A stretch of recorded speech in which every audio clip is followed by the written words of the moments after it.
An ordinary youth unexpectedly binds himself to a divine fishing system.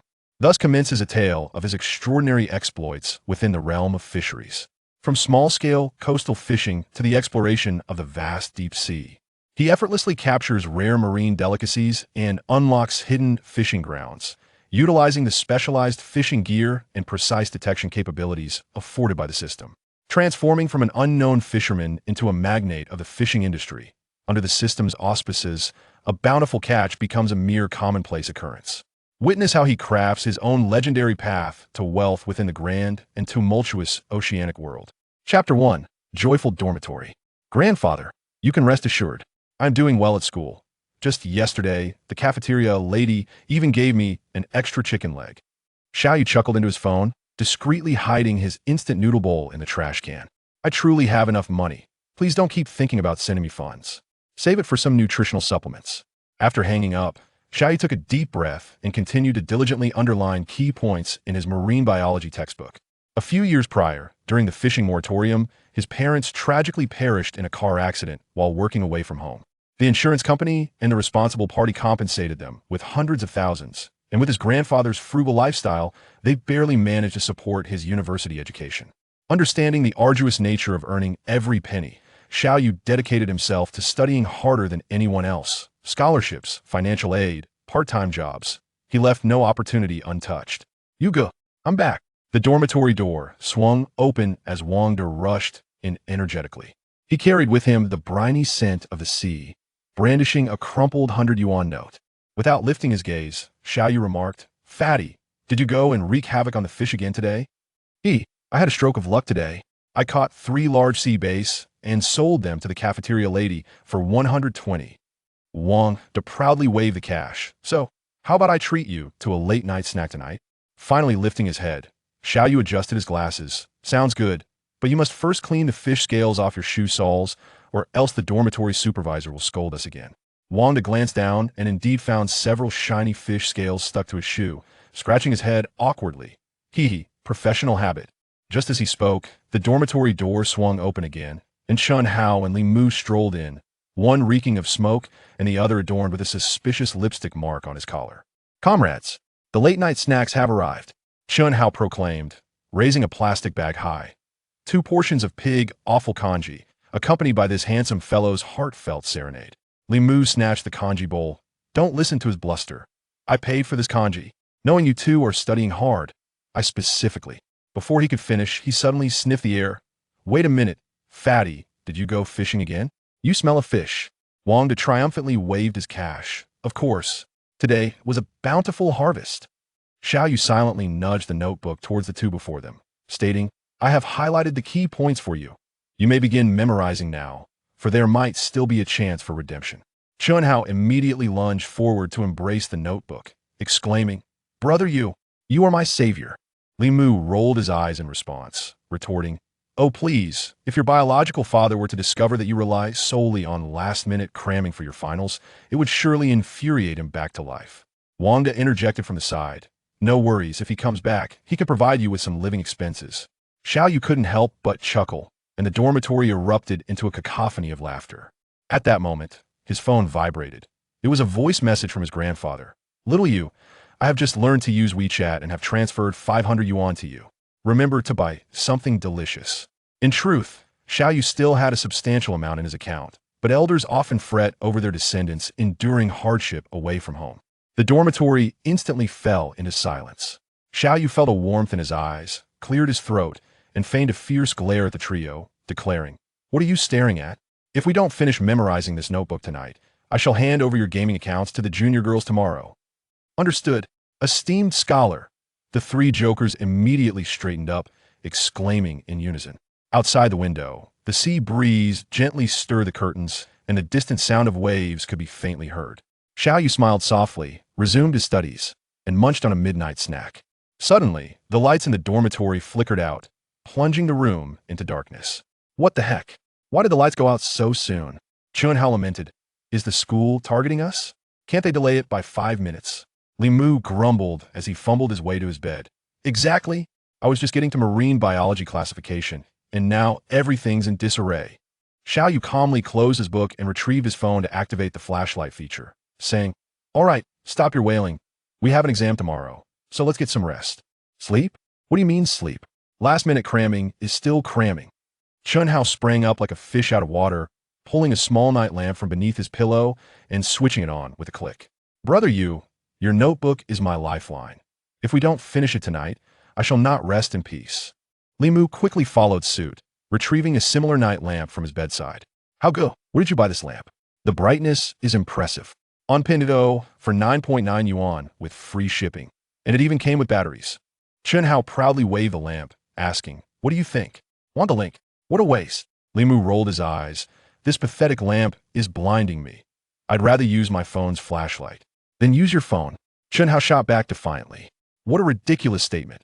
I need to save my phone for gaming." Li Mu replied, standing his ground. "Xiao Yu." Just then, Wang De, who had been silent, suddenly sat up on his bed, his expression serious as he proclaimed, "Brothers, heed my advice." The three turned to him, expecting some profound life wisdom. Instead, Wang De took a deep breath and gravely stated, "Quickly relieve yourselves and then sleep." "Damn!" Chun Hao and Li Mu cursed in unison, grabbing their pillows to throw at him. Wang De nimbly dodged the attack, triumphantly declaring, "Ha! Can't catch me. You all keep burning the midnight oil. This handsome fellow is off to enjoy a beauty sleep." Xiao Yu shook his head in exasperation. "All right, you may study if you wish. I'm going to sleep now." Chun Hao and Li Mu exchanged glances and chorused, "Brother Yu, you can't abandon us."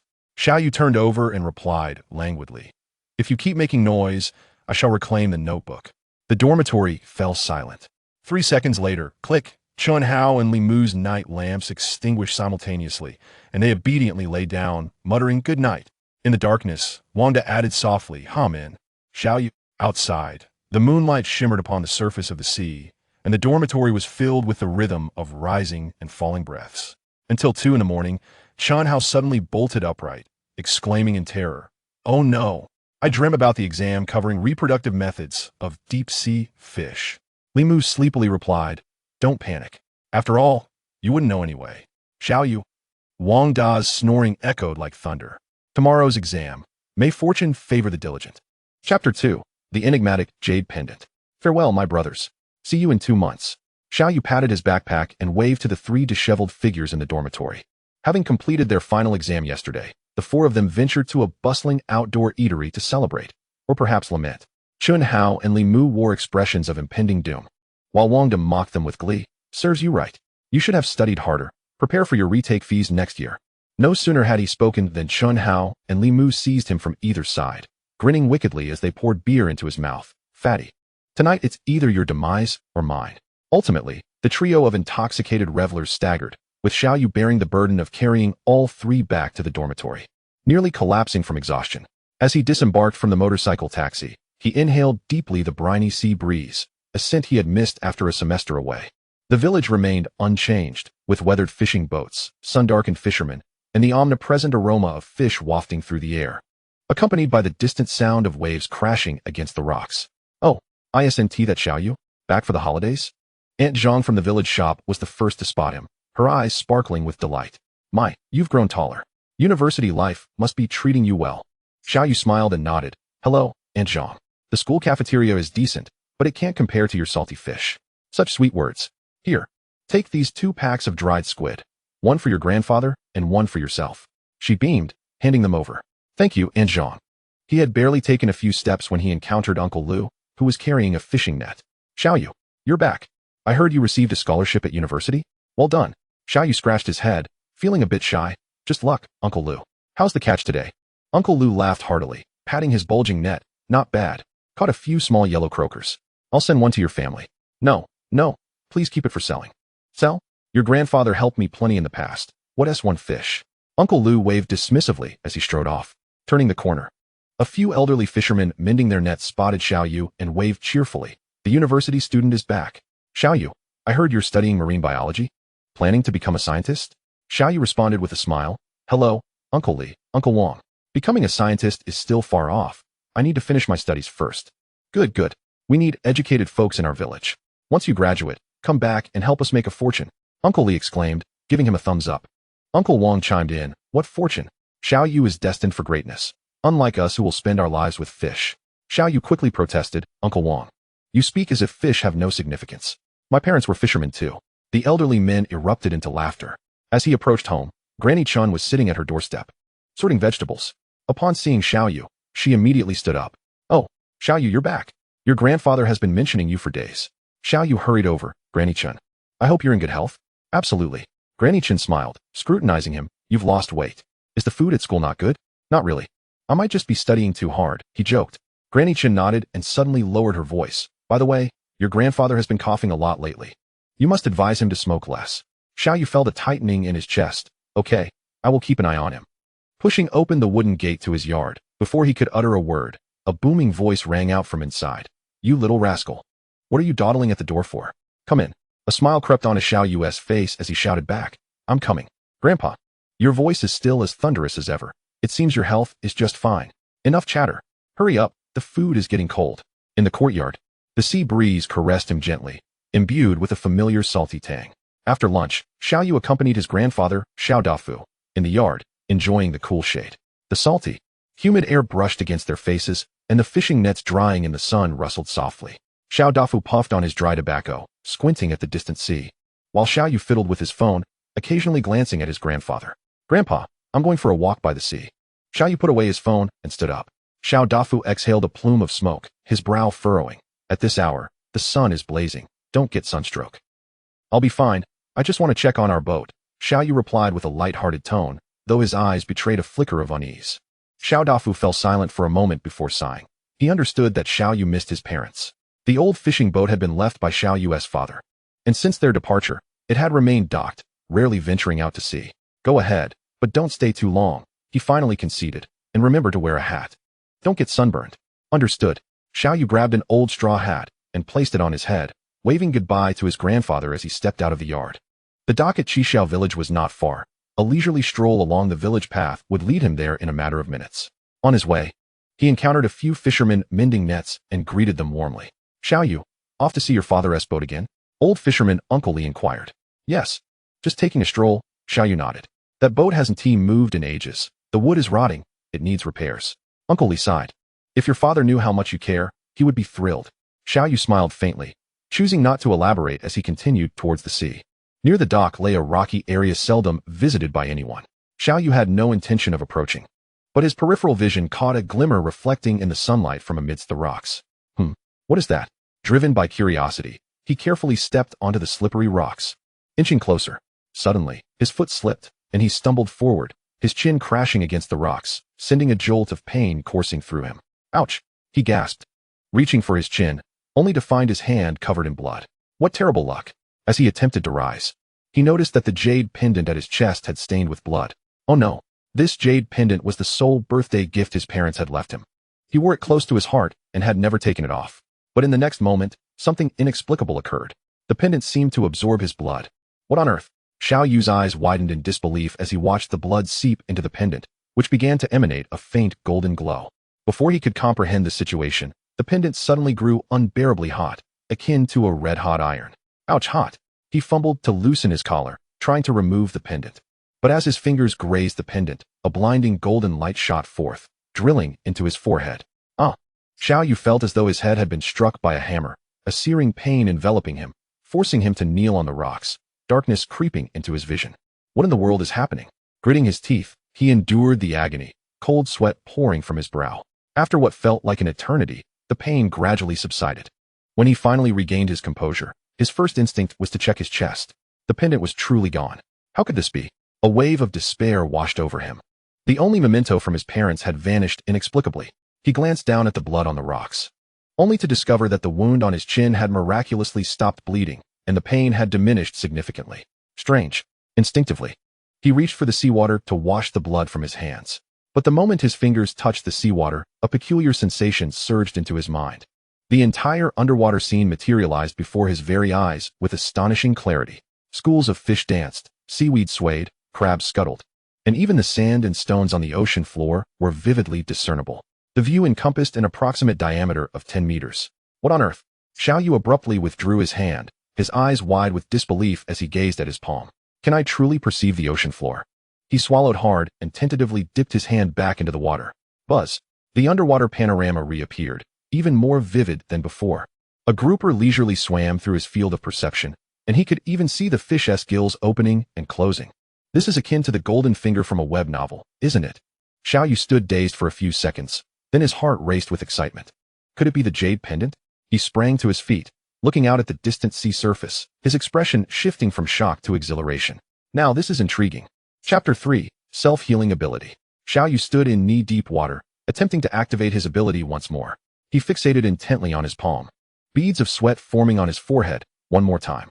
Splash. A faint glow flickered, and a shell materialized in his palm, only to plummet into the sea the very next second. This was his 10th attempt, and suddenly, he felt a wave of dizziness wash over him. The scene before his eyes swirling like muddied watercolor.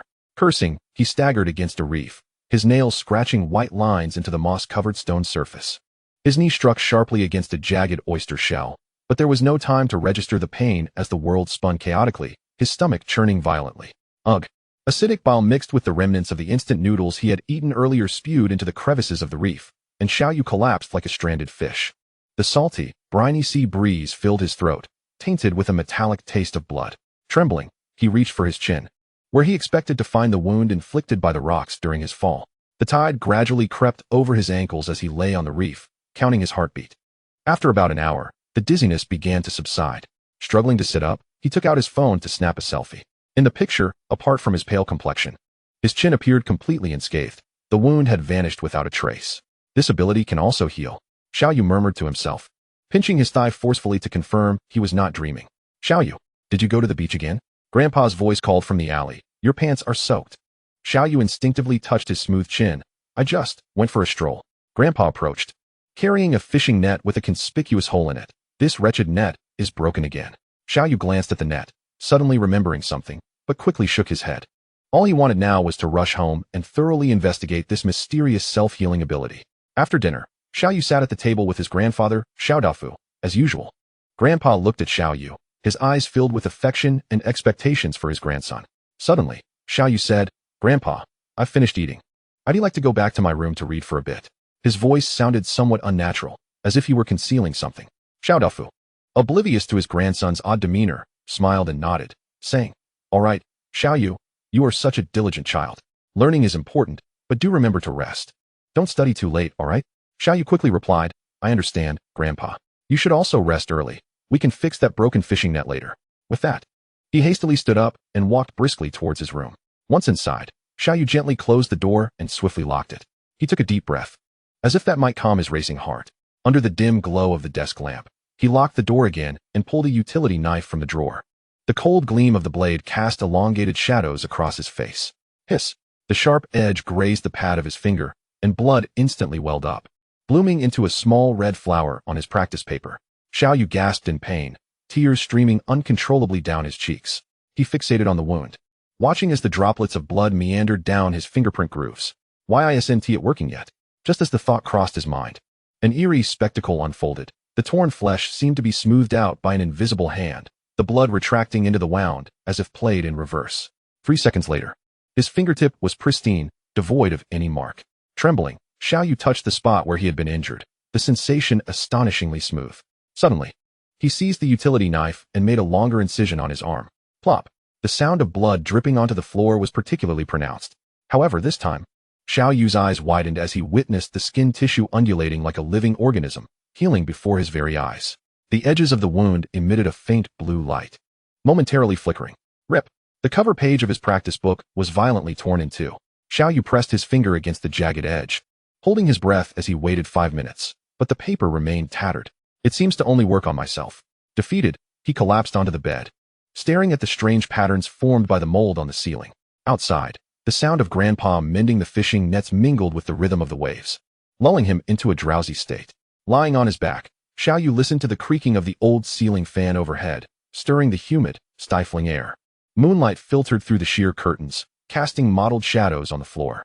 He fixated on the peeling paint on the ceiling, but his thoughts drifted far away, toward the ocean. If only he could join Fa Go at sea. He rolled over and retrieved his phone from beneath his pillow.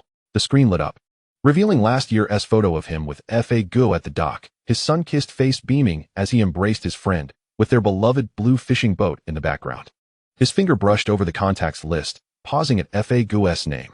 Xiao Yu hesitated for a moment, but ultimately refrained from pressing the dial button. I can't be so reckless. He murmured to himself. I need to think of a reasonable excuse. As dawn broke, Xiao Yu stealthily slipped out of the house. The fishing village was shrouded in a thin mist, the air thick with the briny scent of the sea and the rumble of diesel engines. The sounds of clanging echoed from Fage's metal boat shed. Peering inside, Xiao Yu saw Fa Gu crouched on the ground, repairing a fishing net. His face smeared with oil. Oh, a college student up so early? Fa Gu remarked without looking up, his hands deftly weaving the netting. You're not here to borrow notes, are you? Xiao Yu kicked an empty paint can on the ground. I want to go out to sea with you. What? Fa Gu nearly dropped his tool, almost stabbing his finger. Will your grandpa allow it? Just tell him we're conducting an oceanic biology survey. It's a summer project assigned by school. Xiao Yu had already devised his explanation. The reef area? Yes. Xiao Yu's heart raced, though he maintained his composure. I've heard that the coral there is quite unique. Fa Gu tossed aside his tool, wiping the sweat from his brow. All right. But, he rubbed his fingers together, revealing a mischievous grin. You'll need to pay for the boat fare. Xiao Yu pulled out a crumpled 50 yuan note from his pocket and handed it to Fa Gu. Fa Gu snatched the bill, inspecting the watermark in the morning light. Deal? But if your grandpa asks, don't worry, just tell him we went to a safe area. Chapter 4, Fa Gu's Shock. Fage's fishing boat was an old wooden vessel, sputtering as it cut through the waves, leaving a foamy trail behind. In less than an hour, the boat slowed near a dark reef area. Fa Gu, cigarette in mouth, squinted at the surface of the water and turned to Xiao Yu, saying, Xiao Yu, I'm going to drop the net now. You can do your thing, but don't wander off, all right? Sure, Fa Gu, Xiao Yu replied cheerfully, then leaned over the side of the boat, quietly dipping his hand into the water. Whoosh! The underwater scene instantly unfolded in his mind, revealing a 10-meter expanse of the ocean floor, as vividly as a 6D movie. Amidst the coral cluster, several small fish leisurely glided by, while a few crabs lay sprawled on the sandy bed, but there was certainly no valuable catch to be found. Fa Gu adeptly lowered the longline, the engine humming a low, throaty sound as the fishing boat began to move slowly. Xiao Yu pretended to admire the scenery while continuing to scan the seabed. Suddenly, a vivid flash of red caught his eye. A splendid lobster? Xiao Yu's heart raced. Upon closer inspection, he indeed discovered several plump, resplendent lobsters nestled within the crevices of the rocks, leisurely waving their antennae. To his delight, he also spotted a few grouper and coral trout hidden in a nearby cave. A windfall. Suppressing his excitement, Xiao Yu casually called out to Fa Gu. Hey Fa Gu, how about we drop a few more hooks around this reef? I have a feeling there's treasure below. Fa Gu, cigarette in mouth, eyed him skeptically. Xiao Yu, while it's true that groupers and lobsters tend to hide among the rocks, this is coastal water. How could there be that much good catch? Do you think this is a deep-sea fishing ground? Xiao Yu scratched his head, feigning a stubborn demeanor. Let us give it a shot. We're just waiting anyway. The worst that can happen is wasting a bit of bait. It's on me. Fa Gu chuckled at his persistence, flicking the ash off his cigarette. All right. You're quite the determined one. Over there is half a bucket of bait. You can have fun with that. There's a broken longline setup in the cabin. About 10 meters long. Take it if you need it. Thanks, Fa Gu. Xiao Yu grinned widely, diving into the cabin to retrieve the old fishing gear. Although the line was broken, the hooks remained intact. With nimble fingers, Xiao Yu attached the bait and cautiously lowered the long line along the edge of the reef. Let us see where you scuttle off to. As he released the line, he meticulously locked onto the positions of the lobsters and groupers, skillfully casting the hooks near them. Fa Gu watched, shaking his head. Youngsters are full of vigor. If you manage to catch something, I'll treat you to barbecue tonight. Xiao Yu smiled mysteriously. Then you better prepare your wallet. What followed was a long wait. 2 hours later, Fa Gu started the boat and said to Xiao Yu, let us collect the long line I set first, then we'll retrieve yours. It'll be just the right time for a turn. Whatever you say, Fa Gu. You're the captain, Xiao Yu replied with a grin. Fa Gu's long line measured an impressive 300 meters, and it took nearly 2 hours to reel it in. As the sun began its descent, beads of sweat formed on Fage's forehead, and his arms ached from the prolonged effort. When they finally assessed the catch, they found only a few insignificant small fish, barely enough to cover the fuel costs for the outing. Sigh, luck wasn't on our side today. Fa Gu wiped his brow and turned to Xiao Yu. Do you want me to help you retrieve your hooks, or will you handle it yourself? Xiao Yu, squatting at the boat's edge, looked up with a smile. Fa Gu, you've worked hard enough. Take a break. I'll manage. Fa Gu, indeed exhausted, didn't he insist, plopping down at the boat's side and downing nearly half a bottle of water in one go. All right, just be careful not to cut your hands on the line. Xiao Yu nodded, reaching for his modest 10-meter long line. As the first hook broke the surface, he exclaimed, "What the?" Fa Gu nearly spat out his water, eyes bulging at the sight of a lively grouper on the hook. This luck is something else. Fa Gu wiped his mouth and leaned closer. Xiao Yu feigned surprise. "Oh, there really is a catch?" The subsequent scene left Fa Gu utterly astonished. The second hook, coral trout. The third hook, tiger grouper. The fourth hook, empty. The fifth hook, a splendid lobster. In a mere 10 meters of line, 9 hooks yielded high-end seafood. The lobster, in particular, flaunted its claws, shimmering with a jewel-like blue-green hue under the sunlight. Fa Gu's water bottle clattered to the deck, his jaw dropping in disbelief. "My goodness." He rubbed his eyes, his voice tremulous. "Xiao Yu, did you just gain some divine insight, or what? I've fished in this reef area for over a decade, and have never pulled up so much good loot at once." Xiao Yu stifled a laugh, scratching his head innocently. "Maybe it's just good luck?" Fa Gu seized his shoulders, shaking him in excitement. "Good luck? This must be the Sea Dragon King gifting you."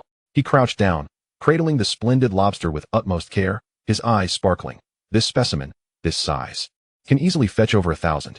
And these groupers combined are worth at least 3,000 or 4,000. Xiao Yu pretended to be bashful. "So, Fa Gu, about that barbecue we agreed on?" Fa Gu burst into hearty laughter, thumping Xiao Yu on the back. "Barbecue? Absolutely. Tonight, I'll treat you to a feast. You've truly outdone yourself." The sunset cast a golden hue across the sea, enveloping the entire fishing vessel in a warm glow. Fa Gu beamed with joy, while Xiao Yu gazed at his palm, a slight smile creeping onto his lips. As the fishing boat approached the shore, Fa Gu deliberately slowed the engine, allowing the exhaust to puff out black smoke, reminiscent of a proud old sea turtle. A few fishmongers squatting at the dock, smoking, immediately extinguished their cigarettes and hurried over. "Fa Gu, what good catch did you haul in today?" The lead fishmonger, Boss Huang, craned his neck to peek into the cabin. Fa Gu leisurely tied up the boat, feigning a sigh. "Ah, don't mention it." He wiped away non-existent sweat, lamenting about a few worthless groupers and a scrawny lobster that wouldn't even fill a gap in his teeth. The fishmongers rolled their eyes in disbelief. "Uft." Boss Huang burst out laughing. "You old trickster, here you go again. Last time you said just a few small fish, and ended up with 20 big crabs." Fa Gu, unperturbed, shot Xiao Yu a knowing glance. "Xiao Yu, help me bring the fish basket up. Let us show these unworldly folks what." Xiao Yu bit back a laugh, assisting Fa Gu in hauling the heavy basket to the shore. When Fa Gu lifted the damp cloth covering the basket, a gasp escaped Boss Huang's lips, startling the seagulls perched nearby. The basket brimmed with groupers, coral trout, and tiger groupers, with the splendid lobster on top, waving its claws and glistening like emeralds in the sunset. The fishmongers erupted in excitement. "Is this what you call worthless? Fa Gu, have you lost your conscience? This lobster is thicker than my arm." Boss Huang whipped out his phone, filming a video. "Everyone look." A wild, splendid lobster sighted at the Qixia village dock. At least 3 pounds heavy. Fa Gu could no longer contain himself, hands on his hips, laughing heartily. "Haha, this will teach you to lowball me. Today, this treasure," he elongated his tone, "will cost you more."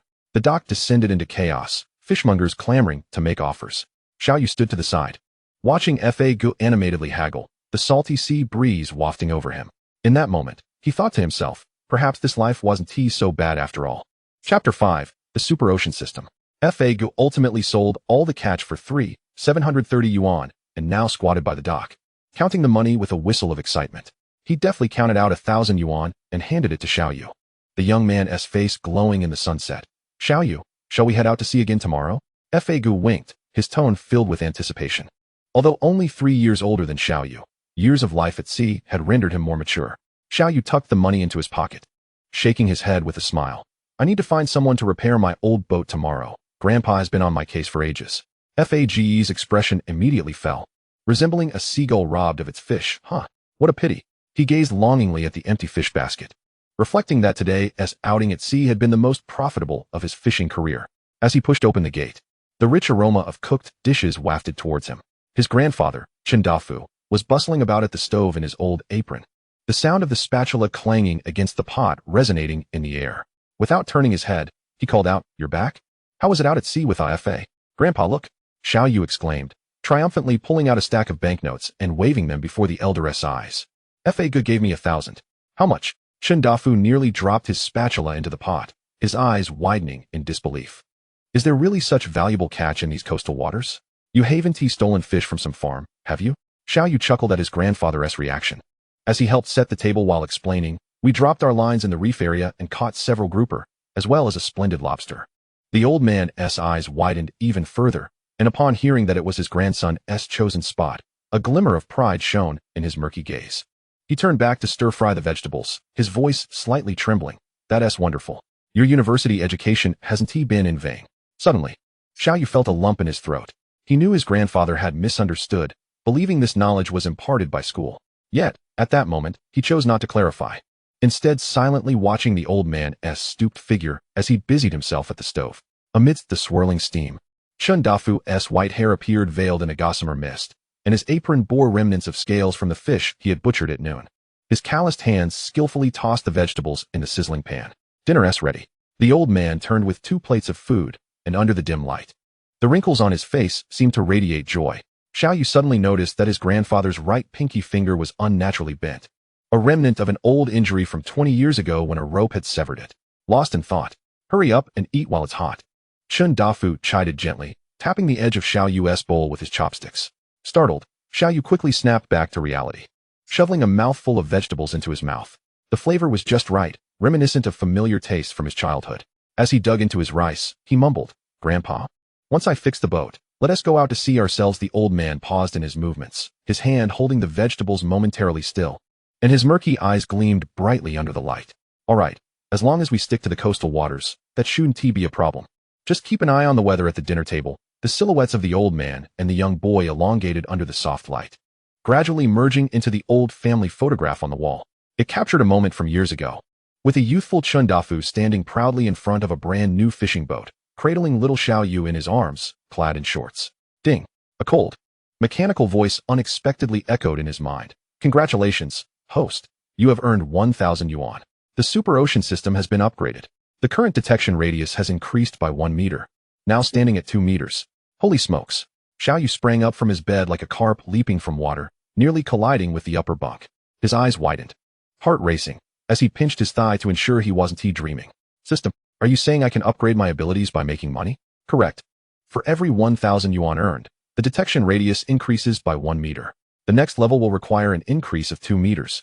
And so forth." Xiaoyu's eyes sparkled in the darkness, and his mind raced with countless plans for wealth: renting a boat to go to sea, contracting fish farms, opening a seafood restaurant. Wouldn't he be able to scan the entire bay in no time? He rubbed his hands together in excitement, but then hesitated, thinking it couldn't be that simple. Indeed, the system's next words doused his enthusiasm like a bucket of cold water. "Upgrade rules. The required amount doubles each time. The next upgrade will need 2,000 yuan, then 4,000 yuan, and so on." What? Xiaoyu nearly bit his tongue. That meant, in the later stages, he would be looking at, he quickly calculated, for the 10th upgrade, 512,000 yuan. For the 15th upgrade, 16,384,000 yuan. Who could possibly afford that? Just as despair washed over him, the system added, "Special mechanism. Every 20 upgrades, the amount resets to 1,000 yuan." Xiaoyu's spirits lifted once more. Why didn't you say so earlier? This is just like a season reset in a game. He crossed his legs on the bed, the moonlight spilling through the window, illuminating his bright eyes. He would test the 2-meter detection range tomorrow to see what he could catch. With that thought, he suddenly realized something and quickly lowered his voice. "System, do you have any other functions? Surely, you aren't just a subaqueous scanner? More functions will unlock upon upgrading TSK." Still a mute system. Xiaoyu pouted, lying back down, but sleep eluded him. The distant sound of waves crashing seemed to call to him, a mysterious beckoning. He rolled over, gazing at the moonlight outside, his mind already plotting tomorrow's agenda. First, to the dock to find suitable fishing boat parts. Then Chapter 6, unexpected call. The sea breeze, laden with a salty tang, brushed through his hair, sweat trickling down his temples, yet his hands remained steady in their work. The sound of the hammer striking the wood echoed clearly in the tranquil harbor. Dingling. The sudden ring of his phone shattered his focus. Xiaoyu wiped the sweat from his brow, glancing at the caller ID before answering. "Hello? Xiaoyu, are you busy?" A melodious female voice floated through the line, reminiscent of a refreshing breeze on a summer day. Xiaoyu paused mid-action. It was Lu Yanxin, the belle of the marine biology department from the neighboring class. "I'm all right, just repairing the boat." He straightened up, unconsciously lowering his tone. "What is up?" A light laugh came from the other end. "You're quite straightforward." Only then did Xiaoyu realize how stiff his response had been, and his ears flushed slightly. Leaning against the boat's side, he gazed at the rolling waves in the distance, waiting for her to continue. "Last time during the student council event, you mentioned your family lives by the sea, right?" Lu Yinxin's voice held a note of anticipation. Our class has a summer experiment that requires sampling by the seaside. May I come to your place? Xiaoyu was taken aback. He certainly remembered Lu Yinxin, who always shone the brightest at student council events. Her high ponytail a constant sight. It wasn't just her exquisite features, but her fervor for marine biology that captivated everyone. Sure, he replied instinctively, then added. But my home is quite simple. You might have to stay at a hotel in town, no problem. Lu Yinxin's voice brightened. I'll buy a ticket today and arrive tomorrow. Before Xiaoyu could respond further, the call had already ended. He held his phone, feeling somewhat dazed as he gazed out at the sea.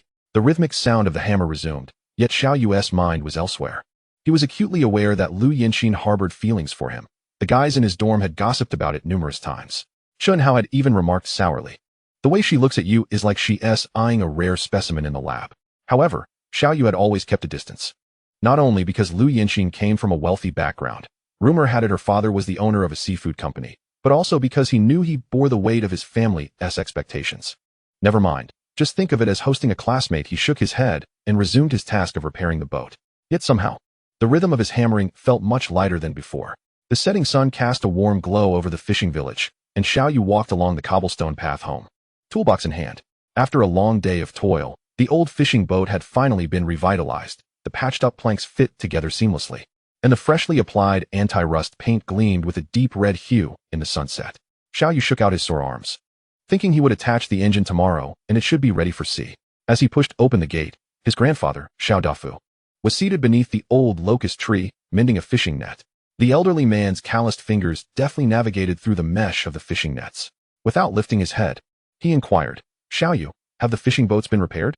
Yes, it should be fine now, Xiaoyu replied, placing the toolbox in the corner before crouching down to assist his grandfather in organizing the nets. We need to test the engine tomorrow. It's still in the storage room. Right? Is it operational? It's right there. We had a major overhaul last year, so it's in good condition. Xiao Dafu squinted at the setting sun, suddenly recalling something. By the way, you mentioned a classmate would be coming? Xiaoyu's hands paused momentarily before he continued to tidy the nets nonchalantly. Yes, a fellow student from my department. Coming for summer research. He might need to stay for a few days, and if it's inconvenient, I can arrange for him to stay at a hotel in town. What nonsense! Xiao Dafu exclaimed, glaring at his grandson and tapping his hand with the shuttle. There's no shortage of space at home. Why waste money? The old man stood up and brushed off the loose threads on his clothes. After dinner, you should go to the village supermarket and buy a new set of bedding. And tidy up the west room. Then, lowering his voice suddenly, he asked, is it a male or female classmate? Xiaoyu felt his ears heat up. Just an ordinary classmate. Oh, Xiao Dafu elongated his tone, a mischievous glimmer in his murky eyes. Then you must make sure things are tidy. Hurry up and cook. This old man is hungry. Xiaoyu shook his head in exasperation, turning to enter the kitchen. The window by the stove faced the sea, and the last rays of the sunset bathed the entire kitchen in a warm orange glow. He skillfully rinsed the rice and placed it in the pot, then retrieved the leftover fish from the fridge, preparing to make braised fish fillets. The rhythmic thud of the knife on the cutting board mingled with the rustling sound of his grandfather mending the nets in the yard, composing a heartwarming nocturne of the fishing village. Classmate, he thought, pouring oil into the pot, as the crisp voice from the phone echoed in his mind. The sizzling of the oil erupted, and the rising steam blurred his vision, concealing the slight upturn of his lips. As night descended, the gentle sound of waves lapped at the shore. Xiaoyu sat in the old wicker chair in the yard, the glow of his phone screen illuminating his face.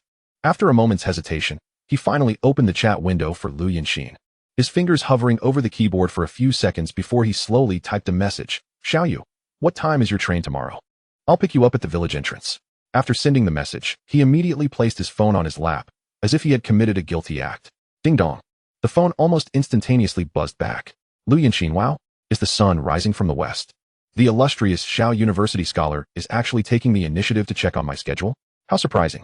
Xiaoyu watched the animated emojis dance across the screen, his lips twitching involuntarily. Xiaoyu, just confirming the time. Lu Yinxin, sneaky smile, just kidding. I arrive at 10:15 a.m. tomorrow on D4567. By the way, is it easy to find the village entrance? Xiaoyu, yes, you'll see a big stone with Jixia village written on it as soon as you get off the bus. Lu Yinxin, great. See you tomorrow then. Just as Xiaoyu was about to respond, another message popped up. Lu Yinxin, by the way, is the seafood there particularly fresh? I'm looking forward to it. Xiaoyu, it's decent. We caught some grouper yesterday. Lu Yinxin, is it the green grouper or the tiger grouper? I've seen pictures in my textbooks. Xiaoyu, both. And there's a splendid lobster as well. Lu Yinxin, Is it that blue-shelled giant lobster? Can you show me? Starry-eyed Xiao Yu gazed at the exaggerated emoji, envisioning Lu Yanxin's sparkling eyes in the lab while examining specimens. He helplessly shook his head. Xiao Yu, it's already sold. Lu Yanxin. Oh, what a pity. Will there be any tomorrow? Xiao Yu, it depends on luck. Lu Yanxin, hee. Then I'll have to arrive even earlier. By the way, how's the internet signal there? I might need to transmit experimental data. Xiao Yu, it's average. Lu Yanxin. Oh. What about video conferencing? Xiao Yu, the village committee has Wi-Fi. Lu Yanxin, that's wonderful. Xiao Yu, you are truly my savior. Touched, Xiao Yu observed the increasingly absurd conversation. Finally unable to resist interjecting. Xiao Yu, it's getting late. We have to catch the bus tomorrow. Lu Yanxin. Oh right. Good night then. Adorable Xiao Yu, yes. Setting down his phone, Xiao Yu exhaled a long breath. In the yard, the moonlight spilled over the freshly washed bedding, exuding a faint scent of laundry detergent. Chapter 7. The arrival of the beauty sunlight spilled onto the bluestone slabs at the village entrance. As Xiao Yu stood beside the large stone inscribed with Chixiao Village, occasionally glancing toward the road. In the distance, an old bus ambled toward him, screeching to a halt at the village entrance. The doors opened, and a figure clad in a floral dress gracefully leaped from the bus, sunlight gilding her form. Xiao Yu's eyes widened in astonishment. Lu Yanxin, who typically donned loose lab attire and wore a simple ponytail at school, now let her smooth long hair cascade over her shoulders. The pale blue dress billowed gently in the sea breeze, accentuating her slender waist. The sunlight danced upon her fair calves, dazzling to behold. Xiao Yu. A clear voice broke through his reverie, and he snapped back to reality. Realizing Lu Yanxin stood before him, head tilted in curiosity. Oh, my apologies, I was lost in thought. Xiao Yu hurriedly averted his gaze, his ears burning. Lu Yanxin mischievously winked at him. Are you captivated by this beauty? She had anticipated that this bookworm would stammer and deny it, but to her surprise, he replied, Indeed. You look stunning today. I was momentarily speechless. The words slipped from his lips, and he was taken aback, wishing he could vanish into the ground. Uffed. Lu Yanxin froze for a moment before bursting into laughter, holding her mouth as she doubled over. Ha ha ha, Xiao Yu, you're too adorable. Blushing, Xiao Yu took her suitcase. Let us go, my home is just ahead. Villagers drying their fishing nets along the village path cast curious glances in their direction. Xiao Yu, is this your girlfriend? Aunt Zhang was the first to approach, her eyes sparkling with excitement. Xiao Yu hurriedly shook his head. No, she's just a classmate. Hello, Auntie. Lu Yanxin greeted gracefully. I'm Xiao Yu's classmate, here to conduct research on marine biology. Oh my, what a lovely girl. Aunt Zhang beamed, her smile stretching from ear to ear as she turned to grab a few oranges from her basket, thrusting them toward Lu Yanxin. Try these, they're homegrown. Not long after, Uncle Lu, carrying a fishing net, also approached. Xiao Yu is doing well, bringing back such a beautiful girl. Xiao Yu felt a bead of sweat form on his forehead. Uncle Lu, she's really just a classmate. Lu Yanxin stifled a laugh, suddenly linking her arm with Xiao Yu's. Hello, Uncle. Xiao Yu is quite popular at school. Hey, you. Xiao Yu felt frozen in place. Uncle Lu laughed heartily. Very good. Very good, you young folks. Thus, what should have been a 10-minute walk turned into a 30-minute meet and greet with the enthusiastic villagers. Finally reaching his home, Xiao Yu sighed with relief, beads of sweat dotting his forehead. Lu Yanxin tilted her head. What's wrong? Are you nervous about bringing me home? No. It's just our village folks are too friendly, Xiao Yu replied, wiping away the sweat. Suddenly, Lu Yanxin leaned closer to his ear, lowering her voice. What if I really were your girlfriend? Would you be even more nervous? Xiao Yu's hand trembled, causing the suitcase to clatter to the ground. Lu Yanxin observed his flustered demeanor, laughing so hard that she bent over again. Ha ha ha, Xiao Yu, you're too funny. In the yard, hearing the commotion, Xiao Dafu opened the door just in time to witness the scene. The old man squinted his eyes, revealing a knowing smile. Amidst the yard, Xiao Yu stood awkwardly between his grandfather and Lu Yanxin. Grandpa, this is my classmate Lu Yanxin, he introduced stiffly. Yanxin, this is my grandfather. Lu Yanxin immediately bowed obediently. Greeting. Hello, Grandpa. I apologize for the intrusion. Xiao Dafuka chuckled, his eyes narrowing into slits. Good. A girl from the city certainly knows her manners. He then turned and shot a glare at Xiao Yu. What are you standing there for? Aren't you going to bring her inside to rest? Before Xiao Yu could respond, the old man had already rushed out. I'm off to the dock to buy some fresh seafood and a couple of pounds of pork belly. Xiao Yu quickly interjected. Grandpa, there's no need to go through all that trouble. Trouble? What trouble? Xiao Dafuku retorted, lowering his voice. You foolish boy. It's her first visit. You can't just serve her salted fish with congee. His voice suddenly escalated by an octave. You better treat her well. Observing his grandfather's brisk retreat, Xiao Yu sheepishly scratched his head. My grandfather isn't usually like this. Lu Yanxin covered her mouth, chuckling softly. Your grandfather is simply adorable. She mimicked Xiao Defuku's tone. You foolish boy. Xiao Yu felt his ears flush and hastily redirected the conversation. Let me show you to your room. As he pushed open the bedroom door, sunlight streamed through the sheer curtains, illuminating the tidy bed. This is my room. The bedding has just been changed. Xiao Yu nervously rubbed his hands. Take a look and see if it's acceptable. If it's not to your liking, I can take you to the inn in town. Lu Yanqing curiously surveyed the room. The neatly arranged marine specimens on the desk, the title chart affixed to the wall, and the uniquely shaped shell bedside lamp. Wow, this lamp is so special, she exclaimed, leaning in for a closer look. Is it made from real shells? Xiao Yu nodded. Yes. My dad collected them when he went out to sea. Sensing a sudden heaviness in the atmosphere, Lu Yanqing quickly shifted the topic. This room is lovely.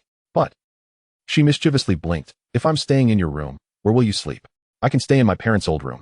Xiao Yu pointed to the adjacent room. It's just across the hall. Feel free to call me if you need anything. Lu Yanqing suddenly stepped closer. What if I get scared in the middle of the night? Huh. Xiao Yu was momentarily flustered. Our village has very good security. Just kidding. Lu Yanqing laughed gaily. But since you're so considerate, she patted her suitcase. I'll need your help moving it in. Xiao Yu felt a wave of relief wash over him and quickly grabbed the suitcase. Not a bother at all. Just as Xiao Yu bent down to place the luggage, Lu Yanqing suddenly exclaimed, "Oh no. What happened?" Xiao Yu turned back, anxious. Lu Yanqing pointed to a photo frame on the desk. Is this you when you were a child? So adorable. In the picture, a 5-year-old Xiao Yu, clad in a little tank top, was beaming with joy while holding a lobster that was thicker than his arm. Xiao Yu's face instantly flushed. That was the first time my dad took me out to sea. Goodness, you were catching lobsters at such a young age? Lu Yanqing's eyes sparkled. Can you teach me? Xiao Yu hesitated, recalling his unique abilities, then altered his response. I will try my best. Lu Yanqing clapped her hands in delight. That is wonderful. It's a promise. Outside, Grandpa's strong voice boomed. Xiao Yu, come out and lend a hand. Xiao Yu felt as if he had been saved. Grandpa asked back. I'll go help with dinner. He dashed out of the room. Behind him, Lu Yanqing's melodious laughter followed. Slow down, I want to eat you. Chapter 8, Surprises Galore. That evening, as night fell and the lights began to twinkle, Xiao Defuku busied himself in the kitchen, preparing a sumptuous seafood feast for Lu Yanqing. He meticulously selected a variety of fresh seafood ingredients, skillfully cooking each dish. Before long, a table laden with appetizing seafood delicacies was set before them. Lu Yanqing sat at the table, her eyes sparkling with surprise and excitement as she beheld the spread. She eagerly sampled each dish, savoring the exquisite flavors that enveloped her senses. Lu Yanqing was utterly unpretentious, relishing what she liked without the affectations typical of many girls. She devoured the seafood with a radiant smile, much to Xiao Defuku's satisfaction. The following morning, sunlight danced upon the shimmering sea while a gentle breeze caressed the palm trees along the shore. Xiao Yu carried the outboard motor, and Lu Yanqing held the fishing gear.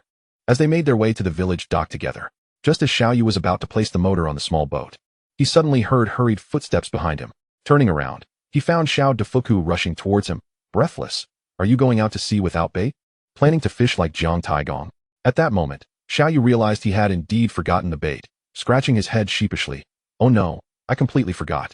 Lu Yanqing, observing Xiao Yu's flustered expression, couldn't help but chuckle, her eyes narrowing with delight as a brilliant smile spread across her face.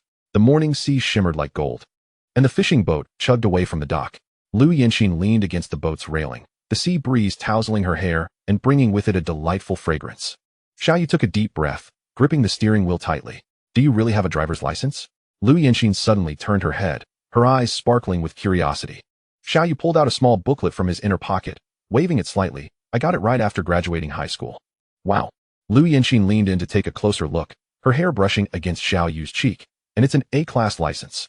Xiao Yu felt his ears heat up and quickly changed the subject. Hold on tight. I'm going to accelerate. The fishing boat sliced through the tranquil waters as Xiao Yu navigated, discreetly dipping his hand into the sea. Vivid images of the underwater world filled his mind, schools of little fish swimming by, while a few crabs scuttled across the sandy bottom. Suddenly, a flash of green caught his eye. Xiao Yu held his breath, noticing a dozen little spiny lobsters lined up in a migration between the crevices of the rocks. Even more thrilling, a few plump squids were lurking nearby, their tentacles swaying gently with the current. This is the spot. He abruptly halted the boat, nearly causing Lu Yanqing to tumble into his arms. Lu Yanqing steadied herself on his shoulder. What did you find? Xiao Yu grinned mysteriously, an ancestral secret for finding treasures others can't. Lu Yanqing pouted. You were just bragging, yet her curiosity piqued as she watched him work. Xiao Yu's movements were fluid and graceful, each hook landing precisely near the lobsters and squids. Lu Yinxin rested her chin in her hands, observing him. Can you really catch something by just tossing the line like that? Just wait and see, Xiao Yu replied confidently. 10 minutes later, he spotted the first little spiny lobster clamping down on the bait. Soon after, a squid entangled itself in the line. Open the live well. Xiao Yu suddenly shouted. Lu Yinxin fumbled to open the hatch. What is going on? What is happening? The moment of witnessing a miracle had arrived. Xiao Yu began to reel in the line, his arm muscles tensing. As the first catch emerged from the water, Lu Yinxin's shriek startled the seagulls nearby. Goodness! It's a spiny lobster. Following closely were the second and third, and by the time the last squid was pulled aboard, Lu Yinxin was left speechless in astonishment. How? How did you do that? She stammered. Xiao Yu merely smiled without a word, handing her a wriggling spiny lobster. Want to feel it? Lu Yinxin cautiously accepted it, feeling the lobster's claws gently move in her palm. Sunlight filtered through the crystal-clear water, casting dancing shadows on her face. In that moment, Xiao Yu felt that nothing was more enchanting than the starlight reflected in her eyes. The sea shimmered under the sunlight, and Xiao Yu contentedly patted the lid of the live well. 11 juvenile lobsters and 6 squids, a commendable harvest indeed. He turned to Lu Yinxin, the sunlight casting a golden halo upon her visage. Sit tight. We shall continue our journey. Lu Yinxin playfully saluted. At your command, Captain. Their eyes met in a shared smile as the engine roared back to life. The fishing vessel sliced through the cerulean sea, leaving a trail of white foam in its wake. An hour later, Xiao Yu suddenly decelerated. Have you spotted something? Lu Yinxin inquired curiously, leaning closer. Xiao Yu winked mysteriously. The color alone reveals its worth. He pointed toward the rocky area ahead. Greenling fish, 4 of them. Lu Yinxin's eyes widened in astonishment. Is that the exquisite fish? Entirely emerald green? I've seen it at the seafood market, priced at over 1,000 per pound. Shoo! Xiao Yu gestured for silence. We mustn't frighten them away. He deftly baited the hooks, each line landing precisely near the greenlings. Lu Yinxin gaped in awe. Your casting technique is remarkably precise. Practice makes perfect, Xiao Yu replied nonchalantly, retrieving bottled water and bread from the cabin. Let us have a bite first. I'll treat you to a more lavish lunch upon our return. Lu Yinxin accepted the food. Puzzled. Didn't you say fishermen only return at dusk? Xiao Yu took a sip of water, gesturing to their modest 6-meter boat. That is for the larger trawlers. Ours can't venture into deep waters. A half-day's work is ample unless luck is particularly unkind. Shall we head back then? Lu Yinxin gazed wistfully at the shimmering surface of the sea. Xiao Yu glanced at the live well. This catch is worth a handsome sum.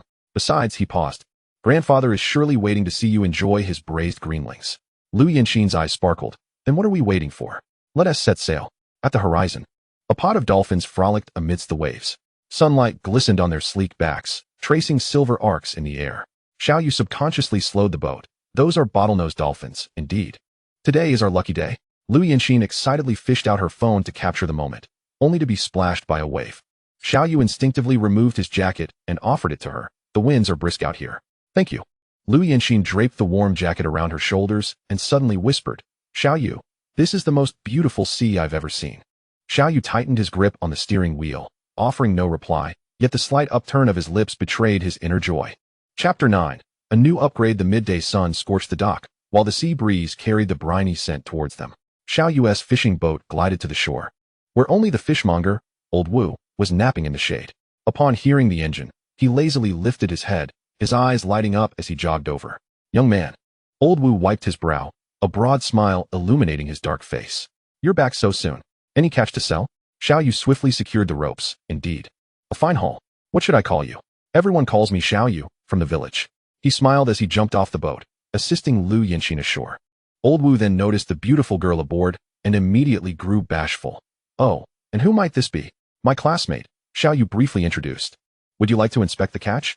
Is that permissible? Old Wu rubbed his hands together, his eyes glued to the live well. Xiao Yu gestured for him to proceed. Old Wu eagerly lifted the hatch, exclaiming, Goodness! Have you unearthed the lobster haven? Inside the live well, a dozen juvenile lobsters were wriggling, while the ink sacs of the squids pulsated faintly. Old Wu was nearly incoherent with excitement. What size and quality? How did you manage to catch these near shore? Lu Yinxin chuckled quietly, while Xiao Yu calmly patted the boat's edge. Just fortunate, that's all. What is your price? Old Wu pulled out his calculator, the buttons clicking rapidly. Juvenile lobsters go for a market rate of up to 380 a pound, and squids, he suddenly looked up. How about I take them at the highest market price, just to make a friend? Sounds fair. Xiao Yu nodded, as they weighed the catch. Old Wu's hands trembled with excitement. 11 lobsters total 8. 6 pounds, 6 squids 5. 2 pounds. He chewed on a toothpick, calculating for a while. That comes to 42.10. I'll give you 4,300. Just as Xiao Yu was about to decline, Old Wu had already pressed the money into his hands. No need for formality. If you have good catches in the future, do give me a call. He handed over a business card. I, Old Wu, pride myself on my integrity. Once Old Wu left humming a tune, Lu Yanxin could no longer contain her laughter. Wow, you earned over 4,000 in just one morning. You're incredible. Xiao Yu scratched his head, feeling shy.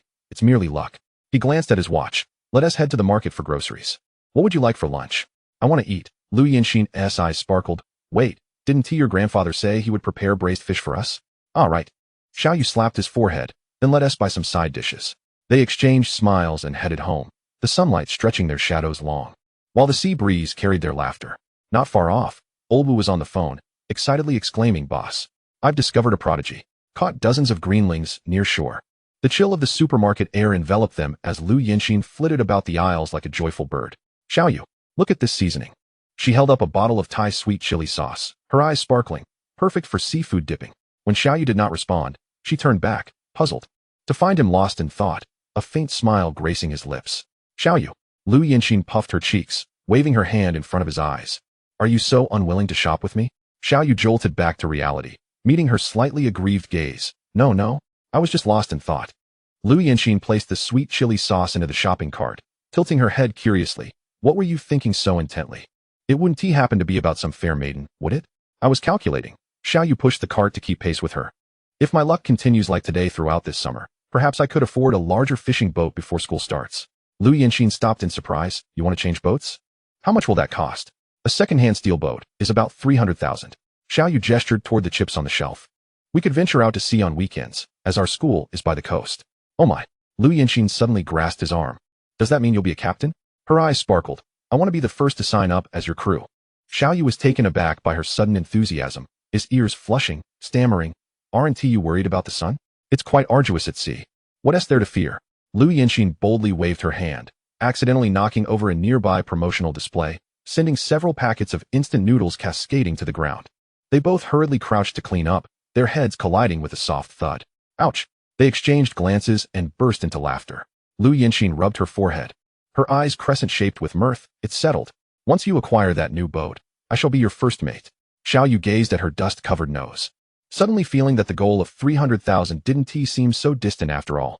Upon returning home, Xiao Dafu was mending fishing nets in the courtyard. He looked up at them with a smile as they approached. Back already? What have you bought? Grandfather. Xiao Yu set down the shopping bags and pulled out a stack of cash. I earned over 4,000 today at sea. How much? Xiao Dafeng's hand trembled, causing the fishing net shuttle to clatter to the ground. He shakily accepted the money, counting it repeatedly, marveling that it equated to half a month's earnings. Lu Yanxin, standing nearby, stifled a giggle. Grandpa, Xiao Yu is quite impressive. The fishmongers are clamoring for his catch. Xiao Yu scratched his head, feeling a bit embarrassed. It's merely good luck. He bent down to help his grandfather pick up the shuttle, saying, Grandpa, I have an idea. Xiao Dafeng squinted. Speak up. What scheme are you concocting?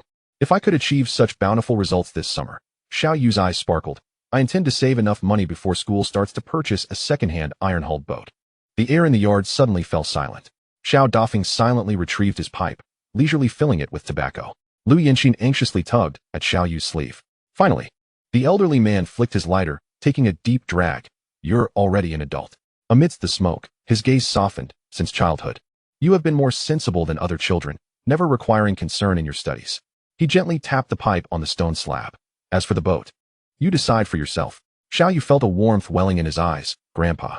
But, Xiao Dafeng suddenly raised his voice, the pipe stem landing heavily on his grandson's shoulder. You must promise me 2 things. What is it? First, the old man raised a finger. Your studies cannot falter. If you dare to fail a subject, I shall break your legs. Lu Yanxin stifled a laugh, hastily covering her mouth. Second, a second finger rose, and Xiao Dafeng's tone became grave. Regardless of how much you earn, you must return safely. He pointed to the yellowed family photo on the wall. Before every voyage, think of your parents. Xiao Yu swallowed hard, nodding earnestly. I promise you. The evening breeze swept through the courtyard, carrying the aroma of seafood porridge. Lu Yanxin discreetly dabbed at the corners of her eyes and suddenly raised her hand. Grandpa, I'll keep an eye on him. If he dares to disobey, I'll swap your tobacco for tea leaves. Hey, you little rascal. Xiao doffing feigned to strike, but chuckled, his beard trembling. Come, come, dinner. Today's fish are specially selected and the plumpest. Chapter 10, Night at the Sea. As the sun dipped below the horizon, the sea breeze wafted the salty air across the beach. Xiao Yu carried a bucket and tongs, with Lu Yanxin excitedly trailing behind, glancing around eagerly. The tide had just begun to recede, and several village women with baskets had already gathered on the shore. Oh, isn't that Xiao Yu? Aunt Zhang was the first to spot them, her eyes lighting up. Bringing your girlfriend to the beach? Xiao Yu's face flushed crimson. No, she's just a classmate. Classmate? Sister Li leaned in, winking playfully. Bringing a female classmate to the beach at night? You're quite the charmer. Laughter erupted among the women, leaving Xiao Yu feeling flustered, nearly crumpling the bucket in his grip. Lu Yanxin, however, gracefully looped her arm through his. Hello, aunties. I'm Xiao Yu's classmate, here to study intertidal organisms. She waved her specimen bag, adding, I do love your guidance. Oh my, this girl has a sweet tongue. Aunt Zhang beamed. Come, come. There are plenty of clams in this stretch of beach. I'll let you have them. Thank you, Aunt. Lu Yanxin sweetly replied, pulling the stiff Xiao Yu toward the shoreline, whispering, your villagers are so warm-hearted. Xiao Yu wiped the sweat from his forehead. They just love to joke. The sea water lapped at their ankles, the cool sensation eliciting a soft gasp from Lu Yanxin. Is it chilly? Xiao Yu instinctively reached to steady her. I'm fine. Lu Yanxin splashed a cascade of water, exclaiming, wow, look, there's a little crab here. Observing her childlike enthusiasm, Xiao Yu couldn't help but smile. He subtly dipped his hand into the seawater, his mind conjuring visions of the underwater world. Unfortunately, all that was nearby were common shells and small fish. The pair strolled along the coastline, leaving a trail of footprints behind them. As the tide gradually receded, revealing a damp beach, Lu Yanxin suddenly pointed into the distance. Something seems to be moving in that rocky area. Xiao Yu focused intently, spotting several reddish-brown stone crabs leisurely swimming in a tide pool among the rocks. His eyes brightened. It's the stone crabs. If they haven't swum away before the tide fully recedes, they'll be sitting ducks. Lu Yanxin excitedly rolled up her trousers. Shall we keep watch? Yes. Xiao Yu handed her a pair of tongs. But be quick. Their dorsal fin is venomous. Lu Yanxin nodded seriously, lifting the tongs as if wielding a surgical instrument. Under the moonlight, her profile appeared particularly focused. Suddenly recalling something, Xiao Yu retrieved a net from the bucket. This will be safer. What about you? Me? Xiao Yu shook the tongs. I'm a professional. Lu Yanxin burst into laughter. Indeed, the expert Xiao? In the distance, the laughter of village women drifted on the sea breeze. Look at that young couple, so well matched. Youth is truly wonderful. Xiao Yu pretended not to hear, his ears reddening like the sunset. Lu Yanxin fiddled with the net, a smile playing at her lips. The tide withdrew with a rush, moonlight cascading over the shimmering sea, casting long shadows of the two. As the tide receded completely, the rocky area glimmered under the moonlight. Xiao Yu crouched on a slippery rock, the tongs skillfully grasping a slippery eel attempting to escape. Got you. The eel wriggled violently, but Xiao Yu swiftly tossed it into the bucket. As he turned, he noticed Lu Yanxin stealthily approaching a tide pool, the net poised in the air like a poised cat. Hey! The net suddenly descended, splashing water everywhere. Lu Yanxin excitedly held up her catch. 3. Am I impressive? In the moonlight, the scales of the stone crabs glimmered with blue light, flopping in her net. Xiao Yu couldn't suppress his laughter. No wonder you're the belle of the class. Even catching fish is done so elegantly. Of course. Lu Yanxin proudly lifted her chin, only to suddenly slip. Be careful. Xiao Yu dashed forward, his left hand steadying her shoulder while his right caught the nearly fallen net. Their proximity suddenly narrowed, the sea breeze carrying the faint scent of her hair. Thank you. Lu Yanxin's ears flushed, hurriedly regaining her balance. Xiao Yu cleared his throat, pointing to the bucket's contents. Oysters, eels, and with your stone crabs, that's enough for a pot of seafood porridge. Shall we head back? Lu Yanxin glanced longingly at the distant rocks. Yes. Xiao Yu bent down to lift the bucket. If we linger too long, Grandpa will worry. On the way back, Lu Yanxin suddenly pointed to the sky. Look. The Milky Way spanned the night sky, stars twinkling like diamonds. Xiao Yu paused, hearing the girl beside him softly exclaim, it's so much prettier than the sky in the city. Are we coming back tomorrow? Xiao Yu asked on a whim. Lu Yanxin's eyes sparkled. Yes. I want to catch a lobster. Then you must pray for the Sea Dragon King's favor. Aren't you the professional? Amid their banter, a voice called from afar. You little rascals. I thought you weren't coming back. They exchanged smiles and quickened their pace. The moonlight stretched their shadows long, the sea breeze carrying their laughter, mingled with the salty scent of seafood, drifting toward the warmly lit little courtyard. Chapter 11. Farewell. At the dinner table, Lu Yinxin set down her chopsticks, her voice as light as a feather. Grandpa, Xiaoyu, I'm returning tomorrow. Xiaoyu's chopsticks clattered to the table. He mechanically picked it up, his throat tightening suddenly as flashes of the past 3 days spent together flooded his mind. Her delighted scream upon first seeing the lively lobsters. Her sulky expression when the splashing waves soaked her dress, and last night, under the moonlight, the sparkle in her eyes as they gathered seashells. My dear girl. Xiao Defuka's booming voice shattered the silence. Come again next holiday. Grandfather will save the best room for you and make braised fish. Lu Yinxin's eyes glistened with unshed tears. Thank you, Grandpa. I will definitely come back. In the dead of night, the moonlight filtered through the sheer curtains, casting mottled shadows on the floor. Xiaoyu was staring blankly at the ceiling when the door creaked open. Who is it? He sat up abruptly, only to see Lu Yinxin standing at the door in a light blue nightgown, her hair still dripping with water.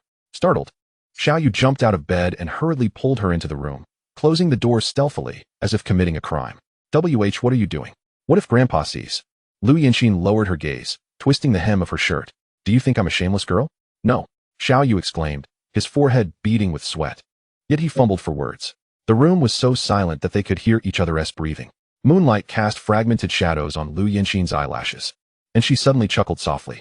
Xiaoyu, I've really enjoyed these past few days. Me too. Xiaoyu stared at his slippers. Thank you for accompanying me to the sea. Silence enveloped them once more. Lu Yinxin quietly lifted her eyes to gaze at the boy who had been so dashing at sea, yet now seemed utterly at a loss. She hoped he would say something, even just, I'll see you tomorrow. Finally, she stood up, her smile under the moonlight appearing somewhat forced. Then I'll go back to sleep. Good night. The door closed gently behind her. Xiaoyu suddenly pounded the bed angrily. I am such an idiot. He raked his fingers through his hair in frustration, just as Lu Yinxin had turned to leave.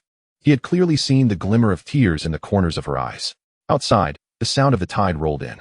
Xiaoyu took out his phone, staring at Lu Yinxin's name in the contacts list for a long while before finally letting it fall in despair. Some words, after all, remained unspoken. In the morning, sunlight flooded the small courtyard, and the aroma of seafood porridge wafted through the air. Xiao Defuku hummed a tune as he placed freshly made scallion pancakes on the table. My dear girl, try Grandpa's specialty. Wow, it smells amazing. Lu Yinxin's eyes sparkled, completely devoid of the previous night's melancholy. She picked up a golden pancake and took a big bite, her cheeks puffed out like a little hamster. Grandpa's cooking is better than that of the restaurants. Xiaoyu secretly admired her radiant smile, his heart a blend of sweetness and bitterness.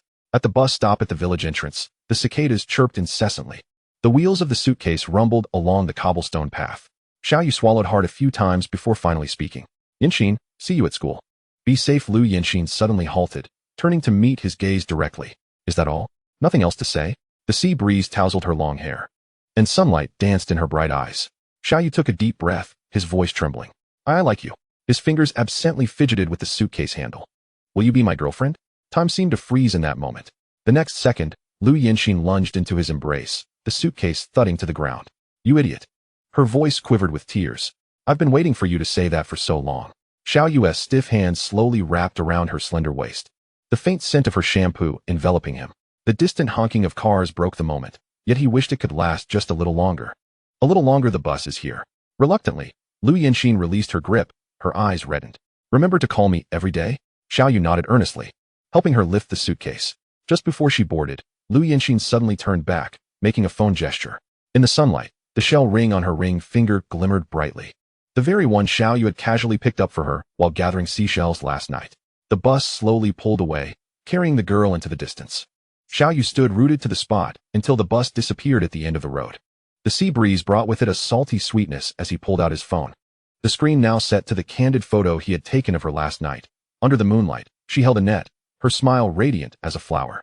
Xiao Defuku, busy mending a fishing net in the yard, glanced up at his grandson, who appeared lost in thought. His grizzled eyebrows raised slightly. Oh, looks like someone has struck gold. Huh. Xiaoyu snapped back to reality, his ears burning. I just want to get fishing gear. The old man watched his grandson clumsily scramble into the storage room, shaking his head with a chuckle. Youth is wonderful.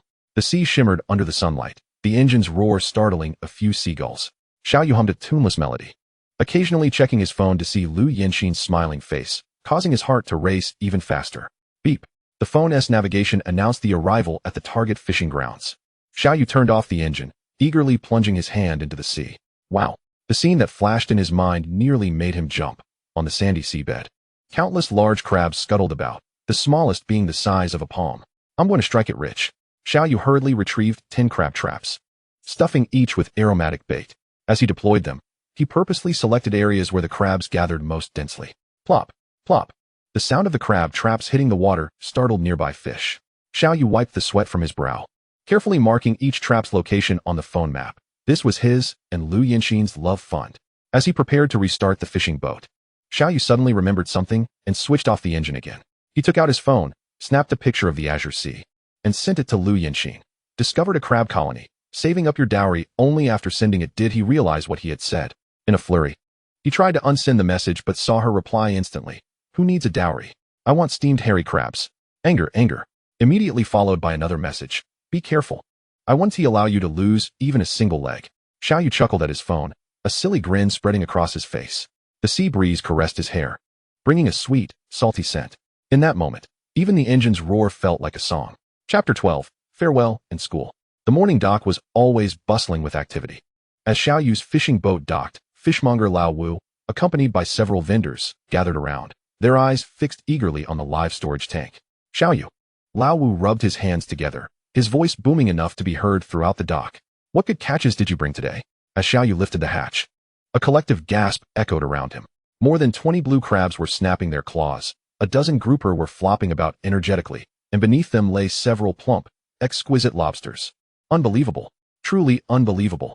Old Zhao from the next stall slapped his thigh. I've fished for 30 years and have never seen anyone who can fill their boat every day.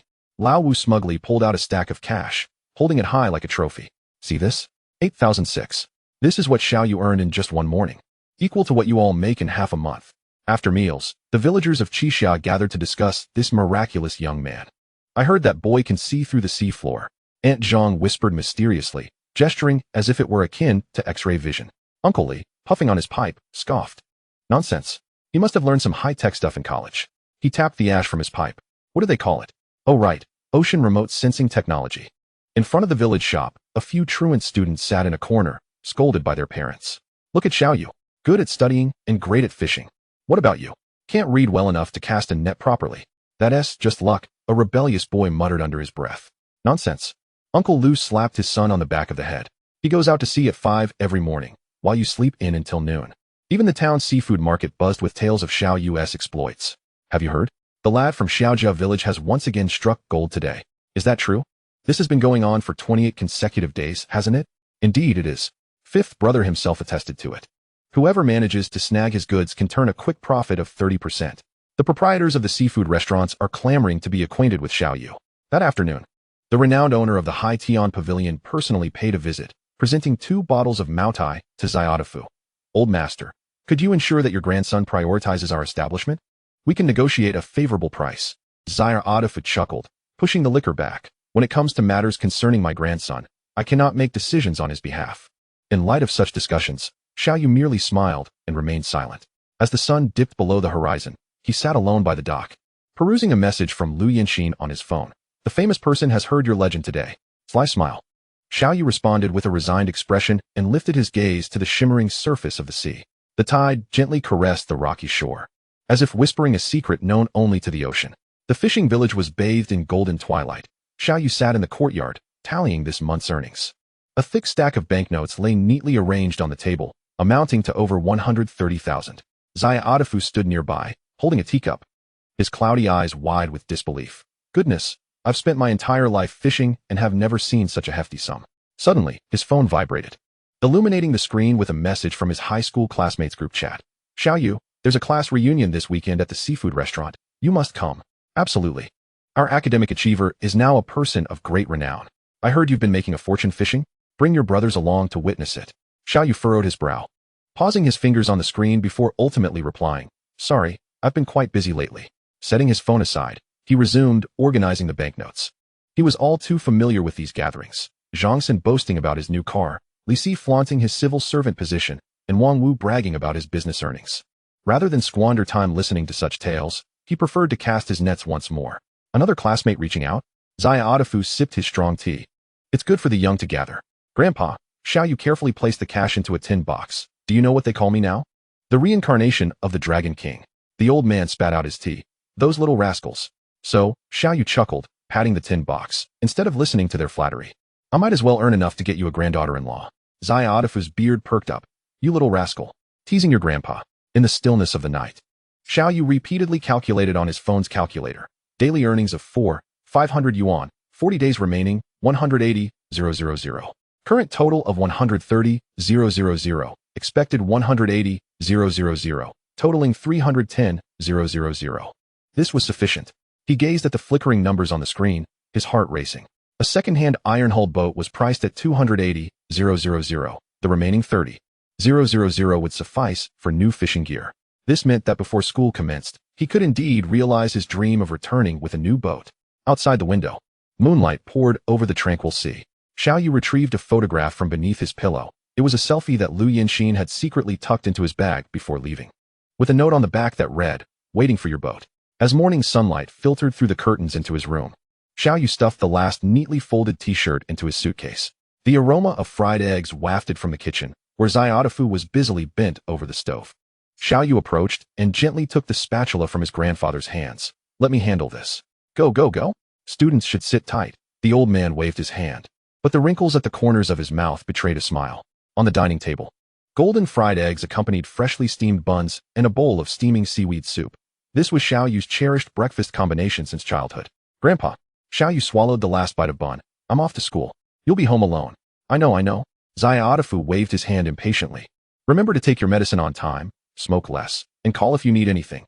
You've told me 100 times. Yet." As Xiaoyu slung his bag over his shoulder and reached the courtyard gate, the old man hurriedly rushed out, stuffing a plastic bag into his hands. "Here has something to eat on the way. Don't go hungry." Inside the bag were a few still warm tea eggs and a bottle of chilled herbal tea. The high-speed train sped along, the scenery outside racing by. Xiaoyu fondled his phone case, adorned with shell stickers that Liu Yanxin had secretly affixed during their last meeting. The screen suddenly lit up, displaying a new message. "I'm on the train. I'll arrive in an hour." His thumb hovered over the keyboard for a moment before he settled for a simple okay. However, the slight upward curve of his lips betrayed his inner excitement. The dormitory building was eerily quiet. Xiaoyu efficiently made his bed, hanging the seashell wind chime he had brought from home by the window, a gift from his grandfather, to ensure he slept soundly with the soothing sounds of the sea. As he was organizing his desk, his phone suddenly rang. Fumbling, he answered, and a familiar voice filled his ear. "Xiaoyu, I've arrived at the dorm. Have you made it?" "Yes." He heard his heart pounding like thunder. "Have you eaten lunch yet?" "Not yet." Liu Yanxin's voice rose slightly. "See you at the cafeteria?" "Sure." After hanging up, Xiaoyu glanced in the mirror, ruffling his hair, then sniffing the collar of his shirt to confirm there was no lingering scent of sweat from his journey. The midday sun blazed down upon the campus. Xiaoyu nearly sprinted through the shaded path, only to come to a sudden halt at the cafeteria entrance. Liu Yanxin stood on the steps, her white dress billowing gently in the breeze, with the shell hairpin he had gifted her adorning her hair. "Slow down." She laughed and waved. "No one is competing with you for food." Gasping for breath, Xiaoyu halted and suddenly pulled a container from his backpack. "Grandpa insisted I bring this for you." Inside the container, several translucent shrimp dumplings were steaming, freshly bought by Xiaodafu that very morning before dawn. Liu Yanxin's eyes suddenly glistened with tears. She stood on her tiptoes and whispered in Xiaoyu's ear, "I missed you." Chapter 13. Happiness. Amidst the clamor of the cafeteria, Xiaoyu and Liu Yanxin found a cozy corner by the window. Liu Yanxin eagerly opened the container, and the aroma of the shrimp dumplings wafted through the air. "Wow. Your grandpa is simply the best." She picked up a shimmering shrimp dumpling and mischievously winked. "Ah?" Xiaoyu was momentarily taken aback. "What is that for?" "The first bite is for you." Liu Yanxin shook her chopsticks. "This is your grandpa's intention." Xiaoyu's ears turned bright red, glancing around nervously before leaning in quickly to take a bite of the dumpling. Delicious." "Uft. You got sauce on your lips." Liu Yanxin pulled out a tissue and naturally reached to wipe it away. "You're such a grown-up, yet you eat like a child." Xiaoyu froze, not daring to move, the faint scent of jasmine wafting from her wrist filling his senses. "By the way," Liu Yanxin suddenly leaned closer. "Guess what I did during the summer vacation?" "I don't know." Xiaoyu stammered, subtly shifting back, feeling the closeness was overwhelming. He could count her eyelashes. "I got my diving certification," she exclaimed excitedly, pulling out her phone. "Now we can dive together to catch lobsters." The photo showed Liu Yanxin in a wetsuit, making a peace sign underwater. Xiaoyu frowned. "You went deep-sea diving? Isn't that dangerous?" "It's fine." Liu Yanxin waved her hand dismissively. "I practiced in shallow waters. But I secretly swam down to 10 meters and saw a school of grouper." Xiaoyu grew anxious. "What if you encountered a current?" I know. Lu Yinxin stuck out her tongue. From now on, I'll follow Captain Zhao's instructions, okay? She popped the last shrimp dumpling into his mouth. This is to bribe you. Xiao Yu puffed his cheeks, gazing at her helplessly. Sunlight streamed through the window, illuminating her smiling face, and he suddenly thought. Perhaps taking her out to see wouldn't be such a bad idea after all. On the weekend, Xiao Yu suddenly spoke. I want to take you somewhere. Huh? I replied, intrigued. I rented a small dock near the school. Xiao Yu's voice trailed off, and the boat arrived. Lu Yinxin's chopsticks clattered onto the table. You mean? Yes, Xiao Yu scratched his head. It's the boat you mentioned waiting for. In the next moment, the entire cafeteria was filled with the sound of a girl's shriek. Xiao Yu, I adore you. Classmates around us turned their heads, and Xiao Yu wished he could disappear under the table. Yet, seeing Lu Yinxin's joyful expression, he couldn't help but smile back. As we exited the cafeteria, the September sunlight filtered through the sycamore leaves, casting dappled shadows on the cobblestone path. Lu Yinxin expertly turned onto the tree-lined avenue and suddenly walked backward, asking, Captain Xiao, where's your boat docked? It's at East District, small fishing port, position number 3. Xiao Yu instinctively raised his hand to shield her as she walked. Be careful, and watch your step. I know. She twirled gracefully. I could find the library with my eyes closed. How could I possibly fall? Xiao Yu shook his head in resignation. Yes, this was their campus where they had shared 2 years of life together, every pathway marked by their footprints. By the way, Lu Yinxin suddenly seized his wrist.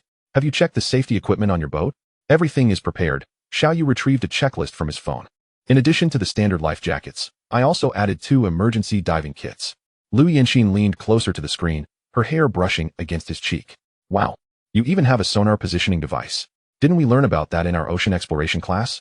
Yes, I bought it with last semester's scholarship. Xiao Yu lowered his voice. Actually, I even named the boat. What? Her eyes sparkled with curiosity. Xiao Yu winked mysteriously. You'll find out this weekend. Humph. Teasing me. Lu Yinxin pretended to pinch him, but he nimbly dodged. The two laughed as they passed by the College of Arts, startling a flock of sparrows foraging on the lawn. In the distance, the glass facade of the library reflected the setting sun. Lu Yinxin suddenly grew quiet, gently leaning her head on his shoulder. It's wonderful to be able to see the sea together again. Xiao Yu gazed at the golden flecks dancing on her eyelashes and quietly took her hand. The rustling sycamore leaves seemed to rejoice in their reunion. Inside the Whale Fall Cafe, located just outside the west gate of the campus, azure lights illuminated their faces. Lu Yinxin cradled a caramel macchiato, leaning in with curiosity. You're being so mysterious. What do you want to tell me? Xiao Yu pulled out a passbook from his backpack and slid it across the table. I earned 310,000 this summer. How much? Lu Yinxin's exclamation drew the attention of nearby customers, and she quickly lowered her voice. Did you rob a bank? I earned it all from fishing. Xiao Yu scratched his head sheepishly. I went out to sea every day at 4 in the morning. Lu Yinxin suddenly grasped his hand, examining the calluses on his palm. The marks from the fishing nets starkly illuminated under the lights. You fool, her voice choked. Why didn't you tell me it was so hard? Xiao Yu hurriedly grabbed a tissue. Actually, it's not so bad. Look, I've saved enough for the boat, and I can still. Wait. Lu Yinxin abruptly looked up. You didn't actually buy that second-hand iron boat, did you? Yes, it's docked at the east dock of the school. Xiao Yu's eyes lit up. I modified the live well and added. Before he could finish, Lu Yinxin had already dashed around the table and hugged him, knocking over her coffee cup. The waiter rushed over, only to see the beautiful girl laughing and crying as she exclaimed, My boyfriend is the best fisherman in the world. Xiao Yu fumbled to right the cup, his ears flushed with embarrassment. But when he looked down and saw the shimmering tears in Lu Yinxin's eyes, he suddenly felt that the months of sun exposure and fatigue were all worth it. Chapter 14. Such coincidence. Amidst the clamor of the cafeteria, Xiao Yu was helping Lu Yinxin pick out ginger strips from her fish-flavored shredded pork. Yinxin. Suddenly, an exaggerated scream erupted from behind. Lu Yinxin's chopsticks clattered onto her plate as she turned rigidly. Her 3 roommates were approaching with their trays, their eyes wide like searchlights. Wow. With her hair in a bun, Lin Xiaoyu dashed over. So that's why you returned to campus 2 days early. There's definitely something going on here. No. We were just. Lu Yinxin's ears turned crimson in an instant. What is this? Chen Lu, the short-haired girl, smirked while pointing at the chopsticks in Xiao Yu's hand. He helped you pick out ginger strips. Their relationship must be something special. Xiao Yu's hand froze in midair, caught between retreating and advancing. Oh, come on. Don't make a fuss. Lu Yinxin attempted to salvage the situation. Xiao Yu is our department's top student. We were discussing how to hold hands. Fang Yuan, wearing round glasses, pushed them up, the lenses reflecting a shrewd glimmer. I just saw someone coming back from the east dock with you. The 3 girls leaned in simultaneously, speaking in unison. Confess honestly. Lu Yinxin took a deep breath and suddenly grabbed Xiao Yu's hand. Yes. We're together now? So what? The cafeteria fell silent for 3 seconds. Ah, Lin Xiaoyu was the first to jump up. The campus belle and the top student. I knew it. Chun-Lu was already pulling out her phone. Girls, hurry. Post this on the school forum. Title it shocking.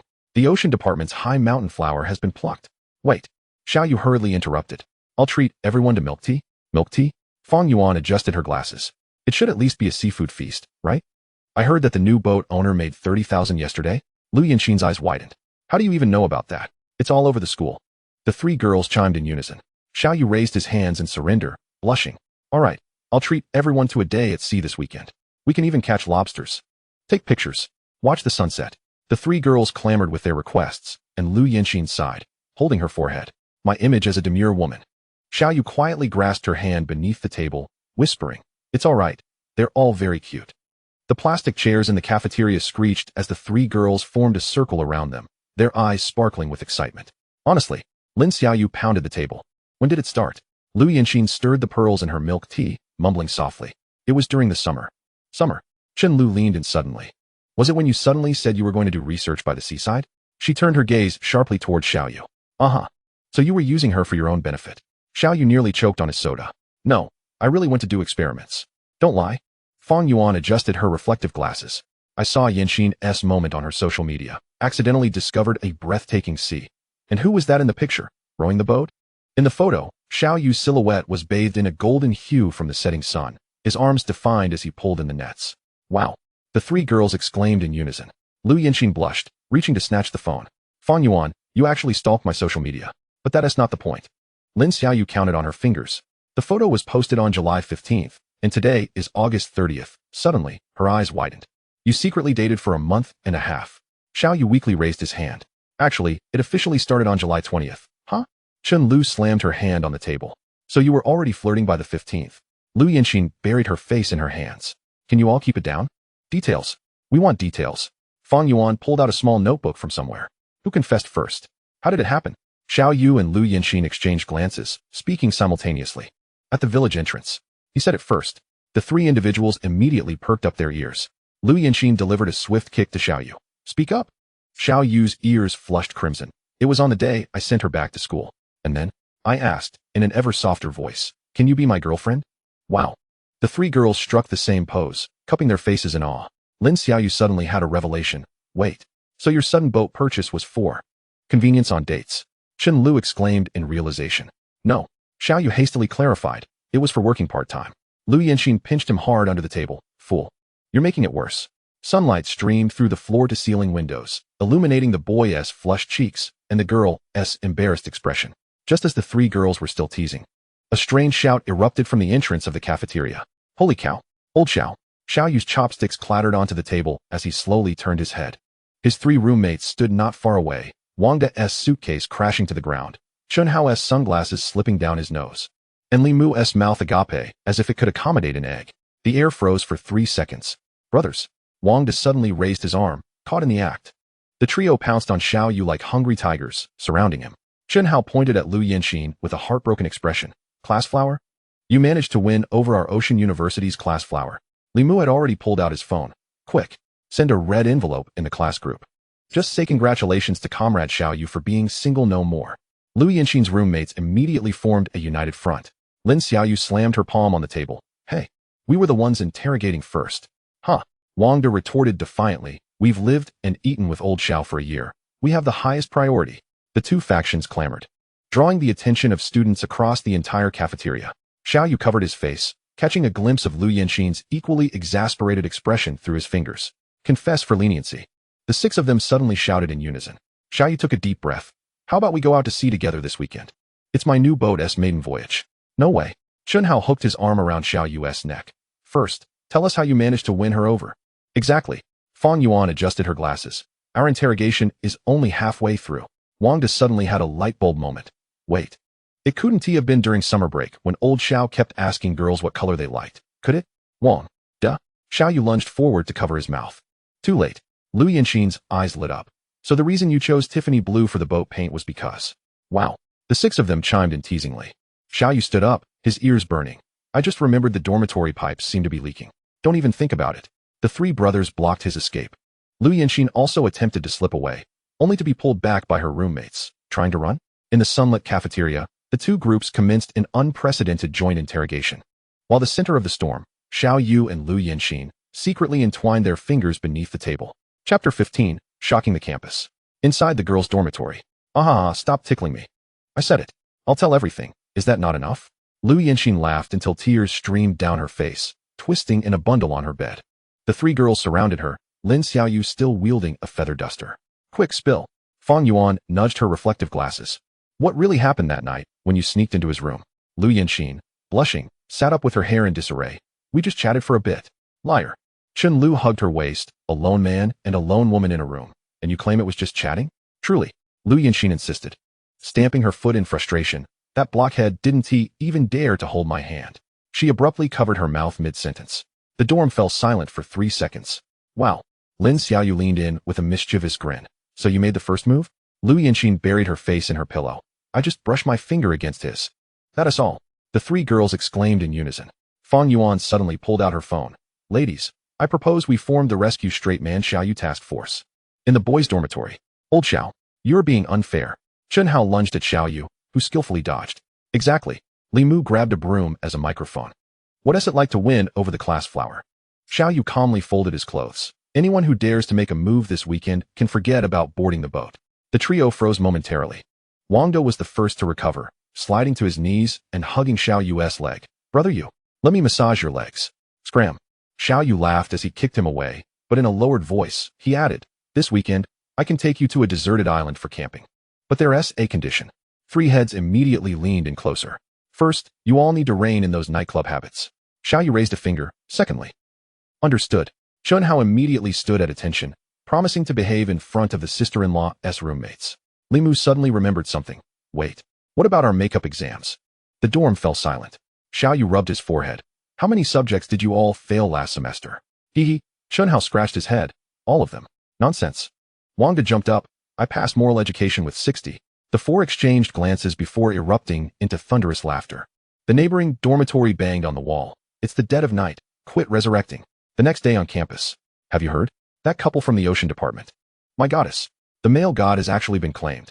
Xiao Yu and Lu Yanxin walked side by side down the tree-lined path, oblivious to the whispers around them. I told them about the camping trip, Lu Yanxin said, swinging their intertwined hands. Xiao Yu said she wants to bring a guitar, and Lulu even prepared a bikini. Xiao Yu stumbled. WH what? Just kidding. Lu Yanxin laughed so hard she nearly fell over. Look at how scared you are. In the introductory course on marine biology, the elderly Professor Zhang was explaining coral reef ecology. So this symbiotic relationship. The old professor's words suddenly halted. His sharp gaze sweeping towards the back row where several girls were frequently turning around, whispering in Xiao Yu's direction. Certain students. The chalk struck the podium with a thud. If you're not interested in my class, you may leave now. The classroom fell utterly silent. Xiao Yu lowered his head, unconsciously doodling circles in his notebook. He could feel the gazes directed at him from all around. Some curious, some envious, and a few unmistakably hostile. If I hear any more gossip. Professor Zhang adjusted his reading glasses. The focus for the final exam will be doubled. This statement proved more effective than any threat. Simultaneously, in the aquaculture laboratory, Yanxin, I heard you've met his parents? Lu Yanxin nearly dropped the pipette in her hand. Who said that? Campus forum. A classmate brandished their phone. The headline boldly declaring, shocking. Class flower suspected of getting married due to pregnancy. Academic powerhouse boyfriend has met the parents. The accompanying photo was a candid shot of Xiao Yu wiping her mouth in the cafeteria from the previous day. What in the world is this? Lu Yanxin's cheeks flushed with anger. Her three roommates, however, were in fits of laughter beside her. Fang Yuan adjusted her glasses. The latest version says you even submitted a leave of absence application. Nonsense. The usually gentle Lu Yanxin exploded with expletives. Lin Xiaoyu stifled her laughter to add, and someone said they saw you in the obstetrics department. Lin, Xia, oh you, in a corner of the cafeteria during lunch break. I'm so furious. Lu Yanxin slammed her tray down. Now the whole school is saying I'm pregnant. Xiao Yu, who was drinking soup, suddenly choked. Just because you insisted on wiping my mouth in the cafeteria yesterday. Lu Yanxin gritted her teeth, stabbing at her rice with fervor. As the forum buzzed with discussions about them, Xiao Yu abruptly set down his chopsticks, his expression grave. How outrageous. Indeed, these slanderers. If only I could make you pregnant.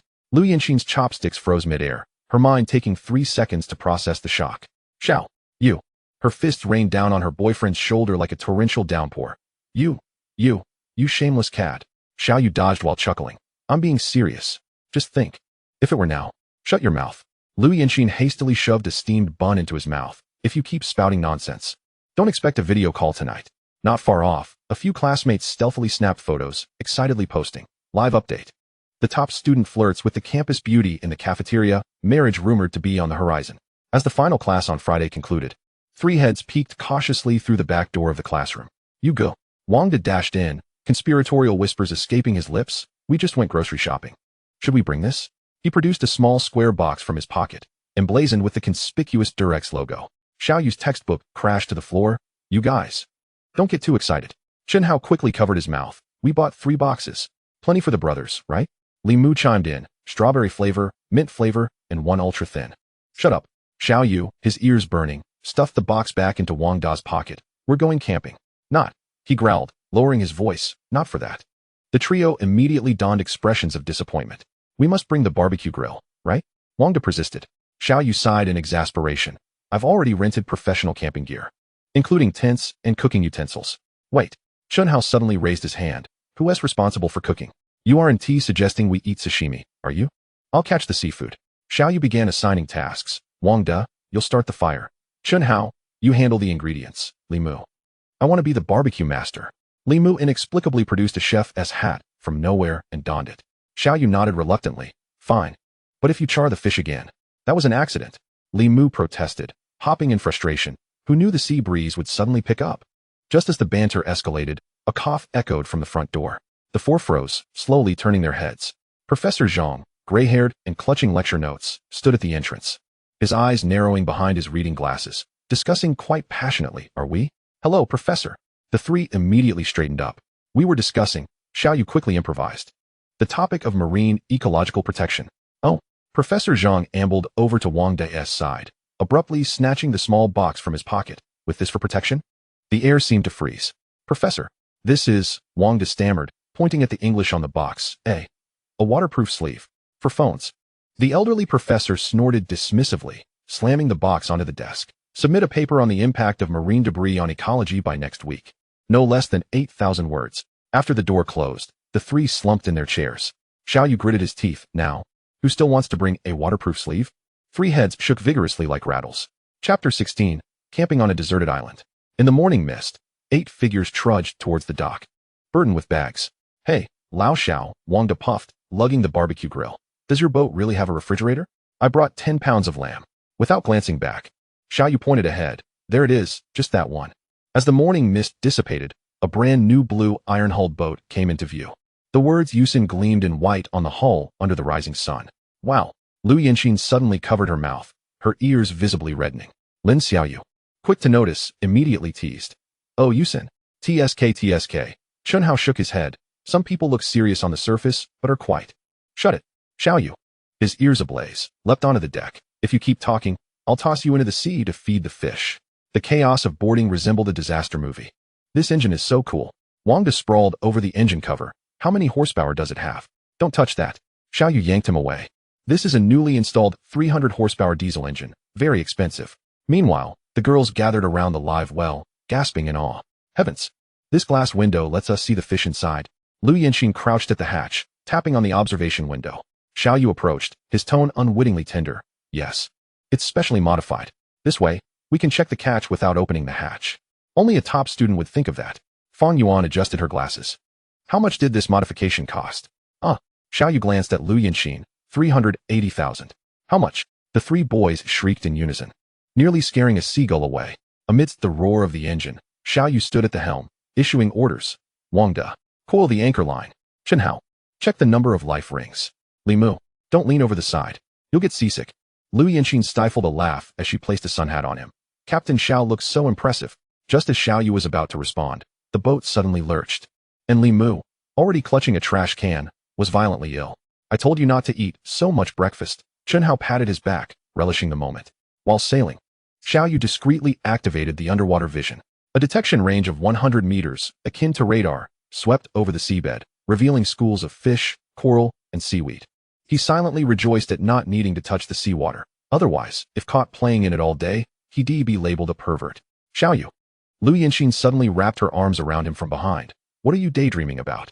Not watching the course, he hurriedly retracted his ability. There's an uninhabited island ahead. We should. Captain. Wang De suddenly burst in, dolphins spotted on the port side. The group rushed to the left side of the deck. Indeed. Several dolphins were leaping alongside the bow, occasionally surfacing. Good omen. Lu Yinxin excitedly snapped photos. Are they leading us? Xiaoyu gazed at her radiant profile, suddenly wishing this journey would never conclude. As the deserted island loomed closer, Xiaoyu suddenly slowed the boat. What's wrong? Lu Yinxin inquired, puzzled. Xiaoyu pointed toward the rocky area on the right. There's something good over there. He turned to the others. You all set up the tents. Yinxin and I will catch dinner. Understood. Wang De stood at attention, saluting. I promised to set up the tent beautifully. The fishing boat slowly approached the rocky area, the crystal clear water revealing the writhing antennae of lobsters below. Right here. Xiaoyu turned off the engine. Retrieving 2 nets from the stern, I'll dive in. You stay on the boat to assist. However, Lu Yinxin had already swiftly tied her hair back, exposing her slender neck. Don't underestimate me. I have a diving certificate. Xiaoyu was about to dissuade her, but she had already plunged into the water with a splash, the droplets refracting rainbows in the sunlight. The underwater realm was tranquil and vibrant. Xiaoyu dove beside Lu Yinxin, pointing toward a crevice in the rocks where 2 small lobsters were waving their large pincers.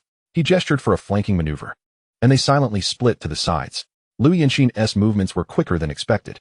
She stealthily circled behind the lobster and suddenly pressed down on its back.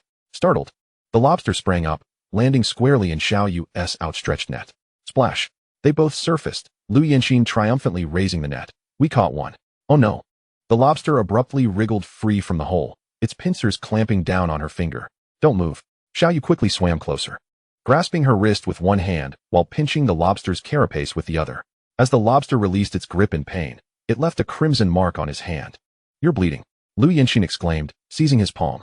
It's nothing, Xiaoyu replied, shaking his hand off, but then suddenly pointed behind her. Look over there. Beneath the shadow of a larger rock, a resplendent lobster lay sprawled. Its blue-purple shell shimmered with a metallic luster under the sunlight, measuring a length akin to that of a forearm. Lu Yinxin gasped, nearly choking on water. Xiaoyu gestured for silence and stealthily submerged himself. Just as he was about to seize it, the lobster abruptly raised its antennae, launching itself backward. To the left, Lu Yinxin shouted. Instinctively, Xiaoyu sidestepped, and the net swooped in, ensnaring the magnificent creature. The lobster thrashed wildly within the net, stirring up a cloud of sand. We got it. As they surfaced, Lu Yinxin leaned in closer, her damp hair brushing against his face. Xiaoyu. The way you saved me just now. Her eyes sparkled with admiration. You looked so dashing. Water dripped from her eyelashes, and Xiaoyu, almost unconsciously, raised a hand to wipe it away, only to be met with the distant wails of someone bellowing. Where have you 2 been fishing? I'm starving. Wang De stood on the shore, brandishing a spatula, smoke billowing behind him, clearly indicating that their barbecue plans had taken a turn for the worse. Chapter 17. Camping on the deserted island when Xiaoyu and Lu Yinxin, dripping wet and dragging the net, finally reached the shore. The chaos on the beach came to an abrupt halt. Wow! Wang Da's spatula clattered into the charcoal. Is that a resplendent lobster? 6 heads turned in unison, forgetting all about the smoke billowing from the bonfire. In the net, the iridescent blue-purple lobster flailed angrily, accompanied by 7 or 8 smaller lobsters and several plump grouper fish. Oh my goodness! Lin Xiaoyu sank to her knees in the sand. This is enough for a seafood feast. Chun Hao trembled as he poked the lobster shell. I've seen these in seafood markets. They cost over 1,000 per pound. Step aside, step aside.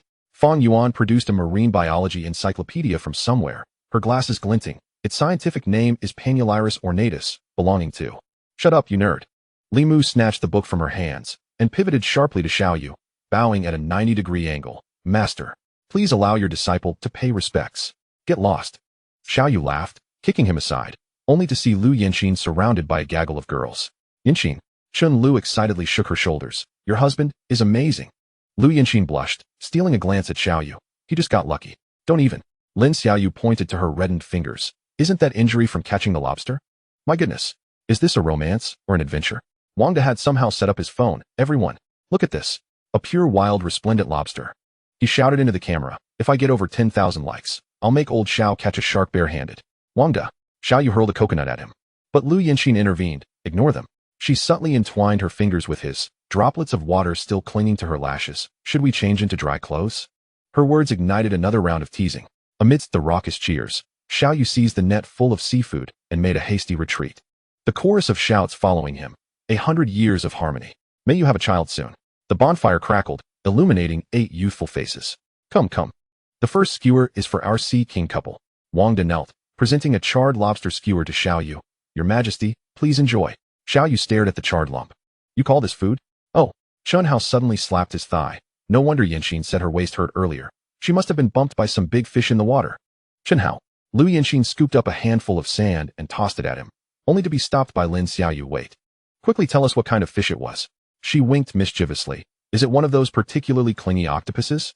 Laughter erupted among the group as Xiao Yu silently placed fish fillets on the grill, his ears turning a vivid shade of red. I bear witness. Li Mu suddenly jumped up. When you were changing clothes earlier, I saw old Zhao's back was covered in scratches. That's from the lobster's claws.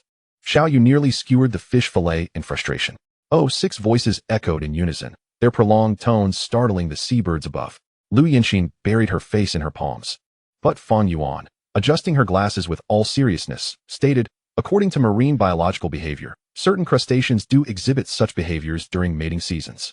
Fang Yuan. The noise continued until the moon rose high in the sky, at which point Wang De suddenly pulled out a guitar, a song for our beloved fisherman and mermaid. His off-key singing drifted across the sea. Sister, you sit at the bow while I swim in the water. Xiao Yu, unable to bear it any longer, snatched the guitar from him. His slender fingers deftly plucked the strings, the melodious tune silencing everyone. Lu Yanxin looked up in astonishment.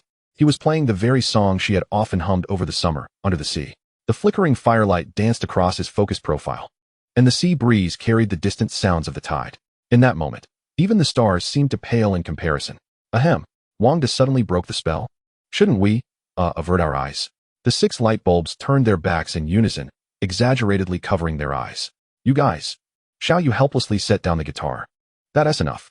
Yet Lu Yanxin unexpectedly leaned in, planting a swift kiss on his cheek. The bonfire erupted with sparks, as if celebrating this youthful feast. As the fire began to wane, the group reclined on the soft sand, clutching chilled soda bottles. Hey, have you heard? Wang De crossed his legs. Next month, the school is hosting a marine technology competition with a prize of 50,000. You? Chen Hao scoffed. You couldn't even classify seaweed last semester. Nonsense. I'm now a brother of the Sea King. Wang De sprang up. Old Xiao, want to team up? Xiao Yu gazed at the starry sky, silent. But Lu Yanxin suddenly poked his side. Hey, didn't you say you wanted to buy a bigger boat? Yeah. Xiao Yu turned to look at her. One of those deep-sea fishing boats. Wow. Lin Xiaoyu clasped her face. Scholars in love are different. Fang Yuan nudged her reflective glasses. I plan to apply to work at the Antarctic Research Station after graduation, juggling my Master S degree with odd jobs. Huh. Li Mu nearly spat out his soda. Isn't it just penguins and seals there? There's not even takeout. What do you know? Fang Yuan, rarely excited, exclaimed, Antarctic krill resources. She abruptly fell silent, noticing everyone staring at her as if she had seen a ghost. What's wrong? Nothing. Chen Hao stifled a laugh. Just suddenly thought you and the penguins would hit it off. A sandball struck him squarely in the face, amidst the sound of the waves. Lu Yanxin softly asked, Xiao Yu, what do you want to do in the future? Xiao Yu gazed out at the pitch-black sea. I'd like to buy a bigger boat. He paused, and take you to see the waters where my parents used to fish. Lu Yanxin quietly entwined her pinky with his. Hey, hey. Wang De suddenly pointed at the sky, a shooting star. Quickly make a wish. Everyone scrambled to sit up, eyes fixed on the silver streak across the night sky. I wish. Don't say it out loud. Idiot. If you say it, it won't come true. The playful banter startled a few seabirds, which flapped away towards the moonlit sea. Unbeknownst to anyone, the wishes of Xiao Yu and Lu Yanxin quietly intertwined in their clasped hands. Chapter 18. Camping on the deserted island. As the night deepened, the sea breeze carried a chill across the beach. All right. Time to sleep. Lin Xiaoyu suddenly clapped her hands and exchanged knowing glances with the others. Chen Hao immediately understood, grabbing Wang De and Li Mu. Exactly. Our tent is too small to accommodate so many people. Huh. Wang De looked bewildered. Didn't we bring 4 tents? Fang Yuan adjusted her glasses, the lenses glinting in the moonlight. According to the outdoor camping guidelines, a safe distance must be maintained between tents. Precisely. Chen Lu pushed Lu Yanxin toward Xiao Yu. So you two should sleep on the boat. The 6 of them chimed in unison, laughing like a group of cunning foxes. Xiao Yu's ears turned crimson. Stop fooling around. There's only one bed on the boat. Wow. Wang De dramatically clutched his chest. Old Xiao, are you really that thorough? No. I mean, Xiao Yu flustered. I'm at the captain's lounge. Lu Yanxin had already buried her face in her palms, utterly embarrassed. You guys are too much. Don't worry, Lin Xiaoyu reassured her. Handing over a small bag, the sisters prepared safety equipment for you. Lu Yinxin opened it, her expression instantly shifting to indignation. Lin Xiaoyu, this is obviously mosquito repellent. Oh dear. I must have grabbed the wrong one. Lin Xiaoyu feigned rummaging through her bag. It must have been Fang Yuan's. Fang Yuan calmly adjusted her glasses. According to statistical data, the frequency of the fishing boats rocking correlates with shut up. During the journey, neither spoke. It wasn't until they climbed onto the deck that Lu Yinxin burst into laughter. Your roommate is quite amusing. Xiaoyu fumbled around the lounge. You sleep on the bed, I'll take the helm. Hey, Lu Yinxin suddenly tugged at his sleeve. It's cold on the boat. Then I'll get you a blanket. Idiot. Lu Yinxin stomped her foot in frustration. I meant we should sleep together to keep warm. Xiaoyu froze, his mind racing through 100 contingency plans. Don't worry. Lu Yinxin leaned closer, her breath brushing against his heated ear. I one tea bite. Moonlight streamed through the porthole, casting their overlapping shadows onto the wall. In the distance on the beach, 6 stealthy figures were peering through binoculars. Have they kissed? Don't crowd. I can't see. Shoo. They've drawn the curtains. The gentle sway of the waves rocked the fishing boat, like a soothing lullaby. Lu Yinxin sat on the edge of the bed, her fingers mindlessly twisting the hem of her shirt. So, do you want to? Xiaoyu stood at the door like a schoolboy in detention. I'll go check the anchor line. Xiaoyu. Lu Yinxin suddenly looked up, her glistening eyes shining brightly in the dim light. Are you afraid of me? No. He hurriedly shook his head but bumped into the low doorframe. Ow. Lu Yinxin couldn't help but laugh, patting the mattress beside her. Come here, let me see.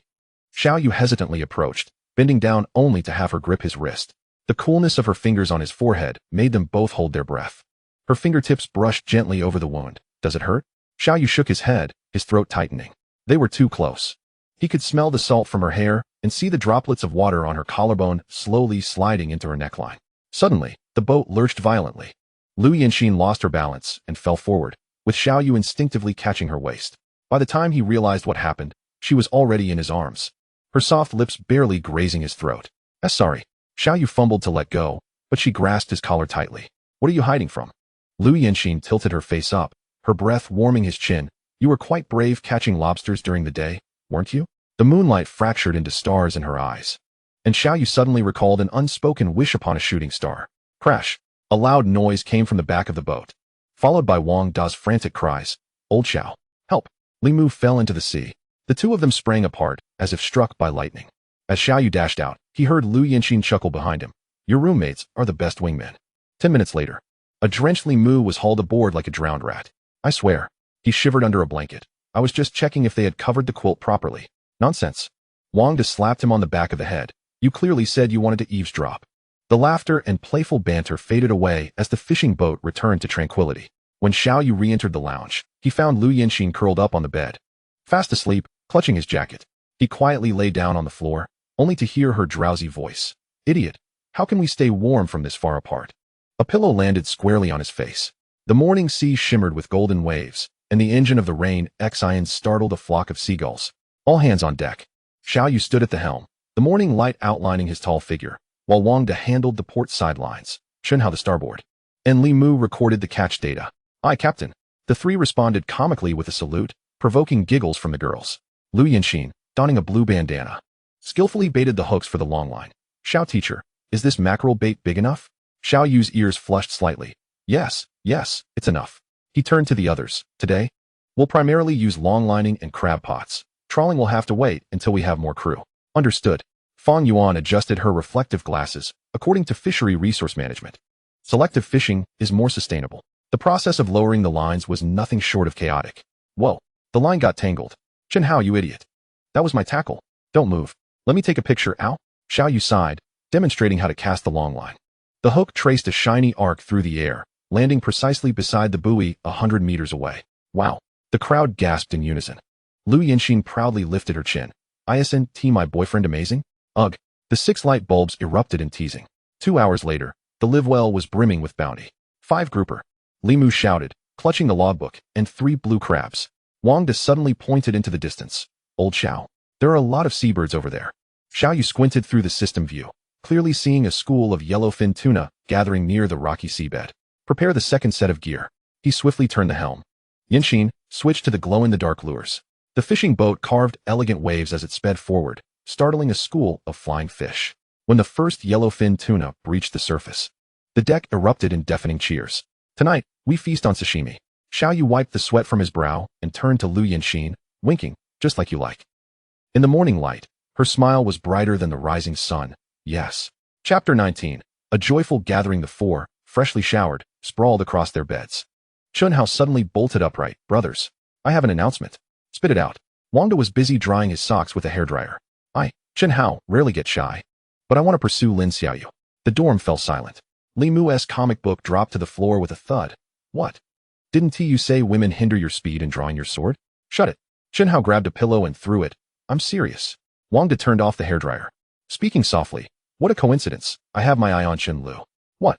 Li Mu sat up straight, and Fang Yuan. His voice trailed off. I think she looks quite cute with glasses. 3 pairs of eyes turned to Xiaoyu, who leisurely set down his phone.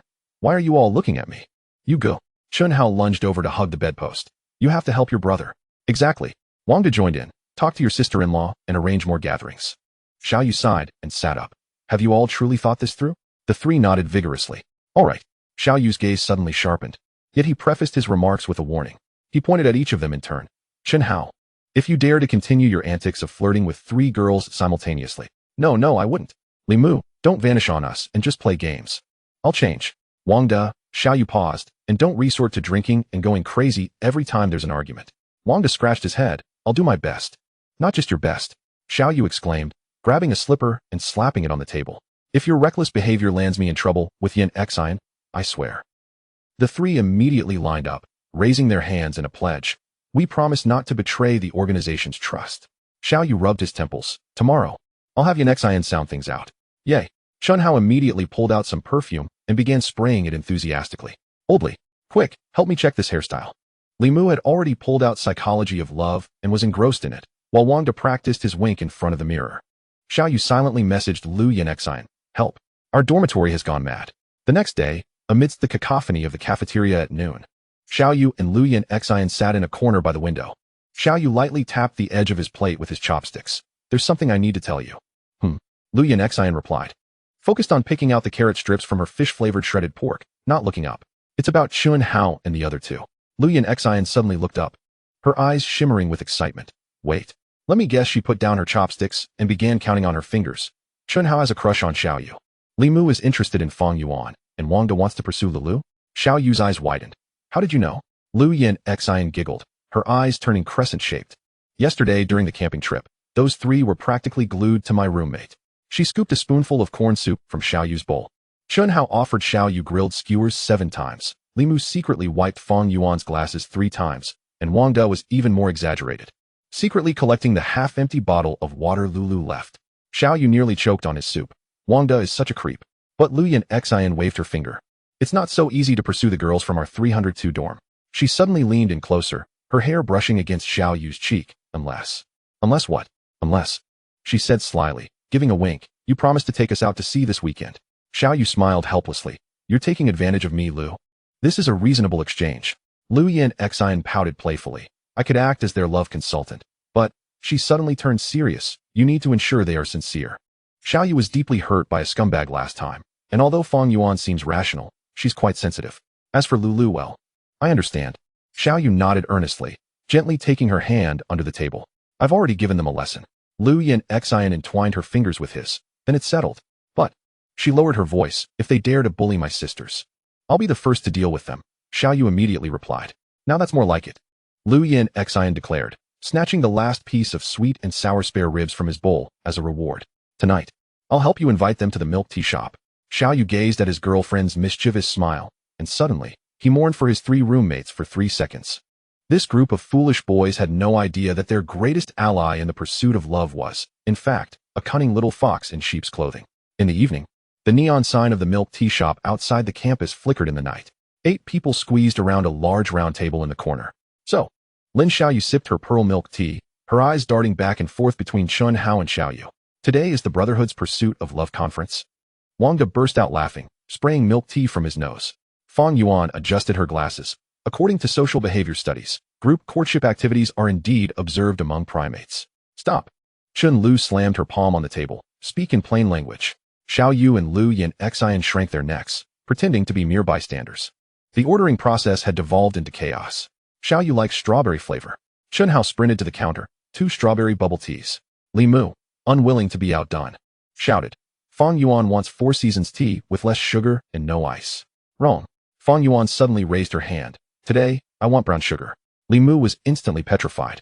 The little notebook in his hand fell with a thud, revealing it was filled with Fang Yuan's dietary preferences. Creep. Everyone chimed in unison. Wang De seized the opportunity to flatter. Lulu, you said you liked. Shut up. Chun Lu glared. I can order what I want a day. The seating arrangement was equally tumultuous. Chun Hao accidentally kicked Li Mu and plopped down next to Lin Xiaoyu. What a coincidence. You also like sitting by the window? Coincidence. Lin Xiaoyu smiled. You pushed me over here. Meanwhile, Li Mu was loudly exclaiming over Fang Yuan's notebook. Wow. Your data model on population changes of Antarctic krill is brilliant. Fang Yuan narrowed her eyes. You didn't even read the abstract completely, did you? Impossible. Li Mu pointed at the 3rd line. It clearly says. That's the references, she interjected. Wang De, seizing the moment, pulled out a crab-shaped hairpin. Lulu. Here as a gift. Isn't that a children's version? Xiao Yu and Lu Yin Xian huddled in the corner, trying to suppress their laughter. Your roommates, Xiao Yu whispered, are even worse than I imagined. Lu Yin Xian bit her straw in amusement. I bet 5 dimes that Chun Hao will spill milk tea on his pants soon. No sooner had she spoken than there was a loud crash. Ah, my new pants. Ha ha. Amidst the uproarious laughter, Chun Hao dashed to the restroom, his face flushed. Li Mu seized the opportunity to swap seats, only to be struck on the head by Fang Yuan's backpack. Wang De attempted to help, but slipped on a pearl. Inadvertently bowing deeply to Chun Lu, Xiao Yu quietly transferred 50 cents to Lu Yin Xian. Chapter 20, Signature Part-Time Employee. Shocking. Marine Science Academic Superstar seeking crew members. Priority to marine engineering students. Hourly wage 25 yuan. The moment this title appeared on the campus forum, it instantly soared to the top of the trending list. Wow. Is Xiao Yu becoming a ship owner? A male student exclaimed in the cafeteria, holding his phone. A nearby girl with glasses adjusted her frames. 300 yuan for every outing? That's way higher than internship wages. The class group for marine engineering erupted in excitement. Zhang San. Guys, check the forum. Xiao Yu is recruiting crew members. Li Si. 300 yuan for 12 hours? This is way better than interning at the shipyard. Wang Wu. Already added as a friend. I'm in the top 10 of the marine engineering program. I'm in. The class monitors suddenly chimed in. Ahem. Just a reminder. The midterm exam for marine dynamics is tomorrow. The group fell silent for a brief 3 seconds. Everyone damn. Off to study. Xiao Yu's phone vibrated wildly on the desk. Friend requests flooded in like snowflakes. Marine Engineering Junior Li Chong has a crew member certificate. Sophomore Wang Ming scored full marks in last semester's practical internship. Graduate student Zhang Wei published a paper on ship power systems. Xiao, my friend. A voice called from the back row. I'm the president of the Shipbuilding Student Union. Could you give me an internal referral? The old professor at the podium adjusted his reading glasses. Certain students, if you keep playing on your phones, I will have you thrown out. Xiao Yu hurriedly set his phone to silent, only to discover Lu Yin Xian had sent him a message. Ba Xiao heard you're going to support the entire marine engineering department? Just kidding. As soon as the class bell rang, Xiao Yu was surrounded. Brother Yu, look at me. I can repair diesel engines. Senior, I participated in the National Ship Design Competition. Captain Xiao, I can sing sailor. Wang De and his companions squeezed into the crowd, acting as bodyguards for Xiao Yu. Queue up. First, send your resumes to the email. Chun Hao leaned closer to Xiao Yu and whispered, Old Xiao, could you save a spot for my cousin? Get lost. Xiao Yu chuckled, playfully scolding him. We must ensure fair competition. That evening, Xiao Yu's email inbox overflowed. Rubbing his temples, he complained to Lu Yinxin in the video call, receiving over 200 resumes. Is the entire marine engineering department mobilizing? Lu Yinxin, munching on an apple, laughed. Who asked you to offer such a high salary?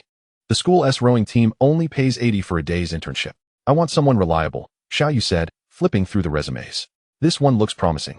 A recipient of the National Scholarship, etc. Suddenly, his eyes widened. What is this from the College of Arts? A new message popped up on the screen. Dear Captain Xiao, although I am from the Chinese department, my love for the sea runs deep. Attached is my original poem, The Sea. Xiao Yu buried his face in the keyboard. At 2 a.m, Xiao Yu's desk lamp still shone brightly. The last 3 resumes sprawled before him, marked with red pen highlights. Zhang Zhan, a senior in marine engineering and a key member of the rowing team, with experience in deep-sea internships. Wang Jiqiang, a graduate student who published a paper on energy-saving modifications of fishing boat power systems. Chen Hai, a senior whose father had been a captain for 30 years. Grew up on fishing boats. Xiao Yu rubbed his tired eyes when his phone vibrated. It was a message from Lu Yanxin. Still awake? Sleepy, he replied with a smile. Almost done, just selecting the last crew member. After a moment's hesitation, Xiao Yu finally dialed Chun Hai's number. On the other end, a voice, hoarse and drowsy, responded, "Hello? Senior Chen. This is Xiao Yu." There was a thud as if something heavy had fallen. "Captain Xiao. Wait, let me turn on the light." After a flurry of clattering sounds, Chen Hai's voice became clearer.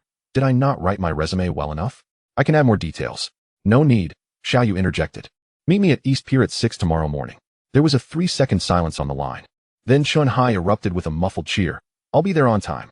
The next morning, as dawn broke, Xiao Yu spotted a tall figure standing by the pier, a severely worn toolbox at his feet. Chun Hai jogged over, his bronzed face betraying his nervousness. "Captain, Captain." He handed over a stack of documents. "Here are my crew certificate, health certificate, and just call me Xiao Yu. You're my senior. No need for such formality." Xiao Yu accepted the documents, surprised to find a yellowing photo on top, showing a young Chun Hai on a fishing boat, with tumultuous waves behind him. "My dad said." Chun Hai scratched his head shyly. "A person going to sea must let the captain know their roots." Xiao Yu nodded and tossed him the keys. "Go check the engine." Chun Hai's eyes brightened as the toolbox clanged open, revealing meticulously arranged, gleaming tools.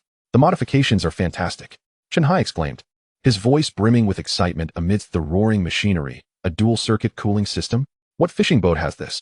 Xiao Yu squatted beside him, observing as he expertly inspected each part. "Senior, with your qualifications, why not go to a shipping company?" Chun Hai paused in his actions.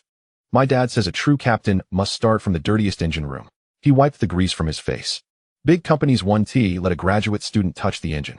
As the morning sun streamed through the porthole, Xiao Yu suddenly smiled. "Ready to set sail, partner?" Chun Hai raised his oil-stained hand. "Always on standby, Captain." At the pier, Lu Yanxin held 2 cups of soy milk, watching as the 2 young men emerged from the engine room, grinning like 2 playful kittens. As Saturday arrived, the morning fog had yet to dissipate, but East Pier was already bustling. Main engine preheated. Chun Hai peeked out from the engine room, a streak of grease across his face. "Oil pressure and water temperature are normal." Xiao Yu stood on the deck, checking the navigation equipment, confirmed the life-saving gear. "Already checked." Lu Yanxin emerged from the cabin with a first-aid kit. "Senior Chen has triple-checked the life raft's expiration date." Chun Hai shyly scratched his head. "My dad always says, sweat more before going to sea, so you bleed less at sea." "Profound." Xiao Yu chuckled, tossing him a bottle of water. "Today we'll test the boat near the coast and return by noon." As the fishing boat sliced through the calm sea, Chun Hai's maneuvering caught Xiao Yu's attention. "That S-shaped wave avoidance is impressive. Who taught you?" "My dad," Chun Hai grinned. "He says a good helmsman must understand the temperament of the waves."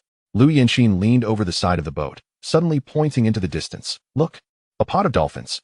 3 dolphins chased the boat's bow waves, leaping out of the water from time to time. Chun Hai slowed down, allowing the boat to gently sway with the waves. "This way, they have more fun." Sunlight bathed the 3 of them as the sounds of the engine and waves intertwined into a joyful melody. On the return journey, Xiao Yu's live well was filled with several grouper fish. Today's catch is average. He patted Chun Hai on the shoulder, but the sea trial was a success. Chun Hai diligently recorded data in the logbook. "Captain, can we try night sailing next time? I know where the moonlight fish schools are." "Agreed." Xiao Yu laughed. "But first, you must pass Yanxin's safety assessment." Lu Yanxin placed her hands on her hips, feigning seriousness. "The theoretical exam on life-saving equipment requires a score of 90 or above to qualify for night sailing." "Mission accomplished, guaranteed." Chun Hai stood at attention in salute, nearly tripping over a rope. As they parted at the pier, Chun Hai suddenly pulled out a package. "Dried shrimp my family sun-dried." He handed it to Xiao Yu. "My mom says thank you for giving me this opportunity." Xiao Yu was about to decline when Lu Yanxin intercepted it. "Please thank Annie for me. Bring her pickles next week." Watching Chun Hai's retreating figure, Lu Yanxin poked Xiao Yu. "You chose well with this senior." "Yes." Xiao Yu took her hand. "He truly understands the sea." Chapter 21, A Good Start. On Sunday morning, a thin mist lingered over the sea as the UXIN sailed away from the pier. Chun Hai was inspecting the cabin equipment when he suddenly heard Xiao Yu shout from the deck. "Senior, adjust 15 degrees to the northeast." "Huh?" Chun Hai looked skeptically at the calm sea. "That area is too shallow." "Trust me." Xiao Yu's gaze was unwavering. "I've studied the currents and fish migration patterns in this area." Lu Yanxin leaned closer, curiosity piqued. "How did you determine that?" "ISNT the textbook saying." "Experience," Xiao Yu hurriedly interrupted, flipping open the logbook. "Look, last week there were signs of fish activity in this region." As the fishing boat entered the target area, Chun Hai muttered, "This place has many hidden reefs." Before he could finish, the sonar suddenly emitted a rapid series of beeps. What the hell? Chun Hai's eyes widened as he stared at the screen. How could the fish density be this high? Xiao Yu swiftly donned his gloves. Drop the net. Lu Yanxin watched in astonishment as he expertly operated the equipment. When did you learn to read sonar charts? I self-studied during the summer break. Xiao Yu averted his gaze, pretending to concentrate on adjusting the winch. At the moment of net retrieval, everyone held their breath. Splash! A net full of shimmering silver burst forth under the morning sun. Yellowfin tuna, mackerel, and plump black sea bream danced across the deck. Chun Hai knelt on the slippery deck. This is equivalent to a normal fishing boat's haul over 3 days. Lu Yanxin's eyes widened. Xiao Yu, confess honestly. Have you secretly taken a course in fisheries resource management? It's merely luck. Xiao Yu hastily seized a fish to divert the conversation. Senior, look at this black sea bream. Junior, Chun Hai suddenly grasped his shoulder. Your knack for finding fish is more precise than my father's 30-year experience as a captain. The sea breeze tousled Xiao Yu's bangs. And he offered an awkward smile. Perhaps the sea dragon king favors me? As they returned to shore, Chun Hai stared vacantly at the sonar screen, muttering, something feels amiss. The same waters, yet yesterday. Xiao Yu quickly opened the live well. Yin Xin. Come look at the pattern on this grouper.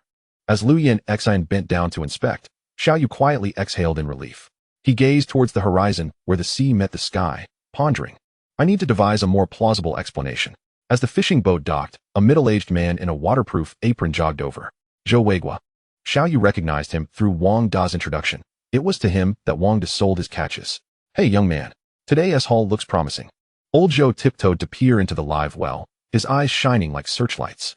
Xiao Yu lifted the hatch, revealing a glimmering array of silver scales under the sunlight. Uncle Zhou, what is your offer?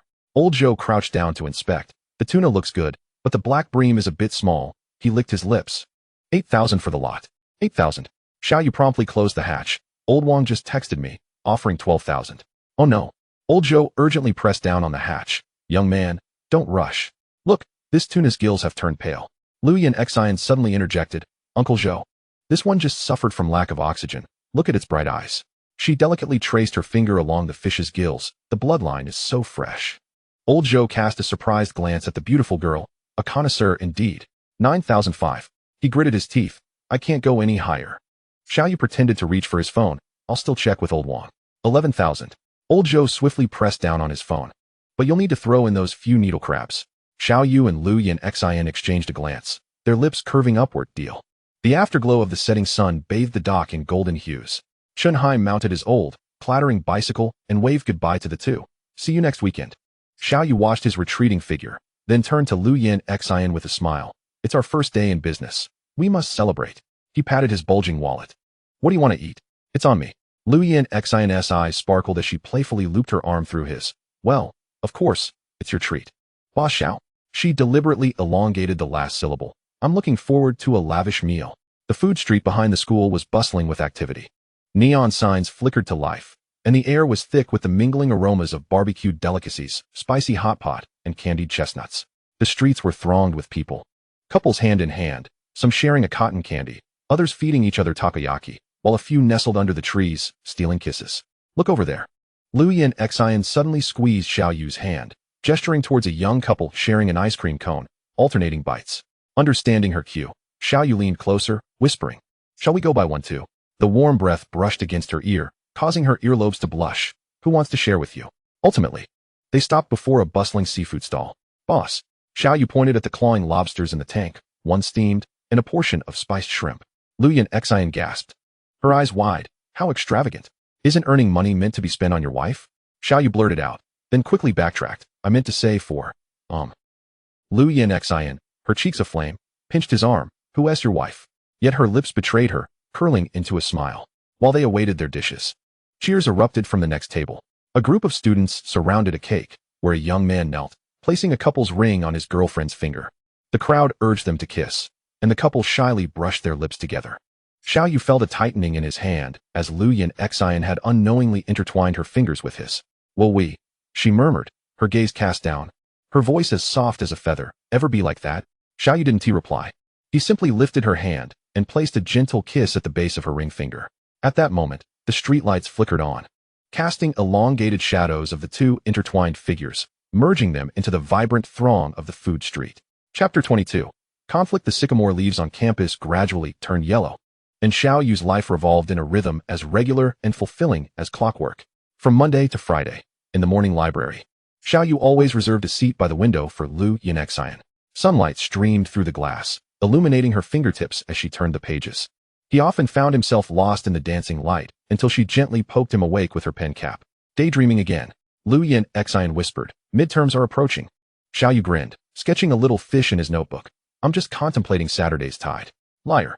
She blushed and kicked his shins. The corner of the page adorned with a heart that read SYXY.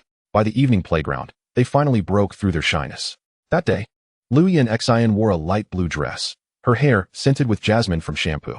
As they parted, she suddenly tugged at Xiao Yu's shirt. "Hey, do you know how the French say goodbye?" Before he could respond, she pressed her lips against his in a tender kiss.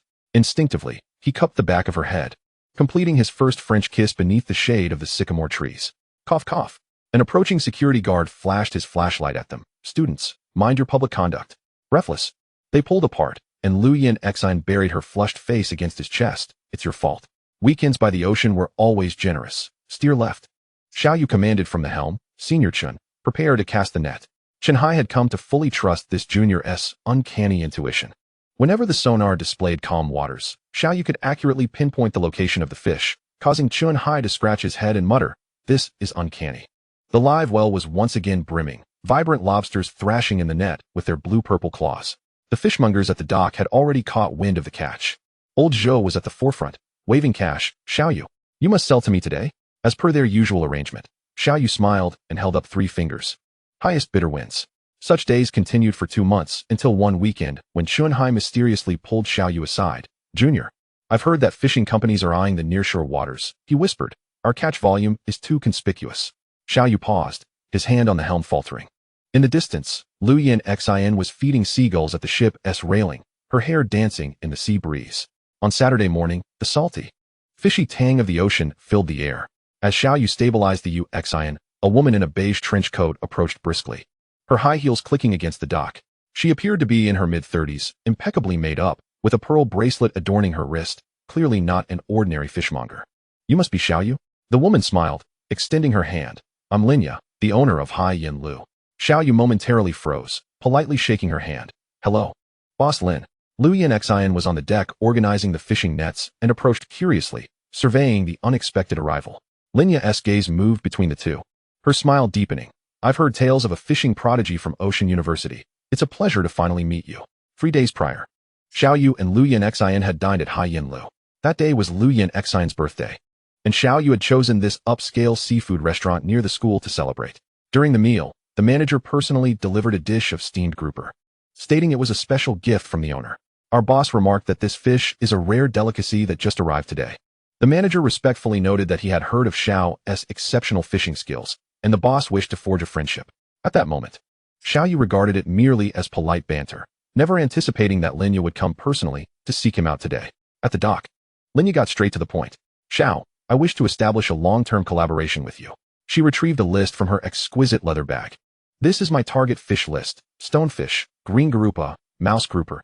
These high-end seafood items are in great demand at restaurants."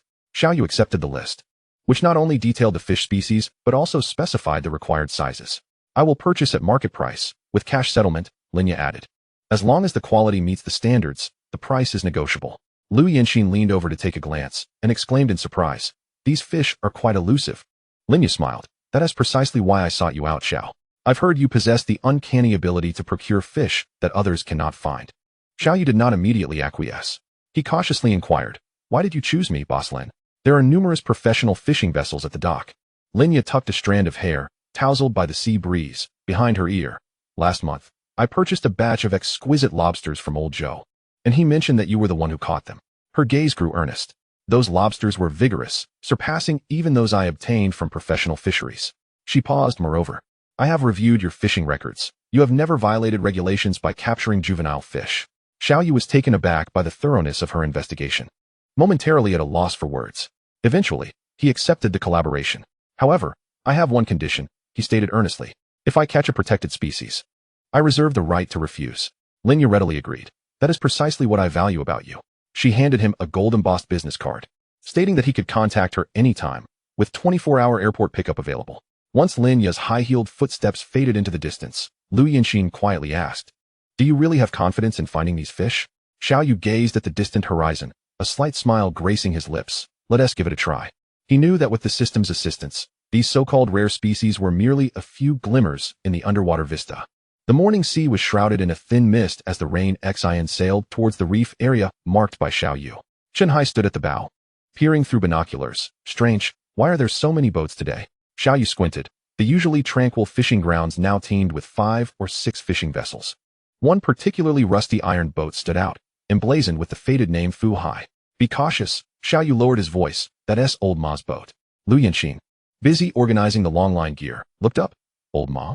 He asked the king of the dock. Chun Hai's expression turned serious.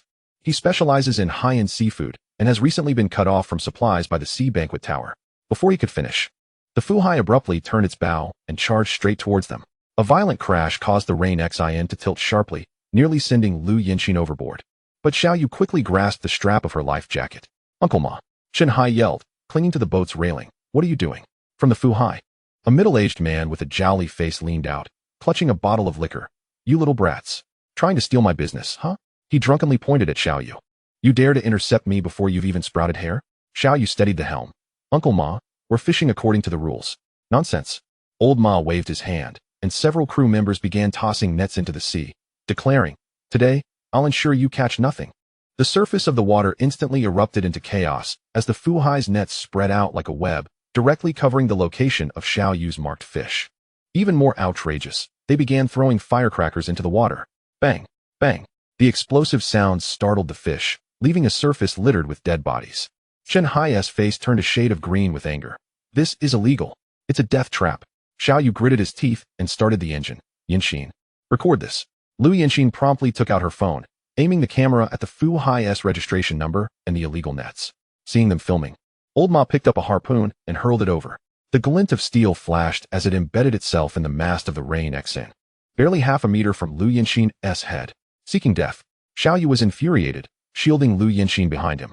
He accelerated suddenly, ramming the bow of the rain xin against the side of the Fu Hai. With a tremendous crash, Old Ma stumbled and fell on the deck, shattering his liquor bottle. You little brat, he roared, scrambling to his feet. I'll kill you. Just as the situation reached a critical point, the piercing sound of the Coast Guard siren shattered the morning mist. A blue and white patrol boat sped towards them, its loudspeaker declaring, Fu Hai, halt immediately. Prepare for inspection. Old Ma's face turned ashen. The illegal nets and dead fish still floated on the surface, an undeniable testament to their crimes.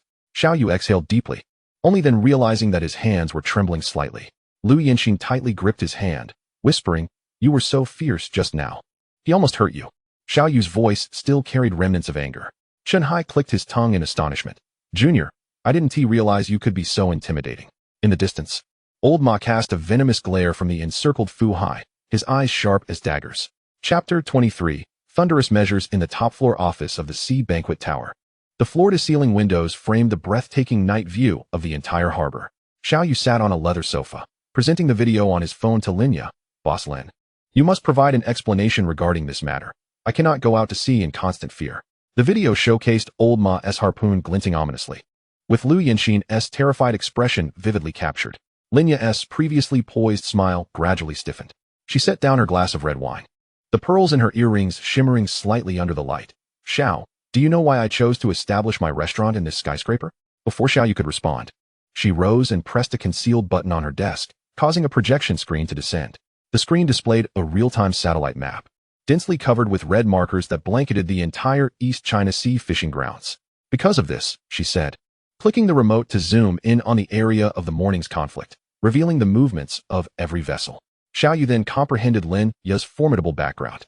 Her father was the founder of the Lin Ocean Group, controlling 60% of cold chain logistics in East China. By forsaking a high-ranking position in the family business to independently establish the Sea Banquet Tower, she aimed to create a premier seafood brand. Old Ma, Lin Yu scoffed, is merely a thug who started from smuggling. How dare he threaten my partner? She picked up her diamond-studded phone and dialed a number. Director Zhang. I heard that the Coast Guard apprehended a vessel for illegal fishing today. A respectful voice responded from the other end. Miss Lin, rest assured, it has been detained. The owner, Ma Daqiang, is suspected of illegal fishing, endangering navigation safety, and will face at least 15 days in custody. Not enough. Linya's voice suddenly turned as frigid as ice. Investigate the batch of goods he handled last year during the fishing ban. And check his son's warehouse in the bonded area. Xiao Yu felt a chill run down his spine. This woman had even managed to uncover the opponent's entire background. 3 days later, a notice was posted at the dock. The Fu Hai has had its license permanently revoked due to multiple violations. The owner, Ma Daqiang, is under criminal detention for smuggling endangered species. Even more astonishingly, Linya dispatched someone to purchase the dilapidated ship at scrap metal prices and repurposed it into a seafood display at the Sea Banquet Tower, prominently placed in the restaurant's grand hall. When Xiao Yu next encountered Linya, she was elegantly slicing a steak in the VIP room. "It's all resolved," she said, sliding a check towards him. "This is for your emotional distress." Xiao Yu shook his head. "There's no need. I know what you were thinking." Linya took a sip of red wine. "Yet the marketplace resembled a battlefield. If I refrain from taking action, tomorrow, more old horse heads will trouble you." She suddenly revealed a playful smile. "By the way, I heard your girlfriend was startled? This weekend, I've arranged a private yacht party as an apology." Upon exiting the restaurant, Xiao Yu glanced up at the brightly lit floor-to-ceiling window on the top floor. He finally understood why Linya could maintain her foothold in this industry. On a morning where the sea breeze gently caressed, the Uxian vessel sliced through the tranquil waters, leaving behind a shimmering silver wake. Standing at the helm, Xiao Yu observed the sparse distribution of fishing boats on the radar, a slight smile gracing his lips. Ever since the incident with the old horse head, this maritime expanse had become remarkably serene. The fishing boats, once eager to secure their positions, now yielded the passage upon sighting the blue hull of the Uxian. "Turn left 15 degrees, Xiao Yu instructed Chun Hai, nonchalantly resting his hand on the ship's railing. The icy seawater brushed his fingertips, instantly conjuring images of the underwater realm. A school of plump grouper darted among the coral reefs, accompanied by a few rare eastern star groupers. "Drop the net," Xiao Yu commanded decisively. Chun Hai had grown accustomed to Xiao Yu's uncanny intuition and began operating the winch without a word. Lu Yinxin, meanwhile, recorded the latitude and longitude. Though unaware of Xiao Yu's secret, she couldn't help but smile each time she caught a glimpse of his focused profile. At the dock, Linya personally overseeing the collection had become routine. Today, she donned a beige suit, her pearl earrings glimmering softly in the morning light.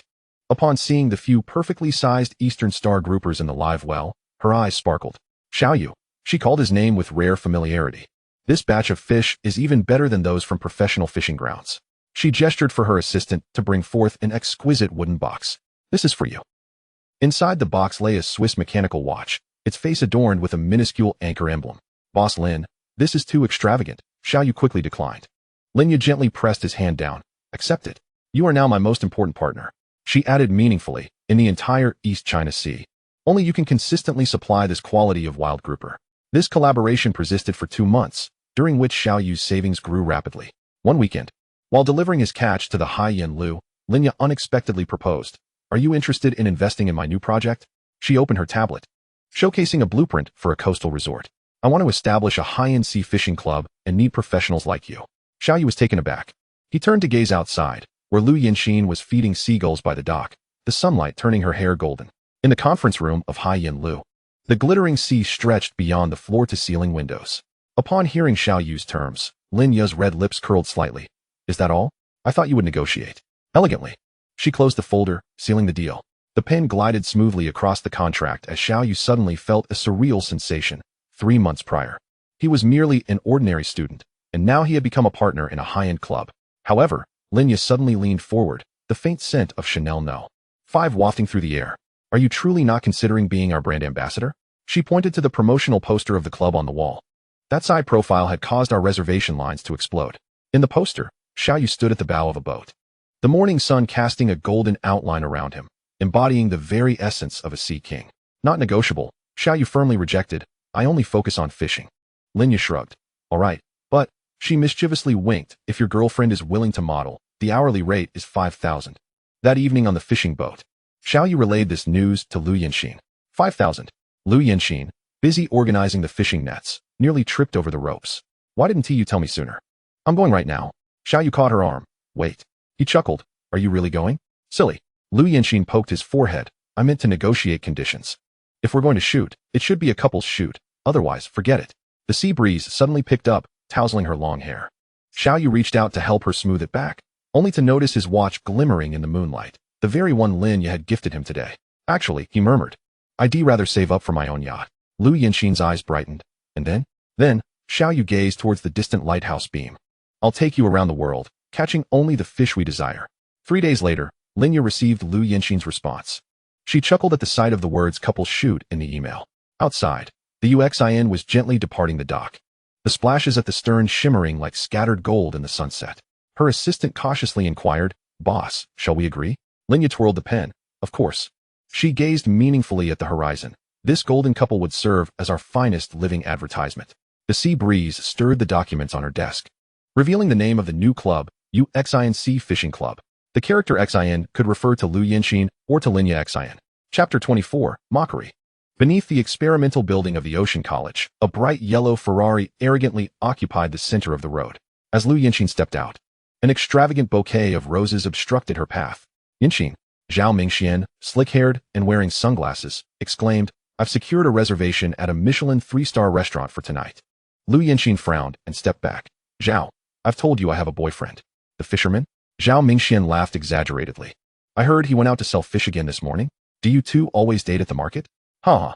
Several passing students halted, whispering among themselves.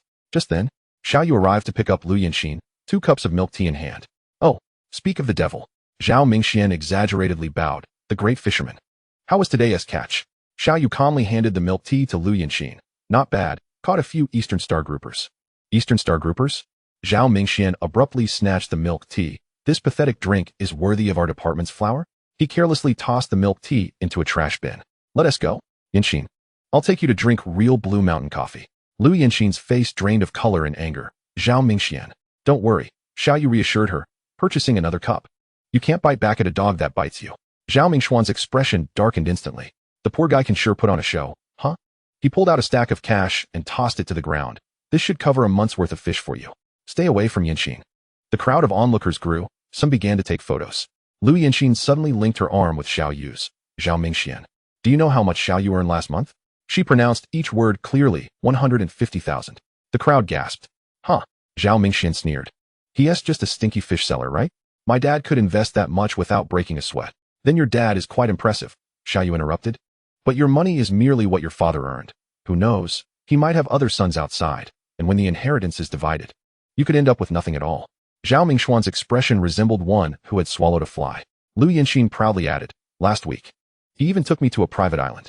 That Michelin place. She elongated the tone. It's just average, right?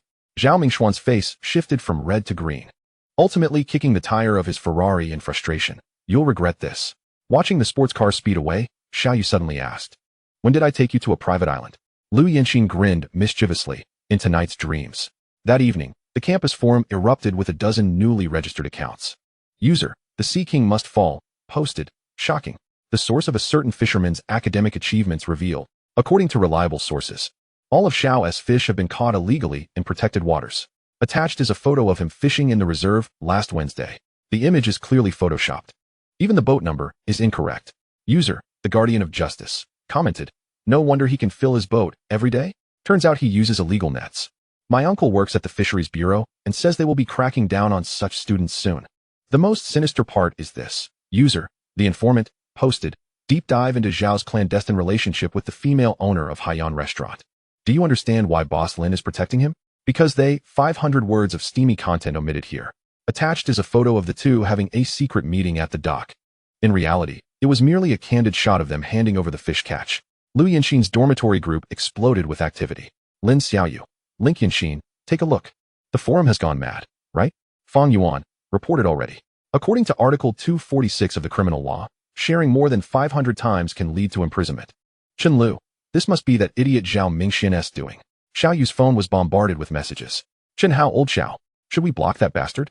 Wang De, I've traced the IP of the post. It's from that internet cafe Zhao Mingxian frequents. Looking at the screen filled with rumors, Xiao Yu suddenly laughed and sent a screenshot to Linya. Boss Lin, may I borrow a legal team? 5 minutes later, all defamatory posts vanished simultaneously, and a new announcement was pinned at the top of the forum. Legal statement regarding the defamation allegations against user the Sea King must fall in 12 other accounts. The signature was resplendent with legal department of Lin Group. The next day in class, Zhao Mingxuan's seat was conspicuously empty. The professor adjusted his glasses. Zhao has taken a leave of absence. It is said there are some sudden legal issues at home. The sycamore leaves on campus gradually turned golden. and Xiao Yu's life returned to its familiar rhythm. From Monday to Friday in class. In the morning at the library, Lu Yinxin rested her head on the table. Sunlight streaming through the glass, casting delicate shadows on her eyelashes. Xiao Yu gently draped his coat over her shoulders, and, on her open notes for marine ecology, he drew a crooked little fish. Lu Yinxin, groggily waking up, saw the little fish and couldn't help but laugh. It was drawn quite poorly. Is it ugly? Xiao Yu raised an eyebrow. This is based on the zebra fish we discussed in class today. Zebra fish aren't that fat. She poked his forehead. Were you daydreaming again in class? Xiao Yu chuckled and grasped her fingers. Not daydreaming. Just contemplating whether to try the new fishing spot we discovered this Saturday. Lu Yinxin rolled her eyes. Xiao, is there anything besides fish in your mind? Of course. Xiao Yu leaned closer, lowering his voice. There's you. Lu Yinxin's ears flushed, and she grabbed her notebook as if to hit him, but he pulled her into his embrace. They laughed and teased each other until the librarian shushed them. In the evening by the playground, the sunset elongated their shadows. Lu Yinxin swung their interlocked hands. Isn't Senior Chen Hai coming this weekend? He has gone for an internship. Xiao Yu squeezed her fingertips. Just the two of us. Isn't that good? Sure. Lu Yinxin's eyes curved into crescents. Then I want to eat the fish you grilled. Haven't you had enough of the last batch that got burnt? Who told you to insist on grilling fish when? Lu Yinxin suddenly stopped. Her face flushed as she glared at him. Xiao Yu smirked. Insist on grilling fish when what? Xiao Yu. She huffed, shaking off his hand, only to be pulled back into his embrace. The sea breeze stirred, carrying a hint of early autumn's chill, yet it could not dissipate the warmth blossoming between them. On Saturday morning, the sea shimmered with golden waves. The Uxian gently rocked, and Lu Yinxin wrapped herself in Xiao Yu's coat, watching him deftly maneuver the helm. The morning light outlined his focused profile, his jawline distinctly chiseled. What are you looking at? Noticing her gaze, Xiao Yu's lips curled slightly. You. Lu Yinxin rested her chin on her hands. Captain Xiao looks rather handsome when he's serious. Xiao Yu chuckled, suddenly leaning down to peck her lips. A reward. Hey, focus on sailing. Lu Yinxin's cheeks flushed as she pushed him away, yet her lips betrayed her with a smile. Such days were simple yet warm. The library held their intertwined figures, the cafeteria echoed with shared bowls of noodles, and the sea breeze carried their clasped hands in silent understanding. Xiao Yu sometimes pondered that had it not been for that peculiar system, he might never have encountered someone like Lu Yinxin, who would frown at his burnt fish, steal glances at him while he was focused on sailing, and blush at his kisses. Lu Yinxin also wrote in her diary, the calluses in his palm are marks left by the sea breeze and time. I wish to be his eternal harbor. Chapter 25, The Brother-in-Law. On the campus's tree-lined path in the evening, the sycamore leaves rustled softly. Xiao Yu was holding Lu Yinxin's hand, the two of them strolling leisurely towards the dormitory. Lu Yinxin swung their joined hands, smiling. Tomorrow morning, I want to eat the soy milk and fried dough sticks from the cafeteria. Will you accompany me? Before she could finish her sentence, a tall figure suddenly dashed around the corner, blocking their path. Lu Yinxin. The man's voice was deep, laced with suppressed anger. Is this what you call studying in the library? Lu Yinxin froze instantly, her fingers tightening around Xiao Yu's brother. Before Xiao Yu could react, a punch came right at him. Bang! He staggered back 2 steps, a metallic taste flooding his mouth. Brother, what are you doing? Lu Yinxin screamed, hurriedly standing in front of Xiao Yu. Have you lost your mind? Lu Mingyuan, Lu Yinxin's older brother, stood nearly 6 feet tall, dressed in a crisp suit. But his face was now ashen with rage. He pointed at Xiao Yu, his voice as cold as ice. Who is this kid? 5 minutes later, in the campus cafe, the atmosphere was so tense one could practically squeeze water from it. Lu Yinxin's eyes were red, dabbing at Xiao Yu's mouth with a tissue. Does it hurt? Xiao Yu shook his head, calmly meeting the glare of the man across from him. Hello, Lu Gu. I am Xiao Yu, Yinxin's boyfriend. Boyfriend? Lu Mingyuan scoffed. How old are you? What does your family do? What is your monthly income? Brother. Lu Yinxin slammed the table in frustration. Are you checking his household registration? Xiao Yu held her hand down and answered candidly. 22 years old, a junior at Ocean University, from an average working-class family. Currently, I go fishing on weekends, my monthly income. He paused. It's unstable, but sufficient for our daily expenses. Fishing? Lu Mingyuan's brows furrowed deeper. You want my sister to be with a fisherman? Lu Yinxin shot up. Xiao Yu is not an ordinary fisherman. Wait. Lu Mingyuan suddenly interrupted. Narrowing his eyes, you said you fish? Inshore or offshore? What method do you use? Xiao Yu was taken aback, but still replied. Inshore. Mainly using longline fishing and crab pots. Did you catch the grouper from Dongyang last month? Lu Mingyuan's expression changed abruptly. Xiao Yu hesitated. I did. Lu Mingyuan's demeanor turned peculiar. After a few seconds of silence, he pulled out his phone and showed a picture. Is this your boat, the Uxian? The photo displayed Xiao Yu's fishing vessel at the dock. Lu Yinxin was bewildered. Brother, how do you? Lu Mingyuan ignored her. Staring at Xiao Yu. That 12-pound wild grouper auctioned by Haiyan restaurant last month, was it supplied by you? Xiao Yu nodded. Yes. After a suffocating silence, Lu Mingyuan suddenly let out a deep sigh. He rubbed his brow and turned to Lu Yinxin, saying, you should have mentioned it earlier. Lu Yinxin replied with a puzzled expression. Surprisingly, Lu Mingyuan's demeanor softened, even revealing a hint of regret. After 3 months of pursuit, I lost that prized Eastern Starry grouper to that woman, Linya. He glanced at Xiao Yu, his gaze intricate. You, my lad, possess quite the talent. Xiao Yu remained silent, while Lu Yinxin sighed in exasperation. Can't you two refrain from discussing fishing? Both men turned their innocent faces towards her. Lu Mingyuan cleared his throat and suddenly stated earnestly, Xiao Yu, take me along next time you head out to sea. Xiao Yu was taken aback. Lu Yinxin face-bombed. Brother, weren't you just saying you wanted to break his legs? Lu Mingyuan waved dismissively. That's a different matter altogether. He fixed his serious gaze on Xiao Yu. Treat my sister well, or else you'll never discuss fishing spots with me again. Xiao Yu interjected. Lu Mingyuan remained silent, while Lu Yinxin looked on, bemused. Ultimately, this unexpected meeting of the families concluded with the three of them agreeing to go out to sea together that weekend. As they departed, Lu Mingyuan patted Xiao Yu on the shoulder. Kid, you're quite fortunate. Xiao Yu smiled. Indeed, I met Yinxin. Lu Mingyuan shook his head. I meant, you managed to win my sister's affection. He lowered his voice conspiratorially. And you found so many excellent fishing spots. Brother, Lu Yinxin protested. As they exited the cafe, Lu Mingyuan suddenly halted, turning to face the two. The night breeze tousled his suit and tie, yet his expression was remarkably serious. Yinxin. Regarding mom and dad. He paused. I will speak on your behalf. Lu Yinxin's eyes sparkled with hope. Brother, really? Provided that. Lu Mingyuan pointed at Xiao Yu, a mischievous smile forming on his lips. This lad takes me out for a proper fishing trip. Xiao Yu raised an eyebrow. What do you mean by proper? Lu Mingyuan's eyes gleamed. At least the caliber of that Eastern Starry grouper from last month. No, it must be even larger. He rubbed his hands together. I've been fishing for 10 years and have yet to catch a rare grouper over 10 pounds. Lu Yinxin face-bombed. Brother, are you really considering trading my happiness for fish? Lu Mingyuan retorted with conviction. How could you say that? He clapped Xiao Yu on the shoulder. I'm merely assessing the prospective son-in-law's capabilities for our parents. On the way back to the dormitory, Lu Yinxin entwined her arm with Xiao Yu's. Unable to resist a quip, my brother has always been this way. He would do anything for fishing. She rolled her eyes, recalling how he once skipped school to go to the reservoir and was punished by their father for 3 days, only to return the very next day with a limp. Xiao Yu chuckled lightly. No wonder he recognized the Yusin boat. Suddenly, Lu Yinxin remembered. Last year, he spent 50,000 yuan on a top-tier fishing gear set. Yet after 6 months, he only caught a few small crucian carp. She winked slyly. If you really help him catch a big fish, he might just worship you like a deity. Xiao Yu pondered, squeezing Lu Yinxin's hand. Should I perhaps hold back a little? To prevent him from pestering us to go out to sea every day. Don't you dare. Lu Yinxin pinched his arm. I'm counting on him to help us deal with our parents. 3 days later, at dawn, by the dock, Lu Mingyuan was already waiting there, surrounded by high-end fishing gear, resembling a general preparing for battle. Is this shabby boat all we have? He scrutinized the Yusin, yet excitement shimmered in his eyes. Can we really catch something substantial? Xiao Yu smiled in silence, merely handing him a life jacket. Lu Gu, let us establish the rules first. Understood. Lu Mingyuan waved impatiently. Just follow the captain's orders. He lowered his voice. If you let me catch a decent fish today, I'll take care of matters between you and my sister. As the sun rose above the horizon, casting elongated shadows of the trio, Lu Yinxin gazed at her brother's childlike excitement, suddenly feeling that perhaps this relationship would unfold more smoothly than expected. Chapter 26. Just trust me. At 5 in the morning, the dock was shrouded in a gray-blue mist. Lu Mingyuan stood before the Yusin, scrutinizing the 12-meter-long iron vessel. Clad in a brand-new fishing outfit, the Rolex on his wrist gleamed in the morning light. Is this it? He prodded the boat with his toe, not even a sonar display.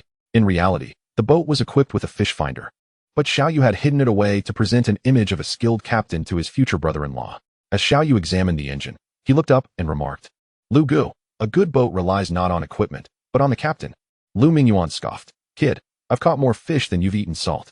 Lu Yinxin poked her head out from the cabin. Brother, can you keep it down for once? As the fishing boat sailed out of the harbor, the surface of the sea shimmered with tiny waves. Lu Mingyuan sat in the cockpit, incessantly pointing and directing. Head east. The water is deeper over there. Xiao Yu firmly grasped the steering wheel. Lu Gu, today's tide isn't suitable for heading east. What do you know? Lu Mingyuan waved the nautical chart. I spent 30,000 yuan on satellite fish location. Shanghai, stifling laughter on the aft deck, whispered to Lu Yanxin. Your brother is even harder to please than old Ma. Lu Yanxin sighed. He is not usually like this. He just really wants to catch a big fish. 3 hours later, Lu Mingyuan's patience wore thin. Is this what you call a great fishing spot? He pointed at the empty live well, not even a small bait fish. Xiaoyu glanced at his watch. Let us wait another 10 minutes. Wait for what? Lu Mingyuan shouted, grabbing his fishing rod. I'm going back. This lousy boat. Just then, Xiaoyu suddenly turned the boat around. Drop anchor. Lu Mingyuan stumbled. What are you doing? Ignoring him. Xiaoyu quickly moved to the deck. Yanxin, help me get rod number 3. Turning to Lu Mingyuan, he instructed, Lu Gu, use live shrimp as bait. Drop it 20 meters down. Lu Mingyuan was skeptical. Are you sure? Not sure. Xiaoyu smiled. But if you want to catch a big fish, you should listen to me. When Lu Mingyuan's fishing rod first bent into a curve, his curse was abruptly silenced. Holy cow. He gripped the rod tightly. This force must be at least 10 pounds. Xiaoyu restrained his hand. Don't rush. Let it tire a bit. To hell with that. Lu Mingyuan's forehead bulged with veins. I've waited 10 years for such a fish. Suddenly, the sea erupted in a splash as a golden yellow tuna leapt out of the water. Lu Gu, it's a tuna. Lu Yanxin screamed. Lu Mingyuan's hands trembled, not from exhaustion but from excitement. Damn, this fish could grace the cover of Fishing magazine. 2 hours later, the live well housed 3 tunas, 2 eastern starry groupers, and a rare blue lobster. Lu Mingyuan slumped on the deck, drenched yet grinning like a child. Xiaoyu, you kid, he gasped. You're incredible. Xiaoyu handed him a bottle of water. How is that? More than just good. Lu Mingyuan sprang to his feet, embracing Xiaoyu. Brother. From now on, you are my true brother. Lu Yanxin stifled a laugh. Brother. Didn't you say you wanted to break his legs? Who said that? Lu Mingyuan glared. Where else can I find such a wonderful brother-in-law? He pulled out his phone. I need to call Dad and let him see for himself. On the return journey, Lu Mingyuan transformed entirely. He eagerly offered Xiaoyu a cigarette. So, are you free next week? Xiaoyuan declined Yan's invitation. I need to check the tide chart. I understand the tide chart. Lu Mingyuan hastily pulled out his phone.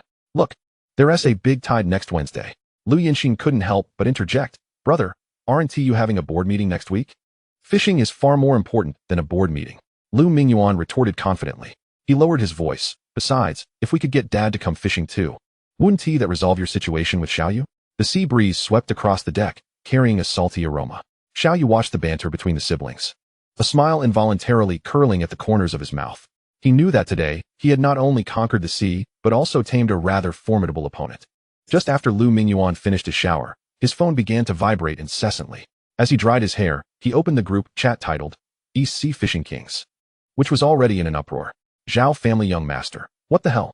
Lu Gu, did you really catch that tuna? This can't be real. Li Xiao, it's photoshopped. There's no way there are yellowfin tuna that big near the East Sea. Wang Gongzi. Lu Gu, is that background photoshopped? That fish looks like it's from Australia. Lu Mingyuan scoffed, leisurely typing. Believe it or not, just landed today, 126 pounds, freshly caught, and sent out. He then shared a video where he stood on the deck of the Uxian, beaming as he hugged the magnificent golden tuna. While Xiaoyu calmly organized the fishing nets and Lu Yanxin filmed, her laughter lighting up her eyes. Chen de Xiao wait. Isn't that the Uxian? Zhao family young master. What is going on? Lu Gu, how did you end up with that sea fisherman? With a triumphant grin, Lu Mingyuan crossed his legs. Continuing to type. Let me introduce Xiaoyu, my brother-in-law. The group fell silent for 3 seconds, followed by a flurry of messages. All members. 5 minutes later, Lu Mingyuan's private messages exploded. Zhao family young master DM, Lu Gu, brother, can you introduce me to Captain Xiao? I'll pay for the boat. Li Xiao, DM, Lu Gu, I just ordered a top-tier fishing gear set. Can Captain Xiao give me some pointers? Wang Gongzi DM, Lu Gu, I'll pay double. Can you take me next week? Lu Mingyuan chuckled at the barrage of requests, replying leisurely. Hold on. Let me discuss with my brother-in-law first. Meanwhile, in the girls' dormitory, Lu Yanxin's phone was buzzing as well. Best friend A. Yanxin. Your brother is going crazy in the group. He said Xiaoyu is his brother-in-law? Best friend B. What the hell? Isn't your brother the one who hates you dating? What S with the sudden change of heart? Best friend C. Come on. What kind of potion did Xiaoyu give your brother? Lu Yanxin looked at the messages and chuckled, replying, nothing much, just took my brother fishing. All best friends. What kind of fish could make your brother bow down? Lu Yanxin laughed as she shut her phone, gazing out at the night sky where the sea breeze caressed her face, as if she could still hear her brother's excited shouts from the boat. A single fish had tamed a brother. Chapter 27, A Good Brother-in-Law. At 6 in the morning, The dock was already bustling. Lu Mingyuan, accompanied by 5 wealthy friends, all clad in top-tier fishing gear, sunglasses, branded fishing attire, and custom fishing rods, stood before the Uxian, resembling a team of extravagant sea fishing enthusiasts. Zhao Mingxian adjusted his sunglasses, surveying Xiao Yu's boat. Lu Gu, is this boat really capable? Lu Mingyuan patted his shoulder, a mysterious smile on his face. You'll find out soon enough. Xiao Yu poked his head out from the cabin, glancing at the ostentatiously equipped young man, calmly stating, you can board, but there are 3 rules. First, no littering. Second, follow my commands. Third, he paused, if you catch a fish, don't shout and scare away the school. The wealthy youths exchanged glances. Li Xiao couldn't help but laugh. Are you serious? Where's shut it? Lu Mingyuan glared at him. If you want to catch big fish, just do as instructed. As soon as the boat left the harbor, the wealthy youths grew restless. Wang Gongzi pulled out the latest fish finder. Captain Xiao, use this. Imported from Germany, cost 100,000. Xiao Yu didn't even turn around. Put it away. It's useless. How can it be useless? Wang Gongzi protested. This thing can even measure the size of the fish. Xiao Yu pointed to his temple. See currents, wind direction, water temperature, tide. This place can calculate better than any machine. Lu Mingyuan stifled a laugh, recalling how he had been similarly retorted at the beginning. 2 hours later, the sea was calm, and there was no sign of fish. Chen Dexiao lay sprawled on the deck, wailing, it's over, we're going back empty-handed. Zhao Mingxian impatiently flicked his fishing rod. Captain Xiao, are you sure there are fish here? Xiao Yu remained silent, suddenly standing up and squinting at the distant sea. Drop anchor, he commanded. Everyone, switch to live bait, bottom fishing, depth 30 meters. The wealthy youths skeptically complied. 10 minutes later, Li Xiao's fishing rod bent dramatically. Holy crap, I've hooked one, he screamed, nearly being yanked overboard. Xiao Yu dashed over, holding him back. Don't pull hard. Play it. Why, how do I play it? Li Xiao fumbled. Let out line. Reel it in. Tire it out. Xiao Yu demonstrated. Feel that? It's a big one. Suddenly, the sea erupted in a massive splash as a shimmering giant sea bass leapt from the water. Oh my god. Wang Gongzi sat down in shock. Is this fish possessed? The next 2 hours were pure madness. Zhao Mingxian caught a 15-pound grouper, excitedly rambling. Lu go. Quick, take a photo. I want to post it on WeChat. Chen Dexiao wrestled with a fierce red snapper for 20 minutes, finally collapsing on the deck, gasping. This is more exhausting than lifting weights at the gym. Lu Mingyuan himself caught a rare bluefin trevally, grinning like a child. Xiao Yu, this fish can be bragged about for a lifetime. Xiao Yu stood aside, a slight smile playing on his lips. Now do you believe? The wealthy youths nodded in unison, their eyes filled with admiration. On the return journey, these once arrogant young masters were completely humbled. Li Xiao leaned over, offering a cigarette. Xiao Gu, can we come again next week? I'll charter the boat. Wang Gongzi was even more direct. Xiao Gu, do you need investors? I'll fund you for a bigger boat. Zhao Mingxian mysteriously added. Xiao Gu, I have a cousin. Get lost. Lu Mingyuan kicked him. Don't you dare think about my brother-in-law. The sea breeze swept across the deck, dispersing the laughter and chatter. Xiao Yu looked at the lively wealthy youths and suddenly felt that the allure of fishing lay in its ability to transform everyone into their most authentic selves before the vastness of the ocean. Moreover, the fact that Lu Mingxian directly referred to Xiao Yu as good brother-in-law made Xiao Yu feel quite pleased. As the sun began to set, the Uxian slowly docked. Just as Xiao Yu tied the ropes, Lu Yanxin pulled him aside. She stood on tiptoe and tugged at his ear. I heard someone has been calling himself my brother's good brother-in-law everywhere? Xiao Yu feigned ignorance. Who? So shameless? Still pretending. Lu Yanxin blushed, playfully punching his chest. Zhao Mingxian even sent me screenshots. My brother is showing off in the group. Xiao Yu seized her wrist, gently pulling her into his embrace. What's wrong? Are you unhappy?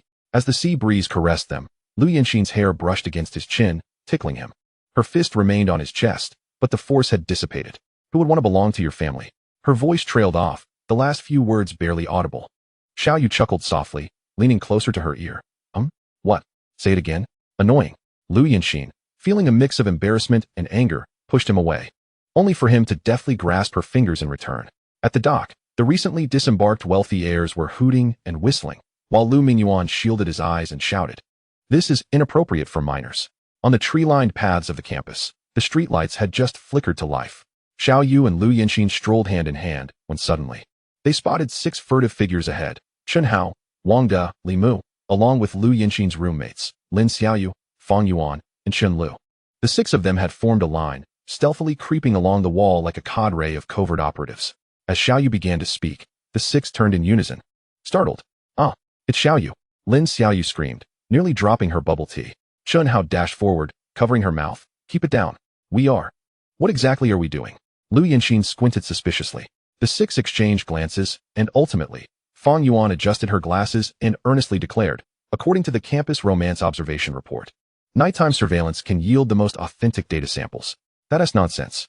Chun Lu smacked her on the back. You're the one who insisted on studying couple interaction patterns. The truth soon emerged.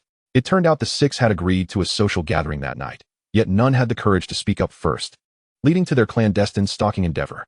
Wangda scratched his head. We just wanted to learn how you guys date. Learn from us. Xiaoyu raised an eyebrow. Like when I suddenly pulled Lu Yinxin's waist and kissed her loudly on the cheek. Like this. The six erupted in excitement. Whoa. So audacious. Write that down. Write that down. Lu Yinxin, blushing, buried her face in Xiaoyu's shoulder. Xiaoyu. You. Ultimately, this farce concluded with the eight of them collectively heading to a bubble tea shop. Chun-hao discreetly asked Xiaoyu, bro, what should I do if my palms sweat while holding hands? Lin Xiaoyu tugged at Lu Yinxin. Quick, teach me. How can I naturally lean my head over? Xiaoyu and Lu Yinxin exchanged knowing smiles and said in unison, practice more. Chapter 28, Summer Vacation Plans. On a late night, just days before the final exams, the dormitory building was ablaze with lights. Xiaoyu pushed the door open, stunned by the scene before him. Chun-hao had a red cloth tied on his head emblazoned with the word struggle, with 5 textbooks laid out before him. Wangda had a note taped to his desk stating, jump into the sea if I fail, and Li Mu was even more exaggerated, with a shrine dedicated to the god of exams adorned with 3 incense sticks. As Xiaoyu began to speak, Chun-hao suddenly yanked him over. Old Xiao, help me. What on earth is this mechanism of red tide formation? Is that even human language? Wangda looked despondent. I haven't even memorized the terms from the first chapter. Li Mu knelt before the shrine. I vow to remain single for 10 years in exchange for passing. With a sigh, Xiaoyu pulled out his notes. Red tide occurs due to algal blooms. Remember 3 points. Nutrient enrichment, suitable temperature, and stagnant water. Chun-hao eagerly jotted this down. Old Xiao. You're like a father to me. Get lost. Xiaoyu laughed. I don't want a slacker for a son. Wangda raised his hand. What about marine carbon cycling? Simple. Xiaoyu drew a circle, explaining, carbon dioxide enters the ocean, is consumed by algae, which are then eaten by fish, and when the fish die, they sink. Li Mu interjected, and then it turns into oil. Turns into what? Xiaoyu threw a book at him. It turns into sedimentary rock. At 2 in the morning. The dorm descended into chaos. Chun-hao tugged at his hair. It's over. I can't even understand the questions. Wangda suddenly stood on a chair. Comrades. I've had an epiphany.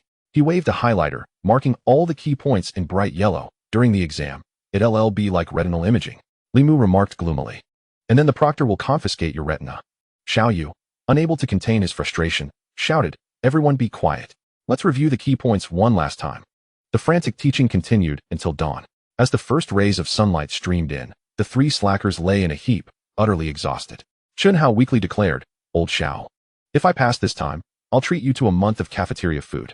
Wangda raised his hand. I'll wash your socks for an entire semester. Li Mu simply fell asleep, mumbling, carbon cycle, sedimentary rock. Xiaoyu gazed at his comical companions, smiling helplessly. Outside, the diligent students had already begun their morning jogs, while the battle for the slackers had only just begun. 3 days later, the bell signaling the end of the final exam rang throughout the campus of Ocean University, igniting a wave of excitement. As Xiaoyu exited the examination hall, he was immediately surrounded by his 3 dorm mates. Chun-hao threw an arm around his neck, exclaiming, Old Xiao, I filled in the entire essay on red tide. Even the proctor looked at me twice. Wangda adjusted his non-existent glasses and pretended to be profound. According to my precise calculations, I'll score at least 75 in marine ecology. Nonsense. Li Mu slapped him on the back. You guessed all the multiple choice questions as C. Xiaoyu chuckled. Looks like the god of exams has indeed favored you. In the cafeteria, the 4 gathered around a table. Chun-hao devoured his meal. If I really pass this time, I'll take you all to Haiyan Lu for a feast. Yeah, right. Wangda rolled his eyes. Last semester you promised to treat us, but ended up only buying us free soup from the cafeteria. Li Mu suddenly leaned in, lowering his voice conspiratorially. Did you hear? Someone drew a fish on their exam paper. The 3 turned in unison to look at Xiaoyu. He calmly sipped his soup. I merely sketched a clownfish next to the essay, prompt for reference. Whoa. Chun-hao jumped up. Aren't you scared of being accused of cheating? Xiaoyu shrugged. The professor praised my fish drawing last week for its professionalism. On the way back to the dorm, the 4 encountered Lu Yinxin and her roommates. Lin Xiaoyu grinned and asked, I heard a certain god of exams acolyte performed exceptionally this time. Li Mu puffed out his chest, of course. The 3 incense sticks I burned were not in vain. Fang Yuan adjusted her glasses. Statistics show that the success rate of cramming at the last minute is only 17. That's because the Haven team met our old Xiao. Wang De threw an arm around Xiao Yu. He is a walking marine encyclopedia. Lu Yanxin couldn't help but chuckle, secretly squeezing Xiao Yu's hand. Looks like someone has become quite popular. Xiao Yu leaned closer to her ear and whispered, "Only for you will I be an encyclopedia." Back in the dorm, the trio had already begun planning their summer vacation. Chen Hao lay on his bed, dreaming aloud. "I want to go diving in Hainan. To see the coral." "Yeah, right." Wang De poured cold water on his enthusiasm. "You almost drowned in the 2-meter pool last semester." Li Mu suddenly poked his head out from his bed. "Old Xiao, are we going out to sea this summer? Take us along." Just as Xiao Yu was about to respond, his phone buzzed with a message from Linya. "Are you free? I have a big order. Target fish, wild yellow croaker, more than 10 pieces. Price doubled." He glanced at his raucous roommates and then at the bright sunshine outside, a smile creeping onto his lips. Xiao Yu replied to Linya, expressing interest, but noting that catching yellow croaker depends on luck. The dorm erupted in excitement. "Whoa, going to old Zhao's place?" Chen Hao sprang up from his bed. "I want to experience real fishing village life." Wang De immediately took out his phone. "Wait, let me check the route. Is there a high-speed train near your place?" "Idiot." Li Mu swatted his phone away. "Of course, we need to take a boat to the fishing village." "Old Xiao, can your dock accommodate yachts?" Xiao Yu chuckled. "My home is just a small fishing village. Don't get your hopes too high." Lu Yanxin stifled a giggle, only to be abruptly pulled aside by Lin Xiaoyu. "Yanxin." Lin Xiaoyu's eyes sparkled with excitement. "Does your family's place have one of those seaside cottages?" Fang Yuan adjusted her glasses and chimed in. "According to the study of coastal dwellings, traditional fishing villages typically feature." "Stop." Chen Lu interjected. "I'll just ask one thing. Can we go clam digging? Can we catch and eat fresh seafood?" Lu Yanxin flushed slightly. "That should be possible." No sooner had she spoken than all eyes turned to Xiao Yu. Xiao Yu raised his hands in surrender. All right, I'll take you clam digging. We'll catch and eat as much as you desire." Chen Hao had already started planning the itinerary. Day 1, clam digging. Day 2, fishing, he continued. Then suddenly lowered his voice. "Old Xiao, are there any pubs in the fishing village near your place? Get lost." Xiao Yu laughed. "Don't even think about it." Wang De suddenly recalled something. "Wait, where will we stay? Can old Xiao's house accommodate so many people?" Xiao Yu pondered for a moment. "My house is a 2-story cottage. It should fit if we squeeze a bit." "No need to squeeze." Li Mu waved his hand grandly. "I'll have my dad bring over a camper van." Xiao Yu face-bombed. "Are you going to experience village life or indulge in luxurious camping?" Lu Yanxin quietly tugged at Xiao Yu's sleeve. She whispered, "Can I go too?" Xiao Yu glanced at her slightly flushed cheeks and couldn't help but smile. "Of course you should go. Besides, I'll need your help to manage this lively bunch." "Hey," Chen Hao suddenly interrupted. "You two lovebirds, stop whispering. Just say, when do we set off?" Xiao Yu checked the calendar on his phone. "Let us plan for the 3rd day after the exams. It coincides with the high tide. I need to head out first to help Lin Yaxin check if we can catch some big yellow croaker. It's a significant deal." Chapter 29, A Sensation at the Dock. At 3 in the morning, the dock was illuminated by only a few dim street lamps. Xiao Yu untied the mooring ropes. Having informed her the night before that they would be going out to sea this morning, sending just a message about starting a fishing retreat. The roar of the engine echoed distinctly across the tranquil sea. As Xiao Yu gazed at the receding dock, a pang of guilt stirred within him. But he quickly dismissed it. If that girl came along, she would inevitably try to take over the work. He shook his head and opened the system interface.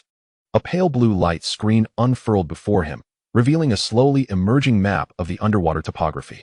The first day yielded no results. Xiao Yu anchored near a submerged reef, munching on dry, tasteless compressed biscuits. The system's scanning range revealed only common bream and small groupers, with not a trace of the coveted yellow croaker. Suddenly, his phone vibrated. It was a message from Lu Yanxin. "You trickster, sneaking off without telling me." Followed by another. "Remember to eat on time. I stuffed your bag with beef jerky and vitamins." Xiao Yu chuckled as he felt the side pocket of his backpack, indeed finding several vacuum-packed beef jerky packets. He replied, "Aye, Captainess lady. I'll return once I catch some fish." The following evening, as the sunset painted the ocean in golden hues, the system emitted a prompt. Detection of a high-value fish school, wild yellow croaker, quantity 23, depth 18 meters, distance 200 meters. Xiao Yu leapt up, nearly spilling his instant noodles.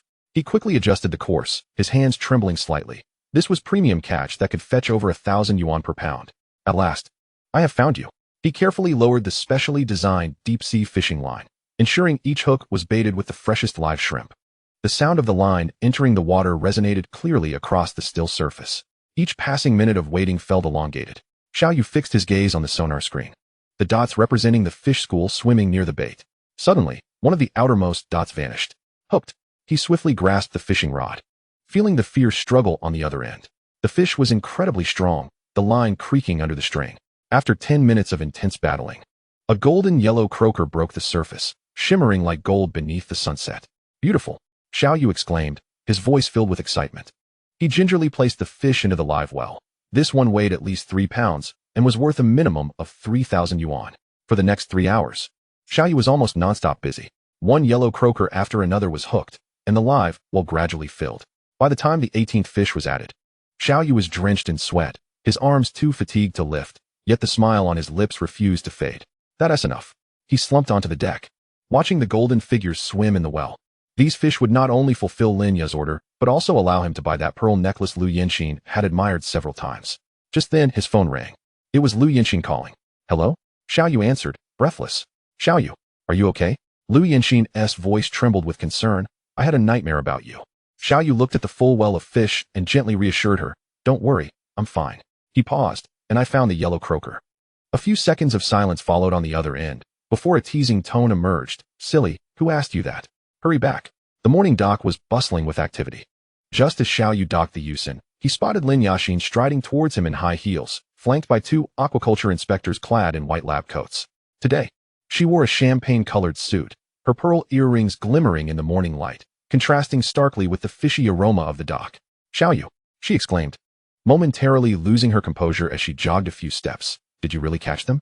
Xiao Yu grinned as he lifted the lid of the live well. A golden glow burst forth. 18 wild yellow croakers swam within, their scales reflecting the dawn sunlight and illuminating the entire compartment in a resplendent golden hue. Oh my god! Lin Yaxin gasped, covering her mouth, her pearl bracelet jingling. This is even more than I requested by 8. Soon, a crowd gathered around the dock. Wow! Wild yellow croakers! A fishmonger exclaimed, and a whole bunch at that. Old Zhou squeezed to the front, his eyes wide as saucers. Xiao, sell me the biggest one. I'll pay 3,005 per pound. Get lost. Another fishmonger shoved him aside. I'll pay 4,000. Suddenly, a shriek erupted from the onlookers. Look! That one must weigh 5 pounds. Xiao Yu shielded the live well, laughing helplessly at Lin Yaxin. Boss Lin, if you don't take charge soon, this boat will be overturned. Lin Yaxin snapped her fingers, and 4 security guards immediately stepped forward to maintain order. She personally calculated. 5 fish over 3 pounds at 4,005 per pound. 10 between 2 to 3 pounds at 4,002. For the remaining 3 smaller ones. She suddenly looked up. Xiao Yu, can I have these smaller ones? I'd like to keep them in the aquarium at the restaurant. Just as Xiao Yu was about to nod, a booming voice interrupted. Wait. The crowd parted as Lu Mingyuan, dressed in a suit, approached with 2 assistants in tow.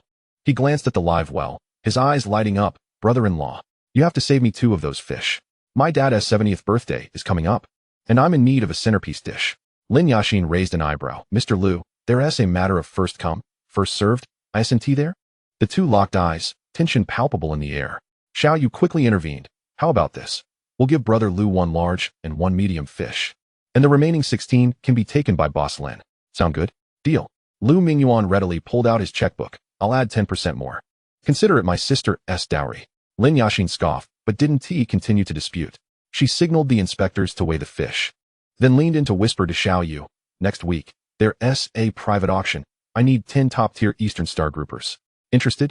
Before Xiao Yu could respond, a familiar voice echoed from the end of the dock. Xiao Yu. Lu Yinxin came running, breathless, her hair clinging to her cheeks with sweat. She cast a glance at the shimmering fish filling the hold, then at her impeccably dressed brother and the radiant Lin Yaxin, before finally settling her gaze on Xiao Yu's sunburned face. You fool. With reddened eyes, she leaped into Xiao Yu's embrace. You stayed awake for 3 days just for these fish. Under the morning sun, beside the sparkling fish hold, this pair of young lovers became the most captivating sight at the entire dock. Chapter 30, Homecoming. In the hotel suite, the dim glow of the wall lamp cast an intimate ambience. Just as Xiao Yu closed the door, Lu Yinxin enveloped him from behind. Her cheek rested against his sun-heated back, her voice muffled. You mustn't do this again. 3 sleepless nights. Do you think you're made of iron? Xiao Yu turned around, cradling her face in his hands. After 3 days apart, faint shadows lingered beneath her eyes. Were you worried about me? He gently traced the corner of her eye with his thumb. Lu Yinxin shot him a glare. Who's worried about you? I'm just concerned that my encyclopedia will wear out from lack of lessons. Xiao Yu chuckled softly and suddenly lifted her off the ground. So, Shall we have a lesson now? The sound of water ceased from the bathroom as Lu Yinxin emerged, wrapped in a bathrobe, only to find Xiao Yu had already fallen asleep against the headboard.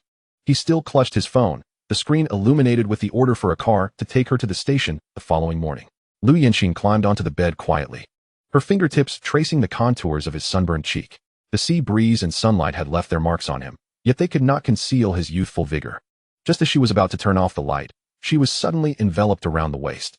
Peeking at me, Xiao Yu chuckled sleepily, his voice hoarse with fatigue. Lu Yinxin blushed and struggled. Who asked peeking?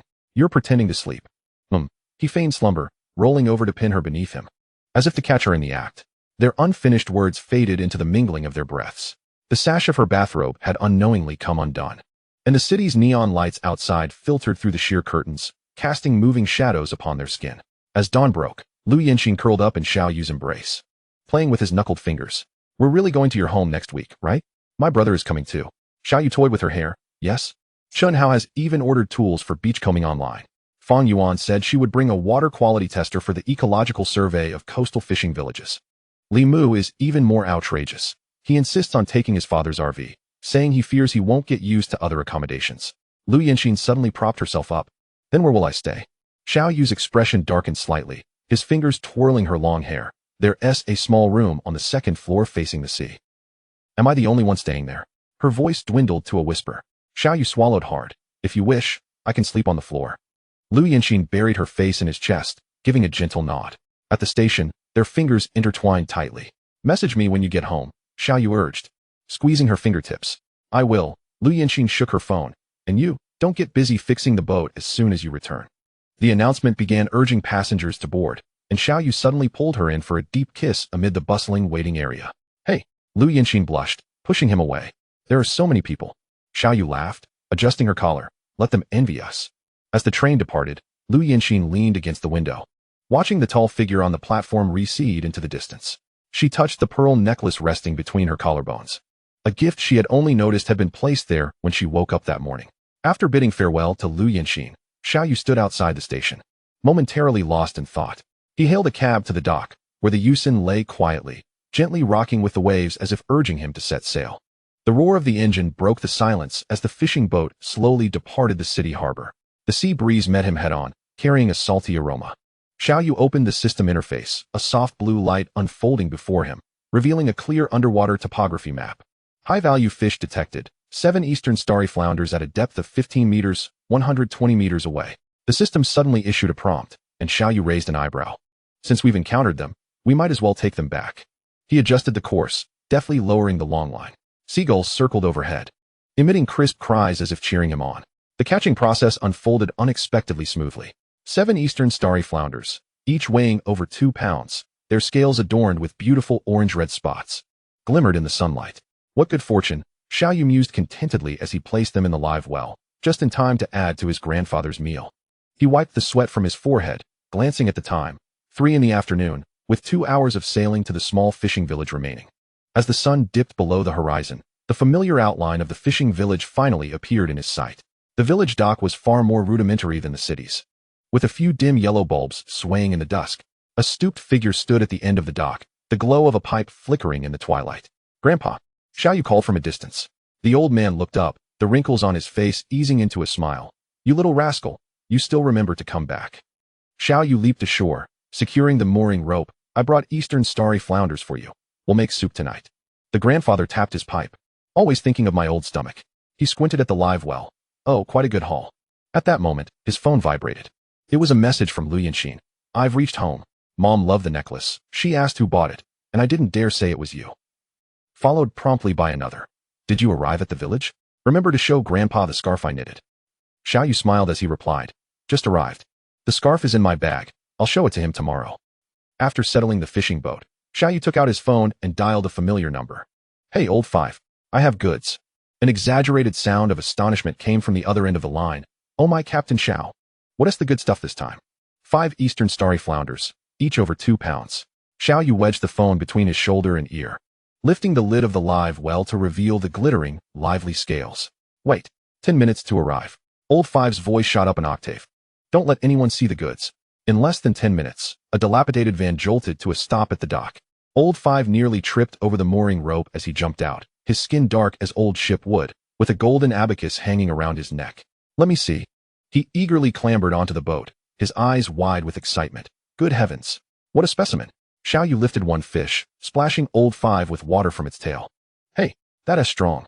Old Five laughed instead of getting angry. Wild catch is just different. The bargaining process was brief and efficient. Old Five fiddled with his abacus. Market price is 380 per pound. I'll round it to a neat 4,000 for you. Xiao Yu pulled the fish back. Old Zhou at the east end of the dock offered 500. No. Old Five pressed down on the live well for 1,003. Plus 2 boxes of the liquor your grandfather loves. Xiao Yu raised an eyebrow deal. As the transaction concluded, Grandpa strolled over with his cane. Did you con Old Five again? The old man squinted with a smile. Old Five hurriedly handed him a cigarette. Uncle Xiao, you say that. Young Xiao here is now golden-handed Xiao. Any little thing that slips through his fingers is enough for me to eat for half a year. Chapter 31. Interrogation and Pleading. The lights of the fisherman's courtyard flickered on, and the aroma of fish wafted from the kitchen. Xiao Yu placed the steamed eastern starry flounder on the table, garnished with vibrant green scallions and drizzled with golden soy sauce. Grandpa had already prepared a pot of liquor, the fragrance of the alcohol mingling with that of the fish, filling the room. Try it, just off the boat, Xiao Yu said, placing a piece of fish belly meat into Grandpa's bowl. The old man took a sip of the liquor. The fish melted in his mouth, and the fresh, sweet taste made him squint in delight. Just right. Better than your father. After a few rounds of liquor, Xiao Yu began to report on his achievements for the semester. In terms of academic performance, he excels in his specialized courses, having recently achieved a perfect score in ocean dynamics. As he poured wine for his grandfather, the old man tapped his pipe against the table's edge and remarked, studying well and catching fish, are we? This semester, during weekend excursions at sea, he has earned as much as 18,000 in a single trip. Xiao Yu pulled out his phone to show his grandfather the transfer records, revealing that his savings were sufficient to upgrade the sonar on the boat. The old man gazed intently at the screen, counting the zeros, before suddenly chuckling. You rascal. You're doing better than I was at your age. When the topic shifted to Lu Yanxin, Xiao Yu hesitated momentarily with his chopsticks. Grandpa, Yanxin and I are together now. The pipe clattered to the table as the old man fumbled to pick it up, exclaiming, is she the girl with the ponytail who came home? Yes. She knitted you a scarf, and it'll be here tomorrow. Bring it out now. The grandfather suddenly sprang up, displaying none of the earlier signs of his frailty. Xiao Yu, bemused, went to rummage through his backpack. The cashmere scarf was a deep navy blue, with a small fishing boat delicately embroidered along the edge. Excellent. The grandfather wrapped the scarf around his neck and took a delighted sip of his wine, remarking on the girl's thoughtfulness. She has bright eyes. I noticed that when she visited last time. He then lowered his voice. Better than your mother, when your father brought her home. That girl couldn't even steam fish. As night deepened, the old man became slightly tipsy, clutching the scarf tightly. When Xiao Yu assisted him to bed, the elder suddenly grasped his grandson's wrist. When will you bring her home? Next month. Xiao Yu tucked him in, explaining that his brother and a few classmates also planned to come. The grandfather chuckled in the darkness. Make sure to bring back some fine fish. We mustn't embarrass the young lady. Moonlight filtered through the window, illuminating the scarf on the bedside, resembling a small sea.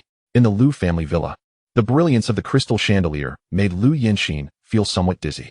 Yanxin, her father set down his teacup, his gaze sharp behind his glasses.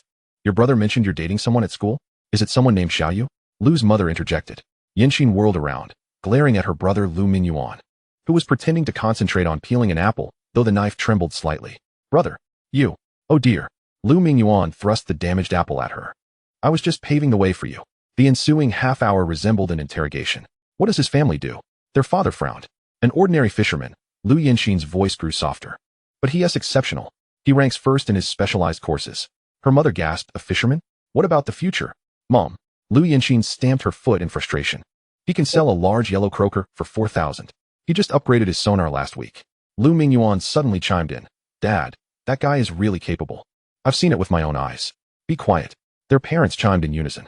When they learned about his six-figure savings, their father's expression softened slightly. At least he knows how to earn a living, he muttered while scrolling through his phone. Wait, Yusin. Has it been featured in Sea Fishing magazine? Lu Yanxin's eyes lit up. Yes. That's the issue with the interview. Her mother remained unconvinced. You haven't crossed any lines, have you? Mom. Lu Yanxin's face turned crimson. We even sleep in separate rooms when we stay over. Lu Mingyuan suddenly choked, coughing dramatically. After managing to fend off her parents' inquiries, Lu Yanxin stormed into her brother's room. Kicking the door open. Lu Mingyuan, you're dead. She grabbed a pillow and hurled it at him. It's your fault for blabbing. Lu Mingyuan ducked, covering his head. I'm just looking out for you. It's better to blow up early than to have a thunderous surprise during the family visit, right? That doesn't mean you can. Stop, stop, stop. Lu Mingyuan raised his hands in surrender. I'll make it up to you. I'll take you shopping for a bag next week. 3. All right. And Lu Yanxi narrowed her eyes. If my parents give Xiao Yu a hard time. Lu Mingyuan raised his hands in defeat. I'll be the shield. I'll take the blame. I'll praise him as the fishing god of the East China Sea. Outside, Lu father and mother were eavesdropping on their children's quarrel, exchanging amused glances. At 11:30 p.m., Lu Yanxin curled up in her blanket, the glow from her phone illuminating her smiling face. Lu Yanxin, my parents interrogated me today, all because of my big-mouthed brother. Xiao Yu interrogated? What did they say? Lu Yanxin. They said you're a money-making little fisherman, and my mom even praised your looks. Xiao Yu. And your dad? Lu Yanxin. He pulled out that issue of Sea Fishing magazine and read it 3 times. Now he is checking the market price for yellow croakers. At 12:15 a.m., the conversation shifted from meeting the parents to feelings of longing. Xiao Yu. Today my grandfather placed the scarf next to the ancestral tablet. Lu Yanxin. Oh, how embarrassing. Xiao Yu. He also asked for your finger size. Lu Yanxin. Xiao Yu. He said the fishing net shuttle passed down in our family should be given to the granddaughter-in-law. Lu Yanxin. You must be joking. By 1:03 a.m., their conversation became increasingly whimsical. Lu Yanxin. What if we argue in the future? Xiao Yu. I'll go to sea to cool off and catch you a gemstone fish as an apology. Lu Yanxin. What if you don't catch any? Xiao Yu. Then I'll dive down to gather coral for you. Lu Yanxin. What if you encounter a shark? Xiao Yu. Lu Yanxin. Are you wishing for me to feed the sharks? Lu Yanxin. Poo. Just say it's calm seas. At 2:17 a.m., Lu Yanxin's messages began to contain typos. Lu Yanxin. My brother said he'd take me to buy a bag next week. Zzz. Xiao Yu. Are you tired? Lu Yanxin. Not at all. I can chat for 500 more years. Xiao Yu. Good night, my little captain. The phone slipped from her grasp, and the last message glowed quietly. Lu Yanxin. Half asleep voice message him. You must dream of me. 200 kilometers away in the fishing village. Xiao Yu listened to the voice message, smiling as he pressed the phone to his chest. Chapter 32. The wedding banquet at 5 in the morning. As the horizon began to lighten with the first blush of dawn, Xiao Yu stood on the deck of the Yusen. The sea breeze carried a biting chill, prompting him to wrap himself tightly in the old cotton jacket gifted by his grandfather. The breath he exhaled dissolved into the morning light. The roar of the engine shattered the tranquility of the fishing village as the boat slowly departed the dock, heading towards familiar waters. System notification, schooling fish detected. 200 meters northeast, depth 12 meters. Xiao Yu smiled, adjusting the course. Let us get to work. By noon, at the dock. Xiao Gu. What good catch do you have today? Old Wu rubbed his hands together, his eyes fixated on the live well. Xiao Yu lifted the hatch, revealing 5 or 6 plump black sea bream and grouper swimming inside. As per usual, at market price. Old Wu quickly weighed the fish and calculated the payment, then leaned in conspiratorially. Xiao Gu, I heard you're bringing your girlfriend home? Xiao Yu raised an eyebrow. How do you know? Hee. Your grandfather has been bragging to everyone at the dock this morning, saying the scarf your granddaughter-in-law knitted is wonderfully warm. Xiao Yu chuckled, accepting the money and stuffing it into his pocket. Less gossiping. I'll be back at this time tomorrow. In the afternoon, Xiao Yu rode a tricycle to the town supermarket. He methodically gathered 10 sets of thick quilts and toothbrushes, following his shopping list on his phone, quickly filling his cart to overflowing. The cashier, a kindly middle-aged woman, smiled and asked, Young man, are you expecting guests? Yes, some classmates are coming to visit. Xiao Yu replied vaguely, not daring to mention that one of them was his girlfriend. After dinner, his grandfather retired early to bed. Just as Xiao Yu finished his shower, his phone vibrated with a video call invitation from Lu Yanxin. In the frame, she was wrapped in a fluffy sleepwear, her pink bedroom in the background. What fish did you catch today? Black sea bream, sold for over 800. Xiao Yu towel-dried his hair. What about you? Did you buy the bag? Lu Yanxin pouted. My brother is shirking responsibility. He insists on waiting for you to arrive before making any purchases. The two engaged in a light-hearted conversation until her eyelids began to droop. Sleep now, Xiao Yu gently insisted. Tomorrow, I shall procure a splendid red fish for you. The girl on the other end of the screen had already half closed her eyes, mumbling a drowsy response. As evening descended, the threshing ground in front of the Xiao family ancestral hall was adorned with vibrant decorations, several large round tables filled to the brim. The moment Xiao Yu stepped inside, he was surrounded by a group of childhood friends. Oh my! Exclaimed the groom, Xiao Daqiang, clad in a brand new suit.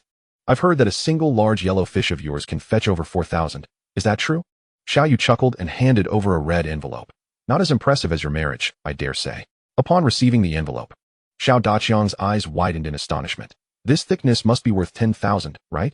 A collective gasp erupted from those nearby. During the banquet, Xiao Yu found himself seated at the table of the Xiao family's rising stars. Ah Yu, an aunt from next door, offered him a large prawn. I heard you bought a house in the city? Xiao Yu quickly waved his hands. Aunt, it's just a matter of saving a bit of money. Modesty doesn't suit you, retorted Xiao Laoyu's son, taking a swig of wine. My father said you earned over 200,000 just from selling fish this summer. The table erupted in astonishment. How much? 200,000. Our fishing boat doesn't earn that much in 3 years. As the elder patriarch approached to toast, the conversation escalated to ludicrous heights. Ah Yu, the elder patriarch stroked his white beard. Next year, the clan's fishing fleet wants to hire you as a technical advisor, with a monthly salary of this amount. He held up 3 fingers. Before Xiao Yu could respond, Xiao Daqiang exclaimed, 3,000 to hire Golden Hand, Ah Yu? I'll offer 5,000. Quiet down. Suddenly, Grandpa Xiao appeared. Tapping his cane, my grandson still has to attend university. After several rounds of drinks, the conversation gradually shifted towards Xiao Yu's lifelong commitment. I hear you're planning to bring a girl home? Aunt San's eyes sparkled. Is it the one from last time? Xiao Daqiang, slightly inebriated, chimed in. She must be beautiful. With Ah Yu's current status. Enough. Xiao Yu quickly stood to toast. No matter how great I am, I still need to celebrate your wedding. Under the moonlight, the lively sounds from the threshing ground echoed far and wide, startling the sparrows near the ancestral hall. At 10 o'clock that night, after finishing a shower, Xiao Yu's phone screen lit up. Lu Yanxin, is the wedding lively? Xiao Yu, drying his hair, immediately initiated a video call. In the frame, Lu Yanxin lay on her bed, propped up on a pillow, her eyes sparkling. It's lively, he chuckled, propping the phone on the table. That Xiao Daqiang's suit is about to burst. Lu Yanxin pouted. Are there any beautiful bridesmaids? I didn't notice. Xiao Yu raised an eyebrow. I was too busy dealing with Aunt San, who insisted I bought you a house. When the topic of red envelopes arose, Lu Yanxin sat up abruptly. 10,000. You better not be so extravagant in the future, Xiao Yu. He grinned mischievously. That depends on whose wedding it is. The girl on the screen blushed instantly, throwing her pillow at the camera. Stop it. I don't want that to happen so soon. So soon for what? Xiao Yu teased. Clarify. Lu Yanxin swiftly pulled the blanket over her head, muffling her voice. You continue talking about the wedding. When discussing the elder patriarch's proposal for a technical advisor, Lu Yanxin suddenly grew anxious. You wouldn't have agreed, would you? You promised to take me around the world. Xiao Yu's heart softened. Of course, I haven't agreed. He lowered his voice, but after graduation, we can buy a big ship. Really? Lu Yanxin abruptly threw off the blanket. I want a pink cabin. And a small kitchen. Whatever you desire. Xiao Yu chuckled lightly. But first, I need to handle that bunch of lively characters. Your brother just messaged, saying he wants to bring 10 people. I told him we can't accommodate them at home. But he said they would come in an RV, so we needn't worry about them. Lu Yanxin groaned and buried herself back under the blanket. Chapter 33. Cousin morning sunlight streamed into the small courtyard of the fishing village as Xiao Yu was mending fishing nets when he suddenly heard the sound of a car engine outside the gate. A brand new white SUV parked at the entrance, and as the door swung open, 3 figures emerged. Xiao Yu's great-uncle, Xiao Erfu, his great-aunt, Wang Mylan, and their 16-year-old great-grandson. Xiao Xiaohai, big brother. Ah Yu. Xiao Erfu greeted with a beaming smile, carrying 2 exquisitely packaged boxes of health supplements. I brought Xiaohai to see you. Xiao Dafu, lounging in a rattan chair under the sun, squinted his eyes upon hearing this. Oh, Xiaohai has grown so much. Inside the main hall, the atmosphere was somewhat tense. Wang Mylan placed a bag of imported fruits on the table. Ah Yu has become quite successful now. The village is buzzing about your fishing skills. Xiao Xiaohai stared down at his phone, occasionally sneaking glances at his great-uncle. The great-uncle was straightforward as Xiao Yu served tea to the guests. Xiao Erfu rubbed his hands together. Well, Xiaohai has graduated from middle school and has no interest in studying. He wishes to learn fishing from Ah Yu. Wang Mylan interjected. It's better for him to learn from his cousin than to work in the town.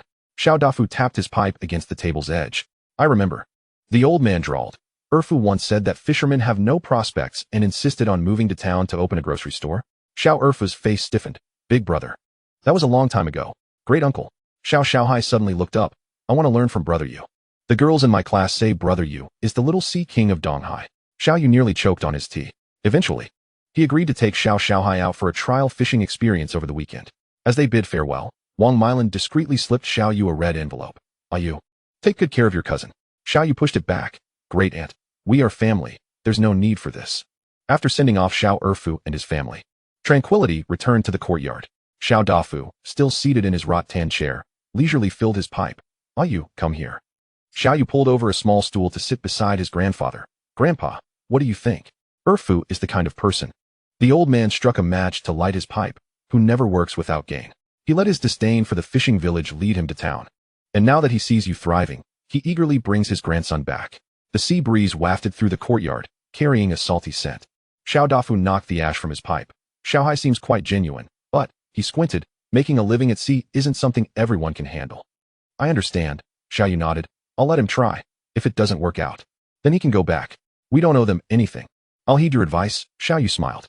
Suddenly, the old man shifted the topic. "What about that little girlfriend of yours?" "Grandpa." Xiao Yu felt his ears flush. "What's the rush?" Xiao Dafu snorted. "I mean, if that girl from the city is coming, we need to tidy up the west wing." He stood up, leaning on his cane as he walked inside. The sheets need to be new, the windows cleaned, and buy some of those snacks that girls love. On the weekend morning at the dock, Xiaohai, clad in a brand new waterproof suit, excitedly hopped onto the UXine. "Brother Yu, this boat is even cooler than in the pictures." He touched the steering wheel. "Can I steer for a bit?" Xiao Yu tossed him a life jacket. "First, learn how not to throw up." Just 10 minutes after leaving the harbor, Xiaohai's face suddenly turned pale. "Brother Yu, I feel a bit. Hold onto the railing. Don't vomit on the deck." "Ugh." Xiaohai leaned over the side of the boat, retching violently. The sea breeze blew, nearly splattering his own vomit on his face. Xiao Yu suppressed his laughter, handing him seasickness medication and water. "Swallow this. It will take effect in half an hour." "This is so bitter." Xiaohai's face contorted into a grimace, more unpalatable than traditional Chinese medicine. After finally regaining his composure, the real test began. "Cast the net," commanded Xiao Yu.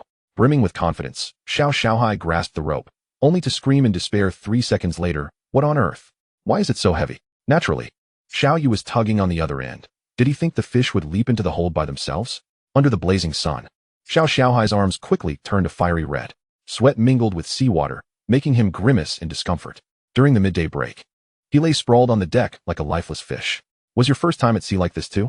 Xiao Yu inquired weakly, tossing him a bottle of chilled cola. He replied, "I was on a boat at 6, and after a few bouts of seasickness, I got used to it." 6. Xiaohai exclaimed, sitting upright only to collapse back down due to dizziness. "My dad said fishing was easy. Do you believe it now?" Xiao Yu tossed a damp towel at his face. "We have 3 more nets to haul this afternoon."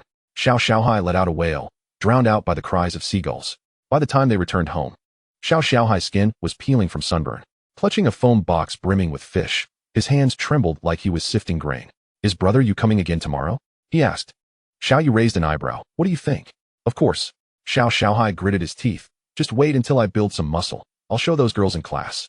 First, wipe the vomit off your face." Xiao Yu chuckled, pointing at his collar. As the sun set, the fishing boat, laden with a bountiful catch, carried a weary yet determined young man. The moment Xiaohai stepped through the door, his grandparents, Xiao Erfu and Wang Milan, jumped up from the sofa in astonishment. "Oh, my dear grandson," Wang Milan exclaimed, pulling him close, her trembling fingers brushing against his sunburned cheeks. "What have you been through?" Xiao Erfu, equally concerned, asked. "Xiaohai, why do you look like this?" Yet, Xiaohai simply grinned, pulling out 2 crumpled 100 yuan bills from his pocket. "Grandma and Grandpa, look. This is what I earned today." At the dinner table, he devoured his meal voraciously while boasting. "Brother Yu is amazing." He caught over a dozen black sea bream in one haul, selling for nearly 5,000. Wang Milan, feeling sympathetic, served him more dishes. "Only 200 for 5,000? That's too little." "Grandma," Xiaohai interrupted. "I heard that other crew members only make 150 a day." Xiao Erfu set down his chopsticks. "Your cousin is making good money now. Are we really going to quibble over it?" Late at night, Xiaohai stealthily messaged Xiao Yu. "Brother Yu, what time are we heading out tomorrow?" 5 o'clock. "Can you handle it?" "Absolutely. I need to earn enough for a motorcycle." Xiao Yu smiled at his phone and replied, "I'll bring you some sunscreen in the morning." Chapter 34. Transformation at 4:30 in the morning. A thin mist enveloped the dock. Xiao Yu approached, carrying fishing gear, and soon spotted a figure crouching beside the rain XN. Up so early? As he drew closer, he found Xiaohai grimacing as he rubbed his arms. "Did your parents really let you stay in the village?" When Xiaohai stood, he almost toppled over. "Oh, my parents are still in town. I just came back with my grandparents." He gestured towards the old house not far away. "Grandpa said it's more convenient to live close while learning from you." Climbing aboard, Xiaohai's posture resembled that of an elderly man. Xiao Yu supported his waist, moving slowly. "My whole body feels like it's been taken apart and reassembled." Xiao Yu tossed him a bottle of medicinal oil. "It's normal. You'll get used to it in a few days." "Really?" Xiao Xiaohai twisted off the cap, recoiling from the pungent smell. Will this make it hurt more? Pain is expected. Xiao Yu started the engine. It means your muscles are growing. Just as the boat set sail, Xiao Xiaohai suddenly remembered something. Oh, brother Yu. He leaned closer, conspiratorially. Last night, my grandpa secretly said he wants to introduce you to a girl from town. Xiao Yu swerved sharply, nearly tossing Xiao Xiaohai overboard. Stop talking nonsense. I'm serious. Xiao Xiaohai clung to the boat's edge. They say she's the deputy mayor's daughter. Keep talking, and I'll throw you overboard to feed the fish. Hey, wait. Xiao Xiaohai suddenly pointed at the sea. Over there? Fish are jumping. During the midday break, Xiao Xiaohai was too exhausted to speak. He lay on the deck, resembling a sun-dried salted fish. Brother Yu, do you always work this hard? Xiao Yu tossed him a bottle of ice water. We've only pulled 4 nets today. Only? Xiao Xiaohai nearly choked on the water. My arms feel like they're about to break. Tomorrow we'll add 5 nets. What? The cries of seagulls drowned out the boy's lament. After 3 consecutive weeks at sea, Xiao Xiaohai had transformed completely. At 5 in the morning, he deftly untied the ropes, his bronzed arms now displaying defined muscles. He caught the life jacket Xiao Yu tossed him and donned it with ease. Brother Yu, are we heading to the Eastern Reef area today? The tides are just right. Xiao Yu raised an eyebrow. Oh, so you can read the tide charts now? Of course. Xiao Xiaohai proudly shook his phone. I downloaded a professional app and even took notes. Today's fishing was exceptionally fruitful. Cast the net. With Xiao Yu's command, Xiao Xiaohai dashed to the winch. The steel wire rope was now steady in his hands, no longer the frantic mess of before. As the fishing net broke the surface, shimmering pomfret cascaded onto the deck like a waterfall. Wow, this must weigh 200 pounds. Xiao Xiaohai wiped his brow and swiftly began sorting. Xiao Yu inspected the catch. This should sell for around 8,000. Xiao Xiaohai suddenly looked up, his eyes sparkling. Then my pay. 300. Xiao Yu tossed a wriggling fish into his arms. If you can tie this lobster up without damaging it, I'll add 50. Tying up the lobster became a new challenge. Wearing thick gloves, Xiao Xiaohai stared at the lobster with trepidation as it waved its large pincers. Brother Yu. It's staring at me. Well, you're about to sell it. Xiao Yu chuckled, grasping the lobster's carapace. Just take your time with the rope. Ah, it's moving. Don't let go. In the end, the lobster was bound like a work of art, leaving 3 red marks on Xiao Xiaohai's fingers. Worth it, he exclaimed, holding up his phone for a flurry of photos. I caught this with my own hands. On the return trip, Xiao Xiaohai suddenly grew serious.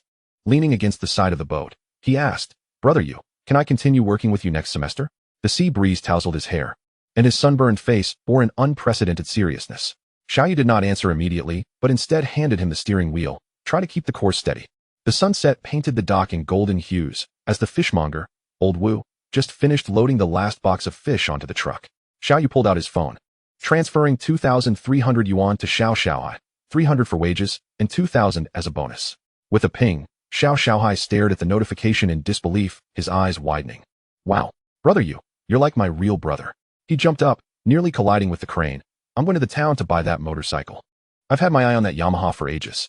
Xiao Xiaohai excitedly counted his earnings on his fingers. This month, he had made 5,003.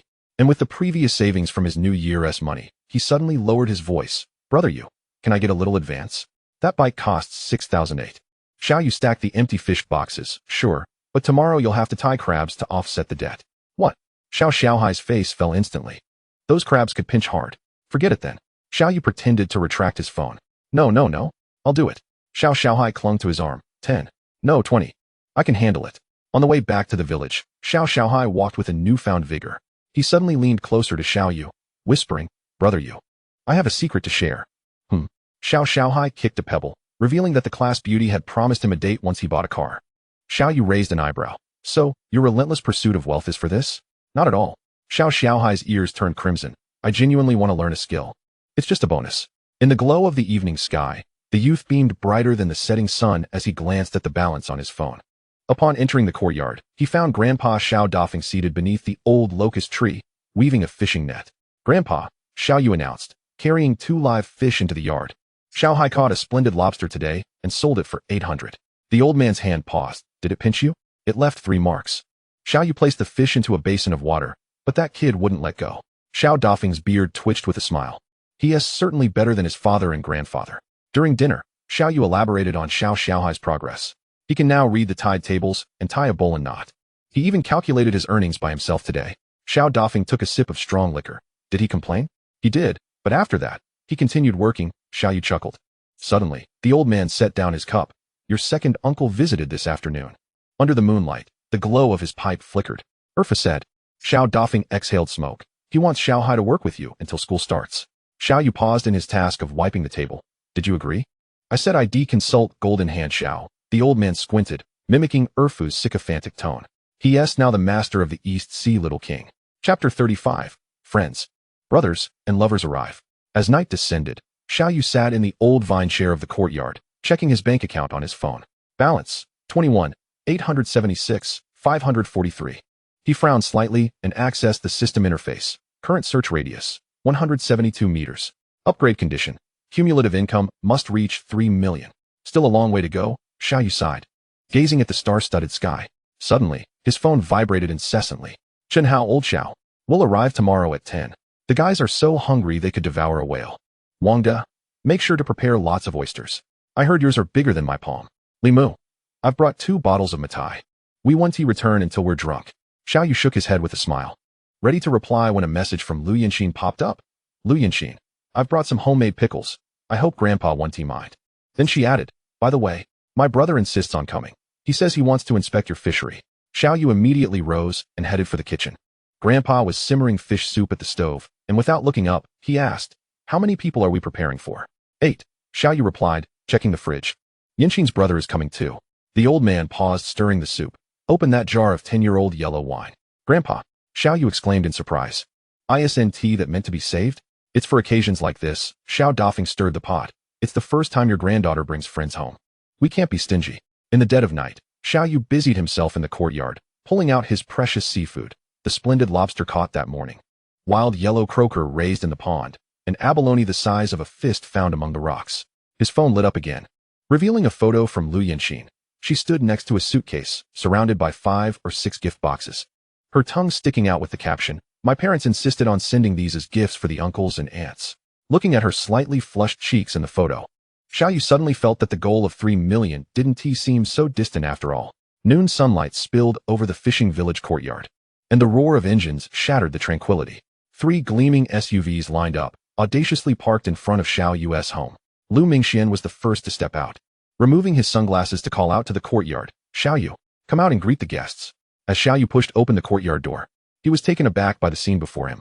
In addition to Lu Mingxian, 3 other young men, dressed like the scions of wealthy families, were pointing at his old house. Lu Ge, what is this? Brought my brothers to sample the fresh catch. Lu Mingxian waved his hand. I heard your seafood is more authentic than Michelin. The courtyard instantly buzzed with excitement. A silver-haired rich kid leaned closer to Xiao Yu. Dude, I heard you can sell a single fish for over 10,000? Is that true? Before Xiao Yu could respond, Lu Mingxian interjected, not true? Could I bring you all here? Lowering his voice, he added, Xiao Yu, these are all my childhood friends. Their families are in real estate. You know how it is. Xiao Yu raised an eyebrow. So perform well. Lu Mingxian winked. Who knows, they might invest in your big boat. At that moment, Lu Yanxin was at the village entrance meeting Chen Hao and the others. Brother, Lu Yanxin dashed over. Seeing the luxury cars at the entrance, she facepalmed. You're showing off again. Chen Hao and the others stood gaping. Wow, what is with this setup? Grandpa Xiao Dafeng emerged from the house, leaning on his cane, surveying the scene. Are you here to eat or to hold a car exhibition? At the dining table, the atmosphere gradually warmed. The silver-haired rich boy gnawed on a lobster leg. Old man, your grandson is incredible. This fish is fresher than the Matai my dad keeps. Can Matai compare to the taste of the East Sea? Grandpa Xiao huffed. Seizing the moment, Lu Mingxian raised his glass. To Grandpa Xiao, I toast to you. Yanxin is a bit spoiled, so you'll have to bear with her. The old man took a sip of yellow wine. Spoiled? I think she is more sensible than you. Laughter erupted around the table as Xiao Yu discreetly grasped Lu Yanxin's hand beneath it.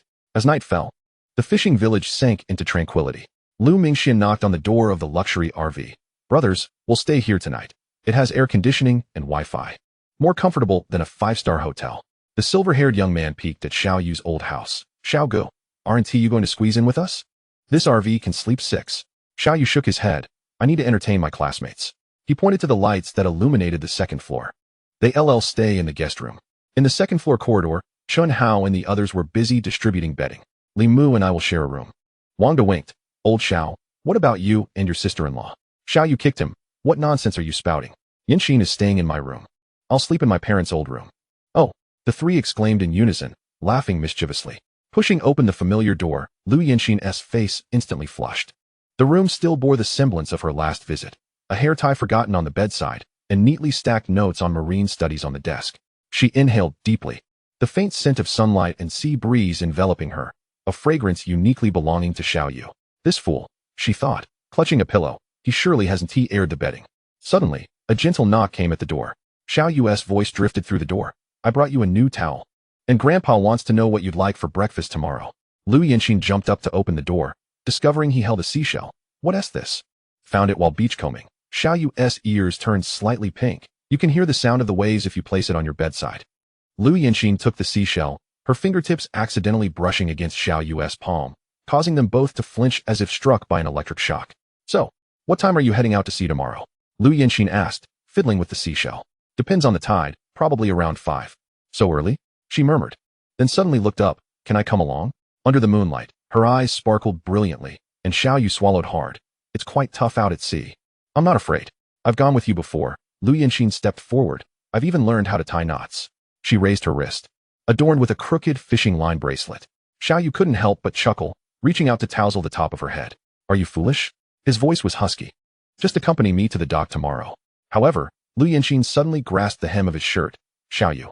The exaggerated sound of Chun Hao's cough echoed down the corridor. Cough, cough. We didn't see a thing. The two quickly separated. Lu Yinxin blushing as she pushed Xiaoyu out. Hurry, go to sleep. After the door closed, Lu Yinxin collapsed onto the bed, clutching a conch shell. She buried her face in the quilt, filled with Xiaoyu's scent, her legs unconsciously kicking. Idiot. Outside the door, Xiaoyu touched his burning ears, fleeing in embarrassment under the teasing gazes of Chun Hao and the others.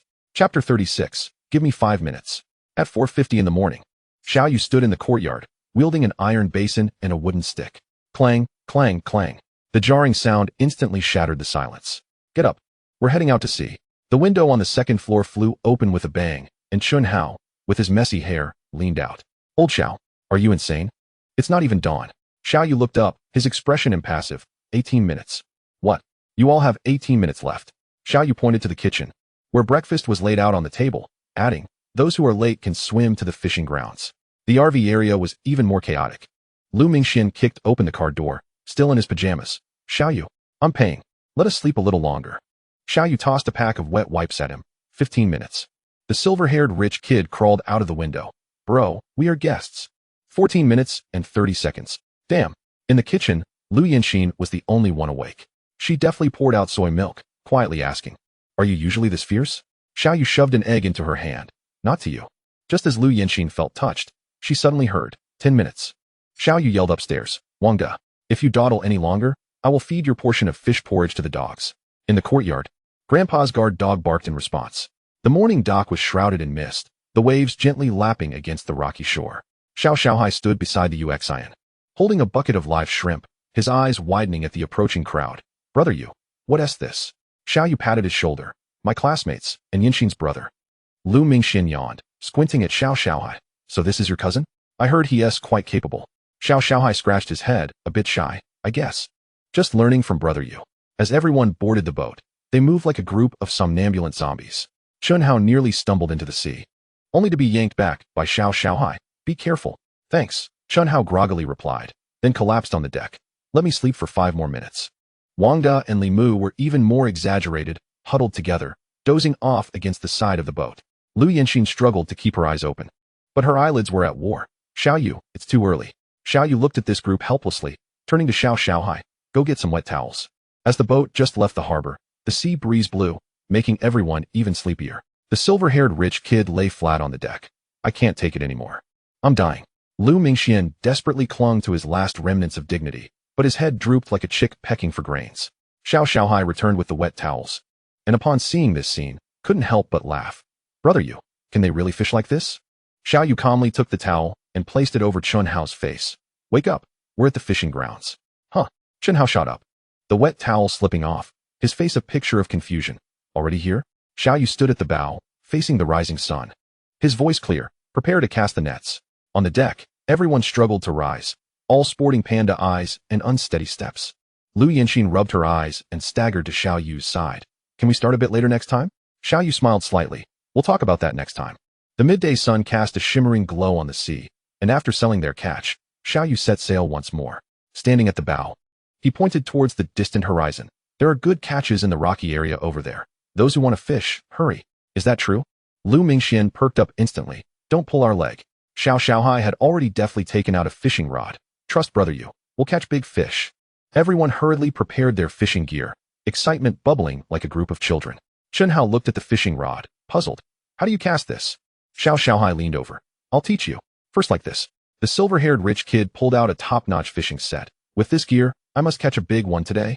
Lu Yanxin sat in Xiao Yu's usual spot, diligently learning how to tie bait, even as her fingers were pricked by hooks several times. Xiao Yu returned to the cabin, closing his eyes to rest. The system's interface unfolded before him. Detected a school of eastern star snapper, depth 25 meters, distance 80 meters. A smile crept onto his lips as he listened to the commotion on deck. Whoa, I've caught something. It's so heavy. Don't rush. Reel it in slowly. Ah, it got away. Suddenly, Lu Mingxuan's exclamation rang out. What kind of fish is this? It's shining golden. Xiao Xiaohai's voice was filled with envy. It's a yellowfin tuna. Mingxian, you're so lucky. Xiao Yu opened his eyes, peering through the porthole to see Lu Mingxian in a frenzy, reeling in the yellowfin tuna that was thrashing violently on the surface, splashing water everywhere. He chuckled softly and closed his eyes again. On the deck, a makeshift stove was set up, with Xiao Xiaohai wielding a large iron ladle, steam bubbling from the pot. Try this. Xiao Xiaohai ladled out a scoop of milky fish soup, freshly caught and cooked, utterly delectable. Chen Hao was the first to rush over. Give me a big bowl. Line up. Lu Mingxian grabbed him. I caught the most fish. I go first. The aroma of the seafood medley wafted throughout the boat. The silver-haired rich kid held his bowl, blowing on it to cool it down. Damn. This is fresher than Michelin. Lu Yanxin sipped the soup, her eyes brightening. Xiaohai, what spices did you add? It's a secret. Xiao Xiaohai proudly shook the spice bottle. Brother used special recipe. Wang De and Li Mu began to bicker over the last shrimp. It's mine. I caught it. When Xiao Yu emerged from the cabin, he was met with the sight of this ravenous scene. Leave me some, he said feebly. Lu Mingxian immediately shielded his bowl. Too late. Who told you to lounge around? Xiao Xiaohai hurriedly fished out a hidden abalone from the pot. Brother Yu, this is specially saved for you. Traitor. The others chimed in unison. Chapter 37, Night Fishing and New Guests. At 6 in the evening, the sunset painted the sea crimson. Xiao Yu stood at the dock, gazing at the still drowsy crowd. Night fishing for squid. Are you coming? Squid. Chen Hao perked up. Catch it fresh and eat it? Xiao Yu nodded. We'll grill it right after catching it. Lu Mingxian instantly came alive. Let us go. Right now? The silver-haired rich kid rubbed his eyes. Squid sashimi sounds good too. As they boarded the boat, everyone was brimming with excitement. Wang De carried 2 bottles of sake. I even brought drinks. Li Mu clutched a bunch of snacks. For a midnight snack, Lu Yanxin quietly asked Xiao Yu, can we really catch some? Xiao Yu smiled mysteriously. I heard the squid are active tonight. As soon as the boat set sail from the harbor, Lu Mingxian began shouting. Xiao Yu, go faster. The sun is about to set. Xiao Xiaohai meticulously examined the fishing gear. Why the rush? The squid only emerges at night. Chen Hao leaned over the side of the boat. I've prepared the sauce. Just waiting for the squid to bite. As night fell, the surface of the sea sparkled with countless flickering lights from fishing boats. Look, squid. Xiao Xiaohai suddenly shouted, pointing at the water. Everyone rushed to the boat's edge, where several silvery squids danced in the glow, their tentacles gracefully unfurling in the water like flowing ribbons. Wow. They've really come. Chen Hao exclaimed, excitedly flailing his arms, nearly tossing his fishing rod into the sea. The atmosphere of squid fishing proved to be more vibrant than anticipated. The moment Lu Mingxuan's hook hit the water, it was ensnared by a squid. I've got one. I've got one. He shouted with glee, only to find, upon reeling it in, that it was merely a tentacle. His eyes widened in disbelief. Xiao Xiaohai stifled a laugh. Brother Mingxian, you're too eager. The squid hasn't secured the bait yet. Meanwhile, Wang De's fishing line suddenly tightened. I've got something, he exclaimed, desperately reeling it in, only to pull up a mass of seaweed. Li Mu mockingly laughed. Seaweed sashimi. Please enjoy at your leisure. Unexpectedly, Lu Yanxin had a smooth experience. Following the techniques taught by Xiao Yu, she gently wiggled the fishing rod and suddenly felt a weight in her hand. Xiao Yu. Xiao Yu. She called out in a flurry, as if she had caught something. Xiao Yu hurried over, placing his hand over hers from behind. Don't rush. Reel it in slowly. A plump squid breached the surface, shimmering under the lights. I did it. Lu Yanxin cheered, turning to embrace Xiao Yu. Only to realize what she had done, her cheeks flushing as she let go. The crowd erupted in playful teasing. Oh. Soon, the deck was piled high with their spoils. Xiao Xiaohai swiftly set up the iron plate, and the aroma of grilled squid wafted through the air. Freshly caught and eaten. Now that's what I call freshness. He exclaimed, sprinkling some chopped scallions, the fragrance making everyone salivate. The silver-haired rich heir could hardly wait, seizing a piece with his hands. Hot, hot, hot. But it's so delicious. Chun Hao downed a sip of sake. This is 100 times better than at any Japanese restaurant. Xiao Yu stood at the edge of the boat, observing the raucous crowd. Lu Mingxian sidled over, offering him a skewer of grilled squid. Honestly, your life is way more enjoyable than mine running a company. Xiao Yu smiled faintly. If you enjoy it, come often after the squid feast. The deck was strewn with sprawled figures. The gentle sea breeze, carrying a slight salty tang, dispersed the smoky remnants of the grilled squid. Chun Hao rubbed his round belly, letting out a satisfied burp. I've never tasted such fresh squid in my life. Wang De lay back, gazing at the starry sky. Worth it. This trip has been absolutely worth it. Lu Yinxin leaned against Xiao Yu, softly asking, when you go out to sea alone, do you ever gaze at the stars like this? Xiao Yu shook his head. I'm too busy working. There's no time for that, Lu Mingxian interjected. From now on, let Yinxin accompany you. You work, and she can stargaze, brother. Lu Yinxin tossed a piece of squid bone at him. Xiao Xiaohai chuckled to himself, but received a glare from Lu Yinxin. Suddenly, the silver-haired heir sat up. Look, a shooting star. Everyone instinctively looked up, witnessing a streak of silver light across the night sky. Make a wish. Make a wish. Chun Hao quickly closed his eyes. Li Mu, curious, asked, what did you wish for? Chun Hao smiled mysteriously. I can't say. If I do, it won't come true. Wang De smirked. You're definitely wishing for a girlfriend. Laughter erupted among the group, causing Chun Hao to blush in embarrassment as he flung a handful of fish bait at them. As night deepened, the gentle waves rocked the fishing boat. Lu Mingxian suddenly remarked, Xiao Yu, your life really makes one envious. Xiao Yu gazed at the starry sky, smiling faintly. Everyone lives their own way. Lu Yinxin quietly clasped his hand. The following day at noon, a taxi slowly came to a halt. As the door swung open, 3 girls tumbled out, chattering excitedly. Lin Xiaoyu sported a high ponytail. Fang Yuan adjusted her glasses, while Chun Lu carried various bags. Yinxin. Lin Xiaoyu spotted Lu Yinxin standing by the boat and dashed over to embrace her. I've missed you so much. Fang Yuan surveyed the surroundings, stating earnestly, according to the ecological assessment of fishing villages, the air quality index here should meet. Shut up, you scholar. Chun Lu covered her mouth, then waved at Xiao Yu. Captain Xiao, we brought a ton of snacks. Xiao Xiaohai, who happened to be passing by with a fishing net, stared in astonishment. Wow, what? He stammered. Lu Yinxin smiled and introduced, these are my roommates, Lin Xiaoyu, Fang Yuan, and Chun Lu. Xiao Xiaohai fumbled to straighten his clothes. Why, you all right? I'm Xiao Xiaohai. Lin Xiaoyu blinked. Wow, Xiaohai, you're so cute. Xiao Xiaohai's face turned crimson. Lu Mingxian emerged from the RV, whistling at the sight. Hey Xiao Yu, are you hosting a mixer? Xiao Yu sighed. Stop stirring up trouble. Chun Hao and the others rushed over, their spirits lifted upon seeing the 3 girls. You could have mentioned there were beauties coming. We're going to change clothes right now. Lu Yinxin shot them a glare. You dare? The group bustled about, preparing to head out to sea. Suddenly, Fang Yuan raised her hand. I have a question.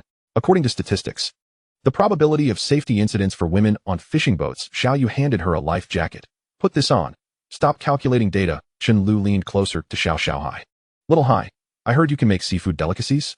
Xiao Xiaohai grew flustered. I can do a bit. Lin Xiaoyu chuckled. Then we're in for a treat today. Chapter 38, The Joyful Party. The UNG set sail once more, and this time the deck was particularly lively.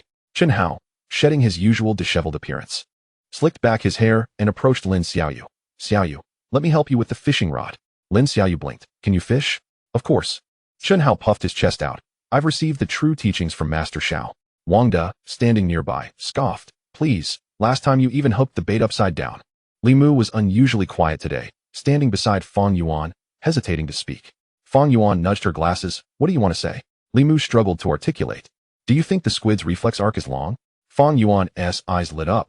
According to volume 37 of the Journal of Marine Biology, the group collectively groaned. Stop. We're here to fish today? Xiao Xiaohai had become the center of attention, with the 3 girls surrounding him, bombarding him with questions. Chun Lu, with wide eyes, asked, Little Hai, I heard you can make seafood sashimi? Xiao Xiaohai stammered. I can do a bit. Lu Mingxian chimed in. What he makes is even more authentic than at a Japanese restaurant. Xiao Xiaohai's face turned an even deeper shade of red. And no, it's not that exaggerated. Lu Yinxin observed the scene, shaking her head helplessly. She approached Xiao Yu. Aren't you going to intervene? Xiao Yu shrugged. Let them be. If they can't catch fish, they'll be the ones hungry. Just as he finished speaking, a scream erupted from Chun Hao's direction. Ah, my fish got away. Wang De mercilessly laughed. And you think you've received the true teachings? In the afternoon, Xiao Xiaohai transformed into the chef once more. He adeptly prepared the freshly caught fish, while Lin Xiaoyu handed him seasonings. Little Hai, you're amazing. Chen Hao, feeling envious, leaned over. Xiaoyu, I can do it too. You? Lin Xiaoyu raised an eyebrow. You probably can't even scale a fish, right? Laughter filled the air, the sea breeze carrying their joyous sounds far and wide. Lin Xiaoyu sat at the edge of the boat, swinging her legs and deliberately casting her fishing rod into the sea, the line zipping past Chen Hao's face. Ouch! Chen Hao dramatically clutched his chest. Xiaoyu, are you trying to fish for me? Lin Xiaoyu tilted her head with a smile. Are you going to bite? Chen Hao immediately leaned closer. I'll bite. Do you want it steamed or braised? Wang De rolled his eyes. Chen Hao, can't you be a bit more ambitious? Meanwhile, the interaction between Fang Yuan and Li Mu was filled with an academic air. Li Mu pointed at the surface of the sea. Do you see those ripples? Don't they resemble the Fibonacci sequence? Fang Yuan adjusted her glasses, observing intently. Indeed, this is a concept from fluid dynamics. Li Mu suddenly interjected. Actually, I merely wanted to say that you are more beautiful than the fish in the sea. Fang Yuan was taken aback, her glasses nearly slipping down her nose. What kind of metaphor is that?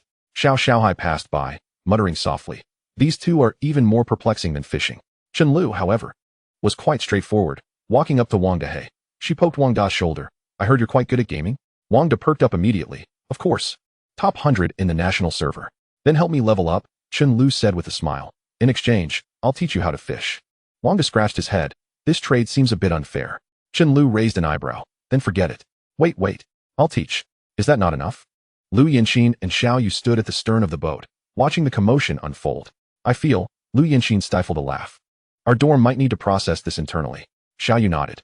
That's good. Saves us from tormenting others. Lu Yinxin pinched his arm. What are you saying? Xiao Yu laughed and dodged, casually draping his arm around her shoulder. Come on, let's see what they've caught. As evening fell, a barbecue grill was set up in Xiao Yu's yard, the charcoal crackling merrily. Chen Hao waved a skewer of grilled squid in front of Lin Xiaoyu. Xiaoyu, try my special Haoge skewers.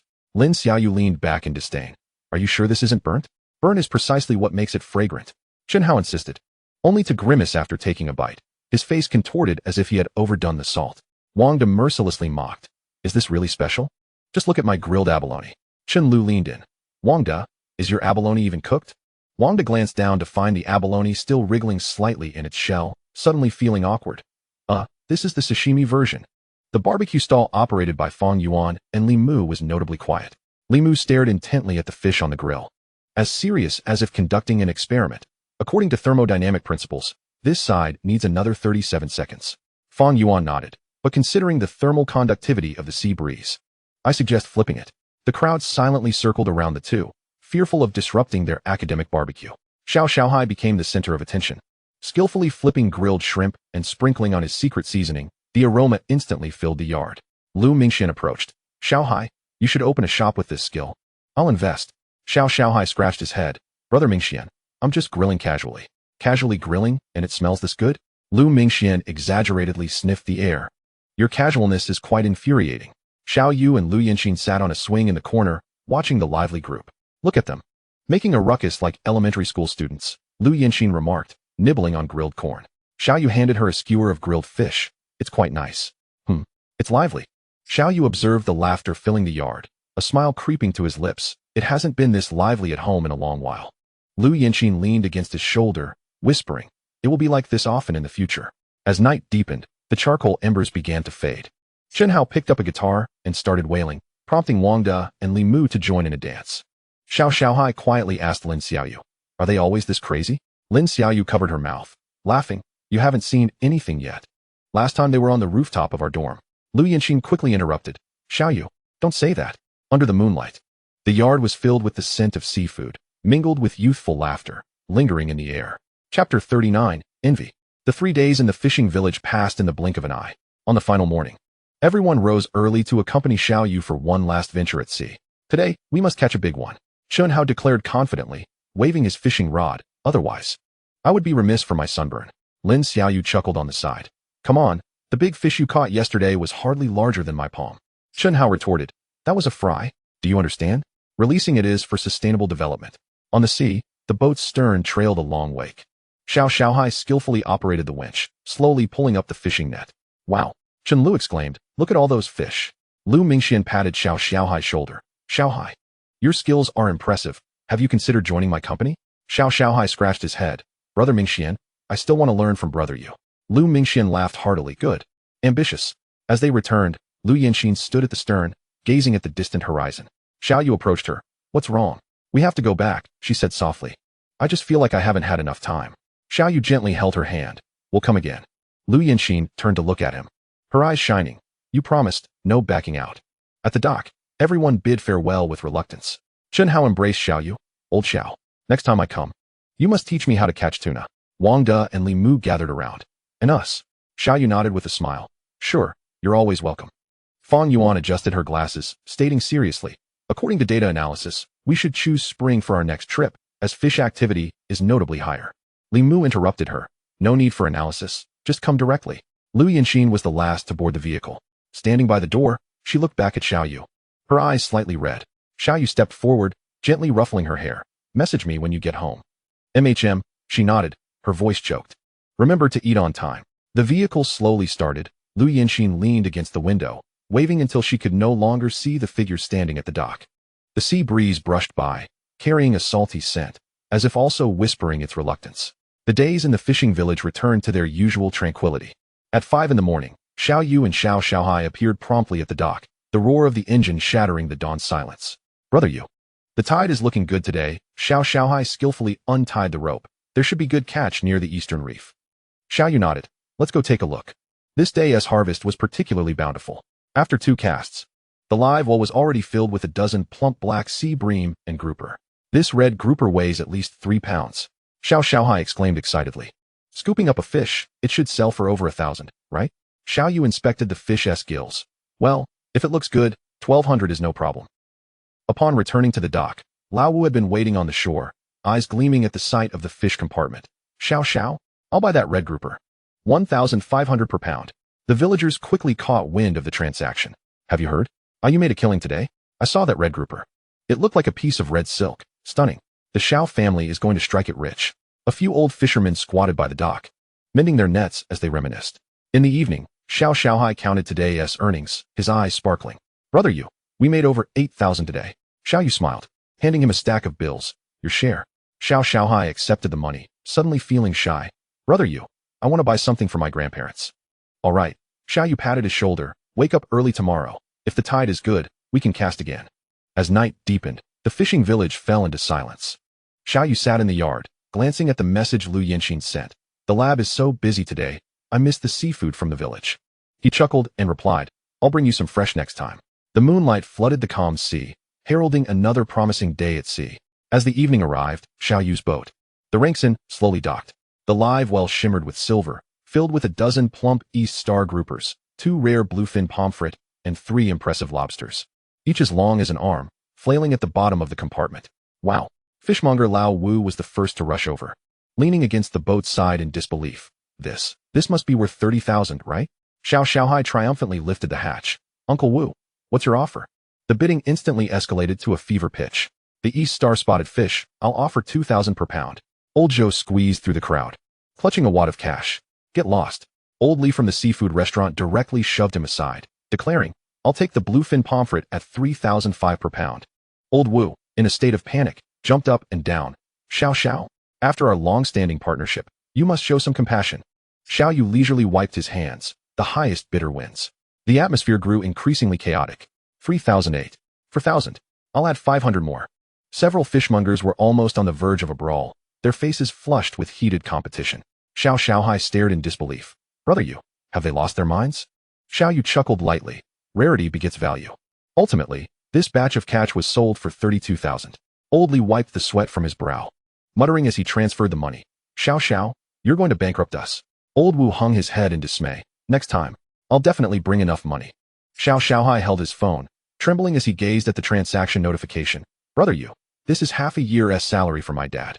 On the way back to the village, the villagers' gazes pursued them like searchlights. Have you heard? You earned over 30,000 today. That is talent. If only my kid had half of his ability. Xiao Xiaohai straightened his back, walking with newfound confidence. Chapter 40, Spring Festival. On the 28th day of the 12th lunar month, the town's New Year market buzzed with lively chatter. Xiao Yu, with 20,000 in cash freshly withdrawn, navigated through the bustling crowd. Xiao Xiaohai followed behind, arms laden with various goods. Brother Yu, should we buy these red lanterns? Xiao Xiaohai pointed at a pair of gilded lanterns hanging at a stall, imagining how grand they would look at our gate. Xiao Yu shook his head. Let us buy electronic ones. Grandpa has trouble moving about. It's too dangerous to hang lanterns high. He selected 2 pairs of remote-controlled lanterns and a few strings of LED lights. When they light up at night, Grandpa can see them from the courtyard. At the seafood stall, the owner, Old Joe, greeted them enthusiastically. I've saved a big yellow croaker just for you. Perfect for making soup during the new year. Xiao Yu inspected the fish's gills. How much? While others paid 1,200. Old Joe lowered his voice. I'll give you it for 800. However, Xiao Yu pulled out 900 and handed it over. It's New Year's. You should earn a bit more too. Xiao Xiaohai whispered. Brother Yu, why are you giving him extra? Old Joe's wife just had their second child. It's not easy. At the dry goods shop, Xiao Yu chose meticulously. The mushrooms had to be from larch wood, longans should be pitted, and red dates must be selected from Ruoqiang. He instructed Xiao Xiaohai as he picked. Grandpa has poor teeth. These ingredients need to be soft when cooked in porridge. The shopkeeper chuckled while packing. A Yu is truly filial. Your grandfather is fortunate. Xiao Xiaohai suddenly remembered. Brother Yu, should we buy something for Lu Yanxin? Xiao Yu's ears turned slightly red. There's nothing in town that she likes. Finally, the highlight was Xiao Yu giving Xiao Xiaohai a red envelope. He pulled out a thick envelope from his pocket. Here, you've worked hard this past 6 months. Xiao Xiaohai opened it and trembled. 5,000. Work hard next year. Xiao Yu ruffled his hair, aiming for a double. As the sun set, the two of them walked back to the village. Burdened with bags, the tassels of their lanterns swaying in the wind like dancing flames. In the distance, the sporadic sounds of firecrackers heralded the approaching festive atmosphere. On New Year's Eve, the Xiao family's courtyard was adorned with decorations. The electronic lanterns cast a warm glow beneath the eaves, while LED lights flickered around the old locust tree, transforming the courtyard into a dreamlike scene. Xiao Dafeng sat in a rattan chair, sipping goji berry tea brewed by Xiao Yu, squinting at the occasional fireworks bursting in the night sky. Grandpa, try this. Xiao Yu presented a plate of translucent dumplings filled with mackerel. The old man took a bite, his whiskers twitching, better than last year. His phone vibrated, and a video request from Lu Yanxin appeared. In the frame, she wore a red sweater. The lively background of a bustling living room filled with warmth. Xiao Yu, Happy New Year. Xiao Yu turned the phone towards his grandfather. Grandpa, Yanxin is here to wish you a Happy New Year. Lu Yanxin sat up straight. Happy New Year, Grandpa Xiao. Wishing you fortune as vast as the East Sea and longevity as enduring as the South Mountain. The old man smiled for a rare moment. The girl has a sweet tongue. He slowly rose. You two chat. I'll go watch the Spring Festival Gala. In the video, Lu Yanxin lowered her voice. My parents were just asking about you, her eyes sparkling, saying you should come over for dinner when you have time. Xiao Yu raised an eyebrow. They really said that? Or is that just you making it up? Truly, Lu Yanxin pouted. My dad even praised the seafood gift box you sent. Suddenly, a colossal firework exploded outside, illuminating Xiao Yu's smiling face. Next year, I'll personally come to wish your parents a Happy New Year. The clock struck midnight. The sounds of New Year's greetings erupted from Lu Yanxin's side, and she leaned closer to the screen. Xiao Yu, you must treat me better in the new year. Xiao Yu looked at her flushed cheeks on the screen and softly replied, all right. And she suddenly remembered something. I've sent you a gift. It will arrive tomorrow. What gift? I want to tell you. She mischievously winked. Guess for yourself. The courtyard's colored lights shifted hues, casting a gentle warm red over Xiao Yu's smile. On the morning of the first day of the new year, a light mist enveloped the hillside behind the village. Xiao Yu carried a bamboo basket, treading on the dew-soaked path, arriving at his parents' graves. The basket contained freshly steamed rice cakes, his father's favorite liquor, and a yellow croaker he had personally caught. Dad, Mom, I've come. He spoke softly, brushing away the leaves from the tombstone. The mountain breeze rustled the pine branches, producing a whispering sound as if in response. Xiao Yu arranged the offerings and lit 3 incense sticks. This year has been quite good. He squatted in front of the stone. My major courses are still at the top, and my professor recommended me to participate in the National Marine Skills Competition. The fragrant smoke spiraled upward as he poured a cup of liquor onto the grave.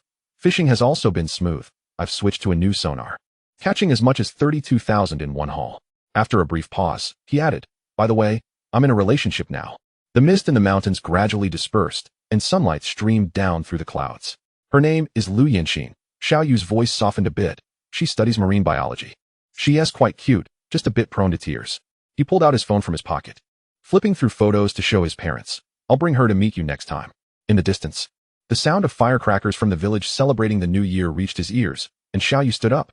Grandpa is doing well. Just the old ailment of his legs bothers him. I'll take good care of him.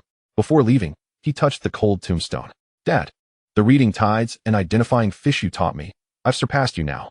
He smiled. Next year I'll bring a tuna for you to taste. The mountain breeze carried the ashes of the incense into the distance, like a promise drifting away. Chapter 41. Xiaohai pays New Year-esque greetings.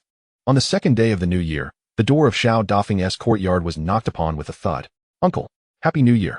Xiaohai burst in, carrying large and small packages, followed closely by Xiao Erfu's entire family.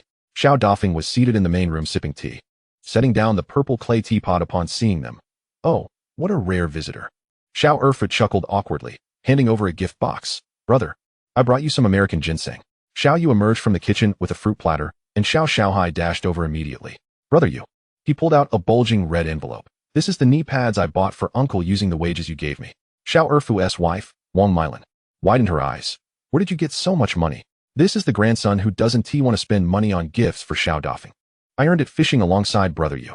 Xiaohai puffed out his chest. I made over 8,000 last month. Xiao Erfu's expression resembled that of someone who had just swallowed a live shrimp. You. He rubbed his hands together. Previously Uncle said something unkind. Don't take it to heart. Suddenly, Xiao Dafeng coughed. Erfu, didn't you say last year that fishing was a futile endeavor? Xiaohai hastened to mediate. Uncle, I can now read the tide tables, repair engines, and Brother Yu has even taught me how to keep accounts. During lunch, Xiaohai raised his glass in a toast to Xiao Yu. Brother Yu, he said, his hand trembling slightly as he held the cup. If it weren't for you, I might have just languished in an internet cafe. Xiao Yu clinked his glass against Xiaohai's. It's your own hard work that has made the difference. No. Xiaohai suddenly raised his voice. On the night you taught me to identify schools of fish, I overheard you telling Uncle, Xiaohai has potential. My eyes welled up. No one has ever said that about me.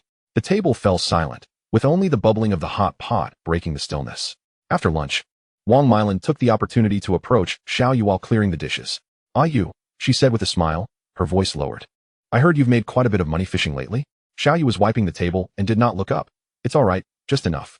Wang Mylan's eyes darted. My nephews are hard-working kids. Do you think you could? Xiao Yu paused in his actions. Auntie, he straightened up. The boat is small and can't accommodate so many people. Wang Mylan, undeterred, pressed on. Isn't your Yusin boat capable of carrying 7 or 8? Xiaohai mentioned taking classmates out before.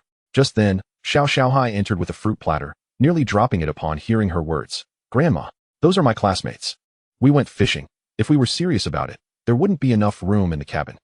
Xiao Erfu heard the commotion from the living room and quickly came to defuse the situation. Mylan, why bring this up during the new year? He tugged at his wife's sleeve. Wang Mylan shook off his hand. I'm just trying to secure a future for my family. She turned to Xiao Yu. You. Consider it a favor for your aunt. Just take them along. A lower wage is fine.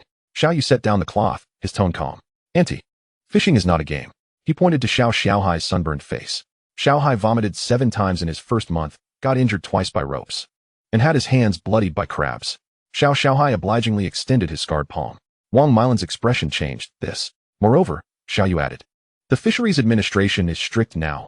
Any inexperienced person on board requires registration, and exceeding capacity incurs a fine starting at 50,000. Xiao Dafeng's voice came from the inner room. You, come help me find my reading glasses. Xiao Yu responded affirmatively, nodding to Wang Mylan. Auntie, I need to attend to Grandpa now. As he left the kitchen, he heard Xiaohai mutter softly, Grandma, don't embarrass yourself. In the evening, the door to Xiao Dafeng's house was knocked upon once more. Just as Xiao Yu finished tidying the dining table, he heard Xiaohai's excited voice. Uncle, my parents have come to congratulate you for the new year. Xiaohai's father, Xiao Jiqiang, was carrying 2 bottles of Mao Tai, while his mother, Lin Xiuying, held a beautifully wrapped gift box, both smiling as they stood at the entrance. Elder uncle, Happy New Year. Xiao Jiqiang greeted respectfully. Xiao Dafeng, seated in a grand chair, rarely displayed a smile. Jiqiang has arrived. Come in and sit. The living room immediately filled with warmth and chatter. Lin Xiuying took Xiao Yu's hand. You. Thank you for taking care of Xiaohai these past 6 months. He has matured so much now. Xiao Jiqiang patted his son's shoulder. I heard you've become quite the fisherman. Xiaohai puffed out his chest proudly. Dad, I can earn 300 yuan a day now. Wang Mylan interjected sourly from the side. If it weren't for you guiding him, he wouldn't have this skill. Xiao Yu served hot tea. And suddenly Xiao Jiqiang spoke earnestly. You, I must thank you. Xiaohai used to be so idle, but now he finally has a proper livelihood. Lin Xiuying's eyes glistened. The gifts he bought us for the new year were all with his own earnings. Xiaohai scratched his head, embarrassed. Mom, Why say such things? Xiao Dafeng cleared his throat and pulled out a red envelope. Jiqiang, you have raised your child well. It's rare for the old man to compliment someone. Xiao Hai is a good seedling. Xiao Jiqiang quickly declined. Elder uncle, this is too much. Take it. Xiao Dafeng insisted, buy the child some study materials. Fishing also requires education. As night fell, both families joyfully shared a reunion dinner. Before departing, Xiao Xiaohai secretly grabbed Xiao Yu's sleeve. Brother Yu, I'll work even harder next year. Xiao Yu smiled and tousled his hair. Do your best. Late at night, after the guests had departed, Xiao Dafeng called out to Xiao Yu, who was preparing to tidy up the dishes. Yu, come sit with Grandpa for a while. The old man patted the wicker chair beside him. Xiao Yu wiped his hands and sat next to his grandfather. Grandpa, are you tired? Xiao Dafeng shook his head, gazing at the colorful lights in the yard that had yet to be taken down. What do you think of Xiao Hai? Xiao Yu pondered for a moment. He is hard-working, he replied softly, quick to learn. He just gets a bit reckless at times. The old man grunted in agreement, better than his grandparents. The pipe glimmered in the night, and the elders suddenly said, look after him more in the future. Xiao Yu turned to face his grandfather. In the moonlight, the wrinkles on the old man's face appeared especially pronounced. Our branch of the Xiao family is left with just you two. Xiao Yu nodded. I understand. Though his grandparents are rather superficial, Xiao Dafeng exhaled smoke. But this child has a good heart. Distant firecrackers sporadically echoed. Xiao Yu reached out to adjust his grandfather's collar. Rest assured, I will take care of him. Xiao Dafeng patted his grandson's hand with satisfaction, falling silent thereafter. The red lanterns swayed gently under the eaves, casting the shadows of the grandfather and grandson upon the ground, merging into one. Chapter 42. Visiting Uncle's family for New Year greetings. On the morning of the 4th day of the new year, Xiao Yu stood at the village entrance with bags in hand, waiting for a ride. You really don't need me to accompany you? Xiao Xiaohai helped him load a seafood gift box onto the vehicle. I heard your uncles and aunts are quite pretentious. Xiao Yu fastened his seatbelt. That's exactly why I must go. An hour later, the car stopped in front of a 3-story building. Aunt Zhang Guifang was in the courtyard drying cured meat. Upon seeing Xiao Yu get out of the car, the bamboo stick in her hand dropped with a thud. You? Aunt, Happy New Year, Xiao Yu said, handing over the gift box. This is wild yellow croaker I caught myself. The living room instantly buzzed with excitement. Second Uncle Wang Jianjun scrutinized the label on the gift box. Wow, this fish must be worth over 2,000, right? Third Aunt Li Xiaolan pulled her son over. Quickly greet your cousin. Your cousin is now the East Sea Little King of the Sea. The 15-year-old cousin Wang Xiaopeng grumbled unwillingly. Cousin, hello. During lunch, the conversation naturally turned to income. You. First uncle sipped his drink. I heard you made over 200,000 with just one boat. Xiao Yu served dishes to the elders. Just lucky, that's all. Third uncle leaned in. Does your boat need more hands? Your cousin is graduating this year. Cousin Wang Lily suddenly interjected. Cousin, is your girlfriend that campus beauty from the Marine University? I saw it on Douyin. The uncles exchanged glances at the dining table. First Uncle Wang Jiangwo set down his wine glass, smiling broadly. You. I heard your Yusin boat is quite profitable. Why not take your uncles out to sea for a look? Third Uncle Wang Jianjun immediately chimed in. Exactly, we're family. We should keep the profits within. Second Aunt Li Xiaolan was even more direct. You. Your cousin just graduated. It's perfect for him to learn a skill from you. Xiao Yu slowly wiped his mouth. Your uncles want to go out to sea. He displayed a troubled expression. The fisheries administration is strict lately. Every additional person on board requires registration. Getting caught for overloading incurs a fine of at least 50,000. Cousin Wang Xiaopeng suddenly piped up. But how come Xiao Xiaohai can go on the boat? Xiao Yu looked at his cousin, his gaze steady. Xiaohai possesses a seaman's certificate, and as he retrieves his phone, he recalls the 3 months of rigorous study he undertook last year, passing both the theoretical and practical examinations with flying colors. The screen displays a striking image of Xiao Xiaohai, his hands covered in blisters from practicing knot tying. Aunt San's expression shifts as she remarks, is it really that troublesome? Xiao Yu interjects, sighing. Moreover, the coastal resources are dwindling. My vessel incurred a loss of over 80,000 last year, relying solely on a few nets at the end of the year to break even. Xiao Yu fabricates a lie, unwilling to divulge too much. The uncles fall silent in response. Before departing, the eldest uncle pulls Xiao Yu aside. In the past, our family may have wronged you and your mother, he says, handing her an envelope filled with money.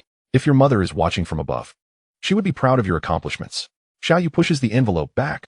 Uncle, that is all in the past. Once my cousin obtains his seaman's certificate, you are always welcome. Before leaving her uncle's home, Xiao Yu makes a point to pay respects at her grandparents' graves. The early spring sun casts its warmth upon the cobbled streets of the town as she wanders aimlessly, carrying herbal tea for her grandfather. Turning the corner at a milk tea shop, a familiar figure causes her to pause. Xiao Yu? Lin Yu, clad in a beige trench coat with softly curled long hair, exudes the same gentle charm. Holding a cup of milk tea, she gazes at him in surprise. Memories flood back like a tide. During middle school, Xiao Yu once braved the rain to run 3 streets just to deliver an umbrella to her. Long time no see. Xiao Yu nods, his tone unexpectedly calm. Lin Yu brushes her hair back. I heard you are now a captain? How impressive. The faint scent of her perfume wafts toward him, reminiscent of the fragrance he once saved up for 3 months to gift her, but never did. The wind chimes at the milk tea shop jingle softly. Shall we exchange WeChat? Lin Yu pulls out her phone, suggesting that old classmates should keep in touch. Just then, Xiao Yu's phone lights up, the lock screen showcasing a photo of Lu Yanxin pulling a silly face. I'm sorry, he chuckles, my girlfriend is quite strict. After taking a few steps, he retrieves his phone. Xiao Yu, guess who I just ran into? Lu Yanxin. A female classmate? The 3 question marks seem almost ready to leap through the screen. Xiao Yu types back with a smile. Yes. But my mind is occupied with a certain little jealous one.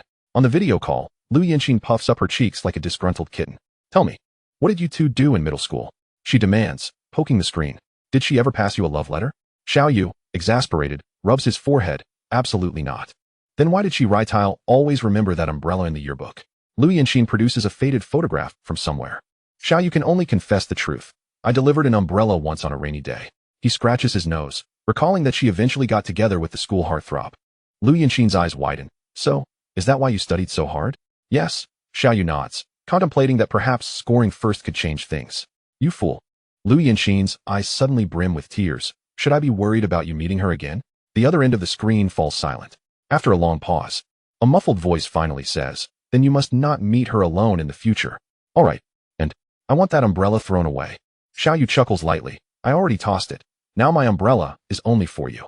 Today I went to Aunt San's house. Lu Yanxin counts on her fingers. I received 6 red envelopes. She proudly shakes a thick stack in her hand. More than you, right? Xiao Yu raises an eyebrow. My aunts and uncles combined only gave 2,000. Lu Yanxin's enthusiasm deflates. Mine was only 800. My second uncle said he heard you're into fishing and insisted on introducing you to a fishing boat insurance company. She mimics the old man's tone.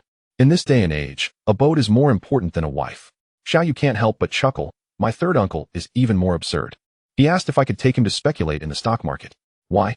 He claims that if I can predict fish schools, I should also be able to predict the stock market. Lu Yanxin suddenly lowers her voice. My mom said, she hesitates, that you should come over for dinner during the Dragon Boat Festival. Xiao Yu's breath catches. Are you serious? Yes, she nods, her cheeks reddening. But my dad might ask about your savings. Tell him, Xiao Yu states earnestly, that all my money is spent on buying you lipstick. Thus, Xiao Yu and Lu Yanxin continue their conversation, strolling through the various corners of the town, reminiscing about their school days. Chapter 43, Out to Sea Alone. On the morning of the 6th day of the Lunar New Year, before the dawn has fully broken, Xiao Yu quietly slips out the door.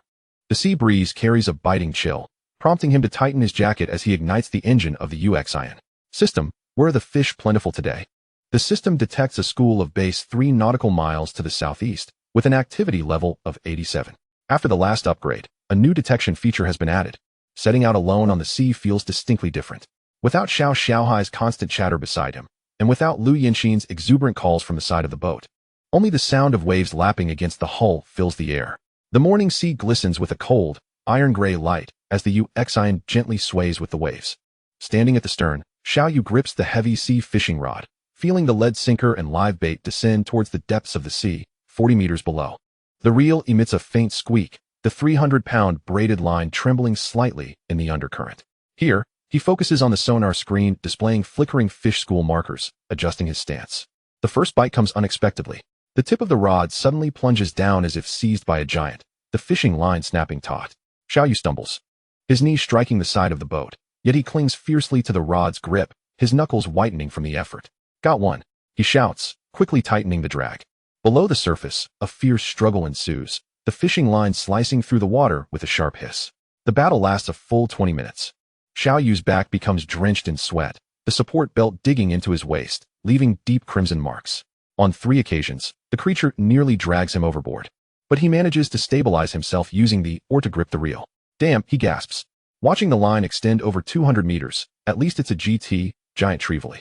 When the fish finally breaks the surface, Xiao Yu's pupils constrict in shock. It is not the expected giant trevally. A nearly meter-long red drum rolls in the surf, its golden red scales shimmering like burning coals in the morning sun. with its robust tail creating splashes of water taller than himself. A wild red-spotted. Xiao Yu's voice shifts in pitch. This fish is at least 15 years old. The finale is nothing short of thrilling. As Xiao Yu hooks the fish's gills, the massive creature suddenly surges, its tail striking his cheek with a sharp sting. Gritting his teeth, he clutches the fish's body tightly, tumbling onto the deck with it. Panting heavily, Xiao Yu lies on his back, his chest heaving. The valuable drum flops helplessly in his grasp, its gills opening and closing, the icy slime coating his jacket.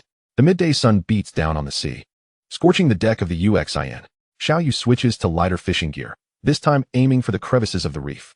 He uses small live shrimp as bait. The nearly invisible number 2 carbon line blending seamlessly into the water. With a swift motion, the lead sinker and bait drop precisely into the narrow gap between 2 coral reefs, a high-frequency area for the East Star grouper as marked by the system. The waiting period feels excruciatingly long. Sweat drips from Xiao Yu's chin onto the deck as he maintains a statue-like posture with his rod. Suddenly, the tip of the rod trembles imperceptibly. Here it comes. In an instant, he raises the rod to strike the fish. The carbon line snapping taut like a deadly silver string. Underwater, he feels a vigorous zigzag struggle, characteristic of the East Star grouper's classic escape route. 3 minutes later, a vibrant blue emerges from the depths. The Eastern Starry grouper measured the length of an arm, its deep blue body adorned with luminescent azure speckles, while its tail fin resembled the resplendent hues of peacock feathers. It twisted madly in the air, splattering droplets that refracted rainbows under the sunlight. A true gem of the starry sea. Xiao Yu cautiously held the fish's gills. With such exquisite quality, the seafood restaurant would be clamoring for it. As they transitioned to deeper waters in the afternoon, fortune struck again. As the heavy electric reel descended to a depth of 80 meters, a sudden dull thud resonated, akin to a lead weight striking something solid. Almost immediately, the fishing line was yanked sideways, the spool spinning furiously. A deep-sea giant. Xiao Yu swiftly activated the boat's auxiliary power system, yet the rod still bent into a precarious arc. After a grueling 40-minute tug-of-war, a massive golden-lipped fish surfaced, its head swollen like that of a longevity deity. Hiss! Xiao Yu inhaled sharply. This national second-class protected species must be released. But merely capturing a photograph for documentation would yield a research grant from the Fisheries Bureau. He carefully snipped the hook, watching as the million-dollar golden fish gracefully swam back into the abyss. As the sun set, the live well had transformed into an aquarium. In addition to the starry grouper, there were 3 tiger-striped groupers, 5 exquisite lobsters, and nestled in the corner, a rare bluefin pomfret adorned with black spots, moving like a projection of the starry sky. Xiao Yu noted in his ledger, starry grouper 6,800 gene, tiger-striped grouper 3,200 gene, exquisite lobster 1,500 pieces. The evening glow elongated his silhouette on the deck, merging with the swimming shadows, reminiscent of a bountiful harvest in silhouette. As the UXIN docked, the pier erupted with excitement. Golden-lipped fish. It's a golden-lipped fish. Old Joe, sharp-eyed, was the first to cling to the ship's edge, shouting. Fishmongers swarmed like sharks, sensing blood, crowding the pier to a standstill. Xiao Xiaohai had to spread his arms to block the throng. No pushing. No pushing. Approaching the dock, Xiao Yu called Xiao Xiaohai to come help lift the fish. Xiao Yu leisurely lifted the live well's lid. The golden-lipped fish shimmered brilliantly under the sun, its rounded head resembling auspicious clouds, while its tail fin created a string of pearl-like bubbles as it swayed. Alive. Still alive. Mr. Lee from the seafood restaurant was so thrilled his voice cracked, offering 200,000 cash. Nonsense. Old Joe pushed him aside. Last year's provincial auction fetched 800,000 for such a size. I'll offer 250,000. The bidding escalated rapidly. 300,000. 350,000. 400,000. Cash is right in my car. Several fishmongers shouted, their faces flushed and necks bulging, one even pulling out a checkbook. Xiao Xiaohai was dumbfounded. Brother Yu, this is enough to buy a house in town. Yet Xiao Yu shook his head. Gentlemen, he tapped the well cover. This is a national second-class protected species. It must be released. The crowd immediately erupted in lamentations. However, he revealed the documentation from the research institution on his phone, stating that photo documentation could earn a 50,000 subsidy. Who's interested? In the end, Old Lee secured the photography rights. The remaining catches were swept up by Old Wu, who gleefully winked at his peers. Starry grouper at 8,000 per gene, exquisite lobsters at 2,000 each, and you gave me a friendship price.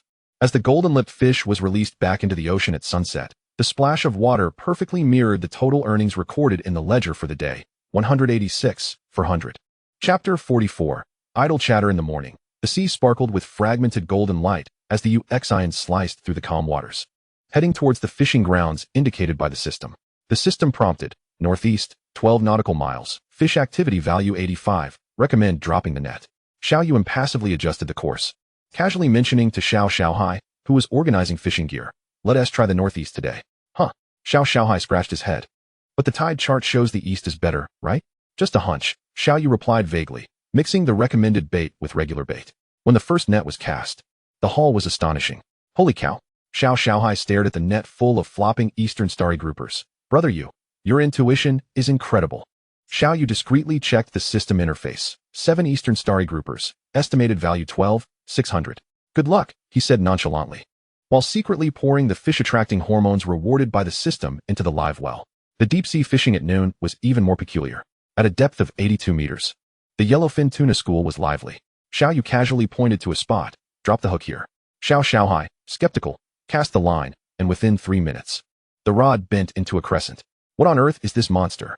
He struggled to control the rod, almost being dragged into the sea. Xiao Yu glimpsed the system display showing a length of 18 meters and an estimated weight of 90 kilograms, rushing forward to assist. Brother Yu, he swallowed hard. The rare species we've caught in half a month surpasses what I've seen in a lifetime at the old pier. Today's income tally, 9,800. Xiao Yu lowered his head to organize the fishing gear, just a matter of calculating the tides. But you even need to consider the direction of the seabirds. Xiao Xiaohai suddenly leaned in closer. You don't have some ancestral secret, do you? Watch the road. Xiao Yu abruptly steered the boat to avoid submerged rocks. What are you thinking? Reading more is better than guessing blindly. On a gloomy afternoon, while Xiao Yu was repairing fishing nets at the dock, a familiar voice suddenly called from behind. Lin Yu, dressed in a white dress, stood not far away, hesitating to speak. Can we talk? Xiao Yu continued his work without looking up. What is it? Lin Yu bit her lip. My brother is unemployed lately. I heard you're making a fortune fishing. Could you? Xiao Yu finally lifted his head, his gaze calm. The boat isn't short on manpower. Just take him out a few times. Lin Yu suddenly grasped his arm. For the sake of our old friendship. Xiao Yu gently withdrew his hand. Fishing is not child's play. It requires certification. Lin Yu's expression shifted. So you've become impressive now, huh? She scoffed. Back in middle school, when you brought me an umbrella, you weren't so arrogant. Xiao Yu continued to organize the nets. That was a long time ago. Fine. Lin Yu turned and stormed off. Don't regret it. That night, the alumni group buzzed with activity. Lin Yu. Some people, after making a little money, become unrecognizable. Classmate A who? Who? Lin Yu. Who else? Our fishing king. He wanted to even take my brother out to sea. Xiao Yu glanced at his phone, silently taking a screenshot to send to Lu Yanxin. Lu Yanxin's video call came through immediately. Who is this girl? She asked, fuming. Should I help you fight back? Xiao Yu chuckled softly. No need, let her talk. But, Yanxin, Xiao Yu looked at the flustered girl on the screen. I'm more curious about how many pots you've burnt while learning to cook. A flurry of exclamations erupted from the other side. At the fishing village dock in the morning, the once lively chatter ceased as Xiao Yu approached. A few old fishermen mending their nets exchanged knowing glances. Aunt Wang deliberately raised her voice. Today's youth, a little capable, and they're all high and mighty. Uncle Li pretended to advise. Say less, he is the fishing king after all. The last syllable lingered. Xiao Xiaohai rushed over, fuming. Brother Yu. Aunt Zhang refused to sell me fresh shrimp bait this morning. He clutched an empty bucket, his hand trembling, saying she was afraid of dirtying the noble's hands. Xiao Yu calmly inspected the ropes. Go buy some in town. But, focus on your work. Xiao Yu glanced at the villagers not far away. Pointing and whispering, the tide waits for no one. At the village committee's entrance, a few women were cracking seeds and chatting idly. Upon hearing my daughter speak, the Zhao family's daughter-in-law whispered conspiratorially that Miss Lin is quite prominent in the city. Xiao Yu has certainly offended someone. Serves him right. Spat Ma Popo. Even old classmates turn a blind eye to his misfortunes. He has squandered all the virtues accumulated by our ancestors. Just then, Xiao Dafeng, who happened to be passing by, leaned heavily on his cane and declared, as for the matter of your grandson stealing diesel from my fishing boat, shall we settle that now, Ma family? At the village convenience store that evening, Xiao Yu stopped by to buy cigarettes, and the shopkeeper, Old Chun, was just tallying his inventory. Oh dear, the premium cigarettes are all sold out. We only have the 5 yuan ones left. Xiao Yu gazed at the full row of Zhonghua cigarettes in the counter and chuckled lightly. Then how about a bottle of Matai? Xiao Yu did not have a smoking habit. He only indulged occasionally when feeling vexed at sea. Old Chin's face turned crimson at his request. On the way home, Xiao Xiaohai could no longer contain himself. Brother Yu, they are all talking about you. Xiao Yu suddenly halted. Do you see that area of rocks? Huh. When the tide recedes, we see who is swimming naked, he said, patting the boy's shoulder. The spring salmon run is approaching. The sea breeze carried the briny scent along the village path, dispersing the idle gossip beneath the trees. Chapter 45. Preschool plans. On the morning of the 20th day of the first lunar month, the harbor still bore a faint hint of the festive spirit. Xiao Yu was organizing tools in the boat cabin and, without looking up, spoke to Xiao Hai, who was counting fishing gear. Xiao Hai. I'll be starting school in a couple of days. Xiao Hai's hands paused, his voice dropping a few notches. So soon? Yes. Xiao Yu straightened up and dusted off his hands. If you wish to continue working with me, you must accompany me to Haicheng. Xiao Hai's eyes widened. To the Haicheng? He stammered. You can live either at school or near the harbor. I've inquired about it with acquaintances. Xiao Yu pulled out a piece of paper from his pocket. Here's the address of a nearby rental. I've confirmed the prices. Xiao Hai took the paper, his fingers trembling slightly. But my parents. Xiao Yu packed away the last tool. Discuss it with your parents and grandparents when you return. Night fishing is more lucrative than daytime work, and on weekends, we can go out to catch fish. Suddenly, Xiao Hai looked up. Brother Yu, I want to go. Don't rush your decision. Xiao Yu pointed to the half-exposed phone in his pocket. First, talk it over with your family. After all, you are still quite young. At noon, while the two were having lunch on the boat, Xiao Hai's phone rang incessantly. Mom, I'm not going for fun, he exclaimed, stamping his foot as he spoke into the phone. Brother, you said a single grouper from night fishing can sell for over 1,000. A faint argument could be heard on the other end, and Xiao Hai's eyes suddenly turned red. Dad, can't I just try it for 3 months? Xiao Yu silently passed him a cup of hot tea. In the evening, Xiao Hai returned with his eyes puffy. Brother Yu, he croaked. Dad said if I don't earn 50,000 in 3 months, I have to come back and take over his hardware store. Xiao Yu's lips curled into a slight smile. Tell him to save the money for you to buy a wife. If you come with me this time, I'll share the profits with you. After all, we are cousins, and now that you're experienced, I will certainly lend a hand. The sea breeze gently caressed, and the waves crashed against the rocks on the shore. Xiao Yu closed the ledger and looked at Xiao Hai, who was organizing the fishing gear. Xiao Hai, starting next month, you will receive a 10% share of the fishing income. Clatter. The pliers in Xiao Hai's hand fell to the deck. He froze in place, his lips quivering. Brother, what did you just say? Xiao Yu's voice was calm, yet struck like thunder in Xiao Hai's ears. After deducting costs, you will receive 10% of the net profit. He opened the ledger. Based on last month's calculations, you could receive 23,000. Xiao Hai's vision suddenly blurred. He clenched the hem of his shirt, his knuckles turning white. But I'm just a helper. Xiao Hai was deeply moved by his cousin's generosity, and the pent-up grievances of years suddenly burst forth. After graduating from middle school, Xiao Hai's voice choked. My dad was criticized by the teacher at the parent-teacher meeting. And when he got home, he smashed all the gaming consoles. Tears splattered on the deck, creating dark spots. Grandparents went to a wedding banquet and didn't dare mention my grades. Amid the cries of seagulls, Xiao Hai wiped his face. Last year during the new year, my cousin from my uncle's family passed the civil service exam, and I managed a smile that was more painful than crying. Our table was the quietest. Xiao Yu suddenly grasped his trembling shoulder. Now you can tell them. You earn 20,000 a month. Xiao Hai could no longer hold back, squatting on the deck and sobbing uncontrollably. When Xiao Hai returned home, the house was in an uproar. I disagree. His father, Xiao Jiqiang, pounded the table. You're giving up school to become a fisherman? His mother, Lin Xiaoying, had red-rimmed eyes. Haicheng is so far, you wouldn't even know if someone sold you. Grandparents sat in a corner. Grandpa Xiao Erfu smoked silently, while Grandma Wang Milan hesitated to speak. Xiao Hai took a deep breath and slapped his savings book on the table. Dad, Mom, this is the money I earned in the past 2 months with Brother Yu. His voice trembled. 48,000. Lin Xiaoying opened the savings book, her hands shaking. Is this real? Xiao Jiqiang snatched the book away. It's not borrowed from Xiao Yu, is it? He scrutinized it suspiciously. How could you possibly have this capability? Every transfer record is here. Xiao Hai pulled out his phone. Last week, I got 3,002 for that East Star grouper. Grandma Wang Milan suddenly interjected. Then why is Xiao Yu giving you money? It can't be Grandma. Xiao Hai's face flushed. Brother, you said this is a technical bonus. Grandpa Xiao Erfu finally knocked his pipe. Oldest son, he looked at his eldest son. If we had this opportunity back in the day. Xiao Jiqiang stared at the numbers in the savings book and suddenly asked, how much did that kid give you? 10% of the net profit. Xiao Hai stood tall. Brother, you said once I get my captain's license, it'll go up to 15%. The room fell into silence. Lin Xiaoying suddenly burst into tears. But you're only 18. Mom.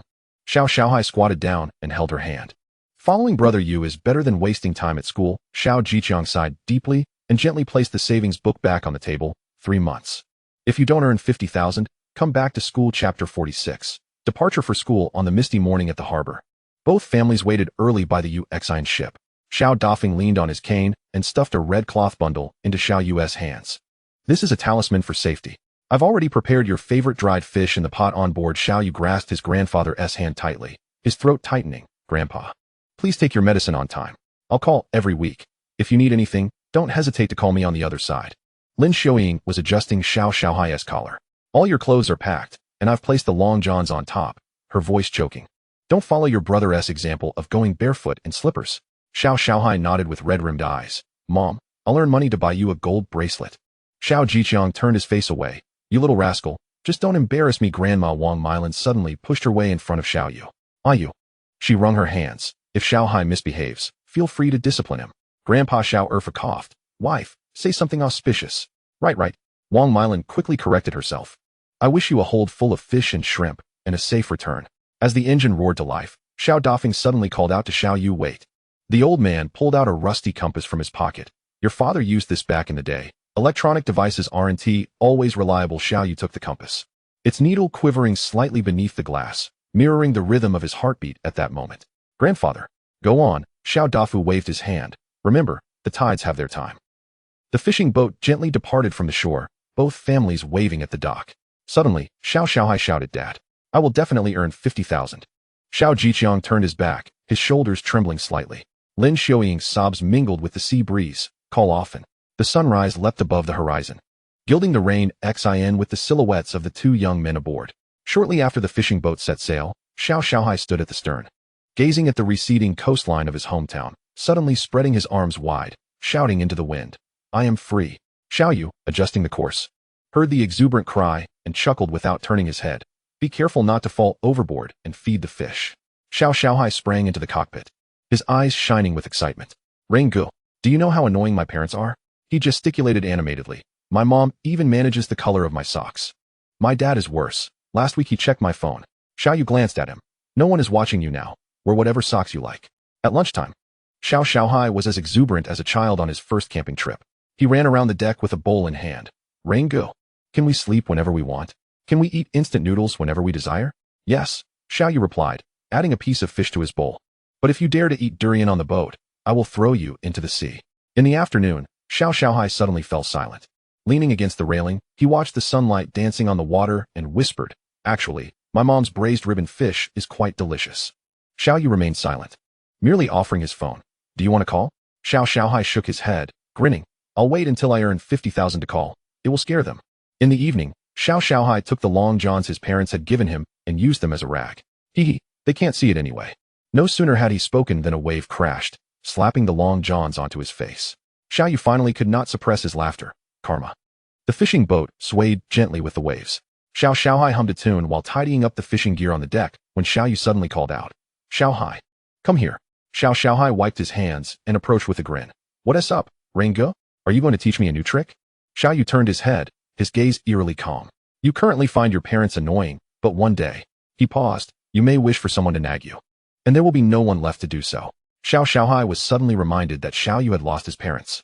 And the image of his father turning away at departure surfaced in his mind, causing his throat to tighten. After a long moment, Xiao Xiaohai quietly took out his phone. Son, Dad, I'm wearing the long johns.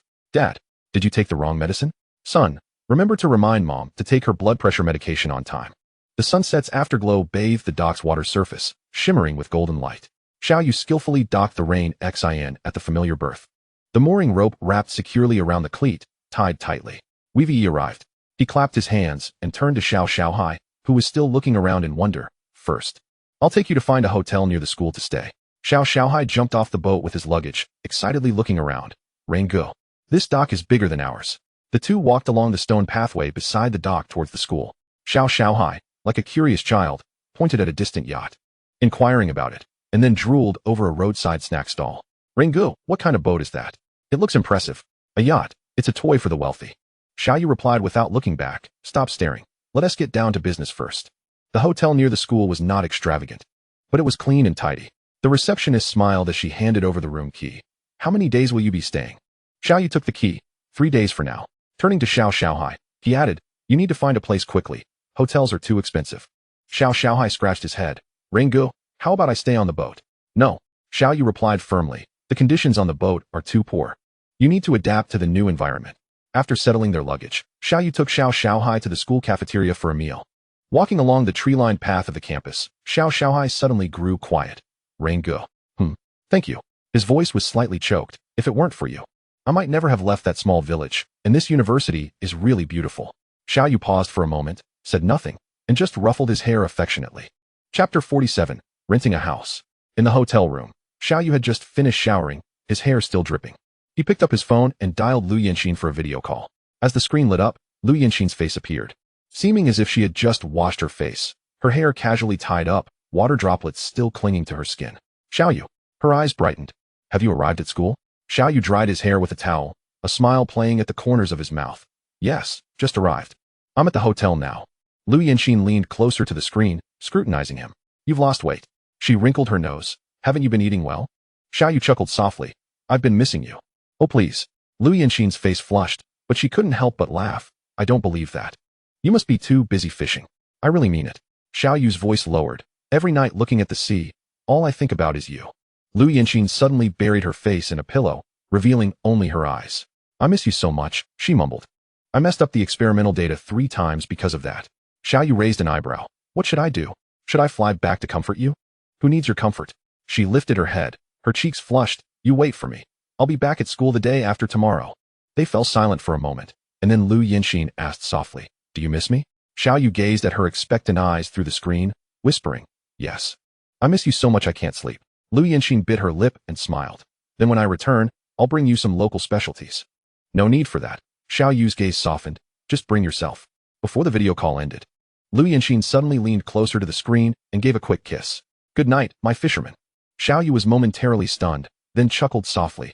Good night, my marine biologist. In the morning light that bathed the streets, Xiao Yu and Xiao Xiaohai stood before the rental advertisement board near the school, carefully examining various rental information. Ringu, this one looks good. Xiao Xiaohai pointed at a flyer. It's close to the dock and has a little balcony. Xiao Yu glanced at the price. Too expensive, exceeds the budget. The first room was in an old community behind the school. The landlord was a wrinkled old woman, smoking as she sized them up. Students? Xiao Yu nodded. Yes, from High University. 1 deposit and 3 months rent. No bargaining. The old woman exhaled a puff of smoke. Utilities are self-managed. Xiao Xiaohai muttered. The walls are all moldy. Xiao Yu pulled him away. Let us look at more options. The second room near the dock was slightly better, but also inflated in price. The rent for this room was 2,800. The middle-aged landlord in a sharp suit adjusted his glasses, stating it was already a friendly price. Xiao Yu touched the wall. The soundproofing is terrible. You can hear the noise from the dock. In that case, the landlord suddenly lowered his voice. If you can pay 6 months rent up front, I can lower it to 2,005. Xiao Yu shook his head. At most 1 deposit and 3 months rent. 2,002. The landlord's expression stiffened. Young man, your bargaining is too ruthless. At noon, the two sat at a roadside stall eating noodles when Xiao Xiaohai could not help but ask, Brother Yu, what kind of place are we looking to rent? Xiao Yu took a sip of his soup and replied, somewhere close to the dock, safe, and reasonably priced. Ideally, it should have cooking facilities. After a brief pause, he added, we saw a promising third apartment in the afternoon. It was located on the 5th floor of an old-style building, which, despite lacking an elevator, boasted excellent natural light. The landlady, a kindly middle-aged woman, was on the balcony drying fish. The monthly rent was 2,400 yuan, but with a warm smile. She offered a discount to 2,000 upon noticing they were students. Xiao Yu checked the utilities. Does this include property management fees? Of course. The landlady replied cheerfully. But rent must be paid on time. After signing the contract, Xiao Xiaohai excitedly dashed around the empty apartment. Brother Yu, we can see the dock from this balcony. At night, we can count the stars. Xiao Yu stood by the window, gazing at the shimmering sea in the distance, and nodded gently. This is the one. As dusk fell, Xiao Yu and Xiao Xiaohai pushed a shopping cart into a large supermarket near the school. They first purchased bedding and pillows. Xiao Yu grabbed a shopping list, followed by pots and pans, and finally daily necessities. Xiao Xiaohai, steering the cart, couldn't help but eye the snack aisle. Brother Yu, can we buy some instant noodles? No, Xiao Yu replied without looking back. We're buying rice and vegetables to cook for ourselves. In the home goods section, the two stood before a pile of bedding, contemplating their choices. How about this quilt? Xiao Xiaohai suggested, touching a soft one adorned with cartoon patterns. Xiao Yu frowned. How old are you? This one, he said, picking up a plain option, is more durable. The nearby sales clerk couldn't help but chuckle. Little brother, listen to your brother. That cartoon one is for kids. Xiao Xiaohai's face flushed with embarrassment. The kitchenware section proved to be a battleground. Let us buy this non-stick pan, Xiao Xiaohai exclaimed, holding up a cheap, colorful one priced at only 59 yuan.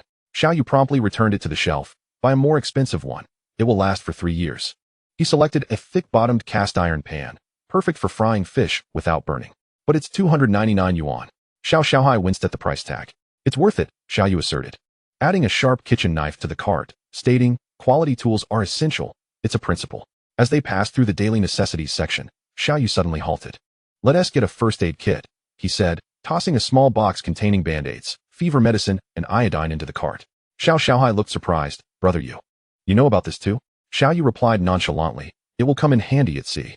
At the checkout, Xiao Xiaohai surveyed the 2 full carts of items and whispered, Brother Yu, I promise I'll pay you back for all this. Xiao Yu, scanning the items, paused at the comment and replied, no need to pay me back. We'll deduct it from your share of the profits. Seeing Xiao Xiaohai's face fall, he couldn't help but chuckle. Just kidding. Consider it a settling-in fee. Chapter 48. The guide. The morning light cast a delicate lavender hue over the Sea of Haiqing as the Yuxian vessel sliced through the tranquil waters, heading toward uncharted fishing grounds. Xiao Xiaohai stood at the bow, the unfamiliar salty breeze brushing against him. He inhaled deeply, his heart racing. This was not the familiar sea of his hometown. Nervous? Xiao Yu, adjusting the sonar, asked without looking up. Not at all. Xiao Xiaohai retorted defiantly.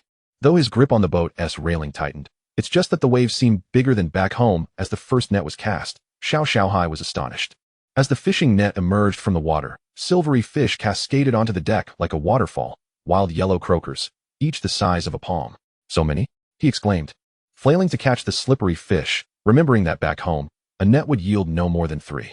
Xiao Yu smirked. The Haiqing waters are rich in nutrients. The fish density is 3 times that of home. A system notification chimed. 2 nautical miles southeast, active group of snapper, activity value 92. The afternoon deep-sea fishing was even more eye-opening for Xiao Xiaohai. Within 10 minutes of lowering the fishing rod, the tip bent into a dangerous arc. What the heck? Xiao Xiaohai stumbled as he was yanked forward. What kind of monster is this? After a 30-minute struggle, a sea bass, as long as half a person, surfaced, its scales shimmering in shades of blue and green under the sunlight. Xiao Yu held the thrashing fish down, a specialty of Haiqing, the 7-star bass. It can sell for 200 yuan a pound. Xiao Xiaohai slumped onto the deck, his arms trembling. This one is worth 3,000? 4,008. Xiao Yu measured the fish's length. Restaurants are eager for it. As night descended, the live well was bursting with their catch. Xiao Xiaohai tallied their spoils. Exquisite lobsters, grouper, and wild yellow croakers, his hand quivering slightly as he recorded the numbers. Brother Yu, did we earn 32,000 in just 2 days? Xiao Yu, busy tying up the boat, turned at the remark. What's wrong? Is that too little? Not at all. Xiao Xiaohai's eyes glistened. I meant, it would take half a month back home to catch this much. The setting sun painted the sea golden as Xiao Xiaohai leaned over the railing, gazing at the unfamiliar coastline. Missing home? Xiao Yu inquired. Not at all. The young man wiped his face, though his voice was choked. I just feel that the world is so vast. Before the glass revolving door of Haiyan Tower, Xiao Xiaohai tightly grasped Xiao Yu's sleeve. Brother Yu, he stammered, eyeing the hostess in a cheap how at the entrance. What if I wait for you outside? Xiao Yu tugged him inside by the collar. What are you afraid of? It's not like you're paying. Inside the lobby, the crystal chandelier dazzled Xiao Xiaohai's senses. This carpet is softer than my bed. He tiptoed cautiously, afraid of dirtying the floor. A smiling server led them. Mr. Lin is waiting for you in box 888. Xiao Xiaohai leaned closer to Xiao Yu and whispered, Brother Yu, why are they being so courteous to us? Xiao Yu calmly replied, because the seafood we brought can fetch this price. He gestured with his hand, indicating 500, 5,000 per pound. As they entered the private room, Lin Yashin was elegantly sipping tea. Captain Xiao, she rose to greet them, her gaze sweeping over the timid Xiao Xiaohai. And who is this? My younger brother, Xiao Xiaohai. Xiao Yu nudged him forward, let him see the world. Lin Yashin's lips curled into a subtle smile. Young man, is this your first time in such a place? Xiao Xiaohai's face flushed. I am 18. As the dishes were served, Xiao Xiaohai felt increasingly awkward. Is this the fish we caught? He stared at the sashimi platter, artistically arranged in the shape of a phoenix, hesitating to pick up his chopsticks. Lin Yashin chuckled softly. Give it a try. This is our chef's signature creation. Xiao Yu directly placed the largest piece into Xiao Xiaohai's bowl, urging, eat. This bite is worth a whole day's salary. Xiao Xiaohai's hand trembled, nearly dropping the fish onto the table. After the meal, Lin Yashin handed over a gold card. Whenever you come to dine, you'll receive a 50 discount. She winked at Xiao Xiaohai. It's even more economical if you bring a girlfriend. As they exited the restaurant, Xiao Xiaohai still felt dazed. Brother Yu, does she have feelings for you? Xiao Yu playfully smacked the card against his forehead. Not for you. This is a business arrangement. Amidst the fragrant tea, Lin Yaqin presented a gilded invitation. The young master of the Blue Sea Group has formed a fishing club. She pointed at the whale logo on the invitation. They specifically want to catch bluefin tuna. Xiao Yu declined. At this season, there are no bluefins close to shore. That's why the price is this high. Lin Yaqin gestured with her fingers. 80,000 for a 3-day charter. Xiao Xiaohai, secretly snacking on a piece of cantaloupe from the fruit platter, nearly choked at the mention. How much? 80,000 for a fish. He widened his eyes in disbelief. Lin Yaqin laughed lightly. Young man. The money they spend on fishing rods could buy you 10 boats. Xiao Xiaohai immediately withdrew his hand, no longer daring to reach for the cantaloupe. Xiao Yu perused the client information. 6 wealthy second-generation heirs, all with 0 fishing experience. He frowned. Are you sure this isn't a recipe for disaster? Lin Yaqin suddenly leaned forward, a wave of perfume enveloping the air. That's why I'm looking for you, little sea king of Donghai. Xiao Xiaohai coughed violently beside her. Xiao Yu closed the documents. 150,000. I'll deal with the insurance separately. He met Lin Yaqin's gaze directly. Deal. Lin Yaqin clapped her hands in delight, but then lowered her voice. The one surnamed Zhao is a bit special. His father works at the Maritime Bureau. Xiao Yu raised an eyebrow. So we absolutely cannot capsize. Her red lips curled into a smile. Or else our fishing club's license. In the private room, Lin Yaqin retrieved a key from her Hermes bag and gently slid it across the table toward Xiao Yu. A new toy, she said with a playful smile, the Neptune. A 28-meter offshore fishing boat, dual engines, equipped with a sonar fish-finding system. Xiao Yu did not take the key. What do you mean? I'm renting it to you. Lin Yaqin waved her phone. The rental fee is 5,000 a day, deducted from this guiding fee. Xiao Xiaohai fixed his eyes on the yacht emblem on the key, his breath quickening. Brother Yu, I've seen this boat in a magazine. It even has a helicopter landing pad. Lin Yaqin chuckled softly. You know quite a bit for a kid, but this is the simplified version. She turned to Xiao Yu. It's enough for you to catch bluefin tuna in the Dajiang. Xiao Yu picked up the key and weighed it. What's the age of the boat? Launched last year, Lin Yaqin handed over a tablet. All documents are complete, plus it has an anti-tilt system. On the screen, the streamlined white fishing boat sliced through the waves, the tuna crane on the deck glinting in the light. Xiao Xiaohai suddenly remembered something. What about our Yusin? It's being maintained at the school dock. Xiao Yu had already stood up. We'll use this one. Lin Yaqin replied with a smile. I even had someone spray our club's logo on it. Of course, this is also to advertise our club. Xiao Yu tossed the key to Xiao Xiaohai. But I want to take Xiaohai as my first mate. Just as they were about to leave, Lin Yaqin called out to them. By the way, she said with a knowing smile, there's a surprise in the cabin. Later, Xiao Xiaohai discovered a complete set of Shimano fishing gear and a mini fridge stocked with chilled champagne in the cabin. In the taxi on the way back, Xiao Xiaohai was still in a daze. Brother Yu, are you really taking that bunch of novices out to sea? Xiao Yu gazed out at the rushing night scenery. Prepare 2 boxes of motion sickness medication. Chapter 49. A kiss as compensation. Xiao Yu stood at the foot of the girls' dormitory, his fingers unconsciously grazing the edge of his phone. Suddenly, a familiar figure burst out from the staircase. Lu Yinxin. Clad in a nightdress, her hair tousled, even wearing her slippers backward. Xiao Yu. She collided into his arms like a little cannonball. Xiao Yu staggered back a step but couldn't help but laugh. Slow down. I'm not going to run away. The two sat in a corner of the cafeteria, Lu Yinxin cradling a bowl of soy milk, her eyes sparkling. You've gotten tanner. She poked his cheek. Have you been soaking in the sea all day? Xiao Yu caught her mischievous fingers. I've missed you. Liar. Lu Yinxin's ears turned red. Yet she refused to retract her hand. You must have been too busy fishing. Before she could finish her sentence, Xiao Yu suddenly leaned in and lightly pecked her lips. Do you believe me now? On a bench by the campus lake, Lu Yinxin counted on her fingers. 37 days. You haven't kissed me for a full 37 days. Xiao Yu raised an eyebrow. Shall I make up for it now? No. She covered his mouth. First tell me. Did you miss me? The hand covering his mouth somehow transformed into their fingers intertwined, sunlight filtering through the leaves, casting mottled shadows over them. In the evening snack street, Lu Yinxin held a cotton candy, suddenly sighing. School starts tomorrow. Xiao Yu wiped the sugar off the corner of her mouth. I've rented a place off campus. Really? Her eyes brightened instantly, then Every Wednesday and Friday, he lowered his voice. I'll make you seafood feasts. Lu Yinxin pounced on him, nibbling his ear, and we'll go night fishing. And watch the sunrise. As the lights began to glow, the two stood reluctantly beneath the dormitory, Lu Yinxin tugging at his shirt. Xiao Yu, remember to stay safe on this trip to the deep sea. He cradled her face, their foreheads touching. I promise. As Xiaoyu pushed open the dormitory door, a familiar instant noodle scent wafted over. Damn, old Xiao. Wangda was squatting on a chair, eating instant noodles. Nearly tumbling off. You finally came back. Chunhao dashed over, snatching Xiaoyu's luggage. Quick, quick, did you bring us seafood? Limu adjusted his glasses, silently handing over a bottle of ice-cold cola. Can I borrow your sea observation records for copying? Xiaoyu tossed some dried squid from his backpack to Chunhao. Dried squid, made it myself. Chunhao opened the package and took a bite, exclaiming, wow, this is 10 times better than what they sell in the supermarket. Wangda suddenly wrinkled his nose. Wait a minute, he circled Xiaoyu like a police dog. You smell like perfume. Lu Yanqin is back? Limu's glasses gleamed with insight. Based on the diffusion rate of the scent molecules, he analyzed seriously. You two hugged for over 3 minutes. Xiaoyu promptly threw a pillow at him. Shut up. As Xiaoyu recounted the weekend's deep-sea trip, Wangda erupted with excitement. Bluefin tuna.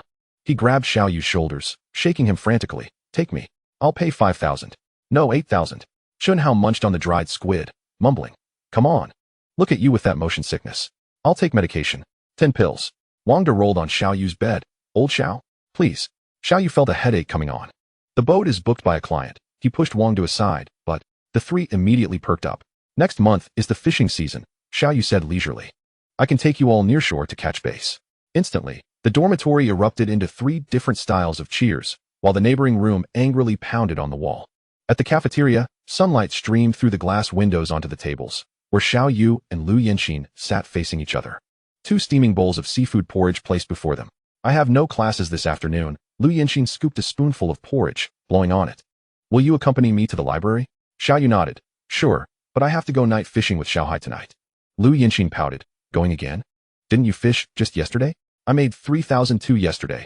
Xiaoyu added a piece of fish to her bowl. Let us save up a bit more. And I'll buy you that necklace. Lu Yanqin's face turned crimson. Who said I wanted you to buy me a necklace? The afternoon library was tranquil and serene, sunlight filtering through the tall windows, casting dappled shadows on the floor. Lu Yanqin rested her head on the table. A thick marine biology tome spread out before her, her eyelids beginning to droop. Xiaoyu gently closed her book. Are you tired? She murmured groggily, her head tilting as she leaned against his shoulder. Xiaoyu remained still, allowing her hair to brush against his neck. The soft tickling accompanied by a faint scent of shampoo. At the dock in the evening, Xiaohai had already prepared the fishing gear. Brother you. He waved excitedly.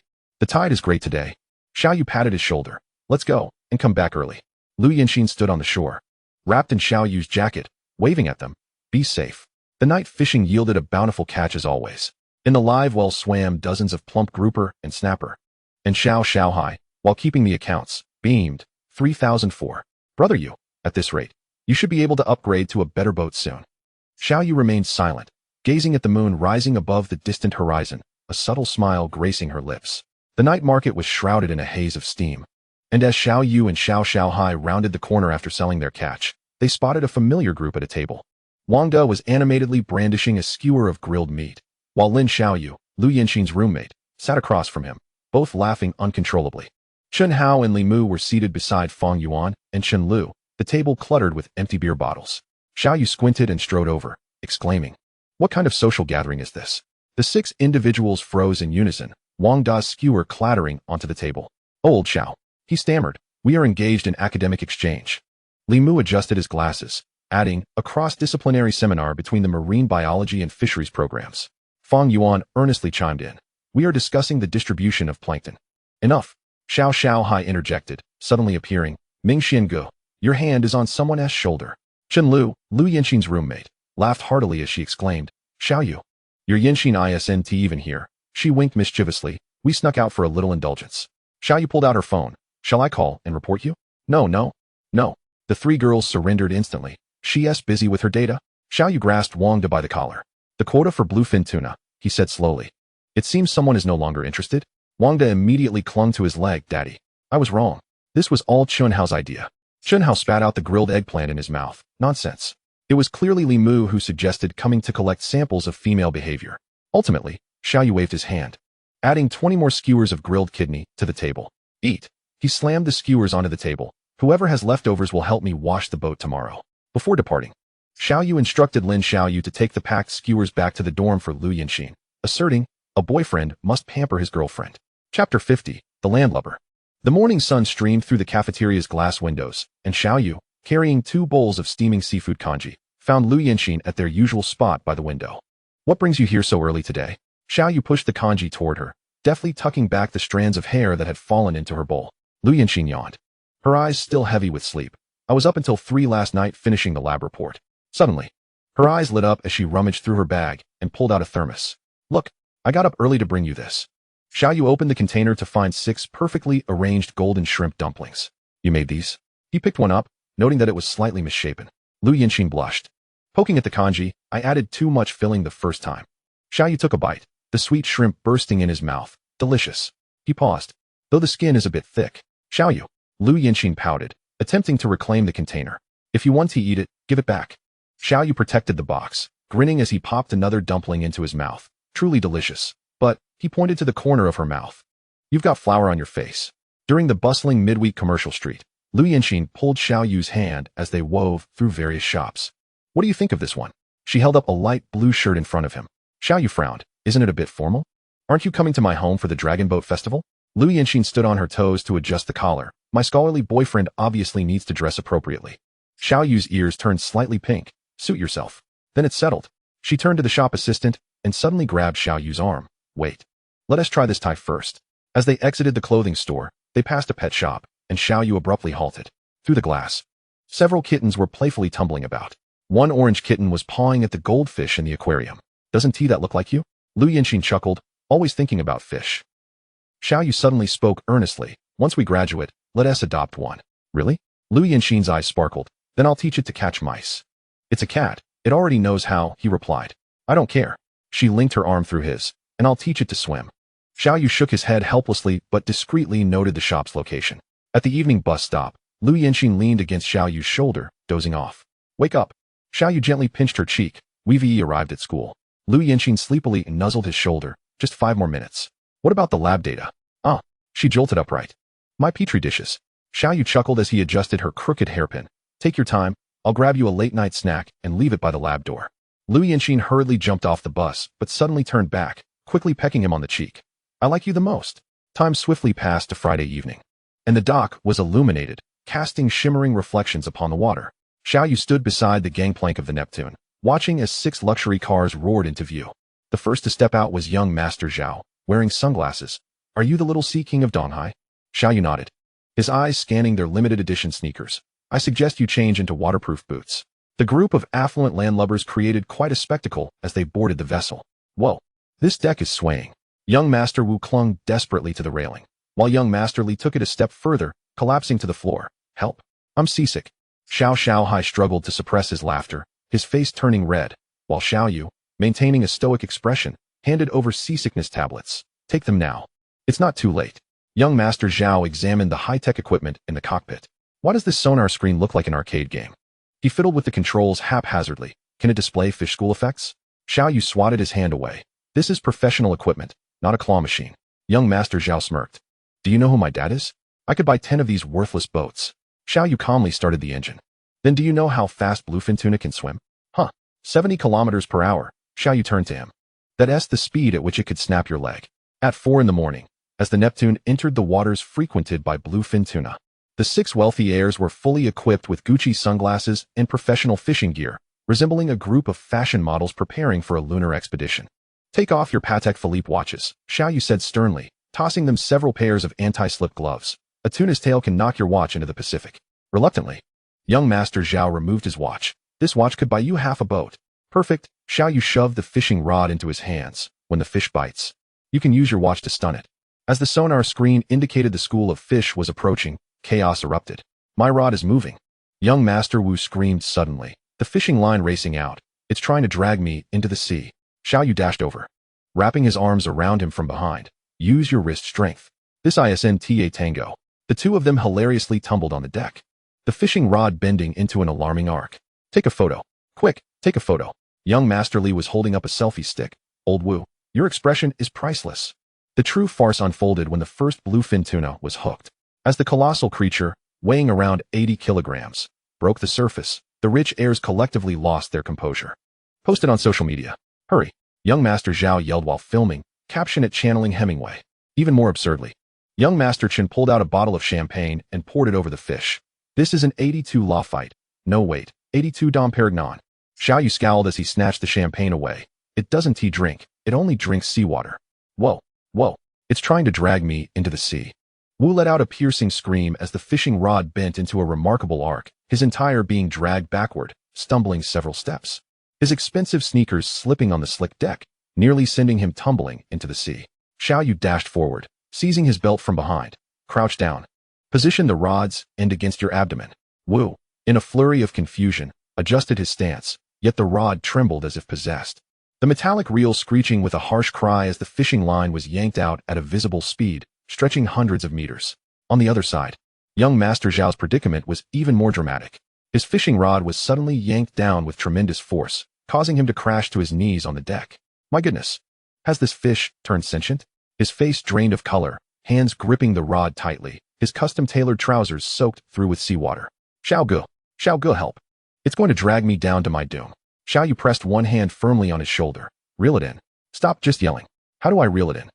Young Master Zhao fumbled to turn the reel, his movements clumsy as if he were trying to operate a tractor, finding this far more challenging than driving a Ferrari.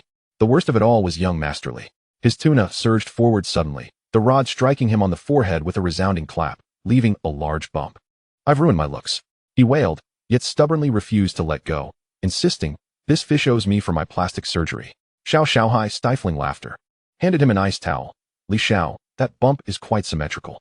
After half an hour of struggle, the first bluefin finally surfaced. As the nearly 2-meter-long giant thrashed at the side of the boat, its silvery blue scales shimmered in the sunlight, and the splash from its tail drenched everyone present. Holy cow! Holy cow! Young Master Zhao exclaimed, excitedly incoherent. Quick! Snap a picture of me with the fish. I want it as my WeChat profile picture. Just as he struck a pose, the tuna suddenly flicked its tail, slapping him across the face and leaving a red mark. It hit me. Young Master Zhao covered his face but laughed even harder, exclaiming, this fish has personality. I want to keep it as a pet. Xiao Yu, while directing Xiao Xiaohai to lift the fish with the crane, looked on with a headache at this group of frenzied rich heirs. The deck had descended into chaos, with some taking selfies with the fish, others live-streaming, and one even attempting to stuff 100 yuan bills into the fish's mouth. Here, a tip for me. Everyone clear out. Xiao Yu finally snapped, unable to tolerate the pandemonium any longer. If you keep this up, we'll be having instant noodles for dinner. This statement proved more effective than any other, silencing the 6 young lords instantly, as they obediently lined up to take pictures with their prizes. Chapter 51. Add another 0. Around 5:30 a.m., the sea before dawn was as dark as ink, illuminated only by the stark white glow of the Neptune's searchlight casting a pallid halo over the waves. The rich heirs had long collapsed in the cabin, snoring thunderously, while Xiao Yu sat alone in the fishing chair, his fingers absent-mindedly tapping the rod. Suddenly, the cold, mechanical voice of the system erupted in his mind. Warning, below. At a depth of 400 meters, a bluefin tuna estimated to be 32 meters long, weighing approximately 600 kilograms. Xiao Yu's spine stiffened, and at that moment, the fishing line transmitted an overwhelming force. Crack. The $1,000 Shimano rod bent into a heart-stopping arc, the carbon fiber groaning under the strain. Xiao Yu's feet braced against the side of the boat, his waterproof boots leaving 2 scorch marks on the deck. Reel it in, let it out. His muscular arms bulged with veins, the line slicing through the water emitted a high-pitched hum. The tuna suddenly dove deep, the reel spinning wildly, 300 meters, 400 meters. You think you can escape? Xiao Yu thrust the rod's tail against his abdomen, leaning back at a 45-degree angle. The line tightened into a taut, lethal string, glinting with a chilling light under the moon. Suddenly, the sea erupted with a flash of silvery blue as the tuna, comparable in size to a small submarine, leapt out of the water. Splash! The massive tail struck the surface, creating a wave 3 meters high. The shockwave rocked the boat violently, sending tools clattering across the deck. Xiao Yu stumbled back 3 steps, his waterproof boots slipping on the slick surface. Bang! He fell to one knee, the rod's tail digging into his abdomen, drawing blood. The sharp pain blurred his vision, yet he held on with unwavering grip. As dawn broke, Xiao Yu had become a bloodied figure. His hands were shredded by the fishing line, blood oozing from between his fingers. His waterproof suit, soaked in sweat, clung tightly to him, accentuating his muscles strained to their limits. Each breath tasted of iron, yet his eyes shone with a fierce intensity. When that prehistoric leviathan of a bluefin appeared at the side of the boat, its eyes resembled 2 black holes, reflecting Xiao Yu's grim visage. With trembling hands, he raised the harpoon, his arm muscles spasming from exertion. The giant fish suddenly flicked its tail, Whoosh! The steel harpoon flew through the air, piercing the fish's brain with precision. Thud! Blood erupted like fireworks upon contact with the sea, staining the water crimson within a 10-meter radius.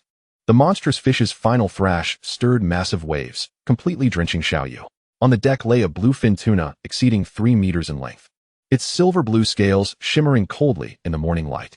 Inside the cabin, young Master Zhao was jolted awake by a violent tremor, a red mark still on his forehead from last night's drunken revelry. What the hell? Was that an earthquake? He murmured groggily, suddenly catching a whiff of a strong metallic scent. What the hell? Who's bleeding? The other 5 rich heirs were also awakened, with young Master Li stumbling off the top bunk. Enemy attack! Enemy attack! As the 6 of them stumbled onto the deck, they were collectively frozen in shock. In the morning light lay a bluefin tuna nearly 3 meters long on a specially made stretcher, its silver-blue scales still dripping seawater, its tail thicker than their waists. Meanwhile, Xiaoyu sat slumped in a pool of blood, his hands wrapped in blood-soaked bandages. This is a whale, right? Wu's voice cracked. Young Master Chen dropped to his knees to measure the fish's tail. It's 2 inches longer than my custom AJ. Young Master Zhao suddenly lunged toward Xiaoyu. Master, teach me. I'll pay any price. Xiaoyu kicked him away. First, get your diamond-encrusted hook replaced. Replace it. Right now? Young Master Zhao insisted. At that moment, young Master Li stripped off his shirt, striking a bodybuilding pose. Quick, take a picture. Get my abs and the gill cover in the same shot. The others, seeing this, clamored for their own photos. Wu was even more outrageous, shoving his Rolex into the fish's mouth. Hurry, capture me feeding the fish my watch. Xiao Xiaohai approached with an ice bucket, nearly laughing himself sick. Gentlemen, this fish isn't dead yet. You have to cut open the gill artery like this, Xiaoyu demonstrated. As a jet of blood sprayed 3 meters away, the ice needs to fill the abdominal cavity. The rich heirs held up their phones, filming while gagging. Ugh. This is more exciting than a dissection class. Young Master Zhao, struggling to maintain his composure, remarked, Can this blood be made into lipstick? I want to gift it to my girlfriend. At noon at the dock, the sun scorched the asphalt, and the air was thick with the briny scent of the sea. As the Neptune slowly docked, the 3-meter-long bluefin tuna gleamed with a silver-blue glow in the sunlight, instantly igniting a frenzy among the crowd at the pier. Holy cow! Look at that fish! An old fisherman in rubber shoes exclaimed, eyes wide, dropping his cigarette. That must be 3 meters long, right? Nearby, a seafood vendor stood on tiptoe to catch a glimpse. Oh my heavens! Has this fish turned sentient? It's wider than my front door. The crowd swelled, and even the dock manager squeezed through. Young Master Xiao, is that the East Sea Dragon King's nephew you've caught? Xiaoyu, while directing the crane to unload, smiled at the comment. Are these really the big bosses who caught the fish? A group of girls, resembling students, whispered among themselves, dressed as if they had stepped out of a television drama. Young Master Zhao promptly adjusted his bespoke shirt worth 100,000. Striking a pose of a successful individual, the young lady has an eye for talent. Would you like to take a photo with me? However, the girls flocked eagerly to the bloodied Xiaoyu. Hey, big brother, may I touch your muscles? The seafood market vendors commenced their bidding. I'll offer 2,000 per pound for the belly meat. Nonsense. Such fine quality is worth at least 3,000. Xiao Xiaohai frantically pressed buttons on his calculator. Brother you, just the fish belly alone could fetch 200,000. Xiaoyu wiped the bloodstains from his face. No rush. Let Lin Yaxin choose first. Outside the crowd, several children perched on their father's shoulders, watching the commotion. Dad, when I grow up, I want to be a fisherman. The father chuckled wryly. Silly son, this is a sea king, not a fisherman. Barely 20 minutes after Xiaoyu hung up the phone, the dock was filled with the deafening roar of an engine. A fiery red Ferrari 488 screeched to a halt at the edge of the crowd, its doors flaring open like wings. Lin Yaxin, in 10-centimeter stilettos, hurriedly approached, her sunglasses barely removed. Where's the fish? She pushed through the onlookers, her voice tinged with rare urgency. Xiaoyu, where's that tuna? Upon spotting the massive silver-blue creature on the ice bed, her lips parted slightly, her sunglasses sliding down to the tip of her nose. Oh my goodness, she crouched down, her fingers delicately tracing the fish's perfect streamlined curves, particularly at the tail where it had been bled. She suddenly looked up, glaring at Xiaoyu. Has it been bled yet? Xiaoyu pointed to Xiao Xiaohai, who was washing his hands nearby. It was done long ago. Thank goodness. Lin Yaxin nearly leapt up, then suppressed her irritation. You all watch carefully. She swiftly took out her phone. I'm contacting the buyer now. No one is allowed to touch this fish. Once the call connected, Lin Yaxin instantly switched to her elite mode. Mr. Wong, we have a wild bluefin tuna measuring 32 meters, with an estimated fat content of over 27. Yes, the very type you mentioned wanting last time. As she spoke, she signaled Xiao Xiaohai to fetch a thermometer. Upon seeing the temperature at the center of the fish read 15, she nodded in satisfaction. It's been under a cold chain the entire time, still on crushed ice. I'll send you the location. After hanging up, Lin Yashin exhaled a sigh of relief. The owner of Sushi Katsu in Tokyo was sending someone over personally. She pulled out a wet wipe and cleaned the blood from Xiao Yu's face. This fish can fetch at least this much, she gestured with her fingers. 800,000? Xiao Xiaohai's eyes widened. Lin Yashin chuckled lightly. Add another zero. Xiao Yu frowned. How much do you take? This time it's on the house. Lin Yashin suddenly leaned closer, whispering in his ear, consider it a thank you for not selling it to those market old men. Her perfume mingled with the sea breeze, invading Xiao Yu's senses, causing him to instinctively retreat a step. It's up to you. However, Lin Yashin raised her voice, pointing at 6 rich second-generation youths busy taking selfies. Their guiding fee must be paid regardless. Are you going out to sea again tonight? Xiao Yu shook his head, indicating he could not go, then showed her his bloodied hands. Amidst the chaos of the dock, the priceless bluefin tuna lay quietly on the crushed ice, its silver-blue scales reflecting the greed and dreams of all present. Chapter 52. Is this for real? Under the dim light of the rented room, Xiao Xiaohai sat on the sofa, clutching a calculator, his fingers mechanically pressing the numerical keys. 1, 10, 100, 1,000, 10,000. He stared at the string of zeros on the screen, his voice trembling. 8 million? Brother Yu, did I mistakenly add an extra zero? Xiao Yu was in the kitchen boiling noodles, not turning around. That's the price Lin Yashin quoted. It can't be wrong. Xiao Xiaohai suddenly jumped up, rushing to Xiao Yu. 8 million. He waved the spatula wildly, nearly poking Xiao Yu's nose. The combined wealth of our village's richest man doesn't even come close. He suddenly lowered his voice. Brother Yu, do you think Boss Lin might be scamming us? Xiao Yu cracked an egg into the pot. Her commission would be more if she sold it to someone else. The noodles were ready. Yet Xiao Xiaohai could not bring himself to eat a single bite. He held the bowl, his gaze vacant. I calculated that if we put 8 million in the bank, the interest alone would be enough for my father to farm for 10 years. Suddenly grabbing Xiao Yu's wrist, he exclaimed, Brother Yu, pinch me. This must be a dream. Xiao Yu directly poured a spoonful of chili oil into his bowl. Just eat your noodles. Late at night, Xiao Xiaohai tossed and turned in bed. Brother Yu, he whispered into the darkness, if I go home now and say we made 8 million today, my father would definitely think I'm on drugs. Xiao Yu's voice floated from the adjacent bed. Tomorrow I'll transfer you 800,000. What? Xiao Xiaohai shot up like a carp, the bed creaking under the sudden motion. No, no, no. You caught the fish. I just helped with the bleeding. 1/10 is yours. Xiao Yu rolled over. Sleep now. We have to go out to sea tomorrow. Moonlight streamed through the gap in the curtains, illuminating Xiao Xiaohai's dazed expression. He slowly lay back down, suddenly pinching his thigh hard. Ouch. That really hurts. At dawn, the mechanical sounds of the bustling dock echoed as Xiao Yu led Xiao Xiaohai through the crowded stalls, heading straight for the shop bearing Master Zhang's crane sign. Outside the door, a middle-aged man, hands covered in grease, squatted on the ground welding parts, sparks flying. Master Zhang. Xiao Yu tapped on the nearby steel plate. We need a crane for the use in the haul nets. Master Zhang, not lifting his head, replied, 28,000, installation included. Xiao Xiaohai gasped in shock. Isn't that too expensive? He pointed at a rusty second-hand machine in the shop. That one looks like it's about to fall apart. Only then did Master Zhang look up, squinting at the two. What do kids like you know? This is a German hydraulic system. It will last for 10 years. Xiao Yu crouched down, running his fingers over the machine's nameplate. Manufactured in 2015. The hydraulic pipes are all oxidized. Thus began the haggling.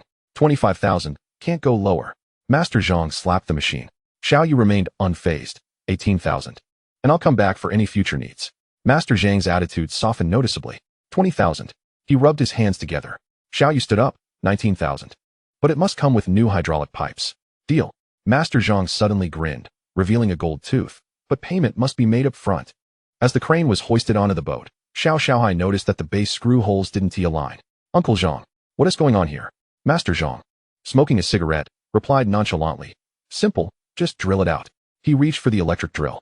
Xiao Yu pressed his hand down. Drilling will weaken the structural integrity. He pulled out a set of conversion flanges from the toolbox. Use this, and you just cover the material costs. On the open sea, the newly installed crane on the Yusin glimmered coldly in the morning light. Xiao Yu stood in the cockpit, his bandaged fingers tapping rhythmically on the sonar screen. Suddenly, a chilling mechanical voice echoed in his mind. Detected a high-density fish school signal. Location, southeast 15, distance 12 nautical miles. Fish species, silver pomfret school, estimated quantity, 38 tons. Activity level, 92, strongly recommend deploying the net. Standing on the deck, with bandaged hands gripping the control levers, Xiao Yu shouted to Xiao Xiaohai. Prepare to deploy the net. Received. Xiao Xiaohai quickly dashed to the stern, attaching one end of the dragnet to the crane's steel cable.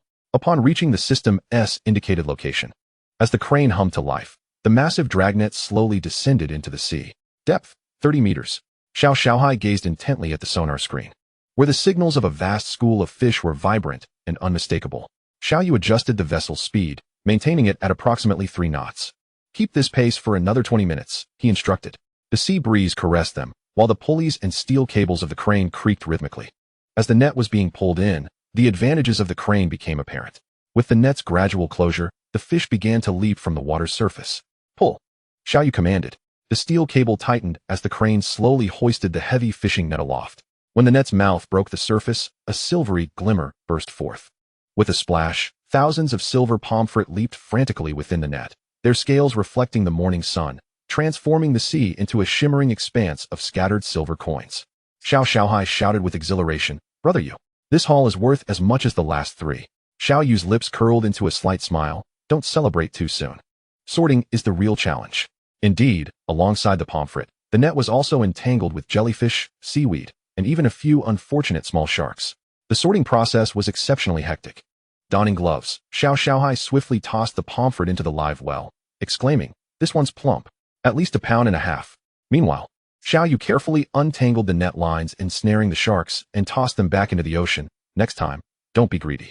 The crane proved invaluable, directly lifting the sorted fish baskets into the refrigerated hold, significantly reducing manual labor. By noon, as they returned to shore, the live well was brimming with pomfret. Xiao Xiaohai counted their bounty, at least 2,000 pounds. At market price, that could fetch over 40,000. Yet, Xiao Yu glanced at his blood-soaked bandage. "We'll continue tomorrow." Before the fish scatter, just as he placed the last basket of pomfret into the cold storage, his phone vibrated in his pocket. The screen illuminated with the name Lin Yashin, and he wiped the fishy smell from his hands before answering. "Hello? The money has arrived." Lin Yashin's voice was laced with a hint of languor, accompanied by the cheerful clink of glasses in the background. 8,004,000. Please check your account.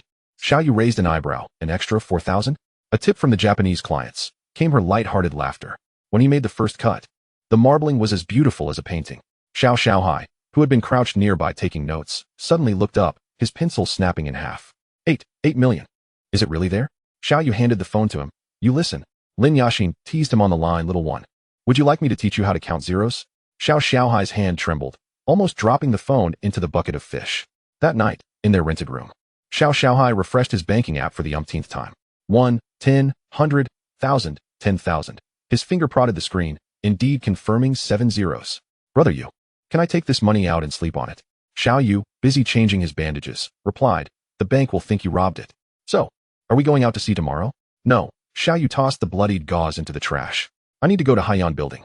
Chapter 53, The Goddess of Fortune. On Monday morning, just as dawn broke, Xiao Yu's phone vibrated again. The screen displayed the name Lu Yanxin, accompanied by a selfie of her pouting. Glancing at the time, 6:15 a.m., he noted that neither of them had classes that day. He pressed the answer button, and her sleepy, playful voice came through. "Xiao Yu, we haven't seen each other for 3 days." Leaning against the headboard, his voice still husky from sleep, he asked, "Did you miss me?" "Of course." Lu Yanxin's tone suddenly brightened. "We have no classes today. I want to go out to sea with you." Xiao Yu frowned. "The forecast predicts rough seas today." "I don't care." There was a rustling sound on the other end, as though she were rolling around in bed. "The lab data is not as important as you." "I'm all set." Xiao Yu sighed. "You don't even have a waterproof suit." "Who says?" Lu Yanxin replied triumphantly. "I ordered a full set of gear online last week. It's right downstairs in the delivery locker." Half an hour later, at the dock, Lu Yanxin appeared in a brand new, bright pink waterproof suit, carrying a small, duck-shaped waterproof bag, bouncing as she waved at Xiao Yu. The sunlight illuminated her face, making her skin appear exceptionally fair. "Look." She proudly pulled out a collection of items from her bag. "Seasickness pills, sunscreen, and your favorite energy drink." Xiao Yu reached out to smooth her hair, which had been tousled by the sea breeze. The first thing to do when boarding is to put on the life jacket. Xiao Xiaohai chuckled from the side, but a glance from Xiao Yu silenced him. "Go check the winch." As the Yusin gently departed from the dock, Lu Yanxin excitedly leaned over the side of the boat. "Wow, seagulls." She raised her phone to capture the moment, marveling at the beauty of the dock from this angle. However, 10 minutes later, her excitement was quelled by the choppy waves. "Xiao Yu," she said, her complexion paling, as she clutched his shirt pitifully. "I think I feel a bit unwell." Xiao Yu quickly wrapped her in his arms and deftly retrieved the seasickness medication from her bag. I told you the waves would make you seasick. Bathed in the morning light, the fishing boat surged through the waves, with Lu Yinxin resting her head on Xiao Yu's shoulder. Despite her discomfort, a satisfied smile lingered on her lips. As the boat entered calmer waters, her seasickness began to subside. Just as she was about to help Xiao Yu with the fishing net, she caught sight of his hand, bandaged and stained with blood, the edges speckled with salt from the sea. What happened to your hand? She exclaimed, seizing his wrist, her voice rising in alarm. Xiao Yu instinctively tried to pull away. It's just a small injury. A small injury. Without hesitation, Lu Yinxin unwrapped the bandage. And upon seeing the gruesome wound, her eyes immediately filled with tears. Was this from a fishing line? When did this happen? Why didn't you tell me? Xiao Yu observed her trembling lashes and softly explained. I got it while fishing for tuna the other day. It's already been treated. Treated? Lu Yinxin rummaged through her waterproof bag and produced an iodine swab. Her movements both hurried and heavy. The wound is turning white. Doesn't the seawater sting? She suddenly choked on her words. Are you foolish? Xiao Yu gently wiped away a tear from her cheek with his thumb. It really doesn't hurt. You're lying. She sobbed as she cleaned the wound. With such a deep cut, you must have been in pain. She turned her head away, her shoulders trembling slightly. Xiao, sensing the tension, discreetly retreated to the cabin, leaving the deck to the two of them. As the sea breeze swept by, Lu Yinxin finally regained her composure. Carefully bandaging his wound, she suddenly pressed his palm against her cheek. From now on, you must tell me the moment you get hurt. Xiao Yu looked into her swollen eyes. I was afraid you'd worry. I'm more afraid of you hiding it from me. She lowered her head and kissed his bandage. If you keep this up, I'll follow you out to sea every day to keep an eye on you. The surface of the sea shimmered with ripples, sunlight scattering golden flecks across the water. Suddenly, a mechanical voice echoed in Xiao Yu's mind. Detected high-density fish school signals. Location, 30 degrees northeast. Distance, 8 nautical miles. Species, wild small yellow croaker. Estimated quantity, 26 tons. Activity value, 88. Immediate netting recommended. Xiao Yu swiftly turned the helm. Xiao, prepare to net. 30 degrees northeast. Lu Yinxin curiously leaned closer to the sonar screen, her eyes wide with wonder. Wow, are those jumping red dots the fish school? She pointed at the dense spots of light on the screen, resembling underwater fireworks. Xiao adjusted the net depth while explaining, Sister Yinxin, this is top-tier radar. It can even determine the size of the fish. Enough chatter. Xiao Yu interrupted him. Net depth at 25 meters. Maintain speed at 4 knots. As the crane hummed to life, the enormous dragnet plunged into the sea. Lu Yinxin leaned against the ship's railing, peering through the crystalline waters to observe the net's mouth gradually unfurling like a colossal jellyfish. Would they swim in on their own? She turned to Xiao Yu and inquired. Indeed, Xiao Yu replied, deftly steering the helm. The little yellow fish are attracted to light, and the net's mouth is equipped with LED strips. Sure enough, the underwater camera revealed countless shimmering yellow fish converging towards the glowing net, resembling a flowing river of gold. 10 minutes later, Xiao Yu commanded the net to be pulled in. As the net broke the surface, Lu Yinxin gasped in astonishment. Heavens! Thousands of little yellow fish leapt within the net, each glistening with a golden hue, resembling a bounty of gold dust caught in the sunlight. The reflections of their scales danced upon the ocean's surface, dazzling to the eyes. Look at that one, Lu Yinxin exclaimed, pointing at a particularly plump specimen, its belly swollen like a small balloon. Xiao chuckled. That's a brood-carrying female fish. We must release it. He expertly selected it out and tossed it back into the sea. Is this one big enough? She gingerly cradled another fish, only to exclaim, ouch. It bit me. Xiao Yu, without lifting his gaze, remarked, the little yellow fish have no teeth. Yet, upon looking down, Lu Yinxin realized it was merely the fish's fin that had brushed against her glove, and her face flushed with embarrassment. Oh, Xiao stifled a laugh, his shoulders shaking.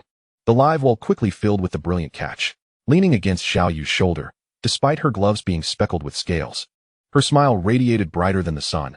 I want to come again next time. Xiao Yu regarded her sun-kissed cheeks and softly replied, all right. Just as the trio finished sorting the little yellow fish, a mechanical voice echoed in Xiao Yu's mind. New school of fish detected. Location, 25 nautical miles southwest. Species, ribbonfish. Length 0, 81 to 2 meters. Density, 41 tons per square kilometer. Activity level, 85, recommended for longline fishing. Xiao Yu immediately turned to Xiao. Prepare for longline fishing, southwest direction. Lu Yinxin curiously leaned in. What kind of fish this time? Ribbonfish. Xiao Yu adjusted their course, silver, like long swords. Her eyes brightened. Is it the shiny one from the supermarket? Xiao was busy baiting the hooks. Those from the supermarket can't compare to fresh ones. Once we catch them, their silvery sheen will dazzle your eyes. As the boat reached the target area, Xiaoyu deployed the long line of nearly a kilometer. Hundreds of glowing lures sank slowly into the depths, resembling a cascade of falling stars. Lu Yinxin leaned over the railing, fixated on the sonar screen. Will they bite? Look. Xiaoyu pointed at the suddenly agitated dots on the screen. They're coming. An hour later, as the line was reeled in, the sea erupted with activity. With each segment of the long line pulled up, 5 or 6 shimmering ribbonfish wriggled their way out of the water. Their elongated bodies glimmered in the sunlight like unsheathed blades, their silvery blue dorsal fins refracting a rainbow of colors. Goodness! Lu Yinxin gasped, covering her mouth. They're like liquid mercury. The most breathtaking sight was a nearly 2-meter-long giant ribbonfish, thrashing angrily, its scales producing a metallic clang against the deck. A minor incident occurred during sorting. Lu Yinxin attempted to touch the largest ribbonfish, only to receive a sharp slap from its tail on her wrist. It hit me. She pouted, raising her reddened wrist. Xiaoyu seized the culprit. We'll stew it tonight. Even my lucky goddess dares not slap me. The ribbonfish suddenly thrashed violently, scattering silver scales everywhere as if protesting. On the return journey, the refrigerated compartment brimmed with silvery bounty. Chapter 54, New System Functions. The afternoon sun streamed through the curtain's gaps, illuminating the bed as Xiaoyu closed his eyes to rest, his consciousness delving into the system interface within his mind. Current balance, 12,850,000 yuan. Upgrade conditions met. Would you like to upgrade immediately? Xiaoyu silently contemplated. Upgrade. A sharp pain shot through his mind, as if electric currents coursed through his nerves. Upgrade complete. New function unlocked. Target search. Instructions. Whisper the target name. Search radius 100 nautical miles. First search free. Subsequent searches cost 10,000 yuan each. Xiaoyu tested the function by whispering, Bluefin tuna. The system responded instantly. Searching. Result. Bluefin tuna school detected 72 nautical miles southeast. Number of individuals, 7. Estimated maximum individual weight, 400 kilograms. Activity level, 79. Xiaoyu's eyes flew open. This function was tailor-made for deep-sea fishing. Beside him, Xiao Xiaohai stirred awake. Brother Yu. Did you have a nightmare? Gathering his gear, Xiaoyu rolled out of bed, ready for the southeast sea the next day. Huh. Xiao Xiaohai rubbed his eyes.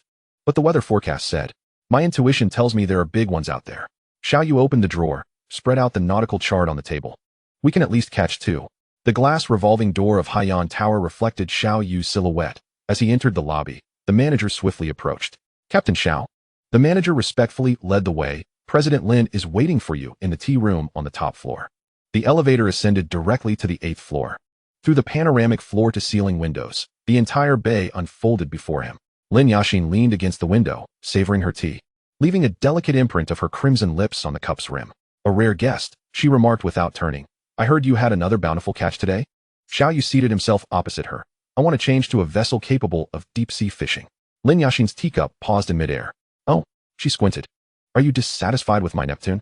The rent is too high, Xiaoyu stated bluntly, 50,000 a month. It would be better to buy my own. Lin Yaxin suddenly burst into laughter. What a bold young man. Have your wings hardened? She dialed a number, and 5 minutes later, a tablet was pushed in front of Xiaoyu. A shipyard in Yokohama, Japan. She traced her finger across the screen.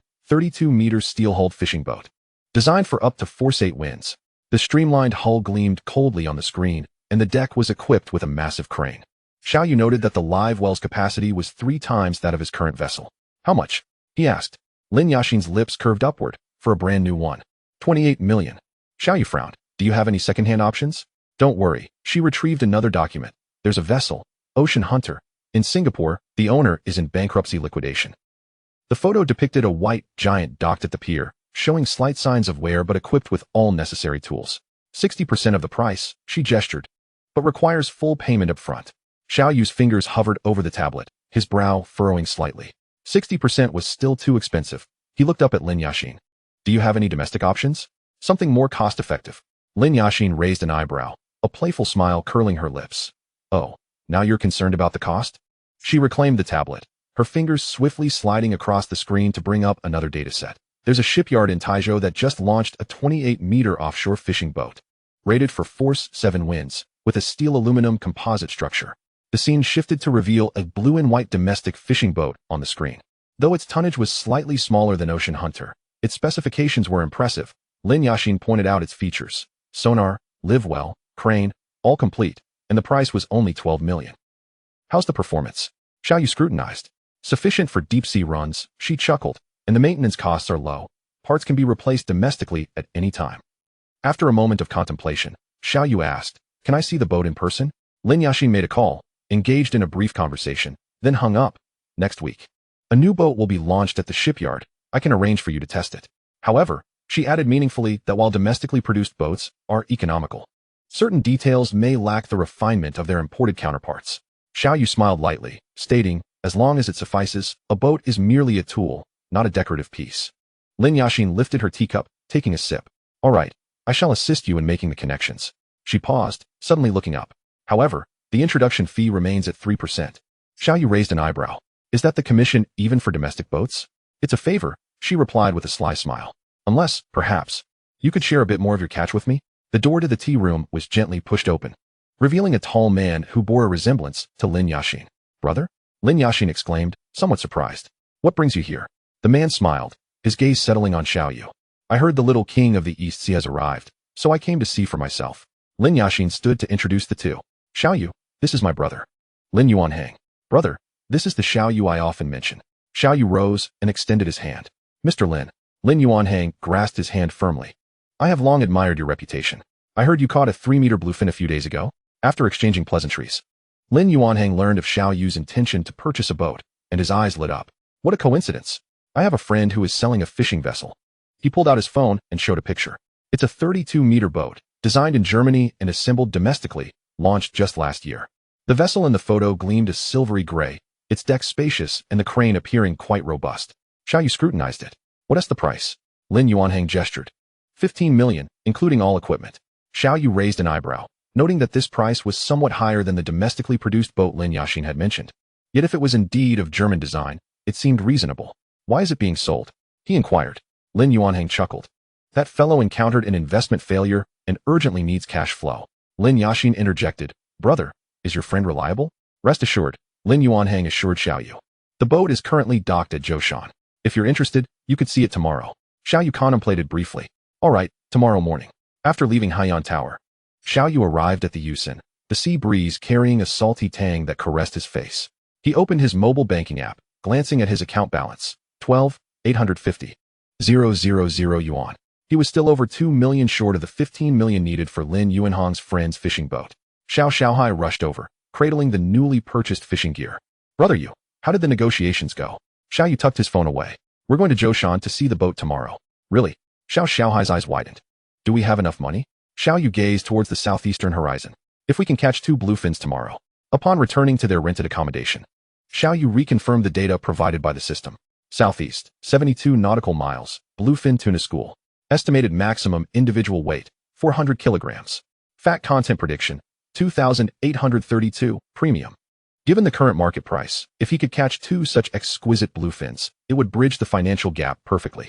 Xiao Xiaohai, while organizing the fishing gear, murmured, "Brother Yu, what if the fish don't bite tomorrow?" "They will," Xiao Yu replied. He paused, his voice turning somber. "But we must ensure the quality of the fish. Even a slight injury could significantly reduce their value." Moonlight shimmered on the waves, casting a delicate silver glow. All hopes for the following day rested upon those 2 yet-to-be-encountered bluefins. Chapter 55. The deadly chase. At 4 in the morning, the dock was still enshrouded in thin mist. But the engine of the Yusen was already roaring to life. Xiao Xiaohai rubbed his sleepy eyes, hauling the last piece of equipment aboard. "Brother Yu, are we really going that far?" The weather forecast said there might be winds and waves in the afternoon. Xiao Yu checked the navigation device. "My instincts tell me today will yield good fortune." As the boat ventured into the deep sea, the sun began to rise above the horizon. Xiao Xiaohai fixated on the sonar screen.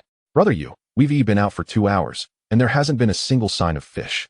Before he could finish his sentence, Xiao Yu abruptly turned the boat. "Here, drop the line." "Huh." Xiao Xiaohai glanced at the sonar, which showed no abnormalities. "But there's nothing here. Trust me." Xiao Yu had already donned the fighting belt, his gaze sharp as an eagle tracking its prey. By 5 in the morning, as the sea began to illuminate with the dawn light, the Yusen sped through the southeastern waters. Xiao Yu monitored the system's real-time data. Target fish school speed, 9 knots. This speed far exceeded that of typical tuna schools, as if they were being pursued by something. "Accelerate," Xiao Yu urged, pushing the throttle to the maximum, causing the stern to kick up waves towering 3 meters high. Xiao Xiaohai clung tightly to the railing. Brother Yu, we've been searching for 4 hours. At noon, the sonar suddenly indicated a dense school of needlefish ahead. The previously fast-moving bluefin signals abruptly slowed down, and the system displayed a prompt. Predation behavior commencing. Activity level soaring to 92. Now as the time. Xiao Yu slammed the engine off. Drop all lines. 6 heavy fishing rods plunged into the deep sea simultaneously.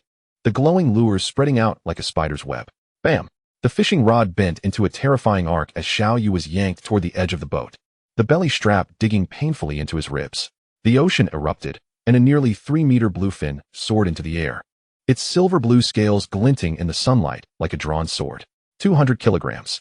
Xiao Yu gritted his teeth, blood welling in his gums. Xiao Hai, steer the boat. What followed was a brutal tug of war. The fish darted left and right, the fishing line whistling sharply through the air. Xiao Yu continuously adjusted his angle, utilizing the rod's elasticity to wear it down. This one is quite a fighter, Xiao Xiaohai observed, his eyes glued to the surface of the water, noting how much more agile it was than the last one. Sweat beaded on Xiao Yu's forehead. The fat content should be excellent, given its swimming posture. Every time Xiao Yu reeled in 30 meters, the frenzied bluefin would sprint back 50. The line scraped against the boat's edge, sending sparks flying. The deck stained with blood and sweat.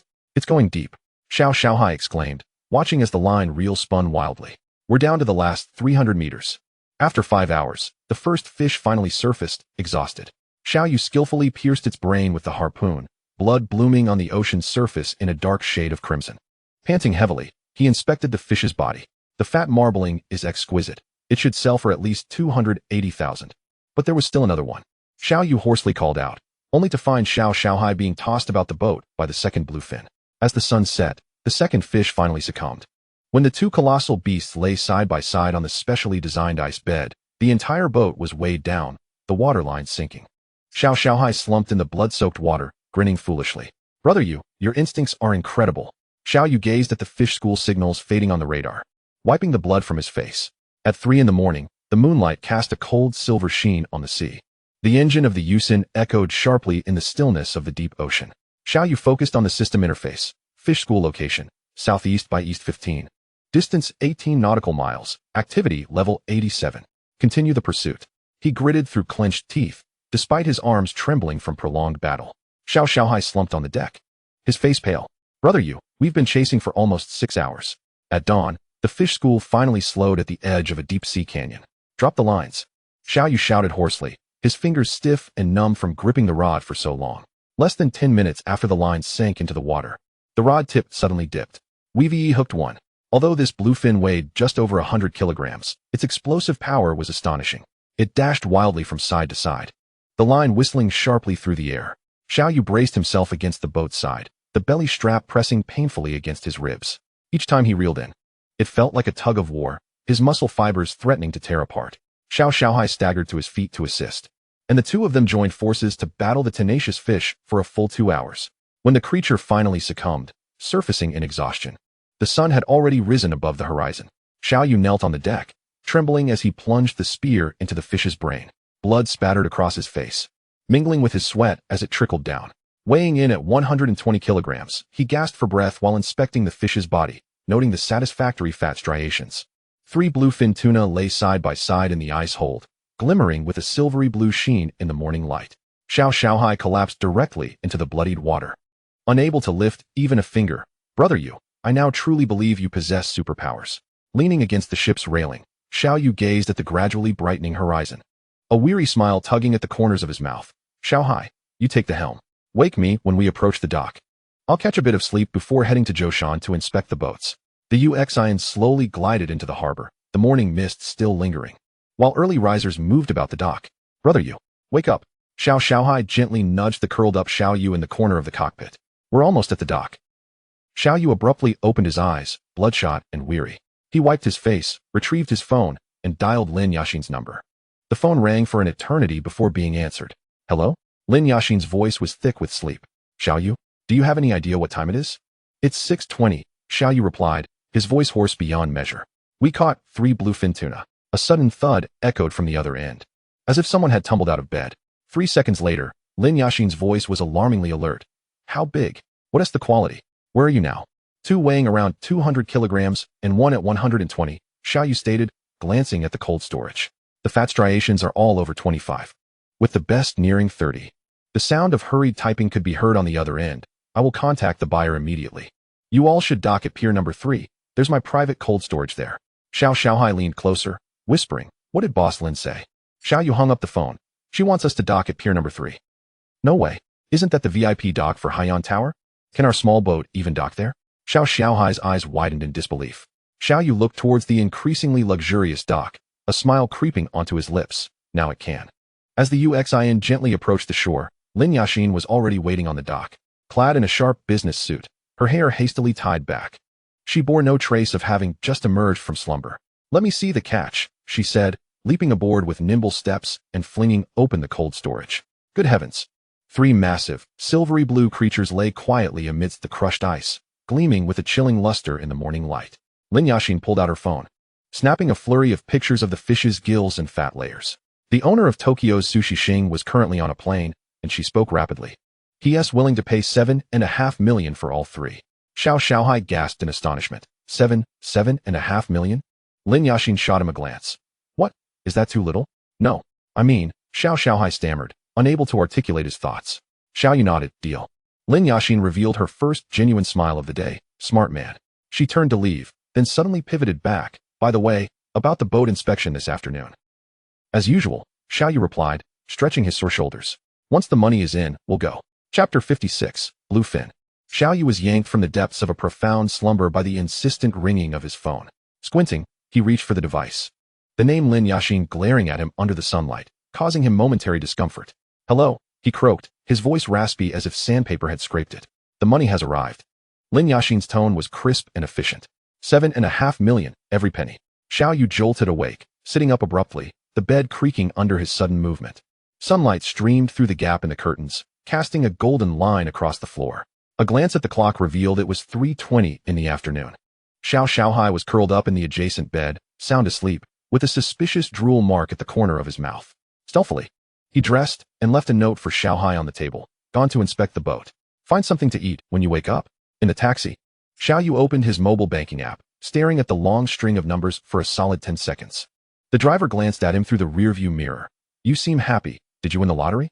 Xiao Yu tucked his phone away, smiling as he replied, "Something like that." The car traversed the cross-sea bridge, sunlight scattering across the sea like a million shards of gold leaf. The designated dock was more splendid than he had imagined. Lin Yuanhang was already waiting there, accompanied by a middle-aged man in a tailored suit. "Captain Xiao," Lin Yuanhang waved from a distance. "This is the boat owner, Mr. Chun." Mr. Chun extended his hand. "I've long admired your reputation.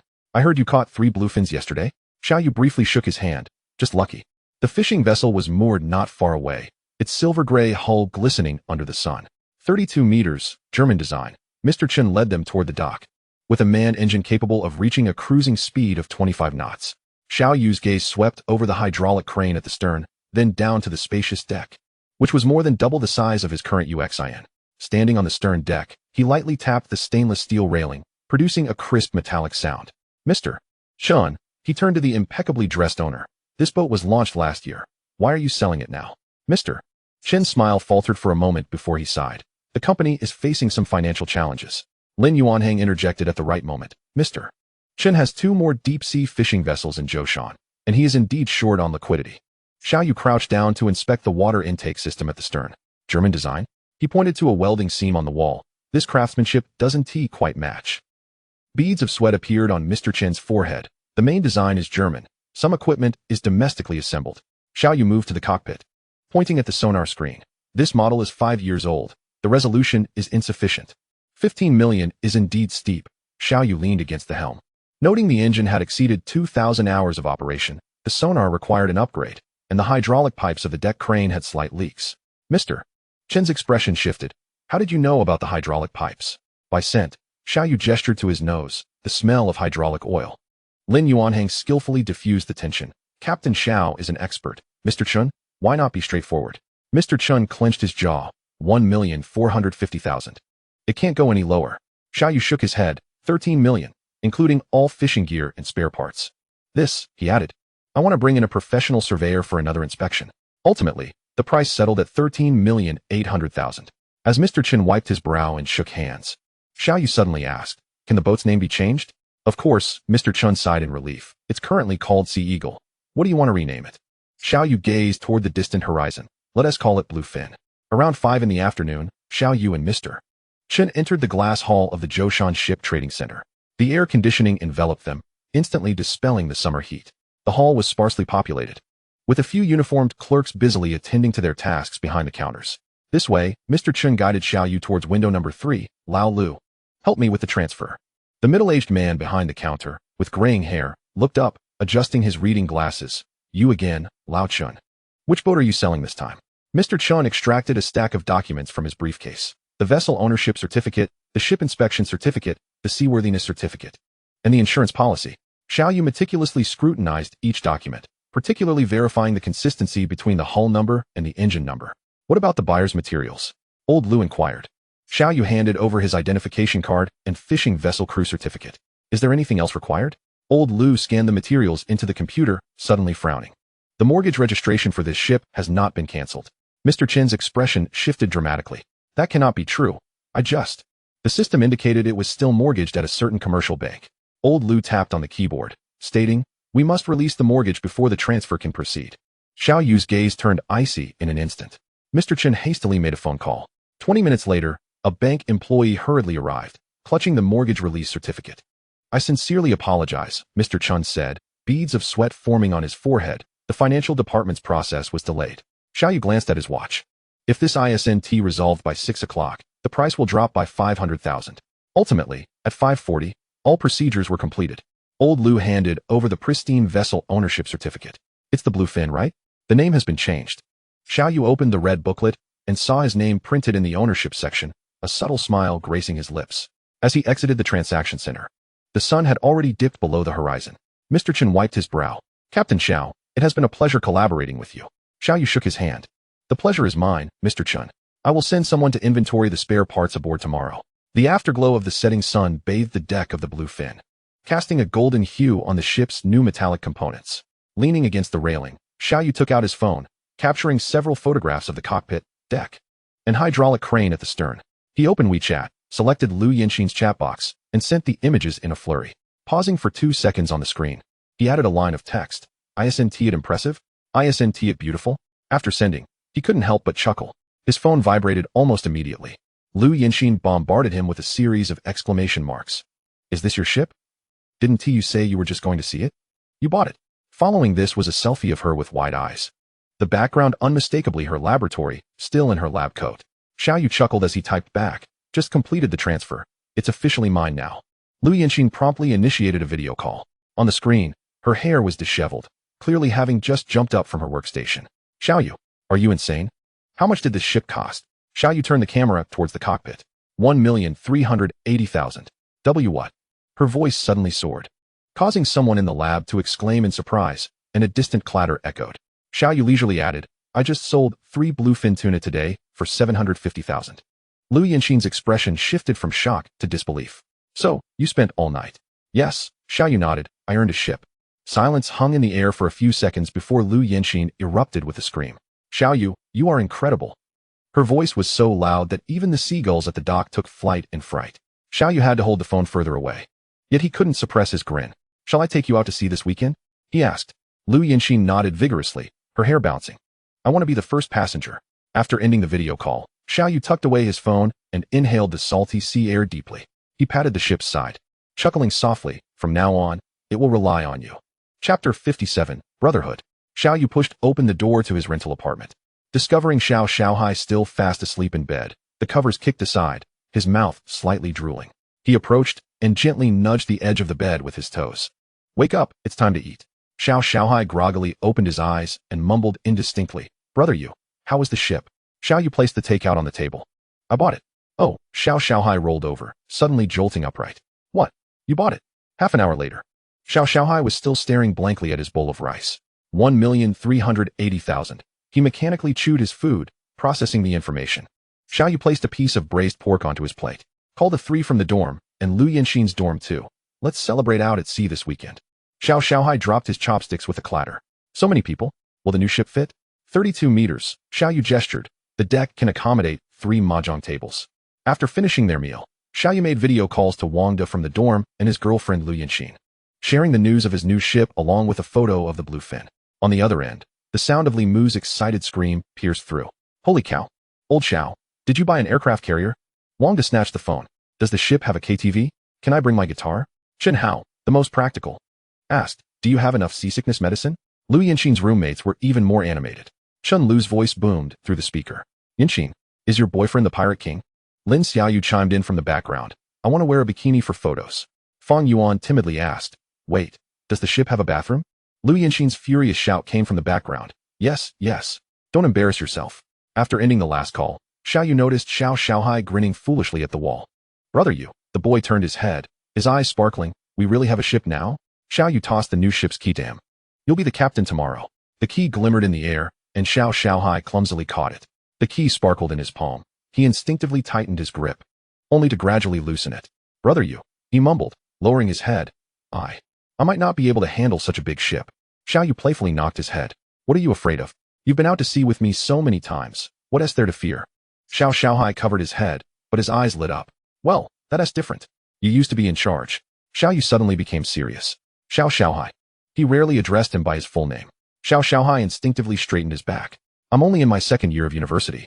Xiaoyu pointed to the mountain of professional textbooks on the table. With marine biology and fluid mechanics labs scheduled back-to-back, I can't skip class every day. Xiao Xiaohai's eyes widened. You mean, the Yusin is now under your command? Xiaoyu pressed the key into his palm. You'll be the captain and assemble your crew. Xiao Xiaohai's hands began to tremble. But I don't know anyone. Think carefully. Xiaoyu interrupted him. Do you have any dropouts from home? Anyone in the village who dreams of going to sea? D. Guzi. Xiao Xiaohai suddenly jumped up. My cousin. He is an apprentice at a garage and always yells about wanting to go out to sea with me. Xiaoyu nodded. Find a couple more reliable ones. And there est Depong.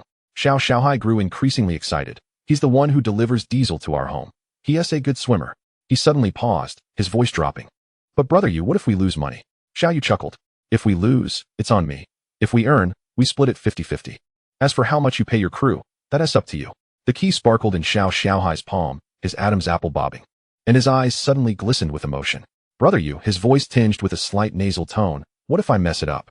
Xiaoyu raised his hand and ruffled his hair, his touch lighter than usual. Silly boy, we're cousins. If I don't take care of you, who will? Xiao Xiaohai suddenly looked up, his eyes shining brightly. But uncle said, I spoke to my grandfather. But Xiaoyu interrupted, stating that when I brought you to Haiqing, I never intended for you to remain a mere subordinate for life. The room fell into a sudden silence, with only the gentle sound of waves outside the window. Xiao Xiaohai clenched the keys in his trembling hand. I'm just a country boy who didn't even finish high school. Nonsense. Xiaoyu raised his voice suddenly. Who says you lack education? You can identify more fish than all the bookworms in my class combined. You repair engines faster than the mechanics at the 4S shop. Xiao Xiaohai was taken aback by the outburst, and then chuckled. Well, that is because I was afraid of being scolded by you if I didn't do it right. Xiaoyu pressed the keys into his hand. You've been a man for ages. It's just that you don't realize it. Tears suddenly fell from Xiao Xiaohai's eyes, and he hurriedly wiped them away with his sleeve. I really am. Stop crying. Xiaoyu feigned a stern expression. Starting tomorrow, you'll be the captain of the Yusin. What will the crew think if they see you like this? Xiao Xiaohai wiped his face vigorously and straightened his back. So, how much should I pay Guzi? Xiaoyu's lips curled into a smile. Now you're talking. A base salary of 3,000, plus bonuses for good catches. What about Depong? He is a good swimmer. Can't he get a bit more? You decide. Xiaoyu lay back on the bed. Now you're the captain. Chapter 58. A Kiss Under the Moonlight. On Friday afternoon, 8 university students pushed 2 shopping carts, careening through the fresh produce section of the supermarket. Lao Xiao? Chen Hao exclaimed, holding up 2 boxes of premium Wagyu beef, his eyes gleaming. Can we take this? I heard grilling on the yacht is particularly exhilarating. Before Xiaoyu could respond, Li Mu interjected. Grill what? Of course, we need sashimi. He grabbed a salmon and tossed it into the cart, paired with champagne. To watch the sunset on the deck. Champagne? Wang De squeezed in with a case of beer, asserting that barbecue paired with beer was the true way. Yan Xian and Chun Lu wrapped their arms around Lu Yanxin's neck, pointing at the king crab in the seafood section. Let your guy treat us to this. Lin Xiaoyu, even more exaggerated, picked up her phone to photograph the price tag. I'm posting this on social media. The title shall be A Day Being Spoiled by My Wealthy Girlfriend. Fang Yuan weakly reminded. Didn't Xiaoyu say not to waste? Don't worry. Chun Lu patted her chest. I can even suck the meat clean from the crab legs. Lu Yanxin turned beet red from the commotion. Enough already, she threatened. If you keep this up, I'll make Xiaoyu buy only instant noodles. Oh dear. Chen Lu suddenly raised her voice. Did everyone hear? Yanxin can now let Xiaoyu do things. Lin Xiaoyu immediately chimed in. Of course. After all, in the evenings, it's Xiaoyu lets Yanxin. Shut up. Lu Yanxin threw a bag of chips at her. The boys collectively whistled. Wang De nudged Xiaoyu with his elbow. Brother, you're quite the hidden gem. Li Mu looked at him with admiration. Bro, teach me. Will you? Even the most flirtatious Chun Hao gave a thumbs up. Impressive. Xiaoyu felt heat rise to his ears and snatched the shopping cart. If you keep chatting, we'll really just buy instant noodles. At checkout. The counter was piled high. 2,864 yuan, the cashier announced. Everyone turned to Xiaoyu, who remained unfazed as he pulled out his bank card. No worries, I just sold 3 bluefin yesterday. Holy crap, everyone exclaimed in unison. Now that's a true tycoon. At the busiest seafood stall in Haiqing, the 8 of them gathered around a makeshift long table, laden with all kinds of seafood and beer. Come on, let us raise a glass. Chun Hao lifted his beer mug, foam spilling over, celebrating Lao Xiao's new boat. Cheers. They all cheered and clinked their glasses. Even Feng Yuan, who usually abstained from alcohol, took a sip, choking and coughing. Xiao Xiaohai sat next to Xiaoyu, quietly asking, Brother Yu, will you really let me captain the boat tomorrow? Xiaoyu picked up a salted shrimp for him. What nonsense. I already gave you the keys. Li Mu, having downed 3 beers, was flushed and pounding the table. Lao Xiao? How fast can that boat go? Can we drift at sea tomorrow? Wang De immediately countered. Give it a rest. Last time we went to the amusement park and rode the pirate ship. Who was it that vomited so badly they couldn't even recognize their own mother? The group burst into laughter. And Chun Lu seized the opportunity to tease. How about a contest tomorrow? Whoever throws up first buys the drinks. Lu Yanxin glared at her. You dare try that on my boyfriend's boat. Seafood platters continued to arrive. Steamed hairy crabs, garlic vermicelli scallops, spicy stir-fried clams. Lin Xiaoyu was snapping photos like mad. Don't move. I need to post on social media first. Chun Hao was already cracking open his 5th crab with his bare hands. Yanxin, is Xiaoyu usually this generous? Lu Yanxin, blushing, poked at her bowl of rice. See? He is always very good to his friends. Oh dear, the group chimed in unison, nearly choking Xiaoyu on his beer. By 9 in the evening, the table was in disarray. Xiaoyu glanced at the time and rapped on the table. Tomorrow morning, 7 o'clock at the dock. Anyone late? We know. We know. Chen Lu waved her hand. You don't have to wait for us. Li Mu was already slumped on the table humming. Don't worry. I'll set 10 alarms. Xiao Xiaohai helped the swaying Wang De. Brother Yu, can I take them back to the dorm? As they exited the stall, the sea breeze, laden with saltiness, brushed against everyone's faces. Lu Yanxin quietly tugged at Xiaoyu's sleeve. Tomorrow. Don't worry, Xiaoyu replied softly. I've prepared motion sickness medication for you. As night deepened, only a few streetlights flickered along the campus path. Xiaoyu and Lu Yanxin walked side by side. The sea breeze carrying the faint intoxication of alcohol, gently caressing their faces. Lu Yanxin's fingertips accidentally brushed against the back of Xiaoyu's hand, sending a faint electric thrill through both, causing them to pause their steps momentarily. I had a great time today, Lu Yanxin murmured, her voice almost swept away by the wind. Xiaoyu turned to look at her, the streetlight's halo glimmering on her eyelashes, casting a small, quivering shadow. He replied, his voice slightly husky. Turning into a quiet tree-lined path, the surroundings suddenly darkened. The shadows of the trees danced, and the moonlight filtered through the leaves, casting mottled patches of light on the ground. Lu Yanxin slowed her pace, and Xiaoyu halted alongside her. She looked up, her eyes shimmering like fragments of starlight. The alcohol coursed through Xiaoyu's veins, warming him slightly, and as he gazed at her, he suddenly felt a tightness in his throat. In the next moment, he reached out, cradling her neck, and leaned down to kiss her. Lu Yanxin's breath hitched, but she quickly rose on her toes to reciprocate. The taste of beer's malt and the sweetness of seafood lingered between their lips, mingling with the night breeze, making the kiss particularly tender. Xiaoyu's other hand encircled her waist, drawing her closer. Lu Yanxin's fingers clutched his collar, her heart racing as if it might leap from her chest. Distant sounds of laughter broke the moment, prompting them to part slightly. Lu Yanxin's face was as red as a ripe apple, her lips glistening with moisture. Xiaoyu's thumb gently brushed her lip corner, murmuring, Sorry, that was a bit impulsive. She shook her head, suddenly smiling. Not at all. Xiaoyu laughed too, taking her hand. Let us go, I'll walk you back to the dorm. Chapter 59. Have you never seen a beautiful woman? At 6 in the morning, the sea was still shrouded in a thin mist, the silver-gray hull of the bluefin glinting with a cold metallic sheen in the morning light. Xiaoyu stood on the deck, checking the supplies against his list. Xiaohai, what is the temperature in the icehold set to? -25 degrees. Xiao Xiaohai's voice came from the cockpit. The bait box is packed too. As they busily prepared, an exaggerated shout suddenly erupted from the dock. Holy crap! Holy crap! Holy crap! Chun Hao's voice thundered like a clap of lightning. Lao Xiao, is this truly your vessel? Li Mu immediately knelt upon the dock, hands clasped together, exclaiming, Father, please accept my knee. Wang De, maintaining a semblance of composure, merely dropped his soybean milk onto the ground, pondering the cost of such a marvel. Chen Lu seized Lu Yanxin by the neck, demanding, Yanxin, your boyfriend is a concealed tycoon, isn't. Lin Xiaoyu frantically snapped photographs, urging, hurry, hurry. Capture a picture of me at the bow. I want to evoke the essence of Titanic. Fang Yuan timidly inquired, where's the restroom? I'm feeling a bit anxious. Xiaoyu, exasperated, set down her checklist. Everyone, come aboard. Let us not embarrass ourselves on the dock. The group surged onto the ship, and Chen Hao, salivating as he caressed the gleaming radar screen, wondered aloud, can this contraption detect mermaids? Detect your head. Xiaoyu kicked him, insisting he help bring the provisions into the kitchen. Xiao Xiaohai was instructing Wang De in the use of the life-saving equipment. The life raft was self-inflating. He pulled the safety pin, and with a resounding pop, it sprang open. Pop! Wang De gasped, shuddering. Will it launch us into the air as well? Lu Yanxin's roommates had already commenced a photo shoot on the deck. Yanxin, Chen Lu struck an alluring pose, demanding, have your bow steer the ship. I want to capture a picture of us conquering the waves. Xiaoyu glanced at her watch, rapping on the ship's railing. Everyone, take your seats. We are about to set sail. Xiao Xiaohai took a deep breath and pressed the ignition button. As the engine roared to life, the bluefin gradually departed the dock, leaving a silver wake in the morning light. After over 3 hours of navigation, the bluefin halted near a deserted island amidst the cerulean waters. Sunlight cascading onto the deck while the sea breeze carried a briny aroma. Xiaoyu clapped her hands, grinning. All right, time to change into swimsuits.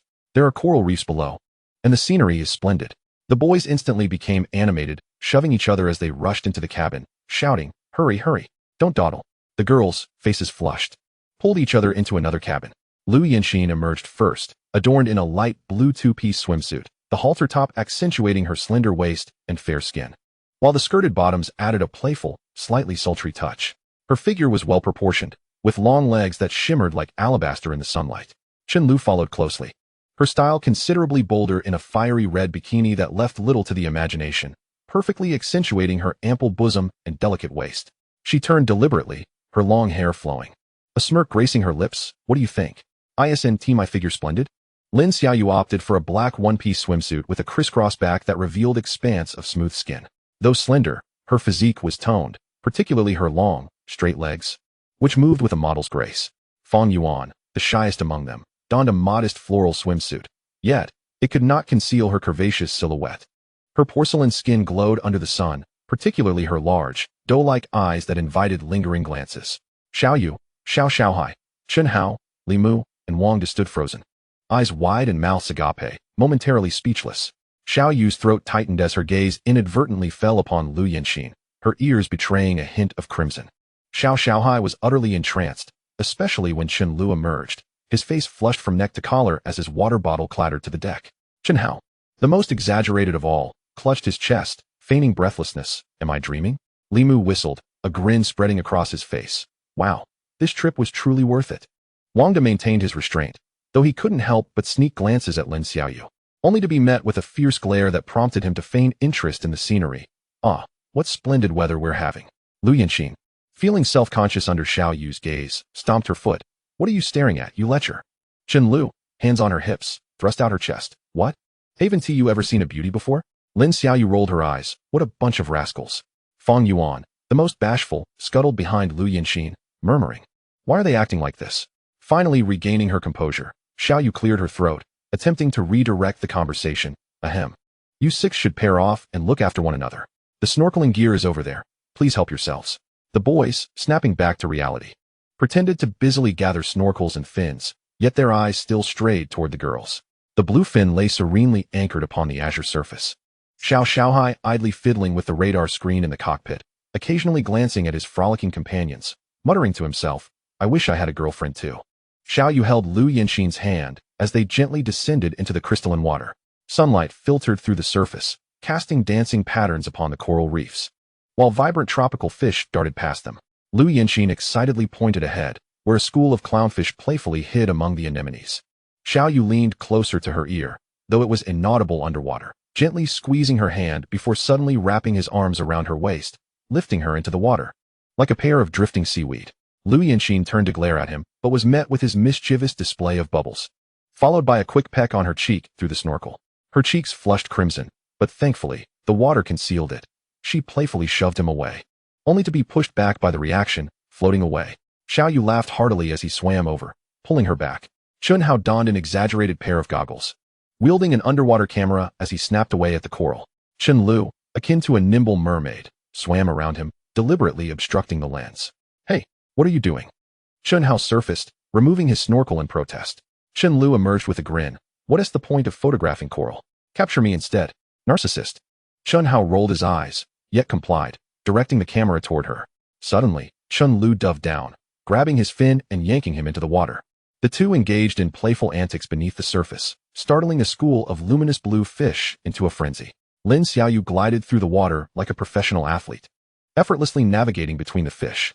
In contrast, Li Mu floundered like a novice swimmer, thrashing about and splashing water everywhere. Can you please stop flailing about? Lin Xiaoyu surfaced. Exasperated, you're scaring the fish away. Li Mu replied, looking forlorn. These fins are too difficult to manage. Sighing, Lin Xiaoyu swam over to adjust his snorkel. Never mind. I'll guide you. She took his hand, gently leading him to a coral reef. Li Mu finally quieted, his eyes wide in awe at the breathtaking sight. Purple stag-horn corals, orange sponges, and a swarm of shimmering silver fish swirling around like stars. Fang Yuan, experiencing snorkeling for the first time, clung tightly to her flotation ring, trembling with nerves. Wang De, however, remained patient, persistently coaching her. Relax, breathe evenly, that's it. I'm still scared. Fang Yuan's voice was barely above a whisper. Wang De suddenly pointed below. Look, a sea turtle. Fang Yuan instinctively looked down and spotted a leisurely sea turtle gliding between the rocks. Momentarily forgetting her fear, she released her flotation ring and swam a few strokes forward. Wang De promptly followed, carefully positioning himself beside her. It's so beautiful, Fang Yuan murmured, her eyes sparkling. Wang De watched her sunlit face, his heart racing unexpectedly. Yes, it truly is lovely. What he was looking at, whether it was the sea turtle or her, remained a mystery to all. Chapter 60. Truth or Dare. On the deck of the Bluefin, the group gradually clambered back aboard, droplets cascading from their hair and glimmering in the sunlight. Xiao Yu and Liu Yanxin were the last to ascend, their faces flushed a deep crimson, akin to ripe shrimp. Particularly Liu Yanxin, whose ears blazed red as she averted her gaze, too shy to meet anyone's eyes. Chen Lu was the first to sense something amiss. Narrowing her eyes like a fox spotting prey, she exclaimed, Oh, Yanxin, why does your mouth look a bit swollen? Did some creature in the sea take a bite out of you? Lin Xiaoyu immediately leaned in, feigning concern. Let me have a look. It wouldn't be a certain large marine creature, would it? Fang Yuan, despite her bashfulness, could not suppress a chuckle, and this creature seems to be wearing swim trunks. Liu Yanxin, mortified, lunged at Chen Lu, exclaiming, You gossip mongers. The three girls erupted into laughter, splashing water all around the deck. Li Mu nudged Xiao Yu with his elbow, raising his eyebrows mischievously. Old Xiao, how is it down there in the depths? Wang De looked at him with admiration. Bro, teach me how you managed to. Chun Hao dropped to one knee, hands clasped in front of him. Master, please allow your disciple to pay his respects. Xiao Yu, overwhelmed by their antics, grabbed a towel and threw it at them. Get lost. I'm going to help Xiao Hai cook. In a hasty retreat, Xiao Yu dashed into the kitchen, where Xiao Hai was slicing sashimi. Upon seeing him, Xiao Hai flashed a knowing smile. Brother Yu, was it cool in the sea? Even you. Xiao Yu picked up a carrot, ready to strike him. Xiao Hai quickly raised his hands in surrender. I'm sorry. But in a lower voice, he added, Sister Yanxin has a red mark on the back of her neck. Xiao Yu nearly crushed the carrot in his grip. That was from a jellyfish sting. Oh. Xiao Hai elongated his tone. So there are jellyfish that grow strawberries in the sea? On the deck, Liu Yanxin was being subjected to intense questioning by her friends. Chen Lu pressed down on her shoulders. Come clean. What were you doing in the water? Lin Xiaoyu waved her phone. If you don't tell me, I'll post the pictures of you two on social media. In the photo, two indistinct figures could be seen closely aligned underwater. Liu Yanxin, in a panic, rushed to snatch the phone. Delete it. Quickly. Fang Yuan suddenly chimed in. Yanxin, your boyfriend has quite a good physique. Fang Yuan. Liu Yanxin shrieked. Have you also gone bad? During lunch, everyone gathered around the dining table on the deck. Li Mu raised his juice cup. Cheers. To our brave undersea explorer Xiao Yu. Wang De added, especially commending his indomitable spirit in such challenging conditions. The group burst into laughter, and Xiao Yu wished he could jump into the sea in despair. Liu Yanxin, blushing, kicked Xiaoyu hard under the table, muttering, "It's all your fault." Xiaoyu protested, "But you were the one who hugged me first." In the afternoon, sunlight streamed through the porthole, casting patterns on the carpet of the cabin, where the 8 of them sat in a circle. An empty bottle placed in the center. The rules were simple. Chun Lu spun the bottle, and whoever the neck pointed to had to choose truth or dare. The person at the tail end would pose the challenge. No cheating allowed. The bottle gradually came to a stop, pointing at Chun Hao.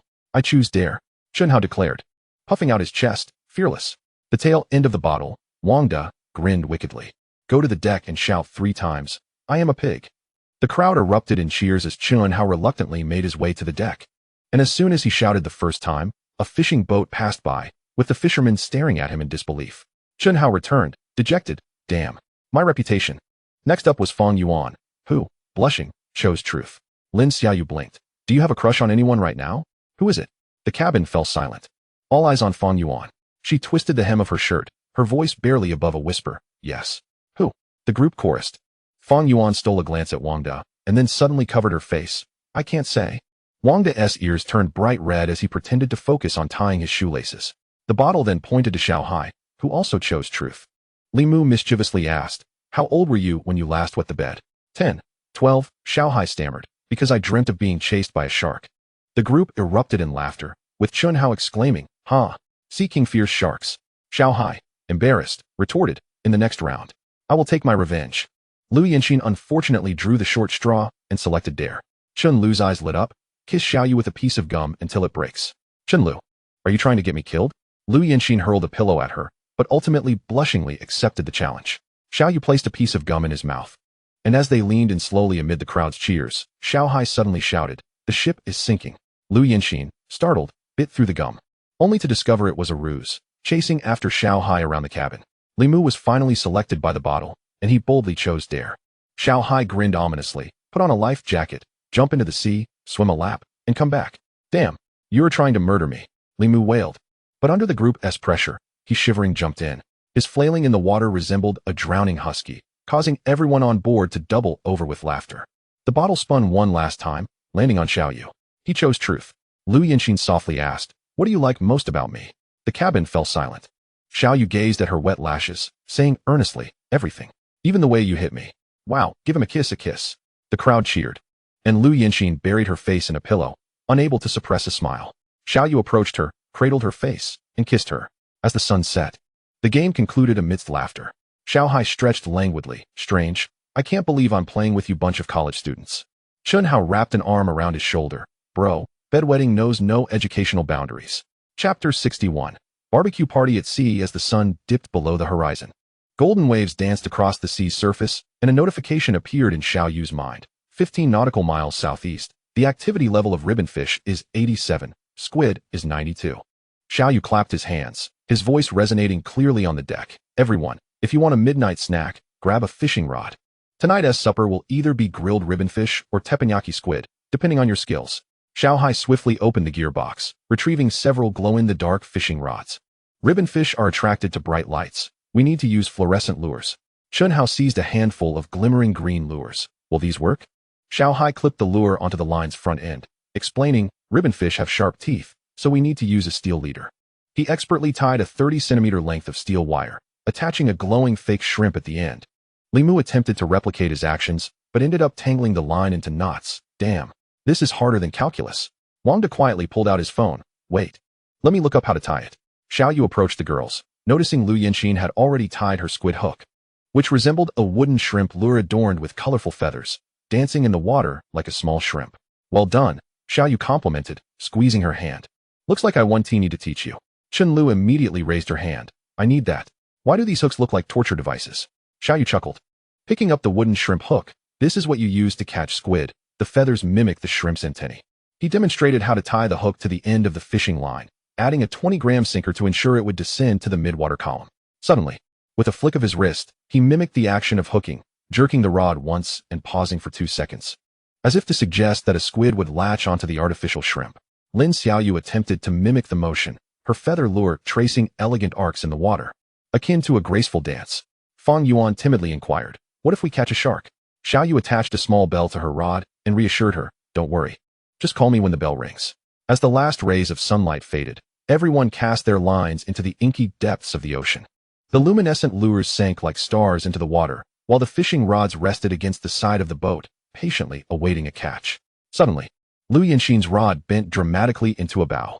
"Got one," she exclaimed, swiftly reeling in as the surface erupted in a flurry of silver waves. A nearly 1-meter-long ribbonfish twisted and flailed as it was pulled from the water, its silver scales glistening like mercury under the moonlight. "Wow!" The girls squealed as they gathered around. Xiaoyu wrapped the fish in a towel and deftly removed the hook, exclaiming, "Beautiful. That's enough for 2 large platters." On the other side, the boys were engaged in a more intense battle. Shenhao's rod was nearly dragged into the sea. "What the hell? Is this a ribbonfish or a sea snake?" Xiao Xiaohai steadied his rod, advising, "Don't pull too hard. Ribbonfish are delicate and can snap easily." He instructed Chun how to employ the 8-shaped maneuver, allowing the fish to tire itself out in circles. Meanwhile, Wang De unexpectedly caught a fierce octopus, its suckers clinging tightly to his arm. "Help! This thing is touching me." Wang De howled in distress. Li Mu raised his phone excitedly. "Don't move. I need to capture this for TikTok." As midnight approached, the cooler was brimming with their spoils: glimmering ribbonfish, the longest measuring 12 meters, translucent squid, still ejecting ink, and several unfortunate octopuses, one of which was attempting to crawl out of the box. Xiaoyu ignited the barbecue grill on the deck, the glowing coals illuminating the faces of everyone with a warm glow. On the deck of the bluefin, the coals crackled in the grill, reflecting the excitement on 8 eager faces. Xiaoyu flipped the segments of ribbonfish on the grill, the fat dripping onto the coals and releasing an irresistible aroma. Come, come. The first batch is ready," he proclaimed, raising the golden ribbonfish, only to have 5 or 6 hands reach out to snatch it away simultaneously. Shenhao took a bite, exclaiming, "Ouch! Hot, hot, hot, but so delicious." Li Mu seized the other half from his hand, teasing, "If it's too hot, don't eat it. Let me help you out." Lu Yanxin cautiously placed a whole squid on the grill, only for its tentacles to suddenly retract, causing her to jump back in fright. "It's still alive?" she exclaimed, shaking Xiaoyu's arm. Xiaoyu stifled a laugh, reassured her, "Don't worry, it's just a reflex." He then grabbed a pair of scissors and snipped off one writhing tentacle, confirming, "Now it's truly dead." Chen Lu chimed in, "Yanxin, your boyfriend is so ruthless." Lu Yanxin blushed, retorting, "Then you shouldn't eat it." "Who said that?" Chen Lu snatched the cooked tentacle, declaring, "I only eat the fierce ones." Wang De insisted on grilling the octopus that had attacked him, exclaiming, "I must seek revenge." However, the octopus went wild on the grill, its suckers slapping onto his wrist. "Ah, it's wrapped around me again," Wang De yelled, running around the deck with the octopus dangling from his arm like a bracelet. Li Mu chased after him, filming. "Don't move. This is definitely going viral." Fang Yuan timidly offered a bottle of beer, suggesting, "Should we try to intoxicate it?" Xiao Xiaohai mysteriously produced a can of chili powder, proclaiming, "Exclusive secret formula." He sprinkled it liberally over the grilled squid, but as the sea breeze blew, the chili powder blew back into Chun Hao's face. "Cough, cough. Xiao Xiaohai, you're committing murder." Chen Hao cried, tears and snot streaming down his face as he rushed to the side of the boat to wash his face with seawater. Xiao Xiaohai scratched his head in embarrassment. It was an accident, purely an accident. Lin Xiaoyu seized the opportunity to swipe his chili can, claiming, "Now this is my exclusive secret formula." As the last ribbon fish was taken off the grill, all 8 of them lunged at it simultaneously. Lu Yanxin and Chun Lu nearly came to blows over the fish's tail, which was ultimately snatched away by Li Mu. Wang De attempted to intercept it with chopsticks, only for Fang Yuan to accidentally knock it away. "My fish," Wang De lamented.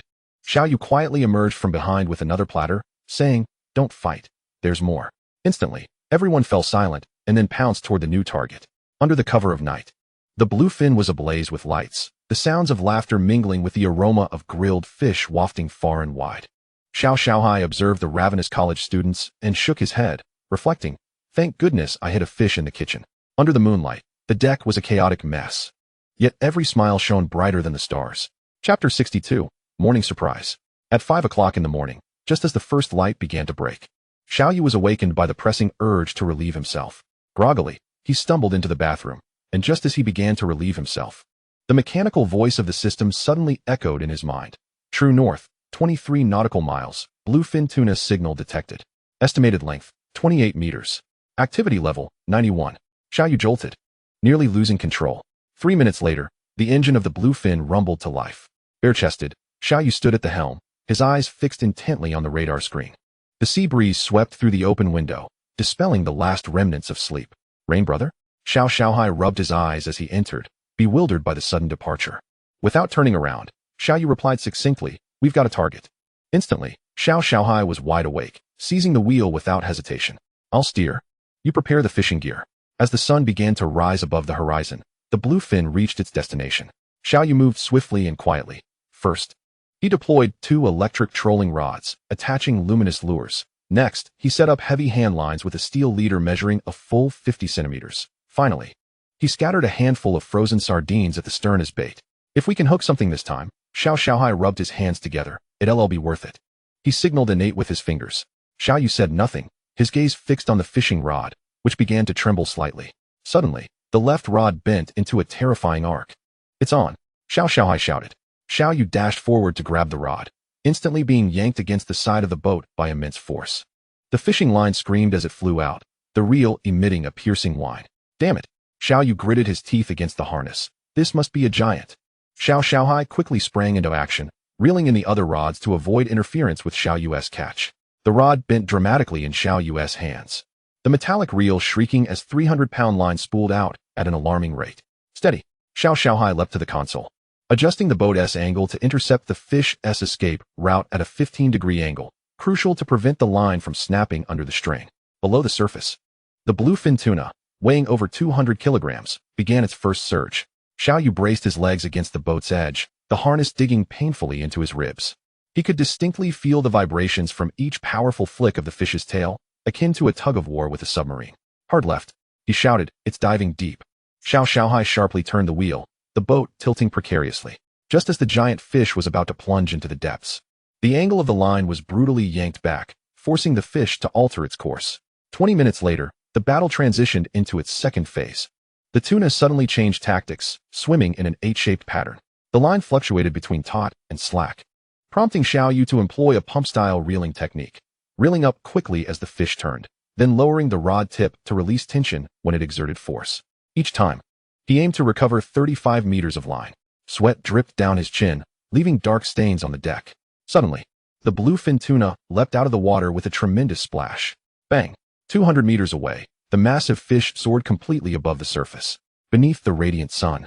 Its silvery blue dorsal fin resembled a battle flag, while its streamlined body carved a flawless arc through the air before crashing back into the water with a resounding splash, sending waves soaring 2 meters high.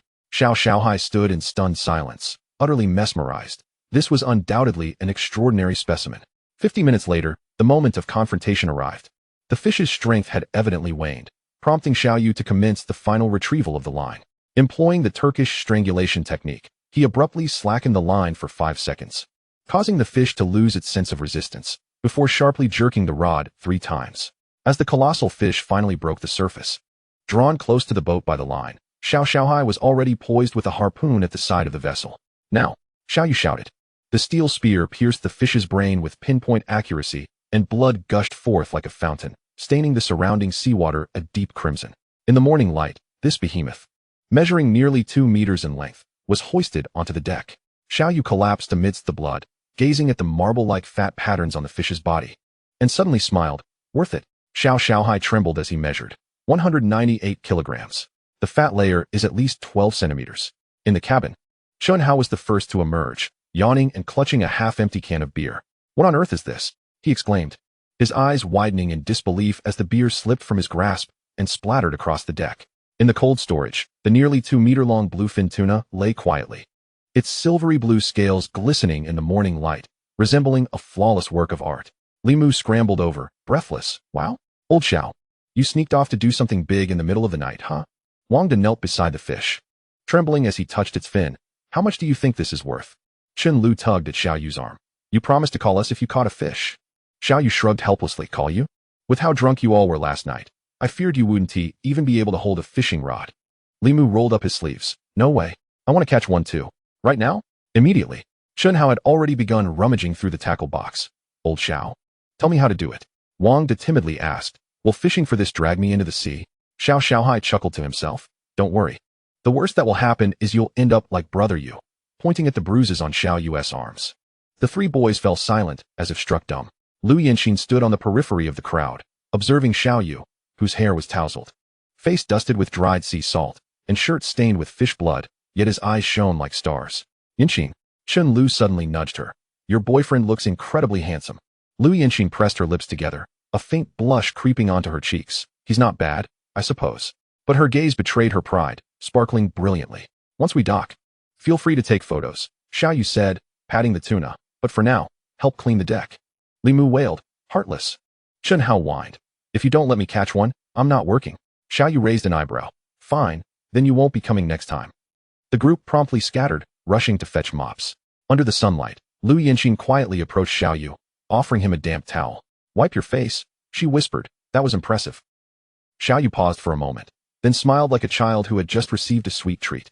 The sea breeze brushed past them, mingling the scent of her shampoo with the aroma of fish, creating the most delightful fragrance of the morning. Chapter 63, A Share for All Who Witness. On the deck, everyone was busy retrieving fishing rods and catch, while Xiao Yu held a bucket of freshly caught live shrimp, ready to prepare noodles. Brother Yu, Lu Yinxin trotted over. Tugging at his shirt, I'm craving seafood porridge. The spatula in Xiao Yu's hand clattered into the pot. 3 seconds later, he had swiftly switched to a clay pot.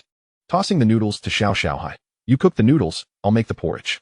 Chun Lu, ever perceptive, immediately squealed. Oh. Someone wants to be a model boyfriend. Li Mu mimicked in a high-pitched voice. I'm craving seafood porridge. Lu Yinxin blushed and pinched Chun Lu. Shut up. Chun Hao, peeling fish scales, added to the teasing. Old Xiao, what did you say when I mentioned I wanted grilled fish yesterday? You said, if you want to eat, eat. Wang De timidly raised his hand. Last time I mentioned wanting an egg. Shut up. Xiao Yu hurled a green onion at him. Yinxin has a delicate stomach. She needs porridge for breakfast. Xiao Xiaohai chimed in.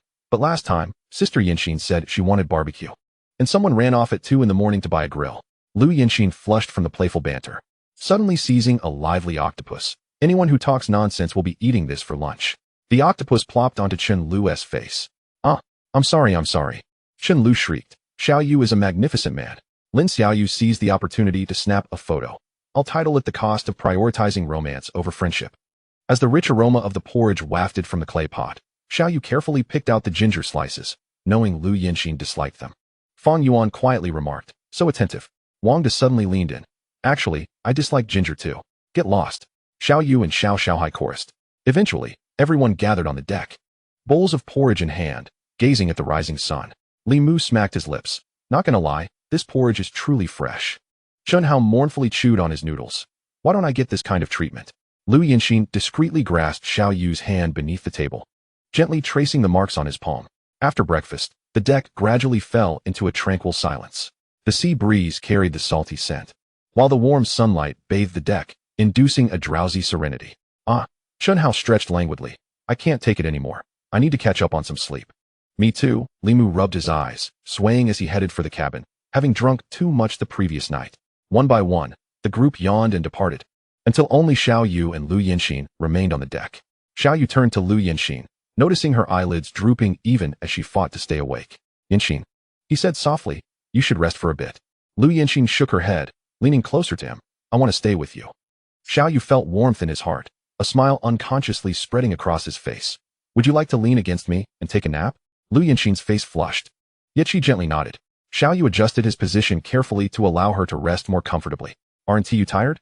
Lu Yinxin looked up at him. Not at all. Xiao Yu chuckled, pinching her nose playfully. I'm just a bit worried you won't sleep well.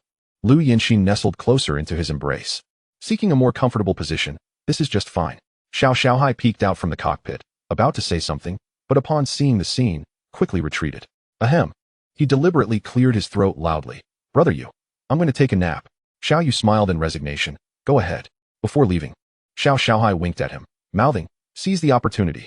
The sea breeze gently caressed them, and Lu Yinxin's breathing gradually became even. Xiao Yu gazed down at her peaceful sleeping face, unable to resist placing a gentle kiss on her forehead. Sleep well, he whispered. I'm right here. The midday sun shimmered on the surface of the water at the dock, creating a sparkling reflection. As the bluefin approached the shore, Lin Yashin awaited on the dock with 2 assistants. Dressed in a sharp beige suit, her high heels clicked rhythmically against the wooden pier, and her red lips curled into a slight smile beneath her sunglasses. Another one? She inquired, her tone as calm as if she were merely commenting on the weather. As she regarded the nearly 2-meter bluefin tuna on the deck, Xiao Yu jumped off the boat, brushing off the fish scales on his hands. What? No excitement. Lin Yashin approached the fish, her fingertips gently gliding over the layer of fat, a fat content of 28, quite respectable. She glanced at Xiao Yu. But compared to last month's 30, it falls slightly short. Xiao Yu raised an eyebrow. Disappointed? Then I'll take it back to eat myself. No need for that. Lin Yashin pulled out her phone to take a picture. The regulars at Tokyo's Ginza Sushi are waiting. Suddenly, she lowered her voice. I've managed to secure 6,800,000 for you this time. Standing beside them, Xiao Xiaohai gasped. How much? As Chun Hao and the others disembarked, they heard this figure and immediately erupted. I only spent 80,000 on 4 years of tuition. How many skins could this buy? Is it too late for me to change careers? Liu Yinxin's roommates were even more exaggerated. Yinxin, is your boyfriend a money printing machine? When's the wedding? I'm ready to prepare the red envelope right now. Liu Yinxin blushed and quickly covered Chun Lu's mouth. Enough already. She directed her assistant to measure and record. Length 198 centimeters, weight 198 kilograms, the gills of vivid red, the eyes clear. Suddenly turning to Xiao Yu, she added, by the way, a batch of Korean clients will arrive next week, specifically looking for yellowfin tuna. Xiao Yu nodded in understanding. Got it. I'll keep an eye out. Lin Yashin nodded in satisfaction, then suddenly noticed Liu Yinxin, her red lips curling into a smile. Little sister, would you like to model at my club? The hourly wage is 5,000. Not interested. Xiao Yu quickly wrapped an arm around Liu Yinxin. She still has to pursue her master's degree.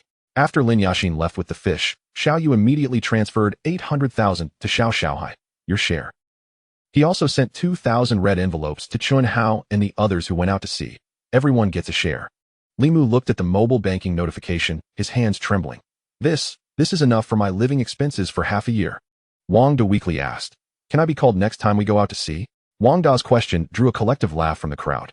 Under the midday sun, a group of young people stood at the dock, clutching the large sums of money they had just received, grinning from ear to ear.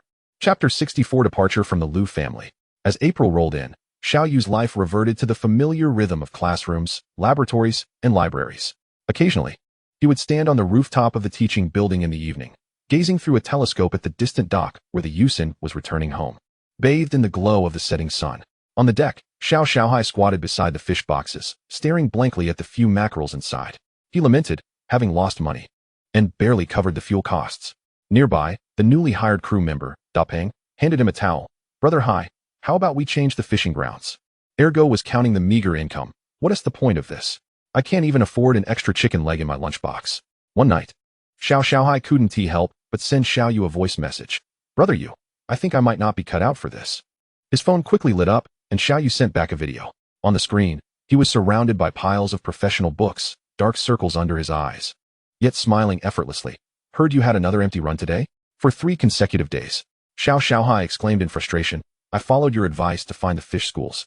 But there's nothing on the radar. Xiao Yu propped the phone on a bookshelf, organizing his notes while speaking. Do you remember the first time I took you out to sea? That was different. Xiao Xiaohai muttered. You casually caught tuna. Nonsense. Xiao Yu suddenly raised his voice. You only see how skilled I am now. You didn't witness the hard work I put in when I was learning. He set his pen down, his tone softening. Xiaohai, no one is born knowing how to do this. Besides, you've made some money during this time with me. Consider the losses as tuition fees. Don't take it to heart. The next morning, Xiao Xiaohai astonishingly rose early, venturing into a bookstore to buy a stack of Atlas of Ocean Fish Migration. Da Peng stared in disbelief. Brother Hai, have you gone mad? Shut up. Xiao Xiaohai bit his pencil tip. I refuse to be superstitious. One dawn a week later. Xiao Xiaohai suddenly widened his eyes in front of the radar screen. Wait a minute. This echo. He grabbed the intercom. Hard left. There's a convergence of cold water ahead. As the fishing nets were pulled up, a hold full of salmon leaped in the morning light, their scales shimmering with a rainbow-like luster. Ergo counted the money until his hands cramped. Brother Hai, we made 80,000 on this trip. That evening, Xiao Xiaohai sent Xiao Yu a photo of his notebook, densely packed with data, with fish scales stuck to the corners. The caption read, turns out finding fish is harder than dating. Xiao Yu replied with a thumbs-up emoji. In May, the sea breeze carried the early summer heat, and the red banners prohibiting fishing at the dock fluttered in the wind. Xiao Yu stood on the deck of the Yusin, watching Xiao Xiaohai and the crew busy with the final maintenance of the vessel. The smell of anti-rust paint mixed with the scent of the sea wafted through the air. Brother Yu, everything has been checked. Xiao Xiaohai wiped his sweat, pointing to the sealed compartment. The fuel line has been disconnected, the electrical circuit shut down, and the ropes have been replaced. Xiao Yu nodded, handing over a thick envelope. This is the profit share for the past 2 months. Take it back to buy something nice for your uncle and aunt. Da Peng and Ergo were already waiting at the shore with their luggage. But Xiao Xiaohai lingered, not wanting to disembark. Is there something else? Xiao Yu raised an eyebrow. It's about last month. Xiao Xiaohai's ears turned red. She said if she could wear a gold bracelet, she would agree to date me. Xiao Yu teasingly scolded him, shoving a stack of money into his hands. You're ambitious. Remember to take her to the county to watch a movie. This is your brother's dating sponsorship. Once the fishing boat was completely sealed up, Xiao Yu dialed his grandfather, Xiao Dafu's phone. What? You're going to visit the girl's family. The old man's voice was booming, shaking the phone. You're going there during the Dragon Boat Festival? All right. On the other end of the line. Rummaging sounds could be heard, as if the old man was searching for something. Just wait. I'll find our family's pair of dragon and phoenix bracelets. No. Xiao Yu quickly interrupted. Yanqin's family doesn't he do that? I plan to buy some seafood gift boxes instead. Nonsense. The old man retorted robustly. Can our Xiao family be embarrassed when marrying a wife? I'll go to the city tomorrow and buy a big gold chain. That evening, Xiao Yu shared this incident as a joke with Lu Yanqin. A tang suit? She was writing her thesis in the library when she nearly burst out laughing upon hearing it. If you wear that to my house, my dad will think you're there to perform a comedy. Seizing the moment, Xiao Yu leaned closer. Then what do you suggest I wear? Lu Yanqin blushed, pushing him away. Wear whatever you want. Yet she secretly noted in her phone's memo, buy Xiao Yu a navy blue casual suit. On the evening before the Dragon Boat Festival, the setting sun painted the corridors of the boys' dormitory an orange hue. Chen Hao, carrying a travel bag, made faces at Xiao Yu at the door. Old Xiao, my brother wishes you success in advance. Success is just around the corner. Li Mu suddenly jumped out from behind, waving a length of red silk he had somehow acquired. Take it. Went over the father-in-law. Wang De adjusted his glasses, looking serious. I've checked. Sending the boss gifts is best with cigarettes and alcohol. I've already ordered 2 packs of soft Zhonghua for you. Chen Hao suddenly pulled out a bottle of foreign liquor from his bag. Here, Hennessy XO. 1 shot at the dinner table. Guaranteed the father-in-law will see you as his own son. Xiao Yu was amused. Yanqin's dad deals with business and socializing a lot. He hates drinking the most. That's even simpler. Li Mu conspiratorially leaned in. My uncle works at an auction house. I got you a limited edition purple clay teapot set. Xiao Yu stared at the price tag in the ornate box, which had 5 digits. Isn't this a bit excessive? Meanwhile, Lu Yanqin's suitcase was surrounded by 3 of her roommates. Chen Lu picked up a champagne-colored dress. Wear this. It screams rich girl. Lin Xiao Yu stuffed a box of La Mer into the suitcase. A luxury housewarming gift. Losing face is not an option. Fang Yuan softly reminded. Did you bring your company's financial report? Fang Yuan. Lu Yanqin flushed crimson, hurling a pillow in protest. We're going to have a meal, not to negotiate a merger. When Xiao Yu arrived at the girls' dormitory to meet Lu Yanqin, a sudden, synchronized chant erupted from above. Xiao Yu, marrying into a wealthy family. Lu Yanqin was so embarrassed she nearly threw her suitcase, only to glance up and see 3 of her roommates mimicking counting money at the window. Xiao Yu waved politely to the upper floor. Thank you. Shut up. Let's go. Lu Yanqin tugged at him, her cheeks still aflame. Unexpectedly, they encountered Chen Hao and his friends again at the bus station. What a coincidence, Li Mu said, dragging his suitcase with a mischievous grin. We're heading to the county town too. Could it be that we're on the same bus? Wang De silently raised his ticket. Indeed, same route. Lu Yanqin covered her face in despair. You must be going to spy on us. As the sun dipped below the horizon, the bus carried a chorus of laughter from a group of young people toward the county town. Chen Hao secretly slipped Xiao Yu a packet of his family's special marinade, which Lu Yanqin later discovered to be store-bought and confiscated. Li Mu spent the entire journey filming, claiming he would create a survival guide for sons-in-law in the county town, and Wang even prepared a handwritten compendium of culinary critique terms. Meanwhile, Xiao Yu was gazing at Lu Yanqin's phone, where her father had sent the location of the most popular restaurant in the county town, Lu's Home Cooking. Chapter 65, Recognition. 4 hours later, after depositing their luggage at the prearranged hotel, the two stood beneath the sign of Lu's Home Cooking. Xiao Yu unconsciously adjusted his shirt collar, his reflection in the glass door betraying a slightly stiff expression, more anxious than when he first caught a bluefin tuna. Don't worry, this is my family's place. Lu Yanqin reassured him, squeezing his hand gently, the warmth of her fingertips soothing him. Though my dad may be loud, he cares for me deeply. Taking a deep breath, Xiao Yu inhaled the enticing aroma of stir-fried pork with chili wafting from the restaurant, mingling with the faint scent of Lu Yanqin's shampoo in her hair. The moment the door to the private room swung open, Xiao Yu felt a thin layer of sweat form in his palms. Seated directly across from him was Lu's father, a middle-aged man with thick eyebrows and a square jaw, his muscular arms stretching the fabric of his polo shirt as he scrutinized him with an appraising gaze. Beside him, Lu's mother bore a gentle demeanor, resembling Lu Yanqin closely, though the delicate lines at the corners of her eyes reflected kindness. Lu Mingyuan was seated by the window, winking at Xiao Yu, a sly grin playing on his lips. Hello, uncle and auntie. Hello, Mingyuan. Xiao Yu's voice pitched higher than usual, and as soon as he finished speaking, he wished he could retract his words. How overly deliberate. Lu's father's gaze lingered on their clasped hands for 2 seconds before he suddenly bellowed, "Sit." The single word crashed in Xiao Yu's ears like thunder, causing him to nearly snap to attention reflexively. As Lu Yinxin guided him to his seat, he noticed that Lu's father's teacup was empty. Yet no one dared to refill it. Lu's mother was discreetly poking her husband in the ribs with her chopsticks. Lu Mingyuan's phone screen glowed, displaying his chat interface. "Don't be timid, he's just putting on a tough act." Just as the server placed cold dishes on the table, Lu's father slid over a bottle of white liquor. "Can you drink?" Xiao Yu eyed the 56-degree label, his Adam's apple bobbing. "I can have a drink with you, uncle." "Dad." Lu Yinxin urgently stomped on Xiao Yu's foot beneath the table. "He doesn't handle alcohol well." Lu's father burst into laughter, protecting him. "Are you? Then he must drink." As the spicy liquid slid down his throat, Xiao Yu momentarily saw Lu Mingyuan mouthing, "3 cups down, hold on." After several rounds of drinks, Lu's father suddenly inquired, "I heard you got a new fishing boat?" Seizing the opportunity, Xiao Yu retrieved his phone and displayed photos of the Xin and Longjin vessels. "Now I have 2 boats, and have hired for crew members." Lu's mother's eyes lit up with interest, leaning in to take a closer look. "This boat looks impressive." "Humph." Lu's father took a sip of his drink. "Better than when I drove a tractor." "At your age, you can buy 2 fishing boats, including a luxury fishing yacht. Impressive." Xiao Yu keenly detected a softening in the elder's tone and quickly placed a piece of braised pork in his bowl. "Uncle, do try this. Yinxin says you love the marbled meat." As the atmosphere in the private room gradually warmed, Lu's father casually asked, "So, Xiao Yu, who else is in your family?" Xiao Yu's hand, which had been lifting his teacup, paused slightly. "It's just my grandfather and me now," he replied steadily. But his fingers unconsciously traced the rim of the cup. "My parents passed away in a car accident 2 years ago." The moment he finished speaking, the room fell abruptly silent. Lu's father's chopsticks froze midair, his brow furrowing. Lu's mother covered her mouth, her eyes instantly glistening with tears. "Oh my, child." Lu Mingyuan silently nudged the liquor bottle toward Xiao Yu. Staring at the tablecloth's patterns, Xiao Yu continued, "My grandfather and I rely on each other. Now that I can earn money, he doesn't have to work so hard." A silence lingered for several seconds. Suddenly, a loud clap resonated as Lu's father slammed his drink down and stood up. Just when everyone thought he was about to unleash his fury, he instead walked over to Xiao Yu and gave his shoulder a hearty pat. "Good lad." Lu's father's voice was noticeably softer. "It's not easy. A man should be the pillar of the family." The phrase pillar of the family made Xiao Yu's eyes unexpectedly warm. Lu's mother had already wiped her eyes several times. "From now on, you can come home to celebrate the holidays.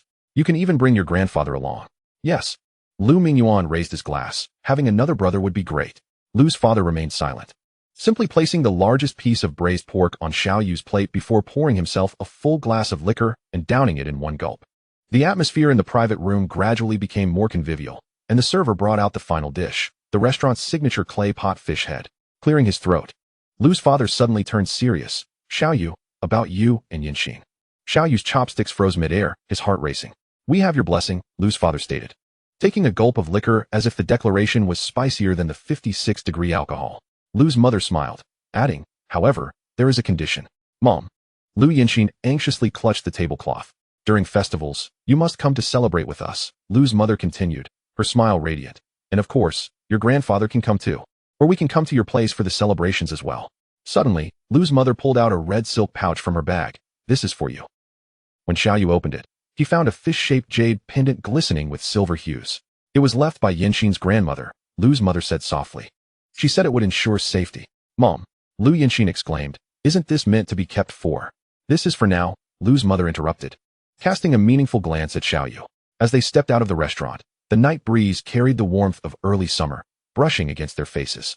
Standing beneath the neon lights, Xiao Yu felt slightly dazed. He had anticipated a long and arduous journey, yet within the span of a single meal. Lu Yinxin's parents had given their approval. "What are you daydreaming about?" Lu Yinxin gently tugged at the hem of his shirt, her eyes sparkling with mirth. Xiao Yu snapped back to reality, unable to suppress a grin. "I thought I'd at least have to drink myself into a stupor 3 times. And then be chased down the street by your dad with a broom to gain approval." Lu Mingyuan swaggered over, a toothpick in his mouth. "Dream on. My dad's broom is a family heirloom, specifically for driving away good-for-nothings." "Brother." Lu Yinxin shot him a glare. Lu Mingyuan shrugged. "I'm serious. Last year, a kid driving a BMW came to pursue you, and dad chased him away with that broom, remember?" Xiao Yu raised an eyebrow. "So I'm different?" "You're not the same, Lu Mingyuan patted his shoulder. You came here with a fishing boat. Finally, Lu's father and mother emerged, carrying a takeout box. Here. Lu's mother handed the box to Xiao Yu. I noticed you didn't eat much. Take this home for a late-night snack. Lu's father gazed at him meaningfully. Young man, treat my daughter well. If you dare to bully her, I shall chase you down the street with a broom. Xiao Yu responded earnestly. Lu's father burst into laughter, heartily patting him on the back. Good. Remember what you said. On the way back to the hotel, Lu Yanxin kept her head down, smiling. What are you laughing at? Xiao Yu inquired. She gently leaned on his shoulder. I saw your hands trembling as if it were your first time at sea. Xiao Yu grasped her hand. I was even more nervous as night deepened. The streetlights elongated their shadows. In the hotel elevator, Xiao Yu's fingers hovered over the floor buttons for a few seconds. How about you stay and chat with me a little longer? He suggested, glancing at Lu Yanxin. Noticing the faint blush on his ears, she smiled. Just for a little while, don't overthink it. As soon as Xiao Yu closed the door, Lu Yanxin leaped onto the sofa by the window, swinging her legs. Were you scared? My dad isn't that fierce. Much better than I imagined. Xiao Yu poured her a glass of water. But about that broom your brother mentioned. That's nonsense. Lu Yanxin laughed. The broom is for cleaning the shop. My dad wouldn't dare to kill a chicken.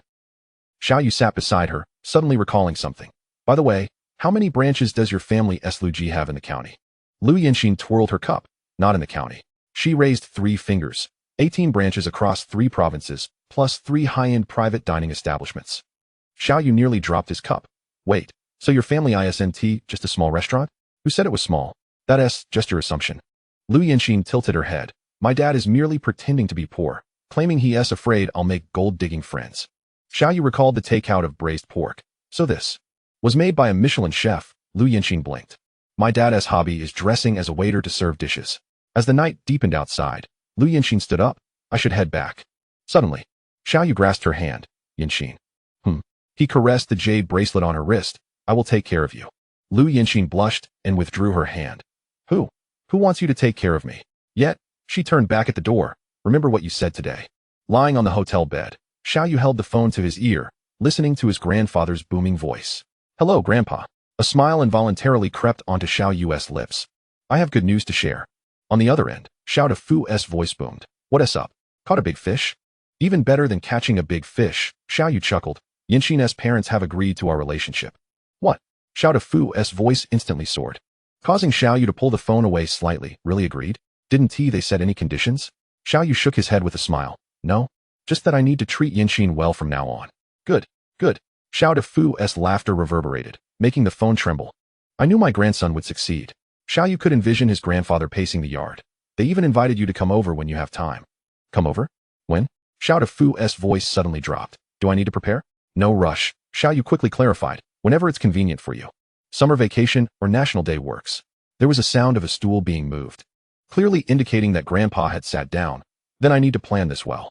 Xiao Yu heard his grandfather mumbling. Save the dried bamboo shoots from the backyard.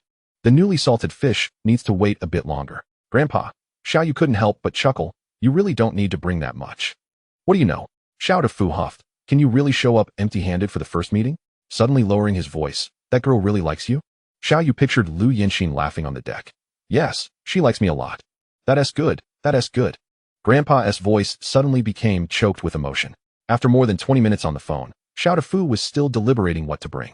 Grandpa, you should rest now. Xiao Yu said softly. I'll let you know once we set a date. All right.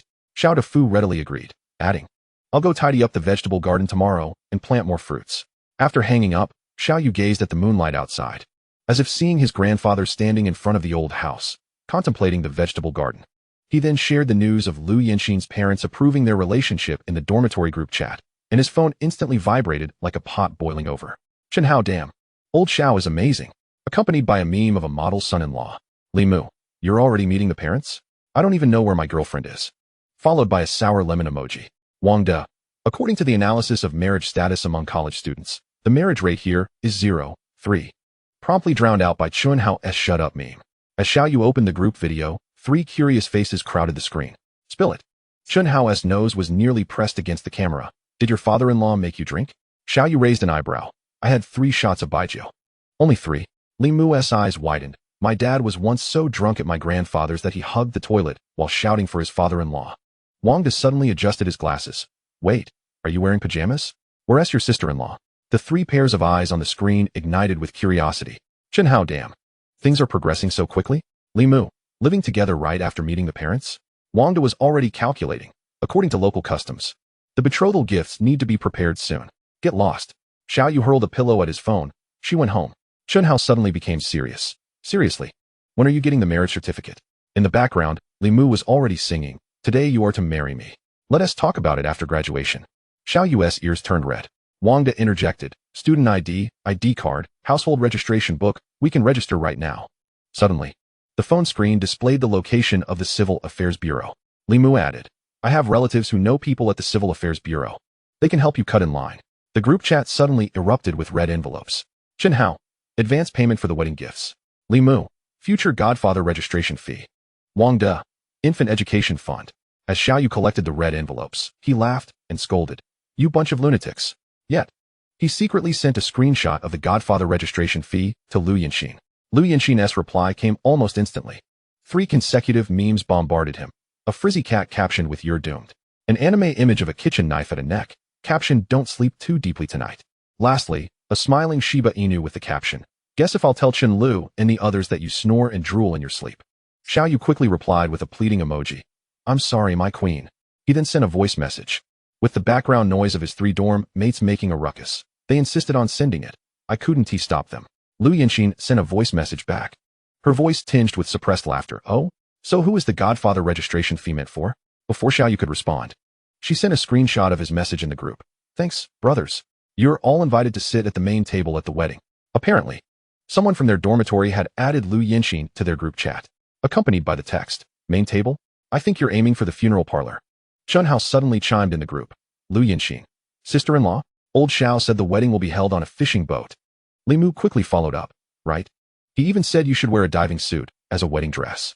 Wang De even edited an image of Xiao Yu clad in a captain's uniform, while Lu Yanxin sported diving goggles, set against the backdrop of the Yusen ship's deck, with a banner proclaiming underwater wedding. Lu Yanxin shared a smiley emoji in the group chat. "Pretty good." She then privately messaged Xiao Yu, "You won't be able to sleep tonight. I'm calling Chen Lu to tell her that you wet the bed at 12. Xiao Yu jolted upright. "No, I was wrong." Chapter 67, A Sincere Confession. The morning mist veiled the ancient stone-paved streets as Lu Yanxin grasped Xiao Yu's hand, weaving through the dawn light. The Wenchang Pavilion, with its history spanning over 4 centuries, beckoned her as she stood on tiptoes to point at the copper bell on the eaves, reminiscing, "As a child, I often imagined plucking that bell." Xiao Yu gazed up at the weathered vermilion wood carvings, remarking, "The fish patterns on the tiles are remarkably similar to those from our fishing village. This area was once close to the sea, you know. Only with the passage of time did it drift away from the ocean." Suddenly, Lu Yanxin tugged at his sleeve, exclaiming, "Look over there." Beneath the faded theatrical stage, she mischievously pointed at an inscription. "This is where my father carved Chef Lu was here in his youth." Just as Xiao Yu bent to inspect it closely, Lu Yanxin playfully pushed him onto the stage, sing a fishing song. Flustered and blushing, he was met with the clapping and cheers of the gathering crowd of elderly men and women below. Ultimately, he cleared his throat, and his resonant voice startled a heron perched on the eaves.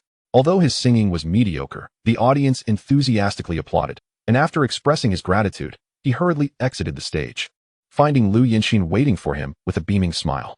The pair then arrived beneath a colossal banyan tree, its aerial roots creating a curtain, with red silk ribbons adorning its branches. Lu Yanxin produced a prepared strip of cloth. "Close your eyes to write your wish." Stealing a glance, Xiao Yu noted her wish read, "To be the happiest captain's wife," while he penned down, "To craft her a ship that never docks." "You peaked." Lu Yanxin blushed, playfully striking him, yet the sunlight filtering through the tree's gaps adorned her in a golden glow. Despite having already eaten breakfast, the sight of the local delicacies proved irresistible. "These shrimp dumplings are even tastier than what my mother makes." Lu Yanxin urged Xiao Yu to take a delicate dumpling, open wide. Just as Xiao Yu bit into the thin skin, the burst of steaming broth caught him off guard, making him inhale sharply. Lu Yanxin laughed uncontrollably and, with a tissue, wiped the corner of his mouth, teasing, "Silly, you should take smaller bites." The elderly woman selling dumplings smiled warmly, offering them cool tea. "You two make a lovely couple." On the final evening of the Dragon Boat Festival holiday, the return bus slowly pulled into the station. The setting sun cast their shadows onto the seats, with Lu Yanxin resting her head on Xiao Yu's shoulder. "Next time I come back," Xiao Yu whispered, "I'll bring Grandpa along." Lu Yanxin, eyes closed, hummed in agreement, a subtle smile gracing her lips. As Xiao Yanxin was dropped off at the dormitory entrance, they encountered Chen Lu, who was returning with bubble tea. Oh. Chen Lu raised an eyebrow. Meeting the parents has clearly worked wonders. You even walked her to the door? Xiao Yu stood by, grinning foolishly, until Chen Lu unexpectedly thrust a note into his hands. Here are the wife pampering rules compiled by the sisters. Make sure to study them. Upon returning to the dormitory, Xiao Yu was promptly seized and pinned to a chair by 3 friends. Shen Hao switched on his phone to record. Come clean. Did your mother-in-law give you a red envelope? Li Mu held a lamp as if it were a spotlight. Did your future father-in-law put you in a tough spot? Wang De even opened his notebook. Please describe the similarities and differences between county marriage customs and those in fishing villages. Grabbing a pillow, Xiao Yu retaliated. Get lost. There's morning class tomorrow. When Lu Yanxin and Chun Lu entered the dorm, 4 pairs of eyes, like searchlights, immediately focused on them. Oh, the bride is back. Lin Xiao Yu perched with crossed legs, shaking a bag of wedding candy, clearly a premeditated prop. Lu Yanxin tossed her bag onto the bed. What nonsense are you spouting? Lin Xiao Yu jumped off the bed, circling her like an excited puppy. Let me sniff. Does it smell of love? Stop it. Lu Yanxin swatted her hand away, only to be blocked by Fang Yuan. Adjusting her glasses, Fang Yuan's lenses gleamed eerily. According to data, the breakup rate after meeting parents decreases by 87. So when are you getting your certificate? Chen Lu interrupted, pulling out her phone. I've even prepared the QR code for the Civil Affairs Bureau. The 3 girls pinned Lu Yanxin to the bed, interrogating her. Come clean. Chen Lu waved her phone. Did he use a fishing boat as a betrothal gift? How far have you 2 progressed? Lin Xiaoyu mimicked Xiao Yu's voice. Yanxin, my boat is your boat. Even Fang Yuan joined the act, using her notebook as a tray. Madam, here as today as catch of bluefin tuna. Please accept it. Suddenly, Lu Yanxin grabbed a pillow to counterattack. Enough already. In the ensuing chaos, she blurted out, what's the big deal about marriage? We'll get married after graduation. An instant hush fell over the dormitory. 3 seconds later, Chen Lu began dialing Mom. I want to request my dowry in advance. Lin Xiaoyu rummaged through her makeup bag. I'll give you a trial run of the bridal makeup, right now. Fang Yuan had already opened her laptop, generating the feasibility report for a fishing boat wedding. Meanwhile, in Xiao Yu's dormitory, the 3 friends surrounded him, demanding answers. Come clean. Chun Hao thrust the lamp towards Xiao Yu's face, resembling an interrogation room spotlight. How much did your father-in-law drink? Li Mu produced a notebook from somewhere. Please describe the micro-expressions of Uncle Lu when he said yes. Wang De was even more relentless. Activating his phone's recorder, start recounting from the first sentence upon entering. I need a case study. When Xiao Yu mentioned, he downed 3 cups of liquor. Chun Hao suddenly knelt on one knee. Brother, teach me your tricks for dodging drinks. Li Mu pulled out a measuring cup, converted to 56 degrees. How many bottles of beer does that equate to? Wang Da's glasses glimmered with intensity. Based on the alcohol metabolism rate, you should feign a hand tremor after the 2nd cup. The interrogation continued into the night, with the 4 of them starving. Chun Hao suddenly produced a box from beneath the bed. Quick, quick. Let us have a self-heating hot pot. As Li Mu unboxed it, he queried. So, which hand did Uncle Lu use to pat your shoulder? That determines your family status. Xiao Yu gazed at his 3 friends, feeling as if this was more exhausting than meeting the parents. At 2 in the morning, Xiao Yu lay sprawled on the bed, listening to the chorus of snores. His phone lit up with a message from Lu Yanxin. I heard you were interrogated? Serves you right. He chuckled and replied. Your father is much gentler than they are. Chapter 68, The Pearl Shell. The morning sunlight streamed through the library's glass windows, bathing Xiao Yu. Seated by the window, in warmth, the open textbook on marine geology before him shimmered with a golden hue. He appeared to be diligently reviewing, yet his thoughts had drifted deep within his mind. System, display current status. With a flicker of his consciousness, a semi-transparent blue interface unfolded in his mind. Ocean Detection System LV-15. Current detection range, 16,384 meters. Mariana Trench depth, 11,034 meters. Total earnings, 23,743,000. To upgrade to LV-16 requires 32,768,000. Ultimate goal, LV-20. Total investment, 524,288,000. Xiao Yu's fingertips unconsciously tapped the table. During the 23 days of the Dragon Boat Festival holiday, the system had amassed an additional 700,000 in earnings through automatic detection. Yet this figure remained a far cry from the 500 million target.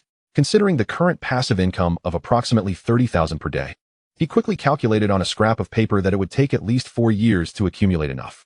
A sudden dot appeared on the paper as his pen punctured through. By then, he would have already graduated. The distant cries of seagulls drew his gaze to the shimmering surface of the sea. Last week, as I stood with Lu Yanxin at the dock, The sunset suddenly materialized before my eyes, illuminating the sea below, tinted crimson by the evening glow. Perhaps it concealed undiscovered deep-sea hot springs or treasures from sunken ships. Ding! My phone vibrated, interrupting my reverie. Liu Yanxin had sent a photo. There she stood at the entrance of the Oceanography Institute, cradling a hefty copy of Ship Fluid Dynamics. Her pouty expression accompanied by the text, "Your little captain needs a recharge." The morning air at the cafeteria was still imbued with the fragrant aroma of soy milk. Xiao Yu, with a tray in hand, scanned the bustling crowd and quickly pinpointed a window seat. There, Liu Yanxin rested her chin on her hand, absent-mindedly poking at a tea egg in her bowl with her chopsticks. "What's wrong? Did the tea egg offend you?" Xiao Yu set down his tray, the metallic clang resonating through the air.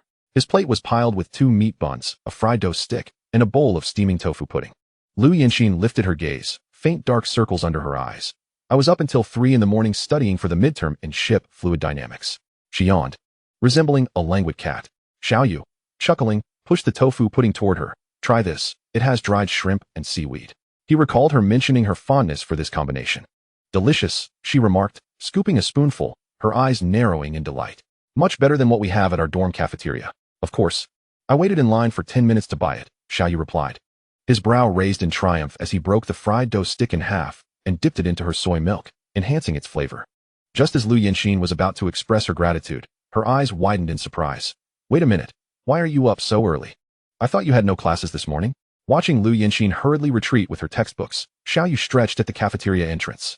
The early morning sun spilled across the campus's tree-lined paths, the air still retaining the moisture from last night's rain.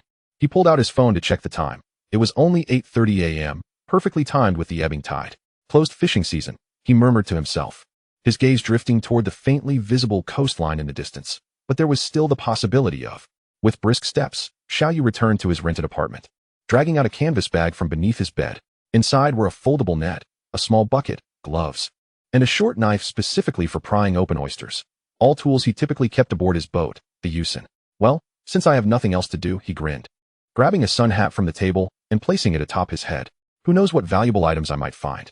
30 minutes later, Xiao Yu stood upon the rocky beach behind the school. The coastline, revealed by the receding tide, exposed expansive wet rocks, with shallow pools of seawater glimmering under the sun. He skillfully navigated the slippery stones, his eyes scanning the intertidal zone. Clams, small crabs. Xiao Yu swept aside a cluster of seaweed with his net. But all he found were mundane specimens. The system had failed to detect anything of value. Just as he began to feel disheartened, a flicker of unusual light caught his peripheral vision from a crevice in the rocks. After half an hour of walking along the shore, the system's mechanical voice suddenly echoed in his mind. "Rare shellfish detected, pearl oyster. Estimated pearl diameter, 8 to 10 millimeters.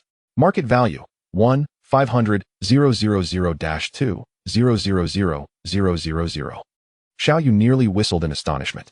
He cautiously scanned his surroundings, relieved to find that this rocky beach was usually deserted. "It seems luck is on my side today." Carefully, he placed the shellfish into his bucket, adding some seawater. Yanxin would never suspect a thing.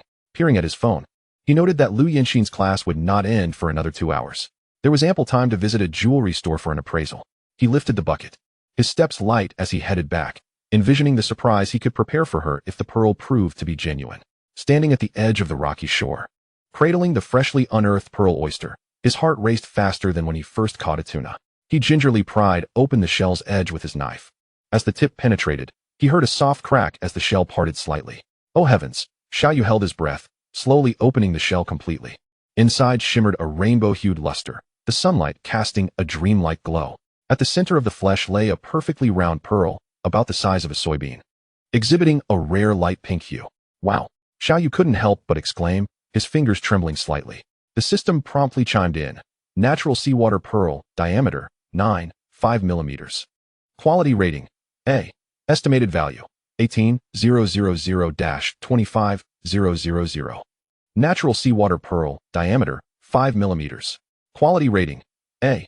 Estimated value, 1,000-1,500. He quickly rinsed the pearl in seawater and carefully placed it in his pocket. An hour later, Xiao Yu stood before the counter of Ocean's Heart Jewelry Store. "Could you please appraise this for me?" He feigned calm as he produced the soft cloth bag.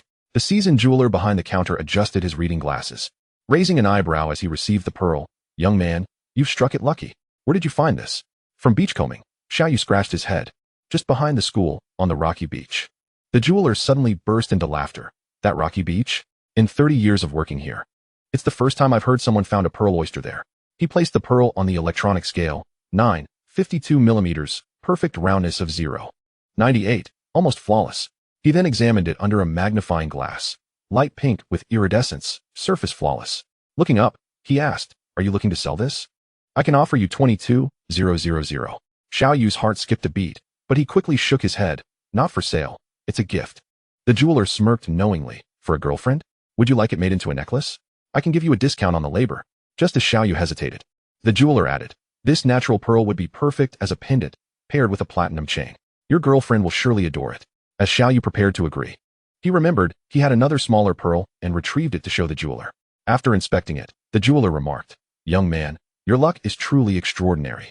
Although it's only 5 millimeters, it's also perfectly round and flawless."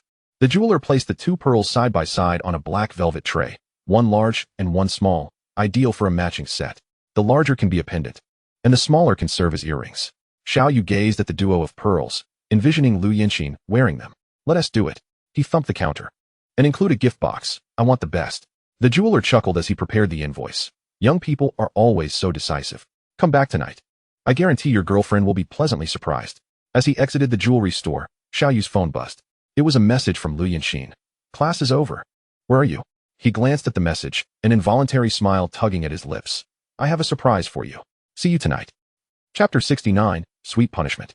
At 4:30 p.m., the glass door of Ocean's Heart jewelry store swung open hurriedly. Xiao Yu, beads of sweat glistening on his forehead, had clearly rushed over. He fished out the pickup slip, tapping his fingers on the counter. "Hello, I'm here to collect the reserved pearl jewelry."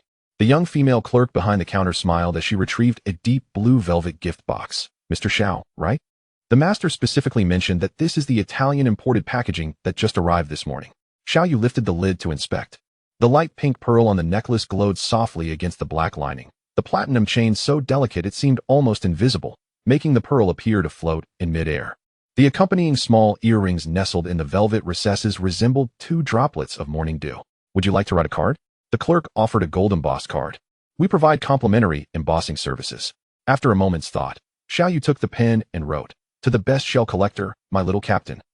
As the pen hesitated at the conclusion, it added a whimsical sketch of a crooked fishing boat, its mast adorned with a heart-shaped flag.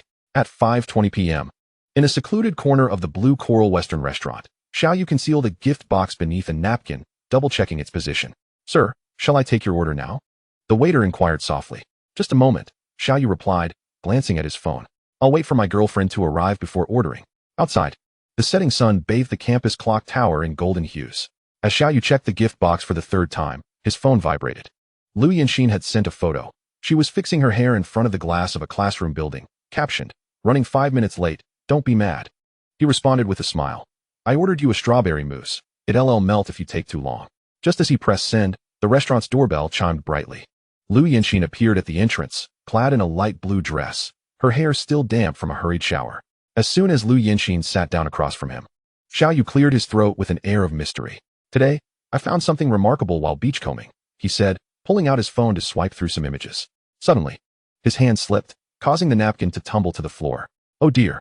The moment the gift box peeked out from under the napkin, Lu Yinxin's eyes were glued to the deep blue velvet box. Xiao Yu slowly bent down to retrieve the napkin, deliberately letting the gift box sway at the edge of the table. "How strange. It seems the waiter dropped something just now." "Xiao Yu." Lu Yinxin's toes nudged him playfully beneath the table. "Do you think I'm blind?" Xiao Yu stifled a laugh and pushed the box toward her. "Oh, you mean this? I just tossed in a few seashells." As Lu Yinxin took the box, her fingertips trembled noticeably. The moment she lifted the lid, she gasped. The pearls shimmered with iridescence under the warm light, the platinum chain of the pendant as fine as a strand of hair. And a small drawing of a fishing boat on the greeting card had an arrow pointing at the mast. "Captain's exclusive." This is impossible," her voice quivered. "You really found this while beachcombing?" Seizing the opportunity, Xiao Yu pulled out his phone to show her the original photo of the pearl shell he had taken that morning. The master said that such natural pink pearls are 1 in 100,000. Lu Yinxin suddenly dashed around the table and, upon getting close, playfully twisted his ear. "So you didn't reply to my messages this afternoon?" "Ouch, ouch, ouch." Xiao Yu winced, begging for mercy. "I just wanted to surprise you."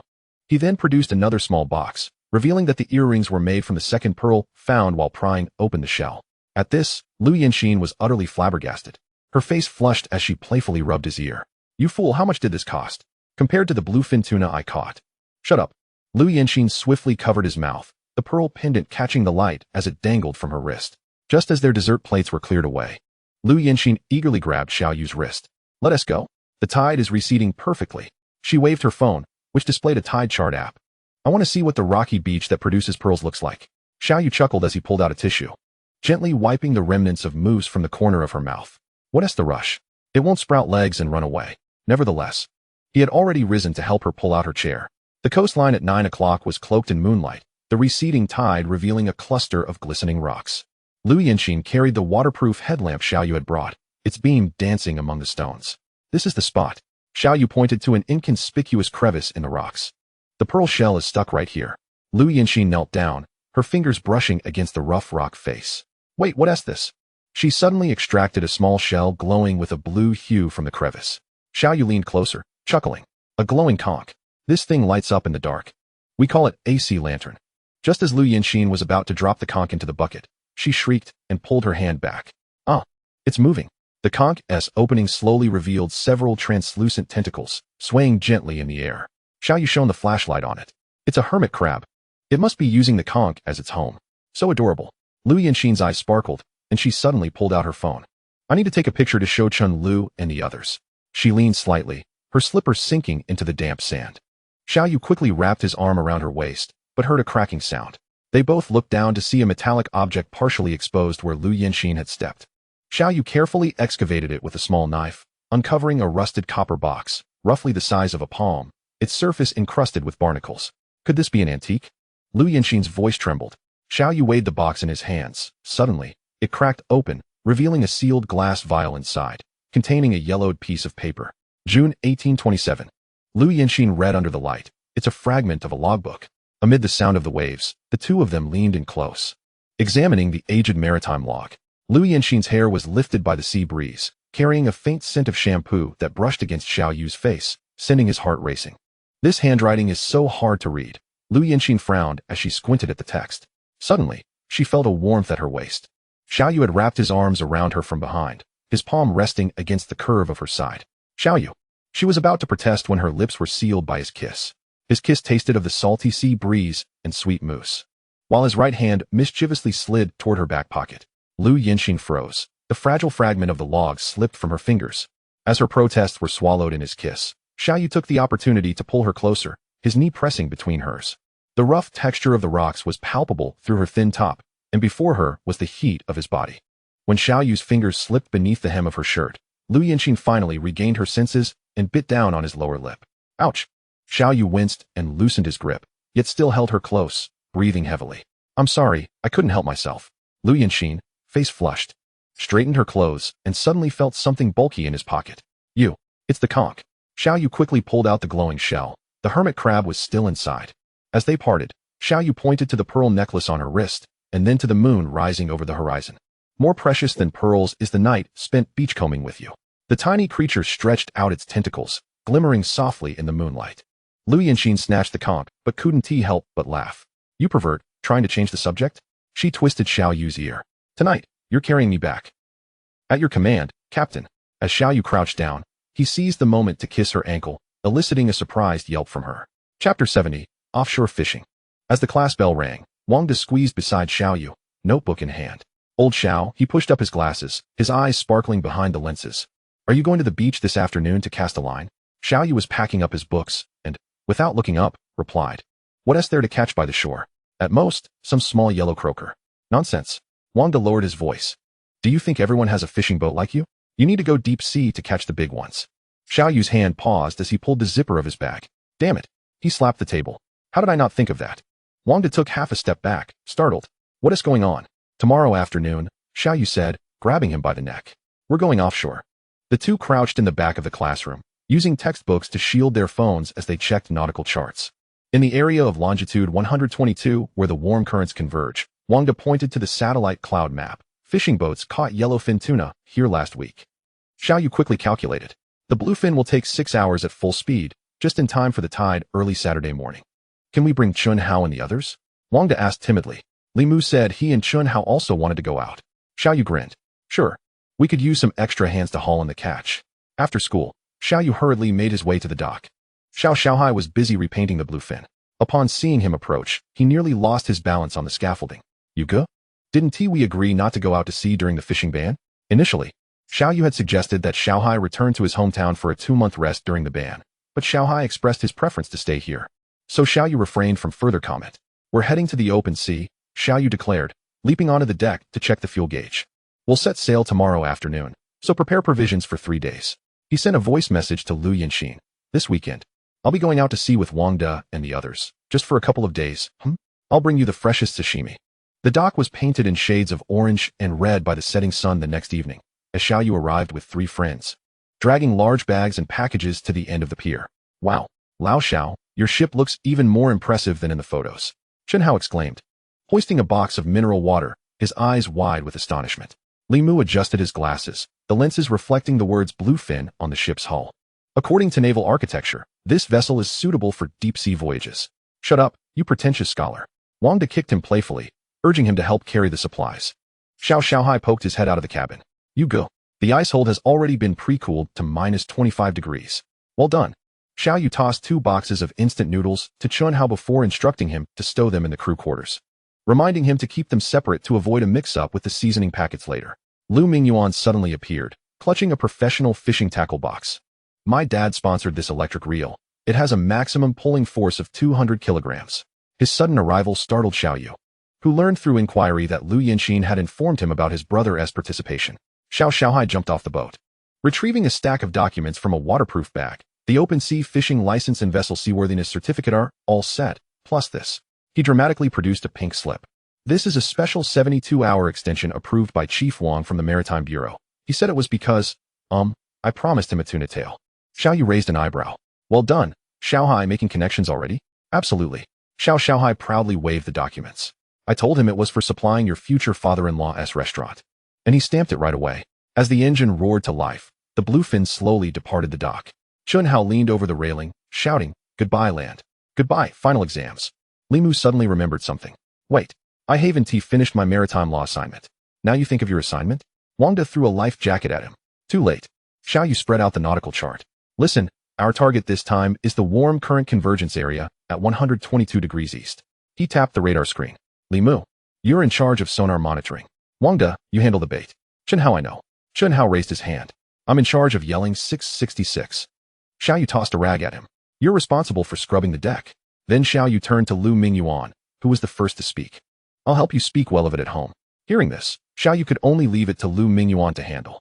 By the time the sun had completely dipped below the horizon, the bluefin had already ventured into deep waters. Inside the cabin, Xiao Xiaohai hummed a tuneless melody while the radar screen flickered with dense signals of fish schools. The midnight sea was as dark as ink as the bluefin gradually came to a halt in the designated area at 122 degrees east. The roar of the engine subsided, leaving only the gentle lapping of waves against the hull.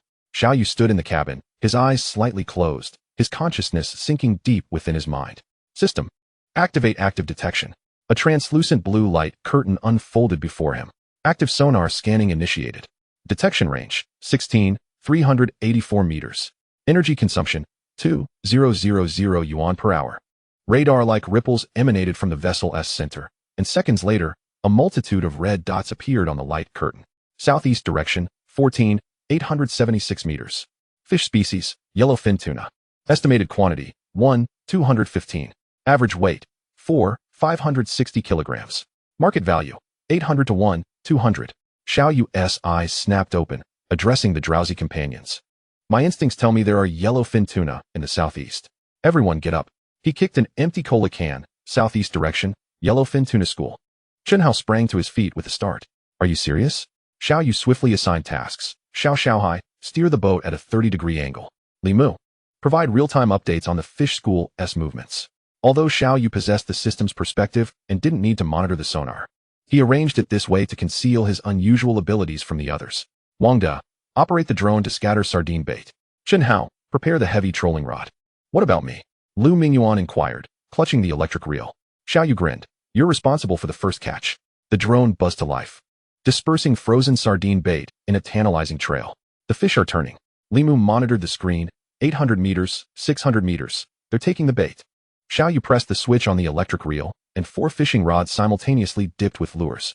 Under the moonlight, the nylon lines traced silvery arcs as they disappeared into the inky depths. Here they come. The rightmost fishing rod suddenly bent into a terrifying arc. The reel screeching as line flew out. Lu Mingyuan clung tightly to the rod, nearly losing his footing as the fish tugged fiercely. Xiao Yu dashed forward, helping him secure the harness. Steady. Don't pull too hard. Let it run. In the distance, a yellowfin tuna, nearly a meter long, breached the surface, its silver scales shimmering like flowing mercury in the moonlight. Chapter 71, Frustration and Abundance. On the deck of the bluefin, brightly lit in the deep of night, Lu Mingyuan clung desperately to the violently quivering rod, the harness digging painfully into his ribs. The yellowfin tuna thrashed wildly beneath the surface. The line stretched into a gleaming silver string, occasionally splashing droplets of water. Let out line. Let out line. Xiao Yu commanded from the side. Don't resist. Let it tire itself out. Li Mu kept a close watch on the sonar screen. The fish are still nearby. Another one has taken the bait in the southeast. Just as Chun Hao prepared to cast the second rod, Wang De suddenly pointed at the radar screen and shouted, "Something's off. A boat is approaching." Everyone looked up. A rusty iron fishing vessel emerged from the darkness, devoid of any national flag, with shadowy figures swaying on the deck. What was even more alarming was its bizarre course, heading straight toward the bluefin-s line of fishing rods. Damn it! Xiao Yu sprinted into the cabin. Xiao Hai, hard to starboard. Avoid them. It was too late. The ghostly fishing boat showed no signs of slowing, slicing through the waves and bearing down directly over the bluefin-s lines. With a loud thud, Lu Mingyuan's rod suddenly felt light, the reel spinning empty as the line was severed. Damn, my fish. Lu Mingyuan staggered back a few steps, nearly losing his balance. Xiao Yu rushed to the edge of the boat, glaring at the menacing fishing vessel that loomed closer. In the moonlight, he could clearly see several dark-skinned fishermen on board, flashing provocative smiles in their direction. They're from Vietnam. Xiao Hai gritted his teeth. I heard there were disputes over fishing in this area last month. Li Mu quickly snapped a photo. The ship's registration number has been deliberately obscured, but it's heavily laden, without a doubt. Xiao Yu forced himself to remain calm. Xiao Hai, turn on all searchlights. Wang De, prepare the maritime satellite phone. Blinding white light suddenly illuminated the fishing boat, revealing its outline without concealment. The figures on the deck instantly became flustered, with some even raising fishing nets to shield their faces. They're trying to escape. Chun Hao pointed at the suddenly veering fishing boat. Xiao Yu replied, escape? Li Mu, send the coordinates and photos to nearby fishing vessels, alerting them to be cautious. Xiao Yu tightened his grip on the railing, knuckles whitening from the strain. He fixated intently on the specter of the ghost ship vanishing into the abyss, his chest heaving violently. The open sea, he gritted through clenched teeth, his voice laced with fury. Next time, I'll equip the ship with 4 high-pressure water cannons and see who dares to approach. Chun Hao kicked the empty bait bucket with frustration. Damn it. Is that how it ends? Xiao Hai silently retrieved the spare fishing lines from the warehouse. Brother Yu, we still have 3 rolls of 300-pound line left. Li Mu adjusted the sonar parameters. The school of fish has dispersed to 12 nautical miles southeast, but they are still lingering in the bait zone. Xiao Yu inhaled deeply, the briny sea breeze filling his lungs. He turned and patted Lu Mingxuan's shoulder, switched to heavy-duty electric reels. Let us pursue them. The bluefin sliced through the inky surface of the sea, its spotlight illuminating the path ahead. Wang De operated the drone to redistribute the bait, the frozen sardines cascading like silver rain in the beam of light. The fish began to gather once more. Li Mu's eyes were glued to the flickering dots on the screen. Distance 800 meters. Wait. His eyes widened suddenly. A big one is mixed in. At that moment, a colossal red dot ascended from the depths in Xiao Yu's mind system. Large fish signal detected. Species, big eye tuna. Estimated length, 1, 821 meters. Weight class, 150 to 180 kilograms.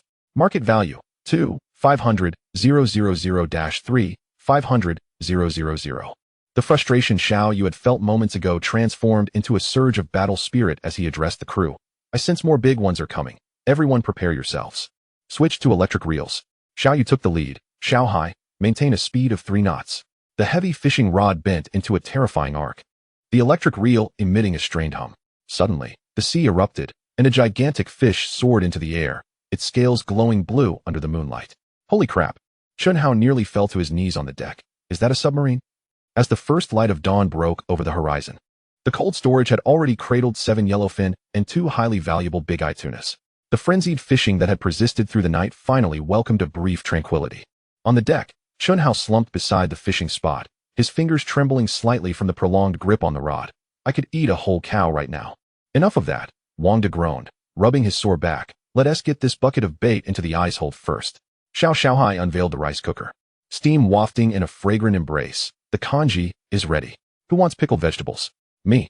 Li Mu exclaimed, squeezing in with his bowl, his glasses instantly fogging up. Wait. Why do the pickled vegetables smell fishy? Chun Hao rummaged through the fridge for some eggs. Who cares? Who wants fried eggs? Sunny side up. Bang. The shell cracked against the edge of the pan, and Lu Mingxian suddenly screamed. Holy crap. You cooked the shell into it. Xiao Yu chewed on a dry piece of bread, condensation forming on the soda can atop the control panel. He closed his eyes and summoned the system interface. Active scan in progress. Current sea depth, 187 meters. Fish school signal detected, large yellow croaker. School size, approximately 800 to 1,000 fish. Average length, 35 to 40 centimeters. Market value, 1,200 to 2,000 per gene. Xiao Yu's eyes shot open, nearly dropping the bread. The price of wild large yellow croaker had surged in recent years, and this school of fish was worth at least 500,000. He snatched the walkie-talkie. Everyone, attention. A school of large yellow croaker has been spotted to the northeast. Prepare to switch equipment. The deck erupted into a frenzy. Chun Hao's spatula clattered to the ground. What? The golden soft gold of the sea? Li Mu quickly pulled out his phone to check. The latest market shows a record-breaking 800 genes sold at Zhoushan Dock yesterday. What are you waiting for?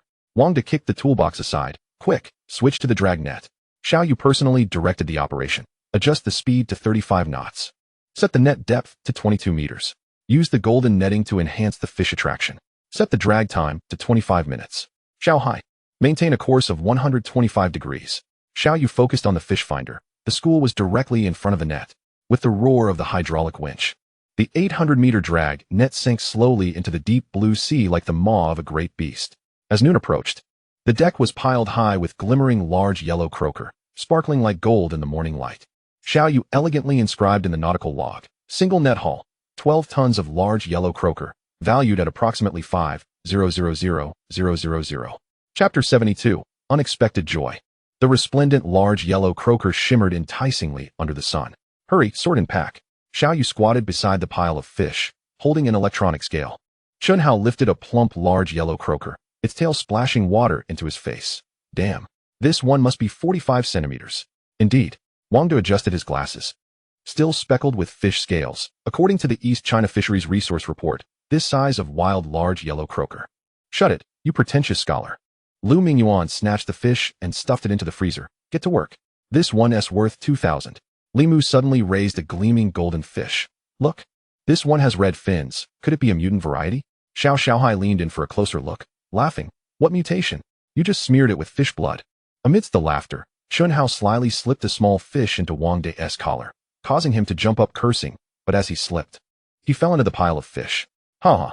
Xiao Yu pointed at the now gilded Wang De. Now you've truly become a tycoon. Once sorting was complete, Xiao Yu gazed at the full cold storage of large yellow croaker, nodding in satisfaction. Everyone, go rest. I'll keep watch. Xiao Xiaohai clutched the nautical log, refusing to leave. Brother you've been up all night. Less chatter. Xiao Yu snatched the log from him, pushing him toward the cabin. Look at your dark circles. You look like a panda. Chun Hao collapsed on the deck, moaning. I can't take it anymore. My back isn't mine anymore. Serves you right. Lu Mingyuan kicked him. Who told you to slack earlier? Li Mu suddenly recalled something. Wait. With so many fish, how do we split them when we get back? Split? Xiao Yu grinned. By effort. Chun Hao gets the least. Only the fish tails. Damn. Chun Hao sprang up in protest. I object. Wang De said quietly, according to labor law. Shut up. Everyone chimed in unison. Ultimately, Xiao Yu sat alone in the captain's cabin, listening to the snores emanating from the cabin, a smile unconsciously gracing his lips. As the sun dipped below the horizon, the sea was bathed in a golden-red glow. Lu Mingyuan pushed open the captain's door. Finding Xiao Yu soundly asleep on the console, a droplet of saliva at the corner of his mouth, he chuckled wickedly, taking a photo of the sleeping face before slapping Xiao Yu's back. Wake up. The sun's shining on your backside. Xiao Yu jolted awake, his forehead marked by the dashboard. Huh? Are the fish biting? Bite your head. Lu Mingyuan tossed a bottle of mineral water at him. Where to next? We can't just drift here. Xiao Yu wiped his face, feigning seriousness as he checked the fish finder, but secretly awakened the system in his mind. Active scan initiated. Northeast, 23 nautical miles. Fish species, bonito. Size, 300 to 400 fish. Average weight, 8 to 12 kilograms. Market value, 60 to 80 per kilogram. To the northeast. Xiaoyu pointed at the flashing dots on the radar screen. I sense a catch. Lu Mingyuan leaned in skeptically. Your sense better not be cursed. You didn't install military-grade sonar, did you? On deck, the crew was stretching their sore arms and legs in formation. Chen Hao yawned. Another round of work? My back hasn't recovered yet. Stop pretending. Wang De delivered a swift kick, exclaiming, You were the one sleeping the soundest just now, your snores reverberating like thunder. Xiaoyu entrusted the helm to Xiao Xiaohai, instructing, Maintain a course of 045 at a speed of 8 knots. Understood. Xiao Xiaohai rubbed his hands together, adding, If we catch more fish this time, will my share increase when we return? Xiaoyu retorted with a laugh, Dream on. You must first compensate for last month's damages. Amidst the laughter, the bluefin sped through the twilight, heading northeast. In the wake of the boat, several seagulls dove down, snatching up dazed fish disturbed by the propeller. As the bluefin gently entered the target fishing grounds, the searchlight illuminated the inky waters, rendering it as bright as day. Prepare to drop the nets. Xiaoyu shouted from the side of the vessel, his eyes fixed on the school of fish directly below. With the System S prompt, he had already spotted the group of bluefin tuna lurking behind. Before he could finish his sentence, Limu burst forth from the sonar room, his glasses askew. Wait, there's a big one behind us. The crew rushed to the sonar screen. Behind the dense school of tuna, several large red dots were swimming languidly. The System S alert flashed in Xiaoyu's mind. Large fish signal detected. Species, Pacific bluefin tuna. Quantity, 57. Average weight, 200 to 250 kilograms. Market value, 800-1200 per kg. Wow. Chen Hao exclaimed, tearing off his sun hat. This is a moving treasure trove. Lu Mingyuan had already dashed to the tackle box. Forget the tuna. Quickly switched to heavy-duty gear. The deck erupted into chaos. Wang De fumbled to dismantle the trawl net. Limu, help me get the electric reel out. Meanwhile, Limu clutched a book titled The Complete Guide to Tuna Fishing, muttering, According to the data, we should use live tuna as bait. Stop reciting. Xiaoyu kicked open the toolbox. Xiaohai, bring up a few live tuna from the live well. Xiaohai grabbed a net, but suddenly yelped, Damn, this tuna bites. Xiaoyu personally rigged the bait, threading the lively tuna onto a specially designed hook. Remember, drop the line to a depth of 150 meters. This is too extravagant. Chen Hao grimaced as he watched the valuable tuna being used as bait, wincing at the thought. Can't we use frozen ones instead? What do you know? Lu Mingyuan retorted, casting his rod into the water. Live bait is the only way to entice those ancestors to bite. Xiaoyu pressed the switch of the electric reel, and 7 heavy rods simultaneously plunged into the depths with live bait. The steel cables glimmered coldly under the searchlight, resembling hunting nooses. In less than 10 minutes, the rightmost rod suddenly bent into a terrifying arc. We got one. Wang De yelled, lunging for the rod, only to be nearly pulled off balance by the immense force. Xiaoyu sprinted over to help him secure the harness. Don't yank. Let it run. Tire it out. The surface of the sea erupted as a nearly 2-meter-long giant fish soared into the air, its blue-black dorsal fin glinting like a drawn blade in the moonlight. When the first bluefin tuna was hauled onto the deck, everyone held their breath. This magnificent creature, shimmering under the moonlight, radiated an allure akin to money. Chapter 73, Escorting the Fishing Vessel. On the surface, the deck of the bluefin echoed with exclamations of astonishment. Another one. Another one. Limu's shrill cries nearly drowned out the roar of the engine. He clung desperately to the violently quivering rod, stumbling back. Wow, this strength is incredible. Xiaoyu dashed over to help him secure the harness. Don't force it. Let it run. The steel cable screeched as the reel spat out line. Nearly 100 meters released in an instant. Limu's arm muscles tensed, beads of sweat glistening under the lights. Steady. It's diving deeper. Now start reeling in. Slowly. On the other side, Chen Hao's rod also bent into an exaggerated arc. I got one too, he exclaimed, his voice cracking with excitement. But the next moment he was yanked to his knees by the immense force. Oh no, this fish is trying to drag me overboard. Wang De hurried over to assist. You weakling, let me take over. As he took the rod, his expression changed. Wow, this strength. The line undulated beneath the water, tracing a peculiar zigzag pattern, revealing that this bluefin was even more ferocious than Limu's. The sea suddenly erupted again as a nearly 2-meter-long giant fish leaped into the air, its silvery blue scales flashing with a metallic sheen under the lights. I see it. Definitely over 200 kilos. Xiaohai brandished a harpoon, poised for action. However, trouble was brewing on Lu Mingyuan's side. Damn it, the line is tangled. He was jumping around anxiously. The fishing line had somehow entwined with others. Several bluefin wrestling beneath the surface, causing the line to creak ominously. Xiao Yu swiftly commanded, cut the line. Now. No way. That's worth 300,000. Lu Mingyuan stubbornly refused to let go. If we don't cut it now, all our fish will escape. Xiao Yu snatched the scissors and, with a decisive snip, Lu Mingyuan's fishing line snapped. My fish. Lu Mingyuan knelt on the deck, tears of frustration welling up. Xiao Yu patted his shoulder reassuringly. Don't worry. There's an even bigger one waiting for you over there. As sunlight bathed the deck, 5 bluefin tuna lay neatly arranged, resembling soldiers awaiting inspection. That night, Chun Hao slumped beside the pile of fish, his voice trembling. Are we really going to strike it rich? Xiao Yu began counting their haul. The smallest weighs 180 kilograms, and the largest is at least 250 kilograms. Wang De quickly calculated on his calculator, suddenly widening his eyes. Wow, this one night is worth 10 years of my salary. The crew exchanged glances, smiles of exhilaration illuminating their fatigued faces. The sea breeze wafted by, carrying the salty scent and the joy of a bountiful harvest. The bluefin, laden with its catch, slowly made its way back home. Golden sunlight spilled onto the deck, reflecting off the shimmering scales of the 5 bluefin tuna. We truly hit the jackpot this time. Chun Hao sat beside the fish, clutching his calculator, grinning broadly. This trip is worth at least several million. Look at your excitement. Wang De kicked him lightly. Once we reach the dock, we must celebrate properly. Xiao Yu stood in the cabin, gazing at the calm sea, a smile playing on his lips. Just then, Xiao Xiaohai suddenly pointed at the radar, shouting, Brother Yu, there's a ship ahead. It looks suspicious. As they drew closer, the crew beheld the dire state of the vessel. Its hull was riddled with dents, debris from broken nets, and overturned fish boxes strewn across the deck. Several fishermen were frantically attending to injured companions, their faces etched with fear and anger. It's the Haifeng. Xiao Xiaohai recognized the local fishing boat. What happened to them? Xiao Yu immediately grabbed the radio. Haifeng, this is Bluefin. Do you require assistance? A garbled response crackled through the radio, followed by a hoarse voice. Damn it. We encountered pirates.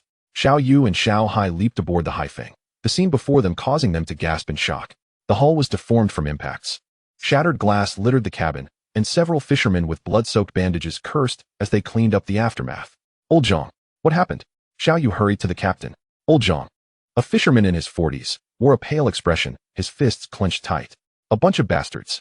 They were flying a foreign flag, rammed us without a word, stole our catch, and injured our people. Did you see which country the ship belonged to? Xiao Yu inquired, frowning. Damn it, the ship number was painted over. But the accent sounded like it was from Southeast Asia. Old Zhang spat. They specifically target small boats like ours, utterly shameless. Xiao Yu fell silent for a moment before turning to Xiao Xiaohai, instructing, fetch our first aid kit. We must tend to their wounds first. Chun Hao and the others had also arrived, and upon witnessing the scene, an uproar ensued. What audacity! Are they really robbing fish right at our doorstep? Chun Hao exclaimed, his eyes wide in disbelief. These scoundrels are taking advantage of the difficulties in enforcing maritime law. Wang De gritted his teeth. They specifically target isolated fishing vessels. Li Mu adjusted his glasses and spoke in a low tone. According to international maritime law, armed robbery on the high seas constitutes piracy, and theoretically, any nation is entitled to apprehend them. Theoretically, my foot. Old Zhang slammed the table in frustration. By the time the Coast Guard arrives, they'll have vanished without a trace.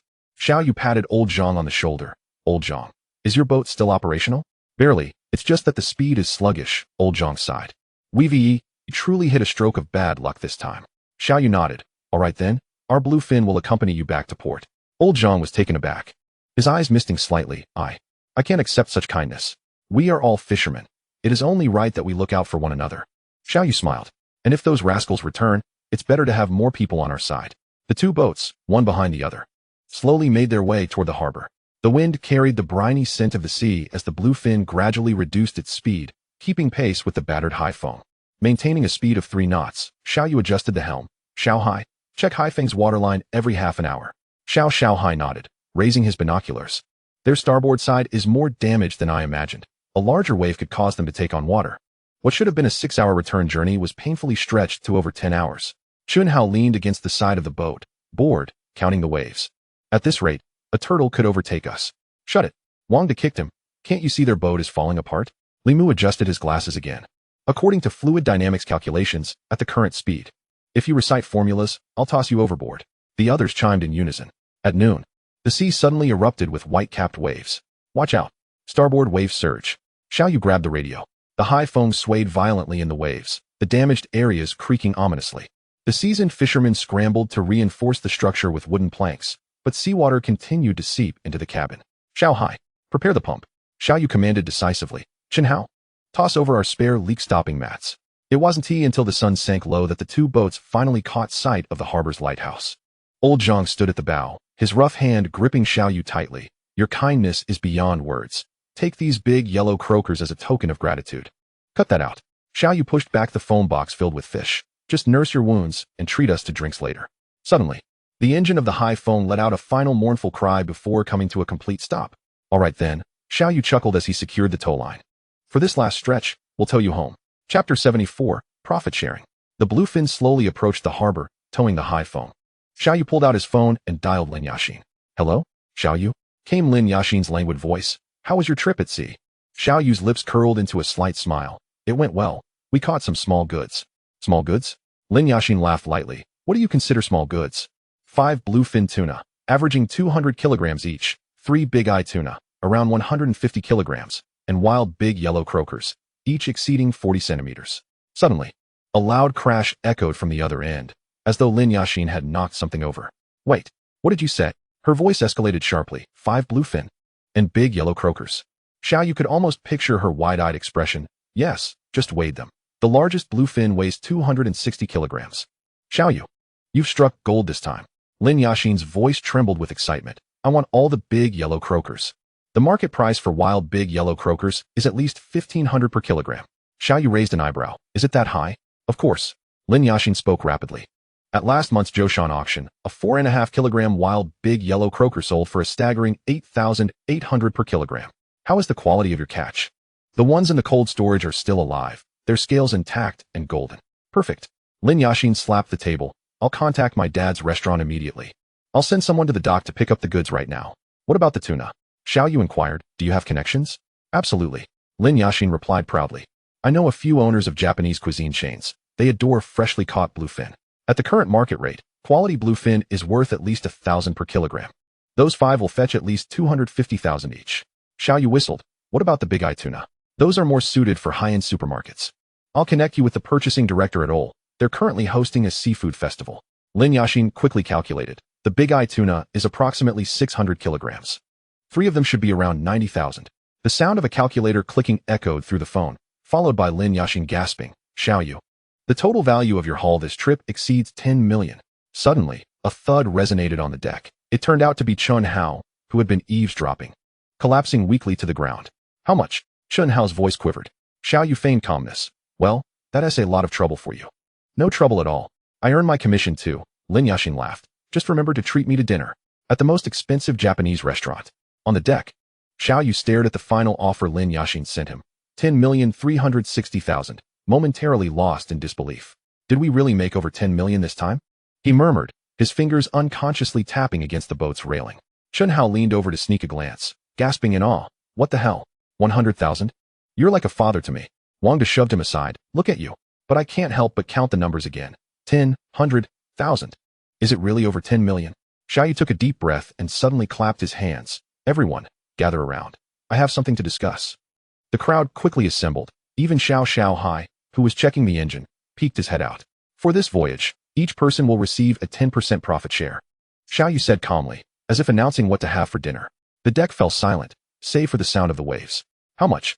Li Mu's glasses slid down to the tip of his nose. Unaware? 10%? That's over 100,000. Lu Mingxian was the first to leap up. No way. That's too much. The boat is yours. We only did some hard labor. Shut up. Xiao Yu waved his hand. The sweat you shed and the hardships you endured are worth this amount. Xiao Hai anxiously rubbed his hands together. Brother Yu, my share is too much. How about? If you say another word, I'll dock your wages. Xiao Yu glared at him. Chen Hao suddenly lunged forward, hugging Xiao Yu's leg. Boss. From now on, you point east, I 1T head west. Get lost. Xiao Yu laughed as he kicked him away. Remember to pay taxes. Don't let the tax office come knocking. Wang Da, with reddened eyes, said, Old Xiao, I can finally get a new fishing rod with this money. Li Mu had already pulled out his phone. Mom, help me buy a new house. His voice broke, overwhelmed with emotion. As the commotion at the dock gradually dissipated, Xiao Yu took out his phone, the cold light of the screen reflecting on his slightly weary yet exhilarated face. Xiao Hai, come take a look at this, he beckoned. Having just found a nearby modification factory capable of fitting a water cannon, Xiao Hai leaned in, his eyes brightening. Haidun shipbuilding modification? They seem quite professional. Shall we go now? Xiao Xiaohai glanced at his watch. Dusk was approaching. The night is long and filled with dreams. Xiao Yu put away his phone, his gaze growing colder. The incident with the Haifeng was not something that could be delayed any longer. Wang De approached, carrying his backpack. Do you need us to accompany you? No need. Xiao Yu waved his hand. You've all worked hard today. Go back and rest. We have more to do tomorrow. Chun Hao rubbed his sore arms and grinned. All right. But don't forget that Xiao Boss owes us a celebratory feast. The modification factory was nestled in the dilapidated warehouse area by the dock, with a rusty iron door hanging askew, bearing the sign of Haidon. Is this it? Xiao Xiaohai murmured softly, eyeing the place with skepticism. Suddenly, the door creaked open, revealing a burly bald man with a face smeared in grease. Modification? Water cannons. Xiao Yu replied straightforwardly. The kind that can take someone down instantly. The man grinned widely, revealing a gold tooth. Then you've come to the right place. Inside the dimly lit factory, sparks flew from welding torches. Xiao Yu caressed the brand-new water cannon base. The cold metallic touch brought him a sense of reassurance. Xiao Xiaohai suddenly lowered his voice. Brother Yu, do you think we will actually use this thing in the future? The factory's yellowish lights cast a haze over the air, filled with the sense of machine oil and metal welding. Xiao Yu pulled out the detailed specifications of the bluefin from his phone and handed it to the bald owner. The boat is 22 meters long, 58 meters wide, with a displacement of 45 tons. The owner squinted at the screen, his rough fingers tracing the details. Xiao Xiaohai swallowed nervously. Can it handle that? The owner suddenly grinned, his gold tooth glinting in the light. Not only can it handle it, but we can also add some heavy goods. He turned and pulled out a yellowed catalog from a drawer, flipping to a marked page. German imported high-pressure water pumps. Range of 50 meters. At maximum pressure, it can flip a small boat. Xiao Yu's eyes lit up. How long until it's ready? 2 days. The owner thumped his chest. I'll install 4 cannons for you. 2 at the bow and 2 at the stern, all remote-controlled with anti-corrosion coatings. Xiao Xiaohai inhaled sharply. How much will that cost? Xiao Yu interrupted directly. I want to be free tomorrow. You and Xiaohai go ahead with the installation. He pulled out his phone to scan the payment code, a deposit of 100,000, with the balance due upon completion. The owner's gold tooth shone brighter. Fair enough. I guarantee your friends will drink from the same cup. As they exited the modification factory, the night wind, carrying the scent of the sea, hit them. Xiao Xiaohai gazed at the dark expanse of the ocean ahead, suddenly feeling a heightened sense of resolve. Chapter 75. Indignation. The cafeteria was bustling at noon when Xiao Yu had just settled down with his tray when 3 shadows rushed over. Brother Xiao, sit here. It's cooler. Chun Hao frantically wiped a chair that was already clean with his sleeve. Wang De produced a bottle of ice-cold cola, as if by magic. Just bought. Absolutely unshaken. Li Mu took it a step further, squatting down to massage Xiao Yu's legs. Stop, stop, stop. Xiao Yu nearly choked on his food. Can you be normal? How can we? Chun Hao squeaked in a high-pitched voice. You're our reborn father now. Wang De presented chopsticks with both hands. Dad, try this braised pork. Your son specially snatched it for you. Li Mu adjusted his glasses, adding, Indeed, this is a whole million. Girls at the next table stifled laughter, pointing and whispering. Lu Yanxin, carrying her tray, raised an eyebrow. Oh, Xiao Boss is quite popular. Misunderstanding. It's all a misunderstanding. Xiao Yu exclaimed, beads of sweat forming on his forehead. They've gone mad. Suddenly, Chun Hao darted in front of Lu Yanxin. Sister-in-law, have some water. He held out a bottle of mineral water, seemingly appearing from nowhere. His phone vibrated. A message from Xiao Xiaohai read. Brother Yu, the money has been received. Immediately followed by Lu Mingyuan's message. Thanks, good brother-in-law. Xiao Yu glanced at the texts, his lips curving into an involuntary smile. The bustling noise of the cafeteria was abruptly interrupted by the sound of a news broadcast on the television. In breaking news, our country's Yuyin 098 fishing vessel was struck and sunk by an unidentified ship in international waters, resulting in the death of all 5 fishermen on board. The last distress signal suggests that the offending vessel is suspected to be a Coast Guard ship from a foreign nation. The once lively cafeteria fell into a heavy silence, the weight of the news resonating through the air. Bang! Xiao Yu slammed his fist on the table, the tray rattling violently. Damn it, it's those beasts again. Chun Hao's smile vanished instantaneously, replaced by a furious glare. Damn, they're specifically targeting our fishing boats, aren't they? Li Mu adjusted his glasses, his eyes cold and piercing behind the lenses. According to international maritime law, this constitutes an act of war. War my ass. Wang De cursed vehemently. They're shitting on us right now. Lu Yanxin and her dorm mates, who had been dining at the adjacent table, all stood up in unison. This is outrageous. Lu Yanxin trembled with anger. What have those fishermen done to deserve this? Chen Lu flung her chopsticks down. These bastards. Lin Xiaoyu's eyes were red with tears. They have wives and children at home. Xiao Yu's gaze was fixed on the television screen, where the grieving families of the deceased fishermen were seen crying at the dock. Lu Yanxin gently tugged at Xiao Yu's sleeve, her fingertips trembling slightly. "Brother Yu," she whispered, nearly drowned out by the cafeteria's din. "Can we hold off going out to sea for a while?" Xiao Yu turned to meet her reddened eyes, his heart tightening. He took her icy fingertips in his hand, forcing a light smile. "All right, I'll listen to you." Lu Yanxin visibly sighed in relief, but her brow remained furrowed. "You promise me? Really?" "Of course." Xiao Yu ruffled her hair. "When have I ever lied to you?" The class bell rang, prompting everyone to gather their trays and prepare to leave. Chen Hao patted Xiao Yu on the shoulder, hesitating to speak. "Old Xiao, let us go to class first," Xiao Yu interrupted, signaling him not to say anything further in front of Lu Yanxin. Li Mu pushed up his glasses, unusually refraining from quoting references, simply letting out a heavy sigh. As Wang De glanced back at the television before leaving, the news had ended, yet the oppressive atmosphere lingered. In the dimly lit rental apartment, Xiao Yu pushed open the door to find Xiao Xiaohai seated on the sofa, fiddling with his phone. "Back already?" Xiao Xiaohai looked up, noticing Xiao Yu's grim expression. His smile faltering. "Brother Yu, what's wrong?" Xiao Yu tossed his backpack onto the sofa, his voice hoarse. "How's the water cannon installation coming along?" "Very smoothly." Xiao Xiaohai quickly stood up. "The German-imported high-pressure pump is all set. All 4 cannons are installed, with a range of 50 meters, remote control, and anti-corrosion coating applied." Xiao Yu nodded, though his brow remained furrowed. Xiao Xiaohai poured a glass of water and handed it over. "What has happened?" Xiao Yu took the cup, his knuckles whitening as he gripped it. "Did you see the news? The Zhiyu Yun 098 was struck and sunk in international waters. 5 fishermen lost their lives." "What?" Xiao Xiaohai leaped to his feet, the glass crashing to the floor. "Is it those bastards again?" The last report pointed to a foreign Coast Guard vessel. Xiao Yu's voice turned icy. "They're likely the same group that tried to seize the Haifeng yesterday." Xiao Xiaohai pounded his fist against the wall, his knuckles beginning to bleed. "Beasts, targeting our fishermen. At the modification factory, let us add some more equipment." Xiao Yu stared out into the night. "High-definition cameras, sonic deterrence. Money is not an issue." Xiao Xiaohai, panting with rage, nodded. "I'll take care of it first thing in the morning." After a moment of silence, he suddenly recalled something. "Wait, didn't Lu Yanxin tell you not to go out to sea recently?" Xiao Yu didn't respond, merely retrieving a nautical chart from the drawer and slowly spreading it out on the coffee table.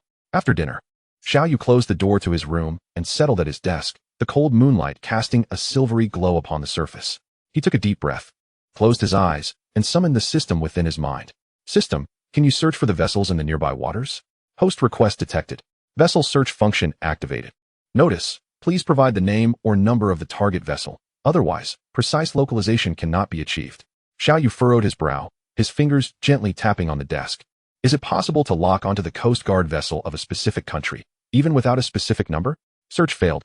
The current database does not contain real-time coordinates for international Coast Guard vessels. Suggestion, to track a specific target, please provide any of the following information. Vessel registration number. Vessel name. Recent activity, see area coordinates. Xiao Yu opened his eyes, gazing intently into the night outside, his expression sharp. It was indeed not so simple. He immediately called upon the system. "System, mark this coordinate and compare it with the location of the fishing boat robbery we encountered the day before yesterday." Data comparison in progress. News of the sunken vessel coordinates. East longitude 12,517 foot, north latitude 2,836. Coordinates of the robbery encountered by the host. East longitude 12,449 foot, north latitude 2,815. Conclusion. The 2 locations are approximately 52 nautical miles apart, likely indicating the same patrol route. Chapter 76. A sensation at the school gate. The school gate was bustling with people as the setting sun illuminated the bright red banner proclaiming "Protect our fishing rights, elevate our national prestige." Old Zhang, accompanied by a dozen suntanned fishermen, all clad in brand new azure uniforms, held foam boxes brimming with seafood. Students passing by stopped in their tracks, raising their phones to capture this rare scene. "What is going on? Filming a movie? Is that Xiao Yu from the Ocean College?" Several girls tiptoed to catch a glimpse. "Isn't he the tall guy who always walks with the school beauty?" As Xiao Yu emerged from the school gate, hand in hand with Lu Yanxin, Old Zhang rushed forward in a single bound, his rough hand clasping Xiao Yu's firmly. "Captain Xiao, we've been waiting for you." Before Xiao Yu could respond, Old Zhang stepped back, bowing deeply with all the fishermen in unison. Gasps and the sounds of camera shutters filled the air. "If it weren't for your fleet's escort last time," Old Zhang said, his eyes reddening as he straightened, "our Zhuyang 886 would have sunk in the open sea." He turned to unveil the foam box, revealing it filled with wild yellow croaker. I just bought this from another fishing boat this morning. You must accept it. The surrounding students erupted in astonishment. Wow, that box of yellow croaker is worth at least 50,000. Did you hear what old Zhang just said about a fleet? Xiaoyu has a fleet? Old Zhang, more excited than the parties involved, exclaimed, Captain Xiao has not just a fleet. That modified bluefin vessel alone is worth over 20 million. Including the bluefin tuna auctioned recently, his net worth is at least 20 million. The originally curious girls suddenly regarded Xiaoyu with newfound admiration. No wonder Lu Yanxin sticks to him every day, a beautifully made-up girl remarked enviously. Her companion nudged her. Last week at the student council dinner, weren't you the one who said he dressed like a shipyard worker? Lu Yanxin, sensing the attention, instinctively tightened her grip on Xiaoyu's arm. Embarrassed, Xiaoyu's ears turned crimson, and he whispered, Old Zhang, please stop. One by one, the fishermen approached to shake hands. And an old man, missing a front tooth, insisted on offering Xiaoyu a package wrapped in red cloth. Homemade, dried shrimp. My wife insisted I let you try. The crowd at the school gate not only did not disperse, but grew larger. A few elegantly made-up girls jostled each other, and finally, one girl in a miniskirt bravely strode over, her high heels clicking on the pavement. Senior Xiao, she said sweetly, holding out a pink note. I'm Lin Miao Miao from the Business Management College. Here's my number. Before she could finish, Lu Yanxin wrapped her arm around Xiaoyu's tighter, her nails digging into his arm. Sorry, his phone is out of battery. Another girl with wavy hair pushed through her companions. Senior, I'm from the school etiquette team. We need a male host for the evening party next week. P.S. Busy. Lu Yanxin interjected, her eyes wide. He has to accompany me to the library to study. Xiaoyu winced in pain but dared not struggle, managing a forced smile. Yes, studying. Suddenly, a voice from the crowd called out teasingly, Yanxin is jealous. The boldest of the group, Suya, the head of the student council's arts department, made her way through the throng to stand before Xiaoyu. Her lips curving slightly. Xiao, I heard you own a yacht? We have a sea gathering next week. Lu Yanxin immediately flared up, positioning herself protectively in front of Xiaoyu, his boat. For me. Old Zhang and the fishermen watched with amusement. One young fisherman even whistled, Captain Xiao. This is livelier than fishing. As more girls pulled out their phones to take pictures, Lu Yanxin tugged Xiaoyu away. Hey, don't go. Suya called after them. We can all go together. 3 of us, you wish. Lu Yanxin shot a fierce glare back, dragging Xiaoyu faster, nearly breaking into a run. Xiaoyu stumbled along, still managing to shout back to old Zhang, I'll accept the fish. Call me next time we go out to sea. Turning a few corners, Lu Yanxin finally released his hand, glaring at Xiaoyu. Feeling quite pleased with yourself, aren't you? I'm innocent. Xiaoyu raised his hands in surrender. I don't even know their names. That's Suya. She even handed you water at last year's sports meet. Lu Yanxin's eyes widened. You actually remember her. Xiaoyu felt his scalp tingle. How did she remember so well? The sunset stretched their shadows long, one with a face like a steamed bun, the other with a forced smile. At a seafood stall behind the school, Xiaoyu carefully peeled a spicy shrimp for Lu Yanxin. Try this, it's the house specialty. He dipped the peeled shrimp meat in sauce and offered it to her mouth. Lu Yanxin bit into it with a pout, cheeks puffed, glaring at him. Don't think this will smooth things over. Xiaoyu cleared his throat. That weekend, the bluefin is testing the new water cannon. Bang! Lu Yanxin slapped her chopsticks on the table. What did you promise me? Surrounding tables turned to look. Xiaoyu quickly lowered his voice. Just testing it near the shore. Lu Yanxin's eyes turned red instantly. Those fishermen in the news have families too. A tear fell onto the crab shell. Xiaoyu panicked, fumbling for a tissue. Don't cry, don't cry. I was wrong, okay? You always do this. Lu Yanxin sobbed. You promised me last time. Do you know how worried I am every time you go out to sea? Xiaoyu touched his nose sheepishly. But nothing happened, right? Xiaoyu hastily changed the subject, pulling out his phone to show her. Look, I booked you a VIP room at your favorite Japanese restaurant. We're going tomorrow. Lu Yanxin stole a glance, her lips curling up slightly before she suppressed it. The one that has 3,000 per person? Yes. Xiaoyu seized the moment, pulling up the order page, and the tickets to the Jay Cho concert you've been nagging about for half a year. Lu Yanxin finally cracked a smile, but immediately resumed her serious demeanor. You can't buy me off. Xiaoyu suddenly turned earnest, taking her hand. I promise. We'll only test the equipment for 2 hours, and I'll keep the AIS positioning on throughout, so you can track the boat's location anytime. Lu Yanxin bit her lip, remaining silent. How about this? Xiaoyu pulled out his bank card and slapped it on the table. If we exceed the time by even a minute, you can spend whatever's in here. Who wants your money? Lu Yanxin kicked him, but her tone softened. You must send me the location every hour. The proprietress approached, carrying a bowl of lobster congee. Upon noticing Lu Yanxin with reddened eyes gnawing on crab legs and Xiaoyu beside her nodding and diligently peeling shrimp, she couldn't help but stifle a laugh. Chapter 77. The sea trial on the early morning of Saturday. The sea glimmered with a pale golden sheen as the bluefin vessel sliced through the tranquil waters. Racing toward the designated area, Xiao Yu stood at the bow, his fingers caressing the metallic exterior of the newly installed water cannon, the cold touch eliciting a slight smile. This was no ordinary water cannon. It was equipped with a German-imported high-pressure pump, combined with a specially designed pressurization device, capable of reaching a distance of 50 meters. With water pressure sufficient to pierce wood at close range. "Brother Yu, we've reached the position," Xiaohai called from the cabin. Xiao Yu nodded, pressing the earpiece. "Activate the water pump, prepare for testing." A low rumble emanated from the ship's hull, the sound of the high-pressure pump coming to life. Xiaohai swiftly manipulated the controls. Open the seawater intake valve. Start the 3-stage pressurization turbine. Check the pressure gauge. Current, 1,500 psi. Pressure is normal. Xiaohai gave a thumbs up. Xiao Yu grasped the remote control for the water cannon, aiming at the floating orange target 200 meters away. Increase pressure to 2,000 psi. With a high-pitched hum, the two water cannons at the bow illuminated with blue indicator lights simultaneously. Fire in the hole. Xiao Yu pulled the trigger with force. Boom. 2 jets of water, each 15 centimeters in diameter, tore through the air, refracting a rainbow-like halo under the morning sun. In an instant, the target on the floating raft was struck, the thick wooden board, measuring 5 centimeters, splintering with a sharp crack. Xiaohai's eyes widened in astonishment. Wow. If that hit a person. Let's try a moving target. Xiao Yu adjusted the knob, raising the pressure to 2,500 psi. This time, they aimed at the old lifeboat being dragged behind the ship. The high-pressure water jets acted like liquid bullets, rapidly denting the aluminum exterior of the lifeboat, until finally, it burst open with a loud bang, sinking slowly into the sea. The bluefin vessel traced a graceful arc across the surface of the ocean, the bow turning 180 degrees toward the dock. Xiaohai scratched his head, looking confused. "Brother Yu, we've reached deep waters. Shouldn't we test it in the open sea?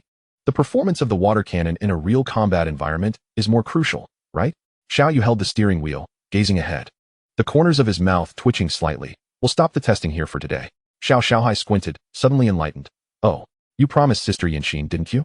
Xiao Yu cleared his throat, pretending to focus intently on the radar screen. A man must keep his word. "TSK, TSK, TSK, Xiaohai chuckled mischievously, inching closer. "Our Captain Xiao, commanding respect on the seas, turns out to be a henpecked husband. Get lost." Xiao Yu kicked out, but Xiaohai nimbly dodged. "Who's afraid of her? I'm just showing respect. Understand?" Xiaohai clutched the railing, laughing uncontrollably. "I understand. Especially well." He mimicked Lu Yanxin's tone. "You must send your location every hour." "Okay." Xiao Yu's ears flushed crimson, grabbing a nearby life ring and throwing it at him. "If you keep mimicking her, you'll swim back tonight." Inside the cabin, the radar suddenly beeped twice. Xiaohai leaned over to take a look, chuckling. "Brother Yu, we've been locked on by the Coast Guard radar." Xiao Yu shot him a glance. "Of course, did you think that water cannon was just for fireworks? Should we explain?" "Explain what?" Xiao Yu rolled his eyes. "Just say we were testing firefighting equipment." By midday, the bluefin vessel slowly approached the dock. At the end of the pier, Lu Yanxin stood with her arms crossed, the positioning app on her phone showing that the vessel had not strayed far from the coast. Xiao Yu spotted her from afar, instinctively straightening his posture, a subtle smile creeping onto his lips. At the dock, Lu Yanxin, arms crossed, observed Xiao Yu as he jumped off the boat with a teasing smile. "Oh, Captain Xiao has returned? I thought you would be testing the water cannon all the way to the Pacific." Xiao Yu feigned seriousness. "I'm no jokester. I, Xiao, always keep my word. 2 hours of testing means 2 hours." Lu Yanxin pulled out her phone and waved it. "Then why did the positioning signal disappear for 3 minutes and 20 seconds at 10:07?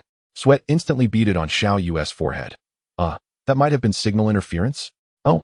Lu Yanxin elongated her tone.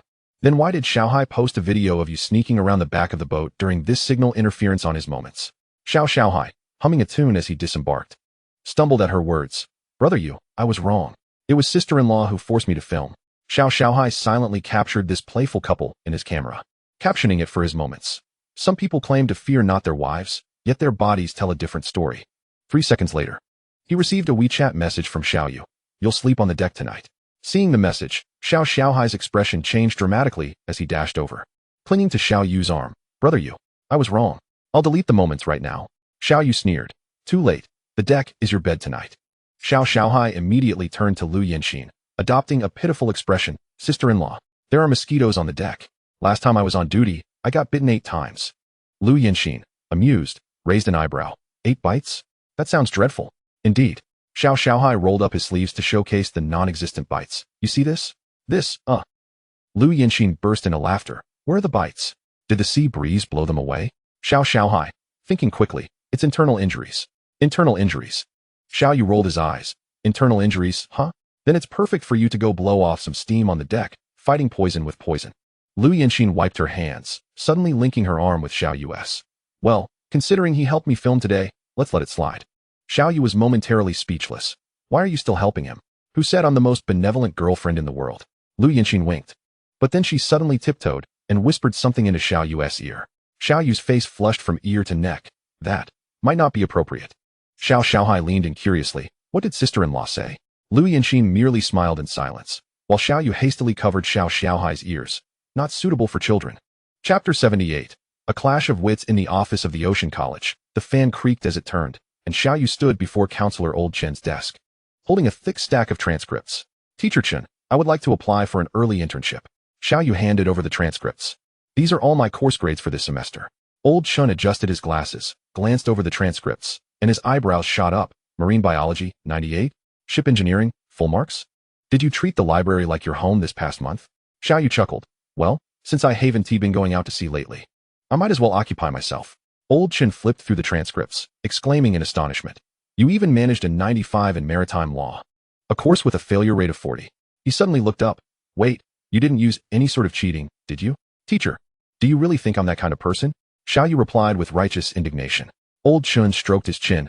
An early internship can be arranged. But their essay condition. He suddenly revealed a sly smile. You must obtain a special scholarship by the end of the term. Is that all? Xiao Yu raised an eyebrow.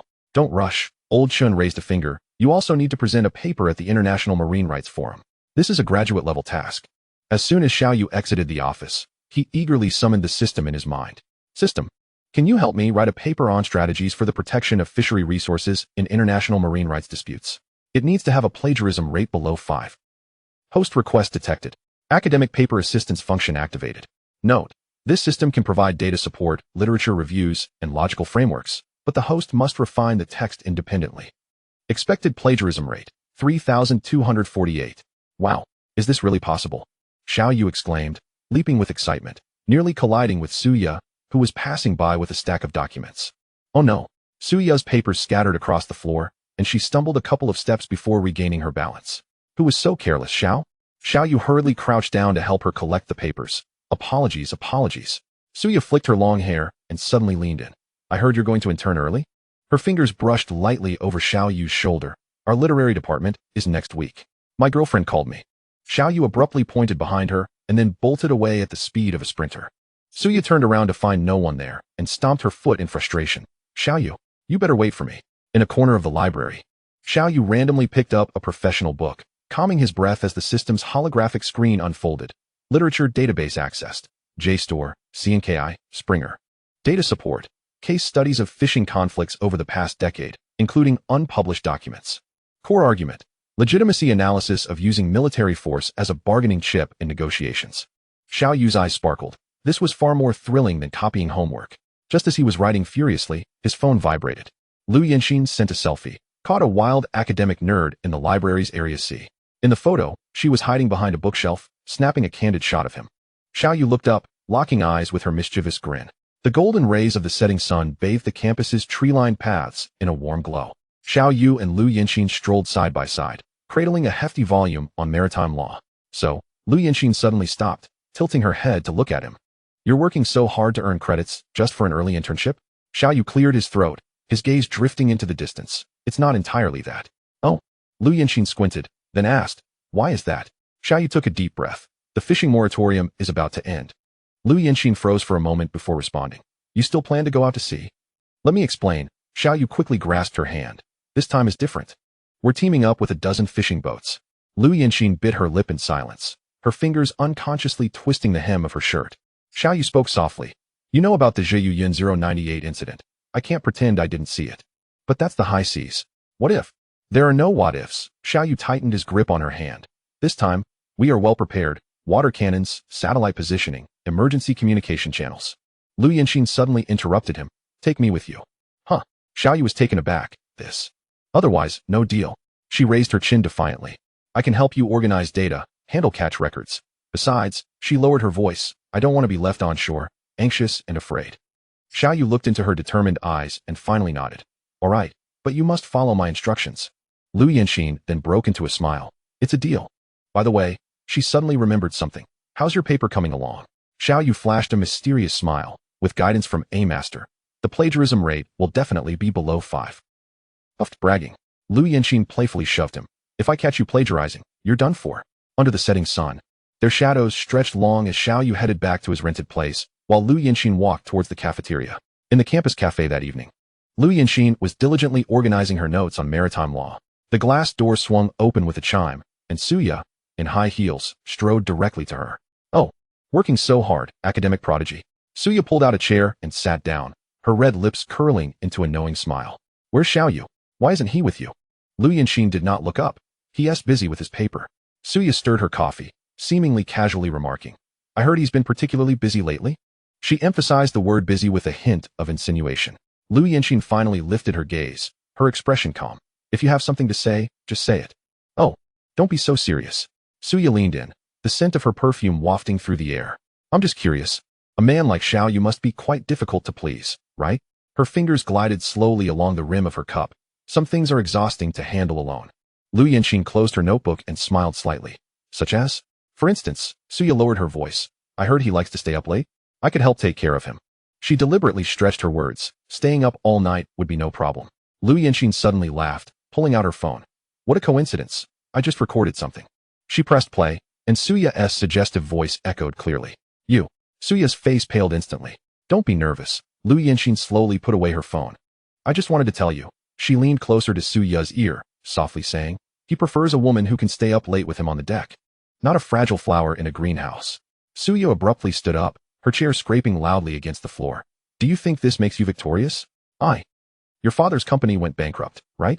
Lu Yanxin suddenly interrupted her. The financial news last week reported it. Observing Suya's face turn ghostly white. She handed over a business card. This is my father's law firm's debt restructuring expert, a more reliable option than selling yourself. As the glass door chimed again, only Suya remained frozen in place, the card trembling slightly between her fingers. Chapter 79, Crisis Awareness. In the girls' dormitory, Lu Yanxin stood before the mirror, her fingers trembling slightly as she fastened the clasp of a black lace bra.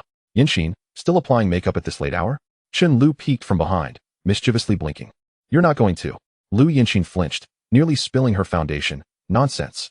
I'm just going to deliver notes to Xiao Yu. Oh, delivering notes? Lin Xiaoyu elongated her tone. Do you need to wear such expensive perfume? Fang Yuan silently handed over a small box, for safety measures. Fang Yuan.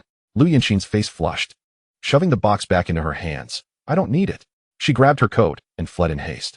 In front of the rental apartment, Lu Yanxin took 3 deep breaths before daring to knock on the door. The moment it opened, Xiao Yu appeared with messy hair, his pajama buttons misaligned. Clutching a textbook on marine engineering. Yanxin? What's the matter? The only response he received was the sound of the door slamming shut and a soft body pressing against him. MMPH. Xiao Yu found himself pinned against the wall. The air filled with the scent of mint toothpaste and floral notes. He instinctively steadied his girlfriend's waist, but found only smooth skin beneath her coat. She was wearing nothing but lingerie. Lu Yanxin seized the opportunity, pressing his hand against her waist, breathlessly declaring, Xiao Yu, I want you. Xiao Yu's mind went blank, overwhelmed. Are you sure? His voice was hoarse, his fingers involuntarily sinking into her delicate skin. Little Hai could pop in at any moment. I told him not to come back tonight. Lu Yanxin nibbled his earlobe. Now be quiet. Xiao Yu lifted her effortlessly, striding into the bedroom in leaps and bounds, kicking the door shut while grumbling. When did you and Little Hai? Lu Yanxin bit him on the shoulder. Focus. Moonlight filtered through the blinds, casting dappled shadows on the bed. Xiao Yu suddenly halted, gazing down at the flushed girl beneath him. Why today? Lu Yanxin turned her face away. I saw Suya with you. Jealous? Xiao Yu chuckled softly, his fingers brushing against the reddened corner of her eyes. Then I must prove just how discerning my taste is. At 3 a.m, Xiao Yu gazed tenderly at the girl nestled in his arms, gently kissing away the unshed tears clinging to her eyelashes. Suddenly, his phone screen illuminated, revealing a message from Xiao Hai. Bro, I'm staying at an internet cafe now. Remember to send me some money tomorrow, followed by a grinning emoji. The early morning sunlight filtered through the curtain's gaps, and as Xiao Yu drowsily reached out, he discovered the space beside him was empty. Startled, he opened his eyes wide to find Lu Yanxin stealthily gathering her clothes from the floor. her fair back marked with several suggestive red marks. Clearing his throat, Xiao Yu's voice broke the silence, causing Lu Yanxin to visibly flinch. "Good morning," she stammered, her ears reddening at an observable rate. Xiao Yu scratched his head. "Would you like to wear my t-shirt first?" Lu Yanxin glanced down at her crumpled dress, her voice barely a whisper. "Sure." Just as Xiao Yu handed her the shirt, he noticed a small dark red stain on the bedsheet, instantly feeling flustered. "This. Don't look." Lu Yanxin quickly snatched the pillow to cover it, but her sudden movement made her gasp in pain. "Does it hurt?" Xiao Yu asked, his concern evident. "Did I?" "Shut up." Lu Yanxin buried her face in the t-shirt. "If you say another word, I'll jump into the sea."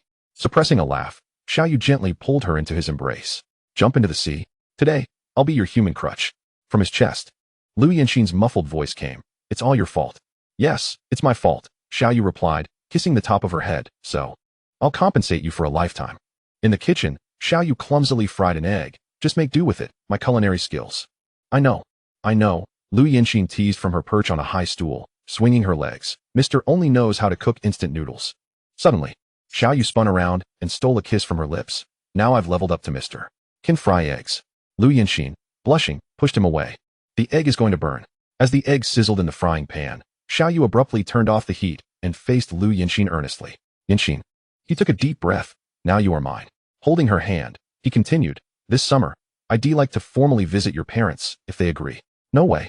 Lu Yanxin yanked her hand back, nearly toppling the milk cup. Xiao Yu stared, bewildered. "You don't want to?" "That's not it." Lu Yanxin bit her lip. "You're worried about what happened with Suya yesterday. Afraid I might think too much." "I'm serious," Xiao Yu interrupted. "From the day you came to my hometown alone, Lu Yanxin shook her head, her fingers gently caressing his cheek. "Silly. We're only in our second year of college." She sighed. "If my dad finds out about us, he might throw you into the sea to feed the fish." Xiao Yu retorted, "I've caught more fish than he has ever seen." "That's not the point." Lu Yanxin laughed and scolded. "I want you to marry me because you want to, not because you should." After a moment of silence, Xiao Yu suddenly knelt on one knee, using the spatula as a microphone. "So, Ms. Lu Yanxin, would you do me the honor of waiting until this fool graduates to marry him?" Lu Yanxin burst into laughter. Yet tears streamed down her face. "The egg is cold now." "Incorrect answer." Xiao Yu scooped her up, declaring, "The correct answer is I do." Chapter 80. Returning home for the summer with a smile, Xiao Yu waved goodbye to the other three in the dormitory. "See you next semester, everyone." Turning to Lu Yanxin beside him, he said gently, "Let us go, Yanxin. Xiao Hai is already waiting for us at the dock." Lu Yanxin nodded softly, and together they stepped out of the dormitory, heading towards the pier. Last night, they had indulged in a late-night feast off campus, and when they woke up, it was nearly noon. Today marked the official beginning of summer vacation, with the sun shining brightly and a gentle breeze caressing their faces. As if heralding the start of a delightful journey, Lu Yanxin had already shared her plans with her parents. This summer, she intended to go fishing with Xiao Yu. Although her parents were somewhat concerned about her overexertion, seeing her filled with joy and anticipation led them to ultimately support her decision. Upon arriving at the dock, they spotted Xiao Hai waving enthusiastically from aboard a blue fishing boat. "Brother Yu, sister Yanxin, you're here," he called out excitedly. "Everything is ready. We can set sail anytime." Xiao Yu responded, "Great. Let us head home." At his words, Xiao Hai skillfully started the bluefin, the engine rumbling to life as the fishing boat slowly departed the dock, heading into the depths of the sea. For the next 4 hours, the bluefin sliced through the waves, sunlight dancing on the shimmering surface of the water, creating patches of golden light. The sea breeze tousled Xiao Yu and Lu Yanxin's hair, offering a refreshing coolness. Finally, as the bluefin approached the village's pier, the distant village appeared. Familiar coastlines coming into view. The bluefin cut through the cerulean waters, easing into the small dock of the remote fishing village. Sunlight flickered on the pristine white hull, the 22-meter streamlined body gleaming beside the rustic wooden pier. "Look, what kind of boat is that?" Old fisherman Wang was the first to notice while mending his nets, causing his shuttle to clatter to the ground. A group of barefoot children dropped their seashells and dashed along the pier, shouting, "A big ship. What a beautiful big ship." Aunt Li, who was drying fish, squinted. "Oh my goodness, this ship is more impressive than the town government's office. What does it say on the bow, bluefin?" Young fisherman Ah Chong stood on tiptoe, suddenly widening his eyes. "Wait. Isn't that Xiao Yu?" On the bow deck, Xiao Yu leaned against the railing, waving at the shore. Behind him, Lu Yanxin, clad in a white dress, had her long hair caught in the sea breeze, shimmering like gold in the sunlight. That kid from the Xiao family. The village chief forgot to smoke his pipe, recalling that last year it was just a metal-hulled boat. And now he had this grand vessel? Several teenagers had already jumped into the sea, swimming towards the boat. only to be chased back by Xiao Hai with a water gun. Don't cling to the boat. The paint is expensive. Granny Wang trembled, pointing at the refrigerated compartment at the stern. That big fridge can hold all the catch of the village, right? As soon as Xiao Yu jumped off the boat, he was surrounded by villagers. Xiao Yu, how much did this ship cost? I heard you struck it rich in the city. Is this girl your girlfriend? She is so pretty. Lu Yinxin blushed, hiding behind Xiao Yu, who chuckled and wrapped an arm around her shoulder. Uncles and aunts, don't scare her. We're just here to visit Grandpa. A little girl timidly tugged at Xiao Yu's pants. Brother Yu, does the ship have a television? Not only a TV. Xiao Yu bent down to lift her up, but also a microwave that can grill fish. Do you want to come aboard and take a look? The children erupted into excited chatter, clamoring to explore. Xiao Hai quickly restored order. Line up. 1 popsicle each. As the sun set, the Bluefin's searchlights automatically illuminated the dock, making it as bright as day. The old village chief gazed at the brightly lit ship and commented to those beside him. The ancestral grave of the Xiao family must be smoking with pride. With a cane in hand, the village chief cautiously ascended the gangway of the Bluefin, his calloused hands brushing against the shiny railing in amazement. This ladder is cleaner than my home floor. Xiao Yu quickly assisted him. Take your time. Be careful on the steps. Upon entering the cabin, the village chief was stunned. The marble dining table was laden with exquisite dishes. Steamed East Star grouper glimmered invitingly. Garlic vermicelli lobster was arranged in a floral pattern. And there was also a steaming Buddha jumps over the wall. Is this just a simple meal? The village chief's cane thudded against the ground. Even the richest man in the county wouldn't host a banquet like this. Xiao Hai was diligently arranging the tableware. Grandpa village chief. This is from the Haitian Issa restaurant in town. Their head chef previously worked in a 5-star hotel. A few audacious villagers had gathered around, salivating at the sight of the banquet. Please, take a seat. Xiao Yu beckoned. Uncle Aqiang, do try this abalone. It's freshly caught and prepared. Aunt Li nervously clutched her clothing, hesitating to touch the gold-trimmed utensils. These chopsticks must cost more than the beams of my house. Lu Yinxin thoughtfully offered her ordinary bamboo chopsticks, saying, Annie, use these. I can't manage those fancy ones either. They're merely for show and not practical at all. After several rounds of toasts, the elderly village chief patted Xiao Yu on the shoulder, exclaiming, You've made quite the achievement, young man. Then, lowering his voice, he inquired, I heard the ship can fend off pirates? Xiao Yu smiled without answering, merely pouring the elder a glass of Maodai. Outside, the setting sun painted the sea a brilliant crimson gold, with the silhouette of the Bluefin resembling a formidable beast poised to spring forth. After a hearty meal, the village chief, slightly inebriated, insisted on tying a red silk ribbon to the bow of the ship, proclaiming, It must follow tradition. A new ship deserves to be adorned. Although Xiao Yu had already taken the vessel out to sea, it had yet to be officially launched in his hometown. Xiao Yu glanced at his grandfather, Xiao Defuk, who nodded in agreement. He promptly instructed someone to fetch red cloth, which was then prominently displayed on the ship's bow. As night fell, the last villager's silhouette vanished into the darkness. The deck of the Bluefin returned to tranquility, with only the gentle lapping of waves against the hull breaking the silence. Xiao Yu stood by the railing, gazing at the twinkling lights of the distant fishing village, exhaling deeply. Finally, it's over, Lu Yinxin approached, offering him a cup of hot tea. How much did you drink tonight? Xiao Yu accepted the cup, shaking his head with a smile. Not much. Just a few rounds with the village chief. Xiao Hai poked his head out of the cabin, saying, Brother Yu, the 3 sailors have been arranged. They'll stay in the crew quarters tonight. Xiao Yu nodded. All right, let them return home for a few days of rest after they wake up tomorrow. Lu Yinxin curiously asked, Are those the 2 new sailors you mentioned? Yes. Xiao Yu took a sip of tea. They're experienced hands, having sailed with Xiao Hai on the Yusen before. Chapter 81. The Nuances of Human Relationships. Morning sunlight bathed the small paths of the fishing village as Xiao Hai led his family towards the home of Xiao Defuk with grand enthusiasm. Grandpa, take it slow. Xiao Hai assisted his grandfather, who was using a cane. We're almost at Uncle's house. Xiao Hai, Xiao Erfu, brought 2 jars of homemade rice wine, grinning from ear to ear. I heard Xiao Yu's ship is worth over 10 million? Goodness, that's more than all our village's fishing boats combined. Xiao Defuk was drying fish in the yard when he spotted the commotion and hurried out. Oh, second brother, what brings you here? Xiao Erfu grasped Xiao Defuk's hand, his voice trembling with excitement. Brother, the ancestral grave of the Xiao family is smoking with prosperity. Grandma Wang Mylan presented a carefully prepared gift box. Brother, these are our sun-dried shrimp. Xiao Hai says Xiao Yu loves these. Just as everyone settled down, Xiao Hai suddenly knelt. Uncle, if it weren't for Brother Yu, I'd still be lugging fish at the dock. Xiao Defuk quickly helped him up. Get up. You two are family. There's no need for such formality. Grandma Xiao wiped her tears. Xiao Yu has truly succeeded. In just half a year, he has earned over 1 million for us. Xiao Erfu produced a crumpled bank book. Brother, look how much Xiao Hai has earned to build a new house for the family. Not to be outdone, Xiao Defuck emerged from the house with a framed photo. Look. A picture of Xiao Yu and the big boss. The two elders leaned in to examine the photo, while Xiao Hai slyly winked at Xiao Yu. Brother, my grandpa and uncle are competing. After bidding farewell to uncle's family, Xiao Yu took Lu Yanxin's hand. Come, let me show you the place where I grew up. Lu Yanxin looked around with curiosity. Your village is livelier than I imagined. Of course, Xiao Yu said proudly, pointing into the distance. This is a 1,000-year-old fishing village. It was recorded as early as the Tang dynasty, though there aren't many young people left now. They arrived under the large banyan tree at the village entrance. The trunk festooned with red ribbons. This is our village's wishing tree. Last time you visited, it was too short, and we hadn't confirmed our relationship. So I felt it inappropriate to bring you here. Xiao Yu plucked a red ribbon. I used to make wishes here as a child, wishing to become the greatest captain. Lu Yanxin giggled as she tied her own ribbon. Then my wish is to keep this captain in check. Passing by a dilapidated tile house, Xiao Yu paused. This is where I studied in the 1st grade. Back then, the classroom leaked, and we had to catch the rainwater in basins. It wasn't until middle school and high school that I went to town for my studies. So that's why you worked so hard to earn money later? Lu Yanxin inquired softly.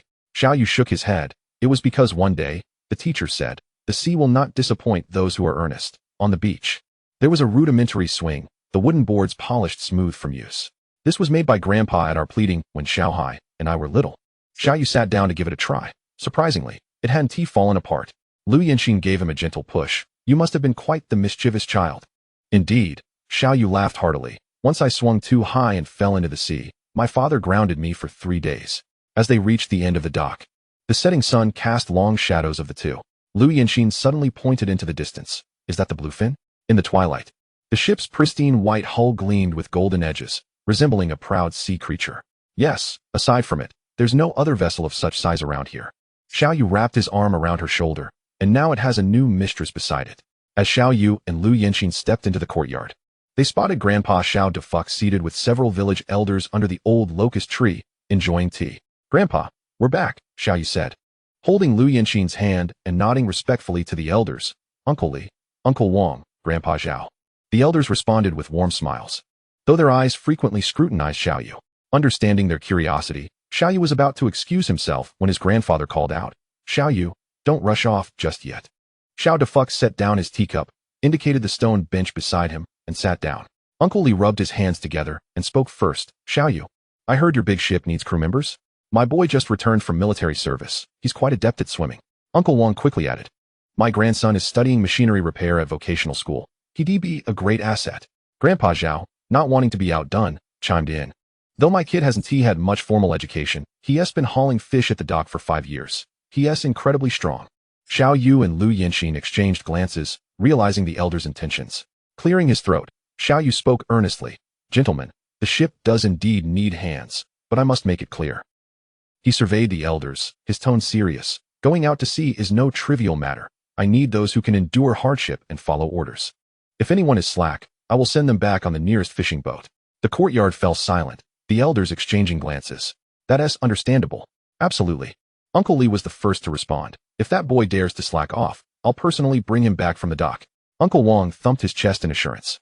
If my grandson doesn't perform well, feel free to discipline him. Grandpa Zhao nodded, stroking his beard. Children of fishing families are never afraid of hard work. Satisfied, Xiao Defuck stroked his chin and exchanged a knowing glance with Xiao Yu. Lu Yanxin aptly brought over freshly brewed tea. Uncles, enjoy your tea. It settled then. Xiao Yu stood up. Have them report to the dock tomorrow morning at 8.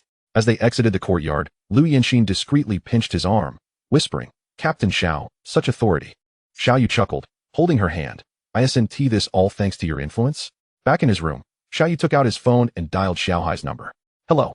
Xiao Hai, gather at the Bluefin at 7:30 tomorrow morning sharp. The voice on the other end was Xiao Hai's, bubbling with excitement. So early? Is there new equipment to test? No, Xiao Yu replied, rubbing his temples. A few uncles from the village sent someone over. We need to set some rules for them tomorrow. He then called Depong, and the phone rang only once before it was answered. Boss, are we going out to sea? Xiao Yu could easily envision this burly man standing straight as a rod. We'll meet a few newcomers tomorrow. You're in charge of checking their physical fitness. Got it. Depeng's booming voice made Xiao Yu pull the phone away from his ear. I'll have them do 100 push-ups. When he called Air Guzzi, the background was filled with the sounds of a video game. Damn. I'm in a team battle right now. Wait a sec, you go? Xiao Yu replied with a hint of annoyance. 7:30 tomorrow morning. If you're late by a second, I'll deduct half a month's salary. Don't. Guzi wailed. I'll set 10 alarms right now. Lu Yanxin leaned against the doorframe, her shoulders shaking with laughter. Your crew is truly a talented bunch. Xiao Yu pulled her into his embrace. Tomorrow, there will be even more talents for you to assess. You'll be the examiner, testing their professional knowledge. Me? Lu Yanxin's eyes widened. But I don't know anything about fishing. Just ask them. Xiao Yu grinned mischievously. What should the captain's girlfriend give as a birthday present? Those who can't answer will be eliminated. Chapter 82. New crew members. The early morning dock was shrouded in a thin mist, the outline of the bluefin barely discernible. Xiao Yu and Lu Yanxin walked through the morning dew and saw that the deck was already filled with people. Looks like everyone is here, Xiao Yu noted. Glancing at his watch, it was only 7:20, and these fellows were quite enthusiastic. Lu Yanxin linked her arm with his and chuckled. After all, they want to get rich with Captain Xiao.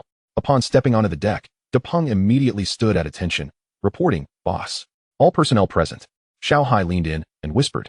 Li Chong and the others arrived before dawn, nervous as if on a blind date. Xiao Yu surveyed the crowd. The retired soldier Li Chong stood straight. Wang Fugui, a machinery major, was adjusting his glasses, and dock worker Zhao Jiangwo rubbed his hands together, grinning foolishly. Li Chong, Wang Fugui, Zhao Jiangwo, Xiao Yu pointed. You all know me, right? The three nodded in unison, with Li Chong even reflexively calling out, present. From today onward, you will be just like De Peng, Xiao Hai, and Guzi. Xiao Yu patted the ship's side. You are all part of the bluefin now.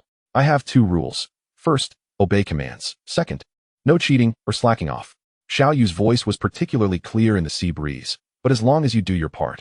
He opened the refrigerated compartment, revealing a bounty of mackerel caught during yesterday's trial. With this kind of haul, I guarantee everyone will be driving a car by the end of the year. The newcomer's eyes widened in awe, and Guzi proudly nudged Wang Fugui. See? I wasn't lying. Following you Gu means there's meat to eat. Lu Yanxin timely presented hot soy milk. Have some food first. We need to check the life-saving equipment later. De Peng suddenly stood at attention. Report, sister-in-law. Can I take them to tour the engine room? Go ahead. Xiao Yu waved with a smile. But remember to conduct the evacuation and fire drills before noon. After the training ended, everyone sat around the deck to rest. The sea breeze gently caressed them as Xiao Yu stood at the ship's edge, scanning each face.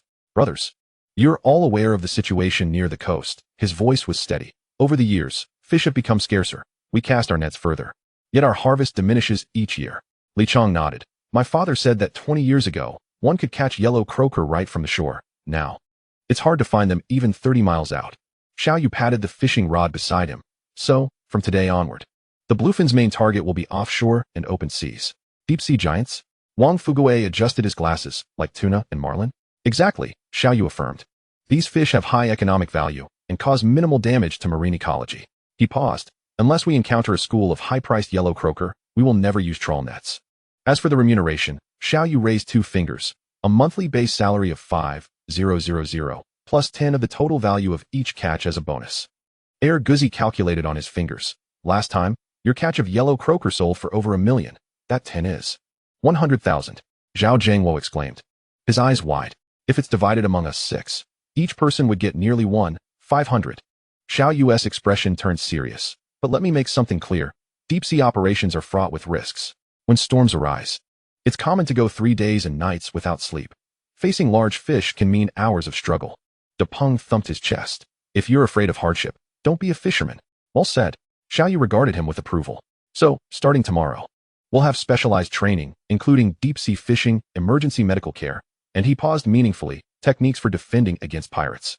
Now, Xiao Yu surveyed everyone. Those willing to venture into the deep sea with me, raise your hands. On the deck, 6 arms shot up in unison. Even the most timid Wang Fugui raised his hand high. Lu Yanxin, not knowing when she had brought hot tea, suggested.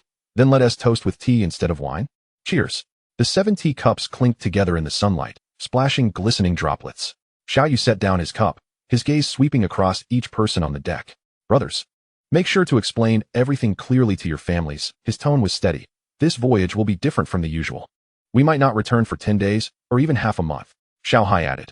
The mobile signal is intermittent, so don't let your families worry. Xiao Yu raised 3 fingers. We set sail at 4 o'clock in the morning 3 days from now. Everyone must bring their change of clothes, bedding, and personal items onto the ship before then.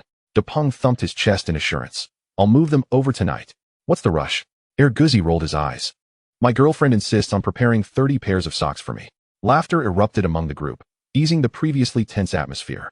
Li Chong, Xiao Yu turned to the retired soldier. You are responsible for procuring enough bottled water. The water from the seawater converter is only for washing, and you can ask my girlfriend for reimbursement later. Understood. Li Chong replied sharply.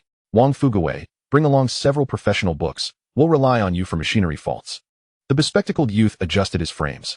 I've packed the complete guide to marine diesel engine repair and other books. Remember, Xiao Yu's voice was particularly clear in the sea breeze. 3 days from now at 3 o'clock in the morning, I want to see everyone standing here, full of energy. Yes, the 6 voices shouted.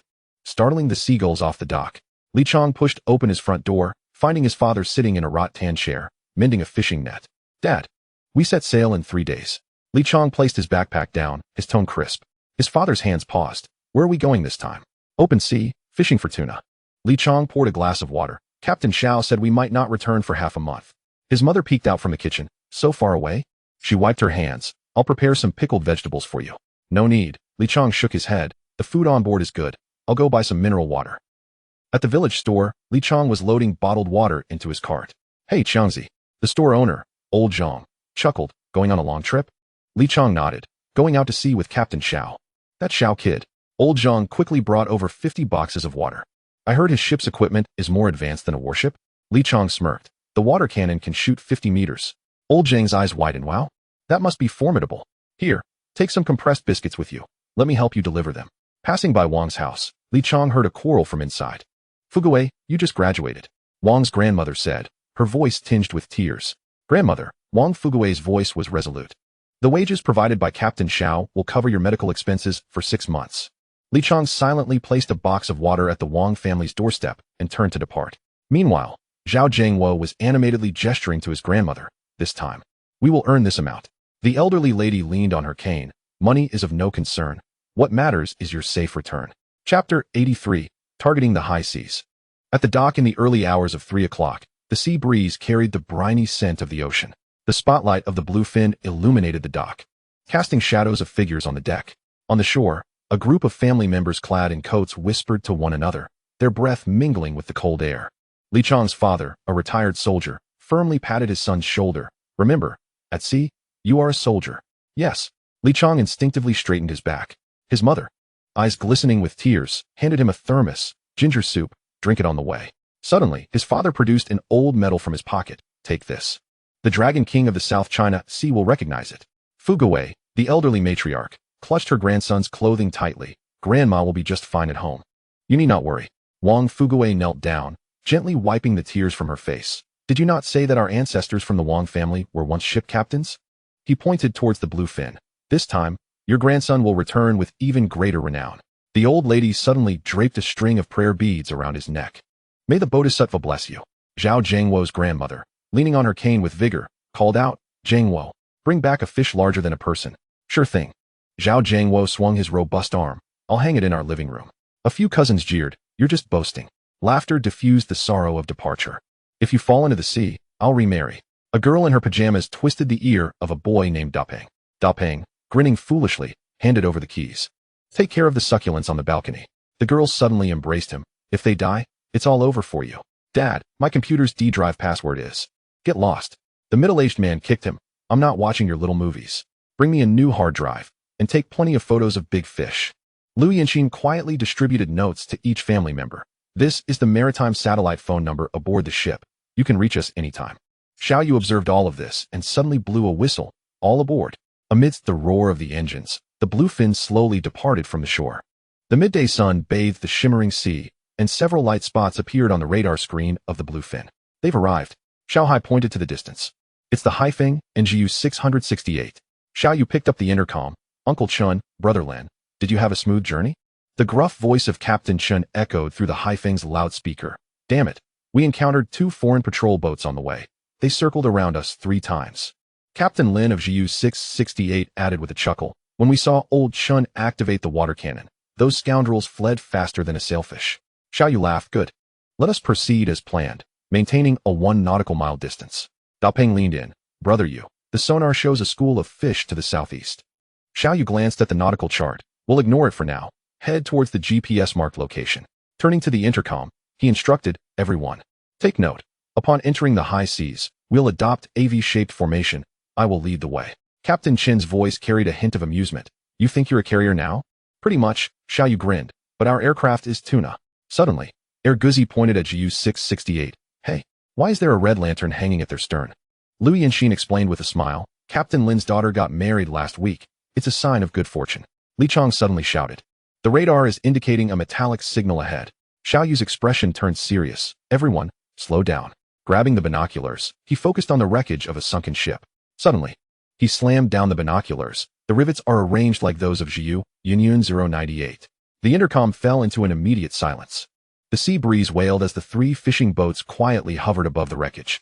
Standing at the bow, Xiao Yu closed his eyes, concentrating, conjuring the system interface in his mind. System, scan for the distribution of tuna schools in the vicinity. Active sonar scanning initiated. Scanning radius, 20 nautical miles.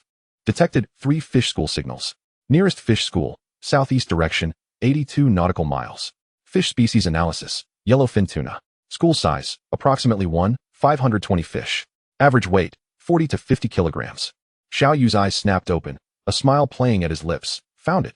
He seized the intercom. Uncle Chun, Brother Lin, I'm heading southeast for 8 nautical miles. Remember to stay in contact. All right. Captain Chin's voice came through, wishing everyone safety and bountiful catches. Xiao Yu smiled without replying.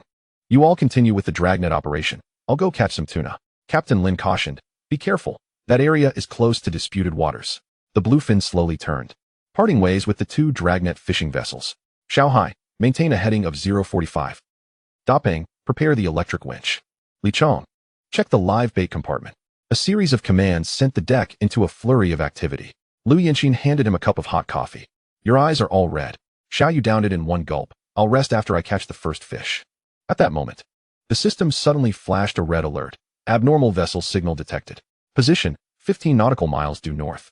Vessel type characteristics, 87 match with the ship involved in the sinking. Course, heading straight towards our vessel. Xiao Yu's gaze turned icy. Interesting. They're delivering themselves right to our doorstep. Thankfully, the system was upgraded during the last voyage. Now the search distance extends to 32,768 meters. Plus, there's an early warning feature. Xiao Yu's eyes were fixed on the approaching light spot on the radar screen as his fingers rapidly tapped the console. Everyone, attention. Xiao Yu's voice took on a serious tone. Put down your fishing rods. Prepare the water cannon. The deck fell silent as everyone paused their tasks. Turning in unison to look at Xiao Yu. Dapeng, head to the rear water cannon station. Li Chong, get into position on the port side. Wang Fuguei, keep a close watch on the sonar and report the distance at all times. Xiao Hai dashed into the cockpit. Brother Yu, should we contact Uncle Chun and the others? Xiao Yu nodded, seizing the intercom. Uncle Chun, Brother Lin, if you hear me, please respond. Captain Chin's gruff voice came through the intercom. Received. What treasure have you discovered this time? Not treasure. Xiao Yu's voice was low, but an enemy. 15 nautical miles due north. Suspected to be the vessel that sank Jiu Yunyun 098. Suddenly, a loud bang echoed through the intercom, as if Captain Lin had slammed his fist on the table. Damn it. I'm turning back right now. Don't rush. Xiao Yu quickly intervened. Continue with the dragnet operation. Do not alert the enemy. Captain Chin's voice was filled with dissatisfaction. What? You think we're too slow? Not at all. Xiao Yu clarified. The bluefin is highly maneuverable. And I noticed the water cannon on deck. I have a gift prepared on my end. Captain Lin understood. Got it. We'll maintain radio silence. Call for support if needed. Remember, Captain Chin added, don't be impulsive. Confirm their identity first. Xiao Yu set down the intercom, turning to the crew. Everyone, listen closely. This is not a drill. Lu Yanxin had already donned her life jacket. The medical kit is ready. Air Guzzi was checking the water cannon remote control. Pressure at 2000 psi. Ready to fire at any moment. Xiao Yu took a deep breath. Stay vigilant. Await my command. Chapter 84, The Western Goods. Through the lens of the telescope, the vessel gradually came into sharp focus. The hull, marred by rust. The mast, askew. And the barely discernible Coast Guard insignia, eroded by the relentless sea breeze. Something felt amiss. Xiao Yu narrowed his eyes, pondering how a genuine Coast Guard ship could appear so dilapidated. Abruptly, he lowered the telescope. A thought flashed in his mind. This was no Coast Guard vessel, but rather a pirate ship masquerading as one.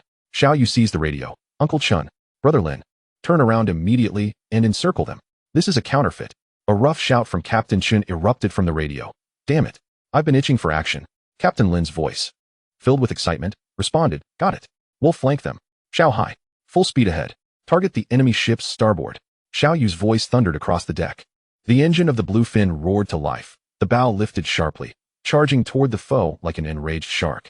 Depeng Xiaohai, prepare the water cannons. A flurry of commands sent the crew swiftly into battle mode. Xiao Yu turned to Lu Yanxin. You go below deck and lock the door. Yet Lu Yanxin stood her ground. I'm part of this crew. I must stay here. Just as Xiao Yu was about to protest, he met her resolute gaze and relented. Stay close to me. As the distance closed, the scene aboard the counterfeit ship became clear. A handful of individuals in shabby uniforms were frantically attempting to operate various equipment. Indeed, a band of rogues. Xiao Yu sneered. Air Guzi, give them a warning. Received. Air Guzi pressed the water cannon button. A high-pressure jet of water shot forth, striking the enemy's deck with pinpoint accuracy, sending the crew sprawling in disarray. In the distance, the Haifeng NGU 668 emerged, closing in from both flanks. The counterfeit vessel seemed to sense impending doom and began to pivot, attempting to flee. The crosshairs of the telescope firmly locked onto the vessel's hull number, PCG-143. Xiao Yu's pupils constricted as he summoned the system in his mind. Retrieve information on the vessel with this hull number. Database searching, hull number, PCG-143 affiliation, Philippine Coast Guard, decommissioned, current status, purchased privately 3 years ago, registered as a fishing vessel. Related incidents, suspected in multiple high-seas piracy cases. Just as suspected, Xiao Yu slammed his fist against the railing. It's those Philippine scoundrels. He grabbed the intercom. Uncle Chun, Brother Lin, confirmed. It's a pirate ship from the Philippines. A Coast Guard vessel retired 3 years ago. Damn it. Captain Chen's roar reverberated through the radio. I'll make them pay today. Captain Lin, more composed, asked, Xiao Yu, is the recording device on? It's recording the entire ordeal. Xiao Yu patted the camera beside him. Li Chong, get clear shots of their faces. Xiao Hai, maintain a distance of 200 meters. Xiao Yu fixed his gaze on the turning counterfeit ship. Depeng, increased the water cannon pressure to 2,500 psi. Suddenly, Lu Yanxin pointed at the enemy's deck. They're bringing out equipment. Through the telescope, silhouettes were dragging out high-pressure water guns and assembling metallic components. Oh, they think they can resist? Xiao Yu scoffed. Air Guzi, show them what we've got. The 4 water cannons of the bluefins swiveled in unison, glinting ominously in the sunlight. Fire! For jets of water surged forth like silver dragons, instantly scattering the equipment on the enemy's deck. One cap-wearing individual was sent sprawling, his hat flying far away. Beautiful. Xiao Hai cheered. We hit their water pump. At this point, the Haifeng NGU 668 had successfully encircled the pirate vessel, forming a triangular formation that trapped it in the center. The pirates aboard appeared flustered, with some making a dash for the lifeboats. Think you can escape? Xiao Yu shouted into the megaphone in English. This is a fishing vessel of the People's Republic of China. You are suspected of high-seas robbery.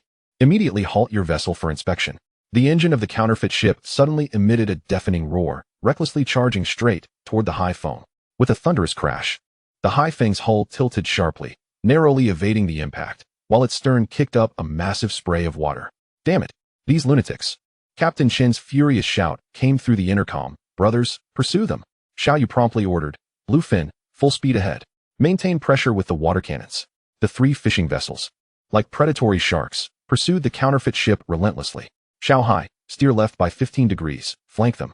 Xiao Yu intently monitored the radar. Depeng, increase water cannon pressure to 3,000 psi, target their engine. Received. Depeng adjusted the water cannon's angle, and a high-pressure jet roared forth, striking the enemy's stern with precision. Hit! Li Chong exclaimed excitedly. Their speed is decreasing. From noon until dusk, the chase unfolded across the sea for a full 6 hours. As the sun dipped low, the ocean was stained crimson. The counterfeit ship was now battered and torn, its deck teeming with disheveled figures. They can't escape now. Captain Lin's voice crackled through the intercom.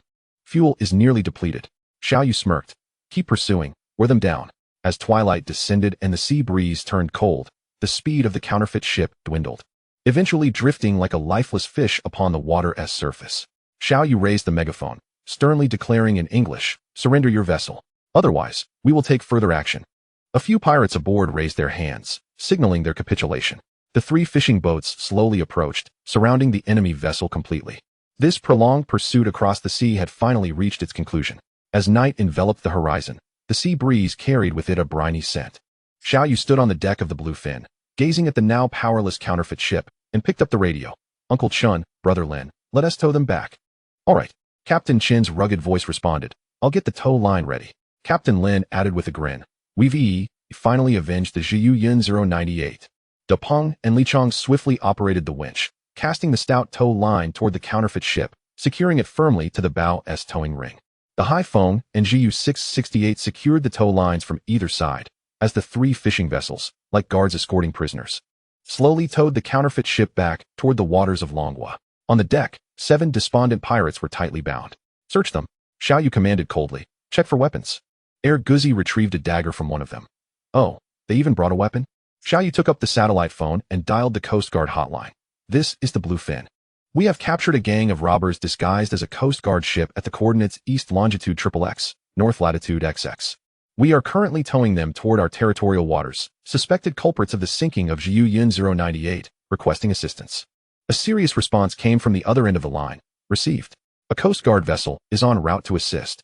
As dawn broke, the silhouette of the Coast Guard ship finally emerged in the distance. They're here, Xiao Hai exclaimed, pointing excitedly. It's Longhua Coast Guard 3306. The Coast Guard's megaphone boomed with authority. We thank you, comrades of the fishing community, for your assistance. Please transfer the suspects and their vessel to us. Chapter 85, A Bountiful Harvest.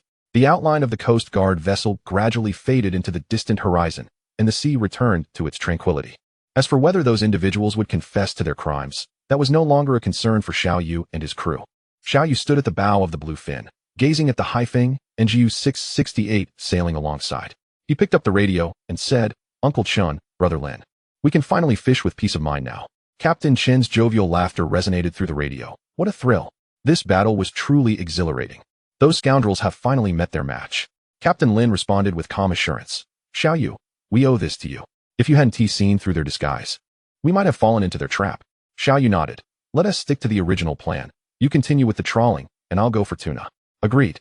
Captain Chun replied heartily. Once we return to port, we must celebrate.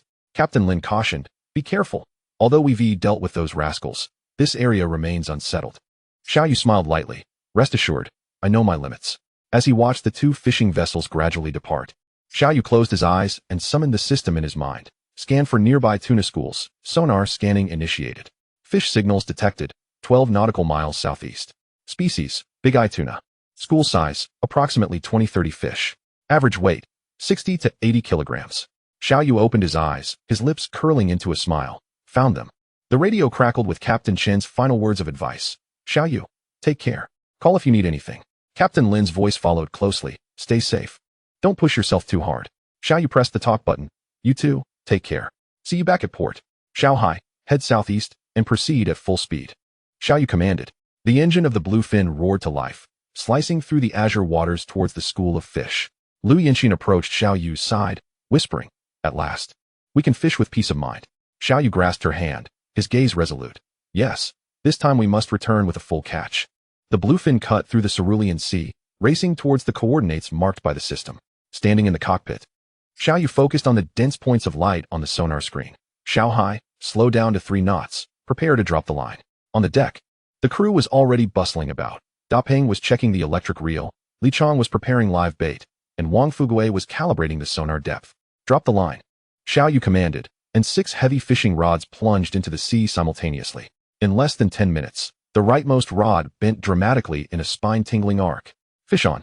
Guzi screamed as he lunged for the rod. It's a big one. Xiao Yu hurried over to help him fasten the belly strap. Don't pull too hard. Let it run to tire itself out. Suddenly, the ocean erupted as a silver-blue giant leaped from the water, shimmering with a metallic sheen under the sun. Big eye tuna. Length, 18 meters. Weight, approximately 75 kilograms. Characteristics, rounded body, enormous eyes. Market price, 800-1200 per kilogram. Beautiful, Xiao Yu shouted. What a splendid start. The subsequent catches were equally delightful. Yellowfin tuna, streamlined body, scythe-like tail fin, shimmering golden sides, average weight of 50 kilograms, known for their explosive power. Longfin tuna, elongated pectoral fins sharp as blades, and the snow-white belly meat, the most tender, ideal for top-quality sashimi. As the third big-eye tuna was hooked, an unexpected event occurred. Rangu, Xiao Hai exclaimed, staring at the wildly spinning electric reel. This one must weigh over 100 kilograms. Xiao Yu dashed over, ready to assist personally. The rod bent dangerously close to breaking, his arm muscles gleaming with strain. Let it run. More line, he shouted through gritted teeth. The giant fish suddenly leapt out of the water, its silver scales carving a dazzling arc in the sunlight. easily measuring at least 15 meters long. Liu Yanxin quickly handed him a towel. Be careful not to get cut by the line.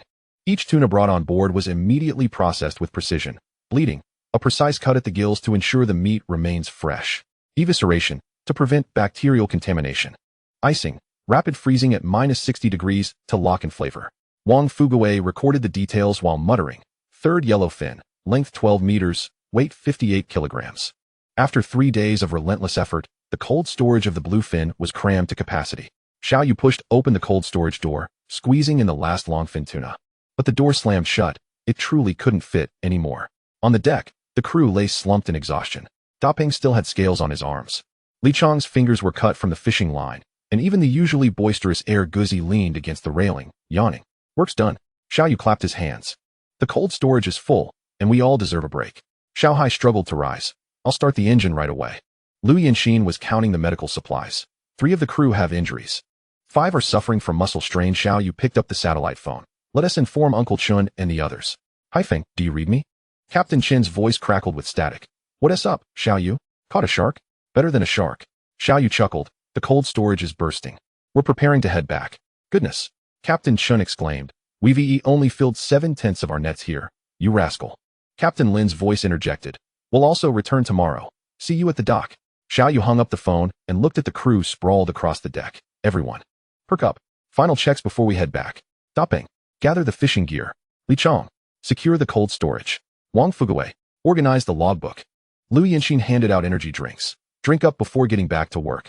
As the bluefin turned around, the sunset painted the sea of brilliant gold and crimson. Air Guzi suddenly shouted. How much do you think we'll each get this time? Xiaoyu tapped the cold storage. If we calculate at a 10% share, everyone should get at least 6 figures. A cheer erupted on the deck. Even the weary Dapeng bounced up in excitement. The navigation screen indicated an 18-hour return journey. Xiaoyu gazed at the receding fishing grounds, a smile gracing his lips. This bounty made all the toil worthwhile. Chapter 86, Homecoming. As the bluefin slowly approached the Haiqing dock, the dawn sun had just risen above the horizon. Several fishing boats were already moored at the dock. Yet the bluefin's pristine white hull and sleek contours drew the attention of numerous fishermen and merchants alike. Xiaoyu stood at the bow, pulling out his phone to dial Lin Yaxin. Hello, Yaxin. Xiaoyu's voice carried a hint of fatigue, but it was overshadowed by excitement. We're back. Lin Yaxin's cheerful laughter echoed from the other end. From the sound of it, it seems you had a good haul? Not just good.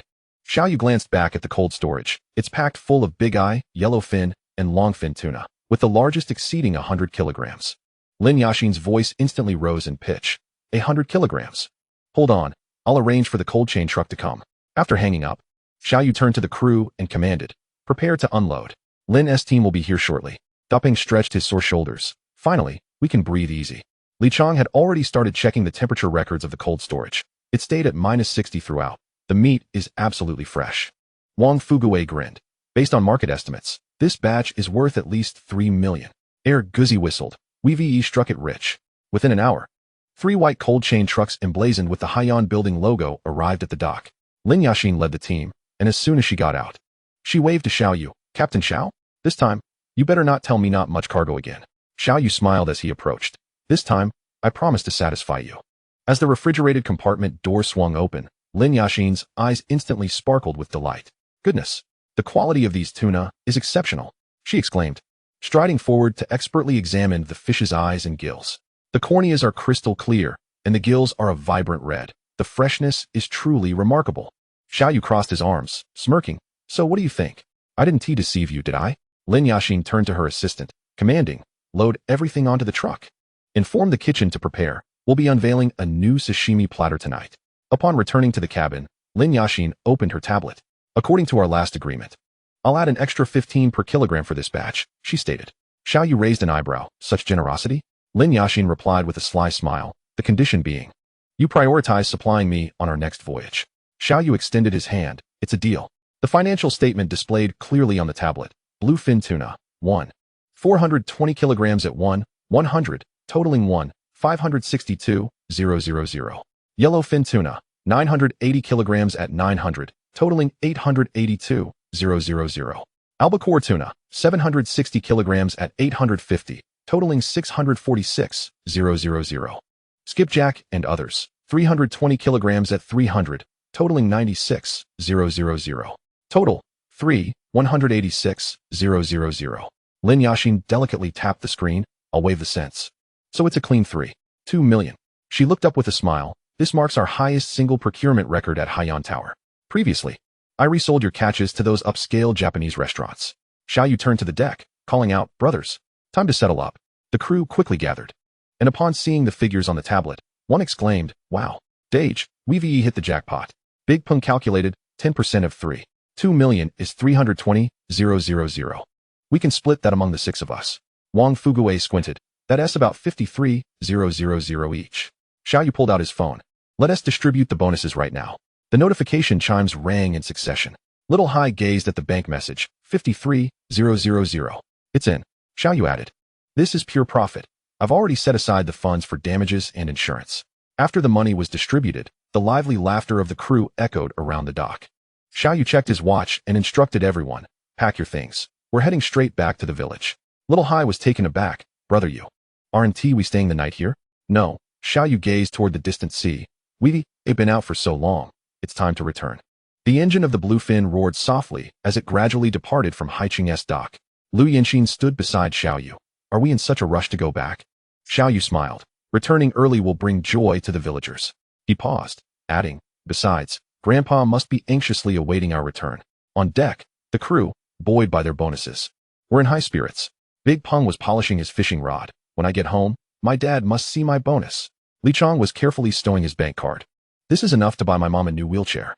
The most exuberant was Air Guzzi, who kissed his bank card. My collection of little films can finally be updated. As the sun dipped below the horizon, the bluefin sliced through the golden sea. Xiaoyu stood in the cockpit, observing the familiar course on the radar. It was projected they would arrive by dawn. Little Hai reported, should we notify the villagers to receive the boat? Xiaoyu shook his head, no need. Let them rest well. As night deepened, most of the crew had fallen asleep. Lu Yinxin entered the cockpit with a cup of hot tea. Let me take over the helm for a while. I have a license too. You should rest. Xiaoyu accepted the cup. It's fine, we'll be there shortly. He gazed at the faint lights in the distance. Look, we can already see the village lights. At 3 in the morning, the bluefin slowly sailed into the village harbor. As Xiaoyu stood at the bow, preparing to dock quietly, he was taken aback. The dock was ablaze with light. Dozens of villagers holding flashlights formed a glowing pathway in the night. Xiaoyu turned to his crew. Little Hai scratched his head. I might have accidentally mentioned it to my mom. Big Peng lowered his head. My dad insisted on coming to pick me up.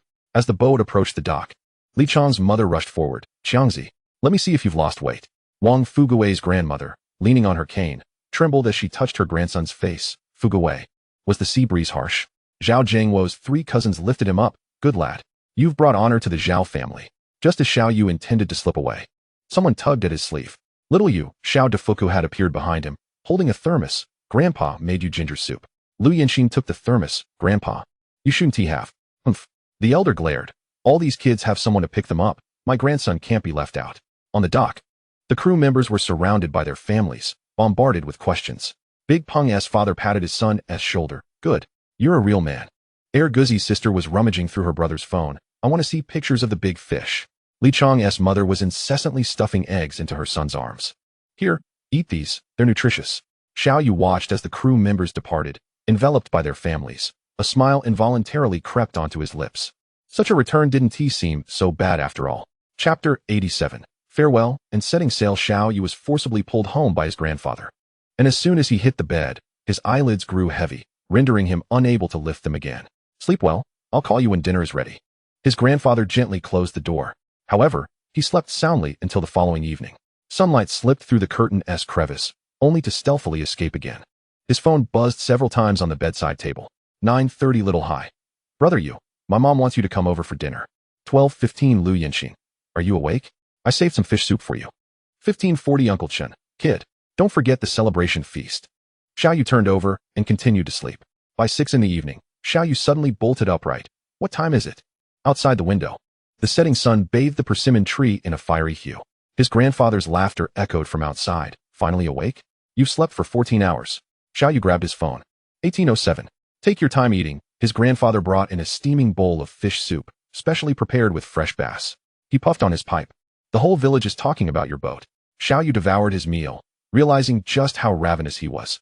He could have eaten a whole cow. Outside the courtyard, Lu Yinxin returned, her vegetable basket in hand. Awake? She smiled as she walked in. Quick, sit down. Xiao Yu's grandfather urged. I just heated some fish soup for him. Hand me the vegetables. I'll go prepare dinner. You two chat here. The three gathered around the old wooden table, sunlight filtering through the glass window, illuminating their meal. Xiao Yu's grandfather took a sip of wine. Xiao Yu, on this voyage. Grandpa. Xiao Yu quickly interrupted. Let us not discuss work while we're eating. Lu Yanxin stifled a laugh, serving fish to the elder. Ignore him. Let us just eat. After dinner, in the dimming courtyard, the three sipped tea as night deepened. Lu Yanxin cradled her teacup, speaking softly. Xiao Yu, I'll need to head back in a couple of days.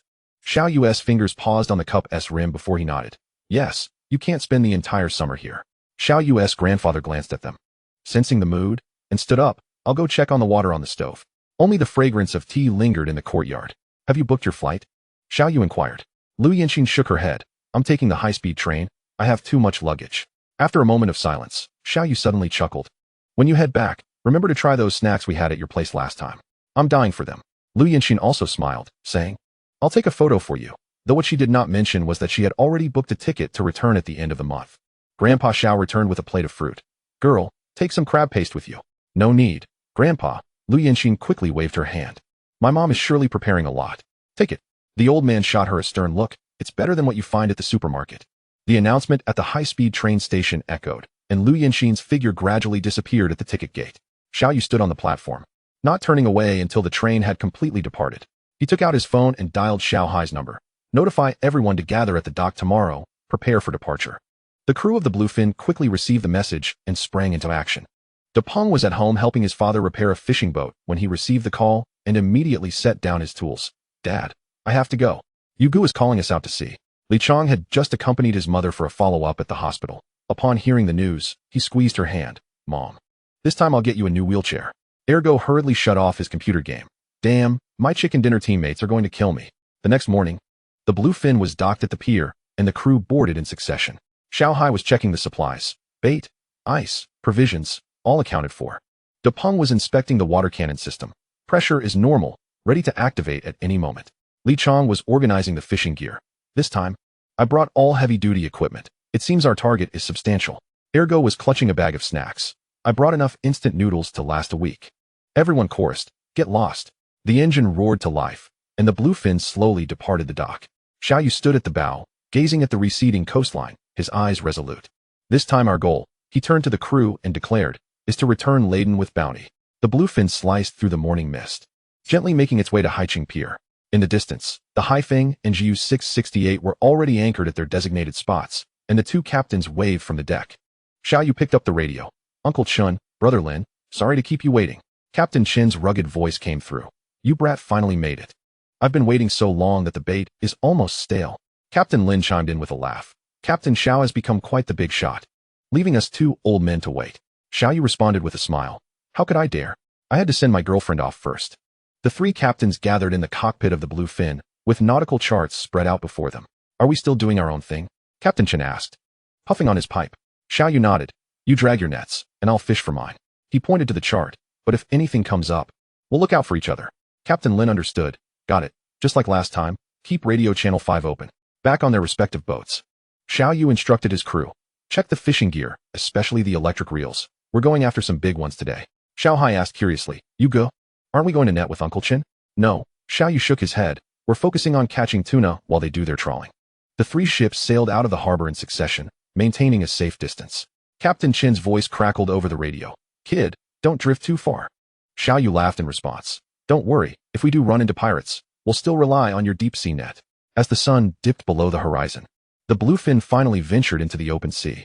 Xiao Yu stood in the cockpit, eyes closed in concentration, summoning the system. Scan for nearby tuna schools. Active sonar scan initiated. Scanning radius, 25 nautical miles. Detected 4 high-density fish school signals. Optimal target, 148 nautical miles southeast. Species analysis, bluefin tuna. School size, 812 fish. Average weight, 150 to 200 kilograms. Market value, 1,500 to 2,000 per kilogram. Xiao Yu abruptly opened his eyes, his fist crashing down on the console. Found it. All hands on deck. Xiao Yu's voice boomed through the ship's intercom. 15 nautical miles southeast, bluefin tuna school. The deck erupted with excitement. Depeng dropped the water cannon he was polishing. I'm going to prepare the heavy-duty rods. Li Chong dashed towards the live bait tank. We need the freshest sardines. Xiao Yu informed them again. The fish school is at a depth of 80 to 120 meters, moving southeast. Xiao Yu personally checked the equipment. 800-pound electric reels X4, carbon-heavy rods X6. Custom tuna hooks X12, high-pressure live bait pump activated. Xiao Yu focused on the radar, maintain a speed of 3 knots. And keep an eye on the fish school. Lu Yanqing handed him a cup of hot coffee. What kind of haul are we expecting this time? Xiao Yu pointed at the system display. Just this school alone is worth at least 3 million. If the quality of the fish is good and we catch the attention of a high-end sushi restaurant, who knows? Don't you remember those bluefin tunas I sold for millions before? The system display continued to update its data. Leading fish length, 1 meters, estimated. Maximum individual weight, 220 kilograms. School swimming speed, 52 knots. Best fishing point, longitude 12814 foot, latitude 2936. This is it. Xiao Yu suddenly commanded, stop the ship. Drop anchor. Prepare to drop lines. The bluefin's searchlight illuminated the sea like daylight. 6 rods plunged into the depths, pursuing that moving treasure of gold. Chapter 88, Rare Finds. The bluefin's searchlight turned the pitch-black surface of the sea into a brilliant expanse. 6 heavy rods lined up at the stern. Drop the lines. With Xiao Yu's command, the specially designed hooks, adorned with live sardines, sank into the deep. The electric reels emitted a faint hum, the nylon fishing line shimmering cold silver under the searchlight. In less than 10 minutes, the rightmost rod suddenly bent into a terrifying arc. Fish on. De Peng sprinted over, just managing to grab the rod before being yanked back by the immense force. Xiao Yu quickly helped him secure the harness. Don't fight it. Let it run. The surface of the sea erupted as a nearly 2-meter bluefin tuna leapt from the water, its silver blue scales glinting like armor in the light. Let line out. Let line out. Xiao Yu shouted. At least another 50 meters. De Peng's arm muscles strained, the fishing line screeching under pressure. The massive fish thrashed violently, carving gigantic S-shaped waves across the surface. Li Chong hurriedly handed him a towel. Be careful not to cut yourself on the line. Just then, the other 3 rods bent simultaneously. We've hooked 3 more. Xiao Hai exclaimed, darting towards the nearest rod. Xiao Yu jumped in to assist. The force transmitted through the rod made him gasp. This one definitely exceeds 200 kilograms. The surface of the sea was a tumult of activity, with 4 giant fish thrashing about, splashing waves 3 to 4 meters high. The first tuna aboard was immediately secured. Precise bleeding, a single cut into the artery at the gills, dark red blood gushing forth. Quick gutting. Wang Fuguei wielded a specially designed long knife, completing the internal cleaning in 3 minutes. Ultra-low temperature preservation. The -60 freezer instantly locked in the freshness. Record it. Xiao Yu wiped the seawater from his face. First fish, length 2.05 meters, estimated weight 198 kilograms. When the 5th fish was hooked, an emergency arose. You go. Ergo suddenly cried out. The line is tangled. 2 giant fish had twisted the line into a knot underwater. Xiao Yu immediately made a decisive call. Cut the line. Quality over quantity. As dawn broke in the east, 5 bluefin tunas lay on the deck, their total value exceeding 4 million. Xiao Yu looked at the gleaming fish in the cold storage and smiled at the exhausted crew. Rest for 2 hours. Then we continue. The bluefin's engine roared to life, ready to head to the next tuna coordinates. Suddenly, the fishing rod on the far left plunged sharply. Something's there. Xiao Hai exclaimed, it's not a fish. The pull is quite steady. Xiao Yu frowned. Reel it in and see. The electric reel slowly retrieved the fishing line, and the outline of the underwater object gradually became discernible. It was a rusted metal cylindrical body, encrusted with thick barnacles. But the foreign letters and numbers on its surface were still identifiable. Wang Fuguei adjusted his glasses. FL 7712, this isn't our equipment. Xiao Yu crouched down, scraping away a patch of rust with a knife, revealing a blurred national flag. It's the hydrological detector from country A. Given the extent of corrosion, it had been adrift for at least 8 months. Xiao Yu meticulously examined the device. The solar panel had failed, but the data module should be intact. He pointed to the interface on the side. This is a military-grade data port, which likely contains at least 6 months' worth of ocean monitoring data. Li Chong lowered his voice. Is this thing worth anything? Xiao Yu shook his head. A hot potato. Xiao Yu immediately dialed the satellite phone. Coast Guard Command Center. This is the Bluefin. We have recovered a hydrological detector from country A at 128. 15E, 29. 40N, with the serial number FL 7712. There was a 2-second silence on the other end. Please maintain the device in its original condition. We will dispatch Coast Guard Vessel 3306 to assist you immediately. Change of plans. Xiao Yu ordered. Xiao Hai, set a course for the rendezvous point 3.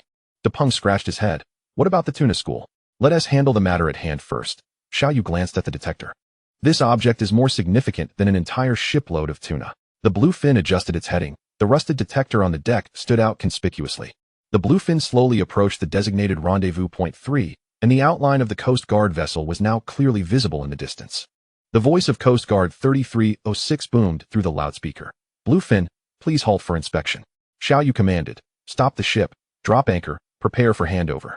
Four fully armed Coast Guard officers boarded the vessel, and the leading officer's eyes brightened upon seeing the detector on the deck. Is this it? Xiaoyu nodded. Serial number FL7712, it was caught on our line. The officer crouched down to inspect it, suddenly chuckling. Well, this is Country A's latest generation marine monitor. The officer stood up, solemnly shaking Xiaoyu's hand. Captain Xiao, on behalf of the Coast Guard team, I thank you. The research value of this device is immeasurable. He lowered his voice. The higher-ups have approved a Maritime Safety Guardian certificate for you, along with a bonus of 50,000 yuan. Xiao Hai gasped in the back. 50,000. It wasn't that Xiao Hai was concerned about the amount, but rather the online jokes about certificates and a mere 500 yuan. The accompanying technical officer began meticulously recording discovery coordinates, device status, personnel contact list. Xiaoyu cooperated in signing, unable to resist asking, is this thing more advanced than our country's? The officer smiled knowingly. It will save our ocean research 3 years of detours. After the handover, the Coast Guard officer cautioned before departing. Captain Xiao, keep an eye out for such devices when heading out to sea. He winked. Finding one nets you 50,000. That's more lucrative than catching tuna. The crew erupted into laughter, the tense atmosphere dissipating. As the Coast Guard vessel gradually receded, the bluefin once again changed its course. In the open sea, a gray-blue fishing vessel lay silently adrift on the surface. Inside the cabin, a blond man stared at the suddenly lost signal on the monitoring screen, his expression darkening. The signal from FL7712 has disappeared. Impossible. One of his companions sprang to his feet. Even if it were picked up by fishermen, it shouldn't be able to block military encrypted signals. The technician frantically pounded the keyboard. The last coordinates were at 128, 15 E, 29, 40 N, right in the activity zone of Chinese fishing vessels. The captain slammed his fist on the control panel. Damn it. It must have been the intervention of their Coast Guard. He turned sharply to the helmsman. Full speed ahead. Leave this area immediately. The fishing vessel's engine roared deafeningly, the hull shaking violently as it turned. Shut down all equipment. The captain barked. Initiate emergency protocols. On deck, the white crewman scrambled to stow the monitoring equipment. The technician stared at the completely blacked-out monitoring system. Unless it's professional counter-surveillance equipment, otherwise. Shut up. The captain interrupted sternly. You mean to say that the Dragon Country Coast Guard is patrolling with military-grade jammers? Everyone fell silent. The only sound remaining was the roar of the engine echoing in the cabin. Chapter 89, Night Fishing for Cuttlefish. As night descended, the bluefin floated quietly on the inky surface of the sea, the only sound being the gentle lapping of waves against the hull. Everyone perked up. Xiaoyu stood on the deck, suddenly lowering his voice. I've received word that there's a school of cuttlefish in these waters. Depeng looked up suspiciously. Word? Where would news come from at this hour? Xiaoyu waved his phone. Just got the sea condition forecast. The water temperature and currents are suitable. He deliberately winked mysteriously. I have a senior at the Ocean Institute. Insider information. In reality, a system display in his mind was showing. Best night fishing locations for cuttlefish. Depth, 1,520 meters. Density, high. Active period, 21 to 3 o'clock. Lights on. With a command from Xiaoyu, the powerful floodlights on both sides of the vessel suddenly illuminated, white light piercing the surface of the sea. Air Guzzi squinted from the brightness. Wow, that's intense. Xiao Hai quickly rigged a glow-in-the-dark lure onto his hook. Brother you, did your classmate mention what bait works best? Xiaoyu nodded earnestly. He said to add some krill powder. Simultaneously, he discreetly adjusted the hook depth according to the system's prompt. Li Chang grumbled while mixing the bait. How does your classmate know everything? Within 10 minutes, Depeng's fishing rod suddenly plunged down. Got one, he exclaimed excitedly, reeling in. Splashing water everywhere. A palm-sized cuttlefish emerged, its tentacles writhing wildly, splattering Depeng with ink. Ha! Laughter erupted among the group. Air Guzzi slapped his thigh. Laughing, serves you right. Even the cuttlefish couldn't stand your bragging. Xiaoyu watched as he continuously hooked 3 large cuttlefish. The system data in his mind refreshing constantly. Current catch. Common cuttlefish, 14. Color-changing cuttlefish, 2. Total weight, 186 kilograms. A good yield. He nodded in satisfaction. Just as he caught Xiao Hai's curious gaze. As the night deepened like ink, the deck of the bluefin was brightly lit by the floodlights. and shadows of swimming creatures could be faintly seen beneath the surface. Another one. Xiao Hai excitedly lifted the fishing line, a palm-sized cuttlefish twisting in the air, its 8 tentacles thrashing wildly, spraying ink all over his chest. Ha! Air Guzi laughed heartily. That makes it the 10th time you've been hit. Depeng suddenly lowered his voice. Everyone, keep quiet. Look over there. The group followed his pointed finger and saw several shadows beneath the surface slowly approaching the bottom of the boat. It's a school of cuttlefish. Xiao Yu immediately gestured, gently lower the hooks. Don't startle them. Just as Li Chang's hook submerged, a cuttlefish suddenly changed color from transparent to milky white, then to pale purple. Wow! It's a chameleon! Air Guzi exclaimed. Xiao Yu took the opportunity to explain. See? They communicate by changing colors. This group of cuttlefish is cursing at us. Depeng interjected seriously. Xiao Hai looked at his empty hook. Strange, my bait keeps getting eaten without a catch. Xiao Yu pulled up data from the system display. Cuttlefish prefer glow-in-the-dark green lures. Switch to this. He tossed a fluorescent green hook to Xiao Hai. And my classmate remarked that squid has recently become enamored with this hue. To thrive in life, one must don a touch of green. This is peculiar. Li Chang suddenly shouted, his fishing rod bending dramatically. The crowd rushed over to assist, pulling up a colossal squid measuring nearly half a meter long. Is this the ancestor of squids? Depeng exclaimed, wide-eyed. At 2 in the morning, Xiao Yu set up the barbecue grill. Freshly caught, freshly consumed, squid sashimi. By 3 o'clock, the deck of the bluefin had finally settled into tranquility. Xiao Yu surveyed the ink-stained, swaying crew, clapping his hands. Everyone, go rest. We set sail promptly at 6. Depeng slumped in a chair, weakly waving his hand. Let me lie down for 5 more minutes. Wang Fuguei was still squatting in front of the cold storage, noting, this giant squid must be stored separately. Record it tomorrow. Xiao Yu abruptly shut his notebook. His eyes reddened, yet still working. Air Guzi had already dozed off in the corner, clutching half a grilled squid tentacle. Xiao Yu completed the wrap-up tasks alone, turning off the fish-attracting lights, securing the fishing gear, checking the cold storage temperature, and setting the navigation alarms.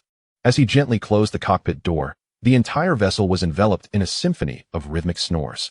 Morning sunlight spilled across the sea, awakening the crew of the bluefin to a sudden, urgent call. What is going on? Depeng rubbed his eyes as he rushed onto the deck, followed by the others. They beheld a silver-gray dolphin leaping repeatedly beside the ship, emitting sharp cries, seemingly intent on drawing attention. What a lively little creature. Air Guzi chuckled as he pulled out his phone to capture the moment. However, Xiao Yu furrowed his brow.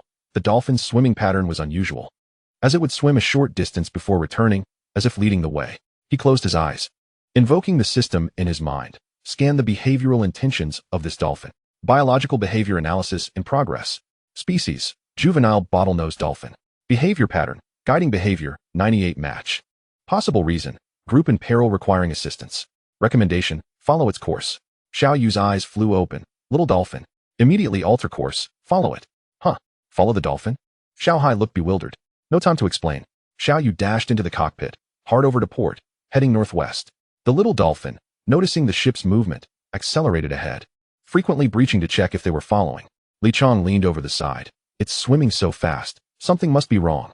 Xiao Yu fixed his gaze on the system display, which indicated, following distance, 200 meters, speed maintained at 8 knots. The bluefin sliced through the calm waters, trailing that silver-gray form. Chapter 90, Rescue of the Dolphin. The bluefin gradually slowed, revealing a heart-wrenching scene as they approached. An adult dolphin floated in agony at the surface, its head and pectoral fins ensnared by a tattered fishing net, the nylon ropes digging painfully into its flesh, oozing traces of blood. The juvenile dolphin anxiously circled it, emitting heart-rending cries. It's a mother and her offspring. Wang Fuguei gasped. The net is entangled around the mother dolphin. Xiao Yu swiftly retrieved rescue equipment from the cabin. Li Chang, come with me on the inflatable boat. The rest of you stay behind, ready to assist. Depeng grabbed his arm. It's too dangerous. A wild dolphin might. No time. Xiao Yu had already leaped onto the inflatable boat, observing the net tighten further, risking suffocation. The inflatable boat cautiously approached the struggling dolphin, and Xiao Yu could clearly see the terror in its eyes. Slowly, he lowered his voice, signaling Li Chang to turn off the engine and paddle over. Suddenly, the juvenile dolphin darted forward, positioning itself in front of the mother dolphin.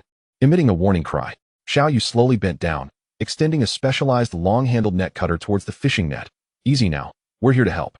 The moment the blade grazed the net, the mother dolphin thrashed violently, nearly capsizing the inflatable boat. Steady. Li Chang gripped the edge fiercely. It was about to flee. Xiao Yu seized the moment, slicing through the most critical entanglement around the neck. The net snapped, and the mother dolphin erupted free, sending sprays of water drenching both men. Yet portions of the net remained tangled around its pectoral fin, causing the dolphin to whirl frantically. "Chase it," Xiaoyu shouted. "We must clear it all." The mother dolphin abruptly ceased its struggle, gently surfacing beside the inflatable boat, remaining still. Its glistening eyes fixed on Xiaoyu, breathing gradually calming. The juvenile dolphin also ceased its cries, softly nudging its mother's body with its rostrum, as if to comfort her. "It understands," Lichang murmured, his hand trembling slightly on the net cutter. "It knows we are helping it." Xiaoyu took a deep breath, leaning forward once more. This time, "Don't move. It'll be over soon." His movements were more delicate than before, the blade carefully sliding into the gaps of the net ensnared around the pectoral fin.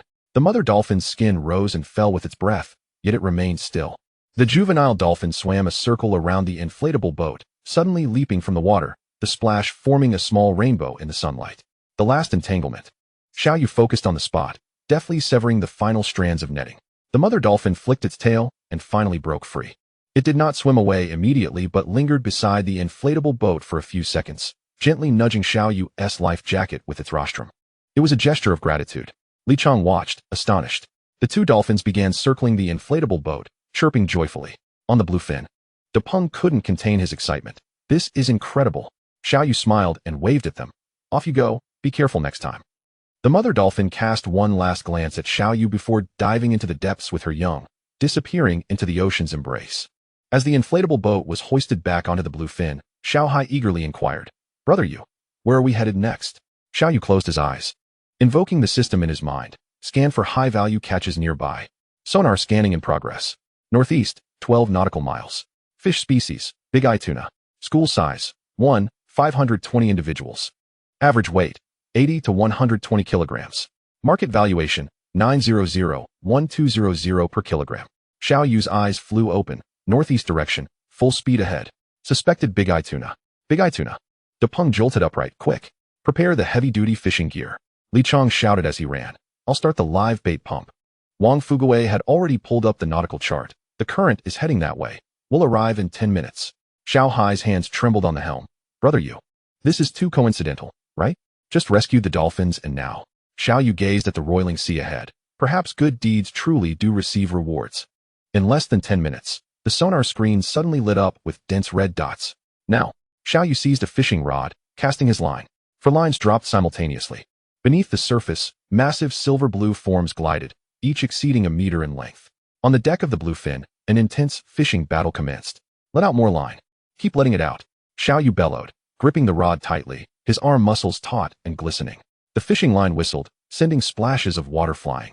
Below, a nearly 2-meter-long giant fish writhed in a frenzy, its silver-blue silhouette flickering in the depths. "The first one is up," Depeng exclaimed excitedly, his fishing rod bending at an astonishing angle. Suddenly, the surface erupted as a massive big-eye tuna breached, shimmering with a metallic sheen under the sun. Its tail slapped the water, sending sprays drenching everyone. "Beautiful," Xiaoyu shouted, "at least 100 kilograms." Just then, the other 3 rods began to tremble violently. "We've hooked 3 more." Little Hai screamed as he lunged towards the nearest fishing rod. Li Chang, flustered, hurriedly fastened his abdominal strap, exclaiming, "This one's a real fighter." The sea surface erupted in a frenzy as 4 colossal fish thrashed simultaneously, splashing water up to 3 or 4 meters high. "Little Hai? Hard to port." Xiaoyu, fixated on the sonar screen, urged, "The school is making a run for it." The bluefin swiftly veered, tilting the vessel and sending a water bucket clattering to the deck. Air Guzzi gripped the fishing rod tightly, shouting, "They're diving. Let out the line. Quick. Let out the line." Xiaoyu seized the moment. "Reel it in. Now." All 4 electric reels engaged at once, and the fishing lines zipped back. The first fish was dragged to the side of the boat, and Depeng expertly hooked it by the gills with a gaff. "It's coming up." Together, the 4 of them hoisted the massive creature, weighing over 100 kilograms, onto the deck. "Record it." Xiaoyu wiped the seawater from his face. First one. Measuring 18 meters, estimated weight 110 kilograms. Wang Fuguei brandished a specialized long knife, swiftly performing the evisceration. "Prepare the blast freezer." Xiaoyu called, "Lock in the freshness." By the time the last tuna was hauled aboard, the sun had dipped below the horizon. Chapter 91. The Treasure Chest on the Deserted Island. The afterglow of the setting sun bathed the sea as Xiaoyu stood at the rail, squinting into the distance. "Look over there." He pointed to a rocky area about a nautical mile away. That submerged reef might conceal something valuable. De Peng wiped the fish blood from his hands. Brother, you don't have another classmate-s message, do you? Xiao Yu smiled enigmatically as the system interface in his mind displayed. Reef area scanned. Lobster and abalone habitat probability 87. I'll team up with De Peng and Li Chong. Guzi, take the 2 newcomers with you. Xiao Yu quickly assigned tasks, instructing everyone to bring nets and pry bars, and to prepare oxygen tanks on the dinghy. The 2 inflatable boats gradually approached the rocky area, the water transitioning from deep blue to an emerald hue. Wow! Guzi suddenly whispered, look under that rock. Through the crystal-clear water, several lobster antennae were discernible, each as long as a forearm. Xiao Yu donned his diving mask. I'll go take a look. He plunged into the water, his heart racing at the sight before him. The rocks were densely covered with abalone, each one the size of a palm. Deeper down, a swarm of lobsters flickered in and out of sight within the crevices. System notification, wild abalone, approximately 30-50. Splendid lobster, 15-20. Just as Xiao Yu prepared to surface, he caught a glimpse of a chest at the bottom of the reef. Swimming closer, he discovered it was a wooden box covered in seaweed. This trip was worth it. He surfaced, shouting, not only seafood, but perhaps there are hidden treasures as well. The 2 inflatable boats floated quietly at the edge of the reef as everyone sprang into action. De Peng, Li Chong, you handle the left side of the reef. Xiao Yu directed, pointing to a nearby area. Guzi, take the newcomers to the right and watch for tidal changes. With that, he dove back into the water, swimming straight toward the ancient wooden box half buried in the sand. De Peng cautiously inserted his pry bar into a crevice. Look at this. On the back of a plate-sized rock, several abalones clung tightly. Li Chong immediately handed over a specialized abalone shovel. This one's at least 15 centimeters. Easy now. De Peng whispered, don't damage the foot. The moment the abalone was pried loose, a jet of water shot out as its foot muscles contracted violently. Meanwhile, Guzi was crouched over a rock, his arm fully extended into a hole. Got it. Goodness, its claw is thicker than a chicken leg. The newcomer, Xiao Wang, nervously held a net. Guzi, will it snap? Guzi quickly withdrew his hand. That little rascal really dares to pinch. Shaking the red mark on his hand, he switched to a lobster hook to slowly draw out the splendid lobster. At this point, Xiao Yu had already reached the side of the wooden box. The box was covered in coral and seaweed, yet the ancient mortise and tenon structure was still discernible. He carefully brushed away the sediment, revealing the faint engraving of longevity and health on the side. He pried open the decayed lid. Inside, neatly stacked, were a dozen blue and white porcelain bowls, with the mark of the Ming Dynasty's Xuande period clearly visible on the bottom. When Xiao Yu resurfaced, the 2 small boats were already piled high with spoils. He held aloft the damp wooden box. Brothers, in addition to today's feast, we may have stumbled upon a national treasure. On the deck of the Bluefin, everyone gathered around the damp box, their eyes gleaming. Brother, what's in there? Guzi fidgeted eagerly. Open it, and let us see. Xiao Yu smiled mysteriously as he gently lifted the lid. The sunlight glinted off the dozen blue and white porcelain bowls, their Xuande marks shining brightly. If these are genuine, just one of these bowls is worth a fortune. He extended 5 fingers. 50,000. Li Chong ventured cautiously. Add another 0. Xiao Yu grinned. The deck erupted into excitement. 500,000. According to the rules, the discoverer receives 30%, with the rest divided among the group. Xiao Yu surveyed everyone, deliberately prolonging the suspense as they held their breath. This time, I'll make an exception. Everyone will split it evenly. De Peng grabbed the nearest crew member. I'm buying a house. Wang Fugue said with confusion. We need a professional appraisal. What if they're replicas? That's why I said if. Xiao Yu patted his shoulder, but judging by the patina and sea bottom sediment, it's highly likely. Little Hai suddenly interjected. Brother, why are you and Little Hai left out? Xiao Yu blinked. Because we've already become millionaires. The 2 chimed in unison. Days later, the cold storage of the Bluefin was packed to the brim, and the deck was piled high with various catches. Xiao Yu stood at the rail, glancing at the data on the system interface. Tuna stock, 28 fish, total weight approximately 32 tons. Squid stock, 460 fish, total weight approximately 18 tons. Rare seafood, splendid lobster 9, abalone 24. Additional harvest, 12 Ming Dynasty blue and white porcelain bowls. He turned to everyone and clapped his hands. Brothers, let us head back and make our fortune. 460 squids. De Peng stared at the mound of squid boxes. We'll be grilling until next year. Guzi laughed foolishly while clutching a giant squid. This one's thicker than my thigh. Xiao Yu quickly issued orders. Stack the tuna in layers to maximize cold storage space. Sort the squid by size and box the extra large ones separately. Activate the second cold storage for 18 squid specifically. Protect the porcelain with shockproof boxes and double layers of cushioning. Little Hai wiped his sweat and asked, Brother Yu, where do we sell all this squid? Xiao Yu blinked. Let Lin Yaqin find someone to take over. We want to deal with this under the sunset. The bluefin-s waterline was noticeably deeper than when they had departed. Li Chong gazed at the horizon. Brother Yu, do you think that treasure chest could buy 10 bluefins? Xiao Yu laughed, but then paused deliberately, waiting for everyone to perk up. I'd much prefer to ride the waves with my brothers. The morning mist enveloped the Haiqing dock as the bluefin slowly approached the shore, its draft significantly deeper than when it had set out. Prepare to unload. Xiao Yu shouted from the bow, his voice ringing clearly in the quiet harbor. A few early rising fishmongers, upon seeing the fully loaded bluefin, were left agape. Wow. Captain Xiao has hit the jackpot this time. As the cold storage doors opened, the sight of 28 silver glimmering tuna arranged neatly drew gasps of astonishment. How much is this worth? One fishmonger trembled as he began to count. Even more astonishing was the subsequent removal of 10 large plastic containers filled with squid, each labeled with a quantity, 46. Lin Yaqin, accompanied by the convoy from Haiyan Tower, had been waiting for quite some time. Xiao Yu, have you emptied the entire East China Sea? Xiao Yu smiled as he handed her the inventory list. The usual arrangement for the tuna, and I want all the squid. Lin Yaqin interrupted, just in time for next week's food festival. As the sun fully rose, the crowd at the dock gradually dispersed. Xiao Yu gently held back Lin Yaqin, who was about to leave. Yaqin, wait. Once the last worker departed, he mysteriously opened the safe in the cabin, retrieving a wooden box wrapped in shock-absorbent material. Lin Yaqin's eyes widened as she watched Xiao Yu meticulously peel away the protective layers. When the final piece of cushioning was removed, revealing exquisite blue and white porcelain bowls, her breath caught in her throat. Heavens! What is this? Xiao Yu gestured for silence. Discovered yesterday in an uninhabited rocky area of the high seas. Lin Yaqin trembled as she picked up one of the bowls, examining the markings on the bottom, made during the Xuanda reign of the Ming dynasty. If this is genuine. She suddenly looked up. My father knows an expert in porcelain at the provincial museum. Should we? Xiao Yu nodded. We need a reliable appraisal channel. Let's not inform anyone else for now. He repackaged the wooden box, suggesting they wait for the appraisal results before discussing it further. Lin Yaqin understood and nodded. Got it. I'll contact my father right away. Suddenly recalling something, she added, by the way, you should. I know, Xiao Yu interrupted. I've already arranged for someone to guard the ship 24/7. Chapter 92, The Shocked Crowd. The dock was eerily quiet under the setting sun, save for the lights on the bluefin. As Xiao Yu heard footsteps, he saw Lin Yaqin approaching the deck, accompanied by 3 elders.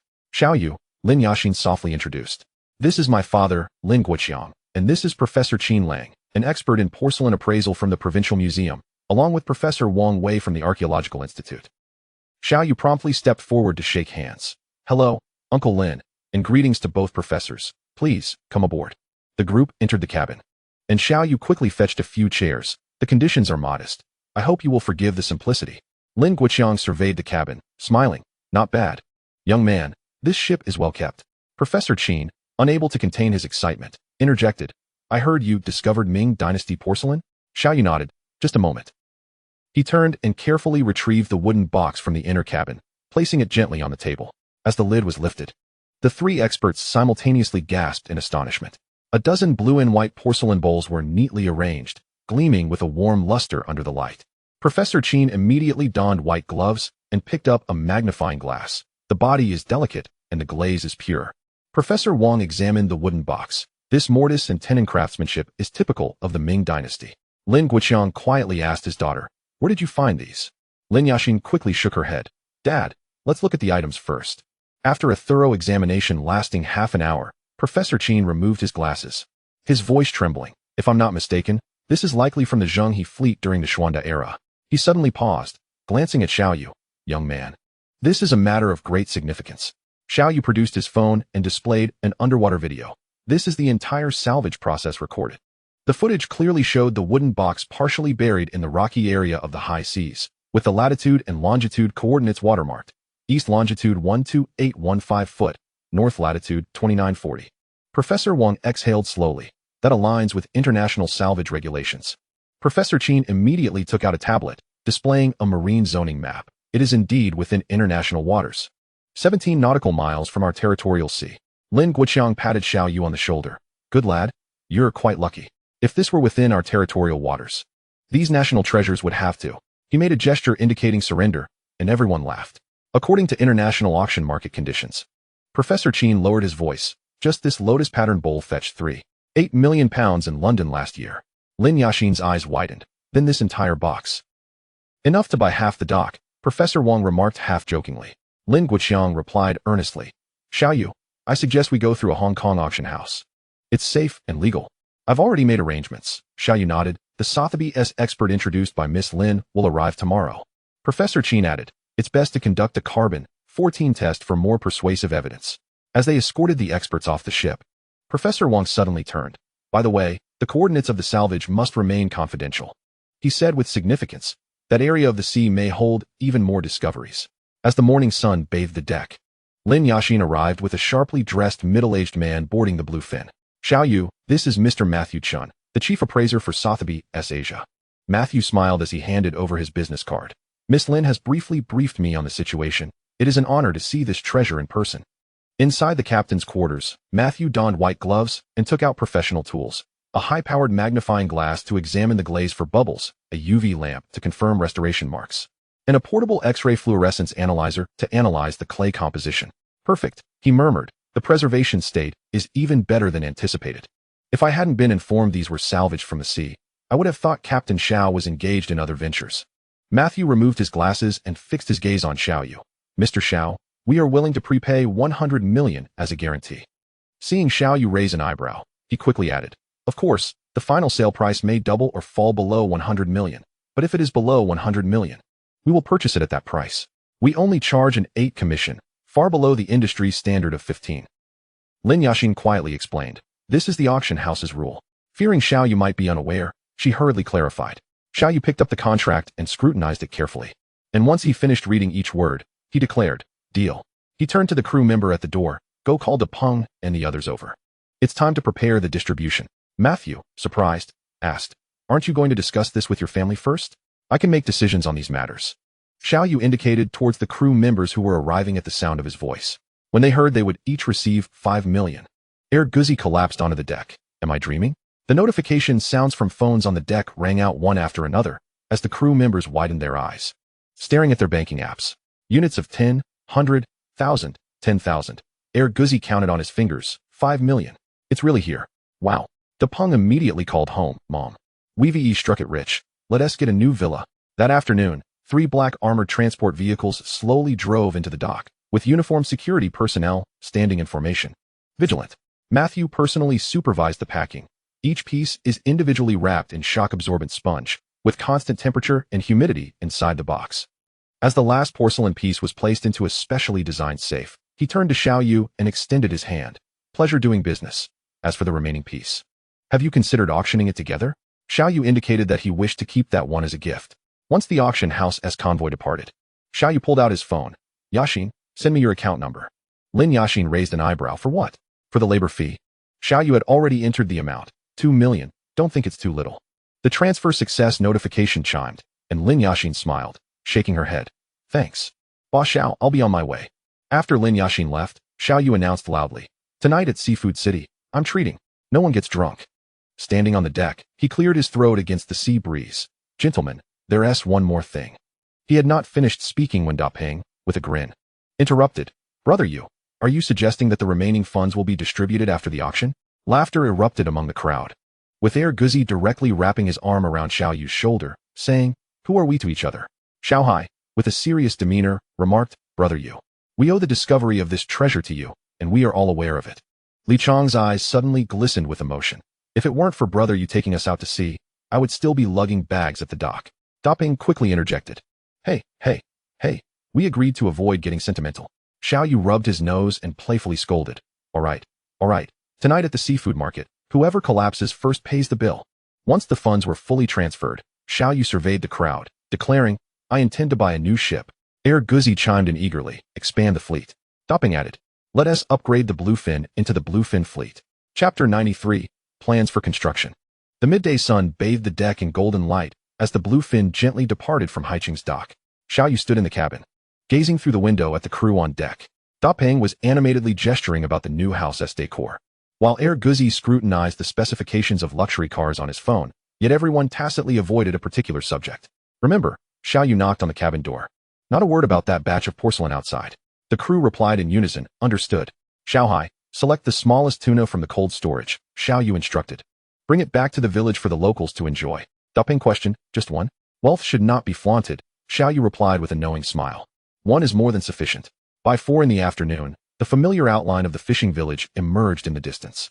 At the dock, a few sharp-eyed children cheered and ran towards him, shouting, Uncle Xiao is back.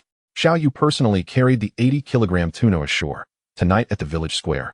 There will be an abundance of tuna sashimi. The elderly village chief caressed the shimmering fish and exclaimed, This is too precious. It's only right. Xiao Yu replied with a wave of his hand. I owe a lot to the villagers over the years. Out of the corner of his eye, he noticed the crew keeping their lips sealed, and he nodded in satisfaction. Grandpa Xiao was smoking a dry cigarette at the courtyard entrance. You only brought back a fish? Yes, Xiao Yu said, wrapping his arm around his grandfather's shoulder. Let's discuss the rest inside. After a dinner of tuna at the village square, Xiao Yu and his grandfather sat outside in the courtyard, enjoying the cool evening air. Grandpa, I want to build a house in the village, Xiao Yu suddenly announced. A courtyard-style one. Xiao Dafeng paused mid-puff on his pipe. Where are you getting the money? Xiao Yu chuckled as he poured tea for his grandfather. That is something you needn't worry about. Your grandson is now a millionaire. Xiao Dafeng squinted and exhaled a puff of smoke. The land at Old Li's place in the east is quite good, with mountains behind and the sea in front. He tapped the ash from his pipe. I'll talk to the village chief tomorrow. Suddenly lowering his voice, he added. But we need to build a road for the village. This way, there will be less dissent and envy. Xiao Yu nodded in agreement. That is only fair. Back in his room, Xiao Yu dialed Lu Yanxin for a video call. A courtyard. Lu Yanxin exclaimed from the screen, nearly jumping out of her seat. I want to design a garden, and there should be a viewing platform. Xiao Yu smiled indulgently. Whatever you say. He secretly took a screenshot, preserving her animated expression. Lu Yanxin flipped open her sketchbook. The main house for your grandfather, the east wing is a tea room, and the west wing. Her pen suddenly halted. Wait. Where will our bedroom be? Xiao Yu raised an eyebrow. So quickly it's our bedroom? Moonlight streamed through the window, casting dappled patterns on the floor. Meanwhile, the sight of the earnest girl sketching on his phone made Xiao Yu feel more fulfilled than if he had earned a fortune. The following noon, as Xiao Yu stepped into the hall, he spotted the village chief and his grandfather seated at the 8 immortals table, sipping tea. Good day, village chief. Xiao Yu greeted promptly. The village chief beamed as he set down his teacup. Xiao Yu, I hear you plan to build a courtyard in the village? Xiao Dafeng cleared his throat. Sit down. We were just discussing the land. Old Li's plot is indeed good. The village chief rubbed his hands together. But you know, the villagers have all heard about you. He hesitated, glancing at Xiao Dafeng. Xiao Yu caught on. How much does Uncle Li want? The village chief held up 2 fingers. This amount. 200,000. Xiao Yu raised an eyebrow. 2 million. The village chief said with a wry smile. And if it's a penny less, it's off the table. Xiao Yu took a sip of tea. Village chief, I recall that barren land behind the mountain. That's unclaimed land. The village chief's eyes lit up, though the slope is a bit steep. No problem. Xiao Yu set down his teacup. I'll hire a professional team to level it. The funds for the road will come from me, Xiao Yu added. But I have a condition. The village chief nodded eagerly. Go ahead. The village must assist me in securing the water and electricity permits. Xiao Yu smiled. After all, you know many people. Making it easier. It's settled then. The village chief clapped his thigh. We'll hold a village meeting this afternoon. As he was leaving, he leaned in and lowered his voice. I'll make sure Old Li regrets it. After sending off the village chief, Xiao Dafeng suddenly asked. The view from the back mountain is better, right? Xiao Yu smiled as he poured tea for his grandfather. The 180,000 saved will be enough to build you a viewing pavilion. As the sun set, the village chief returned with a broad smile. Xiao Yu, the village meeting concluded, and everyone unanimously agrees. The village chief wiped the sweat from his brow. I'll head to the town tomorrow to handle the paperwork. It should be approved within a week at most. Xiao Yu quickly handed him a hot cup of tea. Thank you for your hard work, village chief. He then discreetly slipped a red envelope into the village chief's hands. After seeing off the village chief, Xiao Yu pulled out a bank card from his pocket and handed it to his grandfather. Grandpa, this is your pocket money. The password is your birthday. Xiao Dafeng frowned. What would an old man like me need that for? Don't be stingy. Use it freely, Xiao Yu interrupted. Your grandson can make a lot of money now. Xiao Dafeng fingered the bank card, then suddenly lowered his voice. You little rascal, tell me honestly. How did this trip to sea go? It's all legal income. I'm sure it's in the millions, Xiao Yu winked. Once the house is built, just wait to enjoy your life. The old man scoffed but discreetly tucked the bank card into his jacket pocket. At dinner, Xiao Dafeng suddenly inquired. What is your design plan for that land behind the mountain? Xiao Yu was chewing his food. Lu Yanxin wants to create a courtyard with a viewing platform, and that girl is coming too. The old man's eyes brightened. That makes sense. Once the house is built, you two can get married, he said, his excitement evident. Xiao Yu nearly choked on his food. Grandpa. As night fell, the courtyard was filled with the aroma of tea. Xiao Dafeng, with the bank card in his pocket, gazed at the distant silhouette of the back mountain, a smile unconsciously creeping onto his face. Chapter 94. Winning through unconventional means. A week later, the morning dock was enveloped in a thin mist, and the engine of the Bluefin emitted a deep roar. Is everything checked? Xiao Yu stood at the bow, observing the busy crew. Dapeng patted the cold storage. The ice is fully stocked. Li Chong shook his toolbox. All fishing gear is ready. Xiao Hai poked his head out from the cabin. The course is set, heading straight for the South China Sea. As the mooring ropes were untied, the Bluefin slowly departed from the dock. Xiao Dafeng waved from the shore. Be safe. Xiao Yu shouted back. Got it. I'll bring you back some specialties from the South China Sea. They first headed towards the Dongsha Islands, where Xiao Yu unfolded the nautical chart. Noting the tuna migration routes, Lu Yanqin messaged, remember to take pictures of the sunset over the South China Sea for me. Xiao Yu replied with a smile. I'll bring you back some pearls. The continuous 7 days at sea left the crew feeling lethargic. Even Air Guzi, who usually loved to stir up excitement, was languid on the deck. How long until we arrive, brother Yu? Xiao Hai asked weakly as he steered the boat. At the bow, Xiao Yu gazed towards the distant, faintly visible island. We've arrived, this is the place. He closed his eyes. As the system interface illuminated his mind, system search scan initiated. Scan radius, 30 nautical miles. Detecting 3 high-density fish school signals. Optimal target, due south, 228 nautical miles. Species analysis, yellowfin tuna school. School size, 3,040 individuals. Average weight, 60 to 80 kilograms. Xiao Yu abruptly opened his eyes. Due south, full speed ahead. The excitement surged, and Dapeng leaped up energetically. I'm going to prepare the electric reel. Li Chong shouted as he ran. The Bluefin swiftly sliced through the azure sea, racing towards the school of fish. Suddenly, the system interface flickered with a red warning. Alert. Anomalous metal signal detected.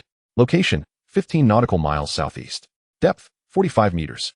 Profile match. A Nation's Sea Dragon 3 hydrological detector, 92 match.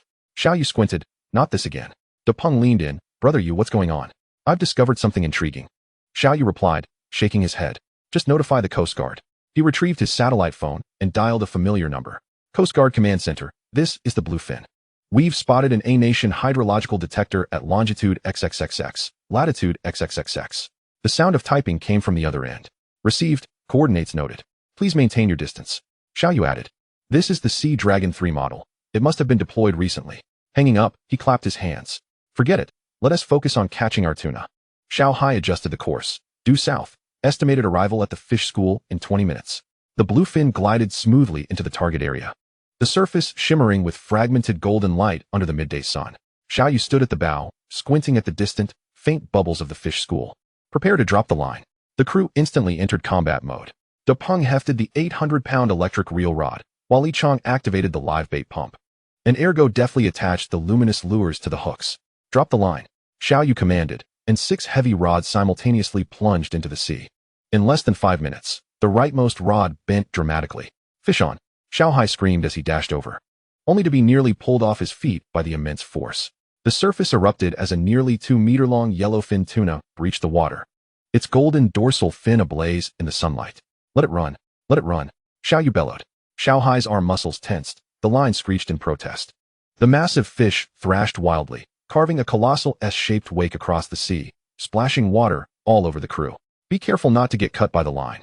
Li Chong hurriedly passed over cut-resistant gloves. Just then, the other 4 rods began to shake violently. For more hooked, Dapeng sprinted towards the port side rods. The deck erupted into chaos.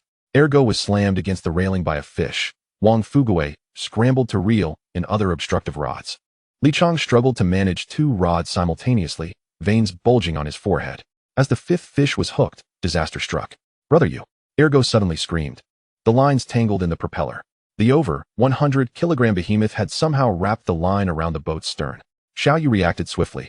Cut the line for safety. With a sharp snap, the 1,000-yuan line severed. As the first fish was dragged alongside the boat, Dapeng expertly hooked its gills. We got it. The 4 of them worked together to hoist the 120-kilogram giant onto the deck. Xiao Yu wiped the seawater from his face. Record this. First fish, length 9 meters. Estimated weight 125 kilograms. Wang Fuguei wielded a specialized bleeding knife, swiftly completing the task. Prepare the quick freeze chamber. The cold storage door gradually closed as the final tuna was processed. Xiao Yu wiped the sweat from his brow. leaning against the railing with closed eyes. In his mind, the system interface activated once more. Active search scan initiated. Scan radius, 25 nautical miles. Depth range, 50 to 200 meters. Detecting 2 high-density fish school signals. Optimal target, southwest. 186 nautical miles. Species analysis, big eye tuna. School size, 1, 215 individuals. Average weight, 90 to 130 kilograms. Activity status, actively preying on sardines. Xiao Yu's eyes snapped open, southwest. Wei found a school of big eye tuna. Just as Depeng settled down to rest, he jumped up at the news. Is it even bigger than the last school? Average weight over 100 kilograms. Xiao Yu quickly strode to the helm. Xiao Hai, adjust the course. At that moment, the system suddenly issued a red alert. Warning. The fish school is being pursued by 3 foreign fishing vessels. Flagged. A nation. Distance, 98 nautical miles. Speed, 12 knots, accelerating. Xiao Yu's expression hardened. Everyone, be alert. We have competitors. The Bluefin's engine roared thunderously, the stern kicking up massive waves. Full speed ahead. Xiao Yu fixed his gaze on the radar screen. Xiao Hai, maintain course. The vessel trembled violently, the speedometer needle nearing 18 knots. This was the Bluefin's maximum speed. Change of strategy. Xiao Yu suddenly commanded. Xiao Hai, maneuver to the front of the fish school. He turned to the crew. Prepare the encircling net. If they want to steal our catch, let us net them all. The fish school was currently swimming in relatively shallow waters, perfect for this tactic. Li Chong widened his eyes. But we're a fishing boat. Exactly, we must outsmart them. Xiao Yu had already flung open the cabin door, retrieving the spare dragnet. Can this work? Ergo fumbled to secure the ropes. Xiao Yu inspected the modifications. The fish school will gather towards the light when startled. This is our last chance. The Bluefin executed a magnificent drift. Halting 100 meters ahead of the fish school. Deploy the net. The massive encircling net unfurled like a celestial maiden scattering flowers. The fish attracting lights forming a luminous band against the dimming sea. In the distance, shouts and curses from the A-nation fishing vessels could be faintly heard. Chapter 95. Disregarding the rules. The Bluefin's engine emitted a deafening roar, the stern creating towering waves. Net collected. Depeng shouted triumphantly as the last yellowfin was dragged aboard. Almost simultaneously, the boat suddenly felt lighter, the speedometer needle shooting up to 18 knots. The A-nation vessels, struggling to keep pace, could only manage a maximum of 15 knots. The distance between them stretching further. Think they can steal our fish? Ergo leaned over the stern, making a face. They can forget it. Xiao Yu chuckled coldly. Xiao Hai, let us give them a taste of their own medicine. The 2 high-pressure water cannons at the stern pivoted simultaneously, glinting ominously in the sunlight. Fire. The twin jets of water shot forth like silver dragons emerging from the sea, striking precisely 50 meters in front of the A-nation vessels, creating towering walls of water. The lead fishing boat hastily veered, nearly colliding with its companion. Frantic curses crackled over the radio, but ultimately, the 3 fishing vessels turned tail, retreating in disgrace. Li Chong perked up. They seem to be saying they'll bring faster boats next time. Xiao Yu switched off the water cannons. Next time, we'll bring a warship to play with them. Anyone can bluster. The Bluefin gradually sailed into the inland sea, the surface calming. Xiao Yu stood at the bow, eyes closed in concentration, as the system interface illuminated once more. Active search scan initiated. Scanning radius, 20 nautical miles. A signal of an exceptionally dense school of fish has been detected. Coordinates, 58 nautical miles southwest of the South China Sea oil field, longitude XXX, latitude XXX. Species analysis, bluefin tuna. School size, 812 individuals. Average weight, 150 to 200 kilograms. Activity status, actively hunting around the oil platform. Xiao Yu suddenly opened his eyes. There must be a school of bluefin tuna near the South China Sea oil field. Near the oil field, Depeng widened his eyes. ISNT that a no-fishing zone. Xiao Yu quickly pulled up the maritime charts. It's on the edge of the no-fishing zone. We can operate here. We must exercise caution. Xiao Yu ordered solemnly. Li Chong, prepare the oil spill response equipment. Depeng, check the lifeboats. Guzi, contact the Maritime Bureau for reporting. Xiao Hai suddenly remembered something. Brother Yu, should we notify the oil field security? Xiao Yu nodded. Use the public channel to make an announcement to avoid misunderstandings. As the Bluefin approached, the outline of the distant oil platform gradually came into focus. Look, Guzi pointed at the sea surface. There are fish jumping over there. In the shadow of the oil platform, several silver-blue giants were hunting, each exceeding 2 meters in length. The Bluefin slowly slowed down, and the crew held their breath in preparation. Meanwhile, the workers on the distant oil platform curiously raised their phones to capture the sudden appearance of this fishing vessel. The oil field confirmed there's no issue. Xiao Hai put down the radio and shouted to Xiao Yu. As long as we maintain a 500-meter safety distance, Xiaoyu nodded and turned to the crew, ordering, "Prepare the fishing gear. This time it's bluefin tuna. Everyone must be on high alert." The deck immediately became a flurry of activity. Da Peng checked the 800-pound electric reel, Li Chong prepared special bait, and Air Guzi replaced each fishing rod with 200-pound reinforced fishing line. Just as everyone was getting ready to cast their lines, Wang Fugui suddenly pointed into the distance. "A boat is approaching." A white fishing vessel was sailing towards them, its bow flying the flag of the Dragon Kingdom. "It's the Sea Angler." Xiao Hai recognized this renowned professional fishing boat. "Why are they here?" Xiaoyu narrowed his eyes. "It seems we are not the only ones to discover this fishing ground." The two boats gradually drew closer, and several sunbaked professional anglers stood on the deck of the opposing vessel. "Captain Xiao," the captain of the other boat called out, "surprised to encounter you here." Xiaoyu responded with a smile. "Captain Zhang, you have quite the ear for news." The two boats maintained a safe distance. The atmosphere appeared friendly but concealed competition. Change of plans. Xiaoyu whispered to his crew, "Use live bait, and let out longer lines." He understood that with professional anglers present, they must employ more sophisticated fishing techniques. Da Peng understood and immediately scooped several lively sardines from the live well. As the Sea Angler lowered its first fishing rod, the bluefin had already quietly sunk the live bait into the depths of the sea. "They're using artificial lures," Wang Fugui observed. "We have a significant advantage." Xiaoyu shook his head. "Don't underestimate the professionals." Before he could finish his sentence, the electric reel on the bluefin suddenly emitted a piercing alarm. On the deck of the Sea Angler, several young girls dressed lightly were holding up their phones to film. Captain Zhang's face turned pale as he watched the scene of the bluefin's crew busily reeling in. He could hear the girls whispering, "It seems they've hooked a big fish over there. Why haven't we had any action yet?" 15 degrees to port. Captain Zhang suddenly ordered, "Get within 200 meters of them."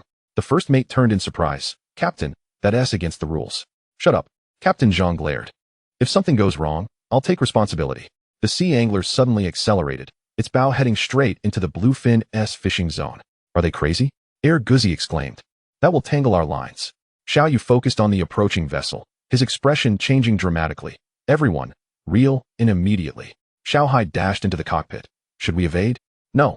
Xiaoyu replied coldly. "Broadcast a warning to them." The ship's loudspeaker immediately blared. "Sea Angler, you have illegally entered the operating area. Please leave immediately." "Repeat." The broadcast made the girls on the Sea Angler exchange glances, and some began to lower their phones. Captain Zhang was sweating profusely. Ultimately, he made a sharp turn at a distance of 150 meters from the bluefin, the vessel tilting almost to the point of capsizing. "Useless." One girl couldn't help but curse, "Almost causing us to capsize." On the bluefin, everyone watched the Sea Angler retreating in disarray, all breathing a sigh of relief.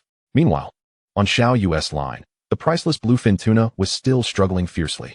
Xiaoyu stared at the retreating figure of the Sea Angler, suddenly turning to ask, "Xiao Hai, did you record that situation?" Xiao Hai shook the action camera in his hand. "The entire process is in 4K HD. We can even see the sweat beads on that guy's forehead." Laughter erupted on the deck. "Don't rush to report it." Xiaoyu took the camera to check the video. "Let us keep it as leverage." The footage clearly displayed the entire process of the Sea Angler's illegal intrusion, even capturing the screams of the girls on board. Air Guzi suddenly pointed at the video. "Wait." Zoom in on the girl in the red dress's phone screen. The enlarged image revealed she was filming the spectacular moment of the bluefin catching a fish. "Ha!" Da Peng laughed heartily, "Secretly filming our embarrassing moment. Forget about them." Xiaoyu put away the camera. "Li Chong, prepare the hooks." That long-forgotten bluefin tuna was still struggling beside the boat, its silver-blue body shimmering under the sun. "Record!" Xiaoyu shouted. "First bluefin, length 2.1 meters, estimated weight 180 kilograms." Meanwhile, the video capturing the Sea Angler's disgraceful moment became the best topic of conversation among the crew during their breaks.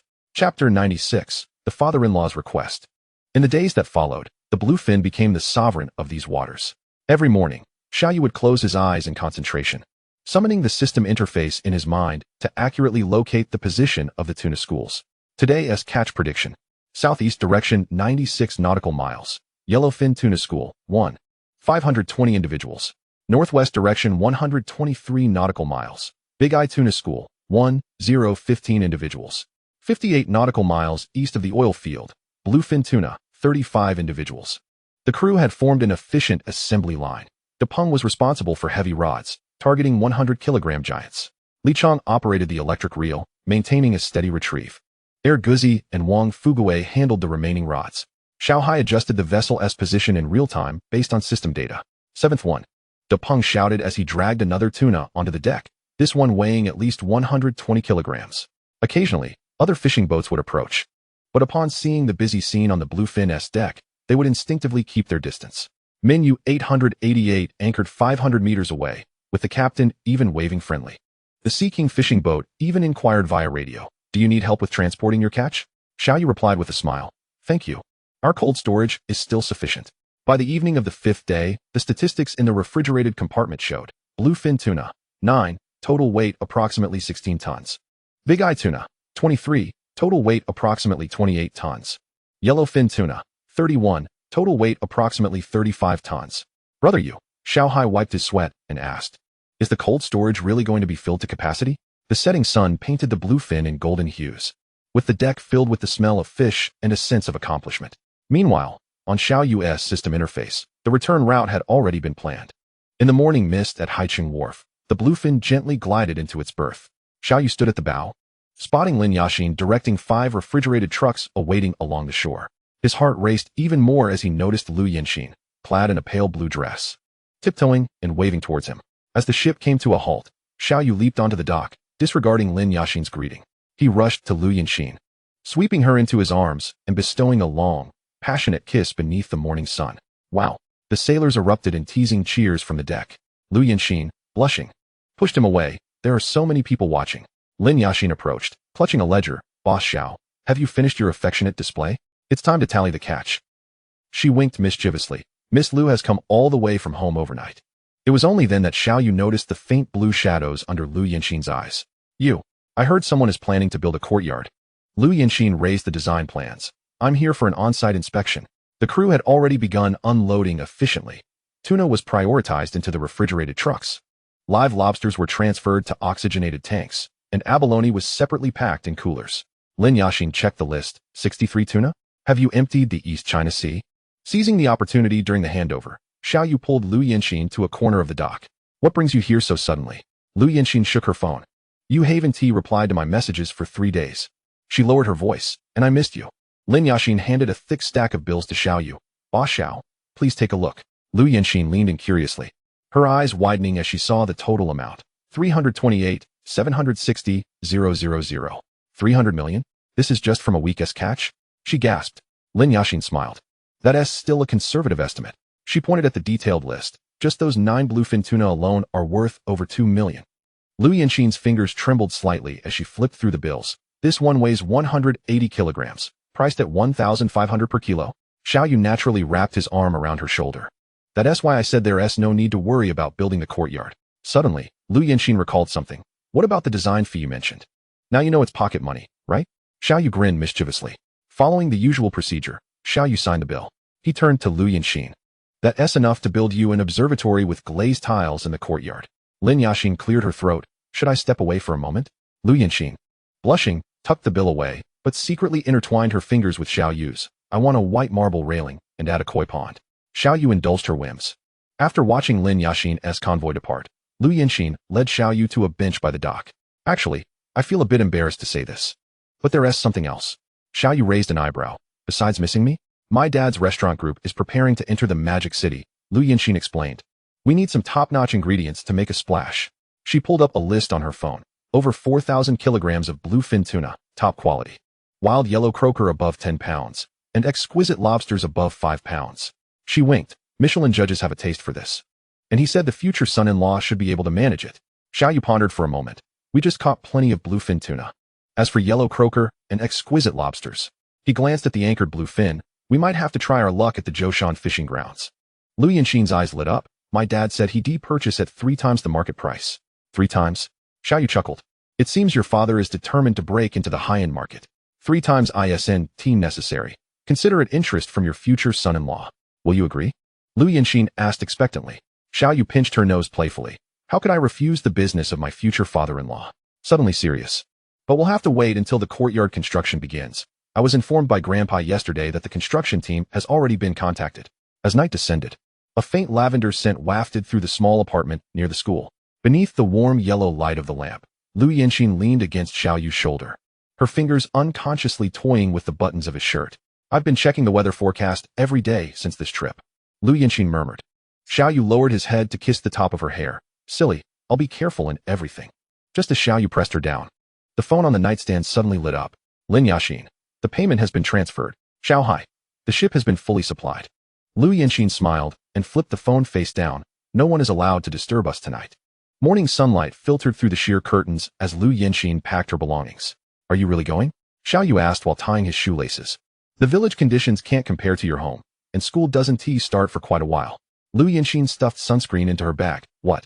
Are you afraid I'll meet your grandpa? It's not my first time visiting. Just then, Xiao Dafu's call came in. You rascal. I heard you're bringing my granddaughter-in-law back. Under the blazing sun, the deck of the Bluefin was scorching hot. The sailors looked at Lu Yinxin, who was carrying a suitcase, and shouted in unison, Oh. Da Peng winked. Brother Yu, should we vacate the captain's quarters? Get lost. Xiao Yu laughed. Sail your own ship. The vessel slowly departed from the dock, with Lu Yinxin leaning against the ship's railing, the sea breeze lifting her long hair. Xiao Yu stood behind her, quietly placing his hand on her waist. Chapter 97. The courtyard construction begins. The setting sun painted the sea a vibrant orange as the Bluefin slowly entered the village harbor. Under the old banyan tree by the dock, a throng of eager faces awaited. Da Peng's parents, Li Chang's elderly mother leaning on a cane, and the three younger sisters of Guzi tiptoeing to catch a glimpse. They're here, they're here. The children cheered, pointing at the silhouette of the ship on the water. As the vessel docked, the crew eagerly jumped ashore. Da Peng embraced his parents, mom and dad. Li Chang hurriedly supported his trembling mother. Mom, how did you come? Guzi was surrounded by his sisters. Brother, where are the gifts? Lu Yinxin nimbly jumped off the ship, waving to Xiao Dafu. Grandpa, the girl is back. Xiao Dafu, with a pipe in his mouth, approached. The tea leaves you brought last time are still not finished. He glanced at the ship. This time, that rascal didn't tea make you seasick, did he? Xiao Dafu tapped his pipe. Come on, let us go home for dinner. He cast a look at Lu Yinxin, who was helping Xiao Hai pack fishing gear. Girl, the pomfret you said you loved last time, I specially saved 2 fresh ones for you this morning. The three walked along the stone path towards the village, greeted warmly by the villagers. Old Xiao, your grandson brought his wife back. Xiao Yu had a good haul this time. Lu Yinxin blushed, yet adeptly accepted the vegetables offered by a villager. Thank you, Aunt Zhang. I'll come to pick the eggplants tomorrow. Smoke wafted from the Xiao family courtyard, where several dishes were already laid out on the 8 immortals table. Steamed pomfret, Lu Yinxin's favorite, braised hairtail, Xiao Yu's childhood flavor, and garlic water spinach, freshly picked. Xiao Dafu brought out a pot of soup. Try this, it's made with the dried scallops you brought back last time. Lu Yinxin naturally served her grandpa rice. Your teeth aren't good, eat more fish. The old man squinted at the interaction between the two, suddenly stating, The land approval for the courtyard has come through. I've also found a construction team from the town. Xiao Dafu took a sip of wine, setting down his chopsticks. Tomorrow, Master Chun from the construction team will arrive. He retrieved a rolled-up, yellowed blueprint from the inner room. Unfurling it on the dining table, this is their rough sketch of the courtyard, drawn according to the old customs. Lu Yinxin's eyes sparkled with excitement as she leaned closer, asking, Grandfather, isn't there a missing corridor here? Xiao Yu pointed at the blueprint. The main building's foundation needs to be elevated. The coastal humidity is quite heavy. Lu Yinxin dipped her chopsticks in water and began to sketch on the table. The west wing should be transformed into a 2-story structure, with the second floor serving as a scenic study. Xiao Dafuka squinted and chuckled. This girl plans better than you do. He tapped his pipe. Master Chen has brought samples of new building materials. You can choose for yourselves. Suddenly, the old man's tone turned serious. One thing needs clarification. The door frame must adhere to the traditional style of the Xiao family. He pointed at the blueprint. This flying Eve, your great-grandfather carved it himself back in the day. Lu Yinxin nodded earnestly. Rest assured, Grandfather, I will consult a professional in ancient architecture. Xiao Yu rolled up the blueprint. What time will they arrive tomorrow? After breakfast, Xiao Dafuku stood up to serve soup, accompanied by a budget sheet. He glanced at Lu Yinxin. If that lad dares to alter your design, let me know. Just as the morning sun bathed the courtyard, the sound of a car horn echoed outside. Master Chen had arrived. Xiao Dafuku, pipe in mouth, went to open the door. A dark-skinned middle-aged man entered, accompanied by 2 young men, carrying thick blueprints and material samples. Brother Xiao, I brought the latest design blueprints. The group gathered around the 8 immortals table in the living room as Master Chun unfolded the blueprints. As per your last instructions, the main building's foundation has been raised by 30 centimeters. Lu Yinxin pointed to the east wing. I would like to change this to a floor-to-ceiling window to view the sea. That's not feasible. Master Chen shook his head. It won't withstand the typhoons by the coast. Xiao Yu interjected. We can use tempered laminated glass. I've seen it withstand winds of level 12 at the port. Master Chin's apprentice brought over material samples. The tiles are available in 2 colors, slate gray and chestnut red. Lu Yinxin ran her fingers over the samples. I prefer slate gray to maintain a consistent style with the old houses in the village. Xiao Defuku suddenly asked, what type of wood should we use? Old fir. Master Chun patted his chest confidently. It has been treated for preservation and can last 50 years. The kitchen's location needs adjustment. Xiao Yu indicated on the blueprint. It's too far from the main building for you to serve food in winter, grandfather. Lu Yinxin suddenly raised her hand. I want to add a koi pond in the courtyard. Master Chin smiled wryly. That will require a drainage system modification. Add it. Xiao Defuku decisively declared. I can still feed the fish every day. Master Chin calculated on his calculator. According to the current plan, including labor and materials, it will cost approximately 2.8 million. Xiao Yu nodded. That is acceptable, but we must ensure the timeline. 3 months. Master Chin raised a finger. However, a 30% deposit must be paid first. Xiao Yu pulled out his phone to transfer the funds. Master Chin, here is the deposit. After receiving the notification, Master Chin beamed. Boss Xiao, you are straightforward.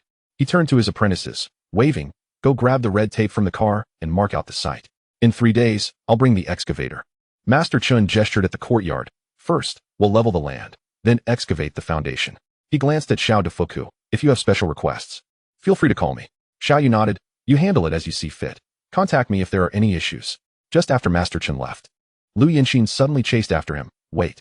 She pointed to a corner of the blueprint. Can we move the moon gate half a meter to the east? Certainly. Master Chen laughed, pulling chalk from his pocket and marking the adjustment on the blueprint. Xiao Defuku watched the departing truck. Old Chun is reliable. He built the village committee back in the day.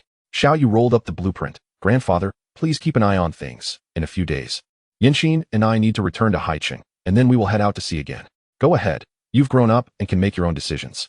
The old man tapped his pipe. I'll go borrow some bamboo from Old Li to set up a temporary work shed. Days of leisurely time swiftly passed, with the village filled with the aroma of seafood and laughter. One morning, Xiao Yu stood beneath the banyan tree at the village entrance, pulling out his phone to send a message to the crew. The Bluefin will set sail tomorrow for a private journey. Participation is voluntary. Location, South China Sea. Duration, approximately 1 week. Those interested, meet at the dock. Those who won't be joining, enjoy your break. De Peng was the first to reply. I must go. Staying home makes my bones itch. Li Chang commented. My mom wants me to spend a few more days with her, so I won't go this time. Guzi asked. Brother Yu, what mysterious mission are we embarking on this time? Xiao Yu chuckled as he put his phone away without responding. The next morning, 7 or 8 figures stood beside the Bluefin, with only Li Chang absent due to his leave. I knew you all couldn't stay idle. Xiao Yu patted De Peng on the shoulder. Xiao Hai rubbed his hands together. Brother Yu, where are we going this time? It's all so secretive. Xiao Yu smiled enigmatically. We'll discuss it once on board. Once the ship sailed out of the harbor, Xiao Yu announced on the deck. This time, we are heading to the South China Sea to find some special seafood. He glanced at Lu Yinxin. Uncle Lu's restaurant needs some rare delicacies to impress the guests. De Peng suddenly understood. No wonder it's labeled as a private journey. Wang Fuguei adjusted his glasses. Do we need to prepare any special equipment? No. Xiao Yu shook his head. Just proceed with our usual operations. He paused before adding. However, this time, the catch will not be shared. Consider it my private procurement. And I will calculate wages at market price. As the sun rose fully, the bluefin sliced through the calm sea. Chapter 98. Encountering the behemoth again. The bluefin glided across the azure waters, and the days of sailing were tranquil and lengthy. Xiao Yu stood at the bow, gazing at the horizon where the sea met the sky.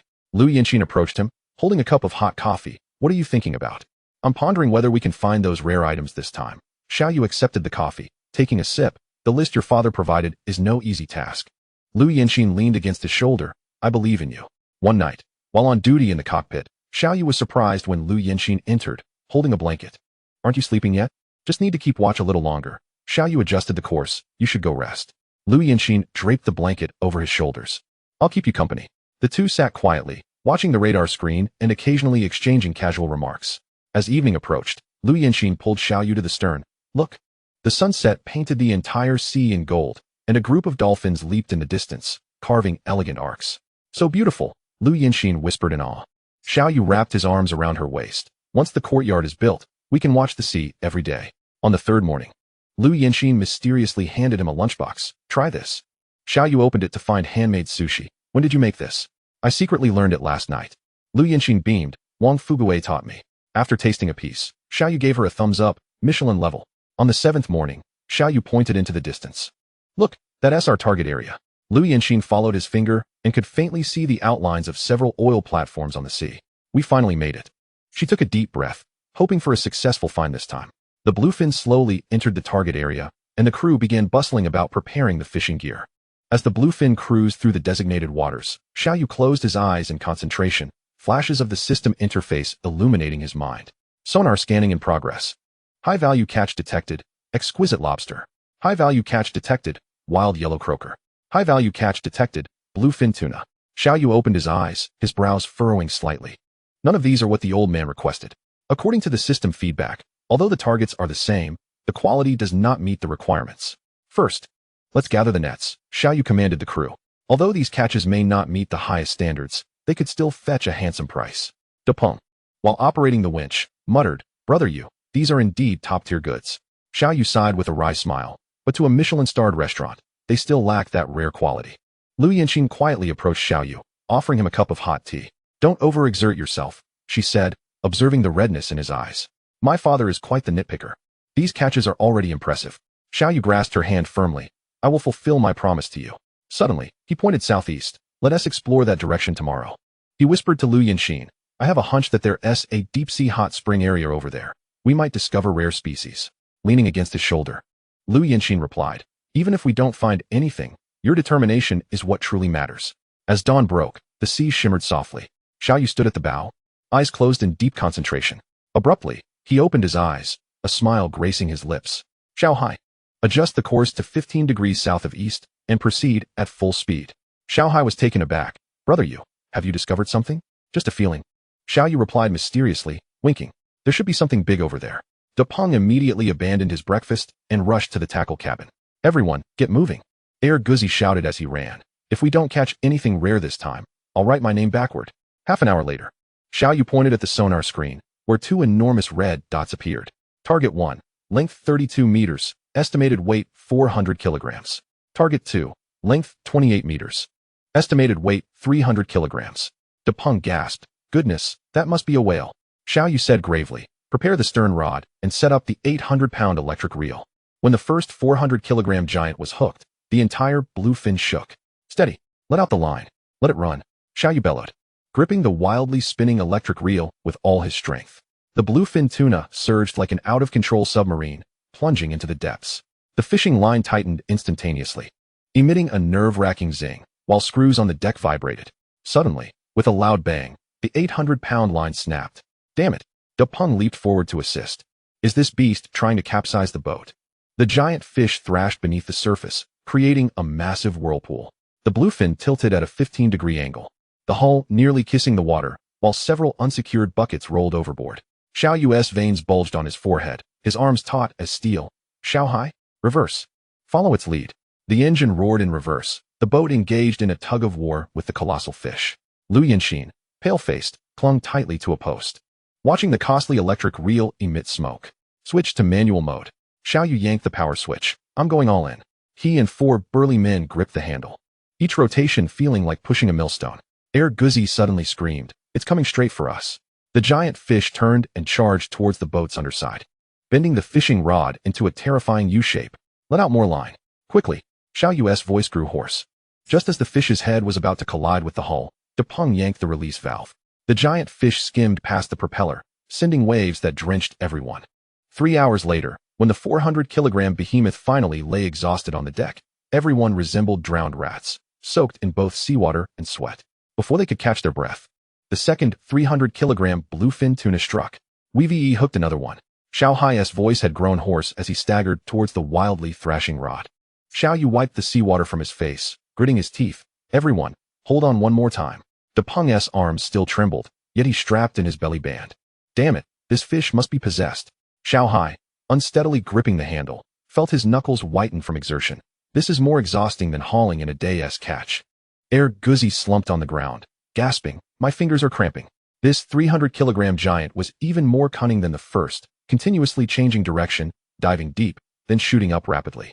The fishing line traced erratic paths across the surface, the electric reel creaking under the strain.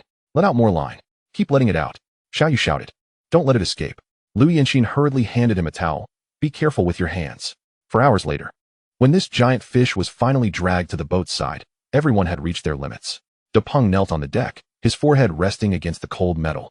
I can't go on. I really can't. Wang Fugue's fingers had stiffened, unable to even form a fist. Xiao Yu gasped for breath, struggling to stand. Get the hook ready. 6 of them combined their strength to hoist the 300-kilogram giant onto the deck. Its silvery blue body shimmered in the sunlight, its tail still thrashing defiantly. Xiao Yu's voice was hoarse as he recorded, second catch. Length 28 meters, estimated weight 300 kilograms. Wang Fugue lay nearby, devoid of even the energy to joke.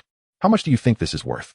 As the sun set, 2 colossal creatures lay on the deck of the Bluefin. While the crew sprawled in disarray in the corners, too exhausted to celebrate. In Chapter 99, the praise from the father-in-law was evident. The deck was littered with worn-out crew members, Depeng curled up among the tackle, snoring, while Guzi lay sprawled beside the fish box. And Wang Fugue even dozed off against the winch. Xiao Yu gently closed the cockpit door and turned to embrace Lu Yinxin. Finally, some peace and quiet. Lu Yinxin poked his firm arm. Your muscles are all tense. Need a massage? With a playful grin, Xiao Yu reversed the gesture, massaging her shoulders. Is this sore? Stop it. She blushed, pulling away. There are still others around. With Li Chong absent this time, Xiao Yu observed the surveillance screen. Noting the shortage of hands while gathering the fish, Lu Yinxin flipped through the crew list. Should we hire another helper? Xiao Yu shook his head. No rush. Let us wait. He suddenly fell silent as Depeng's thunderous snoring echoed from outside. Lowering his voice, Xiao Yu spread out the sea chart. Tomorrow, we'll head to the coral reef area. There might be majestic lobsters there. His finger traced a shallow blue region. As for the wild yellow croaker, Lu Yinxin abruptly pressed down on his finger. It's all right if we don't find them. Moonlight streamed through the porthole, casting a silvery glow on the two in embrace, while murmurs of dreams echoed from the deck. Another fishing line snapped. After a day of rest, the crew of the Bluefin finally regained their spirits. The morning sun spilled onto the deck as Xiao Yu closed his eyes in concentration. The system interface flickering in his mind. Target search, majestic lobster. Optimal coordinates, east longitude XXXX, north latitude XXXX. Active hours, nighttime. Estimated specifications, length 60 centimeters, weight 5 kilograms. Xiao Yu opened his eyes. Tonight, we will head to the coral reef area in pursuit of majestic lobsters. That night, the Bluefin quietly anchored at the edge of the coral reef. The lights dimmed as Xiao Yu quietly directed the crew, using blue light for luring. The crew donned diving suits, holding specialized lobster traps, and silently submerged into the water. Suddenly, Depeng's oxygen mask filled with water, and in a panic, he gestured frantically. Guzi swiftly swam over to adjust his mask, inadvertently startling a group of lobsters hiding among the coral. Splash! Several majestic lobsters darted away, with one particularly large specimen standing out, measuring nearly 70 centimeters, its claws as robust as an adult wrist. Xiao Yu plunged down, deftly securing the largest lobster by its shell. The lobster thrashed violently, its sharp claws nearly pinching his fingers. Xiao Hai quickly swam over, using a specialized restraint strap to bind the lobster's claws. Upon returning to the vessel, Wang Fugue swiftly took measurements, a length of 68 centimeters and a weight of 58 kilograms. Lu Yinxin, filled with delight, snapped photos, exclaiming, "My father will surely be pleased." Xiao Yu gazed at the rare golden patterns on the lobster's carapace, sighing in relief. Another objective accomplished. However, the pursuit of wild yellow croaker proved to be exceptionally arduous. For 5 consecutive days, although the system detected schools of fish, they were all of ordinary size. If this continued, the fuel would run low. Xiao Hai anxiously scrutinized the fuel gauge. Xiao Yu focused intently on the sonar screen. Just one more day. On the evening of the 6th day, Xiao Yu finally identified the last target of their expedition through the system. Large solitary target detected. Length, 98 centimeters. Estimated weight, 52 kilograms. Activity pattern, consistent with characteristics of wild yellow croaker. Brothers, we have goods. Xiao Yu leapt to his feet, shouting, cast the net. Quickly. This wild yellow croaker, weighing over 10 pounds, proved to be exceptionally cunning, breaking free from the encirclement 3 times. Ultimately, Xiao Yu personally maneuvered the small boat, coordinating with Depeng, and managed to capture it with a specially designed landing net. When this magnificent fish, resplendent in golden hues with shimmering scales, finally lay upon the deck, everyone collapsed in exhaustion. Thank you all for your hard work, Xiao Yu said, looking at the weary crew. Aside from the 3 specified catches, everything else. He patted the refrigerated compartment, will be shared equally. Cheers erupted on the deck. As Xiao Yu stepped onto the wooden dock, he spotted a familiar figure standing a short distance away. Lu Haishan, clad in a sharply tailored deep blue suit. had 3 cold chain trucks emblazoned with the Lu's Catering logo parked behind him. "Uncle, what brings you here in person?" Xiao Yu hurriedly approached. Lu Haishan smiled, extending his hand. "Yanxin mentioned that you all had a bountiful harvest, so I came to take a look." His gaze swept over the bustling crew on the bluefin, finally resting on Xiao Yu's sun-kissed face. "You've worked hard." Xiao Yu shook his hand. "It's nothing. Yanxin helped quite a bit. I heard from Yanxin that you spent half a month at sea." Lu Haishan frowned, noting Xiao Yu's visible fatigue. He placed a hand on Xiao Yu's shoulder, applying just the right amount of pressure. "It's commendable for young people to strive for their careers. But one must also take care of their health." Xiao Yu could detect the faint aroma of Longjing tea emanating from Lu Haishan, a scent from the sachet he carried year-round. At the dock, as the sea breeze gently swayed, Lu Haishan prepared to turn towards the vehicle. But Xiao Yu suddenly called out to him. Lu Haishan turned to his assistant behind him, gesturing, "Begin loading the cargo, handle it with care." He then explained to Xiao Yu, "This batch is to be delivered directly to the main store in Shanghai. The Michelin Review Committee will be tasting the dishes tomorrow." Xiao Yu nodded in understanding. Everything has been processed to the highest standards. The bluefin tuna was immediately flash frozen after being caught. As the workers began to transport the goods, Lu Haishan lowered his voice. "This child, Yanxin, has been spoiled by me since she was little." He cast a meaningful glance at Xiao Yu. "It's rare for her to spend such an extended time at sea with you." Just as Xiao Yu was about to respond, he was interrupted by Lu Yanxin's call. "Dad, the cargo is loaded. Shouldn't we hurry back?" "Uncle, one moment." Xiao Yu swiftly returned to the bluefin, retrieving a delicate sandalwood box from the captain's safe. He carefully cradled the box as he walked back, presenting it to Lu Haishan. "What is this?" Lu Haishan inquired, puzzled as he accepted the box. Xiao Yu replied softly, "This was an accidental find during our last voyage. It is a blue and white porcelain bowl from the Xuande period, which has already been authenticated by experts from the Provincial Museum." He paused. "I heard that you are currently forging relationships within the high-end dining scene in Shanghai. This might be of assistance." At the moment Lu Haishan opened the box, his eyes instantly brightened. "Is this the genuine article?" His fingers trembled slightly as they grazed the bowl's base, bearing the mark of the Ming Dynasty's Xuande era. Xiao Yu nodded. Professor Qin personally conducted the carbon-14 dating. Lu Haishan took a deep breath, suddenly laughing. "Well done, young man. You've presented me with a stepping stone." He patted Xiao Yu's shoulder. "Those connoisseurs in Shanghai would relish this." Lu Yanxin stifled a giggle nearby, her eyes sparkling with pride. "I will remember this kindness," Lu Haishan solemnly stated as he closed the box. "Come over for dinner sometime. I will personally cook." He cast a significant glance at his daughter. "Yanxin, make sure to thank him properly." Lu Yanxin's face flushed immediately. "Dad." As the cold chain trucks slowly departed the dock, the sunsets stretched their shadows long. Meanwhile, Xiao Yu's pocket contained a private business card that Lu Haishan had discreetly slipped into his hand, embossed with a gilded phone number. Chapter 100, Yoga Instruction. The clamor of the dock gradually faded into the distance as Xiao Yu held Lu Yanxin's hand, standing by the roadside waiting for a taxi. "Are you really letting Xiao Hai and the others return first?" Lu Yanxin looked up at him, her eyes sparkling. Xiao Yu chuckled as he pinched her nose. "Of course. I promise to spend time with you." Lu Yanxin excitedly scrolled through her phone's travel guide. "First, we must visit Qingyan ancient town. There's a 1,000-year-old street, and the lanterns are stunning at night." Suddenly, she thought of something and mischievously blinked. "You want to sneak off to the seafood market again, will you? This time?" "Absolutely not." Xiao Yu raised his hand in a vow. "I will follow your itinerary throughout."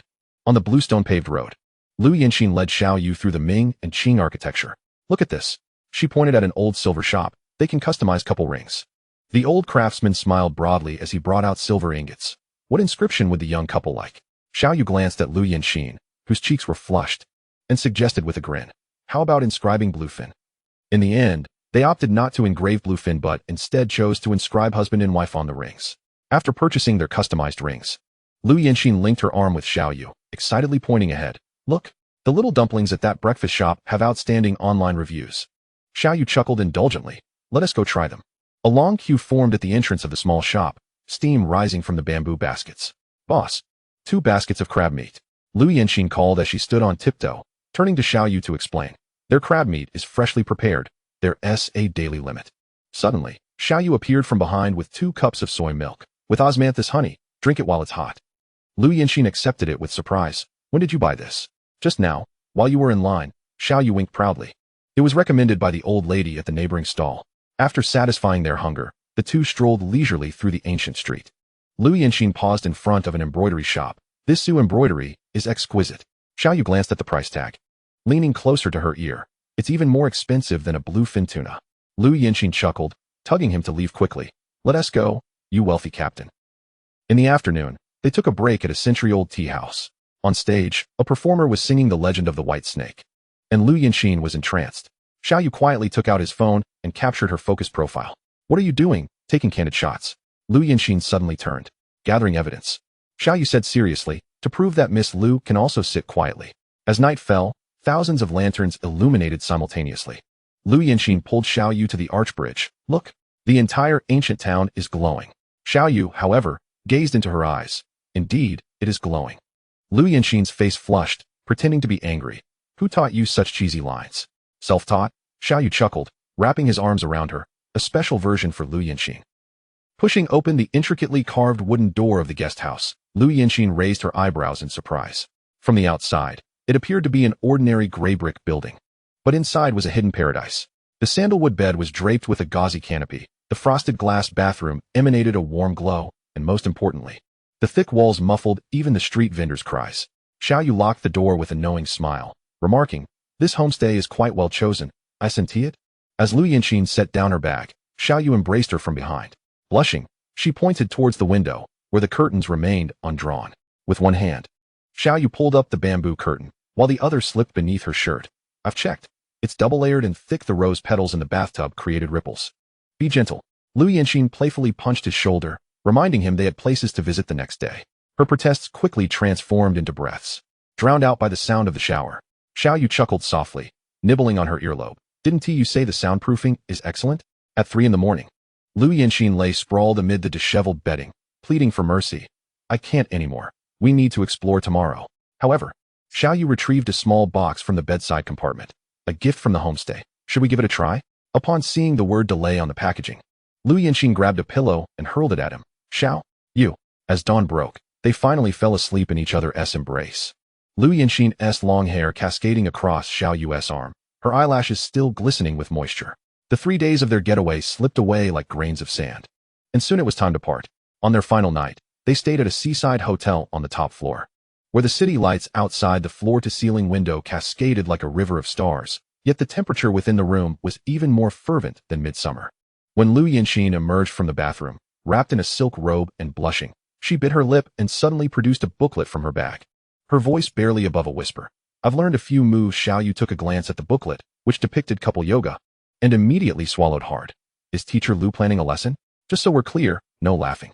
Lu Yinxin loosened her belt, letting her robe fall away. Kneeling on the bed, she slowly leaned back according to the illustration, her waist forming a remarkable curve. This one is called dolphin pose. Xiao Yu's gaze darkened as he pulled her into his arms. Experience brings true understanding at 2 a.m. Reflections of their entwined forms danced upon the floor-to-ceiling window. Wait.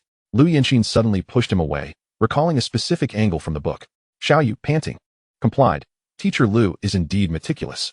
Before he could finish, she covered his mouth. Shoo, focus. As the morning light began to filter in, Lu Yinxin lay in Xiao Yu's arms, her fingertips tracing circles on the scar on his chest. How long can we stay this time? Xiao Yu clasped her hand. At most, 2 weeks. Suddenly, she flipped over, pinning him down. Then let us review chapter 3 once more. As sunlight bathed the large bed, Xiao Yu gently kissed the slumbering Lu Yinxin. Meanwhile, the yoga book lay open to the page depicting the sailor pose, its corners slightly crumpled. The high-speed train station bustled with activity as announcements echoed regarding train boarding. Dragging her suitcase, Lu Yinxin turned and embraced Xiao Yu. I'll return to school a week before classes start. You must come pick me up. Xiao Yu ruffled her hair. Don't worry, I'll arrive 3 days early. He leaned down, whispering in her ear. I'll take you to that new Japanese restaurant, okay? As she approached the security checkpoint, she couldn't help but glance back. Remember to message me every day? Xiao Yu smiled and made an okay gesture. If there's no signal at sea, I'll save them up to send all at once. She wrinkled her nose before reluctantly swiping her ticket to enter the station. An hour later, as Xiao Yu arrived at the pier, the bluefin was ready to set sail. Xiao Hai waved from the cockpit. Brother Yu, we're just waiting for you. De Peng teased. Wow, those dark circles. Have you not slept these past few days? Xiao Yu kicked him lightly. Get going and raise the anchor. Chapter 101. The Joyful Young Master. At the dock, the sea breeze carried a salty scent as Lin Yaxin, in high heels, hurried to catch up with Xiao Yu. Captain Xiao. She tugged at his arm, her lips curling into a smile. Our UXINC fishing club has landed a big contract. Xiao Yu raised an eyebrow as she pulled out a gold-embossed contract from her Chanel bag, faintly scented with perfume. Listen closely, Lin Yashin said. Tapping the contract with her finger, the Scions of the Donghai group want to charter your bluefin for a fishing trip. And all you need to do is guide them to the fishing spots and ensure their safety. She narrowed her eyes, her red lips exhaling a puff of smoke. The basic guiding fee is 200,000. For each yellowfin caught, there's an additional 1,000. For longfin, 2,000. And for big eye, 5,000. She paused deliberately, her red nails pointing to the last line. For a bluefin, it's 20,000 each. Xiao Yu glanced over the contract, suddenly sneering. These rich kids probably don't even know how to hold a fishing rod, do they? Lin Yashin lowered her voice. Their female companions are wearing bikinis while fishing for tuna.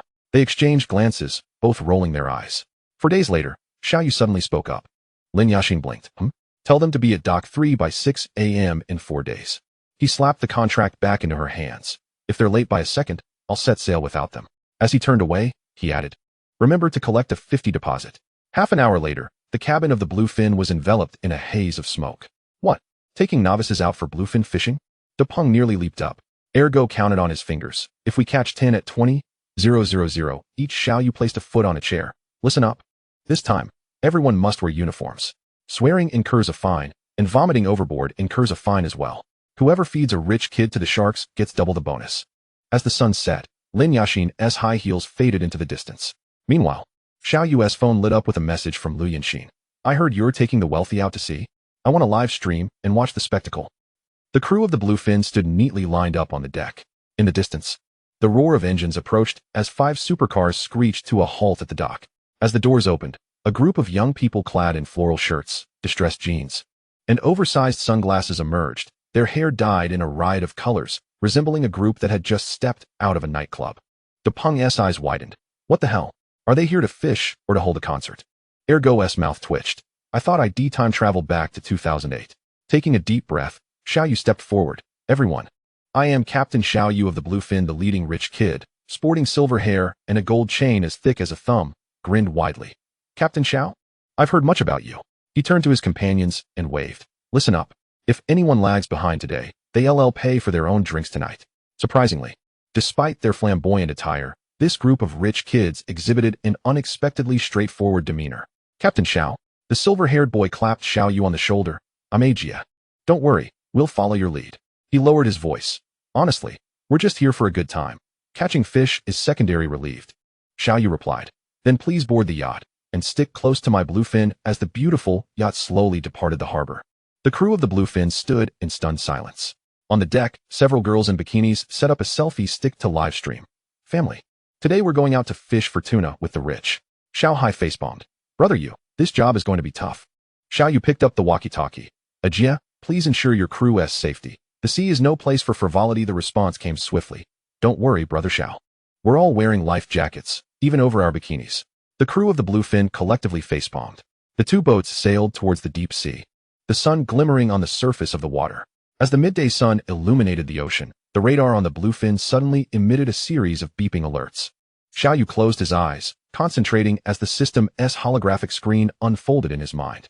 Target location. Fish species, yellowfin tuna. School size, approximately 30 to 40 fish. Average weight, 50 to 70 kilograms.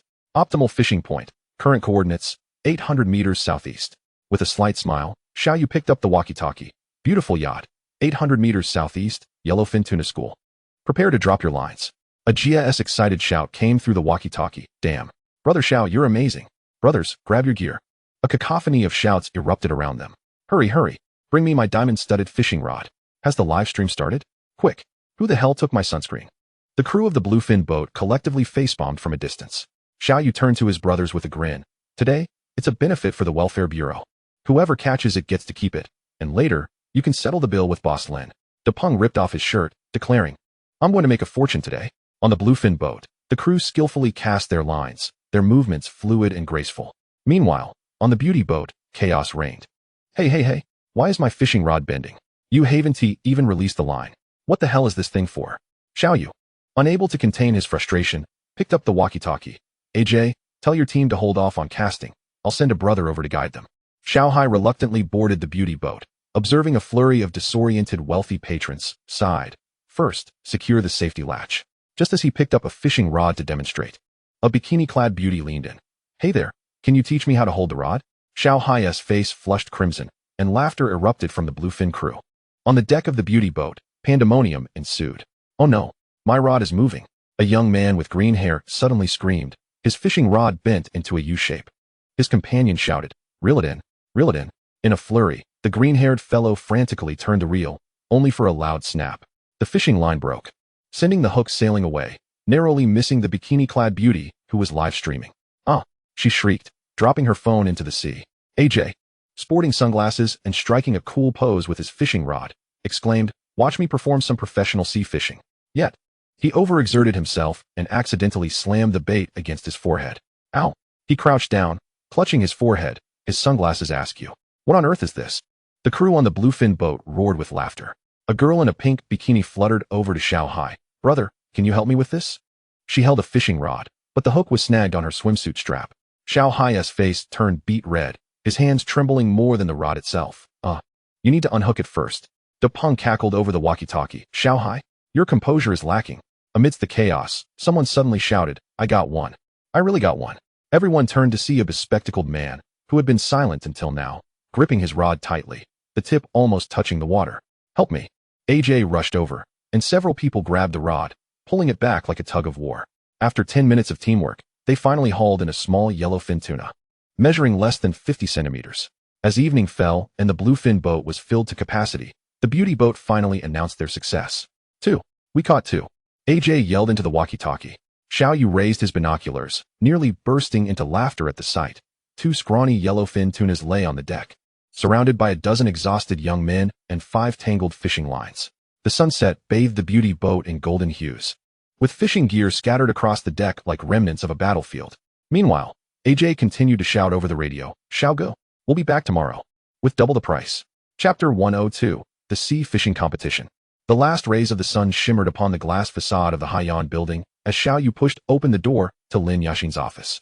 Lin Yaxin was lounging on a leather sofa, legs crossed, swirling a glass of red wine. Upon seeing Xiao Yu, her lips curled into a slight smile. Captain Xiao finally decided to show up? Xiao Yu pulled out a chair and sat down. The ancestors have finally been sent off. Lin Yaxin retrieved a gilded invitation from her drawer and slid it across the table. The National Sea Fishing Competition at the end of the month. Are you interested? Xiao Yu glanced at the date, August 28th, and frowned slightly. I need to pick up Yin Xin on the 29th. There's still time. Lin Yaxin took a sip of wine. The competition is in Zhoushan. It'll conclude in 3 days, and we can head straight back to Nandu. I only plan to enroll you in one event, so the timing is just right. Xiao Yu pulled out his phone. Let me ask Yin Xin. When the call connected, Lu Yin Xion's cheerful voice rang out. What's up? Missing me? Just as Xiao Yu began to mention the competition, she erupted in excitement. Go. We absolutely must go. I want to watch the live stream. She added enthusiastically. If you win first place, I'll wear that new outfit I bought. Cough. Just do your best. Xiao Yu felt a rush of warmth to his ears. All right, it's settled then. I'll fly to Nandu to pick you up on the 29th. After ending the call, he picked up the invitation. I'll enter under the name Yusen Sea Fishing. Lin Yaxin raised an eyebrow. Oh, you're giving the naming rights to your girlfriend? Xiao Yu chuckled. What about Yin Sea Fishing? Get lost. Lin Yaxin slapped the contract against his chest. I'll cover the registration fee. We'll split the prize money evenly. Meanwhile, Xiao Yu's phone screen displayed a message from Lu Yin Xian. If you don't win first place, you can't touch me for a month. On a foggy morning at the dock, the familiar roar of supercars echoed as they approached once more. As AJ leapt out of the car, he waved to Xiao Yu. Xiao Gu, today, let us aim to break the record. The wealthy young man behind him had changed into floral shirts. Yet at least their fishing rods had been upgraded from diamond-studded to proper sea fishing rods. As Xiao Hai boarded the beauty boat to provide guidance, he noticed that this group had actually learned the basic operations. Look, this time I remembered to unlock the line spool. The green-haired fellow proudly demonstrated. Suddenly, a bespectacled young man shouted, I've got a fish. He truly managed to operate independently, dragging a yellowfin tuna weighing over 50 pounds onto the boat. By noon, cheers erupted from the beauty boat. Fifth one. AJ beamed, holding a nearly 1 meter long yellowfin tuna, grinning from ear to ear. Xiao Gu. This must count as my skill, right? Xiao Yu picked up the walkie-talkie. Not bad. I'll treat you to drinks tonight. As they approached the shore, AJ suddenly handed Xiao Hai a thick envelope. Brother, thanks. Opening it revealed a hefty stack of $100 bills. Isn't this too much? Xiao Hai exclaimed. Small change. AJ wrapped an arm around his shoulders. Next month is my birthday party. Your whole team must come. Upon returning to the bluefin boat, Xiao Hai slapped the envelope onto the table. Brothers, let us split the spoils. De Peng counted the cash, exclaiming in wonder. These rich kids are worth more than the tuna. Xiao Yu laughed as he dialed Lu Yin Xian. Guess how much we made today? After sending off the crew, Xiao Yu remained alone on the bluefin boat, preparing for the competition. The sunset painted the boat in golden light as he crouched on the deck, meticulously inspecting each new fishing line. 2,000-pound test strength, carbon fiber. He ran his fingers over the fishing line, nodding in satisfaction. This should be sufficient. On the eve of the competition, Lin Yaxin stepped onto the boat in high heels. Here, the registration is all sorted out. She handed him a document. The Yusen Sea Fishing Club, your girlfriend's name, is at the top. Xiao Yu accepted it with a smile, as long as she is happy. On the morning of the competition, the bluefin boat slowly departed from the dock. Xiao Yu stood at the bow, the sea breeze brushing against his face. He pulled out his phone and sent Lu Yin Xian a message. We're off. Wait for my championship trophy. As the bluefin boat approached the competition dock, the sight before Xiao Yu made him raise an eyebrow. The harbor was filled with various fishing vessels, from luxurious yachts converted into professional fishing boats to outrageously equipped racing speedboats, and even a few flamboyantly painted media boats, with drones buzzing overhead. What a spectacle! Xiao Yu chuckled softly, skillfully docking the bluefin boat in the designated spot.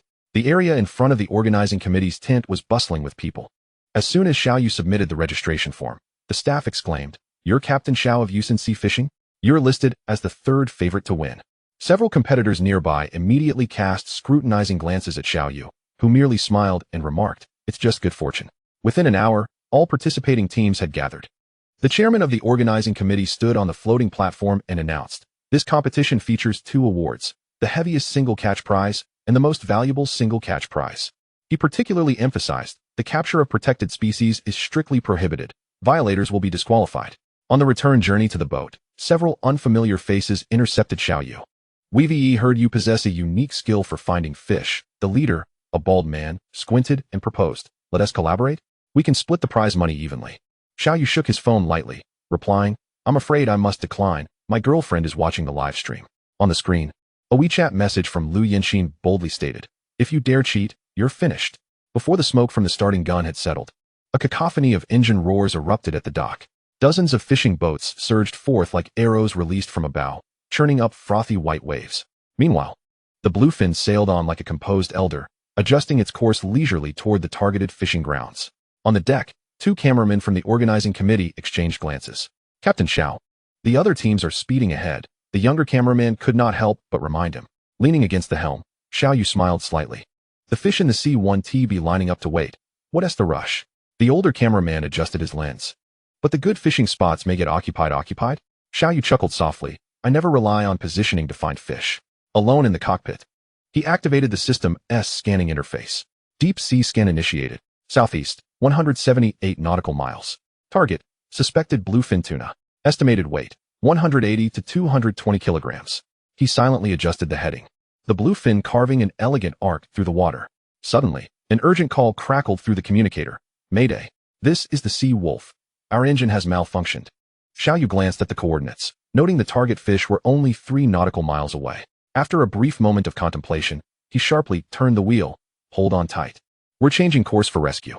The bluefin sliced through the waves, racing towards the distressed vessel. Chapter 103, currently in first place. The bluefin executed a graceful tailspin, halting beside the Sea Wolf, waves crashing against the hulls of both vessels. Xiao Yu tossed over a rope. "Hold on tight." The captain of the malfunctioning boat, a middle-aged man, clambered aboard the bluefin, drenched and disheveled. "Captain Xiao, I can't thank you enough." Xiao Yu waved his hand dismissively. "It's a small matter. Please take a seat." A cameraman handed a dry towel to the soaked man, who wiped his face and explained, "Our engine suddenly shut down, and we nearly collided with the rocks." Xiao Yu assessed their vessel's condition. "It's not serious. I've called for a rescue boat, and it will arrive in half an hour." He turned back to the cockpit. "Everyone, please sit tight. I need to continue the competition. You can rest while waiting for the committee's rescue boat." The bluefin pivoted and set off once more toward the target fishing grounds. The middle-aged man, glancing at the sonar screen, suddenly widened his eyes. "Is that signal from a bluefin?" Xiao Yu smiled enigmatically, increasing the speed of the boat. Half an hour later, the bluefin came to a gentle halt in a deep blue expanse of ocean. Closing his eyes to concentrate, the system's display confirmed once more. Target locked. Depth, 120 meters. Activity status, feeding, high activity. He opened his eyes, grasped the heavy fishing rod, and declared, "This is the spot." Xiao Yu deftly attached a specially crafted lure and cast it gently. The line traced a perfect arc before sinking into the depths. The two cameramen hurriedly adjusted their lenses, eager not to miss a single detail. The middle-aged man couldn't help but exclaim, "This technique truly befits a championship contender."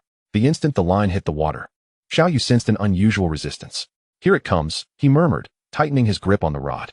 In the next moment, the rod bent dramatically, the reel screaming as line flew out. The cameraman scrambled to focus. Good heavens, how large could this fish be? Xiao Yu's arms tensed, veins bulging, at least 200 kilograms. Suddenly, the sea erupted in a massive splash as a silver-blue behemoth breached the surface. Its dorsal fin sliced through the water like a blade, and the waves kicked up by its tail drenched everyone aboard. "Holy cow!" the middle-aged man exclaimed. "Is that a shark?" Xiao Yu calmly adjusted the drag. "Let it run. Give it more line," he explained to the stunned cameraman. Pulling hard on a blue fin of this size could snap the line. The line extended over 200 meters, the surface of the water tracing a huge S shape. After a grueling 40-minute struggle, the colossal fish finally succumbed to exhaustion. Seizing the moment, Xiao Yu began to steadily reel it in. As the bluefin finally surfaced, the middle-aged man excitedly reached for the gaff. "Don't move," Xiao Yu suddenly commanded. Competition rules state that it must be done independently. The following 2 hours became a marathon for Xiao Yu alone. He alternated between bending over to let out line and pushing against the deck to reel in, the harness digging painfully into his abdomen. The middle-aged man watched in agony. "This is far more intense than a workout," the young cameraman muttered. "Is his arm trembling?" The giant fish suddenly surged, causing Xiao Yu to stagger back 2 steps. Bang! His knee slammed against the boat's edge, yet he clung to the rod with determination. Blood seeped from his pant leg, but he grinned. "It's running out of strength." Whether he referred to the fish or himself remained ambiguous. When the 28-meter bluefin finally flopped onto the deck, Xiao Yu collapsed beside it. The middle-aged man quickly handed him water. "Brother, you've really pushed yourself." Xiao Yu gazed at the sky, his voice hoarse yet joyful. It was worth it. Sitting on the deck, Xiao Yu's arms trembled uncontrollably, barely able to grip the water bottle. He glanced at the time and then at the setting sun, decisively commanding the boat. "Head back." The middle-aged man was taken aback. "Aren't we continuing? It's only 3 in the afternoon." Xiao Yu pointed at the 228-kilogram giant. "There's no way I can handle another catch." Besides, he patted the shimmering side of the tuna. "The sooner we get this treasure to shore, the more its value will increase." Summoning his strength, Xiao Yu stood up and took command, rinsing the fish with ice salt water, inserting a bleeding knife to precisely sever the branch of the gill artery, and stuffing specialized ice packs into its abdominal cavity. "Set the temperature to 60. He instructed the cameraman. "Please capture the preservation process. The committee will need to inspect it." The middle-aged man marveled at the scale. This fish alone must be worth hundreds of thousands. If it reaches the auction house within 3 hours, Xiao Yu smirked. It could surpass $1 million. As the bluefin turned towards the dock, an announcement blared over the speaker. "Emergency notice. Captain Xiao of Yusen Sea Fishing, you are currently in first place for the heaviest single catch award." As the bluefin gently approached the dock, a throng of people had already gathered. "Look, that bluefin." Someone pointed in astonishment at the deck. Cameras and phones swiftly aimed at the glimmering giant, which shimmered with a metallic sheen under the sunlight, its tail even dangling over the edge of the deck. The measurement team from the organizing committee quickly boarded the vessel. Laser measurement, 278 meters. Electronic scale weight, 226 kilograms. Freshness test, blood acidity level 0. 7, top quality. The head judge gasped in astonishment. The second heaviest in the 20-year history of the competition. Staff affixed a label. Based on today's market, the base acquisition price is 870,000. Xiao Yu nodded. This price was considerably lower than the terminal market, but adhered to competition regulations. He glanced at his phone, noting a message from Lin Yashin. "Don't sell? I'm sending someone from the auction house." "Captain Xiao," a reporter pushed forward, inquiring, "How did you manage to catch this fish?" Xiao Yu wiped the fish scales off his hands and replied, "Experience and luck." He discreetly stepped back 2 paces to avoid the microphone that nearly jabbed his face. Suddenly, the announcement blared. The current champion for the heaviest single catch and the highest value, UXIN, is Xiao Yu from Deep Sea Fishing. Amidst the thunderous applause, Xiao Yu spotted Lu Yanxin in the crowd. She had clearly stated she would return only after the school term commenced, yet here she was, brandishing a sign proclaiming her boyfriend's greatness, beaming more brightly than the sun. The setting sun bathed the entire pier in a golden hue, as the prized bluefin worth 870 000 was carefully transported to the refrigeration truck. Xiao Yu navigated through the throng and embraced the girl who should not have been there. Chapter 104. Turbulent Waters of Jealousy. Just as Xiao Yu took Lu Yanxin's hand, preparing to leave, a graceful figure suddenly blocked their path. Captain Xiao, wait. The beautiful host, clad in a form-fitting qipao, flashed a radiant smile as she thrust the microphone towards Xiao Yu's lips. I am Su Wen from Ocean Channel. May I ask you a few questions? Her fingertips brushed against the back of Xiao Yu's hand, her eyelashes fluttering like a hummingbird's wings. May I inquire, how did you catch this bluefin? Su Wen leaned in closer, the scent of her perfume enveloping him. Xiao Yu took a half step back, experience and luck. He distinctly felt Lu Yanxin's grip on his arm tighten, her nails almost digging into his flesh. I've heard you're single? Su Wen suddenly posed a new question, casting a glance at Lu Yanxin. And who is this? My girlfriend, Xiao Yu interjected immediately, guiding Lu Yanxin forward. She came specifically to watch me compete. Su Wen's smile faltered slightly. Ah, truly a match made in heaven. Lu Yanxin wore a polite smile, yet her foot firmly pressed down on Xiao Yu's shoe. Xiao Yu remained unfazed, though beads of sweat formed on his back. Any other questions? He inquired. To his astonishment, Su Wen reached out to adjust his collar. Are you interested in participating in our show, Deep Sea King? It would be an exclusive interview. I'm sorry, but school is starting soon, and I'm quite busy. Xiao Yu firmly grasped the host's wrist, gently pushing her away. Excuse me. He hurriedly left with Lu Yanxin, only to hear Su Wen's reluctant shout behind them. I've slipped my business card into your pocket. As they turned a corner, Xiao Yu felt the business card in his pocket being crushed by the heel of Lu Yanxin's high-heeled shoe. The moment they entered the parking lot, Lu Yanxin shoved Xiao Yu against the car door. Su Wen is quite beautiful, isn't she? She squinted, poking Xiao Yu's chest. How many times have you seen her? Just once. I swear. Xiao Yu pressed his back against the car door. Is that so? Lu Yanxin smirked. Then how did she know your shirt size? When she touched your hand, why did you flinch? Feeling guilty? I didn't flinch. It was a reflex. Oh. Lu Yanxin raised an eyebrow. Then why is your heart racing? Xiao Yu replied. Who do you think looks better, me or her? Of course it's you. Then who has the better figure, her or me? Sweat beaded on Xiao Yu's forehead. Darling, that's a loaded question. Lu Yanxin smiled. Answer incorrectly, and you'll be sleeping on the deck tonight. Suddenly, Xiao Yu scooped her up, declaring, I choose you. From head to toe, inside and out, it's always you. He lowered his voice. And she doesn't hold a candle to you, especially not after that night at the inn. Shut up. Lu Yanxin blushed instantly. Why did you bring that up? Seizing the opportunity, Xiao Yu kissed her until they both gasped for breath. Are you still angry? He pressed his forehead against hers. Lu Yanxin huffed softly, toying with his collar. Is that bluefin really worth 870,000? Xiao Yu exhaled in relief, having passed the test. In a cozy cafe corner, soft lighting illuminated the wooden table, where 2 cups of hot coffee emitted tendrils of steam. Xiao Yu gently stirred his latte, gazing at Lu Yanxin across from him, a smile unconsciously gracing his lips. You came rushing over unexpectedly. Were you worried about me? Lu Yanxin rested her chin on her hand, her eyes crescent-shaped with a smile. Indeed. She paused, and I missed you. Do you know what I've been doing every day? Lu Yanxin counted on her fingers. Her face flushed as she quickly pulled out her phone, revealing a picture of Xiao Yu standing at the bow of the bluefin vessel, the sunset casting a golden outline around him. Were you spying on me? Xiao Yu chuckled. Well, you never reply to my messages.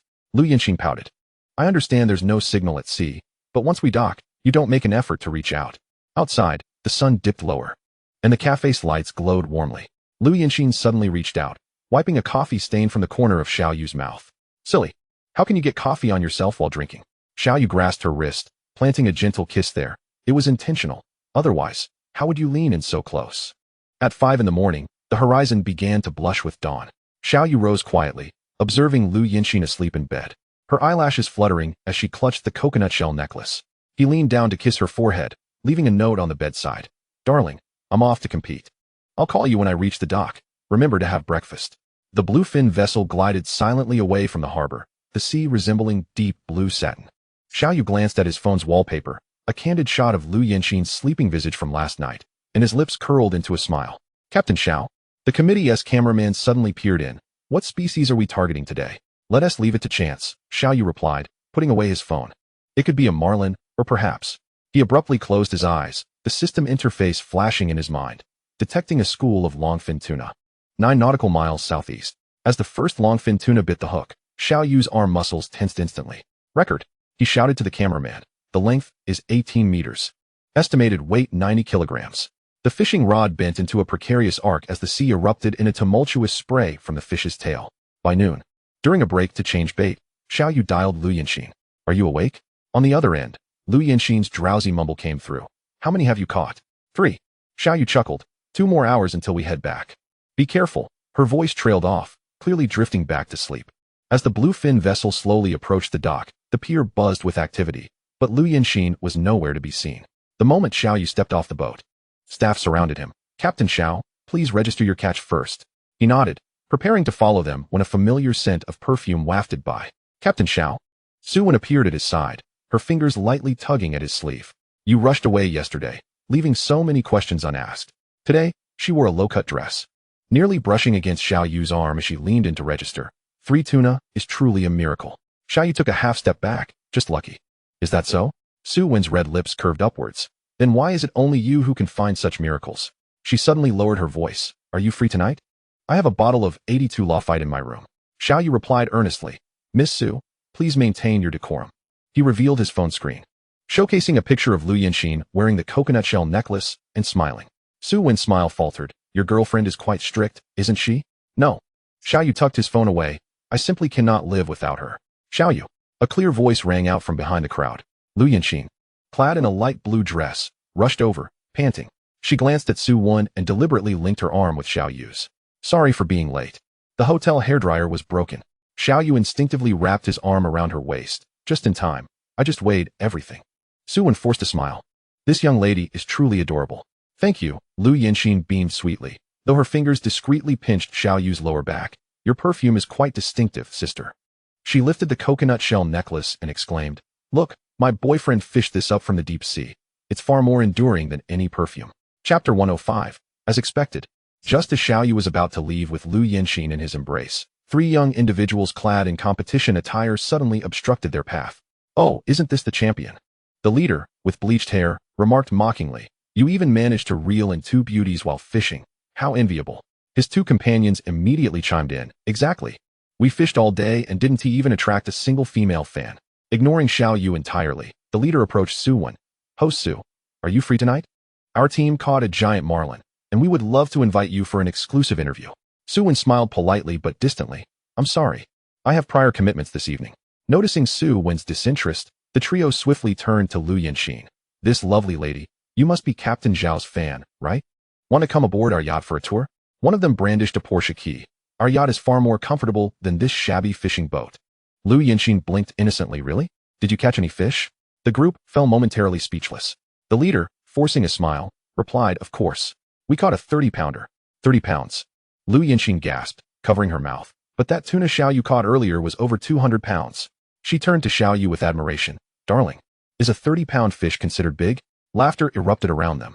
Xiao Yu stifled his chuckle, playing along. Well, it's decent enough for a pot of fish soup. The trio's expressions shifted from green to white, and the leader, embarrassed and furious, retorted, It was just luck. No need to show off. Lu Yanxin suddenly clutched Xiao Yu's arm.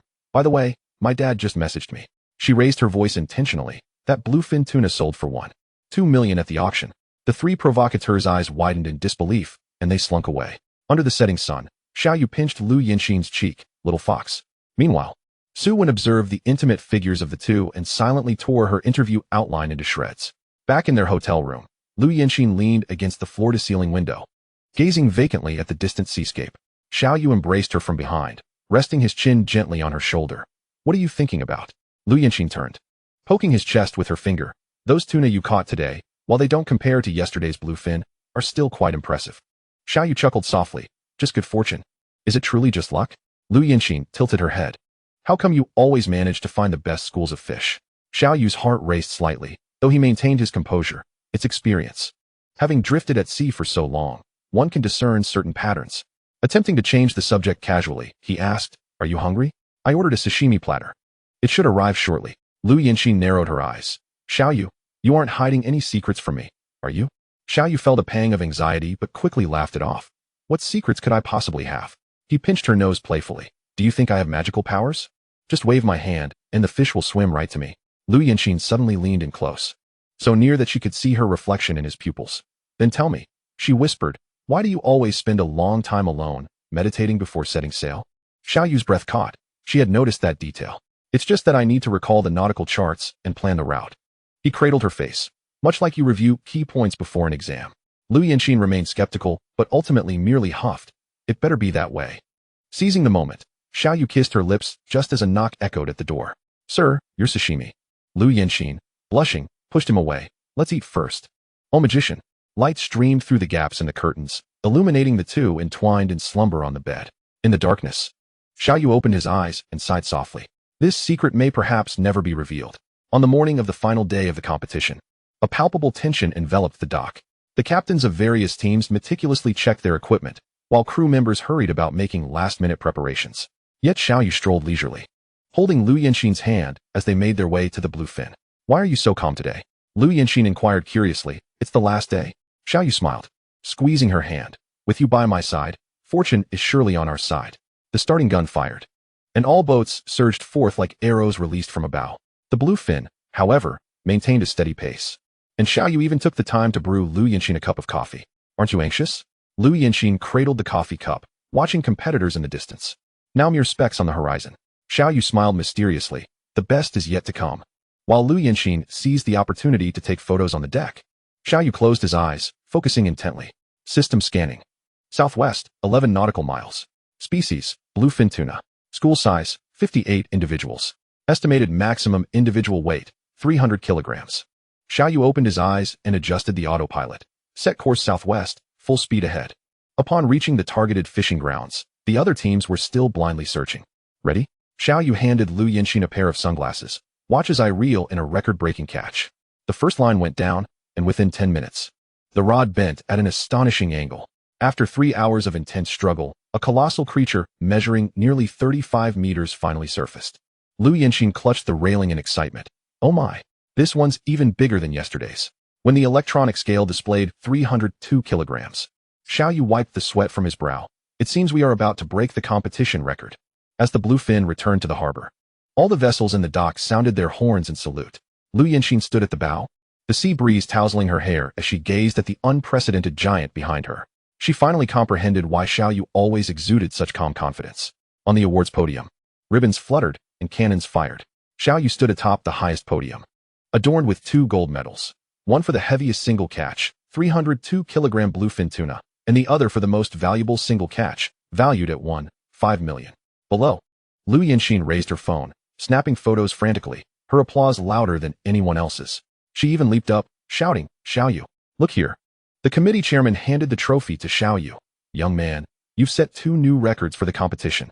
As Xiao Yu accepted the trophy, his gaze fell upon Lu Yanqin, who was standing on her tiptoes, her hands forming a heart shape.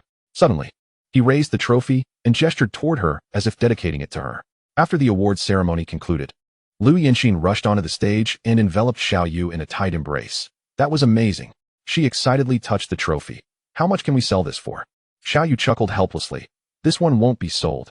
It's for display at the club. Oh, she blinked. What about that one? 5 million fish. Lin Yashin approached in her high heels. Congratulations. I just received 3 sponsorship calls. She waved her phone. The most generous is a Jia, who said he wants to book all the fishing slots for next year. Xiao Yu shook his head. Tell him it will cost more. On the way back, Lu Yanqin suddenly said, my dad wants to meet you. Xiao Yu nearly pressed the wrong pedal. Is it because of the competition? No. She smirked mischievously. He said he wants to secure a son-in-law who can sell seafood for sky-high prices, so it's best to settle on this soon. Chapter 106. Good news.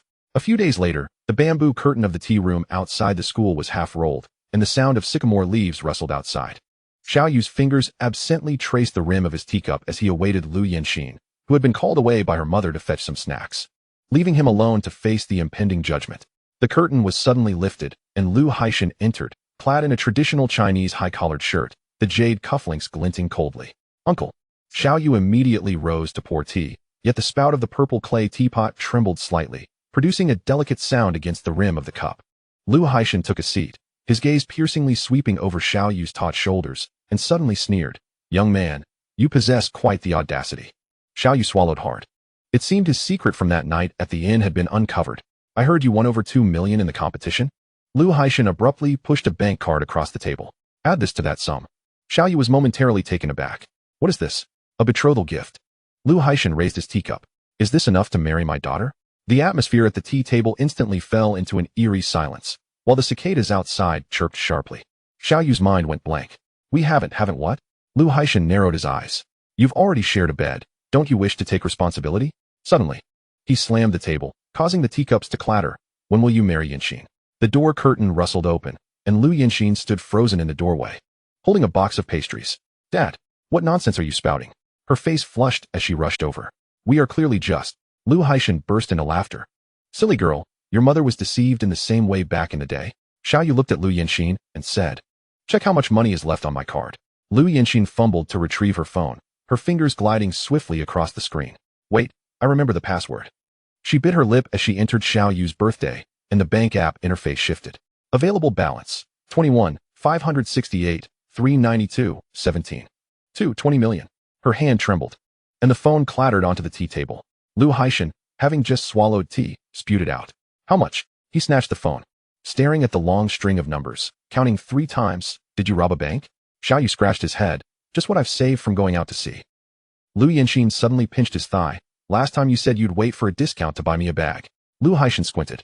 About that Schwanda porcelain bowl from last time. It was valued at 3.8 million at the auction. Xiaoyu admitted, however. I've directly gifted it to you. The air grew still, and Lu Haishan tapped his fingers on the cup's rim. Yinxin, go buy another round of pastries. Once Lu Yinxin reluctantly left, Lu Haishan lowered his voice. Tell me honestly, are you involved in smuggling? Xiaoyu nearly choked on his tea. Uncle, all my income is legitimate. Bluefin tuna accounts for the majority. Each time I go out to sea, I catch quite a bit.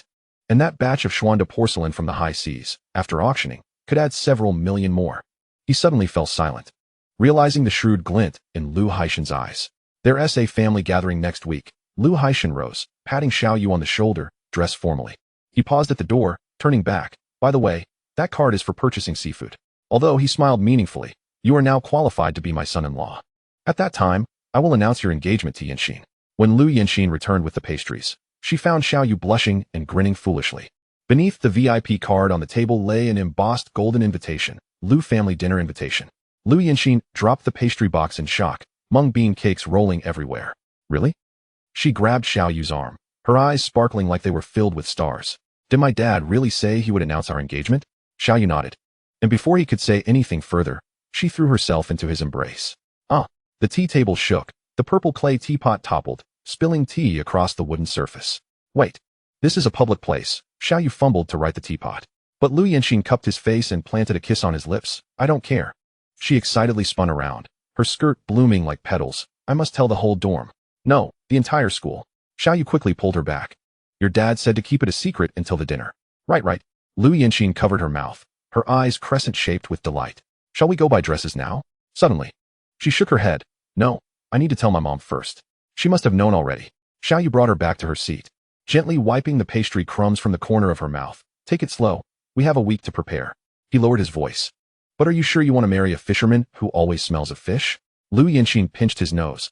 I'm marrying a 20-millionaire and fishing champion. In the following days, the campus paths were often graced by the sight of Xiaoyu and Lu Yinxin walking side by side. What do you think of this? Lu Yinxin stood in front of the boutique mirror, twirling around in a light blue gown that rippled like water. Xiaoyu leaned against the doorframe, smiling and nodding. It looks lovely, like a mermaid princess. An attendant couldn't help but interject, your boyfriend has great taste. This dress is a limited edition. There are only 3 in the entire city. Lu Yinxin's face flushed. Who asked you? Upon returning to the school dormitory, Lu Yinxin's roommates had been lying in wait. Wow, Yinxin, you actually bought a dress in secret. Lin Xiaoyu snatched the shopping bag. Quick, tell me, did he propose? Lu Yinxin hurriedly tried to reclaim it. Don't say such nonsense. It's just an ordinary dinner. Chen Lu, sharp-eyed, noticed the men's suit bag in her hand. Oh, does an ordinary dinner require a tailored suit? Meanwhile, Xiaoyu's dorm brothers surrounded him, teasing him. You go, I heard you're meeting the parents? The tall Chun Hao wiggled his eyebrows. Want us to teach you a few tricks? Xiaoyu dodged. Spare me. You all don't even have girlfriends. TCH. The crowd collectively jeered. Having a wife is impressive. In a quiet corner of the library that evening, Lu Yinxin rested her head on the table, sketching design ideas for what she envisioned as their wedding invitation, featuring waves and fishing rods. Xiaoyu quietly slid a cup of milk tea towards her. If you're tired, take a break. She looked up, her eyes sparkling. Xiaoyu, let us have our wedding by the sea, shall we? All right. He replied softly. Let us use the blue fin as our wedding boat. The sunset streamed through the library's glass windows, elongating their shadows. On Lu Yinxin's design notebook, an additional page appeared quietly. Honeymoon trip, 10-day fishing tour in the Maldives. Chapter 107, Family Matters. On a Friday afternoon, Xiao Yu and Lu Yinxin sat on a bench by the campus lake. A gentle breeze blew, and Lu Yinxin took a deep breath, beginning to elaborate on her family background to Xiao Yu. Our Lu family is quite influential locally. She leaned softly against Xiao Yu's shoulder. Currently, my grandfather is in charge. He is over 70, but still very vigorous, decisive in speech and action, instilling a sense of fear in the family. Xiao Yu nodded. It's evident that your father is also quite capable. My uncle, Lu Haiyang, is my grandfather's eldest son and manages the family South real estate sector. Lu Yinxin counted off on her fingers. He is assertive and decisive, renowned for his iron fist in the business world. However, at home, he is quite gentle with the younger generation, especially towards me. Xiao Yu raised an eyebrow. Real estate? That must be quite substantial. Lu Yinxin smiled. Yes, they have development projects in 3 provinces. And last year they secured a landmark project in the city center. My second uncle, Lu Jianghe, oversees the chain mall. Jianghe Department Store is his enterprise, Lu Yinxin continued. He is calm and meticulous, with a penchant for meticulous budgeting. He is the polar opposite of my eldest uncle. One is brisk and decisive, while the other is cautious and strategic. Xiao Yu pondered. No wonder your father said your family's businesses complement each other so well. Indeed. Lu Yinxin nodded. In my uncle's shopping mall, many of the dining establishments are directly allocated to my father's Lu Ji. My aunt, Lu Qingwei, is my grandfather's only daughter. After marrying my uncle, she took charge of the family's resort business. A glimmer of admiration flickered in Lu Yinxin's eyes. Her aunt possesses an independent spirit and executes tasks with remarkable decisiveness, exhibiting even greater assertiveness than my uncle. Her resort caters to the high-end market, frequently hosting political and business elites. Xiao Yu chuckled. It seems the women in your family are quite formidable. Lu Yinxin proudly lifted her chin. Of course. My aunt is the only one in the family daring enough to challenge my grandfather directly.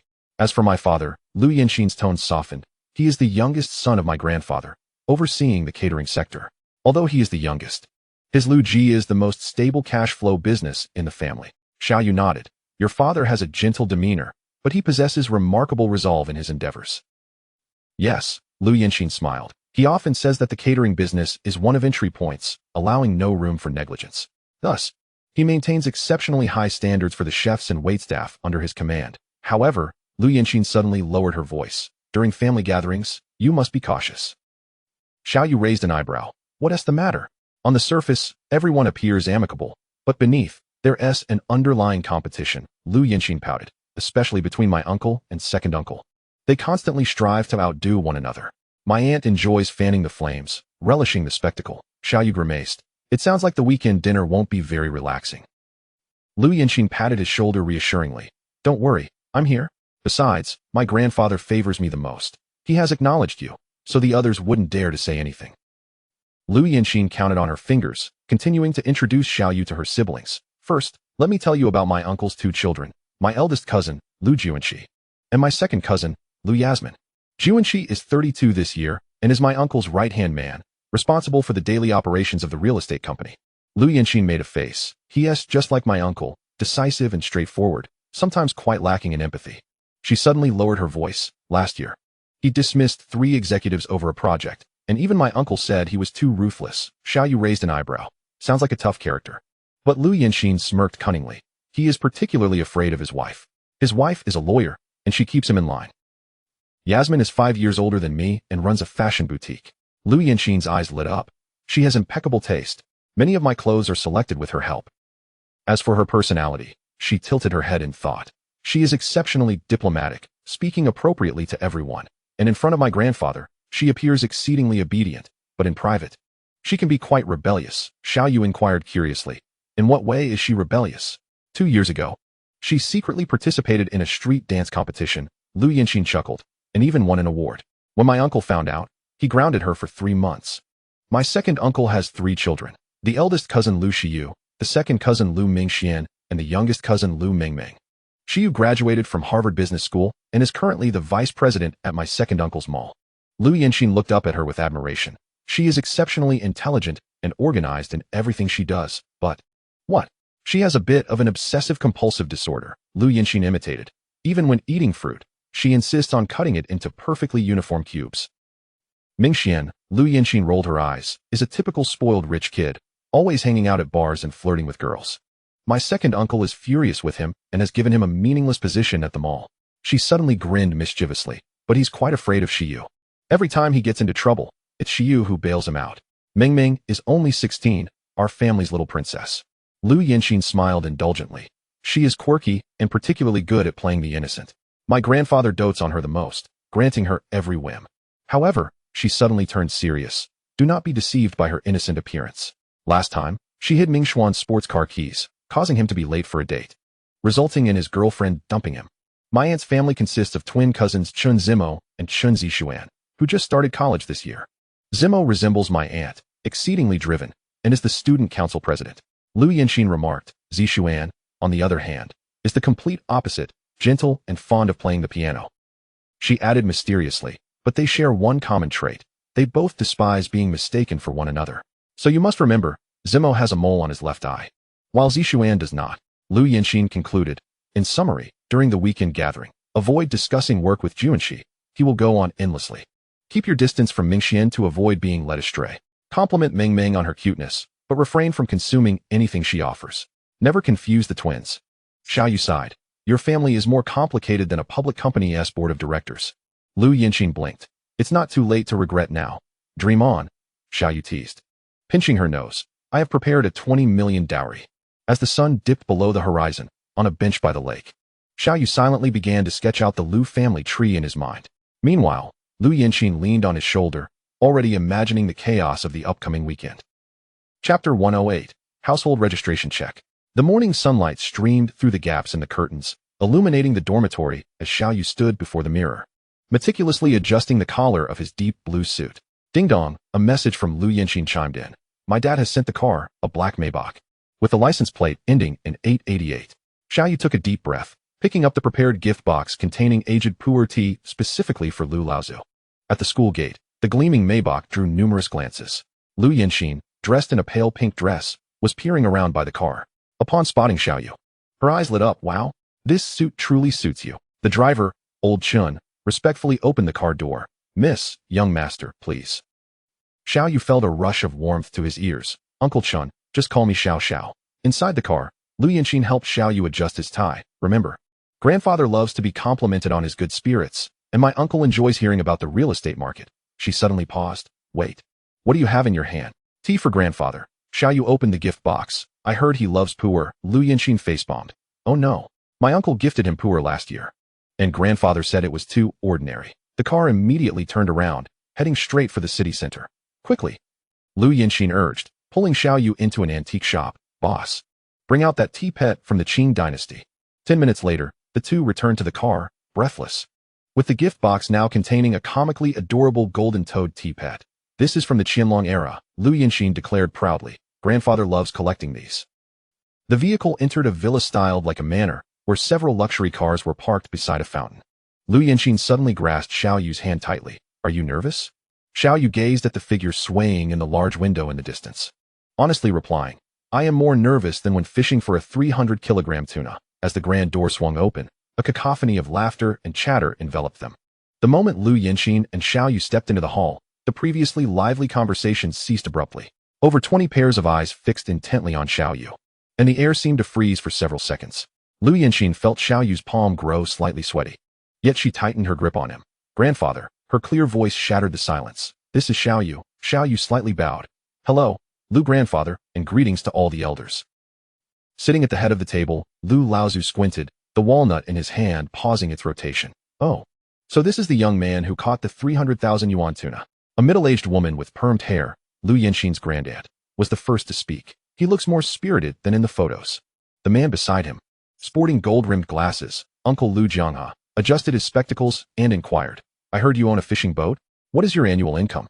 Uncle, Lu Yinxin exclaimed, stamping her foot. Are you conducting a census? A group of young men and women gathered around. I heard the fish you catch are larger than people. Chen Zimo, one of the twins, with a mole at the left corner of his eye, gazed with curiosity. His brother, Chun Zixuan, added softly, can you teach us how to fish? Suddenly, 16-year-old Lu Mingming emerged from the crowd, exclaiming, brother-in-law, do you have pictures of the big fish on your phone? Xiaoyu nonchalantly opened his phone gallery, revealing a photo of a 302-kilogram bluefin tuna. I caught this last week. The crowd gasped in astonishment. Even the usually stern elder Lu could not resist coming closer to take a look. Remarkable, the elder finally spoke, larger than what you'd find in an aquarium. Seizing the opportunity, Xiaoyu presented a gift box. I heard you enjoy the art of tea, so I found this little trinket for you. I would appreciate your guidance. The elder opened the box, his eyes sparkling. A golden toad from the Qianlong era? He cast a meaningful glance at Xiaoyu. You have a keen eye? As the conversation deepened, the atmosphere in the hall gradually turned serious. Xiaoyu, and he put down her teacup. What does your family do? Is your parents' health well? Xiaoyu's fingers tightened slightly on his knee. My parents and grandmother have passed away. Now, it's just my grandfather and me at home. Uncle Lu Jianghe frowned. What about other relatives?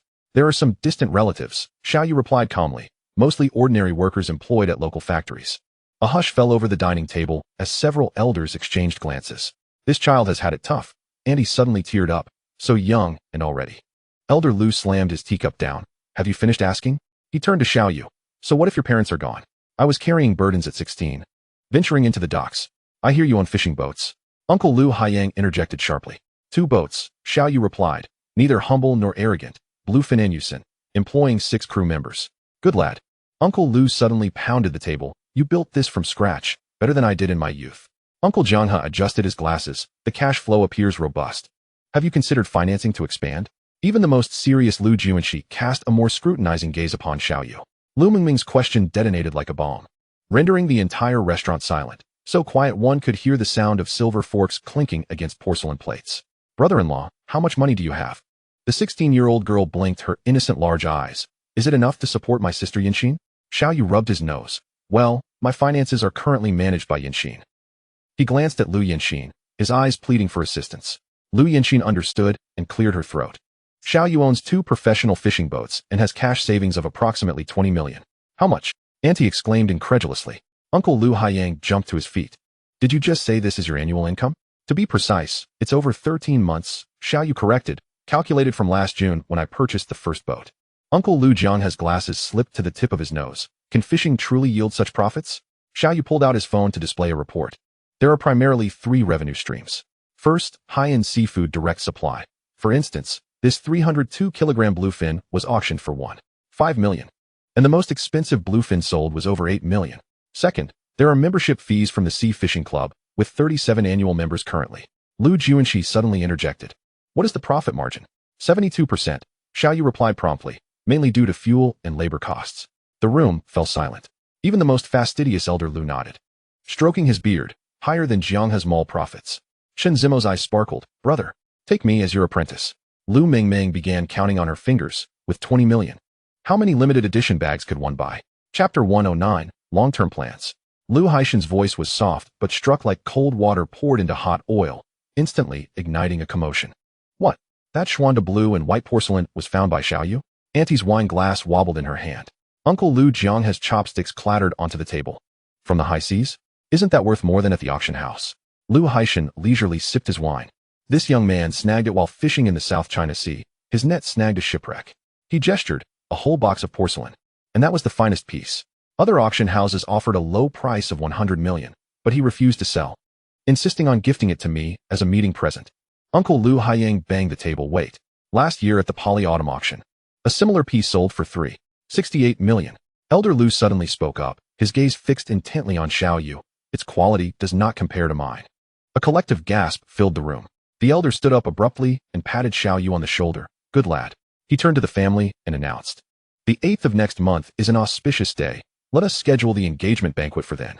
As soon as Elder Lu finished speaking, a neatly dressed old butler gently opened the side door of the hall. Sir, lunch is ready, he said, slightly bowing, as per your instructions. We have specially prepared wild yellow fish from the East China Sea today. Elder Lu nodded, using his Zeton cane to rise. Let us go, we'll eat and chat. As the group moved to the dining room, Lu Yanxin discreetly held back Xiaoyu, falling to the back. Are you nervous? She inquired softly, her fingers gently grasping his cuff. Xiaoyu gazed at the opulent dining room ahead and quietly replied, much better now. He noticed his seat had been arranged at the right hand of the elder, a position of honor. Lu Yanxin's cousin, Lu Juanxi, visibly changed expression. This position had always been his. Elder Lu tapped his wine glass. Today is an exception. Let our family's king of the sea sit beside me. After several rounds of toasts, Uncle Lu Haiyang suddenly asked, Little Xiao, have you considered financing or going public with those 2 boats? Uncle Jianghe immediately chimed in. Our group is currently strategizing in the marine industry. Eat in silence. Elder Lu suddenly rapped his chopsticks against the bowl. When eating, focus on eating. After the meal, the group moved to the living room. Servants brought out Wui de Hong Pao tea, and amidst the fragrant steam, Elder Lu leaned back in his Wang Wali armchair, his gaze piercing as he focused on Xiao Yu. Little Xiao, the elder sipped his tea. What are your plans moving forward? Xiao Yu sat up straight. First, I purchased a plot of land along the coast in my hometown, and construction has already commenced. He pulled up a 3D design plan from his phone. This is a courtyard scheme designed by an architect, incorporating Yinxin's suggestions. Next, I plan to expand the fleet, selling the Yusin, a nearshore fishing boat, and then acquiring a fishing vessel the size of the Bluefin. I intend to commission 2 deep-sea fishing boats next year, specifically for the high seas. He swiped through the electronic nautical chart, pointing to several marked areas. This coordinate is where I discovered that batch of Xuanda porcelain. Uncle Lu Haiyang's eyes lit up. If you need shipyard resources, you can come to me. Finally, regarding the Sea Fishing Club, Xiao Yu opened the club's app membership system. In collaboration with the Lin family from Haiqing, Yusin Sea Fishing has now grown to 47 VIP members. He scrolled through the list, including 5 board members from publicly listed companies. Uncle Lu Jianghe adjusted his glasses. Your ability to integrate connections is impressive. Xiao Yu set down his teacup, his gaze sweeping over those present, finally settling on Lu Yinxin. Actually, I have an even more significant plan. He took a deep breath. I wish to establish Yusin Fisheries, and once we marry in the future, I would entrust the company to Yinxin to manage while I focus on leading the fleet to sea. The preliminary concept is divided into 3 segments. I shall personally lead the deep-sea fishing endeavor, primarily targeting the high-end seafood market. The integration of sea fishing and cultural tourism will utilize the existing resources of our clubs. The cold chain logistics will seamlessly connect with the culinary sector of the Yinxin family. Lu Yinxin widened her eyes. Wait a moment. I never agreed to help you manage the company. Xiao Yu chuckled as he grasped her hand. You are certainly capable of it. Besides, he lowered his voice. You manage the finances, while I oversee the fish. Is that not a perfect match? Old Master Lu suddenly burst into laughter. Excellent. Now that is more like my son-in-law. Uncle Lu Haiyang promptly declared.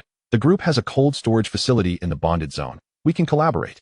Second, Uncle Lu Jianghe adjusted his glasses. The seafood specialty counter in the mall is always open for you. Even the most serious Lu Juanxi nodded. Should you require a financing proposal, feel free to reach out to me. Lu Yinxin blushed as she pinched Xiao Yu, who said I agreed to marry you. Yet she discreetly made an okay gesture beneath the table. Outside, the sun began to dip in the west, and the old man leaned back in his armchair, his eyelids growing heavy. Observing this, Xiao Yu stood up. Grandpa Lu, it is getting late. We should return to school. The old man slowly opened his eyes. Ah, I am growing old. My spirit cannot compare to your youth. He waved his hand. Do come by often to keep this old man company. Aunt chased them to the door. Xiao Xiao. Next time do come to taste the Buddha jumps over the wall that I make.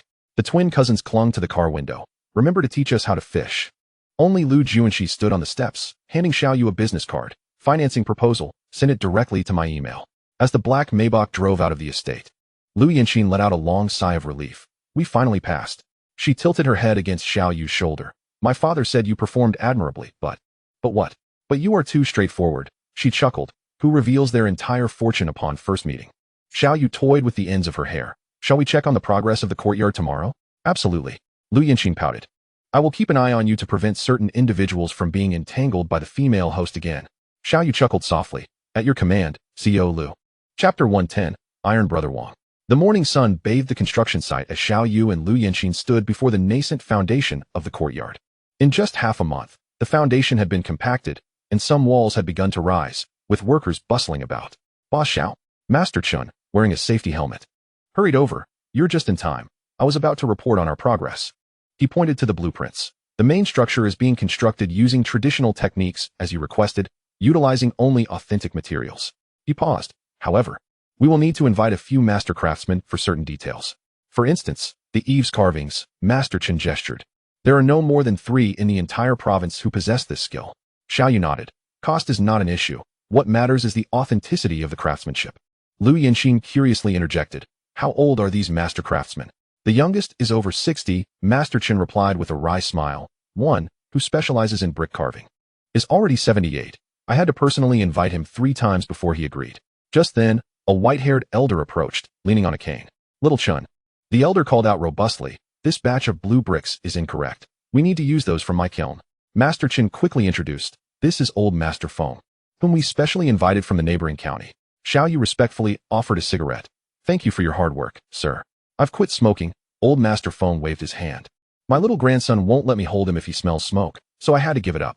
After leaving the construction site, Xiao Yu and Lu Yanxin returned to the old Xiao residence. Grandpa Xiao Dafeng was sitting in the yard mending fishing nets. Upon seeing them return, he cheerfully set down his work. Back already? How is the construction going? Xiao Yu sat beside his grandfather. Progress is quite smooth. Grandpa, Yanxin and I are holding our engagement banquet on the 8th of next month. You must come with us. Xiao Dafeng dropped the vegetables in his hand. Oh dear. This is a major event. He quickly wiped his hands on his pants, his eyes squinting with joy. I'll go find my best Zhongshan suit right away. The old man turned to Lu Yanxin, speaking affectionately. Dear girl, should this rascal ever bully you, do not hesitate to tell Grandpa. He pretended to strike Xiao Yu. Watch me not take my paddle to him. Lu Yanxin giggled. All right, thank you, Grandpa. She cheekily winked at Xiao Yu. I'll remember that. Xiao Yu shook his head helplessly. Grandpa, have you forgotten your own grandson now that you have a granddaughter-in-law? The afternoon sun streamed through the gauzy curtains, casting dappled shadows on the living room floor. Just as Xiao Yu reclined on the rocking chair, his phone suddenly rang with the tune of military green flowers, a tone designated for a specific number. Hello? Old Wang. He sat upright suddenly. On the other end, a hearty laugh resonated. Xiao Yu, I heard you're now the Sea Dragon King? Half an hour later, a dark-skinned, lean young man stood at the gate. He stood tall with military posture, his buzz cut giving him an energetic appearance. Reporting to Captain Xiao, the newcomer snapped to attention and saluted. Veteran Wang Chong requests to rejoin the ranks. Xiao Yu dashed over and punched him playfully. What are you posing for? Let me introduce you. This is my girlfriend Lu Yanxin. We're getting engaged next month, and you'll come with us to bolster my courage. Hello, sister-in-law, I'm Wang Chong. After greeting Lu Yanxin, the two embraced, thumping each other's backs. Lu Yanxin, holding a chilled watermelon, witnessed the two big men grinning like fools with reddened eyes. Do you remember that time we climbed over the wall in junior high? Wang Chong said, munching on the watermelon. Your leg got stuck in the wall, and I had to call the fire department. Xiao Yu's face flushed. Did I ever mention the time you wet your pants during the military physical? Lu Yanxin burst out laughing, spitting watermelon seeds. The three young men gathered in the yard, while Xiao Dafeng observed from the kitchen window. Reminiscent of the brothers he once ventured into the sea with. The afterglow of the setting sun bathed the yard. As Xiao Dafeng brought out a pot of freshly stewed seafood, the aroma wafting through the air. Changzi, make yourself at home. The old man warmly welcomed. Adding a succulent crab to Wang Chong's bowl, Wang Chong quickly cradled the bowl with both hands. Thank you, Grandpa. Ah, do you remember that English class in junior high? Wang Chong chewed on a crab leg and suddenly grinned mischievously. Xiao Yu immediately raised an alarm. Shut up. Don't you dare say it. Someone deliberately translated how are you as why are you here, and ended up being punished to write it 100 times. Wang Chong laughed heartily, recalling the past. Lu Yanxin laughed, playfully patting Xiao Yu's back. It seems you have quite the amusing side. Xiao Yu picked up a piece of fish, speaking of the time someone wet their pants during the physical. Hey, Wang Chong exclaimed, nearly leaping to his feet. We agreed not to bring that up. Why should I keep quiet when you were the one to spill the beans? Xiao Yu crowed triumphantly. And that nurse in the infirmary. Wang Chong clamped a hand over his mouth. Eat your food. The most ridiculous was in sophomore year when Xiao Yu broke free, and this guy wrote a love letter to the school beauty, but it was riddled with mistakes. Wang Chong's face turned crimson, writing graceful lady as graceful uncle lady. That has something to laugh about for a lifetime, right? Even Xiao Dafeng couldn't hold back his laughter. You silly boy. That was your Chinese teacher's daughter. Honestly, he wiped his hands and sat down. I'm ready to get to work anytime. Xiao Yu poured him a cup of tea. Next week, join Xiao Hai's fleet to get accustomed to the sea. Seeing Wang Chong's confusion, he elaborated. I still have to return to class, and Yanxin is keeping a close watch on me. Wang Chong paused. Xiao Hai? Your cousin Xiao Hai. The one who always has a runny nose? Xiao Yu nodded with a smile. I am now the captain of the Yusin. He pulled out a photograph. Look how dark it is. Last time in the video, even my mother didn't recognize me. Wang Chong stared at the photo in astonishment. Is this really the same little shadow from back then? It's as if you've transformed into another person. I guarantee I will complete the task. Wang Chong instinctively stood at attention, then quickly relaxed, clearing his throat, accustomed to it. Lu Yanxin, curious, asked. Did you three often play together as children? More than that. Wang Chong exclaimed energetically. These two brothers used to steal peaches from my house. It was Xiao Hai who stood guard. As they bid farewell under the moonlight, Wang Chong suddenly said, Do you remember that year in the 2nd grade, when you both helped me beat up someone from the neighboring school? Xiao Yu understood. This time, it's my turn to take you to make money. Their fists collided, reminiscent of the days they walked home from school. Chapter 111. Wang Chong goes to sea. The midday sun bathed the harbor of Haicheng, where the waves gently lapped against the rocky shore. Early that morning, Xiaoyu, Lu Yanxin, and Wang Chong arrived near the university. Xiaoyu instructed Wang Chong to rest at his rented place and would pick him up after class to head to the harbor. Xiaoyu guided Wang Chong through the bustling fish market, stopping in front of two boats. This one is the Yusin. He pointed to the slightly worn fishing vessel on the left, my first boat, but he patted the hull. I plan to sell it and acquire a more advanced one. Turning to the sleek fishing boat on the right, Xiaoyu spoke with pride. This is the Lanfeng, a capable vessel for the open sea. Wang Chong whistled. That boat looks impressive.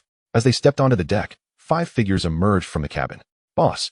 De Peng waved first, his sun-kissed face adorned with a hearty smile. Guzi, cigarette in mouth, squinted at Wang Chong. New brother? Li Chong suddenly stood at attention. Comrade? Which unit were you in? Wang Chong reflexively returned the salute. XX military district, just discharged. The two exchanged smiles, their fists colliding with a familiar sound. Xiaoyu introduced them. This is Wang Fugui, our chief engineer, Zhao Jiangwo, navigator. Finally pointing at Xiao Hai, my cousin, the fleet manager. Xiao Hai grinning, draped an arm over Wang Chong's shoulder. Do you remember me, Changge? You helped me beat up someone from the neighboring village when we were kids. What a kid. Wang Chong pulled him into an embrace. The snot-nosed kid is now a captain? Xiao Hai beamed, revealing a set of pearly whites. It's all thanks to my brother's guidance. Xiangzi will sail with us for 2 weeks. Xiaoyu instructed the group. Xiao Hai, be sure to show him the ropes. He glanced at his watch. I need to head back to school. I have classes this afternoon. Xiao Hai made a playful face. Got it. I wouldn't dare delay the boss's classes. As soon as Xiaoyu stepped on a campus, his phone vibrated. Lu Yanxin messaged. Has Wang Chong settled in? Xiaoyu replied with a smile. Yes, he went out to sea with Xiao Hai, guided by Li Chong. Just as he sent the message, his phone rang. Is it really just going out to sea? Lu Yanxin's voice held skepticism. You didn't take him to any strange places, did you? Xiaoyu chuckled. Dear lady. At the harbor, it's nothing but fishing boats and nets. What could possibly be strange? The sound of pages turning came through the phone. That is hard to say. Last time, Guzi took people too. Suddenly, a loud bang echoed through the line. Oh no. Lu Yanxin whispered urgently. The professor is here. We'll talk later. The call abruptly ended, leaving behind her feigned cough as a disguise. In the evening, Xiaoyu received a photograph from Xiao Hai. On the deck, Wang Chong was clumsily mending a fishing net, with Li Chong beside him offering guidance, both laughing heartily. The caption read, Brother Chong is learning quickly, though he has vomited 3 times from seasickness, haha. In the library, Lu Yanxin chuckled at the photo. Your brother is quite the trooper. She suddenly leaned closer. By the way, my dad asked if you could come home for dinner on Friday. Xiaoyu paused, the tip of his pen hovering. Is this the second round of assessments? Lu Yanxin closed her book, gently tapping her fingers on the table. My dad has an idea. She lowered her voice. He wants you to supply rare seafood directly to Lu Ji's high-end restaurants in Shanghai. She winked. Like the bluefin tuna and exquisite lobsters you catch to bind VIP clients. Come to my place on Saturday. She opened her planner. My dad has cleared his evening schedule for you. Suddenly remembering something, she added, oh, don't wear that fishy jacket. After I bought you so many outfits. Can't you tidy yourself up a bit? Xiaoyu sighed. Understood. I'll wear that suit you picked out last time. His phone buzzed again, revealing another photo from Xiao Hai. In it, Wang Chong was joyfully holding a yellowfin tuna taller than himself, grinning like a child.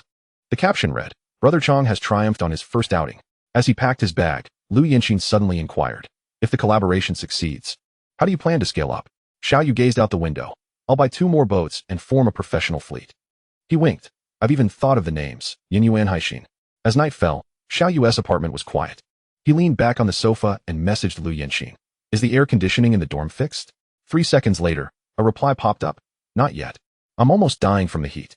Xiaoyu smirked. The air conditioning here is quite cool. Lu Yanxin replied. Is it just the air conditioning that is cool? Xiaoyu responded. Yes, and there are lychees in the fridge that you love. Lu Yanxin asked, and then? Xiaoyu continued. The master bedroom has new lavender-scented sheets. Suddenly, a video call request chimed in. In the frame, Lu Yanxin's face was flushed. Comrade Xiaoyu, are you inviting this young lady to stay over?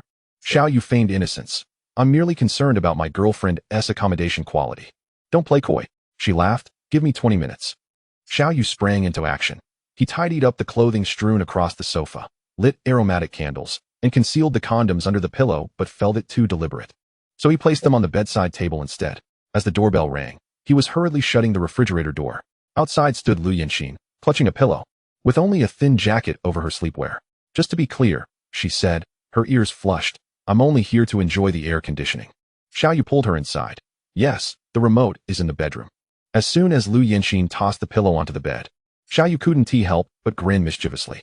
Isn't it late to be bringing a pillow out? He leaned closer to her ear. Didn't your roommates tease you?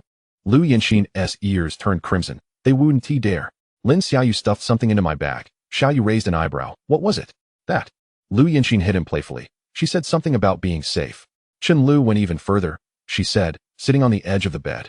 She insisted on giving me a not coming home hairstyle. Xiao Yu, curious, asked, what hairstyle? A bun. She gritted her teeth. She said it's convenient. The most outrageous was Fang Yuan. Lu Yinxin buried her face in the pillow. She actually. Xiao Yu lifted the pillow. She installed location sharing on my phone, she muttered softly, and said if I don't reply by tomorrow morning, she'll call the police. Xiao Yu burst into laughter, pulling his embarrassed girlfriend into his arms. It's fine, he kissed the top of her head. I'll personally take you home tomorrow. With a mischievous grin, he added, let them see just how safe our Yinxin is. Chapter 112, The New House. Moonlight streamed through the curtains, casting a silvery glow at the foot of the bed. Xiao Yu played with Lu Yinxin's hair ends, softly saying, I want to buy a house near the school. She responded lazily, tracing circles on his chest with her fingers. Upon returning from the sea in the future, there will be no need to cram into a rental. Xiao Yu explained, while Xiao Hai expressed his desire to purchase a place here as well. Lu Yinxin propped herself up. Buying is fine, but let us not make it too expensive. She counted on her fingers. We have a courtyard back home, and my father in the metropolis can buy another one. This way, we'll always have a home wherever we go. Her eyes sparkled with enthusiasm. It was far cozier than staying in a hotel. Xiao Yu, filled with joy, planted a kiss on her cheek. Shall we go house hunting this weekend? Absolutely. Lu Yinxin grinned mischievously. But it must be in my name. Xiao Yu pulled the blanket over them. As you command, my director Lu. Lu Yinxin playfully poked his chest. That is how it should be on the property deed. Xiao Yu's fingers gently curled around the ends of Lu Yinxin's hair.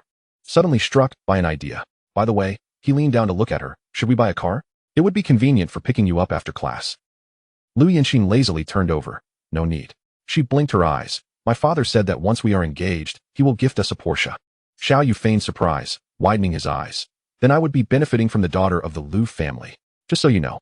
Lu Yinxin poked his chest again. You better treat me well, or I might just confiscate the car keys. Xiao Yu seized her mischievous fingers. Does that mean I should start currying favor with you right now? Lu Yinxin chuckled, evading his closeness. And how would you do that? For instance, Xiao Yu grinned as he leaned in. I could dedicate myself to you every night. Absolutely not. She scrunched her nose. You're acting strangely. Like a bull in a china shop. After their playful banter, Xiao Yu embraced her softly, murmuring. Actually, I have thought about it. Once the fleet stabilizes, I want to buy an RV. His eyes glimmered, and travel along the coastline with you. Lu Yinxin's eyes brightened. That is a great idea. One that can cook, so we can embark on spontaneous journeys. After several days of bustling activity, both were feeling somewhat fatigued. But the sunlight on Thursday afternoon finally brought good news. Standing on the balcony of the 23rd floor, the sea breeze greeted them as Lu Yinxin's hair danced lightly. She squinted at the shimmering sea in the distance. This is the spot. Xiao Yu wrapped his arms around her waist from behind. The view is even more expansive than that from the Bluefin's cockpit. Agent Xiao Wang rubbed his hands together. This 70 square meter two-bedroom apartment is currently listed at $1.98 million. Before he could finish, Lu Yinxin interjected. $1.9 million. Paid in full, and you cover the stamp duty. Xiao Yu raised his eyebrows in surprise, not expecting her to be such a fierce negotiator. After half an hour of back and forth, they finally settled on $1.93 million. As they signed the intent letter, Xiao Wang couldn't help but ask, are you two preparing for a wedding house? Lu Yinxin paused, and Xiao Yu smiled as he replied, yes and no.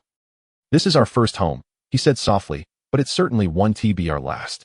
We'll meet at the housing authority tomorrow morning at 9. Xiao Wang handed over the receipt, reminding them to bring their ID and household registration. As they left the community, Lu Yinxin suddenly remembered, should we tell Grandpa? Xiao Yu shook his phone. I just sent him a video of the balcony view. On Friday morning, the sun shone perfectly. Lu Yinxin, dressed in a crisp shirt dress, held a folder. I'll go queue at the housing authority first. Send me a message when you've finished with the cleaning. Xiao Yu nodded, planting a kiss on her forehead. Be careful on the way. At the housing authority, Lu Yinxin took number 001, carefully reviewing the contract terms when her phone vibrated. Xiao Yu sent a photo. For cleaning ladies are currently polishing the windows of the new house, and the sunlight refracts rainbow hues on the spotless tiles. The caption read, our home is starting to shine. 2 hours later, Xiao Yu pushed a shopping cart through the supermarket aisles, a sky blue bedding set, Lu Yinxin's favorite color. A pair of couple mugs, inscribed with Captain and Captain's wife, and a refrigerator magnet shaped like a miniature anchor. The cashier smiled and asked, "Buying supplies for a new home?" Xiaoyu nodded. "Yes, it's our first home." Upon returning to the new house, the cleaning was already completed. Xiaoyu personally arranged the bed linens and placed the mugs on the dining table. He snapped a photo of the sea view from the balcony and sent it to Lu Yanxin, just missing a mistress of the house. By noon, Lu Yanxin returned with the freshly minted property deed.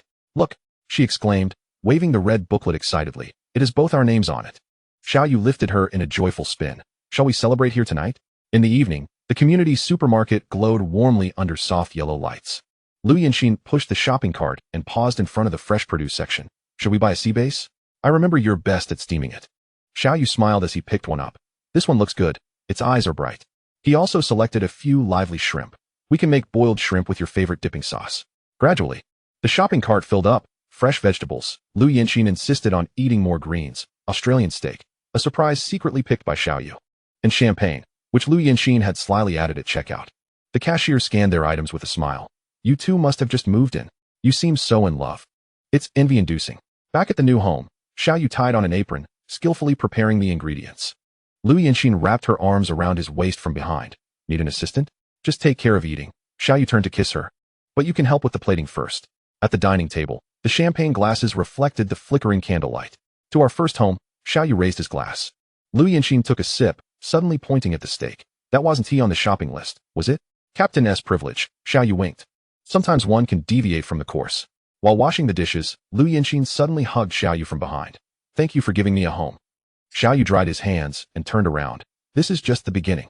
He pointed toward the horizon outside the balcony. "From now on, every port will have our home." Chapter 113, Registering the Company. On Saturday, sunlight filtered through the sycamore trees in the courtyard, casting dappled shadows on the stone path. Lu Yanxin linked her arm with Xiaoyu as they stood before a three-story villa with red bricks and white windows. "Don't be nervous. My father specifically canceled 2 dinner appointments today." Xiaoyu took a deep breath and rang the doorbell. As the door swung open, a wave of tea fragrance greeted them. "You're here?" Lu Haishan, dressed in a Chinese-style collar shirt, stood at the entrance. "I've prepared new slippers for you." Chi Fenglian peeked out from the kitchen. "Is Xiaoyu here?" "Perfect timing. I need someone to taste the soup." "Hello, uncle and aunt." Xiaoyu presented a gift box. "This is a specialty fish sauce from my hometown. It enhances the flavor of seafood." Chi Fenglian received it with delight. "Old Lu has been mentioning this for ages." Lu Haishan cleared his throat. "Let us discuss business first, and we can chat while eating." The dining table was laid with 6 seafood dishes. And Chi Fenglian introduced, "These are all prepared according to the taste from your hometown. Give them a try." Lu Haishan cleared his throat again. "Let us eat first and discuss the collaboration while dining." The 4 of them took their seats at the table, and Lu Haishan personally poured wine for Xiaoyu. "Regarding the supply for the 3 stores in the metropolis, how much can you guarantee each month?" Xiaoyu set down his chopsticks. "If it's high-end goods like bluefin tuna, we can supply 23 pieces monthly." He shifted the conversation. "However, for exquisite lobsters and wild yellow croakers, we can provide a stable supply, but I believe Uncle should consider a reservation system. While I can ensure the catch, if it becomes too easy for customers to access these delicacies, they will no longer perceive them as rare." Lu Haishan set down his wine glass, a glint of approval flashing in his eyes. "A reservation system with limited supply." He tapped his fingers on the table. "Xiaoyu, you understand the psychology of wealthy individuals quite well." "Curious," Chi Fenglian inquired. "What does it mean?" Xiaoyu elucidated. "It's akin to the Schwanda porcelain bowls that your uncle collects. If they were ubiquitous on the streets, they would no longer be Schwanda porcelain." Lu Haishan interjected. "They would be the cheap bowls sold 3 for 10 yuan at the night market." Lu Yanxin chuckled softly. "Dad, how can you speak of your own collection in such a way? My notion is that Xiaoyu, pulling up a plan on his phone, proposed to accept only 10 custom orders per month, adjusting the menu according to the season's rare catches." He swiped to the next page. Each client would be assigned a dedicated seafood steward, with cutting techniques tailored to their preferences. Lu Haishan's eyes sparkled. "For such service, a 30% premium would be appropriate, wouldn't it?" In truth, the costs were even higher. Xiaoyu confessed. "Every tuna must undergo ultrasonic testing for fat marbling." He pointed to an image. "Take this one, weighing 302 kilograms, yet only 15 kilograms meet the belly standard." Chi Fenglian gasped in admiration. No wonder the wealthy are so eager to acquire them. Lu Haishan suddenly made a decision. "In that case, Lu Ji will provide the cold storage and logistics.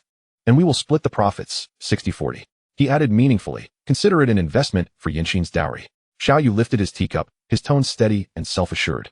"Uncle, All I need is for you to inform me of the types and quantities of rare seafood you require each month. He fixed a resolute gaze upon Lu Haishan.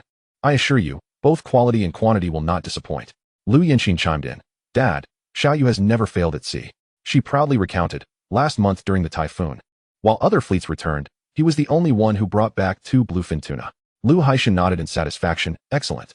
Then for the first batch, we shall have 2 bluefin tuna, 20 exquisite lobsters, and 30 wild yellow croakers. Qi Fenglian interjected. Don't forget the sea cucumbers. Your father loves braised sea cucumbers. Xiaoyu promptly took out his phone to record. No problem. I will personally lead the team for the catch. Lu Haishan patted his shoulder. I trust you with this. However, Xiaoyu's pen hovered above the contract, abruptly halting. 3 pairs of eyes turned towards him, and Lu Haishan frowned slightly. Is there an issue? Uncle. Xiaoyu set down his pen. I wish to register you in fisheries first, allowing Yinxin to be the legal representative. He looked at Lu Yinxin. Would it be appropriate to sign this contract under the company's name? Lu Haishan's eyes gleamed with interest. What's the rationale? 3 advantages. Xiaoyu raised his fingers. First, financial regulation. Second, tax optimization. Third, he grasped Lu Yinxin's hand. This is a joint venture between Yinxin and me. Qi Fenglian inquired. What is the required registered capital? 5 million. Xiaoyu had prepared. I will contribute for 5 million, with Yinxin holding a 10% stake through her expertise. Lu Haishan raised an eyebrow. Expertise? What skills does she possess? She only knows how to spend money. I will have the legal team assist you with the process by next Monday. Lu Haishan added a clause to the contract. However, he looked sternly at his daughter. If you're going to be a boss, don't cry when you get calls about the catch at 3 in the morning. Lu Yinxin held her head high. Whoever cries is a puppy. After a few rounds of drinks, laughter echoed throughout the restaurant. Come, let's have another drink. Lu Haishan filled Xiaoyu's glass with Mao Dai, an exquisite spirit aged for 20 years. Xiaoyu raised his glass, though his hand trembled slightly. He steadied himself and drank. Thank you, uncle. Lu Yinxin noticed Xiaoyu's flushed ears and whispered, Dad. He has to. It's fine. Lu Haishan waved his hand. Tonight, he will stay in the guest room. Qi Fenglian had already risen to prepare the bed. The new blankets have just been dried in the sun. Leaning on the sofa, Xiaoyu suddenly chuckled. Uncle, your family's liquor is harder to drink than seawater. Lu Haishan laughed. Good lad. You speak the truth. He turned to his daughter. This son-in-law is genuine. I accept him. Lu Yinxin assisted the swaying Xiaoyu into the guest room, helping him remove his jacket. Are you feeling unwell? She wrung a warm towel to wipe his face. Xiaoyu, in a daze, grasped her hand. Yinxin, your home is truly warm. 2 hours later, Xiaoyu awoke in the guest room, discovering on the bedside a hangover soup, still warm, and a clean pair of pajamas. A note from Lu Yinxin read. Silly. I took the car keys. Outside the window, the moonlight bathed the Lu family's small garden. Chapter 114. A bountiful harvest. Xiaoyu carefully descended the stairs, supporting himself as his head throbbed. In the living room, Lu Yinxin was quietly conversing with her parents, and upon seeing him, the 3 fell silent. Uncle, Auntie, I apologize. Xiaoyu rubbed his temples. I don't usually drink. I hope I didn't embarrass you. Qi Fenglian immediately stood up. You have a headache, right? There's hangover soup in the kitchen. Let me heat it up. Lu Haishan rarely displayed a tender smile. Sit down. Young people need to practice their drinking capacity. Lu Yinxin winked at him slyly and handed him a glass of warm water. What were you discussing just now? Xiaoyu casually asked as he accepted the cup. Lu Haishan and his wife exchanged glances. We were talking about your fisheries company. Lu Yinxin added. Dad agreed to help us introduce some major clients. Xiaoyu felt a surge of clarity. Really? Thank you so much, uncle. Don't rush to thank me. Lu Haishan waved his hand. I have a condition. He pointed to the chessboard on the coffee table. Play a game with me. Only if you win will it count. As Qi Fenglian brought the hangover soup. The chess game had already reached a stalemate. Check. Xiaoyu suddenly made a brilliant move. Lu Haishan stared at the board for a long while before bursting into laughter. Good lad. The quality of your game reflects your character. I have determined this son-in-law. Morning sunlight streamed through the sheer curtains into the guest room, where Xiaoyu had already packed his belongings. In the dining room, Qi Fenglian was preparing freshly cooked pan-fried dumplings. Xiao, try the mackerel dumplings I made. Thank you. Auntie, Xiaoyu picked one up. I apologize for the disturbance last night. I must take my leave soon. Lu Haishan set down his newspaper. In such a hurry? It's my childhood friend's first time at sea, Xiaoyu explained. We're returning today, and I need to check on the dock. Qi Fenglian packed a thermal container. Take some dumplings for that child. Come by often. Lu Haishan patted Xiaoyu's shoulder. Next time, bring some fish you've caught, and we'll have a drink together. Xiaoyu smiled in agreement. Certainly. Next time I will ensure we drink to our heart's content. At the entrance, the butler had prepared the Mercedes. No need for the trouble. Xiaoyu politely declined. The train station is nearby. It's faster to take the subway. Lu Yinxin linked her arm through his. Exactly. We can also do some shopping along the way. Outside the gate, the two waved goodbye. Lu Haishan, watching their departing figures, whispered to his wife, "This child is grounded." At the seaside dock in the afternoon, the sea breeze carried a briny scent. Xiao Yu and Lu Yinxin sat at an outdoor table in a milk tea shop, with 2 glasses of iced lemon tea sweating on the table. It's past 3. Lu Yinxin glanced at her watch. "I hope nothing unexpected happens." Just as Xiao Yu was about to respond, his phone rang. It was a call from Xiao Hai. "Brother, we arrived at the port." Xiao Hai's excited voice came through the line. "Today's catch is impressive. Changgu even found something rare." Xiao Yu hung up with a smile. "Let us go. I have a surprise to show you." The mast of the bluefin was now visible on the horizon, gradually coming into focus.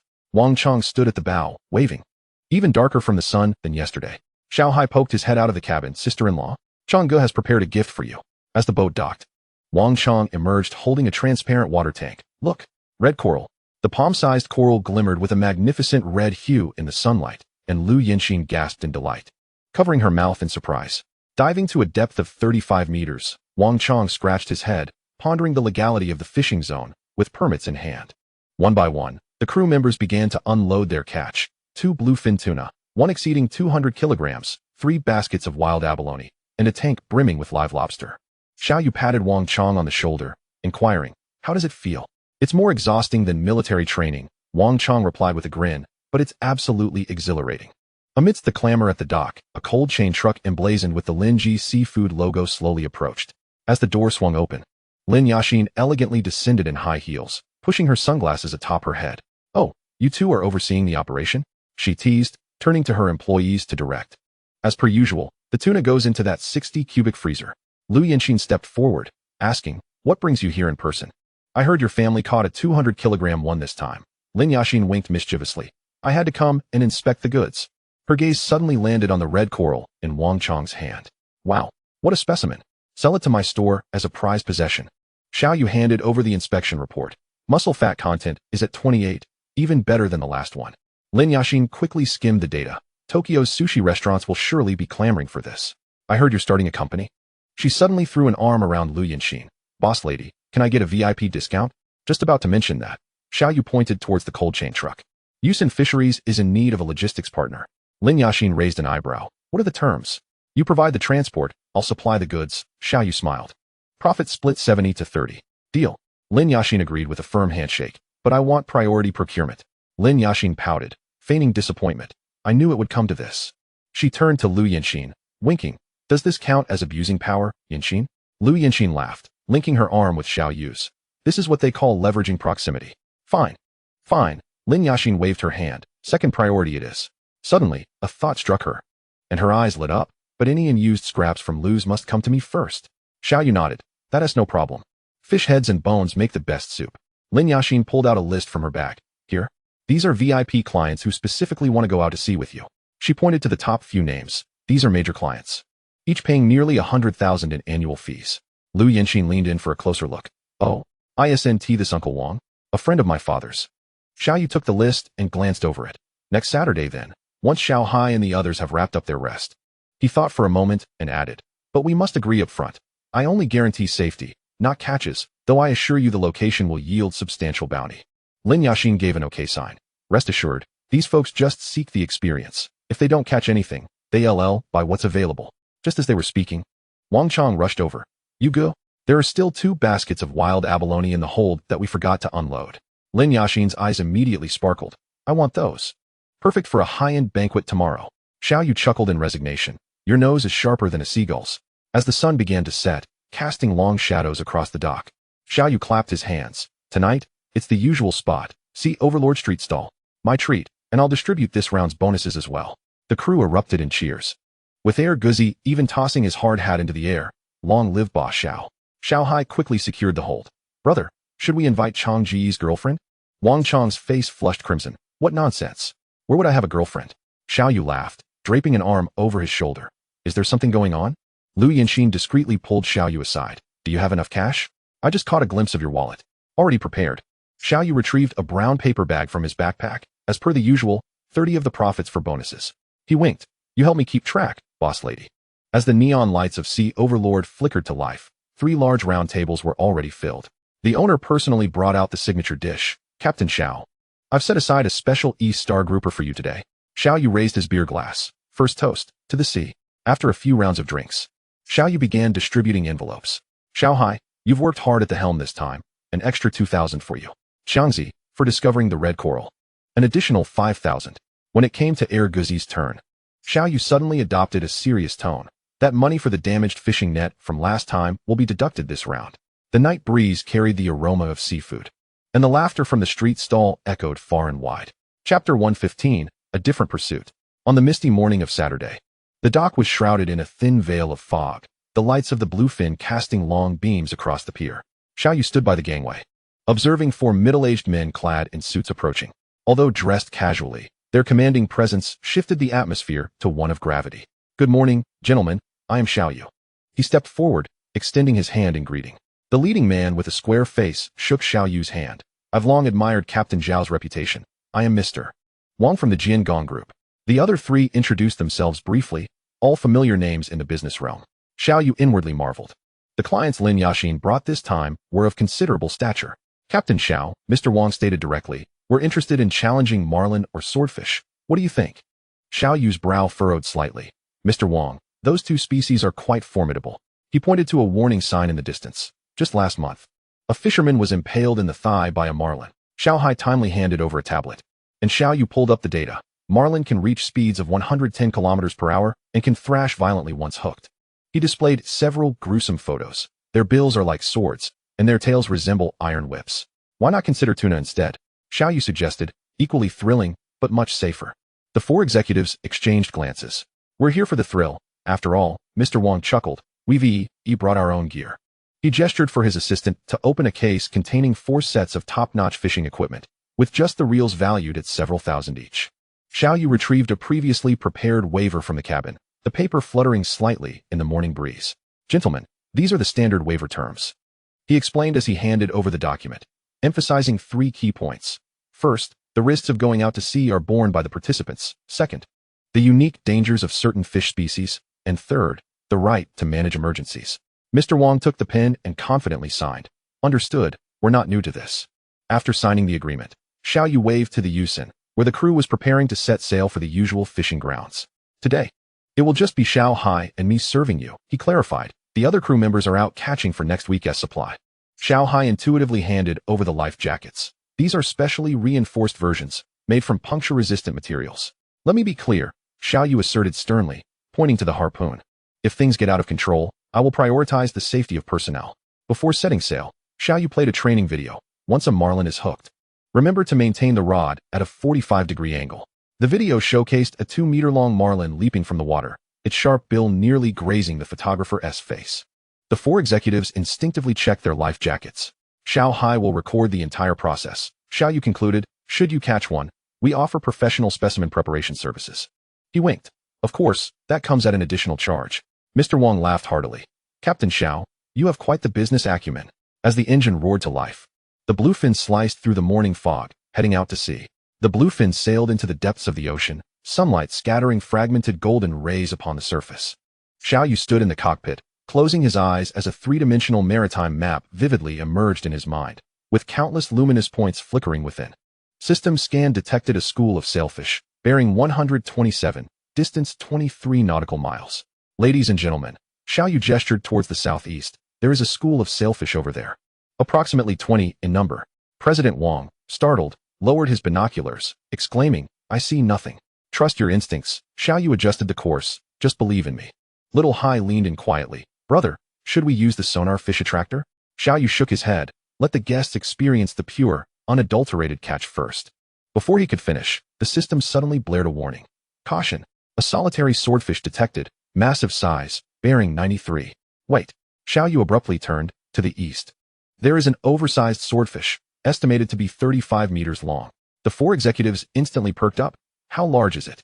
At least 300 kilograms, Xiao Yu estimated. Equivalent to the weight of a small motorcycle. He added seriously, moreover, it requires 2 individuals to cooperate, one to control the rod, and the other to secure the safety line. President Wang immediately declared, that's the one. Lao Zhang, we'll be a team. The bluefin gracefully carved an arc through the water, racing towards the swordfish's location. As it slowed down, The sea suddenly erupted into a silvery spray. The 3-meter-long swordfish launched from the depths like an underwater missile, sunlight glinting off its blade-like upper jaw, reflecting a dazzling cold light. Good heavens! President Wong's cigar fell to the deck. The massive body of the swordfish twisted mid-air, its tail slapping the water with a thunderous clap. Little Hai instinctively stepped back. This one's even bigger than last year's. Xiao Yu quickly seized the megaphone. Everyone, secure the safety lines. As the 4 executives fumbled to fasten their harnesses, the swordfish leapt again, this time less than 10 meters from the boat. It had been lured by a school of sardines, Xiao Yu quickly deduced. Little Hai, prepare to drop the line. He turned to the clients. If you want to change your mind, now is the time. President Wong, however, was exhilarated, his face flushed. Lowly, quick, film this. He gripped the fishing rod tightly. My daughter's birthday is next week. This gift will be a showstopper. President Zhang donned a pair of anti-slip gloves. Captain Xiao, how do we operate this? As the swordfish leapt for the 3rd time, it collided with the side of the boat. Bang! The entire vessel shook, the railing dented. Xiao Yu swiftly pressed a button, activating the sonic disperser. The surface of the sea erupted, the fishing line emitting a sharp whirring as it was released frantically. Steady! Xiao Yu steadied the staggering Little Hai. It's that swordfish. The fishing rod bent into a dramatic arc, the reel spinning at a speed almost too fast to perceive.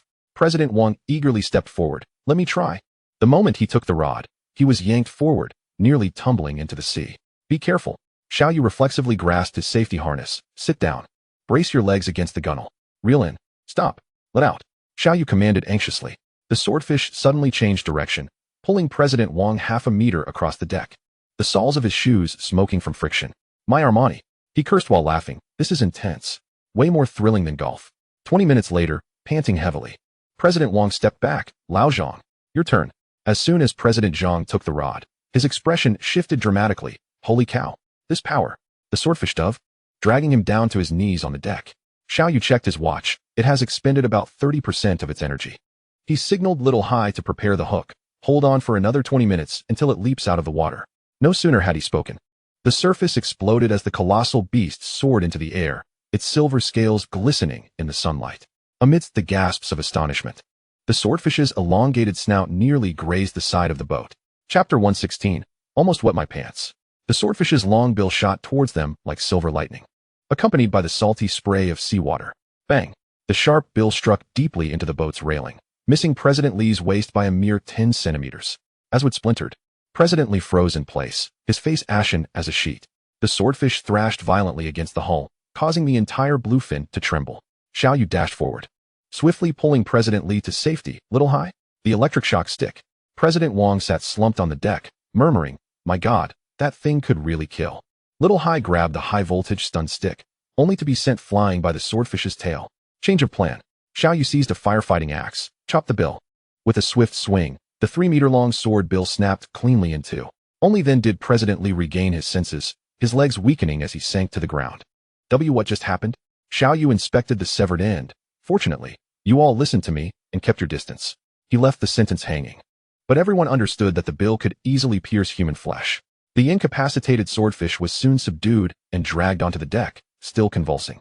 President Zhang suddenly remarked, doesn't that broken bill resemble the hilt of an antique sword? President Wong pulled out his phone. Captain Xiao, I want to buy this fish. I want the bill preserved as a trophy. Hearing President Wong's desire to purchase the swordfish, Xiao Yu quickly waved his hands. President Wong, you're being too courteous. This fish is originally yours. There's no reason to pay for it. President Wong's face lit up with joy. Haha, Captain Xiao, you're truly too polite. However, I do have a small request. Xiao Yu, sensing the moment, asked eagerly. President Wong, please lay out your request. I will do my utmost to fulfill it. President Wong pointed at the swordfish. I'd like to have this fish mounted and displayed in my office. Could you help me find a professional to do it?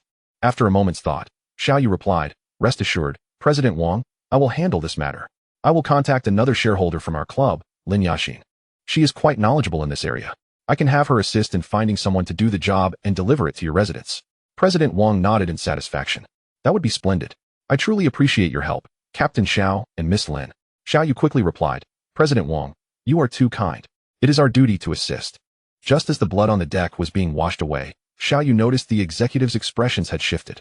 They occasionally glanced at the severed sword-like bill, their enthusiasm for the fishing rods waning. Ladies and gentlemen, Xiao Yu interjected at an opportune moment. Shall we switch to something lighter? How about yellowfin tuna? President Wang was the first to respond. Yes. That sounds good. He wiped the sweat from his brow. As long as it's thrilling. We don't need to risk our lives. President Li continued to eye the tear in his suit. Indeed, safety first. Xiao Yu closed his eyes and focused, envisioning a three-dimensional map of the waters spanning 20 nautical miles. Scan complete. School of yellowfin tuna detected. Bearing 76. Distance 18 nautical miles. Average weight 45 kilograms. A smile crept across his lips. I have good news. I sense there is a school of yellowfin tuna nearby. I recommend using lightweight electric reels. Xiao Yu retrieved several sets of equipment. These fish enjoy leaping out of the water, providing strong visual appeal. You may decide whether to use them. Little Hai added. We caught some last month. The most beautiful ones can flip 3 times. President Zhang finally showed a smile. This is perfect for filming. Upon reaching the vicinity of the yellowfin tuna, the group dropped their lines, and within 10 minutes, the first yellowfin was hooked. The golden fins shimmered under the sun. Just as Xiao Yu had described, as the fish leapt wildly from the water, gracefully twisting in the air. Magnificent. Mr. Wang held his phone aloft, capturing the moment. More exhilarating than any hole-in-one I've ever achieved in golf. As the sun dipped below the horizon, the deck was adorned with 8 splendid catches of shimmering gold. Meanwhile, Xiao Yu's phone buzzed with a message from Lin Yaxin. The billfish specimen has been arranged, with a fee of 50,000. Mr. Wang has promptly paid the deposit. The lights at the dock flickered on one by one, casting a clear outline of the blue fin.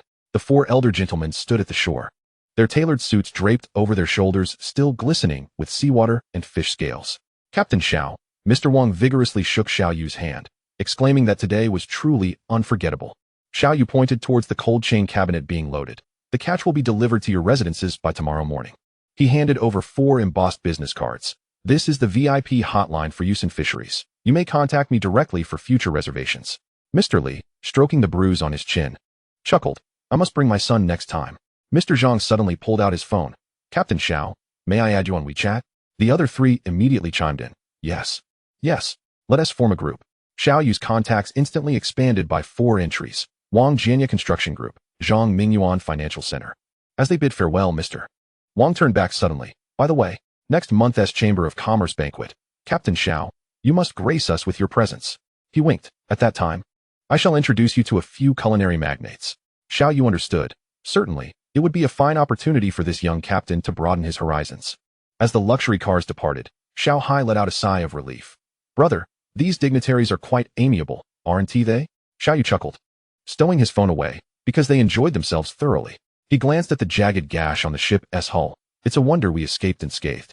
Under the moonlight, the gaping hole in the bluefin was especially conspicuous. In Xiao Yu's social media feed, a new post from Mr. Wang read, the most thrilling birthday gift of my life, accompanied by a picture of the severed swordfish.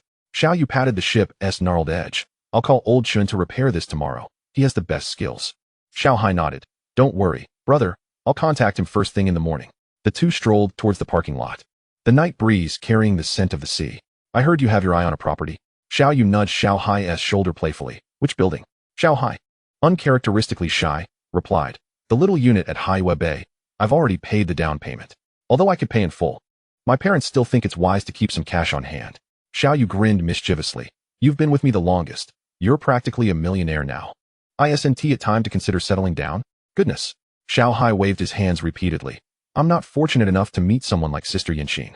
He suddenly lowered his voice, but the new financial assistant at the club is rather appealing. Upon hearing this, Xiao Yu and Xiao Hai exchanged knowing smiles. Chapter 117, The Engagement Banquet. The day before Xiao Yu and Lu Yanxin's engagement banquet, as the high-speed train rolled into the bustling city center, Xiao Dafu's palms were already slightly damp with sweat. For the 3rd time, he adjusted the collar of his Zhongshan suit. Xiao Yu, has everything been arranged on Lu's side? Xiao Yu took his grandfather's old leather suitcase. Rest assured, Yanxin has taken care of everything. The crystal chandelier in the 5-star lobby gleamed so brightly that the old man squinted his eyes. The receptionist smiled as she handed over the room key. Ms. Lu's reserved executive suite has been upgraded to a sea view room. Xiao Dafu gasped at the price list. How can it be so expensive for just one night? Before the floor-to-ceiling window of the suite, the night view of the Huangpu River sparkled like a galaxy of stars. Grandfather, Xiao Yu brewed the aged tea he brought. Do give it a try. Does it taste like home? The old man caressed the teacup, suddenly sighing. The Lu family has high standards. Xiao Yu knelt before his grandfather. Are you worried that I'm unworthy of Yanxin? Nonsense. Xiao Dafu patted his shoulder. My grandson is a sea dragon. Yet hidden within the wrinkles was a trace of concern. Just remember to be accommodating towards the young lady. Xiao Yu poured a cup of hot tea for his grandfather. The rising steam softening the old man's furrowed brow. Grandfather, it's just a casual meal, he said in a light-hearted tone. Uncle Lu specifically asked us to dress normally. But Xiao Dafu gazed at his own rough hands. My hands are all calloused. The doorbell suddenly rang, and the waiter wheeled in a food cart. Ms. Lu ordered a Zhoushan seafood feast, claiming it's a taste of home. Steamed yellow croaker, scallops in scallion oil, and crab bone sauce, all of Xiao Dafu's favorite rustic dishes. The old man's eyes moistened. This girl is thoughtful. Before the morning mist had lifted, 2 red lanterns swung gently in the breeze, hanging above the doorframe of the quaint blue brick courtyard. As the car door opened, Lu Haishan quickly approached. Elder Xiao, thank you for your efforts on the road. He grasped Xiao Dafu's rough palm with just the right amount of strength, showing respect without making the elder feel uncomfortable.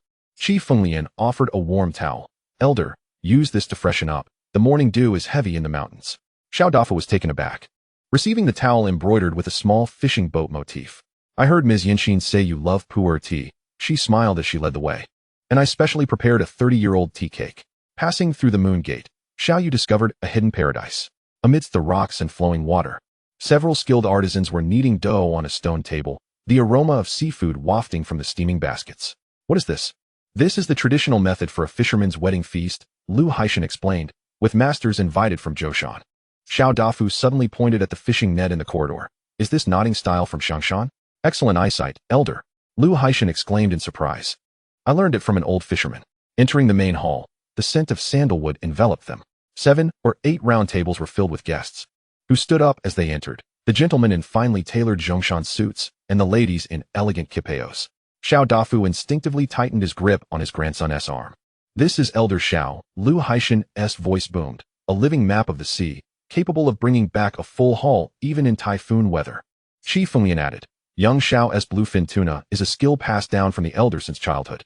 Of course, this had all been prearranged between Xiao Yu and Lu Haishan, aimed at ensuring Elder Xiao felt at ease. The hall erupted with admiration, some even giving a thumbs up. Xiao Yu quietly asked Qi Fenglian, how are Yanxin and grandfather doing? The elder is preparing a meeting gift inside. Qi Fenglian replied with a mysterious wink. As for Yanxin, before she could finish, a clear chime of silver bells rang from the back hall. Everyone turned in unison. Behind the screen, a figure swayed, clad in red. From behind the screen, Lu Yanxin gracefully emerged, linking arms with her grandfather. The vibrant red qipao accentuated her curvaceous figure, while the golden peony embroidery shimmered in the sunlight. Xiao Yu's teacup clattered onto the table, tea splattering over his trousers, completely unaware. Silly boy, Xiao Dafu chuckled behind him. Wipe your drool. Lu Haoxing, with hair as white as frost yet vibrant in spirit, gently patted his granddaughter's hand as he approached the grand redwood armchair at the center of the hall. Today, the elder's voice resonated. We are to bestow the pearl of the Lu family upon this young man who dares to wrestle with the sea. Laughter erupted from the guests. The atmosphere instantly lightened. The elder took Xiao Yu's hand, intertwining it with Lu Yanxin's. In maritime culture, we emphasize unity in the face of adversity. He produced an ancient dragon and phoenix jade pendant, a part of Yanxin's grandmother's dowry. Xiao Yu suddenly knelt on one knee. I vow in the name of the sea god.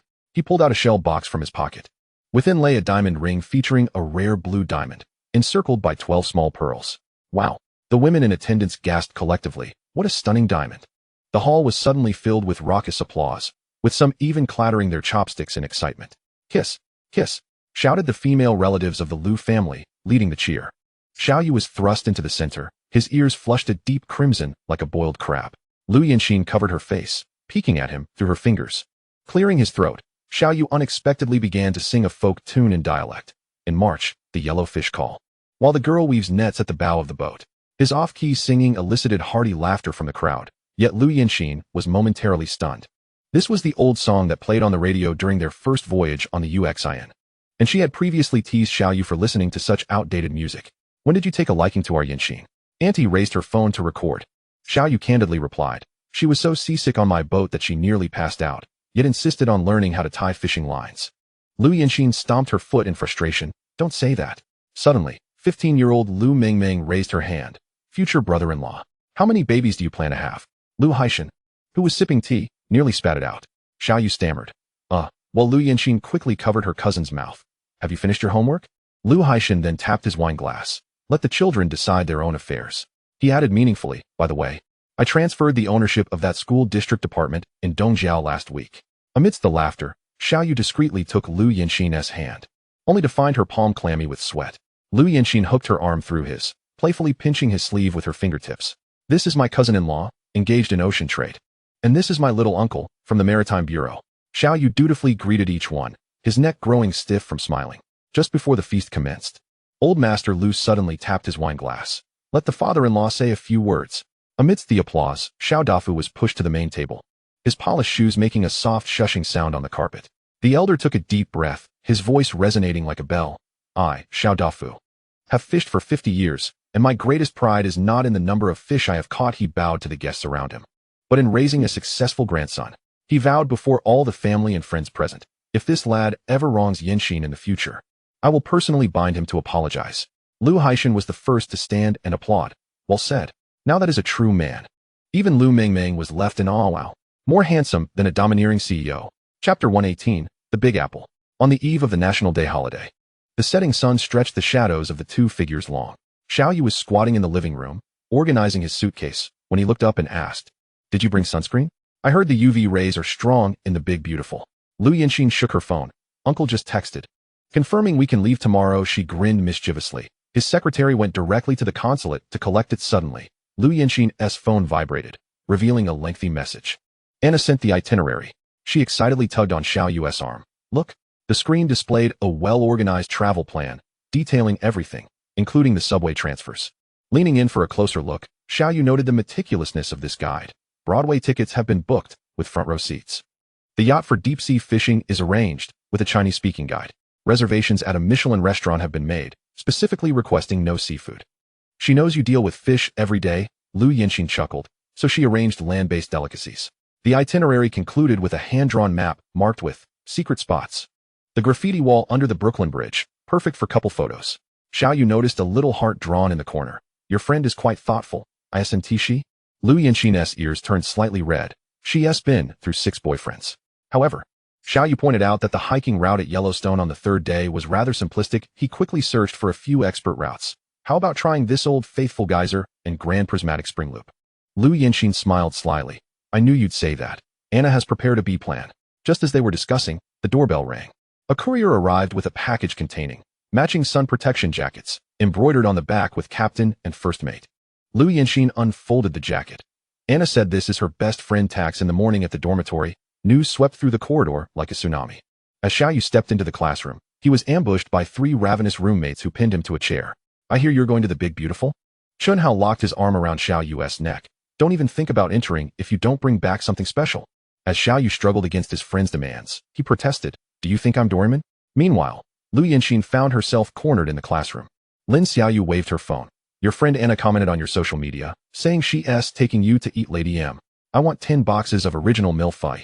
Chun Lu directly hugged Lu Yanxin's waist. Otherwise, I'll send out that photo of you in dinosaur pajamas to the group. Rubbing his neck where Chunhao had held him, Xiaoyu messaged Lu Yanxin. Roommates are taken care of, but the cost is steep. Lu Yanxin replied instantly. Misery loves company. Chen Lu wants her cake shipped with dry ice. With a wry smile, Xiaoyu opened his contacts and dialed Xiao Hai's number. Don't worry, bro. Xiao Hai reassured him on the other end. I'll keep an eye on Peng and the others. I won't let you down. Xiaoyu sighed. Just make sure you prioritize Lu G's supplies. As soon as he hung up, a message from Lin Yaxin popped up. The latest price list has been sent to your email. Bluefin belly has skyrocketed to 3,800 per pound. P.S. Don't forget to bring me the Estee Lauder Platinum set. It's out of stock domestically, and you can deduct the cost from your dividends. In the morning light at the airport, Xiaoyu pushed 2 suitcases while Lu Yanxin looped her arm through his, and they walked toward the first-class boarding area, chatting and laughing. Honestly, economy class would suffice, Lu Yanxin remarked, though her eyes sparkled with excitement. There's no need to spend so extravagantly. Xiaoyu playfully pinched her nose. My fiancé deserves nothing but the best. The flight attendant smiled as she guided them to their seats. Mr. Xiao, Ms. Lu, welcome aboard. Xiaoyu curiously surveyed the spacious seating. Can this chair recline? Not only that, Lu Yanxin helped her fasten the seatbelt. There's champagne and Michelin meals, not to mention the charming flight attendants. Once the plane took off, Lu Yanxin excitedly pointed out the window. Look, the sea of clouds. Seizing the moment, Xiaoyu pressed the shutter, capturing her joyful profile against the backdrop of golden rays piercing through the clouds. I'll send this to Anna. She'll be so jealous. As the plane's wheels touched the runway, Lu Yinxin groggily awoke from resting her head on Xiao Yu's shoulder. Are we there? She rubbed her eyes, the neon signs of JFK standing out vividly against the night sky. Xiao Yu tidied her tousled hair. Yes.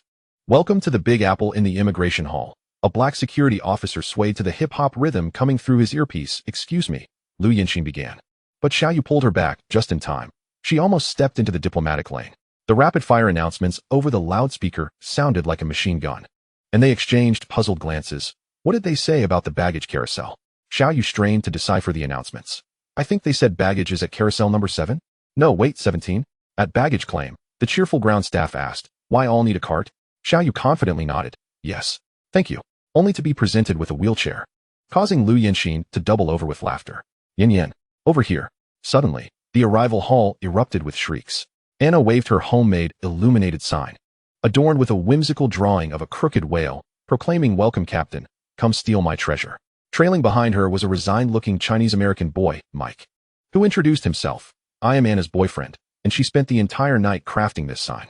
En route to the hotel in a taxi, Anna chattered animatedly about their itinerary. Don't fall asleep just yet, she exclaimed, shaking the drowsy Lu Yinxin. I've booked your favorite Cantonese dim sum. Xiao Yu gazed out the window, watching the streets blur by, when he suddenly noticed that Anna's phone wallpaper was a silly photo of her and Lu Yinxin from their university days. The Manhattan skyline gradually emerged in the morning light as the taxi turned into Chinatown. Chapter 119, Culinary Delights of Chinatown. Inside the Golden Mansion, the steam from the dim sum baskets enveloped the entire room. Here come the shrimp dumplings. The server presented a translucent basket, the delicate wrappers revealing glistening pink shrimp. Lu Yinxin gently prodded one with her chopsticks, causing the savory juices to burst forth. Careful, it's hot. Xiao Yu quickly offered a small plate, only to see her eagerly take a bite, the heat causing her to puff air but unwilling to spit it out. Anna, like a food guide, introduced the dishes. This is the signature abalone sauce chicken feet, simmered for 4 hours. Mike pushed forward a bamboo basket. Try this, char siu pastry. It's a must order for me. Xiao Yu picked up the golden, crispy char siu pastry, and upon biting into it, the sweet aroma of honey-glazed char siu mingled with the buttery, flaky crust, exploding in his mouth. He squinted his eyes in satisfaction. The flavors are authentic. Try this. Lu Yinxin suddenly lifted a golden lava bun to Xiao Yu's mouth with her chopsticks. He bit down, and the piping hot salted egg yolk flowed forth, smearing his lips. Lu Yinxin chuckled and used a napkin to wipe it off, but Anna captured the moment with her camera. Oh dear, she teased, I'm stuffed with this dog food. When the server brought out the dry-fried beef rice noodles, Xiao Yu suddenly froze. What's wrong? Lu Yinxin inquired softly. The wok hey. Xiao Yu pointed at the charred edges of the rice noodles. It's identical to those street stalls outside the school. He pulled out his phone to snap a picture and discreetly sent it to his roommates. The final dish, mango sago, made Lu Yinxin's eyes light up. I've been searching for this near the school for ages, but the flavor is still a bit off. Anna winked proudly. I specially asked the chef to add extra pomelo, knowing you love it. Xiao Yu gazed at his fiancée's contented smile and discreetly held her hand beneath the table. The room was infused with the earthy aroma of pure tea as Anna doodled a map on the tablecloth. Tomorrow morning, we'll visit the Metropolitan Museum. She prodded with her fork. In the afternoon, we'll go boating in Central Park, and in the evening. Mike interjected abruptly. They just landed from their flight. Do you think this is a triathlon? They still need to adjust to the time zone. Lu Yinxin chuckled softly, cradling her teacup. Listen to you. The local expert. She turned to Xiao Yu. Anyway, someone can't even distinguish between wheelchair and cart. Xiao Yu feigned irritation, pinching her cheek, only to be caught by Anna's camera in an alleged domestic violence scene. Actually, Mike then revealed several tickets. I managed to secure special access for the Natural History Museum the day after tomorrow. He looked at Xiao Yu. I heard you're interested in deep-sea creatures? There's a special giant squid exhibit. Lu Yinxin inquired playfully. Is it the kind that's bigger than a real ship? Anna lowered her voice mysteriously. I've scheduled a jazz night at Blue Note the day after tomorrow. Really? Lu Yinxin exclaimed, nearly knocking over her teacup. Last time, you said we needed to book 6 months in advance. Mike raised his hands in surrender. My uncle is a saxophonist. Don't tell anyone. As they discussed their 5th day, Xiao Yu suddenly suggested, could we free up half a day? He marked a spot on his phone map. I heard there's an old Captain's fishing tackle shop here. Lu Yinxin shook her head with a smile, but turned to Anna. See. He can't forget his roots anywhere he goes. Mike added, if you want to catch big fish, you should go to Gloucester, Massachusetts. Xiao Yu's eyes sparkled, and he instinctively tapped his fingers on the table. Gloucester? That's the fishing port renowned for its tuna? Mike nodded with a grin. All the beautiful 80-pound tuna come ashore there. Plus there's a fisheries museum. Anna rolled her eyes. Here we go again, discussing fish. Yin Yen. You need to rein him in. Yet Lu Yinxin, intrigued, asked, what kind of fishing gear do they use there compared to back home? Mike pulled out his phone. I have a friend who works at a tackle shop. Look, here are their rods, the green rod and electric reel. Shall you examine the photos closely? This reel's braking system is quite unique. He suddenly looked up. Could we adjust the itinerary? I want to see it in person. Anna dramatically placed her hand on her forehead. Oh no, the honeymoon has turned into a field study. On Saturday, there happened to be a fishing competition. And Mike produced the event poster. The champion uses a modified Chinese fishing rod. Xiao Yu immediately perked up. We have to check it out. Lu Yinxin sighed at Anna. Now he is definitely going to buy a whole bunch of fishing gear to take back. As they exited the Golden Mansion, the light rain in Apple City had ceased, and the air was fragrant with the subtle scent of fried sesame. Your hotel is on Fifth Avenue, Anna said. Opening an umbrella printed with I love Big Apple, it's just a 5-minute walk to the Empire State Building. Mike took Xiao Yu's suitcase. Don't worry. I booked you a high-floor suite with an incredible night view. Upon opening the door, Lu Yinxin gasped in delight. Before the floor-to-ceiling windows, the lights of Manhattan twinkled like a cascade of stars. The bathtub is by the window. Anna winked mischievously. I specifically chose the honeymoon suite. Xiao Yu pretended not to hear, though his ears turned faintly red. I'll pick you up at 7, Mike said, setting down the luggage. First, we'll go to Rockefeller Center to see the night view. He pointed to the bedside table. I've prepared sleep tea and eye masks. Lu Yinxin suddenly noticed. Is this tea from the 9 Curves Red Plum in Hangzhou? You recognized it? Anna beamed. I secretly scrolled through your social media. I ordered it online in advance. Xiao Yu drew the curtains, only to freeze. Across the rooftop of the opposite building, several professional fishing rods were set up, and someone was night fishing above New York. That's the Wall Street crazies, Mike shrugged nonchalantly. They're betting on who can catch a pigeon. After Anna and Mike left, Lu Yinxin had already sunk into the cloud-like mattress. Her breathing gradually evened out, and Xiao Yu tiptoed to the desk by the window. He connected to the hotel Wi-Fi, and the search bar automatically popped up with the previous guest's history, revealing an evident obsession with deep-sea fishing. Keywords filled with Atlantic tuna season. The first video that popped up on YouTube made Xiao Yu sit up straight. Gloucester Tuna Tournament highlights. The footage showed a 5-meter-long bluefin being hoisted up by a crane, its tail thrashing wildly.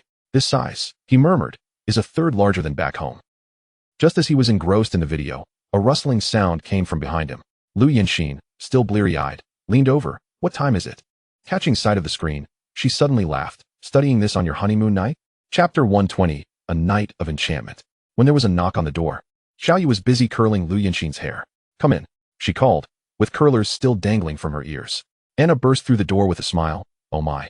Captain Xiao has this talent? Mike peered into the bathroom. You actually brought a ceramic curling iron? Do you think luggage space is free? Xiao Yu put away the hairdryer. Yinxin said it's a rare trip to New York. She must make a dazzling entrance. Lu Yinxin applied lipstick in front of the mirror. As Anna mentioned that the bar often had celebrities around, Anna suddenly lowered her voice. Actually, it's because there's a surprise tonight.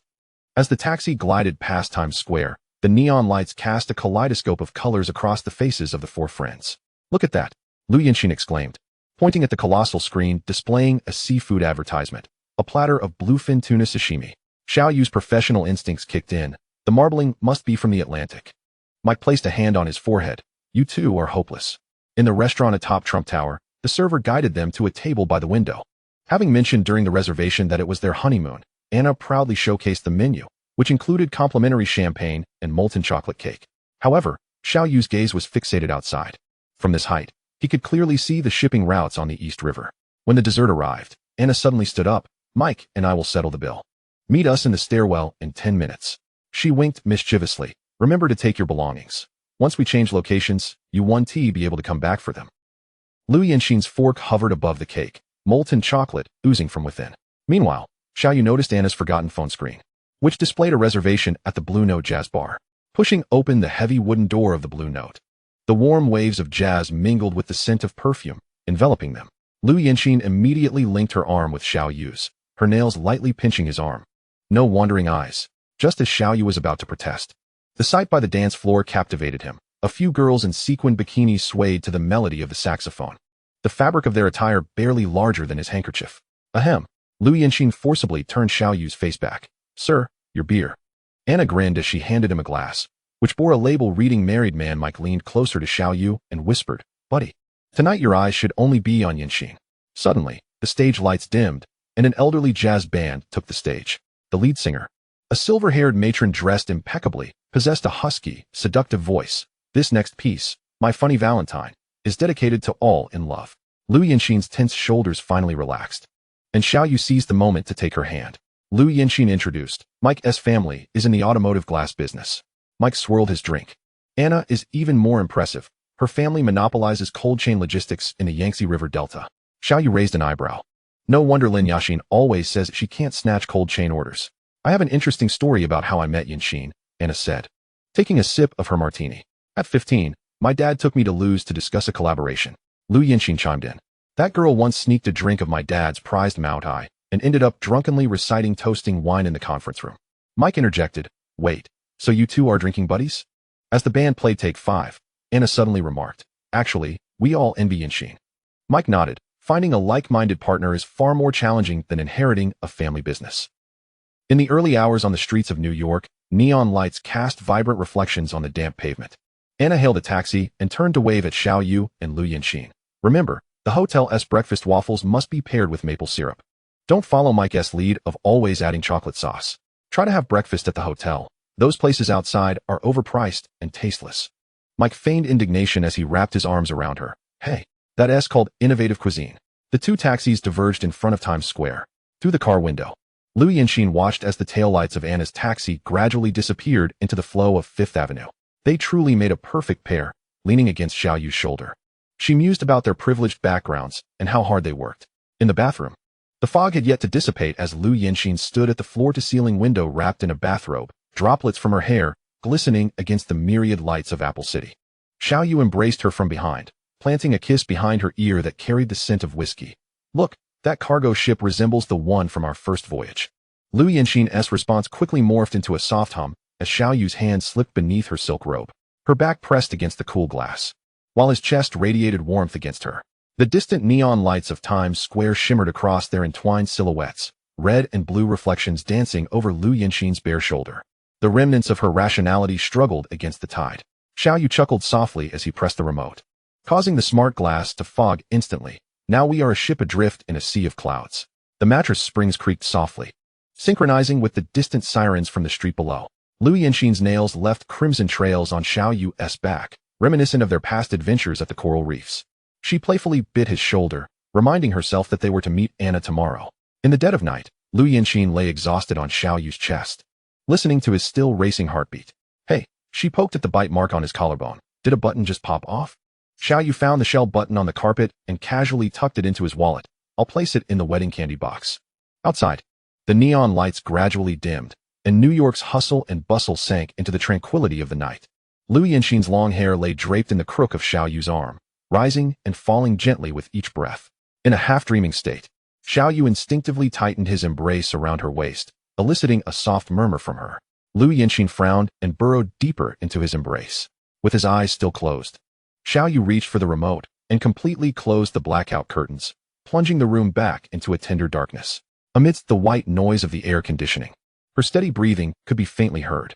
Morning sunlight finally pierced through the curtain seams, and Liu Yinxin was the first to awaken. She gazed at Xiao Yu's sleeping profile, gently brushing a stray hair from his forehead. Suddenly, he rolled over, pinning her beneath him. How was the night flight service, dear passenger? The phone on the bedside table vibrated, revealing a message from Anna. Still alive? Followed by 3 cheeky emojis. Chapter 121, The Bed at the Dock. At the observation deck atop the Empire State Building, Liu Yinxin's hair whipped across Xiao Yu's face in the fierce wind. Look, Anna pointed into the distance. That's the direction of Gloucester. Mike squeezed back through the crowd, balancing 4 cups of coffee, Statue of Liberty, Central Park, Metropolitan Museum. Where are we still missing? Xiao Yu surveyed the densely packed checklist, just the blue whale exhibit at the Natural History Museum. Over the past 48 hours, they had rushed through New York's landmarks. Times Square. Anna had dragged them into a photo op with a Spider-Man cosplayer, only to be asked for a 20 tip. Central Park. Xiao Yu had critiqued a couple rowing in the boat, pointing out their incorrect paddling form. Metropolitan Museum. Liu Yinxin had stood before Van Gogh's Starry Night for a half hour, reminiscing about the galaxy while fishing at night. Brooklyn Bridge. Mike insisted on eating hot dogs on the bridge, spilling sauce on Xiao Yu's newly purchased fisherman's hat. Seated on the steps of Rockefeller Center, Anna rubbed her ankle and lamented, my Jimmy Choos are going to wear out. Liu Yinxin retrieved a Band-Aid. I told you to switch to flats. Xiao Yu suddenly pointed at the sky. Quick, look, That cloud resembles a sailfish. The three of them rolled their eyes in unison. Let us head straight to Gloucester tomorrow, Xiao Yu announced, opening his phone. I've booked a yacht with a bedroom. He winked. I guarantee it'll be more comfortable than rushing through New York, plus there's sea fishing, sunbathing, and fresh lobster barbecues. Mike perked up. That sounds splendid. Anna and I 1T hold back. On the morning of the journey, Mike's rented GMC RV sped northward at 80 miles per hour along Route 95. Anna flipped through the travel guide in the back seat. Gloucester has over 400 years of history. That predates the founding of America. Lu Yinxin suddenly pointed out the window. Look, seagulls. Xiao Yu's occupational instincts kicked in. There must certainly be a school of fish nearby in this cluster of flying formations. At noon, the vehicle halted before a quaint wooden cottage painted in red and white, its sign adorned with a leaping tuna. Welcome to the old captain's house. After the staff verified Xiao Yu's electronic order, he announced, your vessel, Sea Breeze, is fully fueled. Pointing to a certificate on the wall, he added, we offer the finest fishing gear rental service in all of Massachusetts. As they made their way toward the dock, Xiao Yu engaged in lively conversation with the staff. Do you utilize drones to scout for fish? Indeed, the staff member replied, proudly showcasing a mobile app that could identify the thermal signatures of tuna. Mike leaned in, exclaiming, that's impressive. Xiao Yu merely smiled quietly, contemplating that no matter how advanced the technology, it paled in comparison to the system within his mind. Gloucester Harbor was home to hundreds of fishing vessels, the air thick with the briny scent of the sea and the aroma of diesel. That's your boat. The staff member pointed to a blue and white yacht, with sleeping quarters below deck and a barbecue grill on the deck. Anna cheered as she dashed forward, exclaiming, I want the window seat. Xiao Yu meticulously inspected the fishing gear. This reel has a braking system. It's the latest model from Japan, Shimano. The staff handed over a list, noting that the sonar fish finder rental was $200 per day. Lu Yinxin suddenly interjected, let's rent 4 sets of life jackets, preferably in fluorescent orange. The midday sun bathed the deck of the Sea Breeze, while seagulls chased a returning fishing boat in the distance. As Xiao Yu bent down to examine the gear, a shrill whistle pierced the air from behind. Hey, yellow-skinned kid. A sunburned white fisherman leaned against the boat's railing, deliberately adopting an exaggerated Asian accent. Need a fishing net? Aren't you folks from Dragon Country the best at using those? Laughter erupted around them, as several black fishermen tossed empty beer cans near the Sea Breeze, splashing water onto the deck. I heard you Dragon Country folks even mix caviar with lauganma. A burly redneck guffawed. Just don't steer the boat into a sushi bar. An elderly man with missing teeth went further, mimicking the gesture of pulling his eyes. Can they even see the bobber with such tiny eyes? Mike's fists clenched in anger, but Xiao Yu placed a calming hand on his shoulder. With a smile, Xiao Yu proposed, care for a wager? I bet that when I return tomorrow, there will be 2 bluefin tuna on board. The dock erupted in excitement, with several bearded white fishermen jostling to the front. 2 bluefins in one day. A man in a baseball cap laughed loudly. The burly black man crumpled a beer can in his fist, declaring, I'll bet 5,000 he comes back empty-handed. Xiao Yu summoned the staff member from the rental company, asking him to help record the bets, promising him a tin cut afterwards. The staff quickly got into character, pulling out a tablet to document the wagers. Old Tom bets 3,000 on failure. Black Mike bets 2 small mackerels. The Italian bets a used fishing boat. Anna tugged at Xiao Yu's sleeve nervously. Should we just forget it? As they boarded, a drunken man suddenly flipped them off, shouting, go back to your sweatshop. Mike was about to charge at him, but Xiao Yu restrained him, saying, using our catch to slap them in the face would hurt more. Lu Yinxin quietly noted the man's boat name, Lucky Star, waiting to see who the fortunate one would be. Before setting sail, Xiao Yu cast one last glance at the group. This time tomorrow, I will present the tuna before your very eyes. He smiled deliberately at the toothless old man. Remember to have cash ready, old chap. The engine of the Sea Breeze roared to life, slicing through the waves, leaving behind a silent dock. Chapter 122, The Magnificent First Catch. As the coastline vanished from view, Xiao Yu stood in the cockpit, eyes closed in concentration. System. Scan for bluefin tuna within the operational range. Instantly, a 3-dimensional nautical map materialized on his retina, countless luminous points twinkling like stars. Suddenly, 3 enormous red markers began to pulse wildly, located 15 nautical miles to the southwest. Bluefin tuna school detected. Average length, 28 meters. Estimated maximum weight, 386 kilograms. Active depth, 40 to 60 meters. Xiao Yu's eyes flew open. Southwest. 3 oversized bluefins. Lu Yinxin immediately turned the vessel, carving a graceful arc through the water. Mike spilled his coffee, exclaiming, are you sure? That's beyond the conventional fish finder's range. When the Sea Breeze reached the target area, 3 massive bluefins were in hot pursuit of a school of sardines, their silver-blue dorsal fins slicing through the waves like underwater fighter jets. Oh my god. This is bigger than the specimens in the museum. Anna gasped. Xiaoyu, how did you spot them? Xiaoyu smiled. It's a man's sixth sense. As he donned specialized gloves, he added, a blue fin of this size will take at least 2 hours to tire out on a trolling line. Standing at the stern, with the wind howling past his ears, he flicked his wrist, sending the hook glistening through the air before it plunged into the azure sea. The line sank rapidly, the bait swaying at a depth of 40 meters. Within 10 minutes, the sonar emitted an urgent beeping. Got it, Xiaoyu yelled, the fishing rod bending dramatically. The reel screamed as it released line, the metallic friction grating against the ears. Good heavens. Mike lunged toward the boat's edge. This pull is stronger than a football linebacker. Liu Yanqing quickly adjusted the boat's speed, ensuring the vessel maintained the optimal angle. Careful. It's diving. Xiaoyu planted his legs firmly in a stance. His arm muscles taut. Trying to escape? Not a chance. He yanked the electric reel's brake, the line tightening like a violin string. Suddenly, the ocean erupted in a massive splash. A nearly 3-meter blue fin leaped into the air, its silver-blue body shimmering like a jewel in the sunlight. Holy shit. Anna dropped her phone. It's wider than our boat. The sound of its tail slapping the waves echoed like thunder. Mike, prepare the gaff. Xiaoyu's forehead pulsed with veins. While Anna steadied the boat, employing an 8-shaped technique to tire the fish, he alternated between reeling in and letting out line.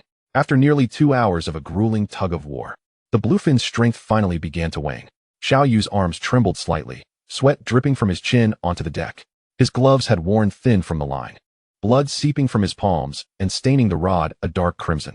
Look, Liu Yanqing suddenly pointed at the surface. It's surfacing. The sea erupted again, the mighty bluefin making its final leap. Its silver-blue body glinted with a metallic sheen in the sunset, the waves it created soaring several meters high. Mike, gaff ready. Xiaoyu's voice was hoarse but resolute. Xiaoyu tightened the line, pulling the fish's head toward the side of the boat. Mike crouched at the rail, gripping the 3-meter-long gaff pole, his eyes locked on the thrashing behemoth. Now, the gaff pierced the area behind the fish's gills with precision, Mike's arm muscles tensing instantaneously. After securing the ropes, Xiaoyu dragged the bluefin tuna to the stern to cool it down, a technique he had learned from watching videos. Over half an hour later, when the fish lay completely on the deck, everyone held their breath in awe. This bluefin tuna was a staggering sight, even longer than Xiaoyu. With the thickest part of its body measuring nearly a meter in diameter, the fish scales shimmered under the setting sun, reflecting a spectrum of colors. And the dorsal fin retained its sharp curve from the battle. Goodness, Anna trembled as she caressed the fish's body. This is truly a monster. Ignoring the blood covering his hands, Xiaoyu immediately began processing the fish with professional precision. Bleeding, he made a precise incision at the tail artery, and dark red blood gushed forth. Gilling, he swiftly removed the gills to prevent the flesh from spoiling. Icing, he pushed the entire fish into the prepared ice compartment, covering it with crushed ice. This method, Xiaoyu explained, catching his breath, ensures the meat remains in optimal condition. As the sun dipped below the horizon, the sea breeze began to carry a chill. After tossing the last grouper into the ice bucket, Xiaoyu turned to Mike and called out, "Is the fire ready?" Mike, flustered as he fumbled with the grill, had his face flushed from the heat of the coals. This is harder than catching tuna. Soon, the deck was filled with their bounty, freshly cut tuna sashimi, made from the flesh taken from the bleeding point at the tail. Xiaoyu himself had skillfully sliced it into translucent pieces. Grilled grouper, the skin perfectly crisped to a golden brown. Garlic steamed abalone, just harvested from the reef, still infused with the scent of seaweed. And a vegetable salad prepared by Anna, the only dish untouched by seafood. Liu Yanqing approached with a glass of lemonade. Someone hasn't tea-treated their wounds yet. Xiaoyu smiled and allowed her to bandage him. It's just a minor injury, nothing to worry about. Mike took a bite of the tuna belly, the rich aroma of fat filling his mouth. Xiao, I'm impressed. He raised his beer. Those guys at the dock are going to kneel tomorrow just to gaze upon this fish. Anna secretly snapped a photo to post on Instagram, captioning it, "Guess who caught a 400-pound bluefin?" After feasting, the four of them reclined in deck chairs. Mike gazed at the starry sky, recalling how the white and black folks had always claimed that fishermen from Dragon Country only used nets. Xiaoyu shook his beer can. Tell them that when our ancestors were using fishing rods, Europeans were still eating salted fish. Suddenly, Liu Yanqing pointed to the sky. Look, a shooting star. The embers of the coals began to fade, and the fish oil dripped onto the ashes with a sizzling sound. Anna, with tuna oil on her lips, was using a slice of bread to scoop up the garlic sauce from her plate. This abalone is fresher than at a Michelin restaurant. Mike had already unbuckled his belt and slumped onto the chair. I can't eat another bite. I'm going to be sick. Stumbling toward the bow, the salty sea breeze hit them. Xiao Yu pointed to the distant lights. That's Gloucester Harbor. Lu Yinxin leaned against his shoulder. Just thinking about their expressions tomorrow is amusing. Chapter 123. A stunning revelation at 4 in the morning, the sea was as dark as ink, with only the ship's lights casting wavering spots on the waves. Xiao Yu cautiously emerged from the cabin, careful not to wake the three who were fast asleep. He leaned against the helm, closing his eyes in concentration. System, scan for bluefin tuna within a 30 nautical mile radius. Instantly, a three-dimensional grid illuminated his retina, and 5 red markers flashed frantically 22 nautical miles to the northeast. Bluefin tuna school detected. Quantity, 5. Maximum individual weight, 412 kilograms. Activity trajectory, pursuing a school of sardines, moving southeast. A smile crept across Xiao Yu's lips. These were indeed the same species as the giant he had caught yesterday, perhaps even larger. Engaging the engine, he activated the silent mode, allowing the sea breeze to glide quietly out of the anchorage. My apologies, everyone. Xiao Yu chuckled softly towards the cabin, but surprises are best saved for last. At the moment the fish school entered the prime fishing spot, Xiao Yu suddenly pressed the communicator. Everyone, rise. The show is about to begin. Chaos erupted in the cabin. Mike bolted onto the deck barefoot. Holy, is this a tuna fleet? On the misty morning sea, Xiao Yu stood at the stern, gripping the fishing rod tightly. His gaze sharp as an eagle's. He inhaled deeply, then cast the rod with force. Whoosh. The hook sliced through the morning mist with a piercing sound, landing precisely at the red dot marked by the system. In less than 5 minutes, the fishing rod bent into a terrifying arc. Bang! A thunderous sound echoed as the line tightened instantly, nearly pulling Xiao Yu off his feet. Mike, help me stabilize. Mike dashed forward, wrapping his arms tightly around Xiao Yu's waist. Together, they barely managed to stay upright. The sea erupted in a massive splash. A bluefin tuna over 4 meters long breached the surface. Its silvery blue body glimmered with a metallic sheen in the dawn light, and its enormous tail struck the water, creating a wave 3 meters high. Goodness! Anna screamed, gripping the railing. This one is even bigger than yesterday's. The fishing line emitted an agonizing screech, as if it would snap at any moment. Xiao Yu's arm muscles bulged, veins popping on his forehead, sweat pouring down like rain. It's diving. Quickly, let out some line. Mike fumbled to adjust the brake system, the line flying out at a speed of 100 meters per second. Suddenly, crack! A foreboding sound of the rod breaking echoed. Not good. Xiao Yu's pupils dilated. Just as disaster loomed, Lu Yinxin swiftly handed him a spare rod, and Xiao Yu lunged to catch it, narrowly reattaching the line. 2 hours later, this sea monster finally exhausted itself. Seizing the opportunity, Xiao Yu tightened the line. Mike, prepare the gaff. Mike, clutching a 3-meter-long steel gaff, leaned over the side of the boat, his hands trembling with anticipation. Now, the gaff pierced precisely behind the fish's gills, blood instantly staining the sea. As the 412-kilogram bluefin tuna was hoisted onto the deck by the crane, the entire boat lurched under its weight. The fish towered above Xiao Yu, its tail still thrashing defiantly, producing a dull thud. Everyone held their breath, staring at this oceanic monarch. The scales refracted a rainbow of colors in the sunlight, and its eyes remained wide open, as if conveying its unwillingness to submit. This is truly a monster, Mike's voice quivered. Anna trembled as she touched the fish's body. Perhaps we are about to make history today. The sea breeze slowly approached the shore, the mooring rope forming a beautiful figure 8 knot around the cleat. At the dock, several fish vendors glanced at the boat's paint job, scoffing as they turned away. What can an Asian catch? Small mackerel? A burly redneck shouted loudly. An old man with missing teeth knocked on an ice bucket. I bet $20 they didn't even use up their bait. Xiao Yu silently lifted the ice compartment cover. Bang! The sound of the 412-kilogram bluefin tuna hitting the deck silenced the entire dock instantly. The reverberation from the fish's tail striking the surface traveled along the wooden boards to the shore, causing several beer cans to clatter and roll into the sea. A young man from the charter company sprinted over, still holding the betting registration book. Holy mother of, did you catch this just this morning? Trembling, he measured the fish's length. 2 meters, 412 kilograms, breaking the Gloucester record that stood for 10 years. The previously arrogant redneck now looked as pale as a ghost. Xiao Yu leisurely unfolded the betting agreement. You wagered your second-hand fishing boat. He pointed to the east side of the dock. That Lucy now belongs to me. The burly man dropped $5,000 in cash to the ground with a thud. An old appraiser from the Fisheries Association rushed over, pausing with a magnifying glass on the fish's gills for 3 seconds, impeccably processed with live bleeding and icing. He looked up at Xiao Yu. Young man, would you be interested in participating in the international deep-sea fishing competition? Anna suddenly screamed. Look at Instagram. On her phone screen, the tag of the Dragon Kingdom captain fiercely defeating Gloucester had surged to trending status. In the background, a toothless old man with slanted eyes was sheepishly blending into the crowd. Two bluefin tuna glimmered with a silvery blue sheen on the inspection table, captivating the fishmongers. Xiaoyu patted the 412-kilogram behemoth and smiled at Anna and Mike, saying, "This one is yours. Consider it a token of appreciation." "Are you serious?" Anna's eyes widened. This was a bluefin worth tens of thousands of dollars. If it were of high quality, it could fetch even more, and that was just the acquisition price. Mike stammered, Xiao brother, this is far too precious." Xiaoyu directly handed the inspection report to Mike. "Take it. If it weren't for your guidance, we wouldn't have found this excellent spot."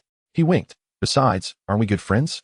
Anna's eyes instantly brimmed with tears as she rushed over to give Xiaoyu a bear hug, exclaiming, "With a friend like you, I'm truly envious of Yin Yan."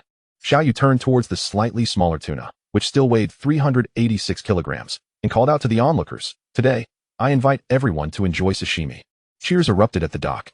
A few fishermen who had previously been sardonic were now grinning more eagerly than anyone else. The Dragon Kingdom brothers are generous. Xiaoyu personally wielded the knife, demonstrating his fish filleting skills at the preparation table by the dock. First, he sliced off the succulent belly, its fat marbling resembling exquisite marble patterns. Then he took a section from the midsection, its flesh as pink as cherry blossoms. Finally, he revealed the red flesh, deep crimson and firm to the touch. As the blade flashed, the fish meat was artfully arranged on an ice platter. Nearby, the restaurant owner brought over sake and sushi rice, preparing sushi on site. "Try this." Xiaoyu offered a piece of belly to the toothless old man, the just-slain bluefin still retaining its sweetness. The old man took a bite, and the rich, oily aroma burst in his mouth, causing tears to stream down his face. "I've never tasted anything so fresh in my life." Just as everyone was indulging in the feast, a sharply dressed man squeezed into the crowd. "Sir, I am the procurement director from the Boston Seafood Market," he said, handing over his business card. "Would you be interested in a long-term partnership?" Xiaoyu wiped his knife and smiled. "Talk to my fiancée. She is the CEO of the company." He then called over an employee from the charter company and handed him several $1,000s. Of course, he did not take the fishing boat, the Lucy, as that was someone else's livelihood. He merely settled the matter by obtaining $5,000 from that person. Chapter 124, The Siren's Call. Anna excitedly waved a check as she rushed over, her cheeks flushed with excitement. "Xiaoyu, Yin Yan, guess how much we sold it for?" She embraced Lu Yanxin. $23,000. The fishmonger signed the check without batting an eye. Mike scratched his head, grinning like a big boy. "Now Dad can't say I only know how to spend money and not make it." Lu Yanxin took the check, glanced at it, and teased, "That's enough for a few handbags." "Not at all." Anna's eyes sparkled. "I want to invest this money into our seafood truck project with Mike." She suddenly lowered her voice. "Actually, we've been secretly planning this for quite a while." Xiaoyu raised an eyebrow. "A food truck? How intriguing." "Yes." Focusing on the concept of seafood on a boat, Mike gestured, "We'll operate by the fishing port, using today as fresh catch and kill model." Anna added, "We'll even paint the truck to look like a fishing boat." Speaking of fishing boats, Xiaoyu wrapped his arm around Lu Yanxin's waist. "We're planning to go to Alaska for a few days." He turned to Mike. "I heard the king crab fishing season is about to start there?" Mike perked up immediately. "Exactly. My dad has a friend in Kodiak Island. Do you need me to help you contact them?" Lu Yanxin pulled out her phone map. "We want to take a small plane from Anchorage to the crab boat base." "That sounds amazing." Anna exclaimed. "Remember to film it. I want to feature it in the promotional video for the truck." Xiaoyu smiled. "I'll bring back a few boxes of king crabs as a gift for the truck's opening." As the day waned, the dock lights began to illuminate one by one. "Are you really not coming back to New York with us?" Anna reluctantly held Lu Yanxin's hand. Lu Yanxin shook her head. "There's not enough time. Next time, we'll definitely spend more days together, or you can come find us when you both return." At the farewell, Anna suddenly shoved a small box into Lu Yanxin's hands, a wedding gift. "You're not allowed to open it now." Meanwhile, Mike informed Xiaoyu, "I've sent you the captain's phone number for Kodiak Island to your email. Just say you were referred by my uncle, Peter Chun." In the early morning at 5 o'clock in Anchorage, the horizon was just beginning to lighten. Xiaoyu pulled back the curtains, revealing distant snow-capped mountains shimmering in the morning light. Lu Yanxin, wrapped in her blanket, mumbled, "It's even colder than New York. Get up." Xiaoyu tossed her a down jacket. "The small plane departs at 7. If we're late, we'll have to wait until tomorrow." At the small terminal of Anchorage Airport, the two signed a liability waiver as if it were a life-or-death agreement. "Is this it?" Lu Yanxin stared at the rusty fleet of 10 small planes outside. "There isn't even a flight attendant?" The pilot, a red-bearded gentleman, was stuffing luggage into the cabin. "Don't worry, miss. This old fellow has been with me for 20 years. The plane jolted violently as it ascended, and Lu Yanxin clutched Xiaoyu's hand tightly. "Just normal turbulence." The pilot shouted, popping a lollipop in his mouth. Look to the left. You can see the crab boats in the Bering Sea. Through the window, the surface of the sea was dotted with fishing boats like scattered matchboxes. An hour later, the plane landed on Kodiak Island's gravel runway. Welcome to Crab City. The red-bearded pilot pointed to a rusty sign in the distance. Make sure to visit the Drunken Sailor Bar and look for me. As soon as Xiao Yu's boots touched the ground, the briny sea breeze, mixed with snowflakes, hit him squarely in the face. The two found a vehicle at the airport to take them to O'Brien Harbor. At the dock, several massive crab-catching boats were moored, their decks adorned with cranes resembling steel monsters. Which boat did Mike say? Lu Yanxin exhaled mistily. Xiao Yu squinted at the farthest vessel. Painted a blood-red hue, where a burly man in a wool hat was smoking at the bow. Xiao Yu approached to confirm if this was the crab boat, and the hat-wearing man gestured for him to come aboard. Xiao Yu then pulled out $1,000 and handed it over cheerfully. Suddenly, his phone vibrated. It was a message from Mike. I forgot to mention, the captain's nickname is Mad Dog Oaks. Don't let him scare you. The deck of the Siren was permeated with the mixed scent of diesel and fish. The iron deck was thickly encrusted with frost. As soon as Xiao Yu stepped onto the swaying vessel, a scarred man whistled. Hey, Asian tourists? Here to film a documentary? Another crew member, missing half an ear, grinned. This little frame might get knocked down by a wave. Captain Oaks tossed 2 orange life jackets without turning around. Put these on. You won't last 3 minutes in the ICC. The life jackets were stained with dubious brown marks, and Lu Yanxin suppressed her nausea as she slipped one on, quietly asking, This ISNT blood, is it? The first mate approached, pipe in mouth. Kid, do you know how to tie a safety line in a blizzard? Xiao Yu said nothing. He simply grabbed a rope from the deck and tied a professional fisherman's knot in 10 seconds. Well, surprised whistles sounded around him. Suddenly, Oaks kicked an iron bucket towards Xiao Yu. Have you handled king crabs before? Inside the bucket was a lively Alaskan king crab, its claws thicker than an adult's wrist. Snapping aggressively, without flinching, Xiao Yu pressed down on the crab shell, and his small knife expertly pierced its nerve, causing the claws to go limp in an instant.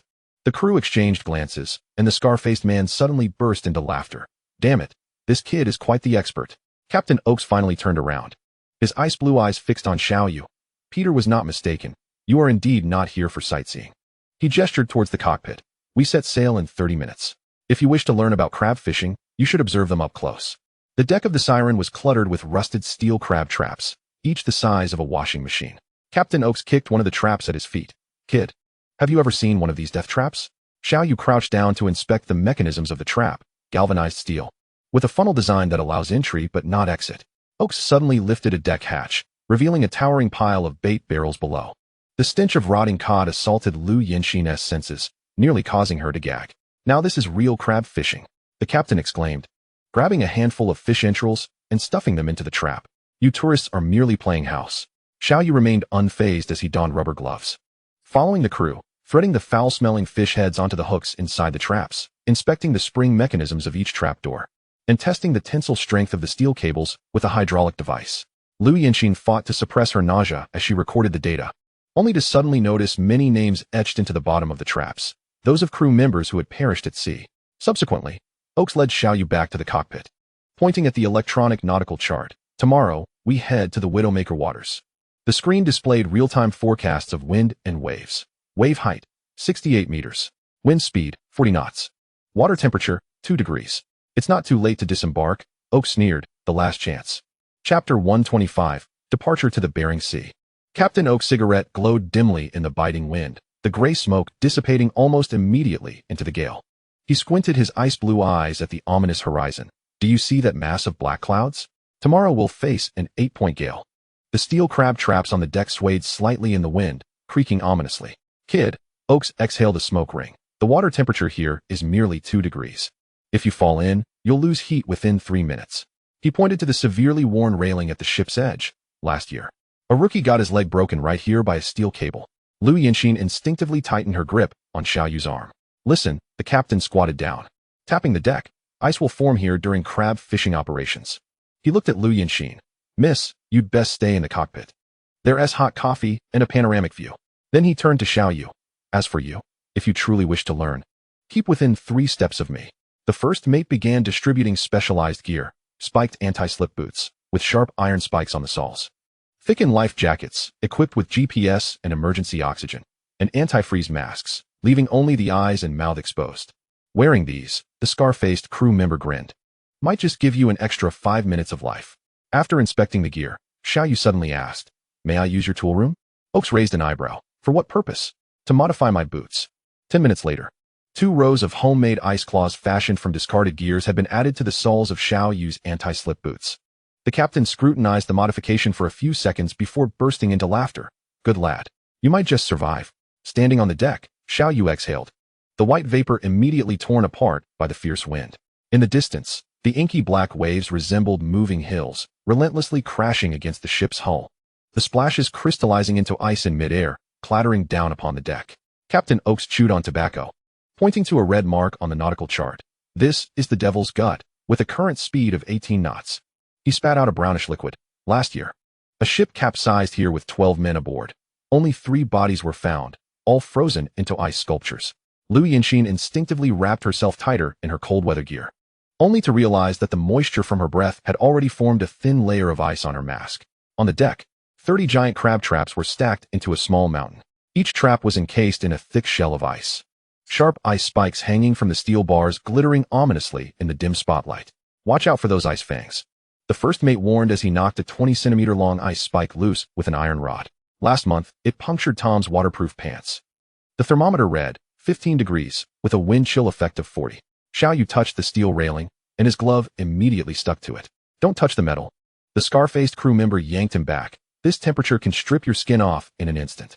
Lu Yinxin's eyelashes were already coated in frost, and she could hear a faint crackling sound when she blinked. Suddenly, the radar emitted an alarm, and several green dots appeared on the screen. "Ghost ship," Oak sneered. "The wreck of the Sea Witch that sank last year." He adjusted the course to avoid it. Those damned iron coffins always surfaced during storms to claim lives. All crew members began their final inspections, melting the ice on the winch with blowtorches, applying antifreeze lubricant to the steel cables, and securing emergency ice chisels to their waists. "Remember," Oaks handed a flare to Xiao Yu, "if you fall overboard, pull this immediately, but don't hold out too much hope." At dawn, the siren finally reached the designated waters. The distant skyline shimmered with an iron hue, as if frozen in place. Captain Oaks stood in the cockpit, raising a megaphone and shouting, "All hands on deck. Lower the traps."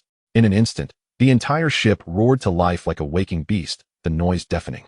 The crew split into 2 groups, swiftly moving across the swaying deck. The winch team activated the hydraulic system to lift the heavy crab traps, while the bait team stuffed the frozen entrails of cod into the traps. The deployment team was responsible for unlocking the safety latches and pushing the traps into the sea. Boom! As the first crab trap hit the water, the splashing waves instantly crystallized into ice, scattering like diamonds across the surface.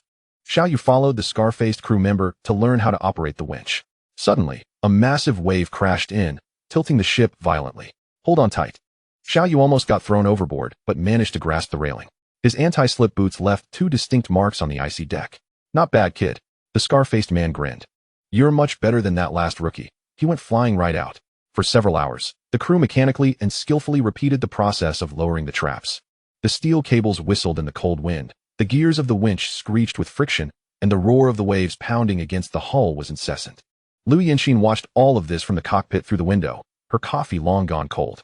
When the last crab trap sank beneath the waves, Captain Oaks wiped the ice from his beard. "Time to call it a day." He turned to Xiao Yu, a rare smile breaking on his face. "Kid, you did well. By this time tomorrow, we'll know how fruitful our efforts have been." Crew members gradually returned to the quarters to rest, leaving only the sounds of the sea wind and waves on the deck. Oaks handed Xiao Yu a cup of strong liquor. "Drink this to warm yourself up." He gazed at the gloomy surface of the sea, murmuring, "May the sea god bless us. May every trap be filled to capacity." The door to the captain's quarters creaked open as Oaks turned the rusty key, emitting a shrill sound. "Miss," he pointed to a narrow bed. "At least there's a hot water bottle here." Lu Yinxin looked at the yellowed nautical chart on the wall and the image of the Virgin Mary nailed to the headboard, noticing that the pillow still held the scent of tobacco. In the lower cabin, 12 coffin-sized compartments were crammed together. As Xiao Yu lay down, he heard the scar-faced man snoring above him, mingling with the vibrations of the diesel engine. "Newbie," the old sailor in the lower bunk tossed him a foul-smelling blanket. "Don't freeze to death." In the dead of night, Xiao Yu felt something beneath his pillow. A half-bar of chocolate lay nestled within the packaging, adorned with the inscription, "For the fearless novice, AUX." Lu Yinxin stumbled upon a hidden treasure in the captain's quarters, a leather-bound Bible concealed within a drawer. In the wardrobe, a brand-new women's winter coat hung, its tags still intact. On the desk rested an unopened box of skincare products, accompanied by a note that read, For the lady who might need it, purchased before boarding. As dawn broke, Xiao Yu encountered Lu Yanxin on the deck, her eyes sparkling with excitement. The captain's quarters have hot water. I saved you half a pot. Before her words could fully resonate, AUX's furious bellow erupted from the cockpit. Get off the ship with your romantic talk. Chapter 126, The Air Force and the Bet. The mingling scents of coffee and tobacco wafted through the air as Xiao Yu squatted beside the capstan, lighting a Marlboro for the old sailor Tom. Kid. Tom exhaled a cloud of smoke, gesturing toward the half-missing finger on his hand. Do you know how I lost this? He rolled up his pant leg to reveal a scar on his knee. Steel cable, ice claws, frostbite in this godforsaken place. Those who survive are all monsters. A group of seasoned sailors gathered around, sharing their wisdom. Always use your left hand to steady the railing. The scarred face demonstrating the stance of being flung by a steel cable, while the right hand must be free to draw the knife and cut the rope. Stuff sanitary napkins in your boots. The one-eyed man lifted his pant leg, claiming it absorbs sweat and prevents frostbite, better than military gear. Urinate with your back to the waves, the first mate solemnly gestured. Facing the waves could freeze your life away. The chief engineer discreetly pulled him aside. I've taken a liking to you. Let me show you something good. He rummaged through the bottom of the toolbox and produced a rusted pocket watch. Upon opening the back, a miniature compass was revealed. 30 years ago, when the white whale sank. The old man lowered his voice. I relied on it to swim to shore. By evening, Xiao Yu found AUX smoking at the ship's stern. The captain gazed into the distance at an iceberg. My father died in these waters. His body has never been found. Suddenly, he extinguished his cigarette. Tomorrow we'll haul in the traps. Keep your woman away from the deck. There will be blood. At 4 a.m, the piercing alarm shattered the darkness. All hands on deck. Haul the traps. AUX's roar, accompanied by the blaring horn, echoed throughout the vessel. As Xiao Yu burst from the cabin, a thin layer of ice had formed on the deck, and delicate snowflakes danced in the beam of the searchlight. The first trap has arrived. The first mate's voice was drowned out by the roar of the engines. When the first crab trap broke the surface, every expression froze in disbelief. The trap contained only 5 scrawny king crabs, 3 of which had not reached the legal catch size. Damn it! The scarred face poked the empty trap with a steel fork. Not even the bait had been consumed. AUX stared at the nautical chart. The current has changed direction. Quickly retrieve the remaining traps and move half a nautical mile southeast. The crew immediately divided into 2 groups. One to recalibrate coordinates and change bait. The other to discard the undersized crabs back into the sea. Xiao Yu noticed that the discarded crabs were quickly devoured by a school of cod. Just as the 7th trap was about to be discarded, Xiao Yu suddenly shouted, "Wait." She pointed to the bottom of the trap. What is that? The first mate emptied a few crabs from the trap, and amidst the rotting bait lay a rusted ship's plate. The Sea Witch. AUX's complexion changed abruptly. This was a whaling ship that sank 20 years ago. A suffocating silence enveloped the deck as the crew stared at the meager king crabs. Their faces dark as the sea before a storm. Captain AUX kicked over the empty bait bucket, the metallic clatter piercing the cold air. Damn it. This trip won't even cover the fuel costs. Just as he was about to order a course change, Xiao Yu stepped forward. Wait, Captain. 5 nautical miles northwest. Xiao Yu pointed toward the hazy horizon. I wager there's a crab swarm there. AUX's eyebrows shot up almost to the brim of his hat. Kid. I've fished crabs in these waters for 30 years. I've never heard of intuition leading to a crab swarm. He spat contemptuously. As the deck began to freeze. Do you think this is a fishing game? Xiao Yu remained composed, casting a sidelong glance at the interface in his mind. Migration path of king crabs marked. Coordinates, 5823 foot N15217W. Population density, 4,280 per square kilometer. The system even thoughtfully indicated the optimal trap placement in a warm current area at the edge of an underwater canyon. Not intuition, Xiao Yu produced his phone. Displaying the ocean current map, look at this warm current vortex. He zoomed in on the seabed topography. Upwelling occurs at the canyon's edge. King crabs love to cluster in such areas. AUX stared at the screen for a full 10 seconds before suddenly turning and bellowing. Full speed ahead. 5 nautical miles northwest. He lowered his voice to Xiao Yu. Kid, if this turns out to be a bust, you'll swim back to Kodiak Island. Xiao Yu's lips curled into a confident smile. And if we strike gold, I'll grant you the naming rights to the Sea Witch. The twilight sun cast a golden hue on the porthole of the captain's quarters, enveloping Xiao Yu and Lu Yanxin in a radiant glow. Lu Yanxin set down her phone. Her brow furrowed. Anna said their meal plan is all set. Also, why did you bet with Captain AUX? Do you have confidence? Xiao Yu approached the window, gazing at the tranquil sea. Don't worry, tomorrow you will witness a miracle.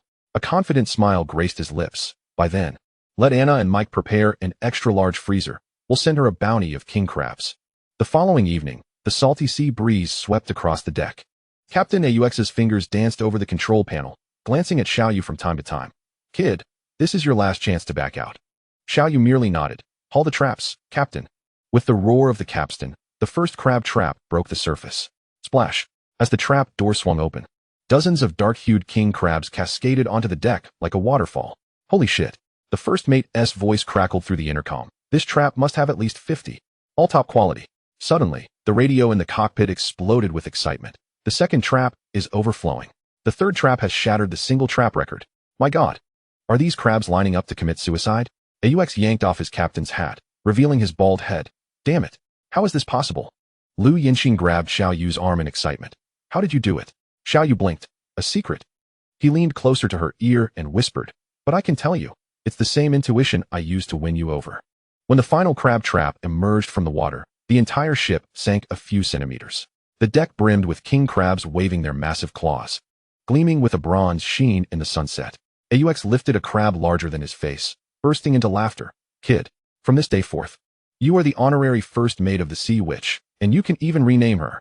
30 crab traps yielded a total of 1,500 king crabs. If we get 2 more hauls like this, we can head back immediately. Chapter 127, Farewell and Homecoming. Amidst the morning fog at the dock, cranes hoisted crates of king crabs ashore. Captain Aux leaned against the porthole of the cockpit, his rough fingers caressing a coffee cup. Xiao.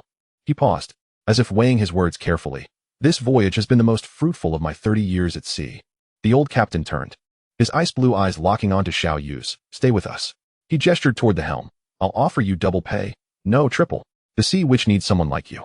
He struggled to articulate the word, magician. Xiaoyu gazed at Lu Yinxin, who was busy taking photographs by the shore. Chuckling softly as he shook his head, my fiancé's fishery company is still waiting for me. He retrieved his phone, revealing a message from Xiao Hai on the screen. Bro, when are you coming back? Look, Xiaoyu waved his phone. My fleet is also anticipating my return. At that moment, Oak suddenly pulled a dusty bottle of vodka from the cupboard. Then let's have a drink. The amber liquid poured into a steel cup. As he lowered his voice, next time you come to Alaska, the old sailor continued. The king crabs you wanted have already been shipped out by the first mate. I hope we have the chance to meet again. The runway at Kodiak Airport still bore remnants of unmelted snow as Xiaoyu and Lu Yinxin hurriedly boarded a small propeller plane bound for Los Angeles, dragging along a suitcase brimming with canned king crabs. In the duty-free shop at Los Angeles Airport, the two pushed 2 shopping carts. Embarking on a shopping spree, their sole mantra was to buy, especially since this trip cost them nothing. They had won quite a bit betting in Gloucester. Lu Yinxin gasped at the bill. Goodness, this could buy a small fishing boat. Xiaoyu was busy stuffing a 5th bottle of whiskey into the suitcase. No worries. We still have plenty left from selling the king crabs. He suddenly lowered his voice. Actually, I got this for Grandpa. He pulled out a wooden box containing an antique fish knife crafted from whalebone. As they passed through security, the X-ray machine suddenly blared an alarm. The security officer, looking as if facing a formidable foe, opened Xiaoyu's backpack. Sir, what are these? Xiaoyu stared at the 20 cans of king crab, Alaskan specialties. The officer stifled a laugh. Next time, remember to check them in, sir. The sunset streamed through the terminal's glass, elongating their shadows, while a Lakers cap, askew on the luggage cart, swayed gently to the rhythm of the announcements. As the morning fog of the Magic City lingered, Xiaoyu and Lu Yinxin had already hired a car back to Haicheng and were now standing beneath the dormitory building of Haicheng University, dragging their luggage. The dark circles under their eyes were evident, and the large and small bags they carried seemed particularly conspicuous in the morning light. Just so you know, Xiaoyu tightened his grip on the bags. If Chunhao dares to snatch my limited edition jersey again, I will expose that time he wore my underwear. Lu Yinxin chuckled. Come on, Fang Yuan has already made it clear that she wants to rummage through my suitcase. As Xiaoyu pushed open the dormitory door, 3 shadowy figures lunged at him. Lakers jersey. Chunhao dove to embrace the largest gift bag, exclaiming, Finally, I've been waiting for you. Limu skillfully pried open the suitcase. Santa Monica sand bottle, my ultimate charm for picking up girls. Wangda, meanwhile, stealthily reached for the inner compartment of the backpack. Where's my spiritual nourishment? Lu Yinxin's situation was even more exaggerated. As soon as she stepped into room 428, she was pinned down on the bed by the 3 of them. First, let us check your passport. Fang Yuan snatched the carry-on. I want to see the shopping receipts. Chun Lu directly rummaged through her coat pockets. Don't hide it. Anna already leaked that you bought Tiffany. Lin Xiaoyu, however, was lost in thought. Holding an Alaskan postcard, I've seen this lighthouse in a World Geography magazine. Sunlight spilled over the stone steps at the school gate, stretching their shadows long. Xiao Yu rubbed his neck, which had turned red from Chun Hao's grip, and sighed. That kid's eagerness for the jersey was fiercer than Captain Oaks's desire for the crab traps. Lu Yanxin, straightening her disheveled collar, shook her head helplessly. Fang Yuan almost dismantled the password lock on my suitcase. We encountered bandits. As soon as she finished speaking, the two exchanged a smile, their fingers naturally intertwining. Walking leisurely along the tree-lined path, Xiao Yu suddenly pulled a small box from his pocket. Actually, I also hid this. Inside the box lay a pair of exquisite anchor cufflinks, glimmering softly in the sunset. I secretly bought this at LA airport, he whispered, using the money from selling king crabs as a keepsake. Lu Yanxin's eyes glistened, though she feigned a stern expression. Oh really, still daring to hide personal savings? As they pushed open the door to their new home, the familiar scent of lavender enveloped them. Xiao Yu tossed his luggage aside and flopped onto the sofa. There's no place like home. Lu Yanxin kicked off her high heels. Barefoot on the carpet, I'll go run a bath first. She suddenly turned back, waving the anchor cufflinks in hand. Want to join? In the bustling harbor's night market, the neon signs swayed gently in the salty sea breeze. Upon their arrival, Xiao Yu and Lu Yanxin noticed the crew of the Bluefin had already claimed a large round table, piled high with empty beer bottles and peanut shells. Xiao Gu is here. Xiao Hai, sharp-eyed, was the first to leap up and wave. De Peng, with half a crab leg still in his mouth, mumbled indistinctly, "Boss, bring us 2 more crates of cold beer." Xiao Yu placed several bulging travel bags on the table. Ergo, here are the Marlboros you wanted, a whole pack. Old Li, vodka, absolutely authentic. Wang Chong, Swiss Army knife, straight from the factory. The crew cheered as they unwrapped the gifts. With Ergo immediately tearing open the cigarette box and lighting one. Xiao Gu truly understands us. Lu Yanxin produced an envelope. Gently tapping the table, you all worked hard this trip. She began to call out names, distributing red envelopes, each inscribed with handwritten amounts and words of gratitude. The thick stack feeling heavy in her hand. After 3 rounds of drinks, Ergo threw an arm around Xiao Yu's shoulder. Xiao Gu, it's such a pleasure working with you. Xiao Hai, tipsy, raised his glass. Next time we go abroad, remember to take me along. De Peng suddenly slammed the table. Everyone, quiet down. I propose a toast to our Xiao Gu and Lu Zong. Xiao Yu supported the inebriated Xiao Hai, followed by a motley crew of 7 or 8 swaying men. I'm not drunk. Ergo suddenly clung to a utility pole, exclaiming, why is this pole spinning? The hotel front desk attendant stared wide-eyed at the group of drunken men. How many rooms do you need? Lu Yanxin replied, all standard rooms, adjacent to each other. She turned to Xiao Yu, exasperated. Good thing we booked in advance. Otherwise, these drunks would have to sleep at the dock. After much effort in ushering everyone into their rooms, Xiao Yu leaned against the corridor wall, exhausted. Next time we give bonuses, it must be during the day. Lu Yanxin was busy slipping a tip to the front desk. Please send some hangover soup in the morning. She suddenly noticed sauce smeared on Xiao Yu's shirt and giggled. Captain Xiao also has his disheveled moments. As they exited the hotel, the sea breeze brought a chill. Xiao Yu suddenly crouched down. Hop on, your high heels are crooked. Lu Yanxin climbed onto his back, resting her chin against his hair. Is it heavy? Much lighter than a 412-kilogram bluefin tuna. The moonlight cast their shadows on the cobblestone path, stretching them long and far. Chapter 128, Future Plans. The bell signaling the end of the last exam rang, and the campus erupted in cheers. Just as Xiao Yu stepped out of the examination hall, Chun Hao hooked his arm around his neck. Xiao Gu, I've prepared the camping tent, professional wind-resistant version. Behind them, Lu Yanxin was encircled by Fang Yuan and several other girls, chattering animatedly about how many outfits to bring for photos. At the weekend supermarket, 8 people pushed 3 shopping carts in a frenzied shopping spree. Limu tossed 5 packages of hot pot base into a cart. Hot pot by the seaside is the way to go. Wangda mysteriously slipped in a few boxes of fireworks for entertainment at night. Chun Lu filled the cart with an entire tea set. We must have hand-brewed tea while camping. Xiao Yu looked at the overflowing carts and chuckled helplessly. We're going camping, not moving house. When Xiao Hai arrived to pick them up in the supply truck for the Bluefin, he was taken aback by the scale of their luggage. Are you all planning to immigrate to a deserted island? At dawn, the group boarded the boat under the rising sun. Lu Yanxin distributed the anti-seasickness patches, 2 pieces for each person, to be applied before reaching the island. Fang Yuan suddenly pointed at the surface of the sea. Look, dolphins. A pod of spotted dolphins was playfully chasing the boat's bow waves, seemingly escorting them. As the Bluefin anchored offshore, everyone was left in awe as they approached the shore in a small dinghy. The crescent-shaped white beach, the crystal-clear shallow bay, and the lush greenery in the distance presented a scene of paradise. Chun Hao dived straight into the water, creating a massive splash. Meanwhile, Xiao Yu had already set up his fishing rod, exclaiming, Let's catch some dinner while the tide is out. Hurry, before the sun sets. Xiao Yu brandished his tongs and rushed towards the rocky area. Behind him, 7 others, armed with buckets and nets, followed suit like exuberant pirates who had discovered treasure. Fang Yuan suddenly shrieked, "I've caught a starfish. It's alive." She held up a palm-sized blue starfish, its 5 arms still gently wriggling. Chun Hao leaned in for a closer look. "Wow, the color is exactly like your nail polish. Look what I've found." Li Mu shouted as he pulled a slimy mass from between the rocks. To everyone's astonishment, it was a half-meter-long octopus. Its 8 tentacles promptly wrapped around Li Mu's wrist, nearly causing him to drop his bucket in fright. Xiao Yu laughed heartily. Tonight's extra dish, grilled octopus tentacles.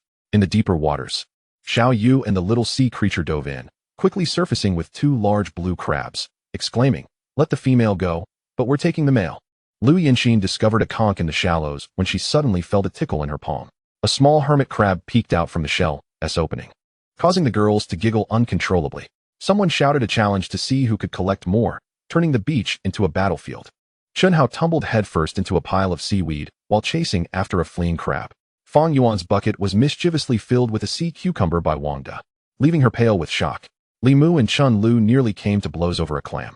As the sun sank lower in the sky, their spoils formed a small mountain: 2 buckets of clams, 5 blue crabs, 3 pounds of sea urchins, and a hapless flounder that had wandered into a trap. Lu Yinxin counted. That's enough for a seafood hot pot, grilled crabs, and squid. The campfire crackled on the beach, casting an orange glow that illuminated 8 excited faces. Xiao Yu set up a portable grill, and as the charcoal began to glow, Chun Hao eagerly tossed a crab onto it. "Slow down. The shell isn't even cleaned." Lu Yinxin quickly rescued it with tongs. Fang Yuan rushed over with a brush. "Where's my secret sauce?" Without waiting for a response, she smeared a layer of fiery red chili sauce over the crab shell, causing Li Mu to sneeze uncontrollably. Wang De squeezed over, insisting seafood should be enjoyed in its purest form. He sprinkled salt, asserting it was the key to savoring its sweetness. Chun Hao, without hesitation, began to crack open the crab claws, juice splattering everywhere as he exclaimed, "Hot, hot, hot." Li Mu elegantly picked at the crab meat with a Swiss Army knife, only to be mocked by Chun Lu. "What are you trying to be, a gentleman?" Fang Yuan stuck out her tongue from the spiciness, but stubbornly retorted, "This is the right flavor." Xiao Yu shook his head with a smile as he sliced the grilled abalone into thin pieces and offered them to his fiancée. "Lu Yinxin, try this, just caught, still infused with the sweetness of the sea." "What's this?" Chun Lu inquired, pointing at a foil-wrapped package. Lu Yinxin smiled mysteriously. "Xiao Yu's special steamed egg with sea urchin." As the foil was peeled back, the rich aroma of golden sea urchin mingled with the scent of eggs filled the air, and everyone lunged forward. "My goodness!" Fang Yuan nearly bit her tongue, exclaiming, "This is incredibly fresh." After a few bottles of beer, Chun Hao wrapped his arm around Xiao Yu's shoulder. "Xiao Gu, are you really going to pursue ocean fishing after graduation?" Xiao Yu glanced at Lu Yinxin, who was busy portioning the seafood porridge. "Yes. I've even thought of a name for the boat. Yin Yu." The group collectively teased. "How cheesy." Wang De suddenly jumped up. "I almost forgot." He produced some prepared fireworks, arranging them in a heart shape on the beach. As they ignited, the night sky burst into vibrant blooms of color, reflecting in the shining faces of everyone. As the campfire flickered and dimmed, embers floated into the night breeze like stars. Xiao Yu sat alone on the beach, listening to the soft snores of his companions behind him, gazing into the dark expanse of the sea. The tide rhythmically lapped against the shore, resonating with the thoughts swirling in his mind. He gently summoned the system interface, and a pale blue screen unfurled before him. Super Ocean System LV-17. Upgrade requirement. 65, 536. 00000. Current earnings. 3, 487, 075, 000. Search radius. 32, 768 meters. His fingers absent-mindedly traced numbers in the sand as Xiao Yu furrowed his brow.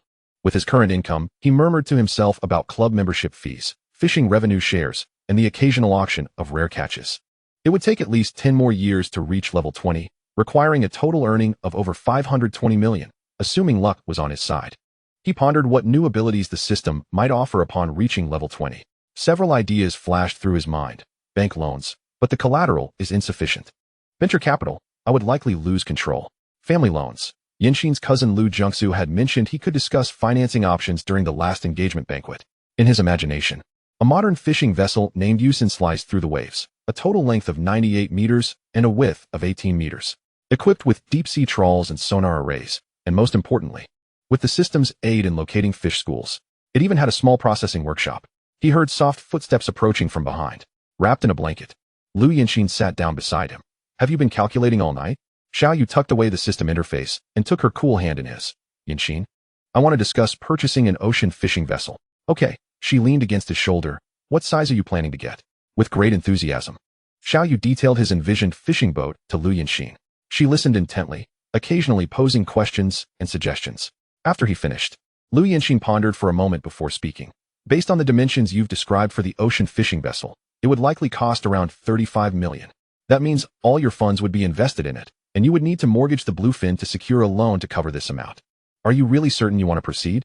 Without hesitation, Xiao Yu nodded, his gaze resolute and filled with determination. I have thought this through clearly. It's been my dream all along. Lu Yinxin looked at Xiao Yu, sensing his passion and resolve. She smiled. Since you are so determined, I will go to my cousin Juanxi tomorrow to help with the necessary procedures. Gratitude shone in Xiao Yu's eyes as he looked at Lu Yinxin, expressing his trust in her. Then I'll rely on my future wife to handle this matter. Remember to register the boat under the name of Yusen Fisheries. Lu Yinxin smiled gently. Don't worry, I'll take care of it. Chapter 129, The Family of Uncle San. In the early morning, seabirds chirped outside the tent, and sunlight filtered through the canvas. Xiao Yu rubbed his eyes and nudged Lu Yinxin beside him. Yinxin, it's time to get up. It seems the tide has gone out. Lu Yinxin mumbled sleepily. Just 5 more minutes. If you sleep any longer, the crabs will all run away. Xiao Yu chuckled as he unzipped the tent, and the sea breeze, laden with a salty tang, rushed in.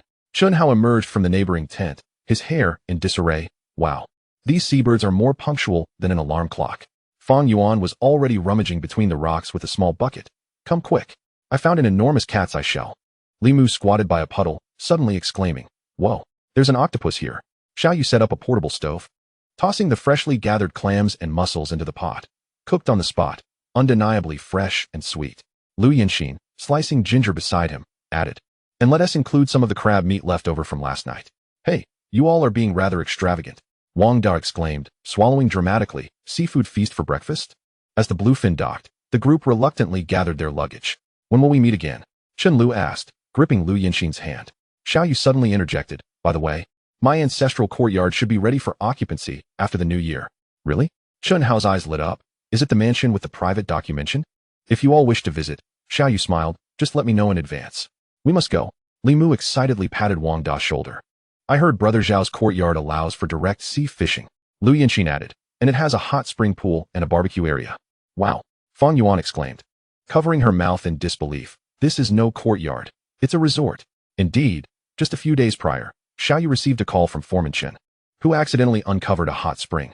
Without hesitation, Xiao Yu instructed him to build a hot spring pool. It's settled then. Chen Hao exclaimed, pulling Xiao Yu into a side embrace. On the 15th of the new year, we'll come over. Remember to bring a change of clothes, Xiao Yu reminded them. I'll take you fishing for grouper. The group animatedly discussed what gifts to bring, creating a lively atmosphere. The sunlight at the dock cast elongated shadows of their departing figures. As the crowd gradually dispersed, the sea breeze swirled a few discarded newspapers along the empty shore. Lu Yinxin tucked a strand of hair blown by the wind behind her ear and softly said, I should be going now. Xiao Yu reached for her suitcase. Let me take you to the high-speed train station. No need. She shook her head, her fingertip gently brushing the dark circles under his eyes. Look at you. You haven't rested properly these past few days. She retrieved a thermos from her bag. I made you some ginseng tea. Remember to drink it on the way. She pointed to her phone. I'll message you when I arrive. I'll be back on the 8th. Xiao Yu grasped her hand. Please send my regards to your uncle and aunt. Got it. She playfully winked. My dad said he'd bring you 2 bottles of his treasured matai. Amidst the cries of seagulls, Xiao Yu pulled her into an embrace. As their lips met, the briny sea breeze mingled with the jasmine scent in her hair. The kiss lingered long enough for a passing fisherman to whistle. Long enough for Lu Yinxin's ears to flush crimson. You really don't need to see me off, she gasped, pushing him away and pointing to the waiting taxi. Look, the car is here.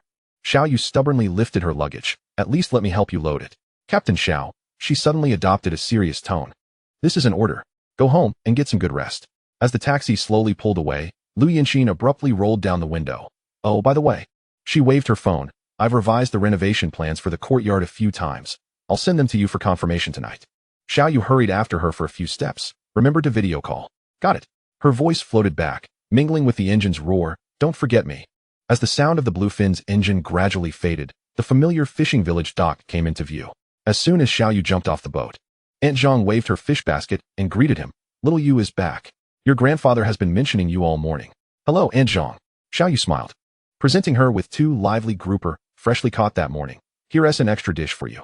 As he walked along the stone-paved path home, villagers greeted him. The university student is back. I heard you started a fishing company in the city. Didn't your partner come back with you? Xiao Yu responded to each greeting, the seafood gift box in his hands growing lighter. He gifted dried scallops to Uncle Chun and 2 packs of seaweed to Uncle Li. Just as he turned into the alley, he heard hearty laughter coming from the yard. Third uncle must have lost a grandfather again. Xiao Yu chuckled softly. Pushing open the weathered wooden door, he indeed found the family gathered around the stone table. Third uncle Wang Jianggong was scratching his head, staring at the chessboard, while third aunt Li Xiulan busied herself in the kitchen, and his cousin Wang Shuichin squatted in the corner, playing with a little puppy. Little Yu.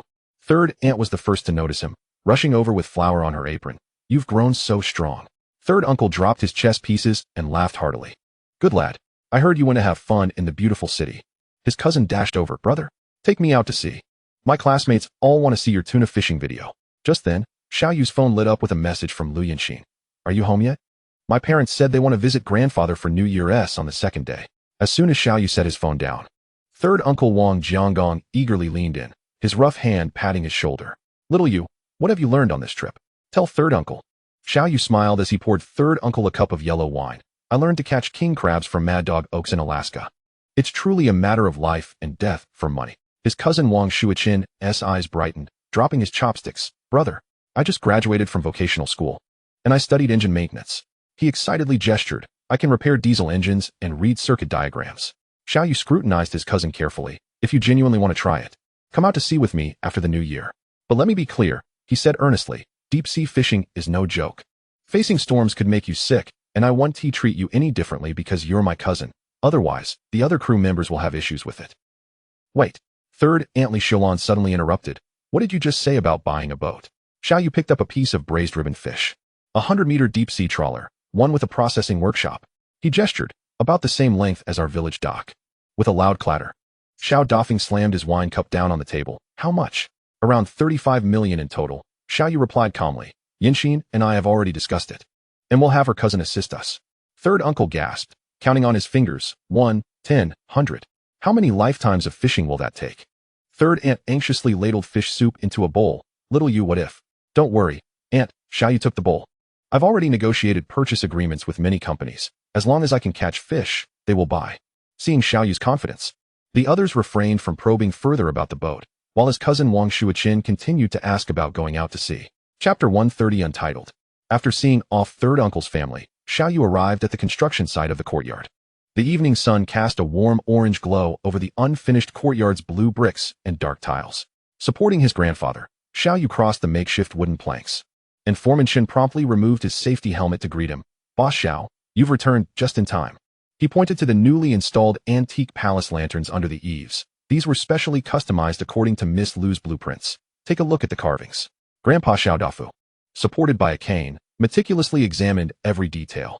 The mortise and tenon structure of the redwood window frames fit perfectly. The underfloor heating pipes were laid straight and level. Even the kitchen's exhaust system was designed in an antique style. The old man suddenly squatted down, touching the edges of the bluestone steps. This edge is polished well. It won't hurt your feet. Foreman Shin opened the construction log. Water and electricity were just inspected today. We'll start laying the floor tiles tomorrow. He pointed to the west wing. The smart home system you requested has all the wiring concealed. Once again, he produced a tablet. This is the 3D rendering. Miss Lu just confirmed the color scheme last week. You will definitely be able to move in before the new year. Master Chun patted his chest. I've added 20 workers, working in 3 shifts. He emphasized, all materials have been sourced as per Miss Lu's specifications, using zero formaldehyde, eco-friendly grade. You can move in right after completion. Xiao Yu noticed even the bags of cement piled in the corners bore the green label of child safety certification. As they walked to the backyard, Master Chun mysteriously drew back the dust cover. To their astonishment, there was an open-air hot tub with automatic temperature control. Miss Lu mentioned that Boss Xiao is a fisherman. Master Chun chuckled, so I designed it a bit larger. The bottom of the pool was adorned with the initials of Xiao Yu and Lu Yanxin, crafted into a wave pattern using blue glass. As dusk settled, the construction site's floodlights flickered to life. Meanwhile, Xiao Yu's phone buzzed with a message from Lu Yanxin.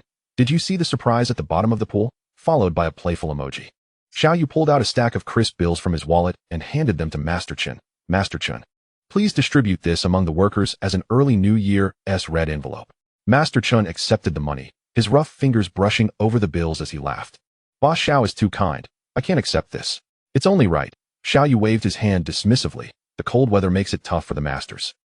Master Chen turned to the workers who were laboring nearby and called out, "Everyone come over. Boss Xiao is giving out red envelopes." The workers paused, setting down their tools to gather around. "Old Zhang, here's yours." Master Chen counted out several bills and handed them to an elderly worker with graying hair. "Xiaoli, this is for you." He then passed some to a young lad. Each person who received the money smiled broadly at Xiao Yu, nodding in gratitude. "Thank you, Boss Xiao." A young worker, his face smeared with dust, scratched his head. "Boss Xiao, we'll make sure to do a splendid job." Xiao Yu chuckled, patting his shoulder. "Thank you for your hard work. Once the job is done, I'll treat everyone to drinks." He noticed an older worker with a bandaged hand and inquired, "Master Wang, what happened to your hand?" "Oh, it's nothing." The elder waved his hand repeatedly. "Just a little scrape while nailing some wood."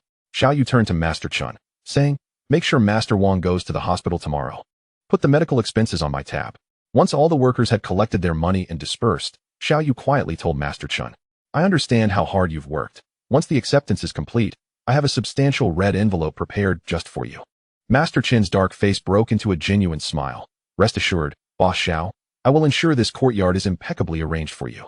He pointed to the intricate carvings under the eaves. "Look at these patterns. They are all painstakingly chiseled by seasoned craftsmen, guaranteed to be even finer than those in the blueprints." Xiao Dafu nodded in satisfaction. "I trust Master Chen's craftsmanship." Xiao Yu assisted his grandfather. "Now, we shall take our leave. You take care." As they exited the courtyard, the cheerful chatter of workers and the clattering of tools resounded behind them. The night sky deepened, and the old locust tree at the entrance of their home rustled in the chilly wind. Just as Xiao Yu pushed open the courtyard door, he spotted Xiao Hai and Wang Chong pacing at the entrance, stamping their feet to keep warm. "Why aren't you two waiting inside on such a cold day?" Xiao Yu quickly beckoned. "Come in and have some hot tea." Xiao Hai rubbed his hands, exhaling a puff of warm air. "We didn't want to disturb the old man's rest." Xiao Dafu chuckled, pulling out a teapot. "Silly boy. This old man stays up late." The steaming tea was poured into cups, and Wang Chong eagerly spoke. "Brother Yu, we want to make one last big catch before the new year." He gestured animatedly. "Old Li and the others have calculated that it's currently the season for bluefin tuna migration." Xiao Hai scratched his head, somewhat embarrassed. "We can only catch 3 or 4 at most on our own. Last time you led the team," his eyes lighting up. "We caught over 10 in one net." Wang Chong added. "Even Miss Lin's seafood market called, asking if we could supply more." Xiao Yu took a sip of tea, smiling. "Is that all?" "Sure." Xiao Hai went off to procure supplies as Xiao Yu began to assign tasks, while Wang Chong prepared bait, insisting on the freshest sardines. He pulled out his phone. "I'll contact Lin Yashin to ensure she's ready with the cold storage for the catch." The sound of their fists bumping startled the sparrows roosting under the eaves. "Are we heading straight to the high seas this time?" Wang Chong exclaimed excitedly. Xiao Hai had already pulled out a small notebook. "I've calculated that if we can catch 20 bluefins, our year-end bonuses will double." Xiao Yu laughed, sending them off at the door. "You're dreaming. 20 bluefins? Do you think they're pets? Off you go. Let me know when the supplies are ready." The courtyard returned to tranquility, the only sound being the faint swaying of the kitchen light bulb in the wind. Xiao Yu reheated the leftover braised fish from lunch, sliced some pickled radish, and the grandfather and grandson shared a simple dinner with cold steamed buns. "Let us make do with this," Xiao Dafu said, placing a piece of fish belly meat into his grandson's bowl. "Tomorrow, Grandpa will make you something delicious." As he cleared the dishes, Xiao Dafu snatched the rag. "Go rest." He pointed at the dark circles under Xiao Yu's eyes. "Before this fishing trip, you need to rest up." Then, with a conspiratorial whisper, he added, "Isn't that Lu girl coming back on the 8th? Xiao Yu nodded in affirmation. And only then did Xiao Dafu happily begin to tidy up the dishes. Chapter 131, The Albino Bluefin Tuna. At 3 in the morning, the alarm's buzzing shattered the stillness.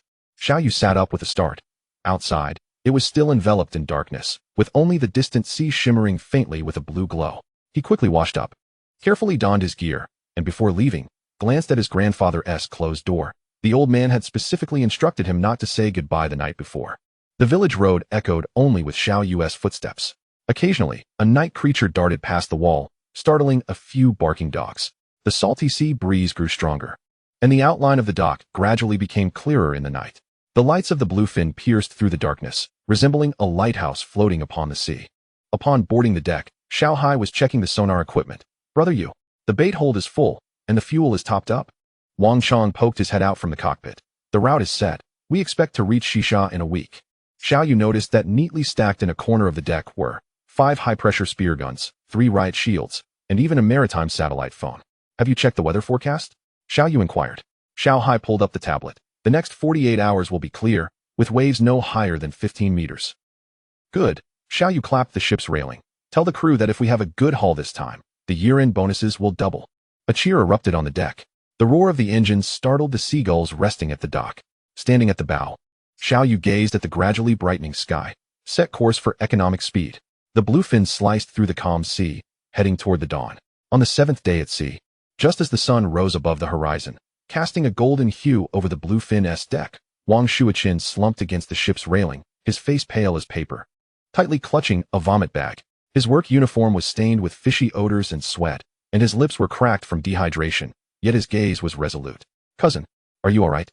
Xiao Yu approached, offering him a bottle of electrolyte water. Wang Shuichin weakly nodded, forcing a smile. "I'm fine.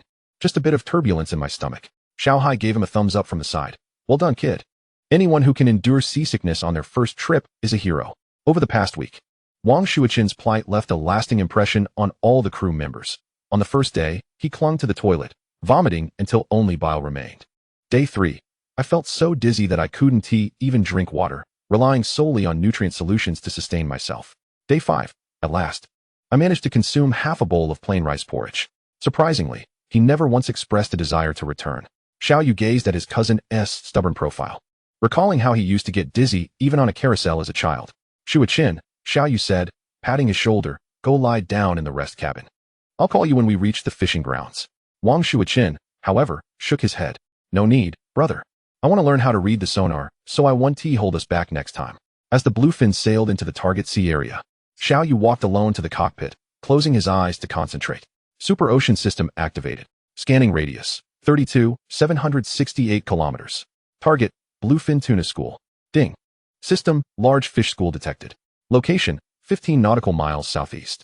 Estimated quantity, 50. Average weight, 200 kilograms. Attention, everyone. Xiao Yu burst out of the cockpit. Southeast direction. Full speed ahead. "If we have a bountiful catch this time," he shouted, "I'll give everyone a big red envelope when we return." On the azure surface of the sea, a shimmering spray suddenly erupted. It was the tuna chasing after a school of sardines. 30 degrees to port.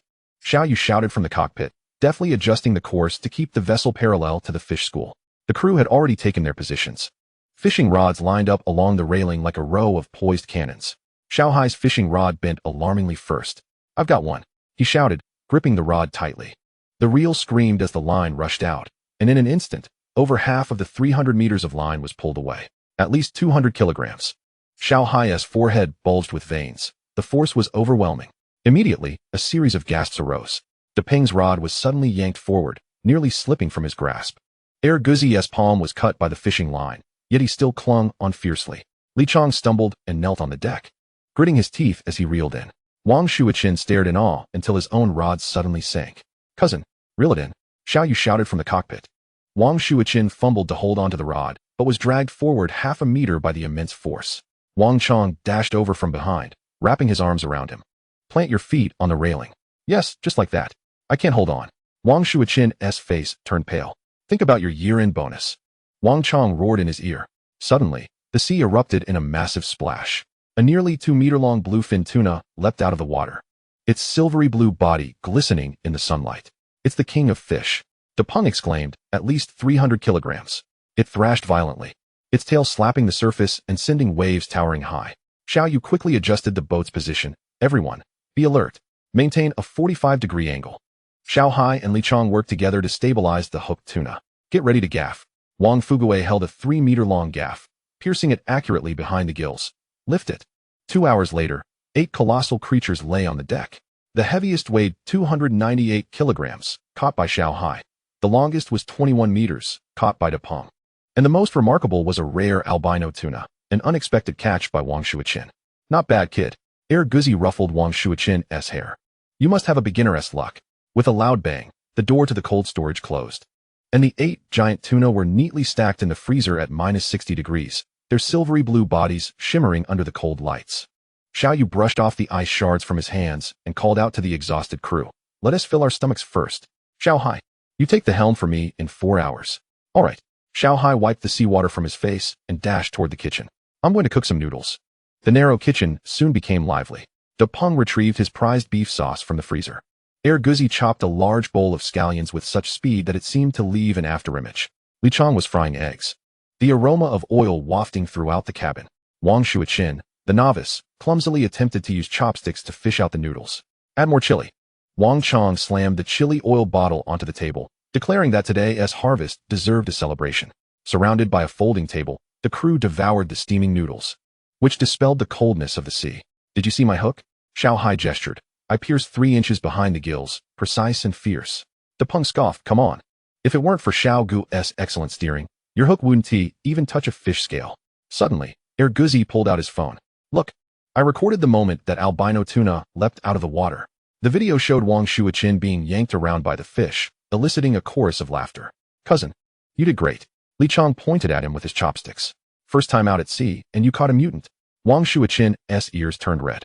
I was just lucky. Lucky my foot. Xiao Yu offered him a fried egg. That's your reward for holding on tight. Wang Chang calculated with his fingers. That white one could sell for at least 200,000, right? That's conservative. Xiao Hai took a swig of beer.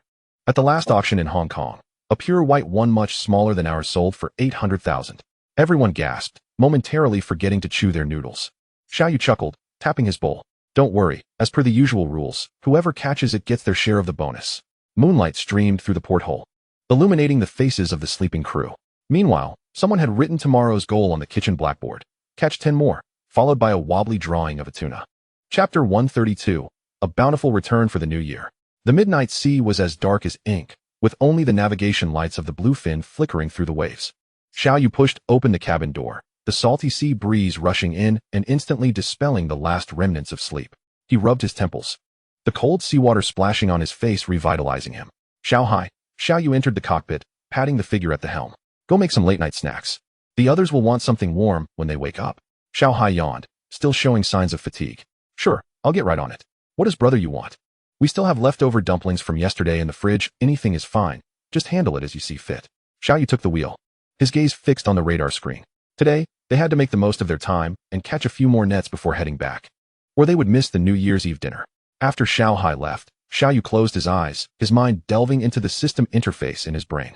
Super Ocean System activated. Scanning radius, 32,768 kilometers. Target, Bluefin Tuna School. Suddenly, the system emitted a series of beeping notifications. Target detected. Coordinates, east longitude 117.25, north latitude 15.43, school size, medium cluster. Estimated quantity, 3,040 fish. Average weight, 180 to 220 kilograms. Xiao Yu's lips curled into a smile. Found it he swiftly adjusted the course, and the bluefin sliced through the waves, racing toward the target area. Aromas wafted from the cabin as Xiao Hai entered with steaming dumplings. Brother you, have something to eat first. Xiao Yu accepted the bowl, the fragrant chive and pork dumplings still steaming.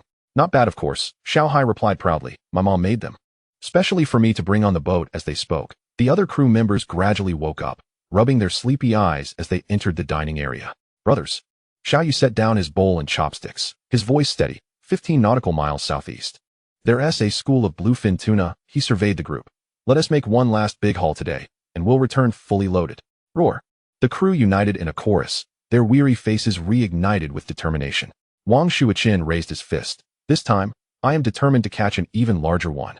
The kitchen was filled with warmth as everyone gathered around the modest dining table, voraciously devouring dumplings filled with pork and chives. Slow down, don't choke. Xiao Hai cautioned as he watched Wang Shuiqin swallow 2 dumplings in one gulp. No way, Haigu. Wang Shuiqin's cheeks were stuffed, and with an important task ahead. He needed to replenish his strength quickly. De Peng was even more exaggerated, tipping the plate directly into his mouth, indifferent to the broth dripping down his chin onto his work uniform. These dumplings are phenomenal, even better than my mother's. In less than 10 minutes, they devoured the midnight snack with the ferocity of a whirlwind. Xiao Yu stood on the deck, the sea breeze billowing his coat. Full speed ahead, 15 nautical miles southeast. The engine of the bluefin roared with a deep rumble. The ship tilted slightly as it carved a white wake across the pitch-black sea. When the sonar screen suddenly lit up with a flurry of red dots, everyone held their breath. My goodness, Xiao Hai exclaimed, staring at the vibrant points on the screen. There must be at least 30. Wang Chong shook his head in disbelief. Yugu, your fish-finding skills are nothing short of miraculous. Even the usually composed Li Chong couldn't help but exclaim. I've been out to sea so many times, and every time the boss is on board. Finding fish is a breeze. A smile crept onto Xiao Yu's lips as the precise coordinates provided by the system flashed in his mind. With a sweeping gesture, he commanded, prepare to drop the lines. As per our usual practice, Xiao Hai on the port side, De Peng on the starboard. And the rest of you may position yourselves freely.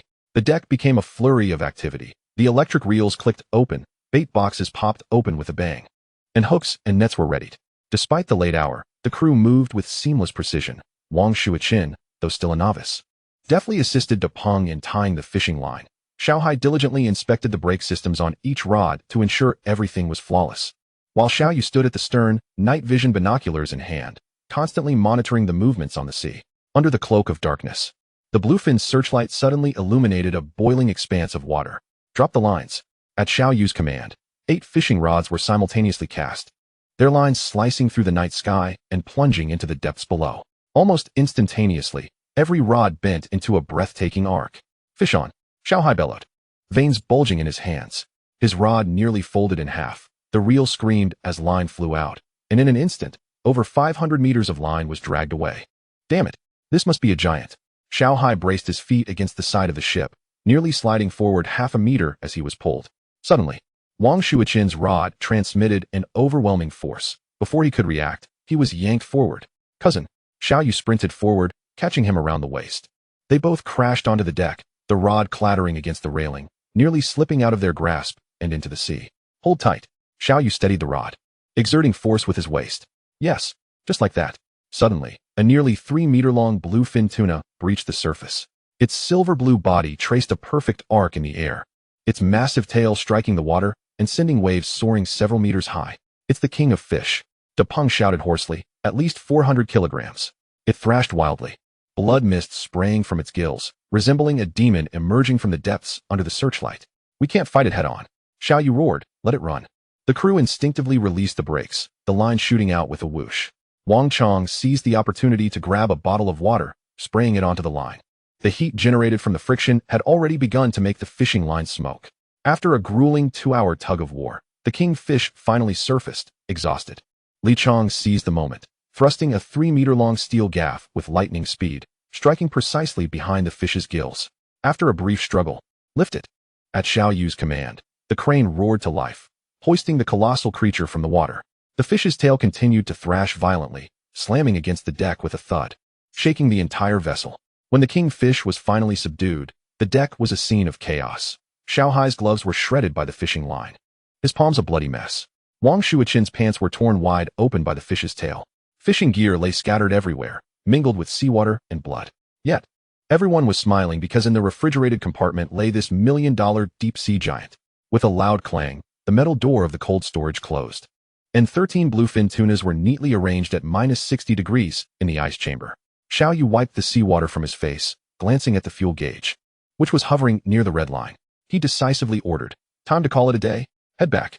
Xiao Hai let out a sigh of relief, collapsing onto the deck. Finally, I can go home for the new year. Wang Chong stroked the glass of the ice chamber. This trip is enough to buy half a new boat. The crew huddled in the cramped rest cabin, chattering excitedly. This year's year-end bonus is enough for me to buy my wife a gold bracelet. Air Guzi exclaimed joyfully, gesturing animatedly. Li Chong flipped through the calendar. Will we make it home by New Year's Eve? Don't worry. Xiao Yu adjusted the speed. We'll definitely dock before the new year. Despite the modest conditions, Xiao Hai prepared a special final meal. Canned beef stew with potatoes, frozen dumplings paired with lao gan ma. And each person had a can of beer. Wang Shuiqin raised his glass. Here's to catching an even bigger one next year. Laughter erupted as they clinked their glasses. Even Xiao Yu uncharacteristically finished an entire can of beer. Chapter 133, Before the New Year. On the 28th day of the 12th lunar month at the Haiqing dock, the cold wind whipped the salty sea breeze in their faces. As the bluefin gently approached the shore, Lin Yaqin, who had been waiting eagerly on the dock, quickly stepped forward. Wrapped in a beige cashmere coat, her hair was slightly lifted by the sea breeze, and she clutched a list in her hand. Captain Xiao, she waved with a smile. Did you have a good haul this time? Xiao Yu jumped off the boat and patted the cold storage door. 13 bluefins, one of which is a leucistic specimen, absolutely top-notch quality. He helped Lin Yaqin open the back door of the cold chain vehicle, whispering, I need a favor. He pointed to two slightly smaller tunas inside. This one should be sent to Yinxin's house. I'll send you the address on WeChat. Then he pointed to another. This one you can take back as a New Year gift. Lin Yaxin's eyes lit up. This is too extravagant. It's the least I can do, Xiao Yu smiled. Thanks to your help over the past 2 years. After the cold chain vehicle drove away, Xiao Yu turned and clapped his hands. Brothers, it's time to divide the profits. He pulled out his phone and opened the banking app. As per our usual practice, the Kingfish's commission is 20%, and the rest will be distributed based on contribution. Xiao Hai, check your phone. Xiao Yu tapped the screen. Your share has been transferred. Xiao Hai's phone immediately chimed with a notification. His eyes widened. No way. This much. Xiao Yu turned to Wang Shuiqin. Cousin, I made a separate bonus for you. Wang Shuiqin's phone vibrated, and he trembled as he opened the notification, counting the zeros after the amount. His voice quivered. Bro, this is my first time at sea. Xiao Yu laughed, wrapping an arm around his shoulder. The leucistic specimen you caught. Lin Yaxin mentioned that a big boss has already offered 1,800,000. De Peng chimed in. Cousin, you must treat us tonight. After dividing the money, Xiao Yu tossed the boat keys to Xiao Hai. You're in charge of bringing the boat back to the village. He then addressed the others. Hurry back home. Your families must be waiting anxiously.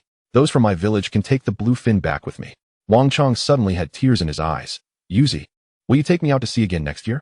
Xiao Yu playfully thumped his shoulder, exclaiming, Nonsense. Not a single one can be spared.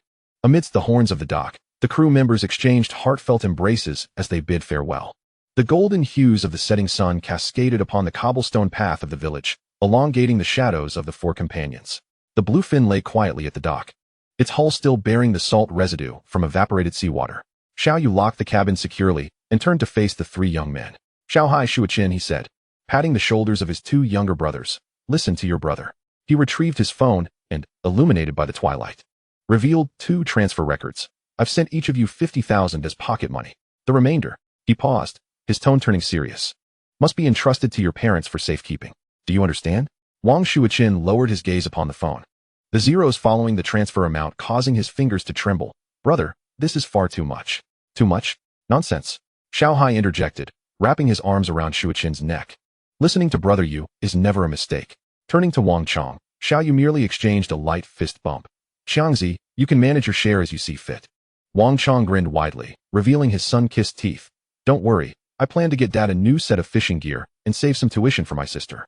Xiao Yu nodded, suddenly retrieving a gift box from the trunk. This is for your father, Mao Tai. Just tell him it's my token of respect. The 4 of them came to a halt beneath the ancient locust tree at the village's entrance.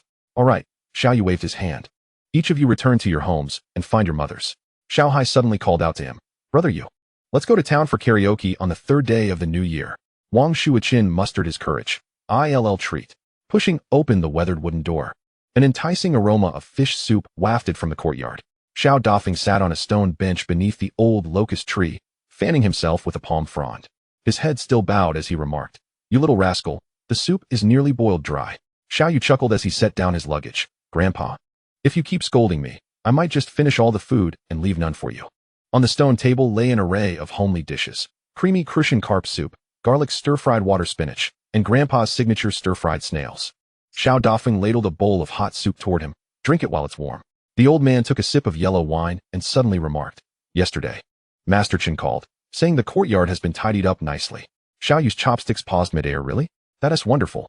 Indeed, Xiao Dafeng nodded proudly. I oversee the work daily. Does old Chen dare to slack off?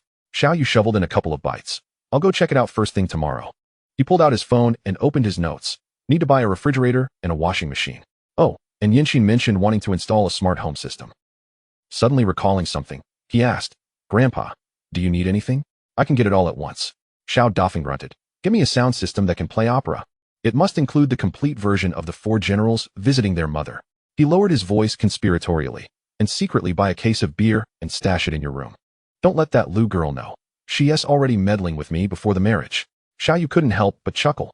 Considering your health, you should drink less. As night fell, the old locust tree outside rustled softly in the breeze. Xiao Yu leaned against the headboard, having just dialed a video call.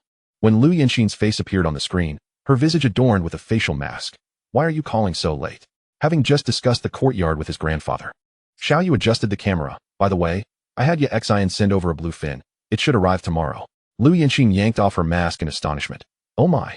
The albino tuna? Not quite. Xiao Yu replied with a mischievous grin. It's the one I deemed the finest quality.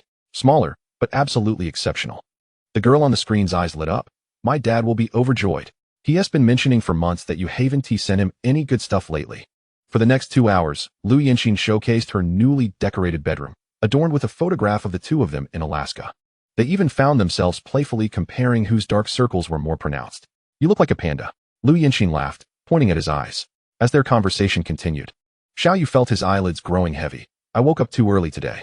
He forced himself to finish his last sentence. On the second day of the new year. I'll take Grandpa to your place. You and your parents should come over to see the courtyard. His phone slipped from his grasp, landing on the pillow as Lu Yinxin's gentle laughter echoed.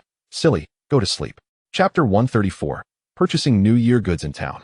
The morning sunlight filtered through the intricately carved window frames of the courtyard, casting dappled shadows upon the bluestone floor. Xiaoyu pushed open the vermilion door, inhaling the mingled scents of fresh tung oil and the fragrance of verdant foliage. Taking a deep breath, he stepped into the courtyard that held the promise of future memories. In the main room, a Su embroidery screen chosen by Lu Yinxin hung beneath an antique palace lantern. The rosewood display shelf was left with a vacant space for placing model ships. In the east wing, Grandpa's room featured an old elmwood floor, with an emergency call button installed beside the bed. The west wing was painted a soft blue, reserved for a nursery, and the windowsill displayed shells that Xiaoyu had collected since childhood. The grape trellis in the corner was newly constructed, still revealing little of its potential. Xiaoyu meticulously examined every detail, tracing his fingers along the window frame to ensure there were no splinters, repeatedly testing the underfloor heating control panel, and even squatting to inspect the seams of the baseboards. Finally, he dialed Master Chen's number. Old Chen, your craftsmanship is commendable. The final payment has been transferred. A hearty laugh resonated from the other end. Boss Xiao, you're too kind. I'll be at your service for any future renovations. Arriving at the Dajiali home goods store, Xiaoyu compared his phone list. For the master bedroom mattress, he chose a smart model with massage functionality. For Grandpa's bed, he specifically sought a firm board bed. For bedding, he selected 2 sets each of silk summer quilts and down winter comforters. The salesperson curiously inquired, "Aren't you interested in a crib?"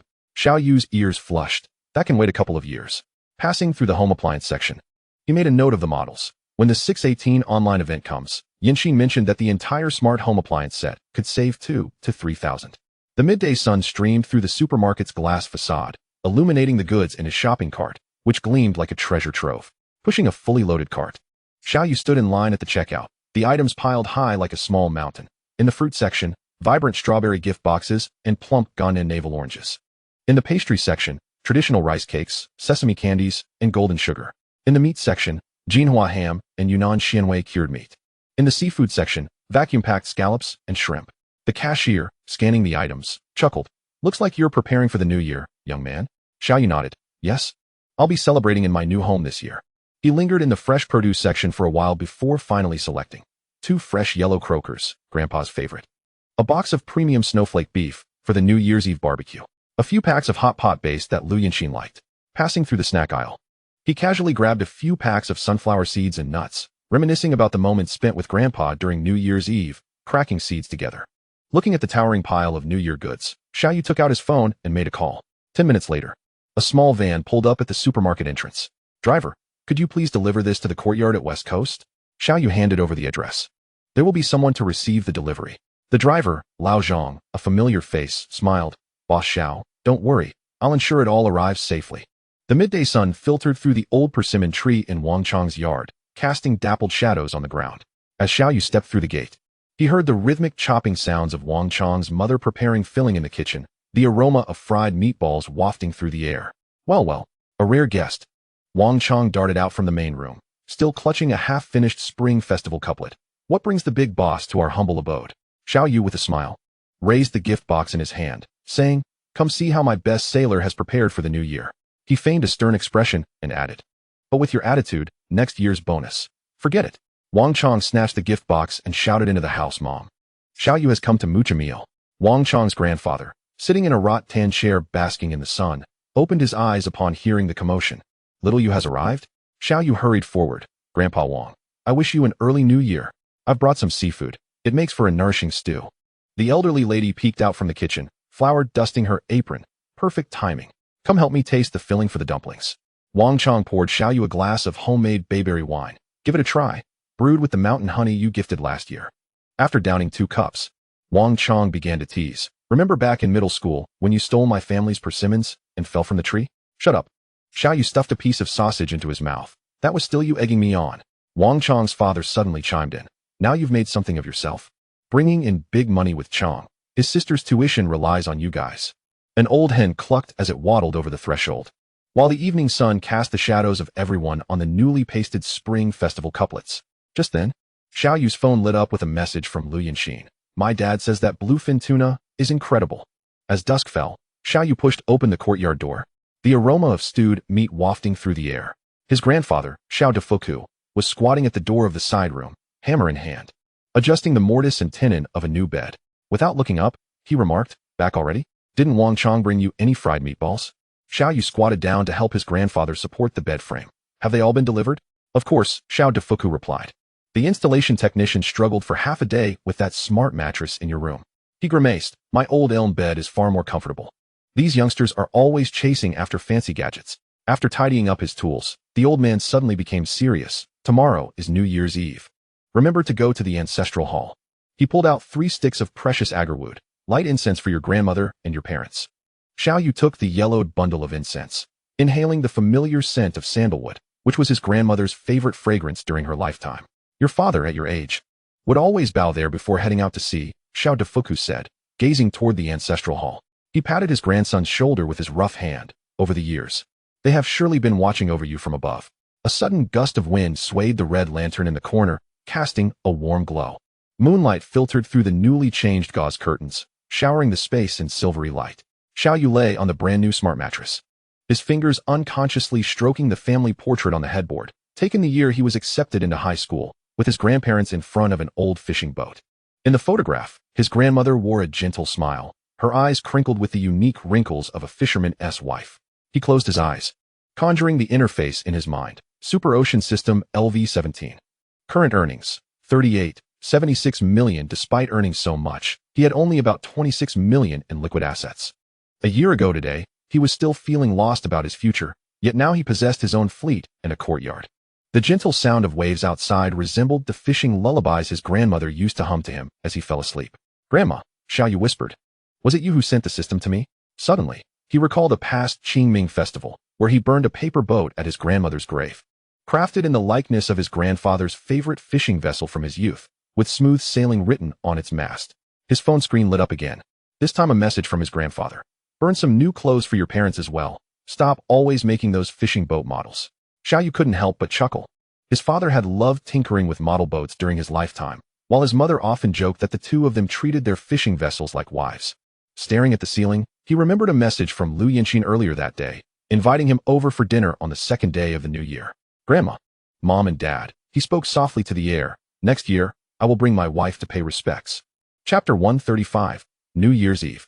Just as dawn broke, the sound of firecrackers erupted in the village, heralding the start of the new year. Xiao Yu was jolted awake by the commotion outside, and upon opening the window, he saw the eastern sky just beginning to brighten, yet every household's chimney was already puffing smoke. He hurriedly donned his sweater and dashed to the kitchen. On the kitchen counter, the dried goods his grandfather had soaked the night before were neatly arranged. Seafood treasures. Fish maw had swelled to the size of a palm in clear water. Dried scallops shimmered amber in a porcelain bowl. The abalone had already been scored with a crosshatch pattern. Preserved meats. Homemade soy sauce pork was sliced thin, translucent in the light. The sausages gleamed with oil, exuding a fragrant aroma. Fresh ingredients. Lively 9-segment shrimp clattered in a basin. The butchered chicken was coated with salt and roasting powder. The blue crab was bubbling, its rubber band still intact. Xiao Yu tied on an apron, the knife dancing on the cutting board. The radish was carved into the shape of a jade rabbit, intended for a festive presentation, albeit not quite resembling one. Shiitake mushrooms were cut into patterns, ready to be stuffed into shrimp paste. The perch was expertly sliced into a peacock's fan shape. The courtyard door creaked open, and Xiao Defuku returned with an empty basket, his beard dusted with ash. You little rascal, the old man exclaimed, his nose twitching. The aroma of this salt-baked chicken has wafted all the way to the ancestral hall. He leaned closer to the counter and suddenly widened his eyes. When did you learn to carve radish flowers? Xiao Yu proudly waved his phone. I learned from a short video. Impressive, right? As the sun rose higher, the kitchen filled with an increasingly rich aroma. In the clay pot, abalone and fish maw were bubbling away. The steamer emitted the fragrance of crab meat soup dumplings. The oil pan sizzled with golden lotus root fritters. Suddenly, Xiao Defuku pulled out a red envelope from his pocket. Almost forgot. Your New Year's money. Grandpa. Xiao Yu chuckled helplessly. I'm all grown up now. In the eyes of the old man, he stuffed the envelope into Xiao Yu's apron pocket. You will always be my little kid. The eight immortals table was laden with a sumptuous spread, mist rising under the warm light, creating a hazy glow. Xiao Defuku raised his wine glass, the amber liquid shimmering within. Clearing his throat, his wrinkled face radiated a smile that was hard to suppress. Little you. Let me toast you first. This year, you ventured out to sea, bringing honor to our Xiao family. Everyone in town knows that I, Xiao Defuku, have a grandson who is a master fisherman. Even the old fishermen give you a thumbs up. He downed the wine in one gulp, his throat bobbing. His eyes slightly misty. If your grandmother could see this, how pleased she would be.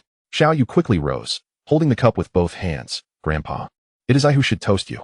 If it weren't for your teachings on how to be a person and do things since childhood, I wouldn't have the skills I have today. His gaze was earnest. Please take care of your health. I want to take you to the South China Sea to catch big fish next year. The glasses clinked, producing a crisp sound, though there were only two of them. The dishes were anything but meager. Abundance year after year. Steamed grouper, with its eyes deliberately facing east, symbolizing prosperity. Attracting wealth. Braised abalone with pork. Its glossy sauce making one's mouth water. Reunion. Crab meat lion's head, stewed in the treasured old chicken broth. After a few rounds of drinks, the old man began to reminisce. When the Lu girl comes over in spring, I must dig out that treasured jar of daughter's red. He counted on his fingers. The main room needs to be redecorated. The west wing will be kept as a children's room. Grandpa. Xiao Yu chuckled again. Aren't you thinking a bit too far ahead? Outside, the laughter of neighbors drifted in. That kid from the old Xiao family really has made something of himself.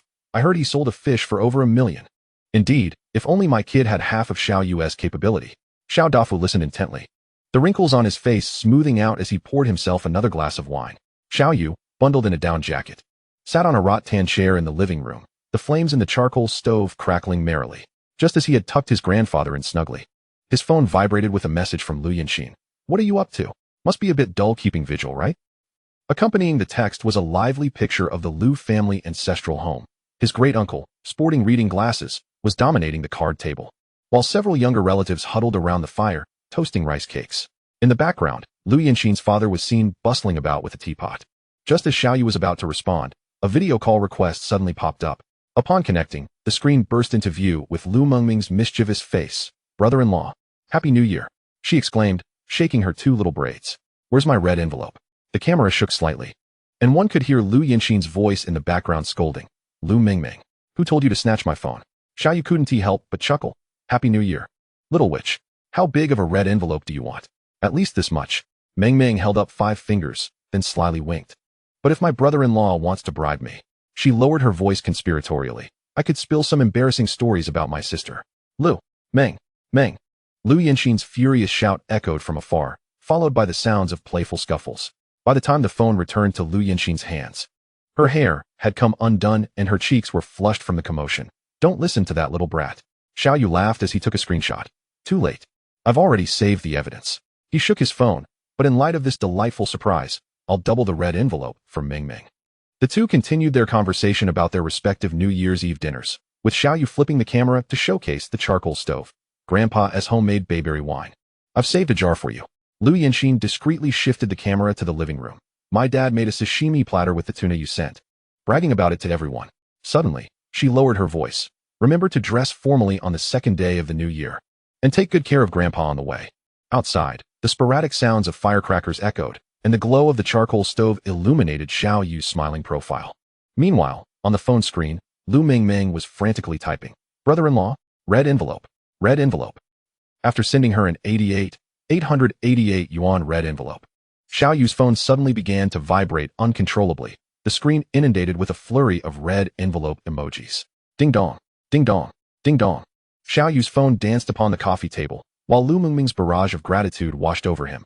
Animated rabbits showering confetti, sparkling thank you gifts, and even a self-made sticker of her face superimposed on the image of the god of wealth. Finally, a voice message chimed in. Long live brother-in-law. I declare you my favorite brother-in-law. The notifications piled up on the screen like snowflakes, causing Xiao Yu's new phone to lag. Amused yet exasperated, he pressed and held the power button. This girl. As the phone rebooted, the heat from the ventilation port was palpable. the lock screen still displaying a final sticker of Lu Mengmeng as a little beggar, holding a broken bowl with the caption pleading for her brother-in-law's love once more. 10 minutes later, Lu Yanxin sent an update from the front lines. This little rascal is running around the yard, showing off her red envelope screenshots to everyone. Now everyone is clamoring for you to send a red envelope in the family group chat. Immediately following was a video of Lu Mengmeng standing on the ancestral altar, brandishing her phone to showcase the transfer records, resembling a little bandit leader. Xiaoyu promptly sent Lu Yanxin 520,000 yuan. This is your New Year's gift. The accompanying message read, "Please keep an eye on your little bandit. My phone is about to explode." 3 seconds later, the chat box indicated that the other party was typing, followed by, "Lu Mengmeng, ah sister, why did you snatch my phone? Lu Yanxin, keep acting up and I'll confiscate your red envelope. Lu Mengmeng, brother-in-law, save me." Chapter 136, New Year's Greetings. The morning mist had yet to dissipate as Xiaoyu walked along the mountain path with a bamboo basket in hand, filled with his grandmother's favorite osmanthus cake, the cigarettes his father used to smoke, and the white chrysanthemums his mother adored. The dew soaked the cuffs of his trousers, and the birds chirping in the mountains seemed to guide his way. Before the gray stone tombstone, Xiaoyu meticulously wiped away the dust and arranged the offerings before lighting 3 incense sticks. "Grandma, Mom, Dad," he whispered, "this year has brought significant changes to our family." As the smoke curled upwards, he slowly recounted the stories of the past year, the maiden voyage of the Blue Fin, the renovations of the courtyard house, and the approval of Lu Yanxin's parents. When he reached an emotional moment, he gently touched the names of his parents etched on the tombstone. "Dad, the compass you left behind now hangs in my captain's cabin." After finishing his tale, Xiaoyu sat quietly on the stone bench beside the tombstone, gazing down at the village below. The sunlight gradually dispelled the mist, and as it illuminated the offerings before the tombstone, a gust of wind suddenly swept through, causing one of the cigarette packs to flutter open, as if someone had gently taken a drag. It wasn't until the sun was high in the sky that he rose, brushing off his trousers. "Next year, I'll bring my wife to visit you." Upon returning home, Xiaoyu hastily gulped down a few bites of food. "Grandpa, I'm off to pay my New Year's respects to second uncle." Xiao Dafu stuffed a gift box into his bag. "Take this Longjing tea to Grandpa Xiao Hai. It's his favorite." He then pulled out a cloth bag. "And this is for your 3 uncles. Remember to leave some food behind." The old man chased him to the courtyard gate, reminding him, "Your third aunt made sweet and sour fish. It's really sweet." In the afternoon sun, Xiaoyu arrived at second uncle's house, carrying a hefty assortment of gifts. As soon as he stepped into the yard, he was greeted by second uncle's booming laughter. "Little Yu is here. Come in." Xiao Hai's mother hurried out to take the gift bag from Xiaoyu's hands. "Why bring so much? Just a visit is enough." Inside the living room, second uncle held on to Xiaoyu's hand without letting go. "Xiao Hai has really improved this year under your guidance." He pointed at the newly installed air conditioner on the wall. "This kid used his first month's salary to upgrade the home, claiming it was from his earnings at sea." Xiao Hai, feeling bashful, scratched his head. "It's all thanks to Brother Yu's guidance." Second aunt brought out her treasured Longjing tea, her eyes misting. "Little Yu, if it weren't for you." She wiped the corners of her eyes. "Xiao Hai used to be such a lazybones, and now he even has suitors." Xiaoyu quickly waved his hands. "It's all Xiao Hai's own effort. He has been a great help to me." Xiao Hai's father emerged from the inner room carrying a ceramic jar. "This is our homemade bayberry wine. Take it back for your grandfather." He leaned in conspiratorially, lowering his voice. "It's been buried for 12 years. It's even more mellow than last year's batch." Just as Xiaoyu was about to decline, Xiao Hai's little sister dashed over, stuffing a piece of milk candy into his pocket. "Brother Yu, have some candy." As they chatted animatedly, second uncle suddenly slammed the table. "In the spring, let your aunt pickle a few jars of crab paste to send to the Lu girl." Xiao Hai's mother nodded vigorously. Yes, it's our family's traditional craft. I guarantee they've never tasted anything like it." Xiaoyu smiled and agreed, thinking to himself that Yanxin, the foodie, would surely love it. The afternoon sun slanted softly onto the bluestone path as Xiaoyu, laden with carefully prepared gifts, made his way to his uncle's house in the neighboring town. Pushing open the crimson door, he was greeted by the enticing aroma of cured meat wafting through the air. His grandfather was sitting in a wrought-tan chair soaking up the sun, and upon spotting Xiaoyu, his eyes lit up. "Little Yu is here. Come over so grandfather can take a good look at you." His grandmother rushed out from the kitchen, flour dusting her apron. "Oh my dear grandson." She grasped Xiaoyu's hand, inspecting him closely. "You've lost weight. Is it tough at sea?" Xiaoyu chuckled and shook his head. "Not at all. Look at me. I'm doing just fine." His eldest uncle took the gifts and pointed at Wang Shuichin, who was playing with the dog in the yard. "This kid keeps talking about you, saying how amazing his cousin is." Grandfather patted Xiao Yu on the shoulder. Shu Qian made quite a bit on his first outing at sea, all thanks to your care. Xiao Yu quickly waved his hands. Cousin is very capable. He was even more composed than seasoned sailors during storms. The gathering of friends and family in the courtyard, sipping tea and engaging in lively conversation, was a sight to behold. Uncle 2 inquired about the amusing tales of distant oceanic fishing expeditions, while Uncle 3 expressed his concerns regarding the renovation progress of the courtyard house. Grandmother discreetly slipped a red envelope into Xiao Yu's pocket, prompting a bemused reaction from him as he exclaimed, "Grandma, I'm not a child anymore." To which she stubbornly insisted, "You will always be my grandson." As the sun dipped low in the sky, Grandfather took Xiao Yu's hand and urged, "Stay for dinner. Your aunt has prepared your favorite braised pork." Xiao Yu shook his head apologetically. "I can't. Grandpa is waiting at home.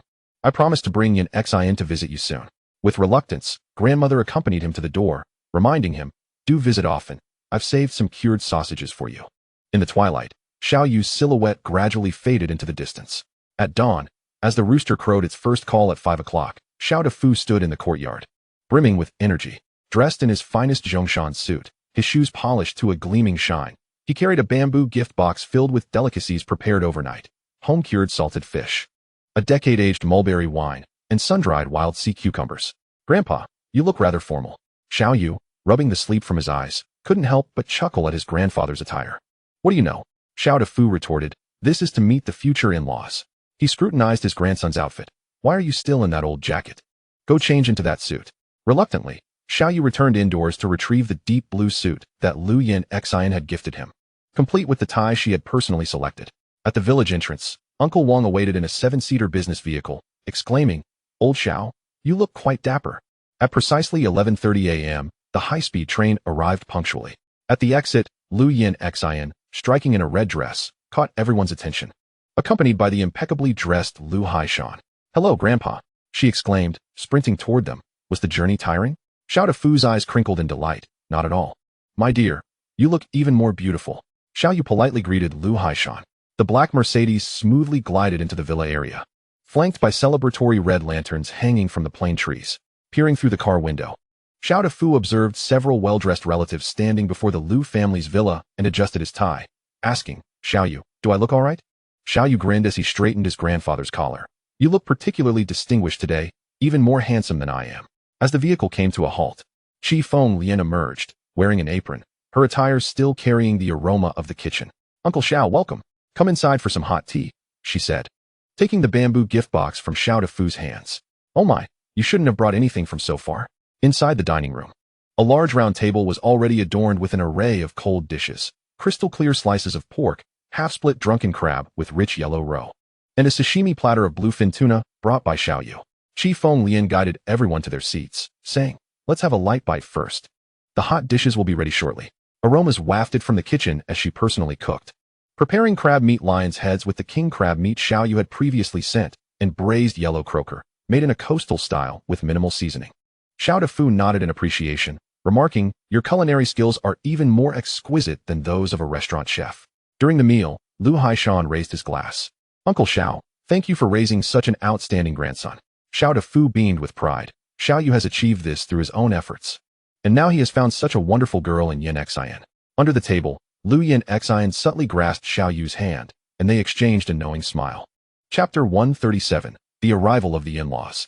2 days later, the afternoon sun spilled onto the cobbled street at the village entrance as 2 gleaming black Mercedes glided into the village. The crunch of gravel under the tires startled fishermen who were drying their nets, and Aunt Wang squinted to peer at the newcomers. "Oh my. Which family has come to visit?" As the car door swung open and Xiao Fu emerged, leaning on his cane, the crowd erupted in excitement. "Is that old Xiao? Look, there's Xiao Yu. Good heavens. Is that a big shot from the city behind them?" Lu Haishan's top-of-the-line Mercedes GLS shimmered in the sunlight, drawing a few children to chase from a distance. As Lu Yin Xian assisted her mother out of the car, Qi Feng Lian's cashmere coat and pearl necklace caught the jealous gazes of the village women. "Uncle Xiao," Lu Haishan remarked as he surveyed the surroundings, "your village is truly picturesque, with both mountains and sea." Aunt Guzi approached with a laundry basket. "Xiao Yu, who is this?" Smiling, Xiao Yu introduced, "Aunt. These are Yin Xian's parents." "Oh my," Aunt Guzi exclaimed, slapping her thigh. "So this is the future in-laws you mentioned." Little Hai chimed in from nowhere, grinning mischievously. Pushing open the vermilion door, the Liu family was greeted by a stunning sight, an intricately carved screen depicting waves and fishing boats. Beneath the grape trellis in the courtyard were stone tables and benches. Hanging at the entrance was a wind chime made of seashells, personally collected by Liu Yin Xian. Qi Feng Lian traced the carved window frame, marveling. Such craftsmanship is rare to find even in the city. Xiao Defu, with a twinkle in his eye, pulled Liu Haishan aside. My dear-in-law, let me show you something special. He opened the door to the west wing, revealing a tea room. I had this specially prepared, the old man declared proudly. We can play chess here while the youngsters keep busy. Liu Yin Xian effortlessly led her parents inside. As if returning home, she brushed her fingers against the shell wind chime, producing a clear, melodious sound. Dad, Mom. This wind chime is made from shells Xiao Yu and I collected at the beach. On the screen, a relief of waves cradling a fishing boat. With the initials YX engraved at the bow, the abbreviation for Yin Xian. Liu Yin Xian proudly pointed it out to her parents. I designed this. In the master bedroom, a picture of her and Xiao Yu taken in Alaska hung above the bed, and the vanity was crafted in the shape of a ship's helm. Qi Feng Lian nodded in satisfaction as she touched the silk bedding. Meanwhile, Liu Haishan surveyed the surroundings in the courtyard and suddenly turned to Xiao Yu. Young man, you've put a great deal of thought into this courtyard. He patted Xiao Yu on the shoulder. It's commendable that you remember everything Yin Xian says. Xiao Yu, feeling bashful, scratched his head. It was all Yin Xian's idea. I merely executed it. As the tour concluded, Qi Feng Lian quietly took her daughter's hand and asked, when do you plan to? Mom. Liu Yin Xian interjected, her cheeks flushing. Let's wait until Xiao Yu's ocean fleet stabilizes before discussing that. As the sun set, golden rays bathed the soft sandy beach, with gentle waves lapping at the shore, leaving behind moist traces. Xiao Yu held Liu Yin Xian's hand as they walked barefoot on the cool grains, leaving a trail of intertwined footprints behind them. The sea breeze carried a hint of saltiness, playfully tousling Liu Yin Xian's hair. Did you miss me? Xiao Yu turned his head, his gaze tenderly resting upon her face. Liu Yin Xian smirked, deliberately turning away. Who said I missed you? I was busy preparing New Year goods for my parents. Really? Xiao Yu raised an eyebrow, gently squeezing her palm. Then why were you staring at me for half an hour during our video call last night, without hanging up?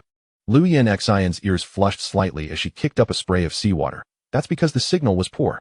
Xiao Yu chuckled softly, suddenly halting his steps, cupping her face in his hands. But I think of you every day. His voice was low and gentle, akin to the waves caressing the shore.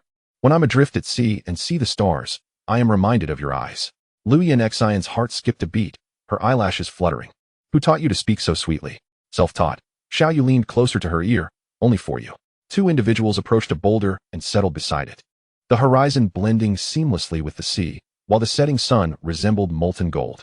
Amidst the sound of crashing waves, Xiao Yu softly inquired, once the fleet stabilizes, shall we wed? Liu Yinxin lifted her gaze to meet his, the twilight's afterglow illuminating her eyes, akin to the flickering of a tiny flame. Is this your proposal? Not quite. Xiao Yu replied earnestly. A formal proposal deserves more preparation. He gestured toward the distant horizon.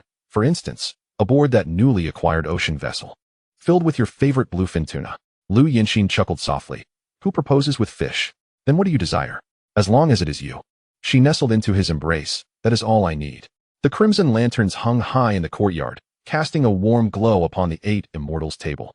Xiao Dafu personally served the final dish, a clay-pot fish head soup, the milky broth adorned with vibrant green scallions, its steam enveloping them with an enticing aroma. Come, eat while it's hot. The elder beckoned, his face creased with joy. The fish was caught this morning, and the vegetables were freshly picked from the backyard. The table boasted authentic fisherman's fare, steamed grouper, garlic steamed lobster, oyster omelet, and wild vegetables with jellyfish.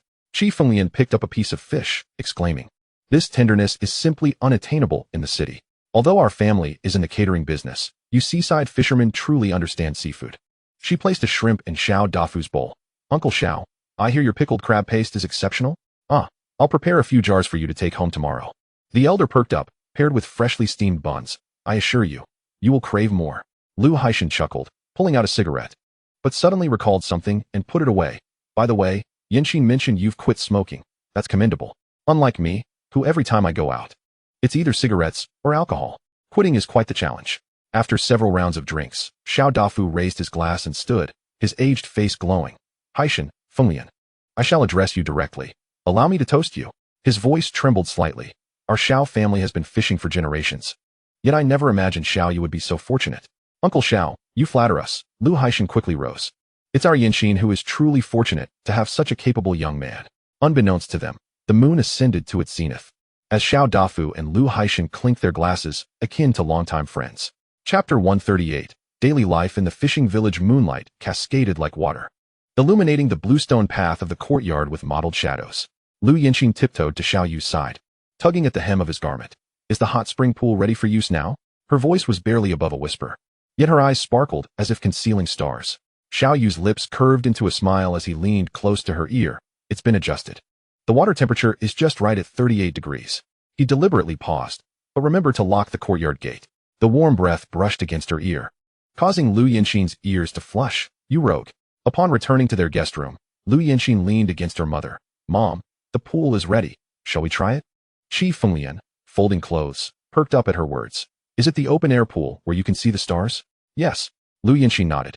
Xiao Yu specially installed a glass roof, so you can gaze at the stars while lying down. Just as the mother and daughter were about to enjoy the hot spring, footsteps echoed from outside the courtyard wall. Huh, why is the door locked? Came Xiao Dafu's puzzled voice, followed by Lu Haishan's teasing. Old Xiao, could it be that the kids are inside whispering sweet nothings? Their laughter gradually faded into the distance. In the pool, Qi Fenglian poked her daughter's flushed cheek. It seems someone's advice to lock the door was indeed prescient. The morning sea breeze carried a refreshing, salty scent, as sunlight filtered through the mist onto the cobblestone path of the fishing village. Lu Haishan inhaled deeply, stretching his shoulders. This air is far fresher than that of the city. He turned to Xiao Yu with a smile. Today, you must show me how this little fishing village boy grew up. Lu Haishan paused before a fishing boat, his brow furrowed. There can't be many young people fishing now. Can there? Xiao Yu nodded. There are fewer than 10 fishermen under 30 in the entire village, including myself. He pointed to the distant boats. Those over there are idle. Their owners have gone to the city for work. Qi Fenglian sighed softly. What a pity. Such a fine fishing ground. As they reached the end of the village, Lu Haishan's eyes suddenly lit up. In an unassuming workshop, several elders were handcrafting shrimp paste. This aroma, he exclaimed, excitedly pulling Xiao Yu along. It's fermented using traditional methods. The workshop owner, Grandpa Li, grinned, revealing his remaining 3 teeth. The young man has a discerning palate. My craft has been passed down for 4 generations. Lu Haishan eagerly inquired about the shrimp paste's preparation, his eyes shining brighter with each detail. He whispered to Xiao Yu, this technique could fetch a handsome price in the city. As they strolled along the cobblestone path of the fishing village, the group attracted many curious gazes from the villagers. Xiao Yu, are these your relatives from the city? Aunt Wang, carrying a basket of vegetables, smiled warmly as she scrutinized Lu Yinxin's family. Xiao Yu confidently draped an arm around Lu Yinxin's shoulders. Aunt Wang, this is my fiancée Yinxin, and these are her parents. Grandma Li squinted. This girl is truly beautiful, as if she stepped out of a painting. Guzi's father gave a thumbs up. Xiao Yu is fortunate to have found such a lovely bride.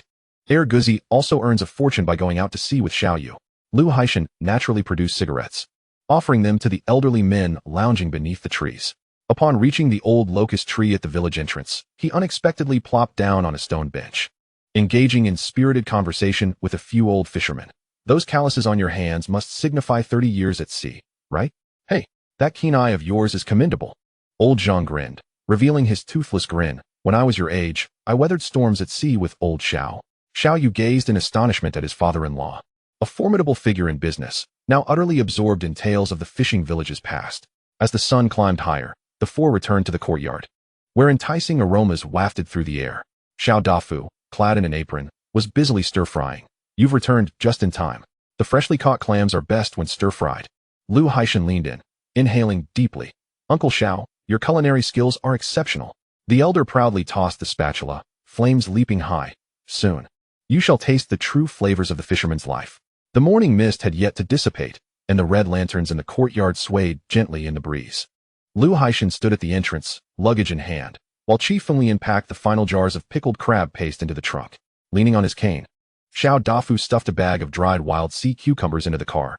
Haishan, this is perfect for nourishing soups. Don't forget to add a few slices of ginger. Lu Haishan tossed the car keys to Xiao Yu. This car, filled with gas, can travel 800 kilometers, perfect for your school commutes. He patted the car. The back seat has been fitted with a child's safety seat interface. It will come in handy in the future.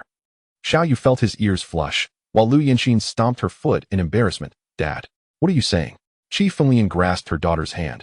Remember to video call often. Don't always resort to takeout.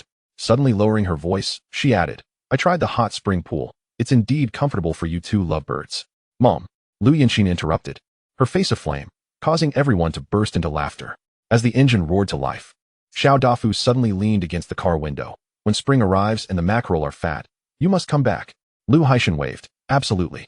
I'm looking forward to learning sea fishing from you. Qi Fenglian leaned out of the window. Yinxin, remember to freeze the crab paste in the refrigerator. The vehicle rolled out of the village, stirring up a light cloud of dust.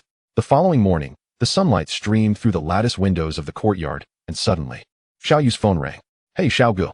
Chun Hao's booming voice erupted from the other end. We've decided to storm your courtyard tomorrow. In the background, the sounds of Li Mu and Wang Da's playful banter could be heard. We want to soak in the hot springs. Feast on seafood. Xiao Yu chuckled as he glanced at Lu Yinxin beside him. What about you guys? Lu Yinxin shook her phone. Fang Yuan just messaged, saying they've even bought their swimsuits. Xiao Yu initiated a video call, and three faces instantly filled the screen. Wow, this courtyard is truly magnificent. Chun Hao exclaimed, staring at the intricately carved beams. Wang Da squeezed to the front. Xiao Gu, can we fish here? I've brought my newly purchased fishing rod. Li Mu suddenly lowered his voice. Is the hot spring co-ed? The screen abruptly went dark as Lu Yinxin blushed and ended the call. Meanwhile, Lu Yinxin's dorm group chat was buzzing with excitement. Fang Yuan, the swimsuits have arrived. I bought a two-piece set. Chen Lu, I brought 2 bottles of sparkling wine. We'll drink while we soak tonight. Lin Xiaoyu, wait. The boys from Xiaoyu's dorm won't peek, will they? Lu Yinxin, don't worry. I had Xiaoyu put up bamboo curtains around the hot spring. Xiao Dafu merrily grabbed a fishing net and headed out. I'm off to the dock to get some fresh catch. Just before leaving, he suddenly turned back. Oh, by the way, there are new towels in the cabinet of the West Wing. He winked at his grandson. I've told your Uncle Wang not to come back tonight. The courtyard is all yours. Chapter 139, Reunion at the Courtyard. The midday sun cast its golden rays upon the stone slabs of the courtyard as 2 taxis came to a halt almost simultaneously in front of the vermilion door. As the car door swung open, Chun Hao's hearty voice rang out. Xiao Gu, I missed you so much. He dashed forward and enveloped Xiao Yu in a robust bear hug, leaning in to whisper, not bad, keeping a beauty in a golden house. On the other side, Fang Yuan had already pounced on Lu Yinxin. Yin Yan, this courtyard is even more beautiful than the photos. She suddenly leaned closer to her best friend. Have you tried out the hot spring yet? Li Mu nudged Xiao Yu playfully. I heard someone has started calling his future father-in-law. Wang Da circled around with his fishing gear. Wow. Are those carvings on the screen really made of jade? Chun Lu touched the shell wind chimes in the corridor. This must be Yin Yan's idea. Lin Xiaoyu pointed at the grape trellis. Barbecuing here tonight will be sensational. As everyone clamored to see their rooms, Xiao Yu pushed open the door to the West Wing. Wow. Fang Yuan was the first to rush in, exclaiming, this intricately carved bed is so vintage. She suddenly spotted a photo frame on the bedside table. Mischievously lifting it up, look, a couple's picture under the Alaskan aurora. Lu Yinxin blushed and lunged to snatch it away, prompting a chorus of teasing from the others. Xiao Dafu's booming voice echoed from the kitchen. Kids, it's time to eat. Instantly, everyone fell silent, turning in unison to bow. Thank you, Grandpa. Sorry for the disturbance. The old man, smiling as he carried a clay pot, replied, these are all Xiao Yu's good friends. Treat them like family. In the afternoon, sunlight filtered through the glass pavilion's dome, casting mottled shadows on the tea table. Everyone lounged in wicker chairs, rubbing their bellies. As Chun Hao burped contentedly, now I understand why Xiao Gu insists on returning to the village to develop. His grandfather's culinary skills are unmatched. Fang Yuan, cradling a digestive tea, weakly raised her hand. I declare this the most stuffed I've ever felt after a meal. Wang Da counted on his fingers. That drunken crab had its roe nearly overflowing. Lin Xiaoyu reminisced. The crispy rice from the clay pot. I'd gladly eat 3 more bowls. Chen Lu playfully poked Lu Yinxin. Yin Yan, you'd better learn some cooking skills from Grandpa Xiao. Xiao Yu immediately defended. No need to learn. I'll cook for her. The group erupted in playful jeers. Oh. Xiao Dafu stood up with his smoking pipe. You youngsters chat among yourselves. I'm off to find old John for a game of chess. He paused at the courtyard entrance, turning back. There's bayberry soup in the fridge. If you want a barbecue tonight, there's an earthen stove in the backyard. Lu Yinxin quickly stood up. Grandpa, I'll see you off. No, it's fine. The old man waved his hand dismissively, winking meaningfully. You all have fun. As the evening sun cast its warm glow upon the bamboo curtains of the hot spring courtyard, dappling the steamy waters with light, Fang Yuan was the first to emerge. Clad in a fiery red bikini that accentuated her porcelain skin, she spun around playfully. What do you think? I bought this just for our gathering. Chun Lu donned a sleek black one-piece swimsuit, exuding elegance and mystery, as she flicked her hair. Is the water temperature adjusted? We don't want to freeze. Chunhao dropped his towel with a thud, his eyes wide in astonishment. Wangda pretended to maintain his composure, adjusting his glasses, only to misalign them. Li Mu turned to face the wall. Ba, I shall not gaze upon the unworthy. Xiao Yu, having stolen a glance, was swiftly pinched by Lu Yinxin at his waist, causing him to immediately focus intently on the tile patterns. These blue bricks are laid out so neatly. The soft hum of Lu Yinxin's disapproval floated to his ears. I'll deal with you later tonight. Just as everyone prepared to enter the water, the courtyard door swung open abruptly. Xiao Hai stood at the threshold, gripping a bucket overflowing with seafood. Why you go? My dad asked me to deliver this. His gaze inadvertently swept over the girls in swimsuits, turning his neck crimson from embarrassment as the bucket clattered to the ground. Live shrimp sprang from the bucket, landing at Fong Yuan's feet, while several crabs scuttled towards Chen Lu, the largest one gripping Xiao Hai's pant leg with its claws. I am so sorry. Xiao Hai fumbled to catch the crabs, only to be pinched and yelping in distress. Fong Yuan laughed so hard she could barely stand. Little brother, let me help you. Chen Lu elegantly lifted her foot, avoiding the crab brigade. This is quite the unconventional delivery method. Xiao Yu stifled a laugh as he rushed to assist Xiao Hai, while Chunhao seized the moment to sneak a peek at the girls bending down to grab shrimp. Ultimately, Xiao Hai fled in embarrassment, clutching his backside, as Fong Yuan called after him. Thanks for the seafood, little brother.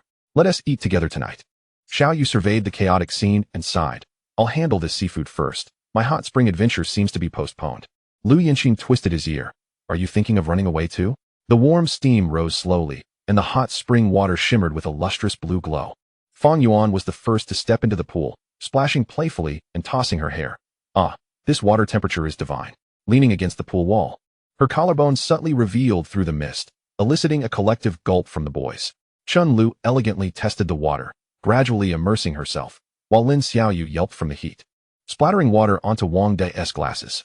Lu Yinxin, hiding in a corner, felt Xiaoyu quietly grip her ankle, taking advantage of the mist.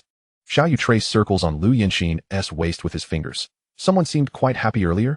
Lu Yinxin blushed and tried to pinch him, but he deftly caught her wrist. Shoo, Xiaoyu whispered close to her ear. Look at Chunhao. There. Chunhao feigned interest in the stars. His neck twisted at an awkward angle, while Fong Yuan's swimsuit strap had mysteriously slipped down halfway. The hot spring steam enveloped everyone in a thin veil of white mist. Xiaoyu clapped his hands. That's enough. Any longer, and we'll get dizzy. Fong Yuan, reluctant to leave the water, stood up, droplets cascading down her long legs. Ah, this is truly comfortable. I don't want to get out. Soon, a barbecue grill was set up in the courtyard, the charcoal glowing an orange-red in the twilight. Chunhao rolled up his sleeves and shouted, Brothers, tonight, we'll do it ourselves. Before he could finish, Li Mu had already dumped an entire tray of raw oysters onto the grill, sending sparks flying. Xiao Yu skillfully prepared squid, while Lu Yinxin and the girls skewered shrimp, only to be splashed with water from the frantically wriggling tails. Suddenly, Xiao Hai peeked in again, delivering another basket of freshly caught scallops. Xiao Yu quietly moved to Lu Yinxin's side, offering, try this. He handed her a skewer of freshly grilled delicacies, drizzled with a special sauce.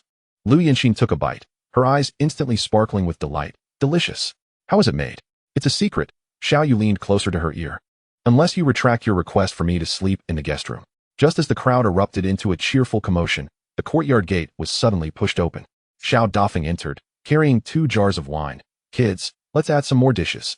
Behind him, several villagers followed, bringing freshly cooked seafood porridge and fried fish balls. Long live Grandpa Xiao. The crowd cheered. The old man winked. Keep it down. Don't disturb the neighbor's dog. The crackling of the charcoal fire illuminated the young faces, casting a rosy glow. Chapter 140, Leisurely Days.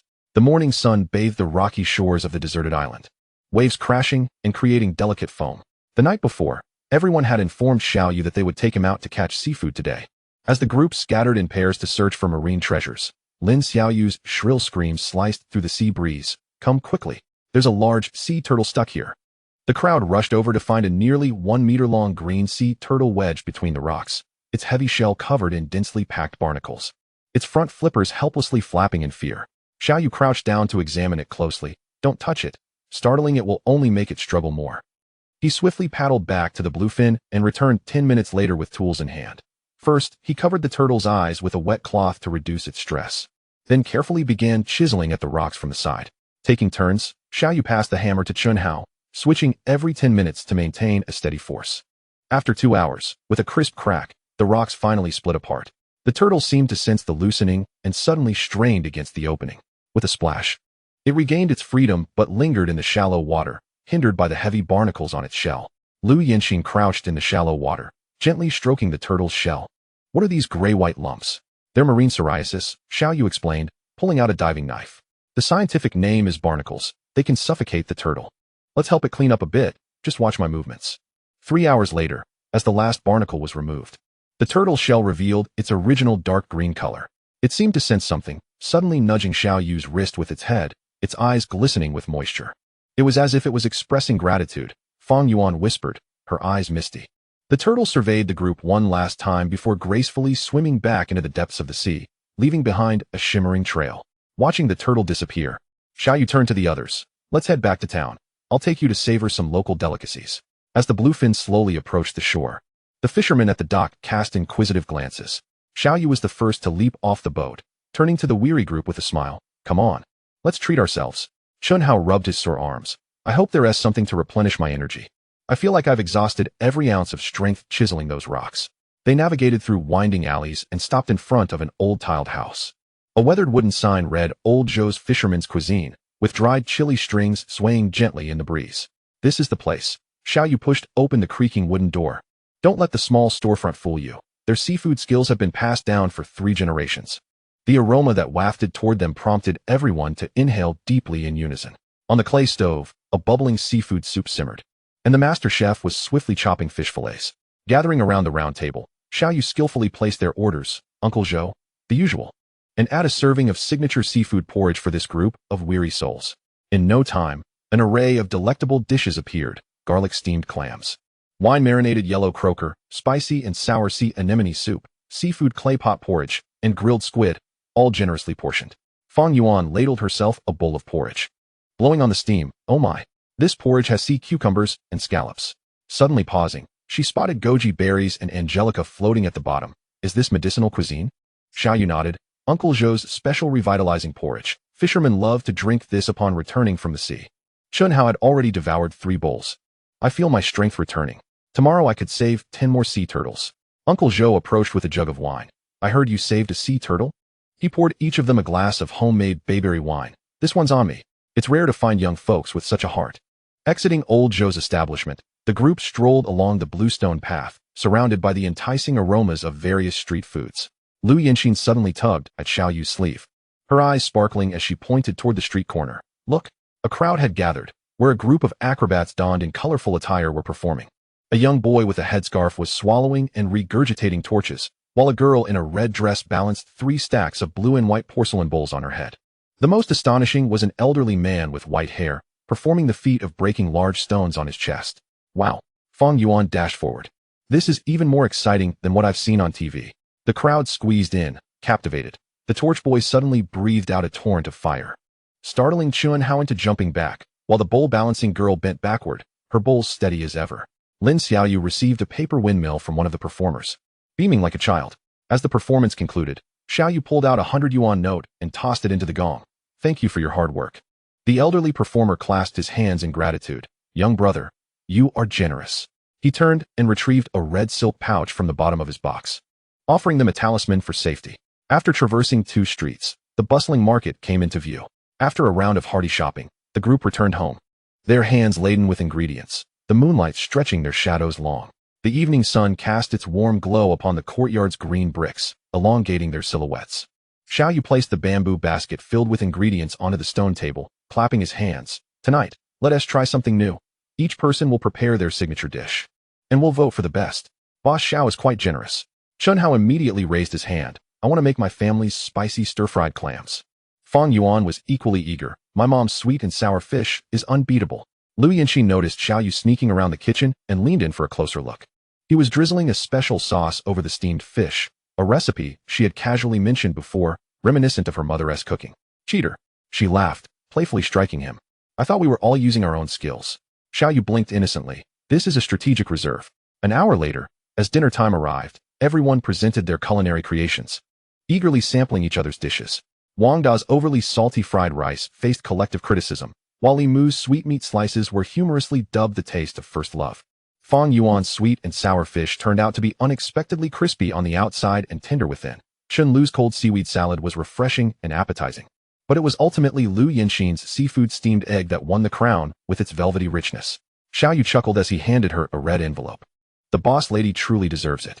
As night deepened, the charcoal fire in the courtyard reignited, sparks dancing in the gentle breeze. I told you so, Chen Hao exclaimed, rubbing his belly. That little bit of food was nowhere near enough. He quickly skewered a string of squid tentacles, the grease sizzling as it dripped onto the coals, the aroma instantly wafting through the air. After filling their bellies, the group reclined on the cool mats in the courtyard, Chen Hao pointing toward the Big Dipper. Look, doesn't it resemble skewers? Just as the laughter and chatter filled the air, the courtyard gate creaked open. Xiao Dafeng peeked in with a jug of wine. Kids, would you like to taste my homemade bayberry wine? Behind the old man, several villagers followed, carrying watermelons and peanuts. We heard about your festivities and thought we'd join in. Chapter 141, You went shopping.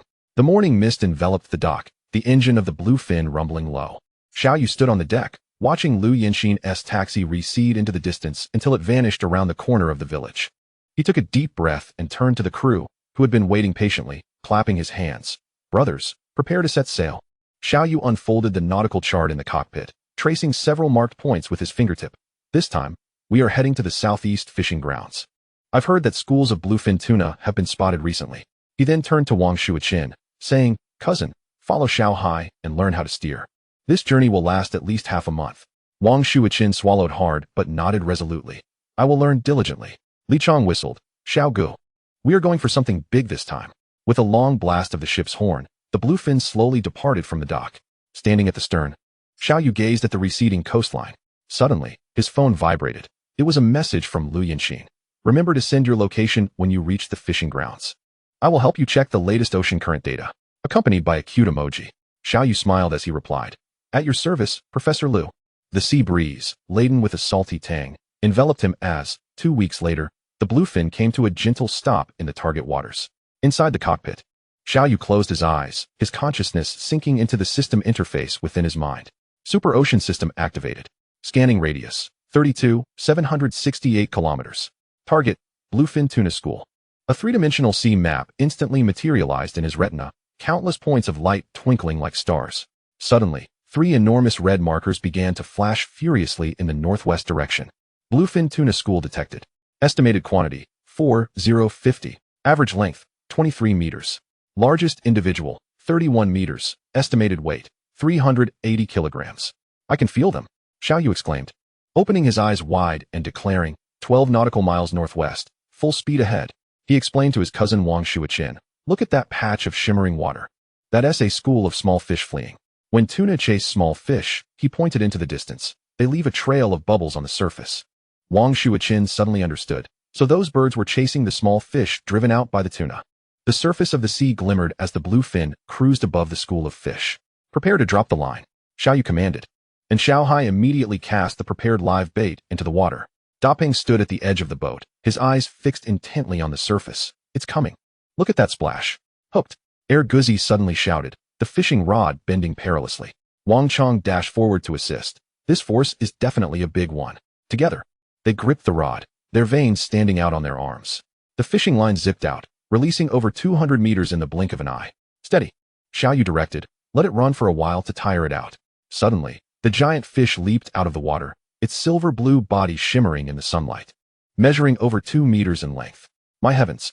Wang Shuichin gasped, his eyes wide. It was even larger than the last one. The fish's tail slapped the surface, sending splashes of water drenching half the deck. For the next 7 days, the crew took turns battling the fish. Xiao Hai and Air Guzi managed to endure for half an hour, while Wang Chong and Li Chong's arms trembled as they took over. Ultimately, Xiao Yu himself stepped in, his hands bruised from the fishing line. Crises arose frequently. The fishing line suddenly tangled in the propeller, and Zhao Jiangwo dove into the sea without hesitation, using a knife to cut the entanglement.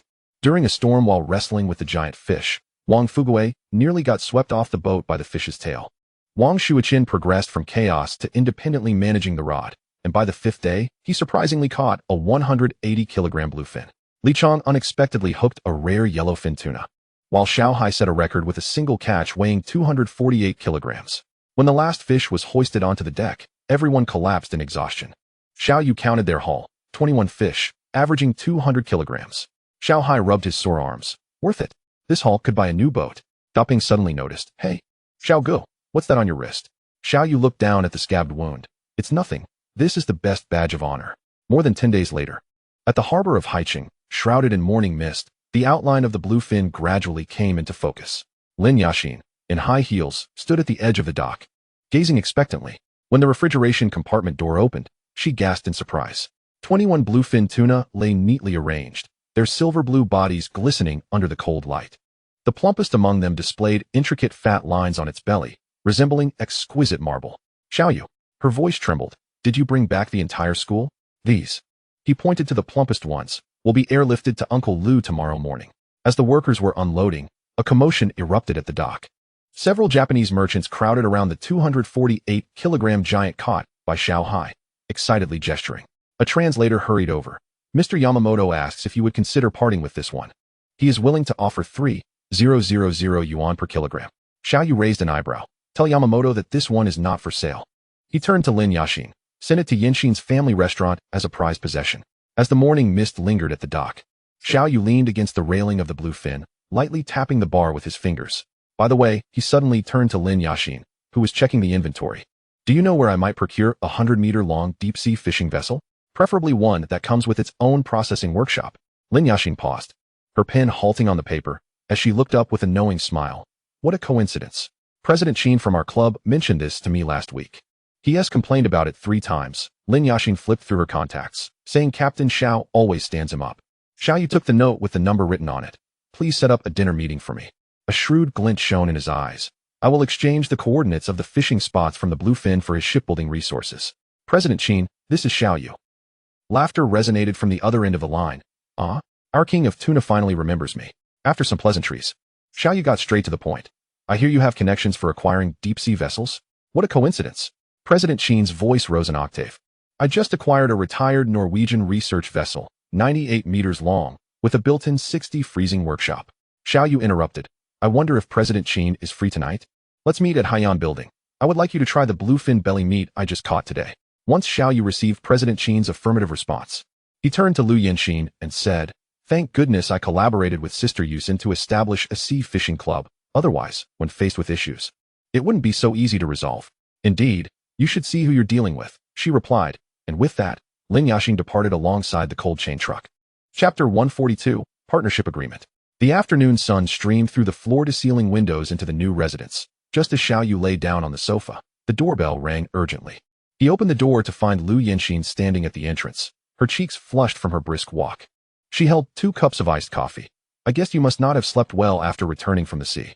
Xiao Yu swiftly pulled her inside, slamming the door shut behind them. The iced coffee was casually placed in the entryway as Xiao Yu entwined his fingers in her hair. Did you miss me? Half an hour later, the two lay in bed, with Xiao Yu toying with her hair. We're having dinner with President Qin at Haiyan Building tonight. Would you like to join? Lu Yinxin shook her head, her hair brushing against his chin. The student council is preparing for the welcoming party. I need to supervise the rehearsal. Suddenly recalling something, she got out of bed and retrieved a folder from her bag. Here is the shipbuilding information you requested. My dad helped organize it. At dusk, Xiao Yu escorted Lu Yinxin back to school. Drink less, she turned back to him and said. Call me after it's over. Xiao Yu smiled, pinching her cheek. At your service, Teacher Lu. At Haiyan Building at 6:15 in the evening. The last rays of the setting sun streamed through the floor-to-ceiling windows into the private room, casting a golden hue over the round mahogany table. As Xiao Yu pushed open the door to the private room, a waiter was adjusting the air conditioning. He chose the seat directly facing the door and unconsciously tapped his fingers on the table. Arriving quite early, Lin Yaxin's voice resonated from the entrance. Today, she was clad in a deep navy professional suit, carrying a folder. Xiao Yu stood up to take the document from her. I left early to avoid traffic. Lin Yaxin was examining the menu. As you suggested, the main dish will be bluefin tuna belly. She continued, President Qin has a shipyard in Zhoushan.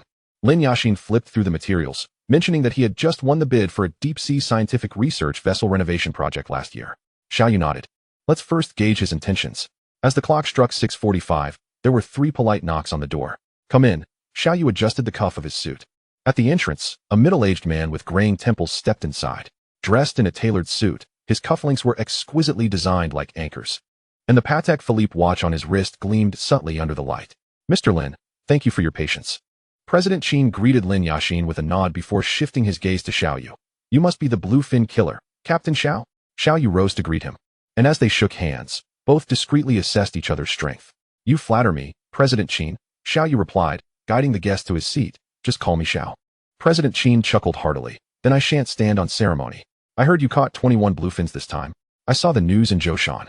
Lin Yaqin interjected at the right moment. President Qin is quite the fishing enthusiast. He has tried to schedule several outings with you, but due to your frequent absences, you both have missed the chance to meet. The unique aroma of bluefin tuna wafted through the room as President Qin picked up a glistening slice of belly sashimi and lightly dipped it in the specially prepared sauce. He scrutinized the marbling under the light, admiring the delicate snowflake patterns on the fish, reminiscent of marble, truly a testament to Captain Zhao's expertise. Xiao Yu raised his glass in a toast. President Qin, do give it a try. This was just processed this morning, and its freshness is at its peak. He swirled his glass. I heard you've recently acquired a deep-sea vessel? President Qin paused with his chopsticks, a glint of interest flashing in his eyes. Captain Xiao, you are well informed. He set down his chopsticks and pulled up a photo on his phone. A decommissioned Norwegian oceanographic vessel, 98 meters long, equipped with 60 freezing compartments. Xiao Yu leaned forward slightly. To be honest, President Qin, I am considering a transition to deep-sea fishing. However, he pivoted, for VIP clients like yourself, chartering a boat for deep-sea excursions is always an option. President Qin clapped his hands in delight. Excellent. I appreciate Captain Zhao's forthrightness. Lin Yaqin interjected. Did you not mention wanting to catch a 500-pound bluefin last time? The soft glow of the lights reflected on the faces of the three. And after several rounds of drinks, the atmosphere had become lively. Xiao Yu lightly tapped the table, his gaze resolute. As long as President Qin arranges the time in advance, I can coordinate at any moment. He lifted his glass, the amber liquid swirling within. When the time comes, we shall venture into the deep sea to encounter those true giants of bluefin. Upon hearing this, President Qin's eyes sparkled with excitement, followed by a hearty laugh. Indeed. Captain Xiao is refreshingly straightforward. Let us seal this agreement. He set down his glass and changed the subject, regarding that deep-sea vessel. He lightly tapped the table. I can transfer it to you, but it will require an additional 15 on top of the original price of 32 million. He leaned forward slightly, his tone sincere. After all, I must account to my other shareholders. I hope you understand, Captain Xiao. Xiao Yu did not respond immediately, but took a sip of his tea, briefly meeting Lin Yaqin's gaze. Lin Yaqin subtly nodded, signaling an okay with her fingers beneath the table. No problem. Xiao Yu set down his teacup, his voice steady. It's only right. He stood up, extending his hand to President Qin. Then here's to a pleasant collaboration, President Qin. President Qin laughed heartily. Splendid. I relish doing business with someone like Captain Xiao. He pulled out his phone. I'll have my secretary prepare the contract right away. We'll officially sign in 3 days. Turning to Lin Yaqin, he added, Miss Lin, I will need you to act as a witness. Lin Yaqin smiled and nodded. It would be my honor. Xiao Yu gazed thoughtfully. Once the vessel is in hand, I plan to make a trip to the South Pacific. I've heard there has been a large school of tuna appearing there recently. He glanced at President Qin. If you're interested, you are welcome to join. President Qin's eyes lit up. I would love that. I will certainly free up my schedule. As night fell, the three clinked their glasses together, the sound ringing clear. After seeing President Qin off, Xiao Yu thanked Lin Yaqin cheerfully. She laughed and said, Just don't forget me when you strike it rich. I'm counting on following you to great fortune. Xiao Yu replied with a smile. Then you should hurry and register a seafood trading company. That way, my catch can also benefit you. Lin Yaqin beamed with joy, nodding repeatedly. Chapter 143, The Yenyu. The morning sun poured down on the steel floor of the shipyard, reflecting a dazzling light. Xiao Yu stood before the dock, gazing up at the nearly 100-meter-long steel behemoth. The Norwegian imported oceanographic vessel. President Qin proudly patted the hull. It took me 3 months to persuade the original owner to part with it. Lin Yaqin's legal team had already laid out the contract on the makeshift conference table, the fountain pen glinting coldly in the sunlight. President Qin personally led the way as the three ascended the gangway to the deck, where Xiao Yu meticulously inspected the vessel. By the time he finished examining the last lifeboat's fastening, fine beads of sweat had formed on his forehead. I apologize for keeping you here for so long. He wiped his brow. The lives of the crew depend on this ship. Rather than being annoyed, President Qin nodded in appreciation. In my 30 years in the shipping industry, buyers as meticulous as Captain Xiao are rare. Upon returning to President Qin's office, both parties happily signed the transfer contract. I can set sail in 3 days. President Qin rubbed his hands together excitedly. No problem. I can be ready at any time, Xiao Yu replied with a smile. Sunlight streamed through the car window, illuminating Xiao Yu's profile, his brow slightly furrowed as his fingers unconsciously tapped on his knee. Lin Yaqin glanced at him while steering. What is up? Still thinking about hiring crew? Xiao Yu sighed. Yes, deep-sea fishing is not like coastal. Once we set sail, it could be months. His voice grew somber. The people in the village are familiar, but their skills might not meet the mark, while professional sailors from society might have hidden agendas. Lin Yashin lightly braked at a red light. Actually, you could consider a mix of old crew members training new sailors. Regardless of who you choose, she spoke seriously. They must pass 3 hurdles. 1. At least 3 guarantors, with no history of drug abuse or alcoholism. 2. A minimum of 3 years of maritime experience and the ability to pass equipment operation assessments. 3. A closed cabin pressure test to evaluate team collaboration abilities. Xiao Yu's eyes brightened. That's a brilliant idea. We can conduct a preliminary screening in the village first. Upon opening the door to his home, Xiao Yu heard rustling sounds from within. In the living room, Lu Yaxin was bending over to wipe the coffee table, her hair casually tucked behind her ear, beads of sweat glistening at her temples. Hearing the door open, she straightened up, her eyes brightening. You're back? Did you sign the contract? Xiao Yu nodded, a smile unconsciously spreading across his face. Yes, the ship is now mine, and I've named it the Yenyu. He hung up his coat and approached Lu Yaxin, naturally taking the cloth from her hands. What brings you here to clean all of a sudden? Lu Yaxin poured him a glass of warm water. I heard you talking about hiring crew earlier. And I had an idea. She pulled Xiao Yu down onto the sofa. Have you considered recruiting from schools? Xiao Yu's eyes sparkled with excitement. The school? Indeed. Lu Yanxin began to enumerate on her fingers. Our university's School of Oceanography produces a plethora of graduates each year. It's a win-win situation for employment. The school is currently concerned about its employment rates, and we are offering timely assistance. The institution will undoubtedly lend full support. As for our talent pool, the graduates possess solid theoretical knowledge and adapt quickly. The youth are physically robust and exhibit remarkable learning abilities. Additionally, we have a wealth of alumni resources. We can reach out to our senior graduates, many of whom have already obtained advanced seafarer certificates. Xiao Yu grew increasingly elated as he listened, unable to restrain himself from grasping Lu Yanxin's hand. Yanxin, you truly are a genius. Lu Yanxin retrieved her tablet from her bag, displaying a document. Look, this outlines the graduation statistics for the Marine program this year. She swiped through the screen. Navigation Technology Department. 32 individuals hold third mate certificates, and 15 have experience in deep-sea internships. Marine Engineering Department. 28 possess qualifications for engine room management, and 5 have participated in polar scientific expeditions. We could initially organize a promotional meeting, Lu Yanxin suggested, inviting interested students to visit the ship. Xiao Yu pondered. If we could establish a long-term partnership with the school. Precisely, Lu Yanxin interjected. We could apply to become an internship base and enjoy policy support. Her eyes sparkled with enthusiasm. At that point, outstanding graduates could embark directly onto the ship, saving on training costs. The morning sun streamed through the glass windows of the administrative building, casting dappled shadows on the floor. Xiao Yu stood at the entrance of the counselor's office, gently knocking on the door. Come in. The voice of Counselor Wang echoed from within. Pushing the door open, Xiao Yu saw Counselor Wang organizing lesson plans. Upon noticing Xiao Yu, he smiled and greeted him. Xiao Yu? Aren't you the one who applied for early internships and decided not to come to school? What brings you here so early? Xiao Yu sat opposite Counselor Wang and got straight to the point. Counselor Wang, I've purchased a deep-sea fishing vessel and am looking to recruit some graduates from our school. Counselor Wang's pen clattered to the table in astonishment. What? You bought a ship? He abruptly stood up, scattering lesson plans everywhere, and exclaimed, Come on, I'll take you to see Vice President Li right now. Standing before the Vice President's office on the 3rd floor, Counselor Wang adjusted his tie and knocked solemnly on the door. Come in. A steady male voice responded from within. As he opened the door, Vice President Li was engrossed in reviewing documents, his gaze exuding authority behind his gold-rimmed glasses. Vice President Li, Counselor Wang said, his tone slightly tense, this is Xiao Yu from my class. He has something important to discuss with you. After hearing Xiao Yu's intentions, the seriousness on Vice President Li's face gradually softened. He personally stood to pour Xiao Yu a cup of tea. Excellent. This is wonderful. Our School of Oceanography is currently troubled by employment rates, Vice President Li remarked, patting Xiao Yu on the shoulder. You are providing us with much-needed assistance. The more he spoke, the more animated he became. The school can host a dedicated job fair for you, prioritizing outstanding graduates. During their conversation, Vice President Li suddenly recalled something. By the way, next month, the provincial government will release a batch of funds to support the marine industry. He regarded Xiao Yu with a meaningful look. If you are willing to become an internship enterprise for the school, you could also apply for subsidies. Xiao Yu's eyes lit up. That would be fantastic. Vice President Li adjusted his glasses and circled a date on his calendar. Let us schedule it for this Saturday at 9 a.m. in the auditorium. He turned to Counselor Wang and instructed, Send out a notice immediately.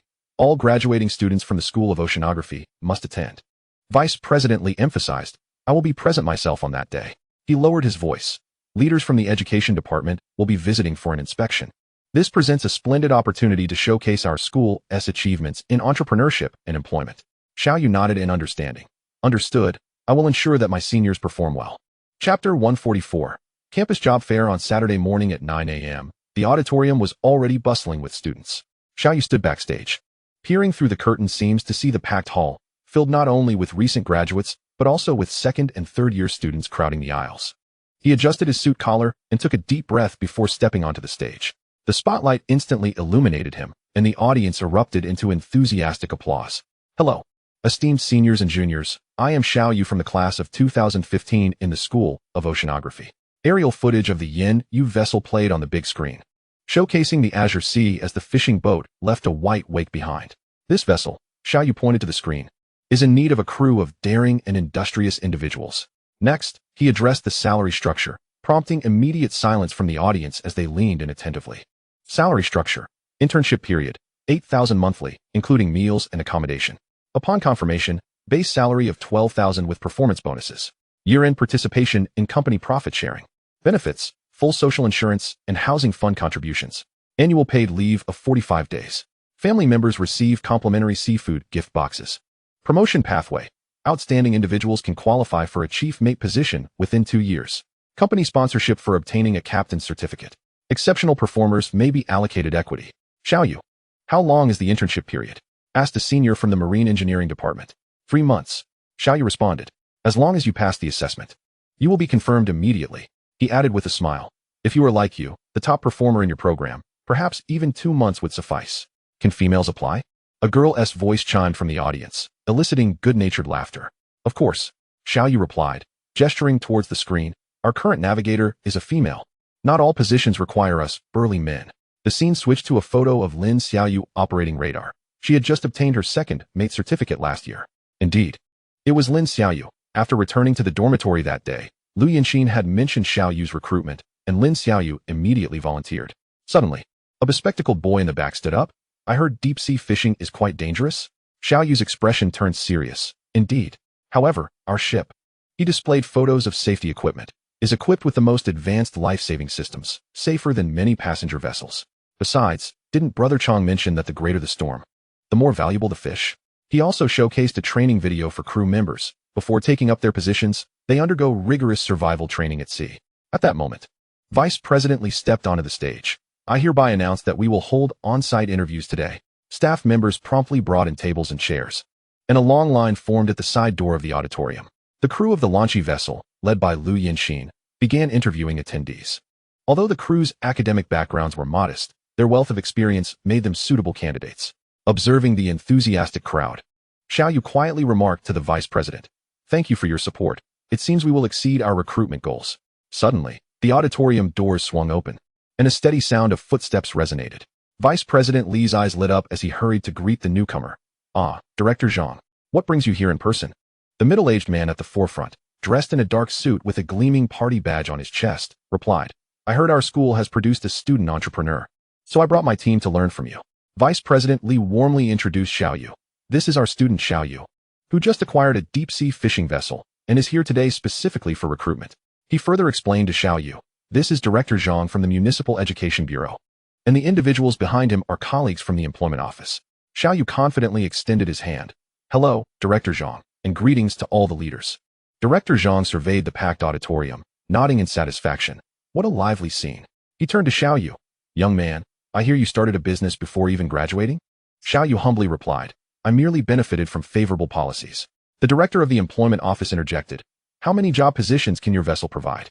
Xiaoyu had prepared for this, retrieving documents from his folder. The initial recruitment drive will welcome 30 individuals, encompassing roles in machinery, navigation, and processing.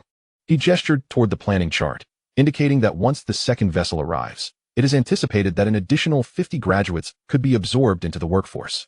Director Zhang's eyes brightened. Excellent. This is precisely the embodiment of the school enterprise collaboration we advocate. A young staff member from the Education Bureau whispered. Does Xiao understand the subsidies for student entrepreneurship?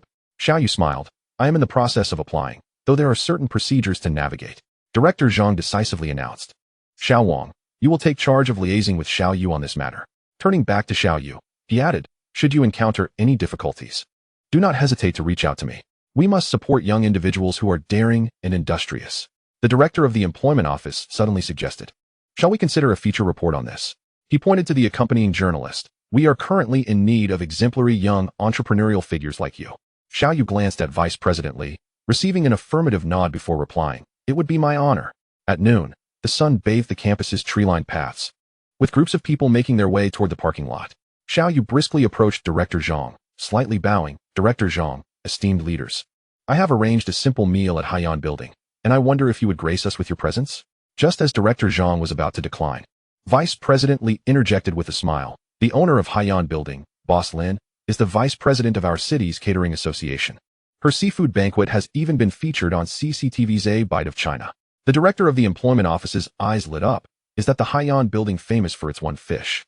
9 dishes? Xiao Yu nodded affirmatively. Indeed. Boss Lin has just received a batch of bluefin tuna for our fleet. Upon hearing this, Director Zhang exchanged knowing glances with several colleagues. Then we shall take you up on that invitation, Xiao Yu. As the leaders boarded their vehicles, Xiao Yu hurriedly stepped aside to make a phone call. Ya Xin, the Education Bureau officials are coming. Prepare the Haitian Pavilion private room. Linya Xion's voice on the other end was cheerful. What a coincidence. We just received a 300-pound bluefin this morning, perfect for your gathering. 5 cars exited the campus in succession, with Xiao Yu leading the way. In the rearview mirror, he observed Director Zhang engaging in conversation with Vice President Li, both nodding and smiling intermittently. At the entrance of Haiyan Building, Linya Xin was already waiting. Today, she donned a pale blue qipao, her hair meticulously styled. Director Zhang. Esteemed leaders, please come in. Inside the grand hall, a vast aquarium teemed with various seafood, and the walls were adorned with photographs of Linya Xian alongside numerous celebrities. Director Zhang paused to admire. Boss Lin's establishment certainly lives up to its reputation. Chapter 145, Adaptation to the Sea. The morning dock was shrouded in a thin mist, the engine of the bluefin resonating with a deep rumble.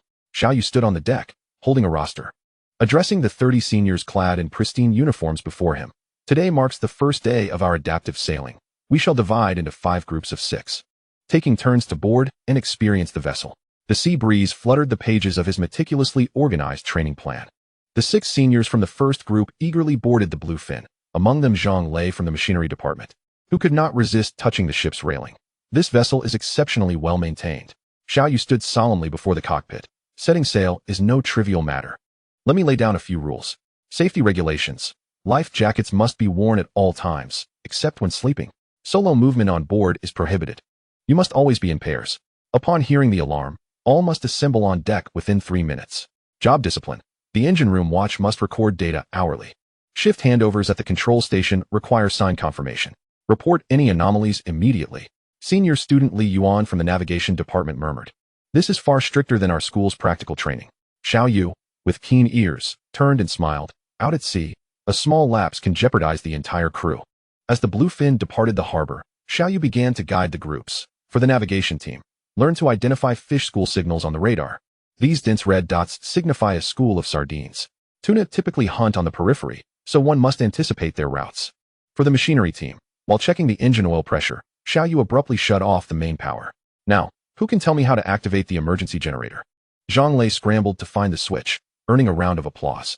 For the deck team, while practicing the deployment and retrieval of fishing nets, Xiao Yu personally demonstrated how to tie knots. This storm knot can withstand winds of up to force 8. On the 3rd day, Xiao Yu deliberately orchestrated an incident. A muffled bang resonated from the engine room. Simulated fuel leak.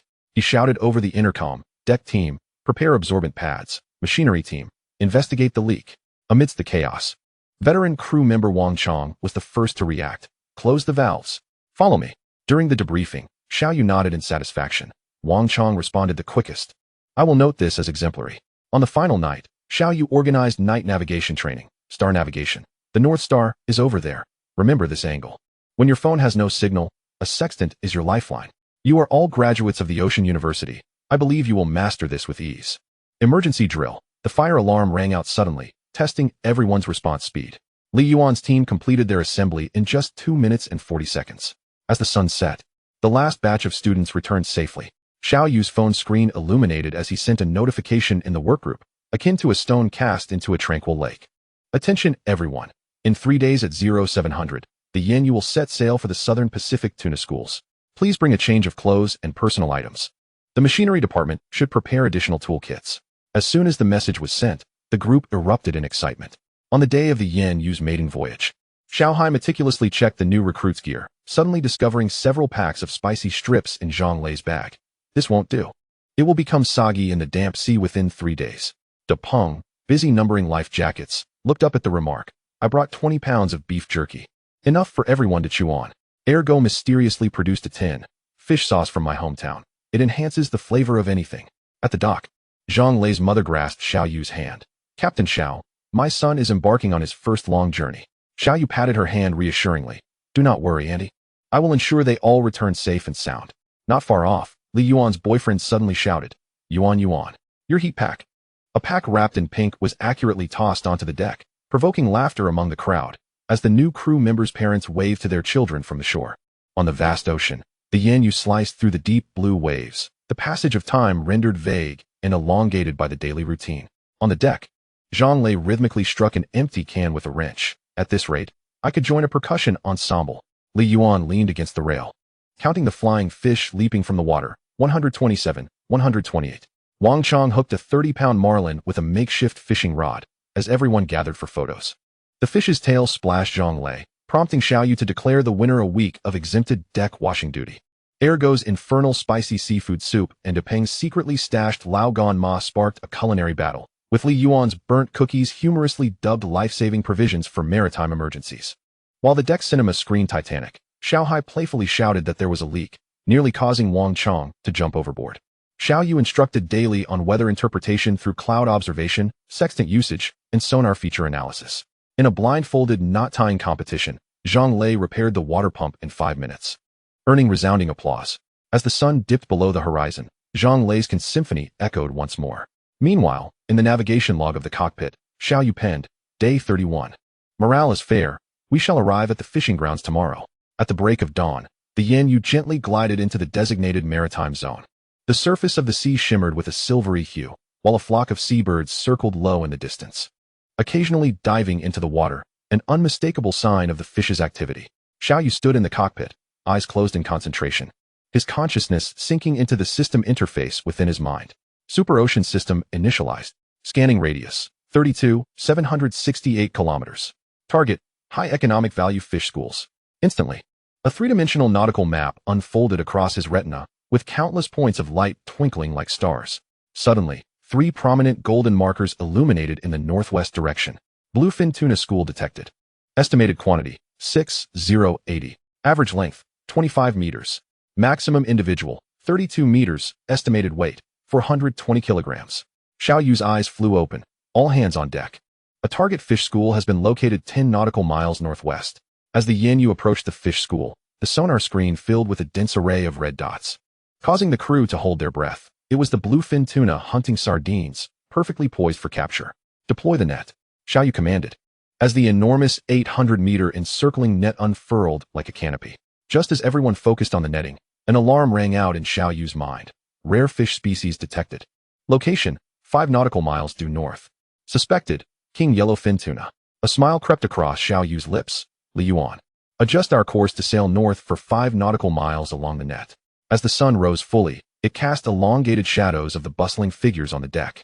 Meanwhile, the electronic scale in the refrigerated compartment flickered rapidly. Current catch, 43 tons. Chapter 146, Successful Maiden Voyage. The scale settled at 43 tons, plunging the deck into a brief silence. Xiaohai wiped the sweat from his brow, fixating on the tangled net lines on the winch. De Peng squatted in front of the sonar display, repeatedly checking the parameter settings. Li Yuan bit her lip, reviewing the directional data she had just recorded. Xiao Yu stepped forward and clapped his hands. Gather around. He unfurled the nautical map, pointing out several critical points. Timing of net deployment. We were a moment late as the fish school turned. Net control. Uneven retrieval speed allowed some fish to escape from below. Team coordination. Communication delays between the navigation and fishing teams lasted 12 seconds. Folding up the map, Xiao Yu spoke calmly. This is my first time leading an ocean expedition, and it is your first time using this type of trawl. He gestured toward the distant flock of seabirds. Look at those albatrosses. Even fledglings must fail numerous times before mastering the art of fishing. Suddenly, He pulled out a small notebook from his pocket. Now, let's discuss the issues we encountered earlier. Just as everyone's spirits were being lifted, the sonar emitted another alarm. The fish are back, Depeng exclaimed, and with even more companions. On the screen, the number of luminous points had nearly doubled. Xiao Yu's smile widened. It seems they have returned to provide us with practice targets. The morning sea glimmered with golden reflections as the Yan Yu once again made its way towards the dense fish school. This time, the atmosphere on the deck was palpably different. Xiao Hai's fingers gripped the winch controller tightly, his knuckles turning white. Depeng stared intently at the sonar screen. Beads of sweat forming on his forehead, Li Yuan clutched the intercom, ready to relay commands at a moment's notice. Xiao Yu stood at the helm, observing the tense profiles of his crew, and smiled slightly. Relax, remember the key points from our training. When the net bag surfaced, the glimmering fish within took everyone's breath away. Splash! Thousands of skipjack tuna flailed in the net, sending sprays of water that formed small rainbows under the sunlight. The electronic scale's digits raced, finally stabilizing at 124 tons. A cheer erupted from the deck, with Zhang Lei even jumping up and colliding with the cabin door. Xiao Yu crouched down to examine a skipjack tuna. Freshness. The eyes are clear and transparent, the gills a vibrant red. Size. Average length 45 centimeters, perfect for sashimi.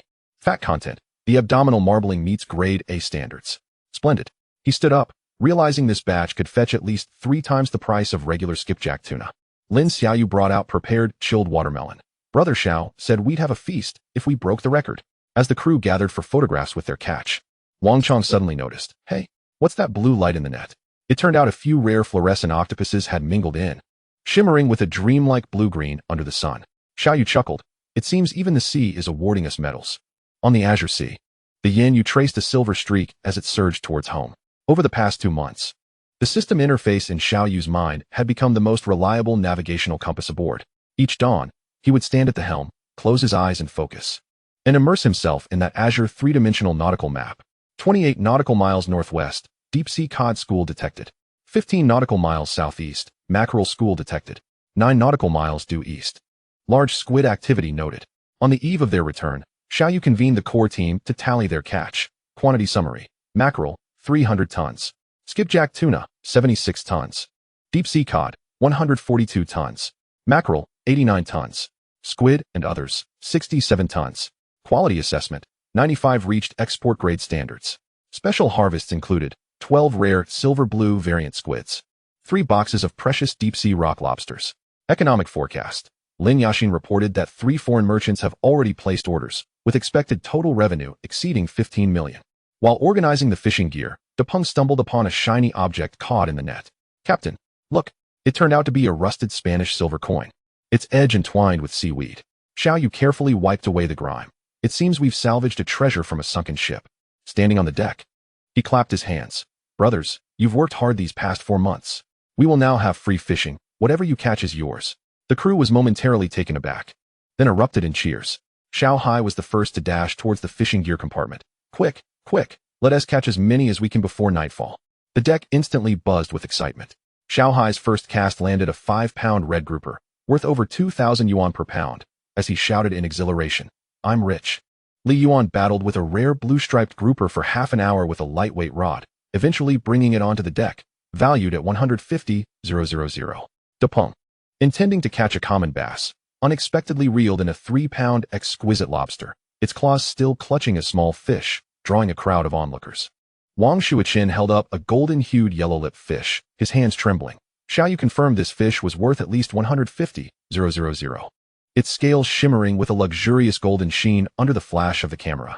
Chief Engineer Zhao became the surprise winner, catching a 30-pound wild yellow croaker worth over 500,000. He rarely smiled, saying, "I come from a fishing village." Amidst the jubilation, Zhang Lei caught a small shark, pondering how to handle it. Xiao Yu approached him and patted his back. "Release it. It has a strong odor." He handed him a red envelope. "But I'll give you a little something for luck."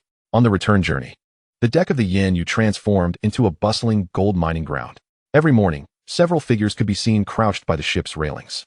Xiao Hai, wrapped in a blanket, nibbled on half a biscuit, his eyes fixed intently on the buoy on the sea surface. Li Yuan's fishing rod was adorned with colorful fluorescent floats. Particularly striking in the morning mist, Wang Shuiqin set an alarm to secure the best fishing spot before dawn. Observing this lively scene, Xiao Yu merely smiled, reminding them at the morning meeting, Don't let it affect our main tasks. Safety first. Chapter 147. The Shock of New Crew Members. The midday sun beat down on the Haicheng dock, where a dozen refrigerated trucks were lined up in neat rows, their engines roaring to maintain the cold conditions. Lin Yashin stood beside the Mercedes cold chain vehicle at the forefront, holding a tablet, incessantly refreshing the arrival information. Suddenly, her eyes sparkled as she pointed towards the horizon. They're coming. In the distance, the outline of the Yin-Yu vessel gradually came into focus, bustling with activity on deck. The acquisition team, led by Lin Yashin, immediately divided into 3 groups. One group was tasked with quality inspection, wielding instruments to scan the fish. The second group managed the weighing and recording, with electronic scales precise to the gram. The third group was responsible for packing and transportation, ensuring a seamless cold chain throughout. The crew coordinated efficiently. Xiao Hai operated the crane, steadily hoisting the fish boxes from the refrigerated compartment to the dock. De Peng checked the box numbers with the newcomers to prevent any discrepancies. Li Yuan, holding a walkie-talkie, coordinated the sequence of vehicle entries and exits. When the last box of catch was loaded, Lin Yashin's tablet displayed the final figures. Total weight, 5,886 tons. Estimated total value, 16,280,000 yuan. She smiled as she handed the electronic report to Xiaoyu. Mission accomplished beyond expectations. Xiaoyu glanced at the figures and turned to the crew, exclaiming, "Brothers, we made a profit of 16 million this trip." Cheers erupted on the deck, and Xiao Hai tossed his hard hat into the air. As the last cold chain vehicle departed from the dock, the sunset cast a golden glow over the empty deck. Xiaoyu clapped his hands, his voice resonating clearly in the quiet harbor. "Brothers, tidy up, and then go home to rest well." He paused, a smile gracing his lips. "Salaries and bonuses will be credited to your accounts tonight, personally handled by the boss lady, not a penny less." Standing by the gangway, Xiaoyu high-fived each crew member as they disembarked. "Xiangzi, don't drink too much tonight. Sister Yuan, I've asked Yinxin to contact a buyer for that blue-striped grouper of yours." The crowd waved back, their figures gradually fading into the twilight at the dock. Upon returning home to her apartment, Lu Yinxin promptly sent the pre-prepared list to Xiaoyu, with a note stating that salaries would be dispersed as agreed at 8,000 yuan per month, while bonuses would be distributed evenly, accounting for 10 of the net profit. Lu Yinxin quickly verified the details and nodded. "Rest assured, everything will be credited by midnight tonight." The glow from Lu Yinxin's computer screen illuminated her focused expression as her fingers danced across the keyboard, the numbers in the Excel spreadsheet continuously updating. Total revenue, 1,600,000,000. Cost breakdown. Fuel, 120,000,000,000. Supply costs, 38,000,000,000. Basic salaries for crew, 45,000,000,000. Equipment maintenance, 26,000,000,000. Net profit, 103,000,000,000. Rubbing her tired eyes, Lu Yinxin forwarded the calculations to Xiaoyu. With a 10 bonus, that makes exactly 1 million. Distribution principle, 30 new crew members and 7 veteran crew members, totaling 37 individuals to share equally. Each person's base bonus, 29,729 yuan, rounded to 30,000 for simplicity. At precisely midnight, 37 phones simultaneously lit up. Ding, ding, ding. The notification sounds echoed in the night. Wang Shuichen's banking app displayed a notification. Deposit notification. Amount, 6,200,000 yuan. Remark, salary and bonus for the maiden voyage of the Yin-Yu vessel for 4 months. The following morning, the work group erupted in excitement. Li Yuan shared a screenshot of her transaction. "I've booked a trip to Hainan for my parents." The most composed was Lao Zhao, the nearly 30-year-old senior, who simply posted a baby photo with the caption, "Thank you, Captain." As for the former crew of the Bluefin, they felt little impact, as Xiaoyu had taken them out for sea fishing, earning more than this venture. Observing the flurry of messages, Xiaoyu chuckled and sent a voice message. "This is what you all deserve. Rest for 2 weeks, and prepare for the next voyage." The midday sun streamed through the floor-to-ceiling windows when Xiaoyu's phone vibrated. The caller ID reading President Qin made him raise an eyebrow. This shipbuilding magnate had been out of contact for half a month since their last missed meeting. "Xiao, my brother." Qin's booming voice resonated from the other end. "I truly apologize for the last time. The group had an unexpected multinational merger." Xiaoyu turned his chair to gaze out at the harbor, a slight smile forming. "President Qin, I completely understand. You're a busy man." Qin's voice suddenly lowered. "This time, I've arranged everything. Even a private plane is on standby." He excitedly continued. "I've procured the latest fishing gear from Germany, just waiting to learn a few tricks from you." glancing at the tide chart on the wall. Xiao Yu replied, "The early tide is optimal in 2 days. Let us meet at the dock at 7? It's a deal." Qin confirmed with a voice that shook the microphone. We 1T returned without catching something substantial. After ending the call, Xiao Yu immediately issued orders in the work group. All veteran crew of the Bluefin. Task: VIP sea fishing escort. Time: 48 hours from now. Note: personal catches belong to individuals. The equipment room key can be obtained from Shanghai. The group erupted in excitement. Shanghai received. Just finished servicing the electric reel. Depong. We can go out to sea and make big money again. Air Guzzi. I've prepared 20 pounds of live bait, ready for anything. The sunset's glow spilled over the stone paths at the village entrance as Xiao Yu pushed open the wooden door of the courtyard, carrying 2 jars of aged wine. "Grandpa, I'm back." In the yard, Xiao Dafu, wearing reading glasses, looked up from his phone at the sound. "You little rascal, you still know to come back?" Xiao Yu smiled and shook the wine jars. "I brought you Xiao Xinghuang. Let us drink and discuss work." Under the grape trellis, Xiao Yu poured wine for his grandfather. "This trip netted us 11 million. The old man trembled, spilling some wine on the table. "How much?" "Net profit." Xiao Yu pulled out his phone to show the bank statement. "Once I save enough, I'll purchase a few more vessels, allowing for better mutual support at sea." Xiao Dafu scrutinized the screen, counting the zeros multiple times before suddenly adopting a serious demeanor. "Money is never enough at sea. Safety first.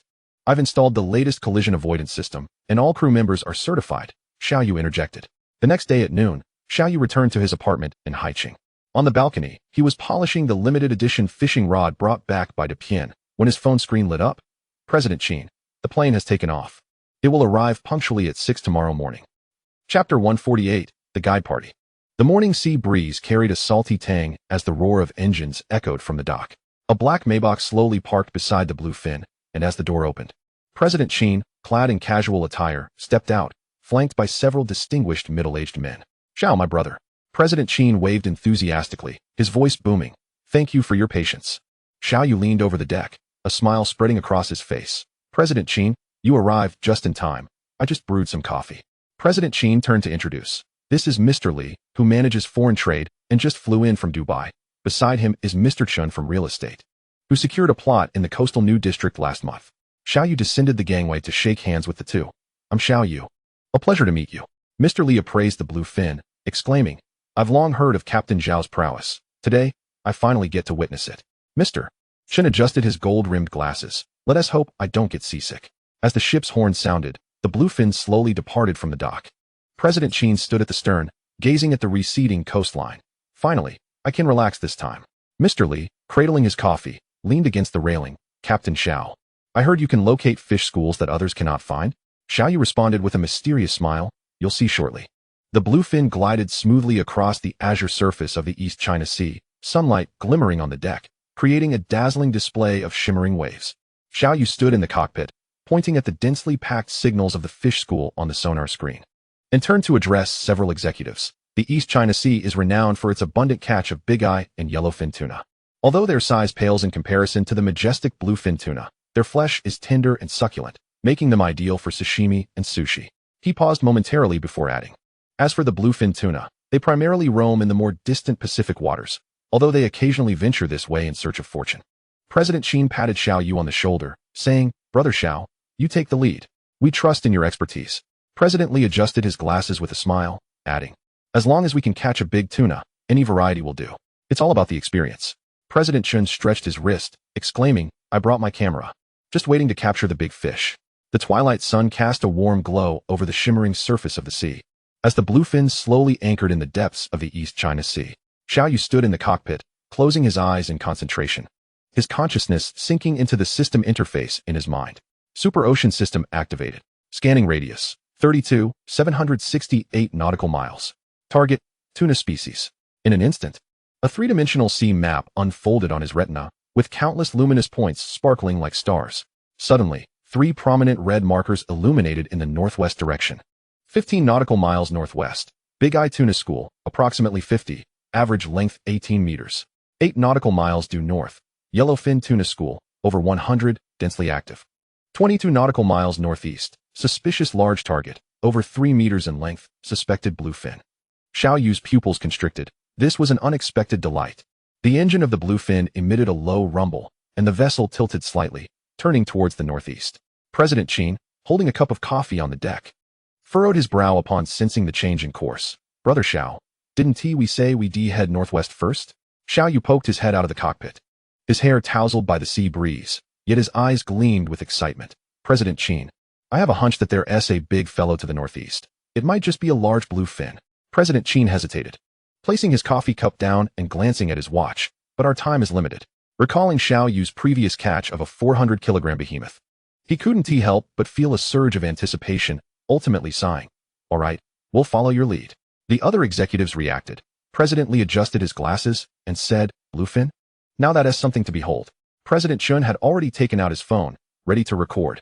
"If we actually catch it, my social media will explode." Xiao Yu stood at the bow, the sea breeze invigorating him, while it seemed he was merely relying on instinct. His mind was processing. System alert. Target distance 18 nautical miles. Speed 15 knots. Recommended sailing speed 8 knots. Yet, he could not articulate this. Instead, opting for an air of mystery. When you've captained a ship for long, you develop a sort of sixth sense for fish schools.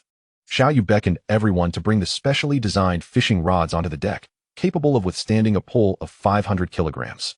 He prepared 3 sets of spare reels, checking all safety lines and hooks, transforming the previously relaxed atmosphere into one of tension and expectation. Even the most composed President Qin couldn't help but frequently check his watch. While President Chun began to stretch and warm up, they encountered a playful pod of dolphins, and President Li excitedly noted that it was a good omen for fishing. Xiao Yu seized the opportunity to explain. Dolphins often follow tuna schools in search of food.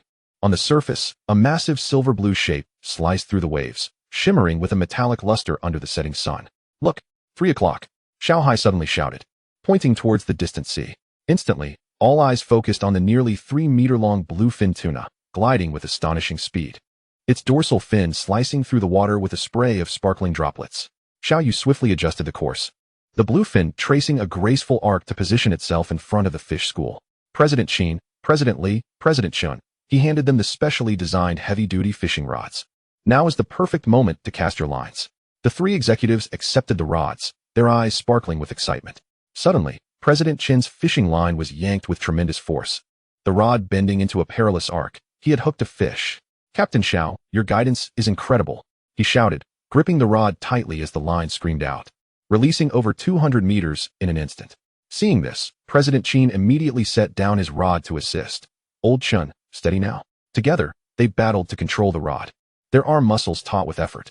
Xiao Yu directed from the side, "Don't pull too hard. Let it run a bit to tire it out." For this expedition, they had chosen pure sea rods to fully experience the thrilling pull of the tuna. As they often said, the taste of the fish was secondary. It's the exhilarating struggle that was truly delightful. As the sun dipped below the horizon, the sea shimmered with golden waves, and the atmosphere on deck was fervent. The nearly 3-meter-long bluefin tuna was finally hoisted aboard, its silver-blue body gleaming magnificently under the sunset. Its tail still flicked slightly, as if reluctant to yield. "Quick, let us take a photo for posterity," President Chun exclaimed, excitedly pulling out his phone, his face flushed with exhilaration. President Qin stood beside the fish's head, flashing a victory sign, his face radiating pride. While President Li cautiously stroked the fish's body, "These scales are far sturdier than I imagined." President Chun adjusted the angle to capture the sunset behind the giant fish. Xiao Yu took the knife in hand, swiftly preparing to bleed it and remove the gills, while Dapeng recorded the vital statistics. Length 31 meters, estimated weight 375 kilograms. Lin Yashin called to offer her congratulations and mentioned a sushi restaurant had expressed interest in purchasing it. But President Qin waved his hand. "This fish is coming back with me to be displayed in the Group S lobby." After the group photo, Xiao Yu returned to the cockpit, where the system interface illuminated once more. New coordinates locked. Direction, 15 nautical miles northwest. Fish school type, big eye tuna. Estimated quantity, 6080. He adjusted the course, addressing everyone. "Gentlemen, take a moment to rest. We're off to meet our next target." As night enveloped the sea, the bluefin gently anchored in the target area, its searchlight illuminating the surrounding waters as if it were daytime. The sonar screen flickered with dense signals of the fish school, akin to a starry sky. Standing outside the cockpit, Xiao Yu observed the bustling scene on the deck, a slight smile gracing his lips. Leaning against the ship's railing, he held a cup of hot coffee. The bluefin spotlight lit up the sea's surface, where shimmering silver-gray fish shadows glided below. President Qin took a deep breath, tightening his grip on the fishing rod. He fixated on the concentrated light points on the sonar screen, his fingers unconsciously caressing the rod's handle. "Here it comes." Dopping suddenly shouted, "The fish are rising." President Sheen swung his rod with vigor, the line slicing through the night sky, carrying lively sardine bait into the sea. The bait had barely descended to a depth of 15 meters when the rod tip began to tremble violently. "Fish on," President Sheen bellowed, the rod bending into a remarkable arc as the line shot out at a frantic pace of 3 meters per second, the reel emitting a shrill screech. He gripped the rod with all his strength, veins bulging on his arms. After a grueling 20-minute tug-of-war, a big-eye tuna nearly 2 meters long finally broke the surface. Its body glistening with a silver-blue metallic sheen under the lights, its tail creating massive splashes. "Beautiful," Xiaoyu praised. "This one must weigh at least 80 kilograms. The first rod had landed a 15-meter big-eye, and just as they pulled that fish aboard, the second rod was struck again. And the sensation was even greater than the last," he exclaimed in excitement. As the third fish took the bait, the fishing line unexpectedly became entangled with the mooring ropes at the side of the boat. In a swift motion, Xiao Hai dashed over and expertly severed the knot with his dagger, allowing General Li to reel in a rare big-eye tuna. It was uncertain whether the yellowfin had faltered or the big-eye had gone off course. This was General Chen's first experience with ocean fishing. Flustered, he cast his rod. And astonishingly, the hook snagged directly onto the back of a big-eye tuna that was in the midst of feeding. Is this even possible? He stood agape, watching the fish thrash wildly. Fortunately, it was not overly large and was successfully reeled in. The hefty fish on General Li's rod dove towards the bottom of the boat, prompting Xiaoyu to immediately command, "Engage the side thrusters to maintain the boat's balance." Air Guzzi held the gaff, poised to assist. After a grueling 40-minute struggle, a colossal big-eye tuna measuring 2.3 meters was hoisted aboard, its robust body showcasing clear fat marbling. After inspecting it, Xiaoyu exclaimed, "The quality is exceptional. It would undoubtedly make top-tier sashimi." On the deck, 3 magnificent fish lay side by side, their gills still gently opening and closing. The faces of the 3 executives beamed with childlike excitement. The bluefin vessel sliced through the night, heading towards home. On the deck, the 3 executives leaned against the railing, cradling warm tea in their hands, their faces radiating satisfaction.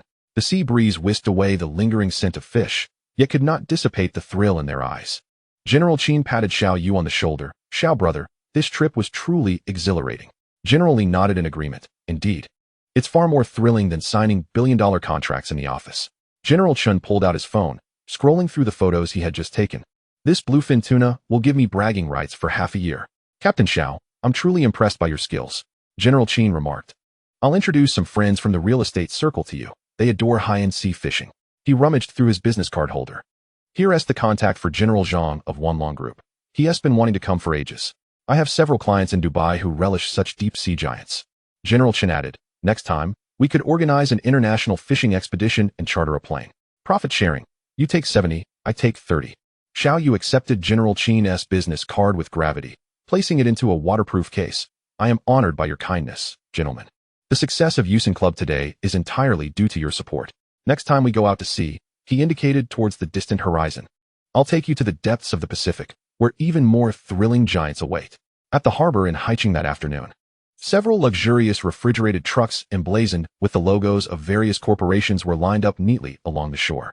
The engines idled, the cooling systems emitting a gentle hum, ensuring the interior temperature remained at a perfect -60 degrees for optimal preservation.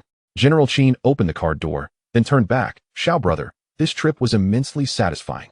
He produced a gilded business card. "This is my personal number. I'm available 24 hours. General Li also handed over a document. "This contains information on our Dubai clients. They are keenly interested in fishing for giants." Xiao Yu solemnly stored these in a waterproof folder. "Rest assured, gentlemen, next time we set sail, I will ensure an even more exceptional experience." He lowered his voice conspiratorially. "In fact, I have a sense that there are even larger schools of bluefin in the South Pacific." General Qin's eyes lit up, then it settled. "We'll clear our schedules for next month." Before long, the 3 executives departed the harbor in tandem with the 3 refrigerated trucks. Chapter 150. The first phase concluded. The summer sun bathed the university lawn in golden light as graduation banners fluttered gently in the breeze. Xiao Yu stood amidst the crowd, watching Liu Yanxin partake in the cap and gown ceremony, his thoughts drifting back over the past 2 years. From the humble beginnings of the Yusen vessel to the bluefin, and now to the Yusen Group, which boasts 4 deep-sea fishing boats. This entrepreneurial journey has been both thrilling and richly rewarding. Deep-sea fleet. Yanyu, the first deep-sea fishing vessel, captained by his cousin Xiao Xiaohai, specializing in Pacific tuna. Yusen No. 1. Equipped with the most advanced sonar systems, primarily targeting deep-sea cod and king crab, under the command of Wang Dapeng. Haishan, a 150-meter deep-sea fishing operation vessel. Custom-built for processing catches directly at sea, helmed by senior engineer Zhao Weigua. Yusen No. 2. Similar to Yusen No. 1, but focused on economic fish species. Captained by Wang Chong. Operational data. Each vessel goes to sea an average of 3 times a year, with each voyage lasting 4 months. Average profit per vessel, 15 million per voyage. Record high. Yusen No. 2 once achieved a profit of 19 million in a single voyage. Network accumulation. Through the club, he had made connections with 37 CEOs of publicly listed companies. As night descended, Xiaoyu stood alone on the deck of Yanyu. The sea breeze carrying the briny scent across his face. He closed his eyes, allowing his consciousness to delve into the system interface within his mind. Super Ocean System LV-19. Current accumulated revenue, 49.3 billion. Upgrade progress, 902. Next phase unlock. Deep sea mineral exploration, non-biological resource location. Seabed topographical mapping. This notification was only granted after the Super Ocean System reached level 19. Xiaoyu abruptly opened his eyes and retrieved his satellite phone. Fleet dispatch. Shanghai. Tomorrow take Yanyu to the Bering Sea, focusing on king crab. Dapeng. Yusen No. 1 heads straight for the Norwegian Sea. Keeping a close watch on the cod schools. Old Zhao. Take Haishan to Peru. There's a surge of giant squid there. Yusen No. 2 will accompany me. As we challenge the Pacific bluefin. Xiaoyu gazed at the system interface, his heart racing. Deep-sea mineral exploration. Can scan for rare metal veins at depths of 3,000 meters, detecting the distribution of seabed oil and gas fields. Accurately identify strategic resources such as manganese nodules and cobalt crusts. Non-biological resource location. Search for shipwrecks, underwater cables, and other man-made structures. Seabed topographical mapping. Generate high-precision 3D seabed maps. Mark underwater volcanoes, hydrothermal vents, and other unique geological formations. Upon returning, he clenched the railing, knowing that we would not merely be fishing anymore. The morning harbor was shrouded in mist as the engines of the 4 deep-sea vessels emitted a deep rumble simultaneously. Liu Yanxin stood on the shore, the sea breeze tousling her long hair. She clutched Xiao Yu's sleeve tightly. Let me go with you. I've already graduated. Gently brushing the dew from her hair, he replied, Silly girl, someone must prepare for the wedding. He produced a diamond ring from his pocket. Glimmering softly in the morning light. When I return, I'll place this on your finger. Xiao Hai cheered from the deck. Don't worry, sister-in-law. We promised to bring the captain back safe and sound. Dapeng added, and he must return with a full haul. As the foghorn sounded, Xiao Yu embraced Liu Yanxin one last time. I'll be back to marry you in no more than 3 months. He turned and boarded the bluefin. His silhouette standing tall against the rising sun. Liu Yanxin suddenly shouted, if you dare to be late, I'll sail the rescue boat to find you. A month later, amidst the azure waters of the high seas between Australia and New Zealand, Yusen No. 2 floated serenely, the sunlight reflecting off its blue hull like a shimmering gem. Xiao Yu stood in the cockpit, eyes closed in concentration, as his consciousness immersed in the system interface. Super Ocean System activated. Scanning radius, 220 kilometers. Target, bluefin tuna schools. A 3-dimensional sea map unfolded across his retina, countless points of light twinkling like stars. Suddenly, 3 conspicuous golden markers illuminated in the northwest direction. Coordinates, 185 kilometers northwest. Scale, approximately 6,080 adult bluefin tuna. Largest individual, length of 3.5 meters. Estimated weight of 420 kilograms. Xiao Yu's eyes flew open as he seized the walkie-talkie. All hands, attention. Target detected in the northwest. As the crowd bustled about, the system suddenly emitted an alarm. Rare target detected. Location, 92 kilometers due north. Type, mutated bluefin tuna. Features, rare silver-blue patterns on the surface. A smile crept across Xiao Yu's lips. It seems there is an unexpected bounty this time. As the sun dipped below the horizon, the Yuxian No. 2 sliced through the ocean's surface, racing toward the school of fish. On the morning mist-covered sea, the Yuxian No. 2 gradually reeled in its massive deep-sea trawl net. Within it, over 60 bluefin tuna shimmered under the sun, glinting with silver-blue light, the sound of their tails slapping against the deck echoing in waves. The largest among them measured over 3 meters in length, exhaling a fine mist with each flutter of its gills. Xiao Yu wiped the sweat from his forehead and closed his eyes once more in concentration. Super Ocean System activated. Target location, all species of tuna. Scanning radius expanded to 250 kilometers. The 3-dimensional sea map on his retina was reconstructed, and more luminous points began to twinkle. Southeast, a school of big-eye tuna, approximately 200. Average length, 15 meters. Active depth, 80 to 120 meters. Due west, a school of longfin tuna, over 300, densely clustered. Moving with the Kuroshio warm current. Deep sea area, a suspected signal of yellowfin tuna detected. Depth exceeds 500 meters. 3 months later, the last rays of the sun bathed the Haicheng dock. As the UXIN number 2 gently approached the shore, its deck piled high with glistening catches. Workers busily unloaded the cargo. The digital readout of the electronic scale fluctuating before finally settling at total value, 17,328, 600 yuan. In the following 2 months, the dock welcomed triumphant fleets. Yanyu number 1, setting a record with a single vessel catch worth 15,600 yuan. Shanghai, sun-kissed and darkened, grinned foolishly while holding the trophy. UXIN number 1, a bountiful harvest of Norwegian cod, capturing fish valued at 11,200 yuan. Additionally, rare deep-sea lobsters were caught. Sea God number 1, captured fish worth 10,800 yuan. Xiaoyu stood by the gangway when a crisp system notification suddenly echoed in his mind. Super Ocean System upgrade complete. Current level, LV20. Unlocked features. Deep sea mineral detection, capable of scanning for strategic resources such as rare earth elements, manganese nodules, and oil and gas within 3,000 meters of the seabed. Non-biological resource localization, precise detection of shipwrecks, underwater cables, and other man-made structures. Seabed topography mapping, generating centimeter-level precision 3D seabed maps. On Xiaoyu's retina, the originally blue system interface instantaneously transformed into a dazzling gold. Chapter 151, Grand Wedding. The October sea breeze carried a chill of autumn as 4 deep-sea fishing vessels lined up in formation near Haicheng, colorful flags fluttering in the wind, and the sound of whistles resonating through the air. The deck of Yanyu number 1 was adorned with a long red carpet, flanked by garlands woven from vibrant seaweed and shells. Lu Yanxin donned a white mermaid wedding gown, its hem adorned with pearls that shimmered softly in the sunlight. Xiaoyu, clad in a deep blue suit with a golden ship anchor brooch pinned to his chest, gazed ardently at the bride. With a microphone in hand, Xiaoyu's voice trembled slightly as he spoke. Yanxin, thank you for agreeing to marry this man who spends his days adrift at sea. He pointed to the horizon. I promise you, no matter where in the world I sail, you will always be my homeward compass. Lu Yanxin's eyes glistened with tears as she lifted a message in a bottle. Inside are my vows, waiting for the day you retire, when we can set sail together to every secret fishing spot you have discovered. Inside the banquet hall of Yanyu number 1. Crystal chandeliers cast a warm glow as long tables overflowed with an array of seafood delicacies. Xiaoyu, holding Lu Yanxin's hand, raised a specially crafted shell wine cup, beginning a toast at each table.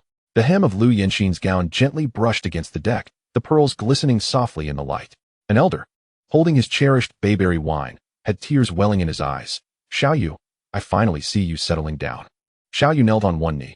Grandfather, I owe you my gratitude for your care all these years. Lu Yanxin sweetly offered a warm towel. Grandfather, we will visit you often from now on. Lu's father trembled slightly as he lifted his glass. Xiaoyu, I entrust my daughter to you. Xiaoyu solemnly drained his glass. Dad, I will protect Yanxin with my life. Lu's mother discreetly wiped away her tears as she adorned her daughter's wrist with a family heirloom jade bracelet. Xiao Hai shouted playfully. Brother you must drink the cup of unity. Xiaoyu laughed while playfully punching him, but still joined Lu Yanxin in drinking. De Peng blushed. Sister-in-law, if the captain ever bullies you, we will help you teach him a lesson. General Qin raised his moutai. Brother Xiao, I plan to move the group's annual meeting onto the ship. Next time we set sail, I will introduce you to several mining tycoons. General Li held up champagne. I have booked a honeymoon suite for you in Dubai, right in the world's tallest tower, offering a view of the entire Persian Gulf. Suddenly, the lights in the banquet hall dimmed, and a carefully edited video began to play on the projection screen. The visuals presented moments between Xiaoyu and Lu Yanxin aboard the Yanyu number 1. The awkwardness of their first encounter when Xiaoyu clumsily offered her grilled fish. The warmth of sharing a raincoat during a stormy night, and Xiaoyu secretly slipping a small note into Lu Yanxin's notebook. Suddenly, the scene shifted to a compilation of embarrassing moments caught on camera from 2 dormitories. The footage showed Xiaoyu practicing a charming smile in front of the mirror, only to burst into a fit of coughs from his own amusement, while Chun Hao's voice echoed. Xiaogu practiced for 3 days, claiming he would charm sister-in-law. Lu Yanxin covered her mouth, stifling laughter, and Xiaoyu playfully choked Chun Hao. Traitor. The scene cut to Xiaoyu, drunk, passionately singing while hugging a mop as if it were a guitar. Wang De struggled to contain his laughter. Xiao Gu said this is for Yanxin, titled Squid Loves Coral Reef. The entire room erupted in laughter as Xiao Yu grabbed a pillow and tossed it at Wang De. You're done for. Suddenly, Xiao Yu seized the microphone. Brothers, it's our turn to strike back. He opened his phone and played a recording from the girls' dormitory. Yanxin was once again gazing at a photo of Xiao Yu with a silly smile, doodling hearts everywhere. Lu Yanxin shrieked as she lunged for the phone, only to be pulled into Xiao Yu's embrace. In the video, Lu Yanxin spoke to a shell gifted by Xiao Yu, wondering aloud, should I give it a kiss? Lin Xiao Yu's voice chimed in. She ended up kissing it, and even wiped the shell. Xiao Yu raised an eyebrow in triumph, while Lu Yanxin buried her face shyly in his chest. The recording captured Lu Yanxin sleep-talking. Xiao Yu, I'm giving you all my fish. Fang Yuan added. That night, she slept holding your t-shirt. The crowd erupted in playful jeering, and Lu Yanxin blushed, pinching Fang Yuan. Plastic sisterhood. After the playful antics, Xiao Yu embraced Lu Yanxin, raising his glass to the crowd. Thank you, dear traders, for turning our embarrassing history into the most beautiful memories. Chun Hao led the cheers. Cup of unity. Cup of unity. Amidst the uproar, the couple linked arms and drank deeply, just as heart-shaped fireworks burst forth outside the window. After the wedding feast, the red lanterns of the courtyard swayed gently in the night breeze, casting a warm glow upon the slate path. Xiao Yu assisted the slightly inebriated Xiao Dafeng into the main house, while Lu Yanxin attentively prepared tea for her parents to sober them up. Once the three elders settled into the grand chairs in the living room, Xiao Yu grasped Lu Yanxin's hand and solemnly knelt on the slate floor. Xiao Yu offered tea with both hands. Grandfather, thank you for raising me through years of hardship. As Xiao Dafeng accepted the teacup, his aged hands trembled slightly, creating ripples in the tea. Turning to his in-laws, Dad, Mom, I will protect Yanxin with my life. Lu's father patted his shoulder, while Lu's mother discreetly wiped away a tear from her eye. In unison, the three elders suddenly exclaimed, we want grandchildren. Xiao Dafeng even pulled out a yellowed copy of Parenting Encyclopedia. Everything is ready. Lu Yanxin, her cheeks flushed with shyness, playfully twisted Xiao Yu's arm, exclaiming, it's all your fault. Yet, she cast a furtive glance at the infant shoes sample on the coffee table. A spark of inspiration ignited in Xiao Yu's mind as he pointed towards the grape trellis in the corner of the yard, suggesting, once our child can walk, we shall hang a swing there. The wooden door of their marital abode gently closed, sealing the clamor of the outside world beyond. The flickering red candles cast an enchanting glow on the intricately embroidered mandarin quilt adorning the grand bed. Lu Yanxin's pearl headdress shimmered softly in the candlelight, and as Xiao Yu reached to remove it, his fingertips inadvertently brushed against her earlobe, causing her to shiver delicately. As Xiao Yu unfastened the first button of his groom's attire, his Adam's apple bobbed as he remarked, you look particularly beautiful today, Lu Yanxin. Lowering her gaze to fiddle with the pearls adorning her wedding gown, felt her cheeks redden even more than her bridal attire. Xiao Yu's palm glided along the zipper at her back, only to meet the beads of perspiration forming there. Nervous? He chuckled softly, recalling how she had been so composed aboard the ship before. Lu Yanxin, blushing with indignation, pinched him, retorting, how could it be the same? In a whimsical attempt to emulate a scene from a film, Xiao Yu tried to twirl his bride in his arms, only to collide with the bedside table, causing both to erupt in laughter as they tumbled into the bed strewn with red dates and peanuts. Yanxin, Xiao Yu suddenly became serious. From now on, every time I set sail, I will carry your photograph with me. Placing it beside my compass, Lu Yanxin silenced his words with a kiss. As dawn broke, Xiao Yu rose gently, donning his clothes, but was swiftly pulled back into the warmth of the bed by Lu Yanxin, who feigned sleep. No early rising today, she murmured. It's our honeymoon. Chapter 152. The honeymoon journey. The festive atmosphere of the welcome banquet had yet to fade when Xiao Yu and Lu Yanxin's suitcase rolled across the gangway of the bustling Shanghai airport. Their first destination, the land of elephants, Phuket. Xiao Yu fastened a shell bracelet around Lu Yanxin's wrist, saying, the glassy sea you've longed for. On the second day in Phuket, before dawn, the couple followed barefooted orange-robed monks across Patong Beach. Lu Yanxin placed the freshly steamed sticky rice into a bowl, as the elderly monk tapped a vermilion mark on her forehead with his gnarled finger. This is me, ma, Thai for blessing, Xiao Yu softly translated, as the waves behind them sparkled with golden flecks. Next, they arrived at Chalong Pier, where the air was rich with the aroma of fried fish sauce, and sun-kissed sea gypsies called out, selling freshly caught parrotfish. Lu Yanxin squatted at the bow of the boat, learning to tie crab traps, while Xiao Yu was handed a cup of amber-hued sea snake liquor by a vendor. Drink up. The vendor grinned, revealing his gold tooth. It's an aphrodisiac. That night, amidst the ringing of elephant bells, they sat cross-legged in the Royal Gala Theatre. After 3 days of exploring the sights of Phuket, they set off once more for their second destination, the Great Barrier Reef in the land of kangaroos. Look, Lu Yinxin exclaimed, her breath escaping in wonder as she gazed down 30 meters to the coral city, where giant clams exhaled shimmering rainbows, reminiscent of the mechanical gardens from 20,000 leagues under the sea. Their indigenous guide suddenly pointed ahead, where 3 glowing blue clownfish darted through the antler coral, forming a heart shape. A seaplane landed on a sugar-white sandbar, and Xiaoyu playfully covered Lu Yinxin's eyes. 3, 2, 1. When he released his hands, the entire expanse of water transformed into a translucent emerald under the midday sun, with the naturally heart-shaped coral reef visible beneath the surface. The guide chuckled as he handed Lu Yinxin a coconut, saying, "Legend has it that lovers who propose here will be blessed by the coral spirits at that moment." Lu Yinxin noticed Xiaoyu kneeling in the surf, holding a ring crafted from polished clamshell. As the tide receded around the spirit islands, the couple followed the locals to gather sea cucumbers. A woman adorned with a shell necklace taught Lu Yinxin to write Yusin in the sand with a twig, only for the waves to sweep it away into eternity. At the underwater platform in cairns, they donned diving gear resembling space helmets. Colorful tropical fish brushed past the hem of Lu Yinxin's wedding gown, while Xiaoyu discovered that a mischievous little octopus had playfully wrapped itself around his oxygen tube. "Don't move," the instructor exclaimed, using a clamp to remove the small creature, declaring it the youngest kidnapper of the Great Barrier Reef. "This is our didgeridoo." An elder offered a hollow wooden instrument. When Xiaoyu blew into it, a deep, resonant hum startled the flocks of frigate birds above. As night descended, the elder lit a bonfire, and as the mournful sound of the pipe echoed, Xiaoyu began to rhythmically clap his hands against the boat's deck. "This is our fisherman's song," he exclaimed, his eyes sparkling. Amidst the flying sparks, 2 ancient civilizations resonated beneath the starry sky. On that midday at JFK Airport's exit, Anna held a fluorescent welcome sign, scrawled in shaky Chinese, reading, "Welcome, Yusin couple." Mike donned a t-shirt emblazoned with Best Man, shaking 2 cups of frosty New York trend-setting lemonade. Just as Xiaoyu and Lu Yinxin rounded a corner with their luggage cart, Anna leapt forward to embrace them. "My newlyweds have finally arrived." In their suite at the Intercontinental Hotel in Manhattan, the view from the floor-to-ceiling windows revealed a dazzling city skyline, and the bubbles in the champagne flutes had yet to dissipate.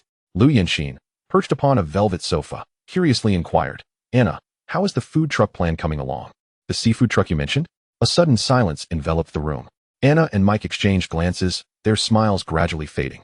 Mike gulped down a mouthful of beer, the Adam's apple visibly bobbing before he muttered, "Let us not talk about it." Anna retrieved her phone, scrolling through photos. "We retrofitted a vintage Chevrolet, painted it in blue and white stripes, and even welded a small steering wheel as the door handle," Mike added. "The menu features the Chinese seafood rolls Xiaoyu taught us. We spent 3 months perfecting the recipe on the 3rd day of operations. The local gangsters came demanding protection money." Anna clenched her fists. "After we refused, Mike pulled open his collar to reveal a scabbed wound. I caught them smashing our car at dawn, and a conflict ensued even more disheartening. The health department began to inspect daily." Anna tossed a cushion in frustration. "They don't even care that the garbage bins of the black-owned food trucks are overflowing." Mike offered a wry smile. "In the end, they revoked our license, citing that our truck's color didn't conform to the neighborhood's aesthetic. Those scoundrels spread rumors on Instagram, claiming we used gutter oil." She pointed at the screen displaying the disgraceful hashtag, Yellow Danger Food. The most disgusting part was a food blogger who licked his fingers while eating, only to turn around and leave a negative review. "I called the police 7 times, and he just twirled an empty beer can," with the officer finally saying, "Why don't you go back home?" Xiaoyu abruptly crushed a walnut in his hand, the shell piercing his palm and drawing blood. Lu Yin suddenly embraced Anna. "If it's too much, we can walk away from it. Honey, do you have any other suggestions?" Lu Yinxin turned to seek Xiaoyu's input. At that moment, Anna's tears soaked into the silk of her shoulder. Xiaoyu declared, "I have an idea. Let me share it with you." He rose and approached the floor-to-ceiling window, Manhattan's lights twinkling in his eyes. When he turned back, he held an iPad, displaying a world map marked with red dots.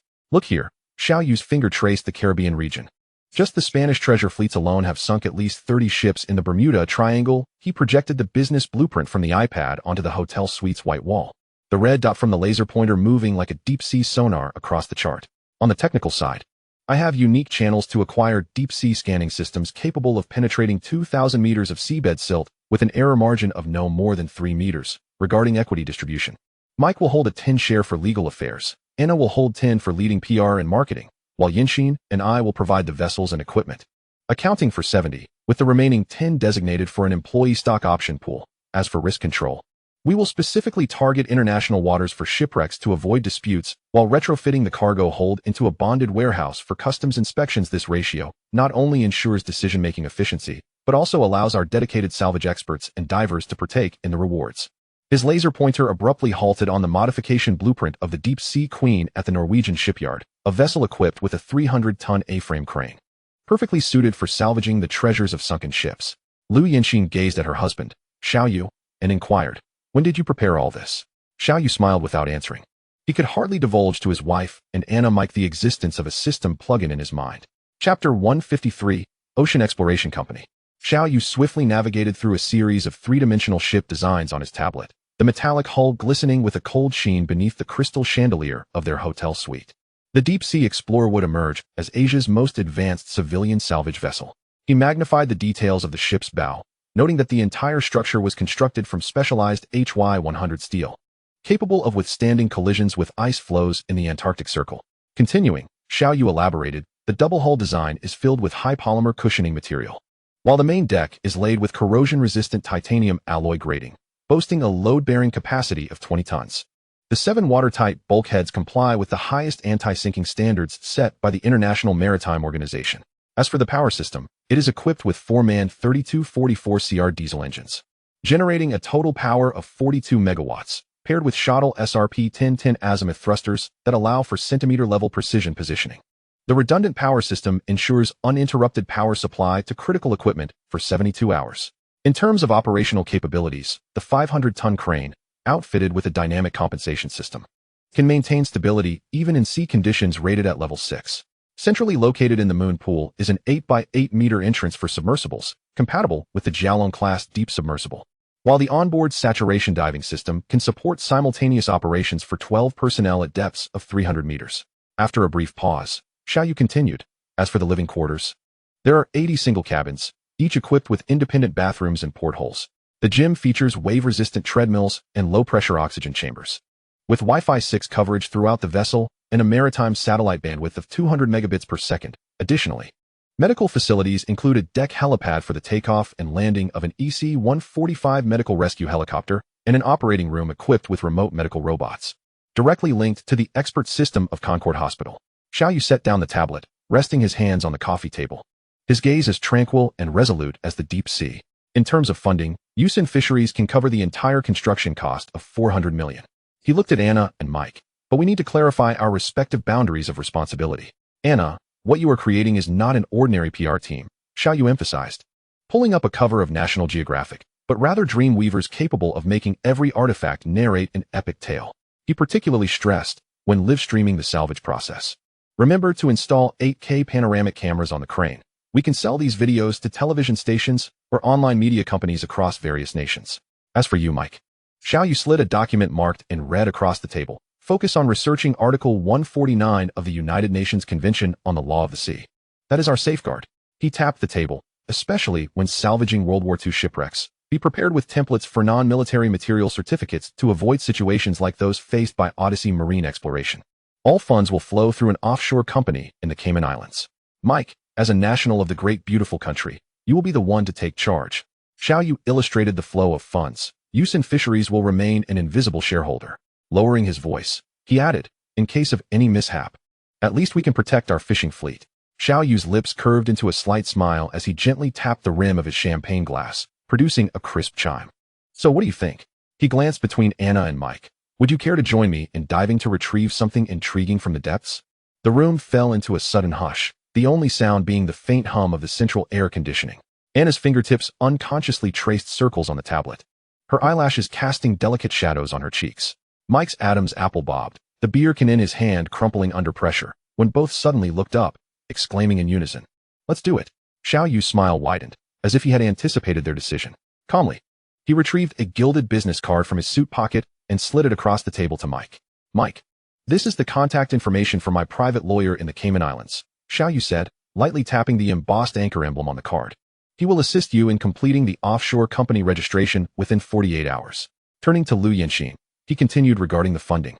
Yinxin will transfer the money through our account in Switzerland, in 3 batches, each through different cryptocurrency channels.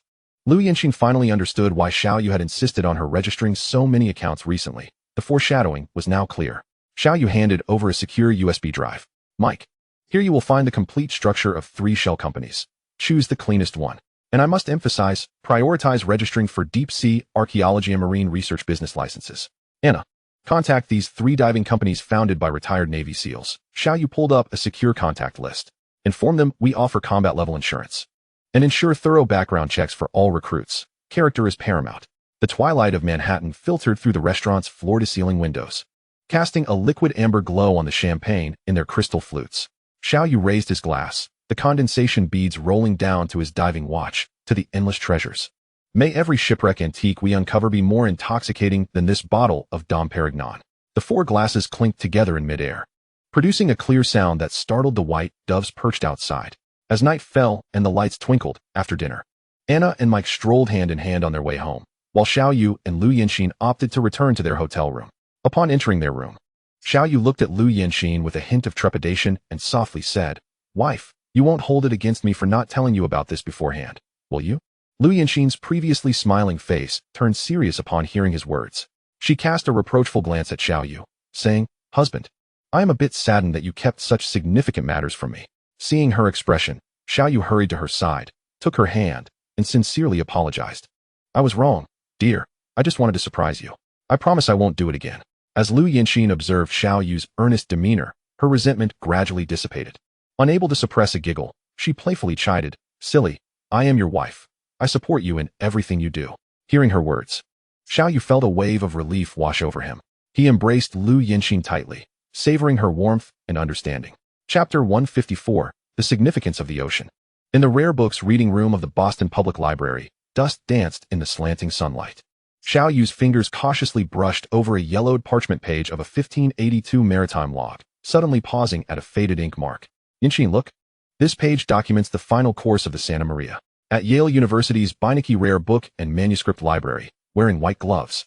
They browsed the East India Company cargo list and unexpectedly discovered a record from June 1802 detailing 200 boxes of porcelain. Note, crafted for Emperor Qianlong." The librarian marveled. "You are the first Asians to consult this archive in a decade." At the New York Maritime Museum, they found reconnaissance photographs of submarines from World War II in the underground archive. Xiao Yu captured the metallic reflections among the coral reefs with his phone's macro lens. Lu Yinxin suddenly noticed the date on the edge of the photo, April 1st, 1945. Wasn't that exactly 1 week before the sinking of the Apollo Maru? At the Free Library of Philadelphia, they unearthed a yellowed letter from a crew member amid the pile of old papers. The letter mentioned that the captain's quarters concealed a Chinese ancient painting. They exchanged glances, realizing this clue pointed directly to the legendary Golden Ship. In the VIP lounge of Kennedy Airport, Xiao Yu's phone screen simultaneously lit up with 2 messages. Mike sent a photograph of the Cayman Islands Company registration certificate, the golden emblem glistening under the sun, accompanied by the text, "Endless Treasure Ocean Exploration Company has been authorized to operate, and the account awaits your activation." Shortly thereafter, Anna's message popped up, featuring a group photo. 12 robust divers stood at the Brooklyn Pier, the silhouette of the Statue of Liberty faintly visible in the background. Captioned, "Your Aquaman Legion is assembled, just awaiting the boss's return for inspection." The following day, in the conference room of the Shipbuilding Industrial Park in the Magical City, a holographic projector suspended a 3D model of a deep-sea salvage vessel, slowly rotating in midair. President Qin highlighted the midsection of the hull with a laser pointer. "Here. We have reserved an opening for the moon pool as per your specifications, but the thickness of the steel plate needs to be increased." "No," Xiao Yu suddenly interjected, pulling up the newly designed blueprints on his tablet. "Let's modify this to a retractable magneto-hydrodynamic channel." His finger traced a blue trajectory, explaining that combined with my specially designed salvage net, it would allow for the extraction of heavier items without damage. He then showcased the core modification, an intelligent anti-roll fin that can predict and adjust in real time based on ocean conditions, and the high-speed intercept boat concealed beneath the deck, indistinguishable in appearance from a lifeboat. The refrigerated compartment door requiring iris recognition astonished Lu Yinxin, causing her eyebrows to rise. When President Qin pressed the remote to illuminate the helicopter platform, Xiao Yu frowned at the 4.2 billion quote. While President Qin chuckled as he flipped to the last page of the contract, "I will gift you 2 sets of deep-sea mechanical arms." Lu Yinxin suddenly interjected, "Add a constant humidity artifact chamber, and we'll sign." Ultimately, the contract included a secret clause that if the salvaged vessel, carrying the Yonghua Encyclopedia, was recovered, President Qin would enjoy a 1 share of the profits. After exiting President Qin's company, Xiao Yu and Lu Yanxin arrived at the ancestral home of the Lu family. At the Zeaton tea table, the fragrance of Longjing tea wafted from the celadon cups. Upon hearing Xiao Yu's account, the elderly Mr. Lu, with hands lined with wrinkles, suddenly struck the table. Excellent. The ripples in the tea cups spread outward. Tomorrow, I will introduce you to General Zhang of the Ministry of Defense, he whispered. They are currently troubled by the inability to find civilian vessels to explore those sensitive reefs. Xiao Yu immediately understood. Tracing the outline of the 9-dash line in the South China Sea on the table, our vessel is registered as an ocean exploration ship in the Cayman Islands, so no one will pay excessive attention to it. The moonlight filtered through the intricately carved window, casting mottled shadows on the bluestone floor. Mr. Lu slowly rose, retrieving a yellowed album from the hidden compartment of the rosewood bookshelf. His frail fingers gently caressed an aged photo, where a youthful Mr. Lu, clad in a naval uniform, stood on the deck of a warship alongside the now-renowned General Zhang. That was during the 1974 Western Sea Battle. Mr. Lu's voice suddenly grew powerful. My old friend Zhang and I forged a bond of life and death in that battle. He pointed to the corner of the photo. Look at that fishing boat. It was used to transport supplies back then. Xiao Yu then noticed that the fishing vessel bore the flag of Lu's fishing company. Mr. Lu suddenly lowered his voice. Do you know why I was so excited about your salvage vessel? He extracted a 1996 nautical chart filled with red restricted zones, indicating areas where civilian efforts were needed to take a look, as our submarines are monitored during entry and exit.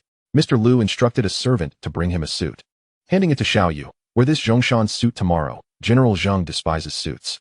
As night fell into silence, only a dim yellow lamp illuminated the study in the Lu family mansion. Mr. Lu sat at the heavy, polished rosewood desk, gently caressing the old military telephone. Taking a deep breath, he dialed the number etched in his memory. The voice of General Zhang came through, steady and calm. Old Lu, why are you calling so late? Mr. Lu cleared his throat. Old Zhang, my granddaughter's husband, Xiao Yu, has started a marine salvage company. A brief silence followed on the other end. Then the sound of rustling paper. Is that the young man I met at the wedding, involved in deep-sea fishing? Mr. Lu lowered his voice. They have just modified a deep-sea salvage vessel, equipped with a magneto-hydrodynamic salvage system. Emphasizing. Capable of operating at depths of 2,000 meters with an error margin of no more than 3 meters. The sound of a pen tapping on the table reached Mr. Lu's ears, the rhythm quickening. The young man wishes to do something for the country. Mr. Lu's tone suddenly turned serious, reminiscent of their past. General Zhang interrupted. Bring him to the Marine Research Institute tomorrow. I want to see that system in person. As the call concluded, General Zhang added meaningfully, have him bring a complete list of equipment. Mr. Lu hung up the phone and promptly destroyed the call log note. Retrieving a disguised document marked for coral ecological research in the South China Sea from the safe, he summoned the old steward. Go find my naval insignia from 1974. As Mr. Lu gazed out the window, the moonlight illuminated the picture frame on his desk. In the yellowed photo, a young General Zhang was pinning a medal to his chest. Chapter 155. Each seeking their needs. In the early morning mist enveloping the coastline, an Audi A6 with a black license plate reading CA0007 slowly entered the heavily guarded courtyard. Xiao Yu peered through the car window, spotting the weathered iron sign of the Donghai City Marine Research Center behind the armed sentry, the faded Fisheries Bureau seal still visible in the corner. Mr.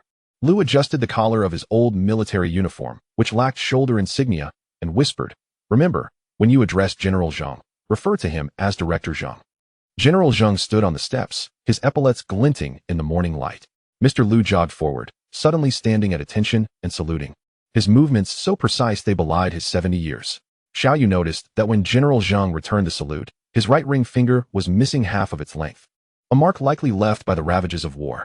This is my granddaughter's husband, Xiao Yu, Mr. Lu said with pride. He has built his own fortune from scratch, rising from a fishing boat to a deep-sea fleet.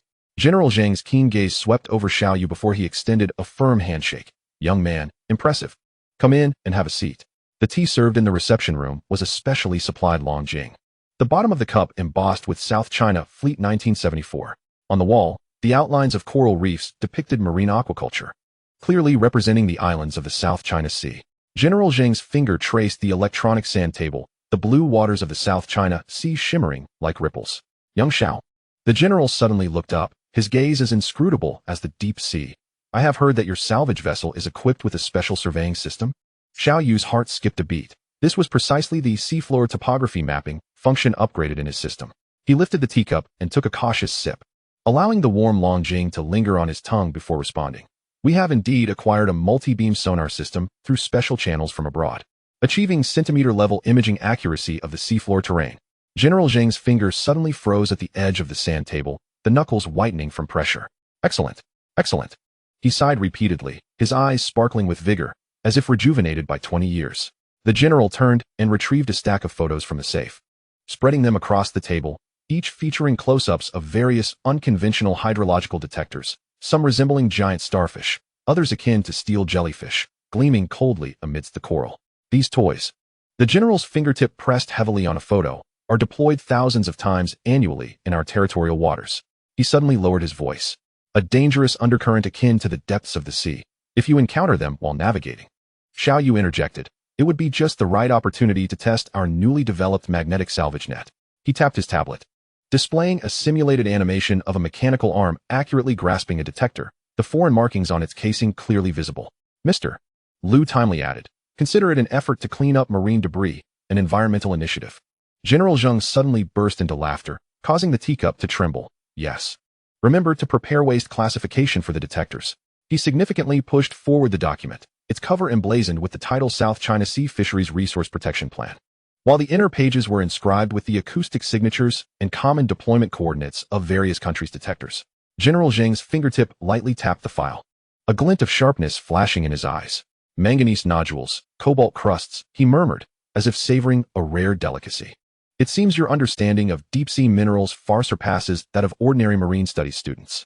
Xiao Yu, maintaining a composed demeanor, lifted his teacup, the surface of the tea reflecting his tranquil visage. I merely stumbled upon related papers during my studies, he replied nonchalantly. Suddenly, General Zheng extracted a metallic glinting or sample from his drawer. This is from the Jiaolong submersibles expedition in the South China Sea last year. Are you familiar with it? Xiao Yu received the mineral, and the system instantaneously projected an analysis onto his retina. Polymetallic nodule, nickel content 78. This is a cobalt-rich manganese nodule. He intentionally hesitated for 2 seconds, likely sourced from around 1,500 meters depth on a seamount. The general's gaze became piercing. Can your vessel detect such mineral deposits? Xiao Yu placed the oar down, revealing a look of concern. Currently, our equipment is not sufficiently advanced. He then pivoted the conversation. However, I am acquainted with several Norwegian companies whose deep-sea detection systems can be modified. General Zheng abruptly unfolded a specialized nautical chart, dotted with a dozen red circles. These areas marked for fisheries investigation are of great importance to the state, he emphasized, tapping his finger on the vicinity of the Manila Trench. Xiao Yu understood immediately. Our newly ordered sonar is particularly suited for locating unique fish populations. Subsequently, General Zheng seemed to deliberately divert from the previous topic. With a slight smile, he turned his gaze towards Xiao Yu, inquisitively asking, Mr. Xiao, I am quite interested in your salvage company. Could you share what your primary objectives are? Recognizing the general's intent, Xiao Yu did not evade the question but answered candidly, General Zheng, to be frank, our salvage company's main goal is to recover shipwreck treasures from abroad. These wrecks often conceal immense wealth, predominantly located in international waters. General Zheng nodded in understanding and pressed further. Then, Mr. Xiao, how do you intend to acquire these treasures? After all, international waters are not easily navigated. Xiao Yu smiled confidently, explaining, we will conduct our salvage operations utilizing advanced technology and a professional team. Admittedly, there are certain risks associated with operating in international waters, but we possess ample experience and resources to manage them. However, our company currently faces a challenge due to a lack of sufficient armed support. General Zheng's eyebrows arched slightly as he gently tapped 3 times on the rosewood tea table, akin to a secret signal. Shipwrecks in international waters? He suddenly revealed a knowing smile, retrieving a yellowed nautical chart from his drawer, densely annotated with various symbols.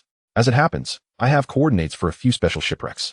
His finger paused over a skull and crossbones marker. In 1942, the Japanese ship Oppo Maru transported 40 tons of gold from Singapore. Xiao Yu's pupils constricted.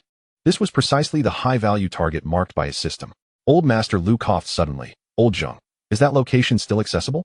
General Zheng drew back the curtains, revealing a squad of Marines training outside. Do you see those young men? He said meaningfully, some veterans are particularly adept at vessel security. Xiao Yu quickly grasped the implication. Our company is currently offering high salaries for maritime security consultants. General Zheng produced a gilded badge from his pocket, Special Observer for Oceanic Fisheries. With this, one can dock for supplies at any friendly nation's naval port. Next month, a batch of obsolete fishing vessel equipment needs to be disposed of, the general stated seemingly casually, including some outdated anti-pirate gear. Upon hearing this, Xiaoyu couldn't help but smile knowingly. Chapter 156. Establishing a factory in the countryside 2 days later, as dusk descended. Xiaoyu and Lu Yanxin's vehicle gradually approached the village entrance. Before the traditional courtyard with green bricks and dark tiles, 2 red lanterns swayed gently in the evening breeze, casting elongated, mottled shadows on the weathered door. Xiao Dafu, wearing an apron and wielding a spatula, stood on the steps. The aroma of braised fish mingling with the fragrant scent of osmanthus wine rising from the kitchen. Finally back, Old Master Lu's voice boomed, startling the swallows nesting under the eaves. This morning, the villagers caught some rock cod from the sea. It will spoil if we wait any longer. Lu Yanxin jogged forward, her face pinched affectionately by the flour-dusted hands of the old man. Just as Xiaoyu picked up his luggage, he was handed a bowl of steaming fishball soup. Under the old jujube tree in the courtyard, a table covered with blue floral cloth awaited. Old Master Lu proudly showcased the newly constructed grape trellis. When your child is born, we can hang a swing right beneath it. Lu Yanxin, blushing, produced numerous gifts. These are presents from Xiaoyu and me. The morning sunlight filtered through the grapevines of the courtyard, casting dappled light upon the bluestone slabs. Xiao Dafu had already set up a large round table in the yard, adorned with freshly steamed glutinous rice cakes and red date tea. Lu Yanxin, clad in a light blue qipao, busied herself refilling the teapot, the pearl hairpin in her hair glistening softly in the morning light. Xiao Erfu, leaning on a Zeton cane, entered and squinted at Lu Yanxin. This girl is even more charming than in the photos. His wife pulled out a red silk pouch from a cloth bag. This is a family heirloom jade bracelet, a meeting gift from my granddaughter-in-law. Lu Yanxin quickly accepted it with both hands, sweetly thanking. Thank you, Auntie. I will cherish it dearly. Uncle Wang Zhangwo clapped Xiaoyu on the shoulder. I heard you're venturing into deep-sea salvage? Quite ambitious. Stronger than your father back in the day. Uncle Wang Jianjun leaned closer, his voice conspiratorial. Could you take me to see that salvage vessel? Grandma inspected Lu Yanxin's face from left to right. Those features. She's destined for good fortune. Grandpa presented a red envelope. This is a token from me and your grandma.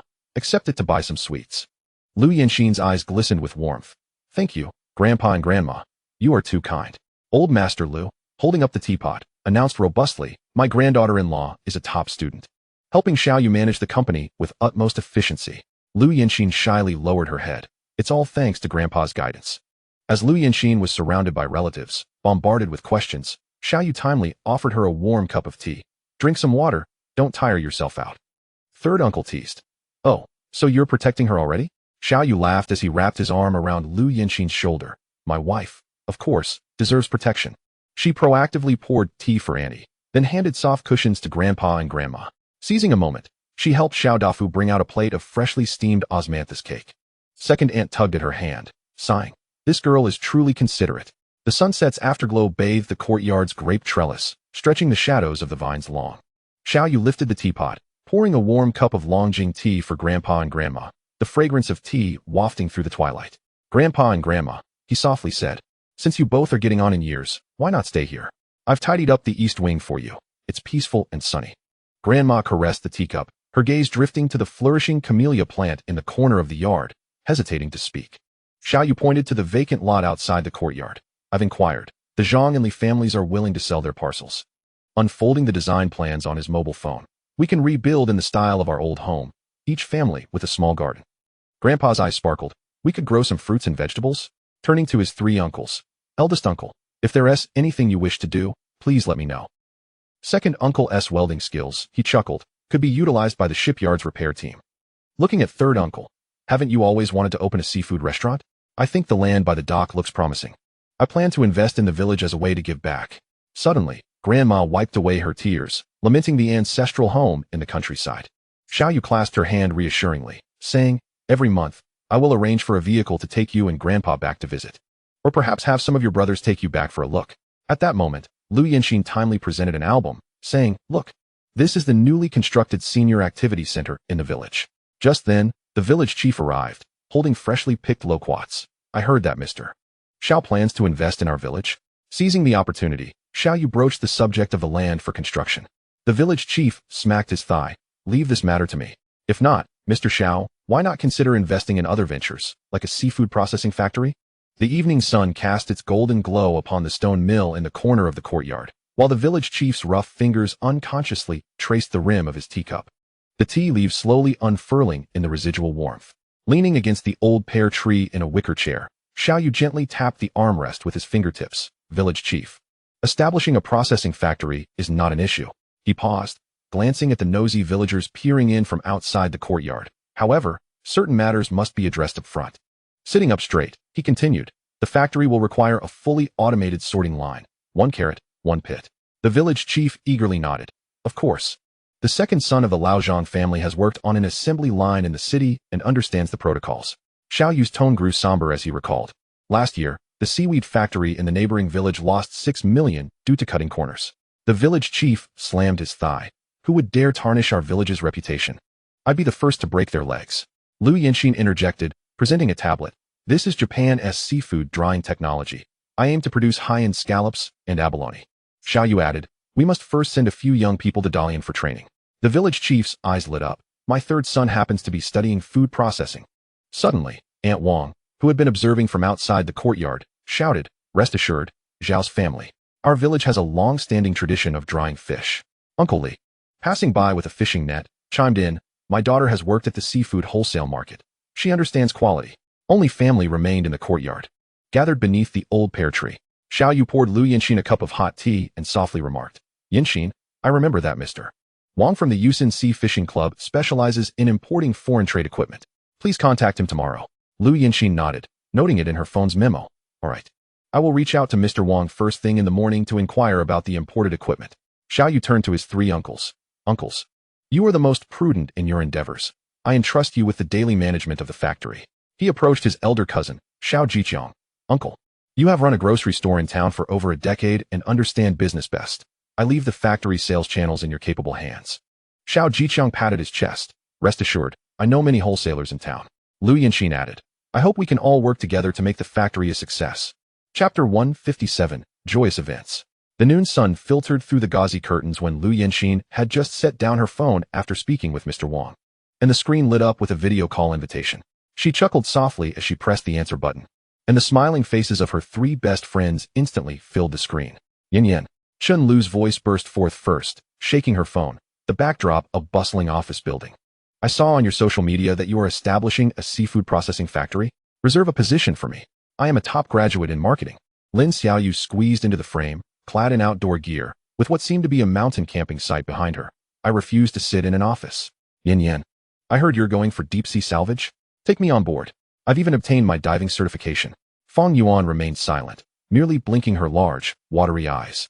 Gazing plaintively at Lu Yanxin, her fingers nervously twisting the hem of her shirt. Lu Yanxin was amused by them. Lifting her teacup to take a sip, you can all come, and Xiaoyu can join the boat too. She paused, her tone becoming serious. But deep-sea salvage is no trifling matter. It is perilous, and each voyage lasts at least 6 months. Xiaoyu, can you endure? I'm going for your husband, Captain Xiao. Chun Lu winked mischievously, then quickly corrected herself when Lu Yanxin shot her a look. Just kidding. I genuinely want to make my mark in the seafood industry. She suddenly lowered her voice. Besides, my cousin works at customs. He can be of assistance. At that moment, Fang Yuan finally spoke up. Her voice soft. I could handle clerical work. She suddenly raised a small notebook. I've even passed my accounting certification. Lu Yanxin gazed at the 3 eager faces on the screen, sunlight casting fragmented shadows on her eyelashes. All right, she smiled. Once the processing factory is established, you all can report for duty. But Xiaoyu, she grew serious again, you must pass a physical fitness test before boarding. A chorus of cheers erupted from the other side of the screen, startling the sparrows outside. Lu Yanxin set her phone down, her lips still curled in an unbroken smile. She walked over to Xiaoyu, who was reviewing the progress of the salvage ship, and gently leaned against his shoulder. Darling, Chun Lu and the others want to come work with us. Xiaoyu set down his pen, raising an eyebrow with a smile. Your friends? Of course. They are welcome. They are all familiar faces, so I trust them. He opened his contact list. I should also reach out to my dorm mates. Suddenly Lu Yanxin had a bright idea. What if we set them up with your dorm mates? Xiaoyu grinned mischievously. Chun Lu and Wangda? They'd be arguing every day. However, he pondered about Li Mu and Fang Yuan. One was reserved and the other shy, which could be a good match. Lu Yanxin poked her husband's cheek. Then why don't you hurry and contact them? Xiaoyu promptly replied. I'll dangle a bait. Saying our company will provide wedding housing. Just as he set down his phone, a hint of helpless amusement graced his face. Lu Yanxin entered with a fruit platter. noticing her husband's expression, and asked, "What's wrong? Are they unwilling to come?" Quite the opposite, Xiao Yu rubbed his temples. "These three are overly eager. Old Wang insists on joining the salvage ship." He chuckled wryly. He memorized the deep-sea diving manual. Lu Yinxin covered her mouth and laughed. "Didn't he also say he wanted to be your first mate?" Xiao Yu sighed. "I told him no game consoles on the ship, and that calmed him down a bit. Old Chun is the funniest." Xiao Yu scrolled through the chat records. He first insisted on a salary of no less than 7 figures, but once he heard it was for salvaging a sunken ship, he immediately reversed his stance and said he would even pay to join. Xiao Yu's expression grew serious. Old Li's family has only one son, and the old man just had heart surgery. I had to persuade him to stay on land. Lu Yinxin noticed her husband's lips were still curled in a smile, reflecting the joy of reuniting with old friends and the excitement of dreams soon to take flight. Golden autumn sunlight bathed the new factory, where the words Hope Seafood Processing Factory shimmered in gilded letters. The town mayor held a pair of golden scissors, red ribbons fluttering gently in the wind. "I hereby declare the Hope Seafood Processing Factory officially in production." Amidst the sound of firecrackers and applause, Xiao Yu gazed at the neatly arranged automated production lines within the factory, surrounded by the excited chatter of workers. Lu Yinxin gently linked her arm with his, whispering, "Our first rural industrial project has come to fruition." 3 months prior, this land had been barren, but now, plastic steel factory buildings had sprung up, and the fully automated drying equipment had been calibrated. The first batch of 50 recruited village workers had completed their pre-job training. The town mayor personally attended, praising it as a model of rural revitalization, while Xiao Dafeng, dressed in a brand-new Zhongshan suit, presented specially made seafood gift boxes to each guest. Lu Yinxin's 3 best friends had officially started their positions, with Chen Lu busy hosting media interviews. On a morning 6 months later, Xiao Yu was reviewing the factory reports when his phone suddenly rang. "Little brother Xiao," came Qin's excited voice, "your deep-sea explorer is fully completed, just waiting for its owner to inspect." Xiao Yu promptly dialed Lu Yinxin's number. "Yinxin, pack your bags. We are heading to see General Qin." The midday sun scorched the steel plates of the shipyard, and the air was thick with the scent of seawater and metal. General Qin stood at the entrance of the dock, his imposing figure silhouetted against the majestic deep-sea explorer, which loomed behind him like a steel colossus. He spotted Xiao Yu and her party approaching from a distance and welcomed them with a smile, just in time. The ship has just completed its final coat of paint. Dressed in a deep blue work uniform and clutching an inspection checklist, Xiao Yu led the way. Lu Yinxin, sporting a safety helmet, diligently recorded details on her tablet. Wang De excitedly glanced around, nearly colliding with a crane. Lin Xiaoyu suddenly pointed at the bow of the ship. "Isn't that anchor chain system installed incorrectly?" An engineer rushed over, wiping sweat from his brow. "Miss, your eyes are astute. That was a temporary adjustment during trial assembly." Xiao Yu exchanged a glance with General Qin, both of them sharing a smile of appreciation. An old master at the shipyard murmured, "This inspection team is quite lively." General Qin pressed a remote control, and the deck suddenly revealed a moon pool. 2 deep-sea robots, shimmering with a blue glow, slowly ascended. "These are designed and modified using the latest international technology," Xiao Yu explained, "capable of diving to 4,000 meters." Lu Yinxin pushed open the door to the captain's cabin and froze in astonishment. The entire wall was adorned with a panoramic projection of the seabed, displaying real-time sonar scans of the ship's hull, and in the corner stood a miniature coffee bar. "Is this for me?" As the sun dipped below the horizon, the final name was signed on the acceptance report. Wang De could barely contain his excitement as he climbed onto the bridge, shouting into the sea breeze, "Treasure, here we come." Chapter 158, Setting Sail for Treasure. 2 nights later, as darkness fell, the lights of the harbor twinkled like stars outside the suite's floor-to-ceiling windows. Xiao Yu stood by the window, her phone pressed to her ear, listening to the steady voice of General Zheng. "Your personnel will arrive tomorrow. The team leader's surname is Zhao, an old subordinate of mine." "Understood," Xiao Yu replied, her gaze fixed on the view outside. "I will make the necessary arrangements. I have prepared all the supplies." General Zheng lowered his voice. "Xiao Zhao is leading a team of retired Marine Corps Dragon Group members, specializing in deep-sea operations. They will arrive at the hotel tomorrow morning posing as ship safety inspectors." After ending the call with General Zheng, Xiao Yu initiated a video call with Anna, who was far away in the beautiful city. Anna adjusted her glasses. The legal team is composed entirely of maritime litigation experts. In the background, Mike was polishing an antique auction gavel. "We are just waiting for your seafood to arrive." Xiao Yu chuckled. "Remember to prepare the special customs declaration form." Anna inquired curiously, "Why did you suddenly cancel the recruitment of sailors?" Xiao Yu gazed at the deep-sea explorer outside. "We have a more professional team now." Suddenly, her phone vibrated with a message from an unknown number. Zhao Weiguo and 52 others have set off. Liu Yanxin was perusing a newly received encrypted file. This Captain Zhao holds an international diving record. In the attached photo, a rugged man adorned with medals stood, only lacking the unit number. Morning sunlight streamed through the restaurant's floor-to-ceiling windows, casting mottled shadows on the pristine tablecloth. Just as Xiao Yu lifted her coffee cup, her phone vibrated again with an unknown number. Boss Xiao, this is Zhao Weiguo. The voice on the other end was steady and powerful. My brothers and I are waiting outside the hotel. Xiao Yu set her cup down and nodded to her companions. I will go fetch someone. Outside the hotel, beneath a sycamore tree, stood a middle-aged man in a dark jacket, his stature resembling that of a pine tree. At 180 centimeters, he cast a straight shadow in the morning light. As Xiao Yu approached, she noticed the calluses on his left hand, a testament to years of wielding a firearm. Captain Zhao. Xiao Yu extended her hand, and he shook it with just the right amount of firmness. Boss Xiao, it's a pleasure to finally meet you. Zhao Weiguo's gaze swept across the hotel revolving door. The other brothers are on standby in the vehicle, ready to depart at any moment. Xiao Yu nodded. I will call the others down. Wang Da suddenly burst out of the hotel. Boss, are we about to set off? Before he could finish his sentence, he froze in place. A mere glance from Zhao Weiguo made him instinctively take a step back.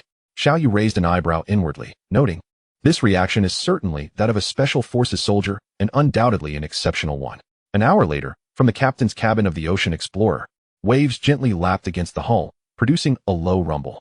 Xiao Yu placed 2 cups of hot tea on the nautical chart, the steam rising slowly between them.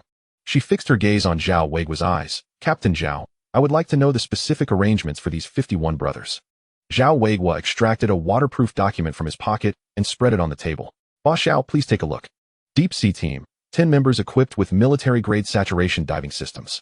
Each has experience working at depths below 3,000 meters.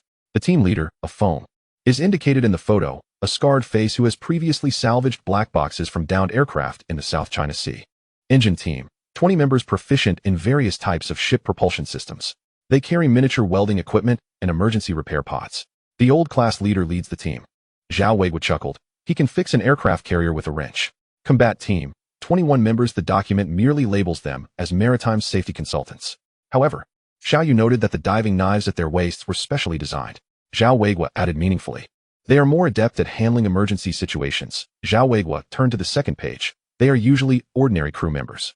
The photos showed divers practicing grapple operation, while combat team members were diligently studying sonar charts. The commander has made it clear. Zhao Weiguo leaned slightly forward. At sea, your word is law. Xiao Yu caught sight of the small print at the corner of the document, equipped with 3 deep-sea electromagnetic shielding devices. Zhao Weiguo quickly closed the file. Some equipment you will come to know when the time is right. The sea breeze swept across the deck, rustling everyone's clothing. Xiao Yu stood high on the bridge, flanked by the resolute Zhao Weiguo. She surveyed every face on the deck. Liu Yanxin's anticipation, Chunhao's meticulousness, Wang Da's eagerness, Lin Xiaoyu's nervousness, and the unyielding determination of the 51 special crew members.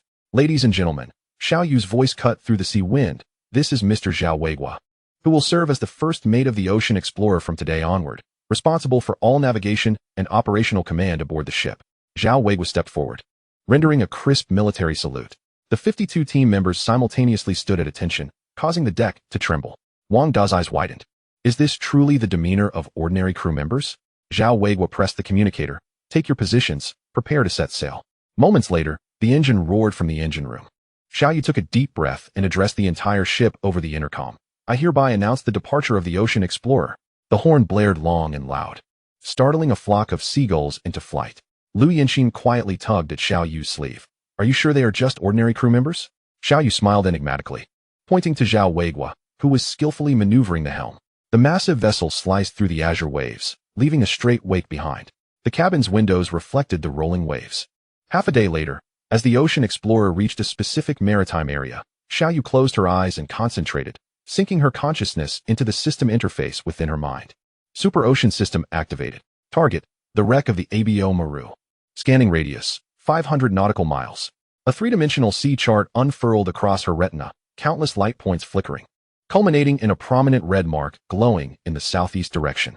Coordinates: east longitude 11815 foot, north latitude 2235. Depth, approximately 750 meters. Wreck condition: the hull is fractured into 3 segments, but the main cargo hold remains structurally intact. Seabed current speed, 0. 8 knots, ideal for salvage operations. Water temperature, 32°C, requires enhanced thermal insulation for diving suits. Surrounding terrain. A seabed canyon lies 200 meters to the west, requiring caution. Detected anomalous metal reaction. Suspected accumulation of precious metals. Xiao Yu's fingers delicately tapped the electronic nautical chart, synchronizing the coordinate position to the bridge's main screen. He turned to Zhao Weiguo beside him, saying, "Captain Zhao, the target location is at 118 degrees 15 minutes east, 22 degrees 35 minutes north." Pausing momentarily, he added, "The depth is 1,750 meters. With calm ocean currents." His fingertips glided across the screen, magnifying the contours of the underwater canyon to the west. There lies a 200-meter deep cliff. Chapter 159, The Salvage begins. The sea surface shimmered with leaden ripples, and after 4 hours of voyage, the engine sounds of the ocean explorer gradually softened. Zhao Weiguo focused on the desolate sonar scan results, his brow furrowed. "Boss Xiao, the sonar shows no response." Xiao Yu closed his eyes, immersing his consciousness into the system. Target confirmed, the ABO Maru. Coordinates corrected, directly below at 1,738 meters. Wreck status, covered by 23 meters of sediment. He opened his eyes and lightly tapped the porthole. "Captain Zhao, have your team prepare the deep-sea submersible."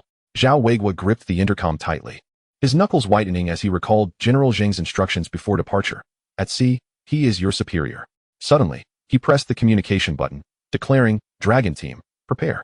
Initiate saturation diving system."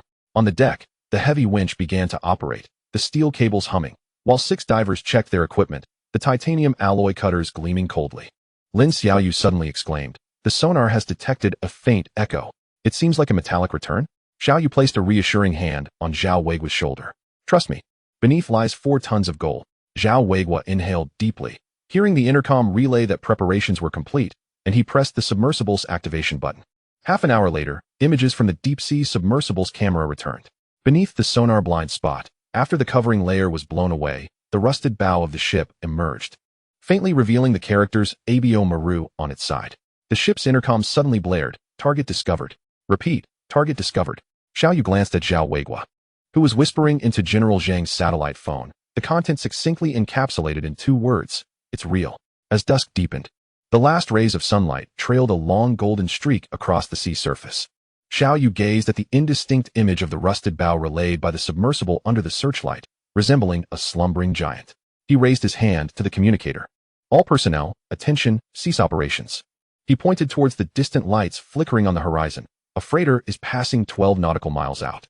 Then he tapped the tablet to bring up the current data. "The nighttime flow rate will increase to 15 knots. It's unsafe." The submersible slowly ascended, its mechanical arm still clutching a piece of rusted iron. Lin Xiaoyu suddenly gasped. "There are inscriptions on it." Under the light, the words from Showa Year 19 were faintly visible. Zhao Weiguo divided his team into 3 groups for rotation, with the combat team split into 2 shifts, equipped with night vision goggles to guard the sea surface. Xiao Yu specifically instructed, any vessels approaching within 3 nautical miles must report immediately. Wang to scan the sea surface with an infrared telescope. There's a speedboat to the northeast. In the lens, several dark figures were tossing unidentified objects into the sea. Zhao Weiguo smirked. "Should we teach them a lesson for sneaking out sonar buoys?" Xiao Yu spread out the seabed topographic map. "Ignore them. Let us prioritize salvaging the bridge's file cabinet tomorrow." He then marked 3 red circles, indicating where the gold was most likely located in those cargo holds. Under the restaurant's lights, the aroma of seafood chowder mingled with laughter and chatter. Xiao Yu raised his glass, the amber liquid reflecting the excitement on everyone's faces. "Today is merely the beginning." He turned to Zhao Weiguo, lightly clinking their glasses. "Captain Zhao, tomorrow will be a hard day for the brothers." Xiao Yu lowered his voice. "The documents and artifacts belong to you, while the gold and silver are mine." Zhao Weiguo rubbed his fingers against the glass rim. "The superior has instructed that history is more important than gold, especially since it's your investment, Boss Xiao." Lu Yinxin timely presented a folder. "Here is the bonus plan." Wang De glanced over and exclaimed, "An additional 500,000 for discovering significant artifacts?" Zhao Weiguo suddenly raised his glass. "Boss Xiao, I've thanked the brothers on your behalf." As the morning mist lingered, the eastern horizon just began to glow pale. The deck of the Ocean Explorer was already bustling with activity. The submersible descended slowly into the azure waters, the steel cables glimmering with metallic sheen in the morning light. Xiao Yu stood on the bridge, his gaze fixed on the monitoring screen as the rusted hull emerged faintly from the deep sea, akin to a treasure long buried finally awaiting its liberator. The mechanical arm precisely penetrated the cargo hold, the hydraulic claw cautiously avoiding the decaying steel plates. Under the submersible's light, a flash of gold suddenly glimmered through the murky seawater. The operator's voice came through the communicator. Target discovered. Currently packing. The heavy salvage box was slowly hoisted by the crane, seawater trickling down through the seams. Zhao Weiguo personally approached to unlock the box latch. The metallic clinked, causing everyone to hold their breath. At the moment the box lid was lifted, the morning sun pierced through the clouds. Neatly stacked gold bars shimmered brilliantly in the dawn light. On the uppermost bars were engraved the words Imperial Mint from the Showa period, marked with a small red dot. Wang De nearly buckled to his knees, exclaiming, "How much is this worth?" Liu Yinxin promptly activated the contingency plan. Everyone stepped back. "We must conduct radiation checks first." Zhao Weiguo's team swiftly erected a security line, scanning the gold bars with detection instruments. Once the readings indicated safety, Xiaoyu let out a long sigh of relief. Lin Xiaoyu, wearing white gloves, carefully examined the serial numbers on the bottom of the gold bars. "This is military gold from 1944, she said, her voice trembling. "As documented in historical records." Zhao Weiguo interjected, "Let us weigh them first." The sunset's afterglow painted the sea red, elongating the silhouette of the ocean explorer. On the deck, 47 specially designed moisture-proof boxes were neatly arranged, each emblazoned with prominent radiation safety labels. Xiaoyu crouched down, his fingertips brushing against the cold metallic surface of the boxes, which concealed the invaluable Showa gold within. Lin Xiaoyu's hands trembled slightly as she held the list, a total of 235 tons of gold. Chen Hao quickly calculated. "Based on today's gold price, it's worth approximately." Xiaoyu raised his hand to interrupt. "Let us not calculate just yet. There's still more in the ship's bottom." The submersible operator removed his helmet, beads of sweat still glistening on his forehead. "We've only opened a third of the cargo hold." He pulled up a video screenshot, pointing at a crack. "There are at least 30 more boxes behind this." Zhao Weiguo suddenly interjected, "And we've discovered a sealed file cabinet." Liu Yinxin opened her tablet. One box of gold is sealed with an Army Special Transport sticker. In the photograph, the yellowed seal displayed a blurred chrysanthemum emblem. As night fell, the ship's searchlights cast bright beams across the pitch-black sea. Xiaoyu stood on the deck, watching the final batch of gold being safely transferred into the ship's secure vault.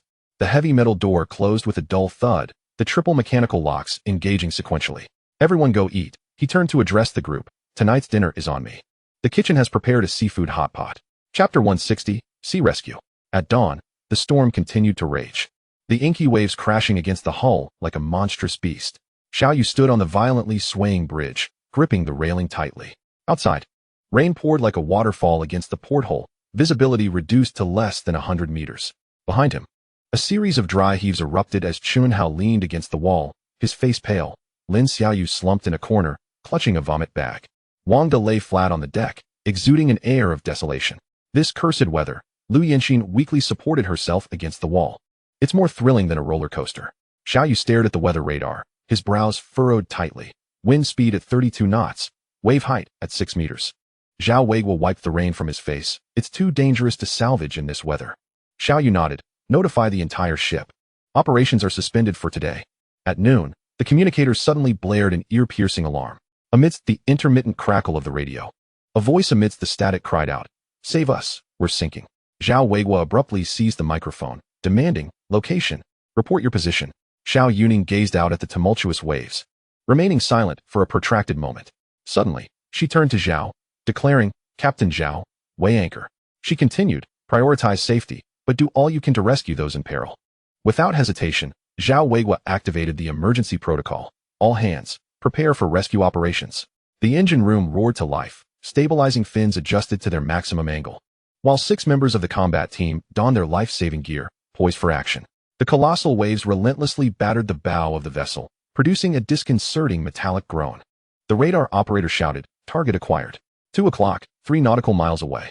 Through the system's external view, Xiao Yuning discerned, amidst the storm, a capsized fishing boat barely visible. Zhao Weiguo took the helm of the rescue boat himself. "The waves are too fierce. We cannot approach too closely. If the wind pushes us off course, it would be even more perilous. We must deploy a rescue boat now." As the rescue craft surged into the tumult, a flash of lightning cleaved the darkened clouds. The gale tore at the surface of the sea, as the rescue boat struggled against 6-meter-high waves, akin to a solitary leaf adrift. After a harrowing half-hour journey, 2 rescuers finally spotted the 7 orange figures bobbing amid the tumultuous waters. They clung desperately to the shattered remains of the vessel, intermittently visible in the inky depths. "Hold on.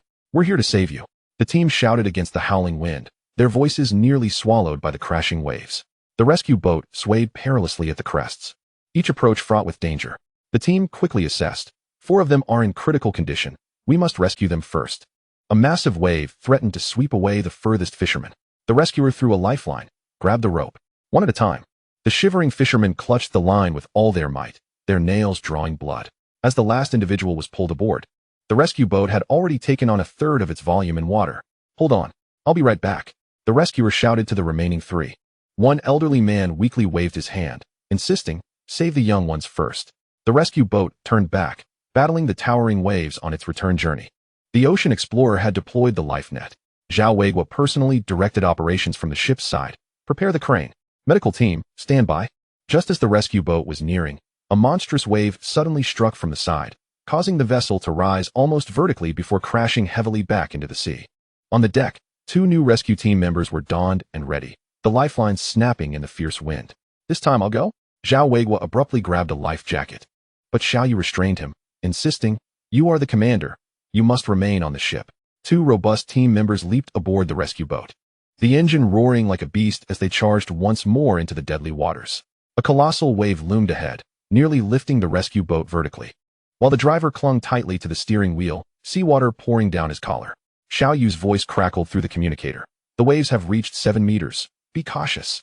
The radar indicated 3 orange dots drifting rapidly, one of whom had already been swept halfway out to sea, intermittently visible amidst the tumult.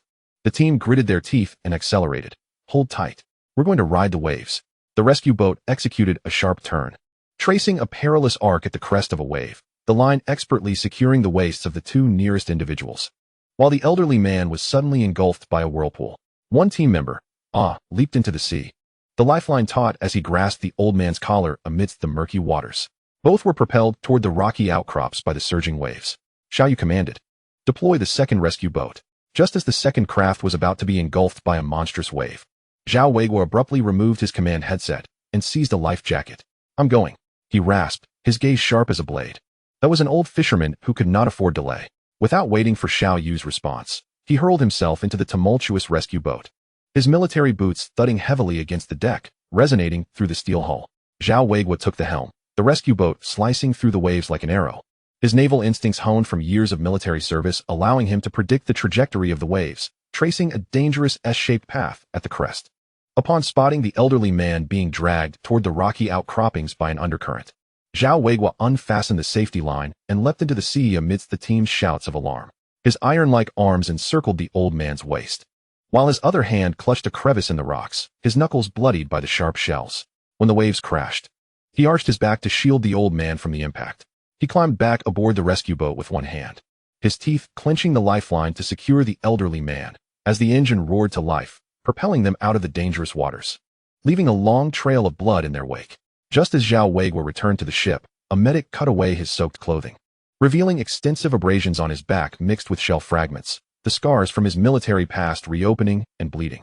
Yet, his gaze remained fixed on the cardiac monitor. First, save the old man. 3 days later, on a morning when the torrential rain had just subsided, the sea finally regained its calm, sunlight piercing through the clouds to illuminate the deck. 6 rescued fishermen, supporting one another, made their way to the bridge, still bearing bruises and scars. But upon seeing Zhao Weiguo, they all knelt in unison. "Our benefactor," the lead fisherman choked out. "If it weren't for you, we would have long been fish food." Zhao Weiguo helped them to their feet, saying, "We are all compatriots. It is our duty." Only then did they notice the bandage on his back, seeping blood. The old fisherman suddenly wept. "You bore this injury for our sake." Zhao Weiguo merely waved his hand, turning to inspect the life-saving equipment. A young fisherman asked quietly, "Commander, are you from that unit?" gesturing toward the faint outline of a gun holster at Zhao Weiguo's waist. Xiaoyu appeared just in time. "We are from the Ocean Exploration Team." Chapter 161, The Maritime Transfer. The morning sea breeze carried a hint of saltiness as Xiaoyu stood on the bridge, gazing at the gradually calming waters. She turned to Zhao Weiguo and softly instructed, "Keep the fishermen below deck during the salvage operation. They must not come on deck." Her eyes swept over the team members, organizing equipment in the distance. There were certain matters not suitable for outsiders to witness. Zhao Weiguo nodded slightly and immediately pressed the communicator. "Team 3, be advised. The living quarters are under level 2 control. 2 team members accompanied the fishermen to watch a film in the recreation room, while the kitchen prepared a sumptuous breakfast, extending the dining time. The submersible underwent a thorough inspection for airtightness, and the mechanical arm was fitted with a titanium alloy claw. The deep-sea diving vessel descended along the route marked the previous day, with a 4K camera transmitting images. A confidential filing cabinet was half buried in the silt. Suddenly, Xiaoyu gripped the controls tightly. Wait. Something is reflecting behind the cabinet. The mechanical arm cleared away the sediment, revealing a rusted safe, emblazoned with German markings and the swastika symbol. Zhao Weiguo inhaled sharply. From the little mustache country? How did it end up here? Xiaoyu immediately initiated secure communications. Salvage team, be advised, we've discovered a level 1 sensitive item. A specialized container slid out from the ship's concealed chamber, lined with lead. Liu Yanxin quickly consulted the records. In 1945, a submarine from the Little Mustache's military indeed went missing in the South China Sea. The sunset cast a crimson hue over the sea, elongating the silhouette of the ocean explorer. Xiaoyu stood on the deck, surveying the neatly arranged 28 gold boxes and 5 document cases, her fingertips gently brushing over one of the document cases. Its bold red letters spelling top secret, as bright as new. After completing the inventory, Liu Yanxin closed the checklist. The gold totaled 14 tons. And the documents, she hesitated, were all classified files from the Little Japan military dating back to 1944. When she opened the sealed box, the documents within the vacuum bags showed no signs of water damage. Xiaoyu delicately extracted one with tweezers. Is this the deployment map for the Philippine Monkey Islands? Zhao Weiguo promptly closed the box. These must be handed over to General Zheng intact. The gold was secured in a specialized vault at the bottom of the ship, requiring a triple password for access. The archival boxes were placed within a temperature-controlled, humidity-resistant, and anti-magnetic safe. And Xiaoyu specifically instructed Zhao Weiguo to ensure that there would be personnel on duty around the clock.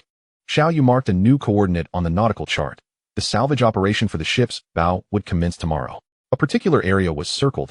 This should be the officer's lounge. Zhao Weiguo interjected unexpectedly. There may be more confidential documents. 2 days later, the noon sun cast its golden rays upon the sea. As a Dragon Country Navy destroyer approached slowly, its ensign fluttering in the sea breeze, Xiaoyu stood by the porthole, observing several naval officers arriving in a small boat. The insignia of a colonel gleaming on the shoulder of the leading officer. He turned to Zhao Weiguo and whispered, "Old Zhao, prepare the handover documents. And make arrangements for those fisherman brothers to leave the ship as well." The officer presented encrypted credentials, and Xiaoyu meticulously verified the electronic seal. Zhao Weiguo scanned his iris for confirmation. East China Sea Fleet Special Duty Office. Verification successful. The officer surveyed the captain's cabin discreetly and nodded imperceptibly. For soldiers carefully handled the archival boxes, their movements synchronized, while the officer personally inspected the seals. Show a year 19, excellent condition. A young fisherman gazed at the warship, his excitement rendering him speechless. I have never been on a warship before. The officer gently patted his shoulder. Today, you will have that experience. Liu Yanxin handed over the handover list, and the officer signed it. Suddenly, the officer stood at attention and saluted Xiaoyu and Zhao Weiguo with a standard military salute.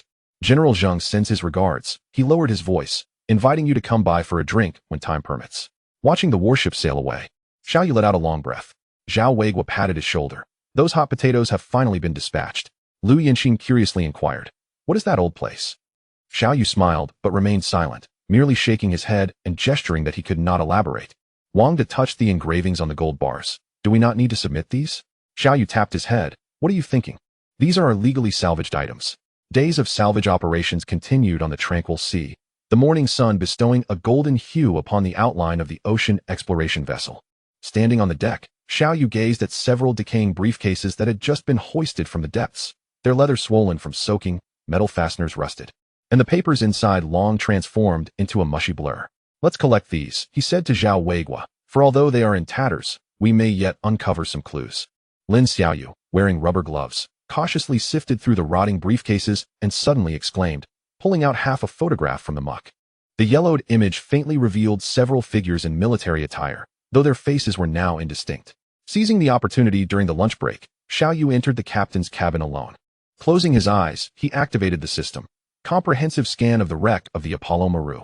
On the retinal projection, the red dots representing precious metals vanished entirely, leaving only a few faint blue lights marking potential artifact locations. The glow of the setting sun bathed the deck in gold, as Xiaoyu stood at the ship's rail, gazing at the placid sea, his mind already made up. Let us call it a day. He turned to Zhao Weigua and declared, "This salvage operation concludes here." Zhao Weigua looked slightly taken aback. "Xiao, we search more thoroughly?" Xiao Yu shook his head, his gaze profound. "We have already reaped considerable rewards. Today has been a full day of searching without further findings." Zhao Weigua finally nodded. "I will heed your advice." Xiao Yu gathered the core members. "Some details from this salvage operation are to be treated as commercial secrets. You are all my good friends, and know that some matters are best left unsaid." Lu Yinxin perhaps sensed something, nodding to signal her understanding. Chapter 162, Iron-Blooded Tears. During the long journey home, on a calm evening, Xiao Yu convened all members in the dining hall for a meeting. Sunlight streamed through the porthole, illuminating the financial statements on the table, the figures sparkling under the rays. Xiao Yu lightly tapped the table to draw everyone's attention. The bonus distribution plan for this salvage operation has been finalized. Xiao Yu slid a tablet forward. 375 tons of gold, calculated at the current gold price of 700 yuan per gram. Lu Yinxin added, "The total value is 262.5 billion, with a net profit of about 26.2 billion after costs." Wang Da's jaw dropped. "Capable of accommodating an egg, 1, 10, 100, 1,000, 10,000. Zhao Weigua sat upright in the corner, raising an eyebrow at the figures. Zhao's monthly salary is 50,000. With a special bonus of 5 million, Xiao Yu glanced at him. "This is the amount agreed upon by General Zheng." Zhao Weigua nodded slightly. "Other team members earn a monthly salary of 30,000, with a bonus of 2 million each." Xiao Yu then turned to Chen Haolin, Lin Xiaoyu, and Wang Da.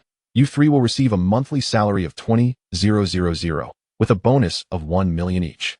Everyone's gaze fell upon Lu Yinxin, who merely waved her tablet. "What about my bonus?" She chuckled. "The entire ship belongs to me." Xiao Yu shook his head in exasperation, eliciting a wave of good-natured laughter. Zhao Weigua received an encrypted message, glanced at the content, and nodded towards Xiao Yu. "The commander says the amount is fine." Xiao Yu then added, "I will allocate an additional 10 million to be transferred to General Zheng's Aquatic Research Institute as my support for national defense. A small compensation for those unsung heroes."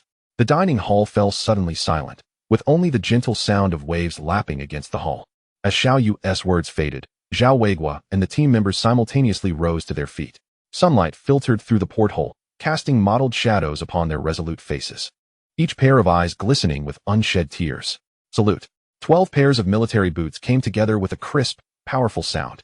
12 right hands rose uniformly, fingertips touching their temples, maintaining the most standard military posture. Zhao Weigua's voice trembled slightly. "Xiao boss, this 10 million. He swallowed hard. It could save many brothers' lives. A young team member behind him discreetly wiped the corner of his eye. Zhao Weigua lowered his arm, his gaze fiery. "On our return, over 20 brothers will be retiring. All good soldiers." He patted the shoulder of a teammate, proficient in diving, machinery, and medical skills. Xiao Yu's eyes sparkled with inspiration. "Perfect. I have 100 positions available on my ship. I was worried about where to find such excellent crew members after your return." Xiao Yu approached the nautical chart, pointing to that mysterious maritime region. "Next, we shall venture to Bermuda. That place," he turned to reveal a confident smile, "requires elite talents like you." Zhao Weigua suddenly stood at attention. "On behalf of my brothers, thank you, Xiao boss." Lu Yinxin quietly passed a box of tissues, and as the young team member accepted it, his hands trembled slightly. He whispered, "My squad leader was injured last year and is still in the hospital." Xiao Yu patted Zhao Weigua's shoulder. "Salaries will be 15 times the market rate. All 5 insurances and housing funds will be covered, and compensation for casualties will be calculated separately. Bonuses will depend on how much can be earned. In any case, through this operation, you old Zhao. No, I will not shortchange my own people." The dock in the morning mist was eerily quiet, save for the gentle sound of waves lapping at the shore. The ocean exploration vessel slowly docked at an unknown pier, its mooring lines tracing graceful arcs in the morning light. General Zheng stood at the shore, accompanied by several middle-aged men in casual attire, each carrying specially crafted metal cases that gleamed coolly in the sunlight. As Xiao Yu and Zhao Weigua stepped onto the dock, General Zheng approached. "Thank you for your hard work." He patted both of their shoulders, his tone unusually gentle. General Zheng turned to introduce. "This is Director Li and Section Chief Wang from the Central Bank's Management Center." Director Li adjusted his gold-rimmed glasses. "Xiao boss. It's a pleasure to meet you. This batch of gold is vital for the country's foreign exchange reserves." Section Chief Wang added, "We will purchase at a 3 premium over today's international gold price." Xiao Yu gestured to Lu Yinxin. "Please lead these two to the vault. All the gold has been categorized and numbered." Zhao Weigua whispered a reminder. The vault requires dual fingerprint verification from both me and President Xiao. Director Li's eyes sparkled with admiration. Such a professional security measure. General Zheng, observing the workers transporting the gold, suddenly remarked, "Do you know why we urgently need this batch of gold?" Without waiting for a response, he softly continued, "Next month, Long Country is poised to make significant moves in the international gold market." Xiao Yu nodded in understanding. "It is our honor to contribute to our nation." After the handover was completed, General Zheng detained Xiao Yu. "There will be a private gathering next week." He produced a gilded invitation from his pocket. "Bring your wife and dress formally." The ocean exploration vessel slowly departed from the naval base, cutting through the waves towards the magical city. Xiao Yu stood on the bridge, gazing at the receding dock, then turned to Lu Yinxin beside him with a smile. "On this trip to General Qin's dock, we can conveniently visit your grandfather." Leaning against the railing, Lu Yinxin felt the sea breeze tousling her hair. "Grandfather mentioned last time that we never come to see him, and he was quite upset, haha." Xiao Yu unfurled the electronic nautical chart. General Qin's dock is equipped with the most advanced repair facilities in Asia.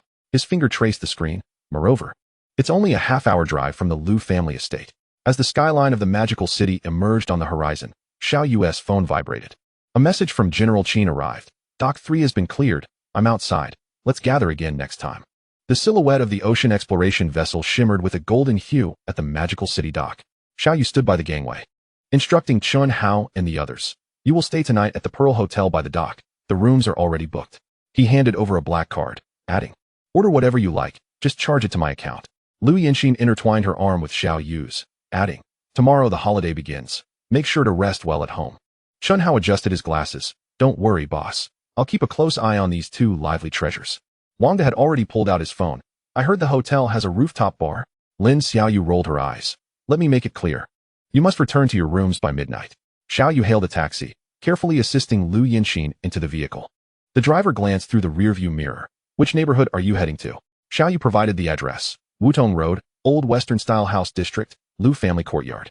As the car came to a halt, the door to the Lu residence swung open. Old Master Lu, leaning on a rosewood cane, stood on the steps. "You finally returned." The butler quickly approached to take the gift box. "Miss, young master, the old master has been mentioning you all day." Once inside, Old Master Lu suddenly lowered his voice. "I hear you've gathered quite a treasure trove?" Xiao Yu assisted the elder to a seat. "Grandfather, there are many stories from this sea expedition." Chapter 163, Strolling Through the Factory. As night deepened, the lights in the Lu family estate flickered out one by one, leaving only the warm yellow glow in the second-floor bedroom. Xiao Yu leaned against the headboard, watching Lu Yinxin's freshly dried hair glimmering softly in the light. "Yinxin, please transfer 1 billion to Mike's offshore company." He paused, adding, "From account B." Lu Yinxin stopped drying her hair momentarily, but asked no questions. She simply nodded. "All right. I'll handle it now." She opened a special notebook and entered a triple encrypted password. The screen displayed a complex flowchart of funds, with numerous offshore accounts interconnected. She tapped a few keys. "Proceed through the Cayman Islands route, splitting it into 5 transactions. I'll go take a shower now." As the sound of water began in the bathroom, Xiao Yu dialed a satellite phone. Mike's voice crackled with static. "Boss, what specifications do you need this time?" Xiao Yu gazed out at the moonlit night. "At Cape San Juanito, rent a seaside warehouse." He lowered his voice. "It should be equipped to fend off pirates. The more formidable, the better." Mike understood. "Got it. Should I prepare a few siren systems?" Xiao Yu's lips curved slightly. "You know me well. Also, arrange for 2 speedboats with silent engines." Lu Yinxin emerged from the bathroom, glancing at her husband's expression. Without uttering a word, she handed him a cup of hot milk. "Get some rest early." As Xiao Yu accepted it, he gently pressed on her palm. Morning sunlight filtered through the gaps in the Wutong trees, casting mottled shadows on the stone path of the Lu family estate. Xiao Yu and Lu Yinxin, carrying their luggage, bid farewell to Old Master Lu, who stood on the steps with a kind yet meaningful gaze. "Remember to visit this old man again before your next sea voyage." "Certainly." Xiao Yu nodded solemnly. Upon arriving at his father-in-law's home, his mother-in-law had prepared a feast of home-style dishes, the aroma of braised pork wafting throughout the dining room. Xiao Yu shared amusing anecdotes from their treasure-hunting exploits, eliciting hearty laughter from his father-in-law. Lu Yinxin discreetly showed her mother a photograph of a gold ingot, shocking the elder into covering her mouth. During the meal, they discussed changes in the village, and her father-in-law remarked, "Your courtyard house is quite valuable now." Xiao Yu poured wine for his father-in-law. "Dad, you should come and stay for a few days whenever you have time, to relax." Lu Yinxin kicked him under the table. "Dad has high blood pressure. He should drink less." After leaving his father-in-law's house, Xiao Yu and Lu Yinxin drove back to their own courtyard house. As they approached the village entrance, they spotted Xiao Dafu chatting with a few old friends under a tree. Upon seeing the familiar license plate, Xiao Dafu immediately stood up. Xiao Yu noticed his grandfather and quickly parked, inviting him to join them. Opening the door to the courtyard, the fragrance of osmanthus enveloped them. Beneath the grape trellis in the corner of the yard, a small table was set with fresh fruit. Lu Yinxin exclaimed in delight, "Grandfather has aired out our bedroom-s bedding." The evening sun cast a golden hue on the blue brick floor of the courtyard, elongating the shadows of the grape trellis. Xiao Dafu, wearing a blue cloth apron he had used for over a decade, stood at the kitchen door, somewhat embarrassed as he rubbed his hands together. "I didn't know you were coming today. I haven't prepared any dishes." "Grandfather." Lu Yinxin's eyes lit up. "We were craving your seafood fried noodles." Xiao Yu rolled up his sleeves. "I'll help you out. It's a good chance to learn the craft." Xiao Dafu retrieved frozen shrimp and squid from the refrigerator. They were just delivered this morning by Old Li. The iron wok began to smoke as he poured in home-pressed peanut oil, filling the air with a delightful aroma. Lu Yinxin discreetly snapped photos. "I must remember grandfather's secret recipe." Xiao Yu assisted in chopping scallions, his clumsy technique causing grandfather to shake his head. "You, go peel the garlic instead," the elder said, taking the knife from him. Lu Yinxin stifled a laugh, only to be playfully flicked on the forehead by Xiao Yu. When the fried noodles were ready, the elder sprinkled some celery grown in the backyard. Xiao Yu took a deep breath. "This is the taste. I loved eating this every time I came home from school." Before he could finish, he was playfully tapped on the head by grandfather. "Eat it while it's hot." Morning light shone upon the sign of the Hope Sea Processing Factory, the gilded names sparkling in the sunlight. As Xiao Yu and Lu Yinxin approached the factory entrance, Uncle Tian, the guard, hurried out from the duty room, his wrinkled face beaming with smiles. "Boss and madam are here." He deftly pressed the button to open the electric gate, which gradually slid apart. "Uncle Tian." Xiao Yu shook his head helplessly. "You're my elder. Just call me Xiao Yu." However, Uncle Tian stood tall, seriousness etched on his face. "That one do. No rules, no order. After work, you can call me Xiao Yu, but during working hours, you're my boss." He paused, lowering his voice to add, "I carried you when you were a child. Now you're the one paying my salary, so I must adhere to the rules." Lu Yinxin stifled a laugh beside him, linking her arm with Xiao Yu's. "Uncle Tian is right. We must respect the rules." As the door to the office swung open, one could behold Fang Yuan and Li Mu huddled before the computer, engrossed in some intriguing content. Fang Yuan's laughter curved her eyes into crescent moons, while Li Mu rarely displayed a relaxed smile. Upon noticing the arrival of their colleagues, Fang Yuan promptly rose. "Mr. Xiao, Sister Yinxin, we are currently reviewing the market feedback for our new product." Li Mu adjusted his glasses, regaining his usual solemn demeanor. "Orders for the deep-sea fish jerky have exceeded expectations by 30. The computer screen showcased screenshots of favorable reviews from the e-commerce platform. One customer remarked, "This is the most delectable fish jerky I've ever tasted. Even my finicky cat is eager to devour it." Fang Yuan, brimming with excitement, showcased her phone. "Our product has made it to the trending searches." Li Mu retrieved the production report, and the four of them gathered to deliberate. Xiao Yu pointed at a particular data point. "This loss rate can be further reduced." Fang Yuan immediately noted it on her tablet. "I will head to the workshop this afternoon to adjust the process." Lu Yinxin suddenly recalled, "The land for the new factory has been approved." She unfurled the design plans. "It will be located right next to the dock for more convenient transportation." Xiao Yu's eyes lit up. "We could construct a viewing passageway, allowing visitors to observe the production process." The sunlight streamed through the office windows, casting a warm glow upon the spirited discussion of the four. Xiao Yu glanced at his watch. The hour hand had already pointed to 11. He cheerfully interrupted Fang Yuan and Li Mu, who were engrossed in discussing market strategies. "Let's skip the cafeteria for lunch and have a simple meal at home." Lu Yinxin seamlessly added, "Perfect timing. My grandfather mentioned he would go grocery shopping to prepare a grand feast. I'll cook myself." Fang Yuan's eyes sparkled. "Then I shall not hold back." Li Mu adjusted his glasses, a rare smile gracing his face. "I must sample my sister-in-law's culinary skills then." The four of them strolled towards the courtyard, with Xiao Yu intentionally slowing his pace to wait for the trailing Li Mu. Fang Yuan was busy scrolling through her phone. "Yinxin, your courtyard has now become a trendy tourist spot." Lu Yinxin, astonished, took the phone to see the photos posted by the village's travel account. Xiao Dafu was in the yard, preparing fish, and upon noticing the guests, he quickly wiped his hands. "Old man." Li Mu respectfully offered a bottle of red wine. "Pardon the intrusion." Xiao Dafu cheerfully accepted. "You arrived just in time. Help me taste this newly opened yellow wine." Lu Yinxin tied on an apron, while Fang Yuan eagerly lent a hand. Xiao Yu attempted to assist, but was playfully shooed out of the kitchen by the two women. "Men, do not cause a ruckus." Liu Yinxin winked and went to chat with her grandfather. Chapter 164, The New Crew. The last rays of the setting sun filtered through the floor-to-ceiling windows, illuminating the study where Xiao Yu's phone screen still glowed, displaying a recently concluded call log. Liu Yinxin entered, carrying a freshly brewed cup of Longjing tea, the aroma wafting through the air. She gently placed the cup on the desk, her gaze settling on her husband's furrowed brow, who was on the phone. "You look quite serious." Xiao Yu accepted the teacup, his fingertips lightly tracing the rim. "General Zheng." He paused. 100 retired special forces are en route to Modu.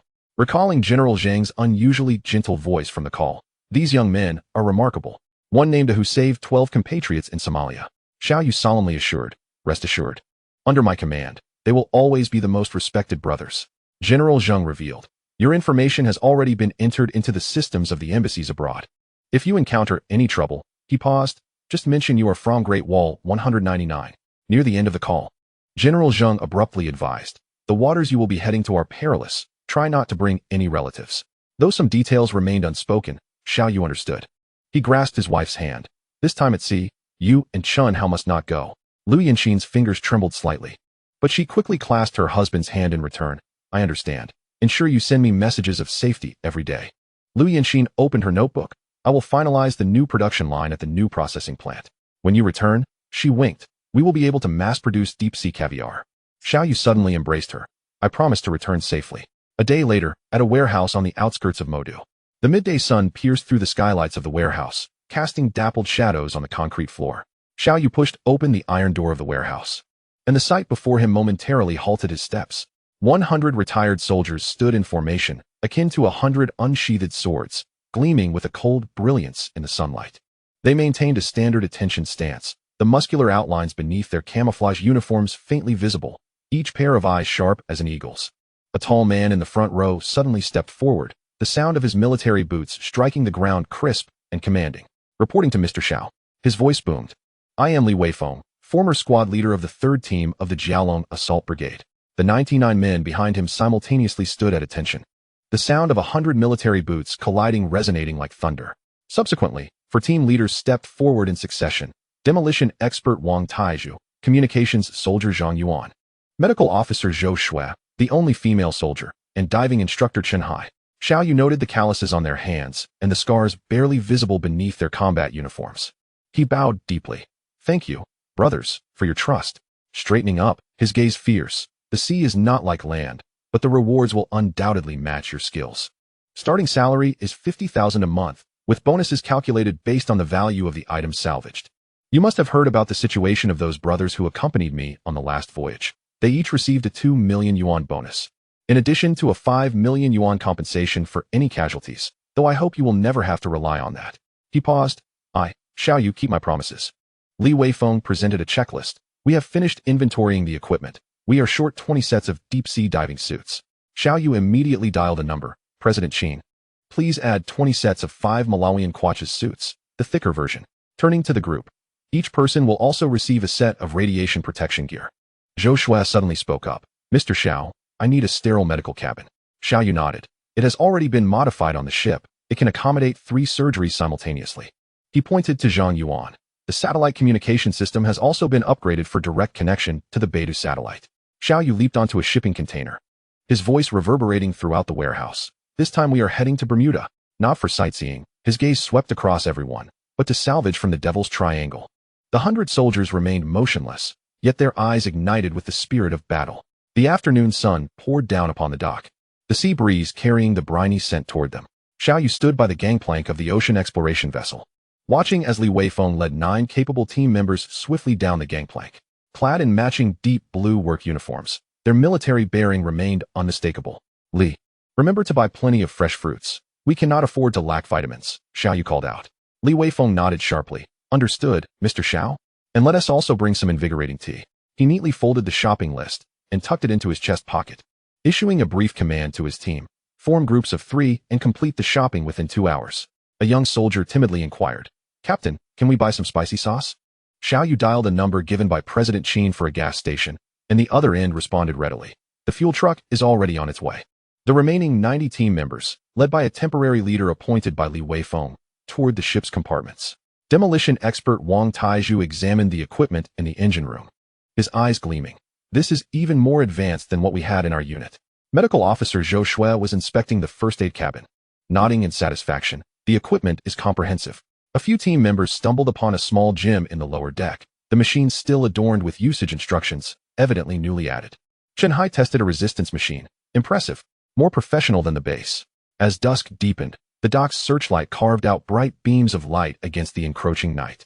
The procurement convoy led by Li Weifeng gradually approached the dock, 3 trucks laden with securely packaged supplies.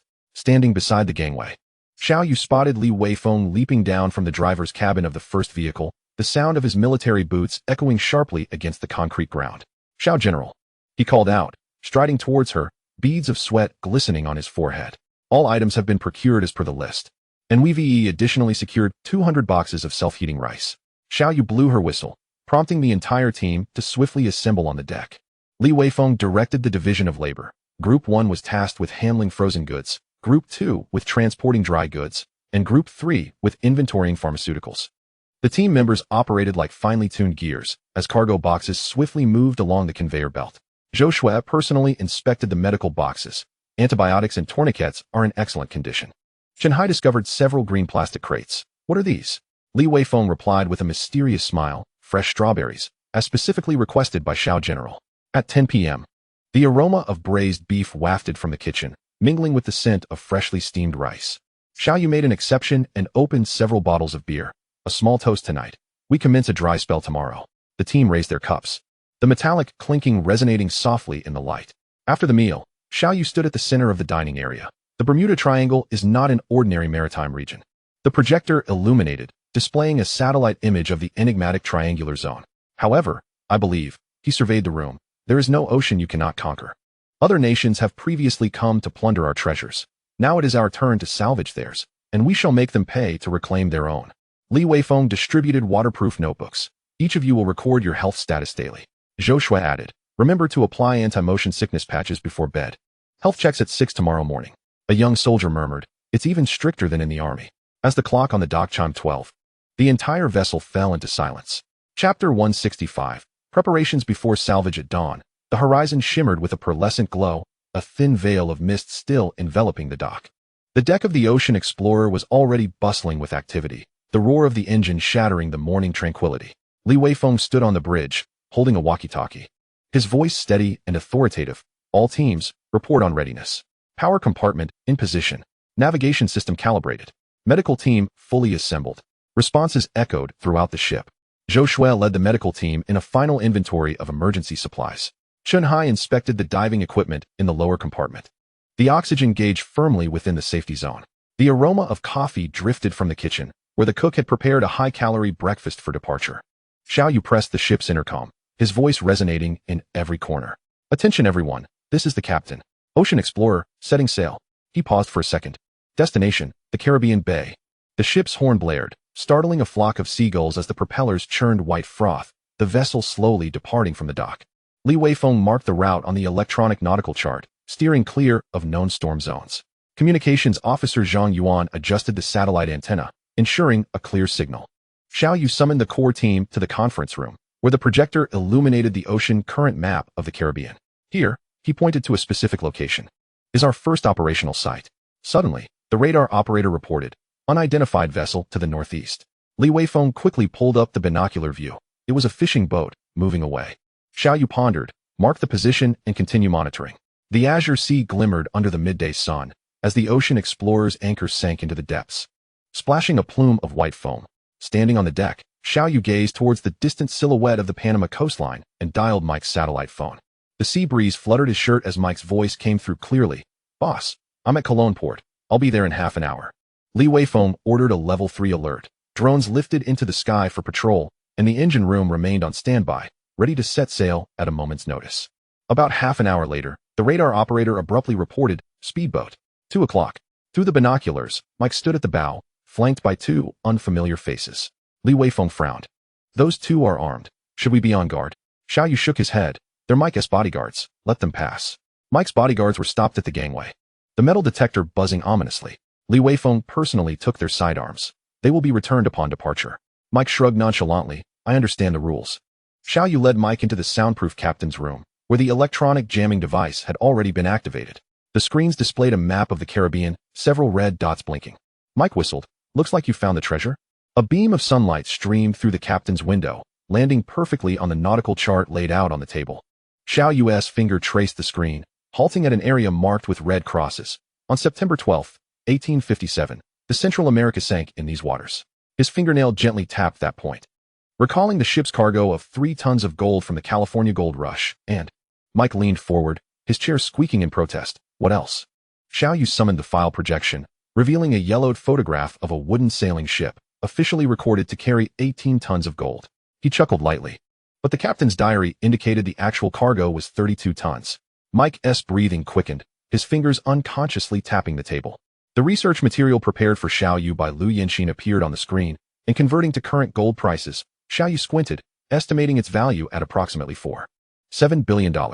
Mike's small boat gently rocked amidst the waves. He stood at the stern, the sea breeze tousling his golden hair. Xiao. Tonight's delivery will be from someone calling himself King of the Sea. He made an exaggerated salute. Don't worry, they're all lads I've personally trained. Xiao Yu stood by the gangway, watching the receding boat, and raised his hand to press the communicator. Li team, tonight there will be a special material transfer. Code name King of the Sea. At 11 p.m., 3 long and 2 short whistles echoed from the stern. Li Weifeng responded with his flashlight, 3 shorts and 2 longs. A deep voice emerged from the darkness. King of the Sea delivering. 6 waterproof boxes were slowly hoisted by the crane, each adorned with tags indicating fishing equipment. Zhou Shui swept the area with a radiation detector. Safe, no tracking signals. As the delivery man departed, he slipped Li Weifeng a note, which read, Beware of the Sea Eagle from Colombia. Li Weifeng promptly burned the note, scattering the ashes into the ocean. The ethereal blue moonlight filtered through the captain's window, casting shadows on the desk. Alone in the captain's room, Xiao Yu sat in silence. Super Ocean System activated. Target search, Central America Gold Ship. Era filter, 1850 to 1860. On the retinal projection, countless light points flickered like stars, ultimately converging into a prominent red that's somewhere in the Caribbean. Coordinates, 1542 foot in, 7833 W. Depth, 1,820 meters. Shipwreck condition, hull integrity at 78, main cargo hold without significant damage. Seafloor terrain, situated within a coral reef-encircled basin. Current speed, 0, for knots, favorable for operations. Special note, metallic anomaly aggregation detected. As Xiao Yu opened his eyes and exited the external system, the roar of the crane echoed outside. Li Weifeng and his team had just completed the final batch of weapon transfers, while the deck's searchlights illuminated the sea as if it were daylight. The sea surface before dawn shimmered with a ghostly blue light, and the Ocean Explorer's broadcast system suddenly crackled to life. Xiao Yu's calm voice resonated throughout the ship. Attention all, prepare to set sail. Target coordinates locked, expected journey time, 18 hours. His voice momentarily faltered, and all positions swiftly transitioned into a state of heightened readiness, repeating the command. Level 1 operational status. The engine room was instantly illuminated by all indicators. The engine emitting a low, resonant roar, as Li Weifeng's hurried footsteps echoed down the corridor. Security team, prepare. Chun Hai conducted the final equipment checks with the diving team, ensuring the oxygen tanks were at optimal pressure and the communication devices were fully operational. Xiao Yu personally input the coordinates at the navigation station. 1542 foot in, 7833 W. He then activated the ship-wide intercom. Our target this time is the Zhongmei ship from 1857. The deck fell silent in an instant. Every ear perked up. The vessel carried 3 tons of gold. Li Weifeng added, during operations, no individual actions are permitted. Teams must consist of 2 or more. As the first rays of sunlight pierced through the clouds, the Ocean Explorer surged forward at full speed. Chapter 166, The supplies have arrived. The alarm suddenly shattered the tranquility of the sea. Report, 2 unidentified speedboats are tailing us. The lookout's frantic voice crackled through the intercom. Xiao Yu and Li Weifeng exchanged a glance before darting towards the observation post on the right side of the bridge. Through the binoculars, they spotted 2 modified speedboats, akin to sharks, relentlessly pursuing them. Each boat was manned by 4 armed assailants with dark skin, wielding AK rifles. One was scanning the Ocean Explorer with binoculars. Li Weifeng pressed the alarm button, and the entire ship instantly entered combat mode, the concealed bulletproof steel plates gradually rising. While 20 Special Forces operatives took their positions at concealed firing points along the ship's sides, Xiao Yu commanded in a low voice. First, we offer a warning. This is the internationally recognized protocol. Li Weifeng promptly operated the maritime broadcast system, calling out in English, Attention, vessels behind. You have entered a danger zone. Please alter your course immediately. Instead of veering away, the speedboats accelerated towards them, closing the distance to less than 300 meters, allowing them to see the menacing grins of the armed crew, one of whom raised an RPG launcher but did not fire immediately. Xiao Yu's gaze hardened. Let us demonstrate our strength. The rear deck suddenly opened, revealing 2 heavy machine guns, which aimed skyward at a 45-degree angle, unleashing a barrage of bullets that traced warning lines across the sea surface. The ocean fell into a sudden silence. Even the waves seemed to freeze. Under the intimidation of the heavy machine guns, the 2 speedboats hesitated, their hulls trembling violently. Yet, the next moment, the roar of their engines intensified as they surged forward with full power. The armed assailant with the RPG knelt at the bow, adjusting his aim. Sniper team, ready. Li Weifeng's voice thundered in Xiao Yu's ear. Xiao Yu squinted, his fingers unconsciously brushing against the ship's railing. Watching as the RPG shooter wrapped a filthy cloth around the trigger, Li Weifeng's throat tightened. Boss, confirm the order? Xiao Yu's voice was as cold as ice. The assailants are armed with heavy weaponry. This is a legitimate act of self-defense. He suddenly turned, a glint in his eyes that Li Weifeng had never seen before. You have the fire authorization. 3 snipers held their breath simultaneously. The sea breeze abruptly stilled. The crosshairs in their scopes locking onto the target with unwavering precision. The wind direction southeast, speed 3, humidity reported softly by the observer. A flurry of bullets struck the Ocean Explorer's bulletproof steel plates, sending up blinding sparks. The armed assailant with the RPG grinned wickedly, while the others indiscriminately sprayed bullets towards the stern, where they carved a series of gaping holes into the hull.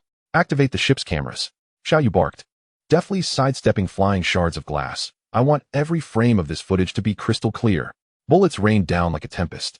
The rubber mat on the deck shredded into countless fragments. A stray bullet struck the radar dome, producing a sound akin to metal being torn apart. Zhou Shui shouted over the intercom. Starboard hit. No injuries reported. 16 high-definition cameras powered on simultaneously, their infrared modes activating automatically, capturing the armed assailants' grotesque features, even the pirate tattoos adorning their necks. Xiao Yu observed the footage coldly. Excellent. Continue documenting their every movement. The RPG shooter suddenly knelt, adjusting his firing angle. The observer's voice trembled. He is aiming at our fuel tank. Li Weifeng slammed his fist against the control panel. Boss. According to Article 17 of the International Maritime Law, his voice was icy. We have the right to unlimited self-defense.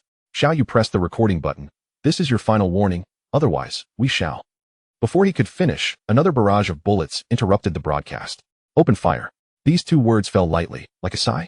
3 bullets struck simultaneously, 1 to the forehead, 1 to the throat, and 1 to the heart. The RPG and its shooter erupted into a fireball, the speedboat spiraling out of control. With cameras capturing the moment when one of the crew aboard the other boat, terrified, lost control of his bladder. The out-of-control speedboat veered sharply. While the other nearly capsized in its frantic turn, the 5 survivors raised their hands in surrender, with one jumping overboard. Xiao Yu activated the ship-wide intercom. Stand down from alert. Continue on course to the target. Li Weifeng fixed his gaze on him. Should we retrieve those few survivors for questioning? No need. Xiao Yu brushed off non-existent dust. Let the sharks handle it. Xiao Yu replayed the footage, pausing at the moment the assailants first opened fire. Make 3 copies of this segment. 1 for the Maritime Court, and 1 for General Zhang. Li Weifeng, counting the ammunition expenditure, abruptly looked up at his words. The midday sun shone down on the shimmering sea, as the engine of the Ocean Explorer gradually quieted. Xiao Yu stood on the bridge, gazing at the sonar screen that clearly displayed the outline of the sunken ship, yet unexpectedly pressed the ship-wide intercom. Attention, all personnel. We will now take a 2-hour lunch break and reconvene afterward. Li Weifeng frowned slightly, but quickly turned to order the communications officer. Relay the message. All personnel will take staggered meals while maintaining level 3 alert. Zhou Shui, tidying surgical instruments, glanced at the clock on the wall, and a young member of the diving team murmured, I'm all set to dive. Xiao Yu spread out the nautical charts in the captain's quarters. Tracing his finger along the tide table, the tide will start to recede at 14:30, he muttered. The current speed will decrease by 40. The deep-sea submersible operator gathered swiftly in the dining area, where trays of specially prepared high-protein meals awaited. Meanwhile, mechanics conducted final checks in the cabin, the hydraulic arms emitting a faint hum, while in the monitoring room, 2 technicians closely scrutinized the pressure test data of the submersible. An hour after the lunch break, Xiao Yu issued the order for everyone to return to their positions. Remember, his voice echoed over the speaker, only activate the marked cargo doors. The deep-sea submersible, Jialong No.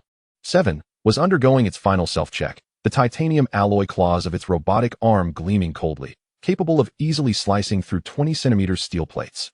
While the control panel inside was adorned with buttons reminiscent of a spacecraft cockpit, Zhou Shui inspected the emergency oxygen supply system of the submersible, sufficient for 72 hours.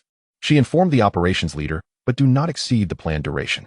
Li Weifeng personally tested the rescue cable's load capacity, 300 tons of pull, no problem. At that moment, the sonar abruptly alarmed. Metal movement signal detected. The camera zoomed in, revealing a curious hammerhead shark bumping against the detector. Xiaoyu chuckled lightly. It seems we are not the only ones interested in gold. Chapter 167. The Confrontation for Treasure. The deep blue sea surface rippled. As the Jiaolong No. 7 submersible gradually descended, its searchlights casting two bright beams through the murky waters. Xiaoyu monitored the continuously fluctuating depth data on the screen.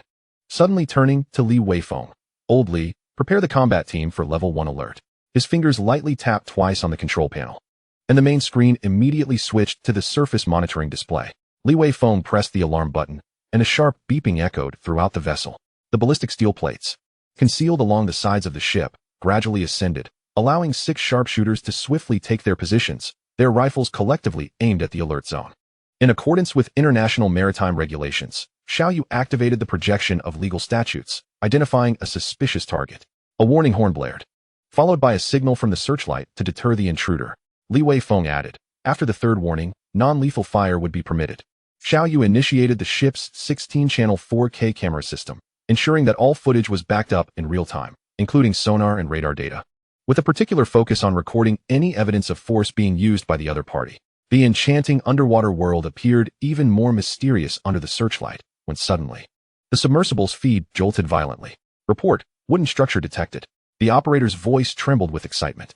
On the screen, a mechanical arm delicately brushed away years of accumulated sediment, revealing several oak planks embedded with copper nails, the wood grain still discernible under the intense light.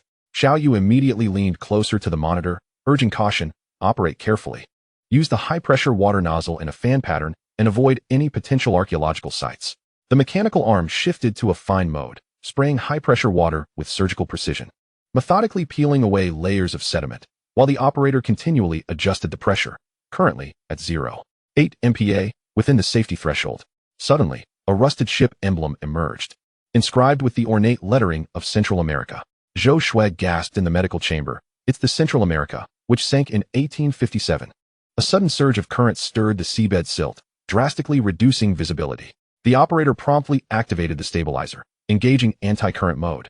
The mechanical arm locked in place to prevent accidental contact with the fragile artifacts. After 3 hours of meticulous work, the underwater scene finally unfolded on the monitor. The wreck of a 19th-century wooden sailing ship lay quietly on the seabed, a gaping hole on the port side resembling a beast's bite. Coral and seaweed entwined with the broken mast, while a few curious deep-sea fish flitted in and out of the breach. Xiaoyu scrutinized the gold distribution map displayed on the system's external monitor. The dense cluster of red dots indicated the ship's midsection.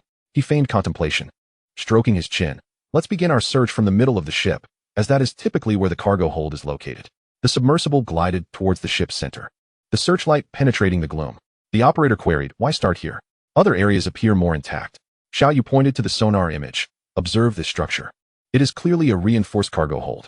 The mechanical arm lifted the decayed deck, revealing neatly arranged iron boxes. As the first box was dislodged by the current, a golden light instantly illuminated the control room. Zhou Shui gasped, my God, how much is there? Xiaoyu cast a glance at the virtual interface visible only to him. Current salvage weight, 0 tons 98 tons. He maintained his composure, continue opening boxes, and ensure to document each location. The specially designed grabber carefully lifted a gold ingot, placing it into the storage container, each ingot clearly stamped with 1857 San Francisco Mint. The operator's voice quivered. This one weighs at least 20 kilograms. At the bottom of the third iron box, several leather-bound journals were discovered. The vacuum adhesion device activated immediately to protect the fragile pages, and Xiaoyu's eyes lit up. These could be the captain's personal logs. As the seventh box was hoisted, the ship's hull emitted a foreboding cracking sound. Cease operations immediately. Xiaoyu commanded, reinforce the support structure first. On the azure sea surface, a grayish-white Coast Guard vessel sliced through the waves, heading straight for the Ocean Explorer. A jarring radio transmission abruptly shattered the operational calm.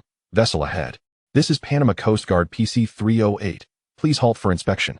Li Weifeng picked up the maritime-specific walkie-talkie, responding, PC-308. Our vessel is currently located at international waters in 1542-foot W7833. His voice remained steady. According to Article 87 of the United Nations Convention on the Law of the Sea, you have no authority to inspect. The opposing captain, enraged, retorted. This is the periphery of our exclusive economic zone. Shall you directly seize the microphone? Please present your internationally certified documentation for your 200 nautical mile economic zone. The Coast Guard vessel suddenly accelerated, closing the distance to under 500 meters. Shao Yu coldly ordered, show them our courtesy. Hidden machine guns along the sides of the ship began to rise, emitting a mechanical hum. Li Weifeng signaled a universal warning with the searchlight, while Shao Yu intentionally opened the public channel. Mike, is your legal team prepared? The sunset bathed the sea in crimson, and the standoff had persisted for a full 3 hours. Shao Yu's gaze remained fixed on the stubborn blip on the radar screen, his fingers drumming a rapid rhythm on the console. He turned to Li Weifeng, speaking in a hushed tone, have the submersible team initiate the hurricane plan. I want all gold ingots on board before sunset. Inside the submersible's control chamber, red lights flashed, alarms blared, and the crew was alerted to switch to emergency operational mode. The team leader shouted. The automatic defense system on the deck disengaged its safety, slightly adjusting the angles of the cannons, while snipers took their positions in the camouflage shooting bays. The last batch of gold ingots broke the water's surface, and the vacuum packaging machine activated immediately. The operator's hands trembling. Box number K127, net weight 42 kilograms. Shao Yu focused on the counter. 96 tons, 98 tons. Count the personnel. Shao Yu's voice reverberated throughout the ship. Zhou Shui swiftly scanned the life monitoring screen. All personnel accounted for. Suddenly, the sonar operator exclaimed. The other party has deployed a speedboat. The surface erupted in a flurry of splashes as machine gun fire stitched a silvery curtain of water in front of the speedboat. Bang, bang, bang. 3 precise shots landed 10 meters from the bow of the speedboat, sending a spray of water soaring 3 meters high. The audacious speedboat slammed to a halt, and uniformed Coast Guards raised their hands in panic, one rookie even falling to the deck in terror. Advance any further, and we will sink you. Shao Yu's voice echoed through the loudspeaker, chilling as the Siberian wind.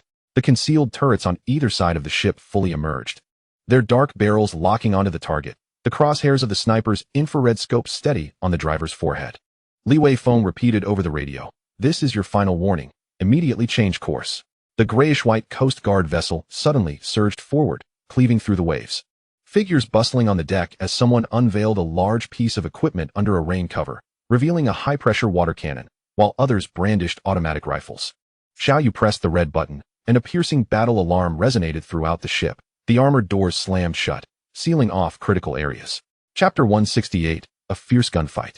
As the sun dipped below the horizon, a bloody hue painted the junction of sea and sky, when suddenly a chaotic static crackled through the radio. Ed, it's me. The Coast Guard captain's voice was low, his fingers rapidly tapping the communicator. I've sent you the coordinates. The fat sheep is carrying at least 10 tons of gold. A sound of a glass shattering on the table came through the line. The usual terms, 30 to 70? This time it's 50 to 50. The Coast Guard captain squinted. They're heavily armed. I need you to hold them off. Ed's laughter echoed like rusty gears turning. Deal. Let my boys warm up. The Coast Guard captain discreetly snapped a photo of the Ocean Explorer, sending it off. Watch out for their automated turrets, he cautioned. Don't get too close. Ed, chewing on tobacco, replied, I've got 12 RPGs. What is there to fear? I'll create a false distress signal to the northeast. The Coast Guard captain spread out the nautical chart. Ed grinned, revealing his gold tooth. Perfect, my crew will flank from the southwest. Both men glanced at the clock. See you in 1 hour. 5 modified speedboats surged forth from a concealed bay, their bows adorned with menacing spikes. Ed stood resolutely at the helm of the lead vessel, the golden handgun at his waist glinting in the fading light. Suddenly, the radar operator's eyes widened in alarm. 5 high-speed targets, arranged in tactical formation. Li Weifeng seized the thermal imaging device. These are not ordinary pirates. They are equipped with heavy artillery. As the last rays of sunlight illuminated Ed's scarred visage, he raised a bottle and hurled it into the sea. The hunt begins. The 5 speedboats simultaneously accelerated, their wakes resembling 5 bloody daggers. The surface of the ocean was abruptly torn asunder by cannon fire. An RPG rocket screamed through the air, trailing a fiery orange tail, and detonated violently at the stern of the Ocean Explorer. Scorching shockwaves capsized 2 lifeboats, and burning debris rained down like a torrential downpour upon the sea. Enemy attack. All personnel to battle stations. Xiao Yu's roar was swallowed by the cacophony of explosions. He wiped the soot from his face and saw the 5 pirate boats charging at them like sharks sensing blood. Ed's speedboat opened fire first. Heavy machine gun bullets perforating the hull. On the second vessel, a pirate hefted a rocket launcher, loading new ammunition, while a gold-toothed man cackled maniacally, aiming a flamethrower at the ocean explorer once more. Fire! Li Weifeng's voice resounded amidst the gunfire. The automatic turrets on either side of the ship roared simultaneously, the 20mm cannons churning the ocean into 2 deadly walls of water. A sniper squeezed the trigger, and the pirate with the rocket launcher had his head explode like a watermelon. Shell casings rained down upon the deck like a torrential storm, releasing wisps of smoke. Zhou Shui crawled through the hail of bullets, dragging the wounded. Her first aid kit was soaked in blood, and a furious shout came from the engine room. There's a hole in the port side. We're making repairs. Li Weifeng shouldered an anti-tank missile and obliterated one speedboat, transforming it into a flaming fireball, with burning gasoline spreading across the sea, creating a wall of fire. Ed clutched his bleeding ear and roared, "Damn it!" They were prepared. Ed's golden teeth sparkled in the flames. Everyone, charge! The deck was riddled with bullet holes, and 6 injured men lay on makeshift operating tables. Zhou Shui's white coat completely stained red as she pressed down on a gushing wound with her bare hands. Xiao Yu wiped the blood from his forehead and looked at the radar. The Coast Guard vessel is approaching. Li Weifeng suddenly pointed southwest. What is that? On the horizon, 3 modified fishing boats flying skull flags raced towards them at full speed. The sea was illuminated crimson by gunfire. The acrid scent of gunpowder mingling with the stench of blood permeated the deck. Ed's pirate speedboats lunged forward like ravenous wolves, heavy machine gun bullets gouging grotesque holes into the hull of the Ocean Explorer. An RPG rocket whistled past, exploding at the stern and splintering the lifeboat into fragments. Return fire. Xiao Yu's voice pierced through the gunfire. The heavy machine guns on the 5 speedboats unleashed a torrent of bullets. A scar-faced pirate was loading ammunition into his rocket launcher, cursing profusely. Li Weifeng set up an M2 heavy machine gun, the barrel glowing red-hot in an instant. As sniper Wang Taizhu once again delivered a fatal shot to the loading pirate. Crew members took cover behind the ship's railing, the sound of AK-47 fire echoing. Young sailor Xiao Li lost a fingertip to shrapnel, yet persisted in loading and firing. Suddenly, the Coast Guard vessel opened fire, shells exploding between the 2 parties and creating a wall of water. Damn it! Ed spat out blood, realizing these bastards were trying to double-cross them. The pirates were thrown into disarray as 2 speedboats began to veer off to escape. Ed's automatic rifle jammed, and in frustration, he hurled it overboard. The remaining 2 speedboats fled in panic, one crashing into a submerged reef. The Coast Guard vessel abruptly turned its guns towards the Ocean Explorer. Indeed, they are in league. Li Weifeng spat blood, and Xiao Yu sneered. Then let us not hold back. The concealed turret at the stern suddenly fired, the shells striking the bridge of the Coast Guard ship with pinpoint accuracy, leaving the captain in shock as he hastily ordered a retreat to pursue the fleeing pirates. This attempt at a double-cross had failed. Those pirates must not be allowed to return alive. As the smoke lingered, the deck was thick with the scent of blood and gunpowder. Xiao Yu wiped the blood from his face, surveying the wounded scattered haphazardly. Taking a deep breath, he spoke with calm authority. The medical team prioritizes the critically injured. Others assist in bandaging the lightly wounded. Li Weifeng, take stock of the casualties. Zhou Shui knelt on the deck, pressing down on the bleeding chest of Chief Engineer Zhang, calling urgently. Quick! Hemostatic clamps. Her white coat was already soaked with blood as a team member fumbled to hand her the instruments, the sound of metal clashing echoing in the silence. The lightly wounded formed a line, bandaging each other's injuries. A young sailor bit down on gauze, disinfecting a bullet hole on his companion's arm, while stammering. It'll sting a bit. Xiao Li, with his severed finger, curled up in a corner, staring blankly at his bandaged stump. Xiao Yu knelt beside him, offering a cup of hot tea. You saved at least 3 lives. The young man's tears finally burst forth, soaking the bandages. Li Weifeng meticulously recorded each person's injuries and their treatment status. Boss, he said hoarsely, 2 of our brothers are in critical condition. We must get them to a hospital on shore. The deck was suffused with the heavy scent of blood, and Xiao Yu crouched beside the 2 severely injured. Their breaths were weak and rapid, their bandages already soaked through. Zhou Shui, Xiao Yu's voice was low and resolute. We must stabilize their vital signs, no matter what. He gently patted one wounded man's shoulder. Hang in there, brother, the helicopter will arrive soon. Having said that, Xiao Yu hurried to the communications room and dialed Mike's satellite phone. His fingers turned pale as he pressed the buttons. Mike, I need a helicopter now. His voice carried an unusual urgency, and the sound of keystrokes came from the other end. Coordinates received. The medical helicopter will arrive in 20 minutes. Zhou Xuan knelt on the deck, her hands firmly applying pressure to the injured man's chest, adrenaline ready. Her voice rang out clearly amid the chaos. As members of the medical team scurried back and forth, passing instruments and plasma. In the distance, the thrum of helicopter rotors reverberated. A red light slicing through the night sky. Mike's voice crackled over the radio. The helicopter will arrive in 3 minutes. Everyone on deck instinctively looked towards the source of the sound. The helicopter hovered above, the rescue line slowly descending. 2 paramedics in orange uniforms slid down the rope. What's the condition of the injured? The lead doctor hurried towards the stretcher. Zhou Xue spoke rapidly. One with a ruptured spleen, one with an open pneumothorax. Chapter 169. A fortune spent to save a life. The medical helicopter's rotors stirred up a tempest, ruffling Xiao Yu's clothes. He tilted his head back, shouting towards the closing cabin door, Mike. If the local hospital can't handle it, immediately arrange for a transfer to the best hospital in the capital. The wind nearly drowned out his voice. Money is no object. These brothers deserve the best treatment. Mike nodded vigorously inside the cabin, giving a thumbs up to indicate understanding. As the engine roared to life, the helicopter gradually ascended, soon becoming a flickering red in the night sky. Xiao Yu turned to face his smoke-smeared crew. His voice hoarse yet steadfast. Brothers, you've worked hard. He scanned the injured faces before him. Those wounded should rest first. He paused, then added, we're going home. Li Weifeng immediately began assigning watch duties. 3 shifts, 6 men per shift. He pointed specifically at a few young sailors with reddened eyes. You all get some rest first. A report came from the engine room.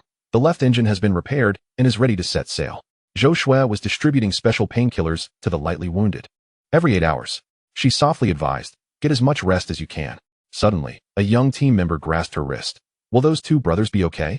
The searchlights on the deck blazed to life, illuminating the sea surface for 2 nautical miles in every direction. The sniper remained vigilant, scanning the pitch-black horizon, while Li Weifeng personally inspected each lookout point. Stay alert, we are not yet completely safe. A gentle sea breeze caressed the air as Xiao Yu and Li Weifeng stood on the ship's bridge, the setting sun casting elongated shadows of the 2 figures. Oldly, Xiao Yu said, gazing at the shimmering waters, his voice tinged with somberness. This time, I did not consider everything thoroughly. Turning to face Li Weifeng, his eyes resolute. He continued, the brothers are risking their lives. The previous compensation model is no longer suitable. Xiao Yu raised 3 fingers. 30% of the net profits will be shared among the brothers. This time, with the 70 billion in gold, he murmured. You will receive over 20 billion. Li Weifeng's pupils constricted sharply, nearly dropping the notepad in his hand. 100 brothers, approximately 20 million each, Xiao Yu elaborated. And an additional 5 million for those severely injured, which I will cover personally. From now on, it will be like this. Xiao Yu gestured towards the distant horizon. The more you fight, the more you earn. It will be fair and transparent. Li Weifeng noted the choice of the word share rather than distribute. As he unconsciously rubbed the rust on the railing, he murmured, 20 million? That is equivalent to 20 years of service. Xiao Yu chuckled lightly. You cannot equate that. Defending the homeland is different from your current work for me. Suddenly, Li Weifeng stood at attention and saluted sharply. Boss, he stammered, his voice thick with emotion. On behalf of the brothers. He could not finish his sentence, his eyes already misting. A passing sailor inadvertently overheard their exchange, causing his wrench to clatter to the ground. The news spread through the ship like the sea breeze, and cheers erupted in the dining hall. That night, Li Weifeng knocked on Xiao Yu's door. Boss, we've just received word that over 30 retired Special Forces soldiers have expressed their desire to join us. Xiao Yu smiled as he looked at the list. Tell them that when we set sail next, they will understand why Xiao Yu is so generous with the profits. Firstly, because everyone is fighting hard, and secondly, because it is worth its weight in gold. Morning mist enveloped the nameless military port as the ocean explorer slowly docked. The mooring ropes slapping dully against the moist air. The same 2 officials from the management bureau stood at the dock, though this time, General Zheng was absent. The older official adjusted his gold-rimmed glasses. Boss Xiao, this haul is quite substantial. His gaze swept over the neatly arranged gold bars on the deck, the lenses reflecting their dazzling gleam. 8 inspectors donned in white gloves boarded the ship, wielding precision instruments. The laser scanners glided over the gold bars, emitting confirmation beeps. Purity at 927. A young inspector exclaimed, astonished, higher than we anticipated. A specialized electronic scale was set up in the center of the deck, cordoned off by caution tape. Each gold bar underwent 3 weighings, with the data being uploaded in real time to the central bank system. Li Weifeng focused intently on the screen, 985 tons. With an error margin of less than 0.3, the senior official pressed the calculator. Based on today's international gold price, He lifted his gaze, a rare smile breaking through. 6,800,000,000. I'll round it up for you. Xiao Yu nodded slightly. A very fair price. The young official presented Xiao Yu with a gilded certificate, National Level Strategic Material Contribution Award. As Li Weifeng accepted it, he noted the military commission's steel seal on the document. The sunset's afterglow bathed the military port's pier as Xiao Yu stood alone at the ship's railing, the sea breeze tousling his weary features. He retrieved his satellite phone and dialed a familiar number. The phone barely rang once before being answered, Liu Yanxin's surprised voice resonating through. Darling? Yes, I'm back, Xiao Yu replied, his tone gentle and low, a smile unconsciously gracing his lips. Everything went smoothly. Upon receipt of the funds, he planned to distribute them at a 73 ratio. Xiao Yu gazed at the distant seagulls. 30 will be divided among 100 brothers. Approximately 20 million each. The sound of paper rustling came through the phone. I've noted that. Once the funds arrive, I will take care of it immediately. Liu Yanxin's voice brightened. Did you know? The osmanthus in the courtyard has bloomed, filling the entire yard with its fragrance. Xiao Yu closed his eyes, as if he could smell that familiar scent. I have some final tasks to handle here, he said softly. I will be home in 2 days. Remember to save me a bowl of the soup you made. And for the 2 seriously injured brothers, Xiao Yu paused. I will additionally allocate 500,000 from my share for each of them. I will send you the list later. For the lightly injured, it will be 50,000 each. He stood beside the gangway, watching the last crew member board the ship, then turned to Li Weifeng with a nod. Li Weifeng immediately understood, picking up the intercom. All personnel, pay attention. Once the fuel barge arrives and refueling is complete, we will set sail immediately. The aroma of braised pork wafted from the ship's dining hall, where the cooking team had prepared a celebratory feast, yet no one touched their chopsticks. All eyes were on their boss, Xiao Yu. He addressed everyone. Enjoy your meal and drink well, but be cautious not to indulge too much. Chapter 170, a special request. The sea breeze at the dock carried a briny scent as Xiao Yu's polished shoes touched the steel plate on the shore, his satellite phone vibrating urgently in his pocket. He pulled out the phone, the name General Zheng flashing on the screen. Upon answering, a low voice commanded, come to the military commission building immediately. Xiao Yu furrowed his brow and turned to Li Weifeng. Boldly, I leave the follow-up to you. After a pause, he added, in 2 months, at this same dock, we will set sail again. Xiao Yu hastily scribbled a few lines. The bonus distribution will proceed as previously agreed. He handed the note to Li Weifeng. Additionally, the compensation for the injured will be raised by 500,000, drawn from my personal account. Li Weifeng accepted the note and solemnly folded it, placing it in his breast pocket. You will be fully responsible for recruiting new team members. Xiao Yu glanced at his watch. Li Weifeng stood at attention and saluted. I will ensure the mission is accomplished. A black SUV glided silently to the edge of the dock, the window rolling down to reveal the driver's stern profile. The chief is waiting. Xiao Yu took one last look at the ocean explorer before turning away. A young sailor watched the departing SUV. Is that Xiaozong? Li Weifeng interrupted. Go check the equipment. We have a tough battle ahead in 2 months.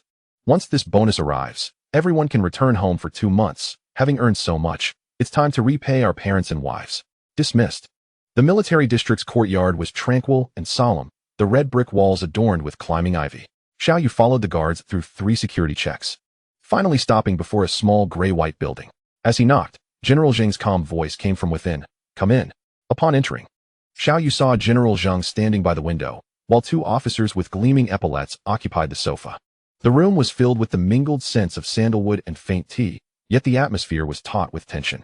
General Zheng raised his hand in greeting. Xiao Yu. This is Deputy Minister Zhao from the Ministry of Defense. This is Commander Wang from the Eastern Theater Command. They are all on our side. Deputy Minister Zhao slid a classified document across the table, the wax seal intact. 3 days ago, Flight MH773 crashed in the South China Sea, his voice gravelly. On board were 3 of our messengers, carrying something more valuable than life itself. Commander Wang suddenly rose, approaching the South China Sea model. Pointing to the vast area of ocean, the crash site is in this region, without specific coordinates. He indicated a deep blue area. The water depth is 2,800 meters. Official recovery will provoke international disputes, but we must retrieve the data. Xiao Yu traced the rim of his teacup. How vast is the area without coordinates? Deputy Minister Zhao unfurled a sea chart, approximately 2,000 square nautical miles. General Zheng added, we believe the wreckage should be near the deep-sea canyon. The incense wafted gently, and Xiao Yu's gaze drifted over the solemn expressions of the 3 generals. He gently set down his teacup, the porcelain clinking against the solid wood surface with a crisp sound. Esteemed leaders, he began, with all due respect. Embarking on the sea at this very moment is not a prudent course of action. Xiao Yu's fingers lightly tapped the table as he continued. My crew has just endured a life-and-death ordeal and requires time to recuperate. The Ocean Explorer also urgently needs comprehensive repairs. Spreading out the South China Sea nautical chart. His fingertip traced a particular blue expanse. In a month's time, we can grandly announce our treasure-hunting expedition in the South China Sea, cloaked under the pretense of commercial salvage. A subtle smile graced his lips, and no one shall suspect a thing. The three dignitaries exchanged glances, and General Zheng was the first to rise. Let us proceed according to Boss Zhao's plan, he declared, extending his hand. The nation will remember your contributions. Xiao Yu retrieved a waterproof sealed bag from within his coat, within which lay a yellowed leather notebook. Cradling it with both hands, he offered it to General Zheng. This was discovered in a hidden compartment of the cargo hold aboard the Zhongmei. It remains relatively well preserved. The golden ship emblem on the cover was still clear, though the edges bore some signs of seawater erosion. I'm not sure if it will prove useful, Xiao Yu shrugged, but according to regulations, it must be submitted. He glanced at his watch. If there are no further matters, I shall return to arrange for the repairs. Commander Wang personally escorted Xiao Yu to the door, where a car awaited at the back entrance. He lowered his voice to avoid the press, as two plainclothes guards stood by a nondescript sedan, ready for action. As dusk fell, the city's lights flickered to life. Standing before the hotel window, Xiao Yu gazed at the distant skyline aglow with neon, dialing Li Weifeng's number. Oldly, he spoke, fatigue evident in his voice. The holiday has been reduced to a month. His fingers unconsciously tapped against the glass. A new assignment awaited. In a month, we must return to the South China Sea. There was a brief silence on the line before Li Weifeng's steady response came through. Understood. I will make the arrangements immediately. After hanging up, Xiao Yu initiated a video call, and on the screen, Lu Yanxin appeared in her study, a wall of nautical charts behind her. When are you coming back? She asked, a frown creasing her brow, though her fingers swiftly noted something down. I'll return early tomorrow, Xiao Yu replied with a smile. Are you missing me? Indeed, I will prepare your favorite dishes for your return, Lu Yanxin responded cheerfully. After half an hour of conversation, Xiao Yu finally succumbed to a deep slumber. As the first light of dawn broke, the city began to awaken. Xiao Yu, with a modest amount of luggage in hand, exited the hotel and flagged down a taxi. To the high-speed train station, he instructed, leaning back in his seat while watching the towering buildings retreat swiftly outside the window. The driver, a talkative middle-aged man, rambled on about the morning news, and Xiao Yu merely smiled in response. By noon, he pushed open the crimson-painted gate of the courtyard, a mouth-watering aroma of braised pork wafting towards him. Lu Yanxin, wearing an apron, peeked from the kitchen, just in time for lunch. 3 sets of chopsticks were already laid out on the dining table. Xiao Yu noticed that the study door was slightly ajar, the computer screen still aglow, and a new nautical magazine lay on the coffee table with a bookmark inserted in a particular article. With a chuckle, he called out, Grandfather, it's time for dinner. Outside. Xiao Dafu, who was busy tending to the vegetable garden, heard and hastily set down his tools, knowing his grandson had returned. The centerpiece of the dining table was Xiao Yu's favorite braised pork knuckle, glistening with oil, while Lu Yanxin ladled out bowls of old fire soup, simmered throughout the night. Just as Xiao Yu was about to discuss the recent sea venture, his wife silenced him with a chicken leg. First, let us eat. Afternoon sunlight streamed through the sheer curtains, casting dappled shadows on the bedroom floor. Suddenly, Lu Yanxin playfully pushed Xiao Yu onto the bed, her hair cascading over his chest. What has gotten into you today? Xiao Yu chuckled, his fingers brushing against her reddened ear. Grandfather has gone to play chess at the village chiefess, she murmured. Biting his lower lip, let's have a child. Her fingers deftly unfastened the third button of his shirt. Xiao Yu rolled over, pinning her beneath him, their noses nearly touching. Why the sudden? His words were interrupted by her kiss. Every time you set sail, she breathed. I lie awake staring at the satellite map. Longing for a little one to keep me company, she bit down on his shoulder, so I wouldn't have to think too much. Xiao Yu's demeanor softened suddenly, as he kissed away the moisture from the corners of her eyes. Chapter 171.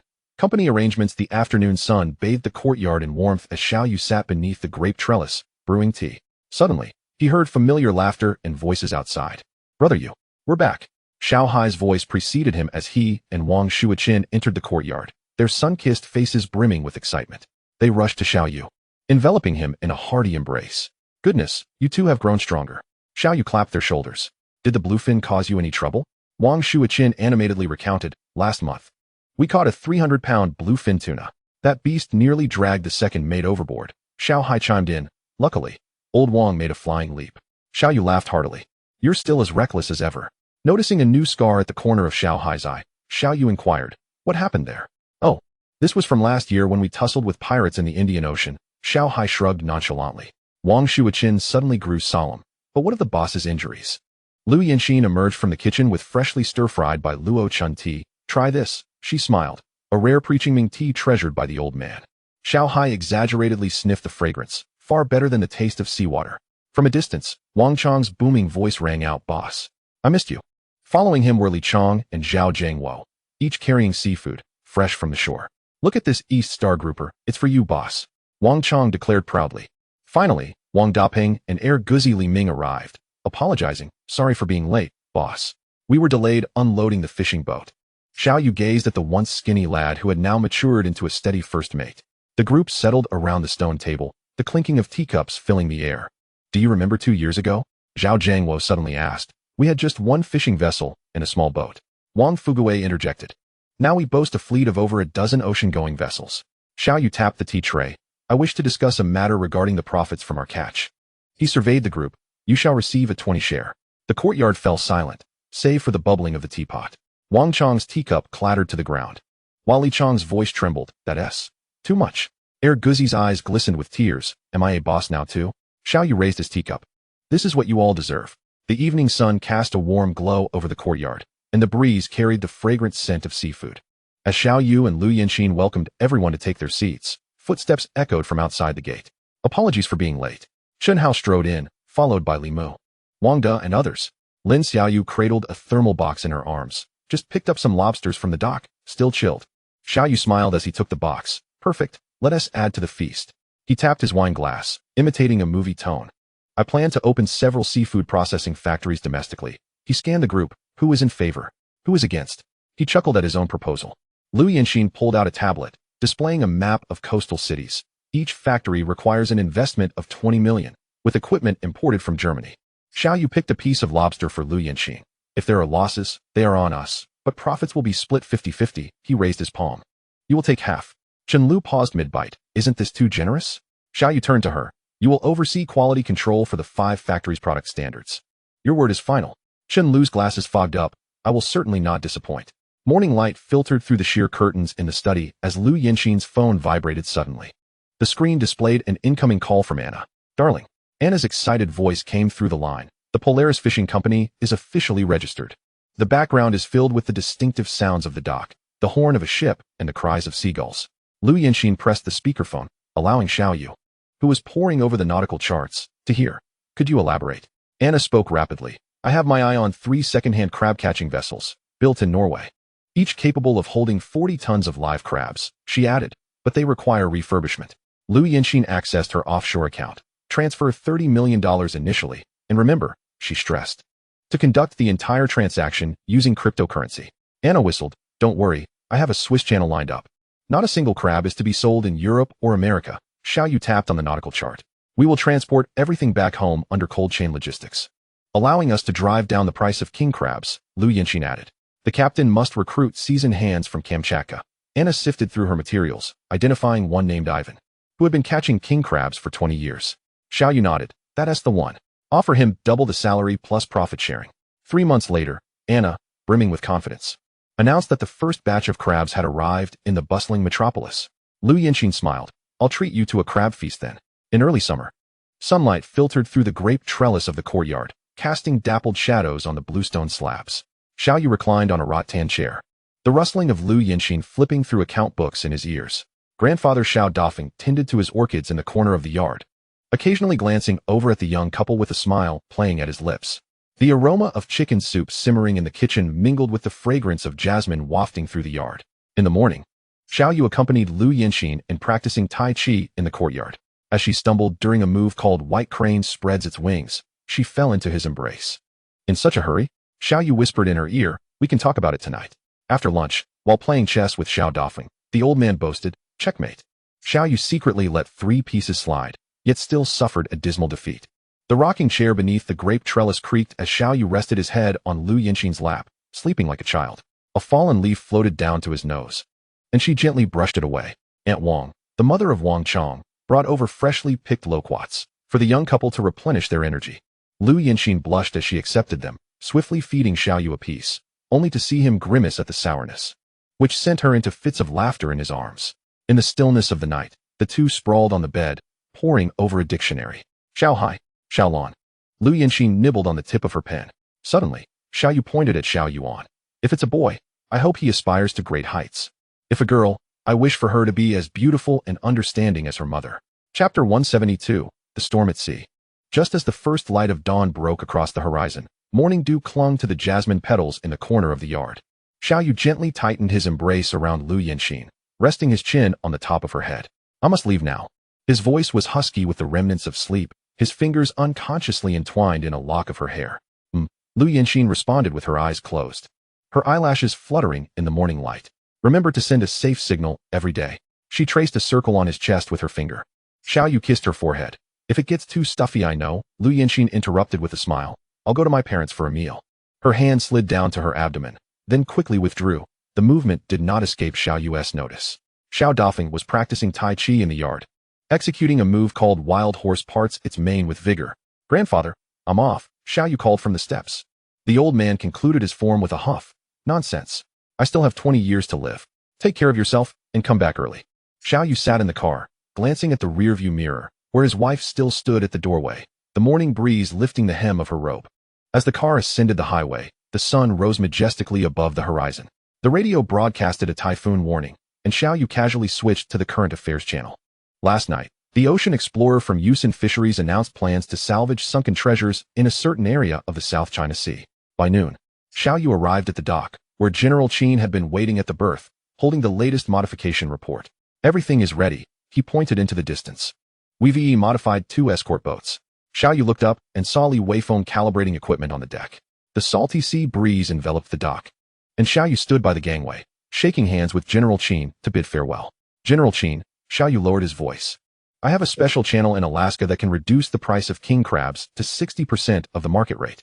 He lightly traced a line across the palm of the other man. If you're interested, I'll include you. General Qin's eyes brightened, the wrinkles on his face smoothing out. Brother Xiao, you're quite generous. He patted Xiao Yu's shoulder. It's all about making money. As he turned, his leather shoes clicked rhythmically against the steel plates. Xiao Yu strode towards the deck, where Li Weifeng was checking off names from a roster. All 124 members are present. He closed the folder, except for Zhang Yuanming and Lu Fugua, who are still recuperating in Seattle. The new recruits are lined up on deck, all ex-servicemen standing at attention. The two then proceeded to the supply warehouse. Inside the cold storage, vacuum-packed vegetables and meats were stacked high, enough for 3 months. Li Weifeng kicked a box of lemons to prevent scurvy. In the armory, the scent of gun oil mingled with the coldness of metal. Everything had been serviced. Li Weifeng opened the gun cabinet, and the rifling had been recoated. Xiao Yu tested the trigger pull. No trouble up top? Thanks to you, Li Weifeng smiled. The paperwork went through faster than a marriage certificate. Back in the captain's quarters, Xiao Yu noticed a pile of psychological evaluation reports in the corner and nodded in satisfaction. He pulled out a satellite phone. Transfer 2 million for Zhang Yuanming and Lu Fugua's medical expenses, informed the hospital. His gaze hardened, to use the best medicine. As the sun set, its golden rays bathed the deck, lending a gilded sheen to the metal railings. Xiao Yu stood on the bridge, watching the last box of supplies being hoisted aboard, and released a long breath. He turned and patted Li Weifeng's shoulder. Old Li, I'm grateful to have you. He flicked his finger gently against Li Weifeng's shoulder. If I had to handle all these trivial matters myself, I'd surely go bald. Li Weifeng grinned, the wrinkles on his sun-kissed face easing. Boss, with the high bonuses you're offering, the brothers are practically pouring their hearts into their work. He gestured towards the crew moving supplies. I heard that everyone is able to buy big houses when they return home on this leave. Seeing the smiles on their families' faces, they are all deeply grateful to you, boss. The aroma of roasted lamb wafted from the kitchen, mingling with the spicy scent of herbs. Xiao Yu personally opened 10 boxes of aged Maotai. Tonight, it's unlimited. The new recruit's eyes sparkled, and one young man swallowed hard. Zhou Shui moved through the crowd with a tablet, documenting everyone's micro-expressions. Weekly psychological assessments, she reported softly. I've already filed 124 records. Xiao Yu noticed that she had marked the new recruits' files with a red border. Li Weifeng gathered several veterans to share sea tales, especially the thrilling one about Panama, during which he deliberately lowered his voice. The newcomers listened intently, forgetting even to eat the skewers in their hands. After several rounds of drinks, Xiao Yu tapped his glass. Starting tomorrow, he scanned the crowd. We are brothers for life. The deck fell silent, with only the sound of waves lapping against the hull. The sea before dawn resembled spilled ink, with only the ship's wake glowing a ghostly blue. Xiao Yu stood alone on the bridge, his fingertips unconsciously caressing the wedding ring that Lu Yinxin had specially crafted for him. Inscribed on the inner band with the words "Safe Return." The salty sea breeze brushed against his face, and he seemed to see that day of departure once more. His wife standing in the morning light, her robe billowing in the wind. The ring spun around his finger, warmed by his body heat. To have such a wife. Xiao Yu sighed softly, his voice lost in the roar of the engines. Every day at 8 o'clock a.m., he would conduct a satellite call with Lu Yinxin, who always showcased the flowers and plants in the courtyard on video, with jasmine blooming anew. The dark sea mirrored a boiling ink pool as the tempest wrapped the ocean explorer in a violent embrace, hurling it to the crest of the waves before crashing it down again. During this fortnight-long voyage, one day, a tropical cyclone unexpectedly formed on the sea surface. Xiao Yu clung desperately to the rail of the command platform, his gaze fixed on the radar screen displaying the encroaching crimson vortex. The path of Typhoon Bailu abruptly veered northward, charging toward them like an uncontrollable behemoth. Hard to port. Full speed ahead. His thunderous command was drowned out by the rumbling thunder. 30-meter-high walls of waves relentlessly battered the ship's hull, while containers on the deck were tossed about like mere building blocks. The chief engineer's frantic cry of "The engine is overheating. We must reduce speed," was lost amidst the cacophony of thunder. In that critical moment, Xiao Yu suddenly spotted a narrow passage at the cyclone's edge. Seizing the helm, he shouted, "Turn to 145 degrees. Li Weifeng gasped, "That's the Devil's Triangle." Undeterred, Xiao Yu resolutely steered the ship into the eerie calm of that mysterious sea area. As they plunged into the passage, all instruments suddenly malfunctioned, and the seawater transformed into an otherworldly fluorescent blue, resembling a liquid starry sky. The new recruits, in sheer terror, noticed their watches spinning wildly, as if the entire vessel had transcended into another realm. Chapter 173, Those Seeking Death Have Arrived. At the moment the ocean explorer breached the storm's edge, it felt as though the ship had returned from the depths of hell to the land of the living. The vessel continued to sway violently, yet the sailors on deck managed to find their footing. Xiao Yu wiped the seawater from his face, gazing back at the receding black wall of the storm, and heaved a sigh of relief. Good news came from the engine room. All engines had returned to normal operation. Zhou Shui, accompanied by the medical team, began assessing the crew's injuries, and fortunately, only a few sustained minor abrasions. The radar operator reported, "Navigation system damaged, rebooting." Li Weifeng, leading the electricians in repairing the short-circuited main control panel, was interrupted by shouts of satellite signal restored. Xiao Yu activated the ship-wide intercom. Each person receives an additional 100,000 risk allowance. Cheers erupted on the deck. Even the injured sprang to their feet, while Li Weifeng muttered under his breath, "Boss, such generosity." Suddenly, the radar alarm blared. Unknown vessel approaching. Distance, 15 nautical miles. Xiao Yu squinted. Indeed, they had been targeted. He pressed the red button, and the ship entered a state of heightened alert. On the mist-shrouded sea, two rusted patrol boats trailed from a distance, their prows adorned with fluttering national flags, one of the Philippines and the other of Vietnam. Standing on the bridge, Xiao Yu peered through the telescope at the panicked crew on the opposing deck, a cold smile creeping across his lips. Boldly, send them a warning signal. Li Weifeng immediately pressed the button. A blinding laser beam shot forth from the ship's stern, precisely carving a fiery line across the sea in front of the two boats. The vessels recoiled like startled rabbits, hastily veering away. Xiao Yu entered the captain's quarters alone and locked the door. The retinal projection flickered to life with a blue glow. Super Ocean System activated. Search radius set to 120 kilometers. Search target MH773. 10 minutes later, the system flashed a red alert. Target not found. Furrowing his brow, Xiao Yu murmured, "How could this be?" He retrieved the data provided by General Zhang, confirming that MH773's last signal indeed originated from this area. "Attention all crew," Xiao Yu announced over the intercom. "Turn northeast, cruising speed 15 knots. Li Weifeng looked over in confusion, but Xiao Yu simply stated 3 words, "Not found." Li Weifeng assumed this voyage was merely for salvaging sunken treasure, unaware that the primary mission was a matter of national secrecy. Xiao Yu pulled up the seabed topographic map, tracing a circle around a specific canyon, calculating ocean currents. He murmured, "The wreckage may have been swept away." Suddenly, the radar alarm blared. Philippine and Vietnamese vessels are in pursuit. The sea breeze, laden with a briny aroma, swept across the deck. Xiao Yu stood on the bridge, squinting at the 2 persistent blips on the radar. Oldly, he smirked coldly. "Let's add some spice for our old friends." He tapped 3 times on the control panel, a tactical signal they had often used. Li Weifeng understood and smiled, the wrinkles on his bronze face relaxing. "Got it, just like that time in Panama." He turned to activate the communicator. Combat team, execute the fishing plan. 2 drones soared from the deck, their bellies glowing red. One skimmed low over the Philippine vessel's bow, while the other released red dye near the Vietnamese boat's prow. Li Weifeng opened the international channel and broadcasted in broken Vietnamese. Your country's paint quality is truly poor. Need a better supplier? The furious curses of the opposing captain filled the communication channel. The ocean explorers suddenly cut across their path, generating massive waves that intentionally capsized the Vietnamese small boat, leaving its crew desperately calling for help. The Philippine vessel suddenly opened fire, bullets sparking against the ship's hull, prompting Li Weifeng to immediately start recording, documenting everything.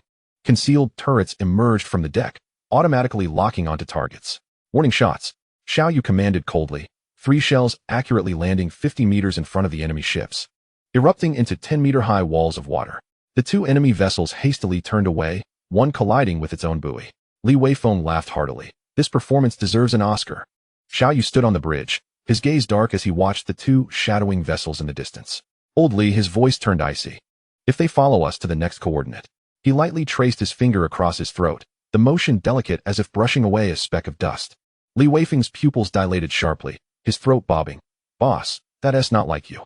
He swallowed hard and replied solemnly. Understood, I will handle it cleanly. Xiao Yu entered the secure chamber alone, where the retinal projection illuminated with a blue glow. Deep sea detection system activated. Search radius 120 kilometers. 10 minutes later. The system alerted. No targets found within search range. Xiao Yu pulled up 3 scans, his fingers trembling slightly. Impossible, he muttered. Unless he considered a chilling possibility, the plane had exploded in midair. Subsequently, Xiao Yu adjusted the search target, changing from MH773 to the names of the 3 messengers, Guofei, Chunliren, Longwei. He deleted the original search parameters and re-entered the 3 names. Guofei, Chunliren, Longwei flashed on the screen. The system's prompt sounded. Biometric identification initiated. The screen illuminated with 3 red dots, arranged in a triangular formation, the nearest one a mere 17 nautical miles away. With a depth reading of 2,486 meters. Xiao Yu immediately activated the ship-wide intercom. Target located. Prepare the submersible. The radar alarm blared. Philippine and Vietnamese vessels are accelerating towards us. Li Weifeng tightened his grip on his weapon. Should we eliminate them? Xiao Yu shook his head. First, we deal with the underwater issue, keeping snipers on alert for their movements. The 2 oblivious vessels continued to accelerate toward them, their bows cleaving through the waves, creating menacing foam in the twilight. Xiao Yu stood on the bridge, coldly observing the 2 blips on the radar, slowly raising his right hand and making a throat-cutting gesture to Li Weifeng. Leave no survivors. His voice was so soft it seemed to discuss the dinner menu. Yet it sent a chill through the command room. Li Weifeng pressed the concealed button, and 6 firing ports slid open along the sides of the ship, heat-seeking missiles primed. He whispered into the communicator, let them taste the barbecue. The recruits noticed that the usually affable Old Li now bore a gaze that seemed poisoned. 3 armor-piercing shells simultaneously fired, the first round toppling the Philippine bridge, while the Vietnamese vessel, attempting to turn, was precisely struck in the engine compartment by a grenade launcher, erupting 2 columns of flames that illuminated the entire sea. Snipers methodically targeted the overboard victims, bullets bursting forth in a shower of blood. Li Weifeng personally operated the flamethrower, incinerating the wreckage into charcoal, while the floating oil slick ignited, forming a wall of fire. Chapter 174, Heroes Return Home.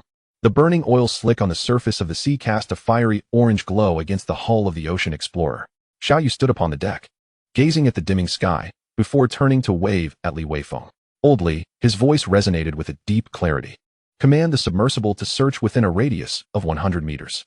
After a brief pause, he added, locate the remains of the 3 victims, as well as a briefcase.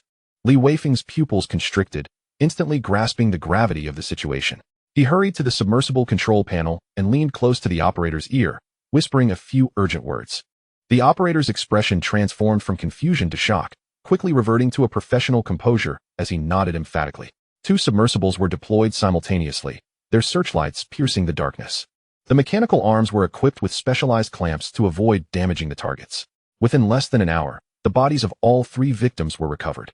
The first corpse was found among coral, the second ensnared in the wreckage of the aircraft, clutching a photograph, while the third was reduced to mere half, ravaged by fish.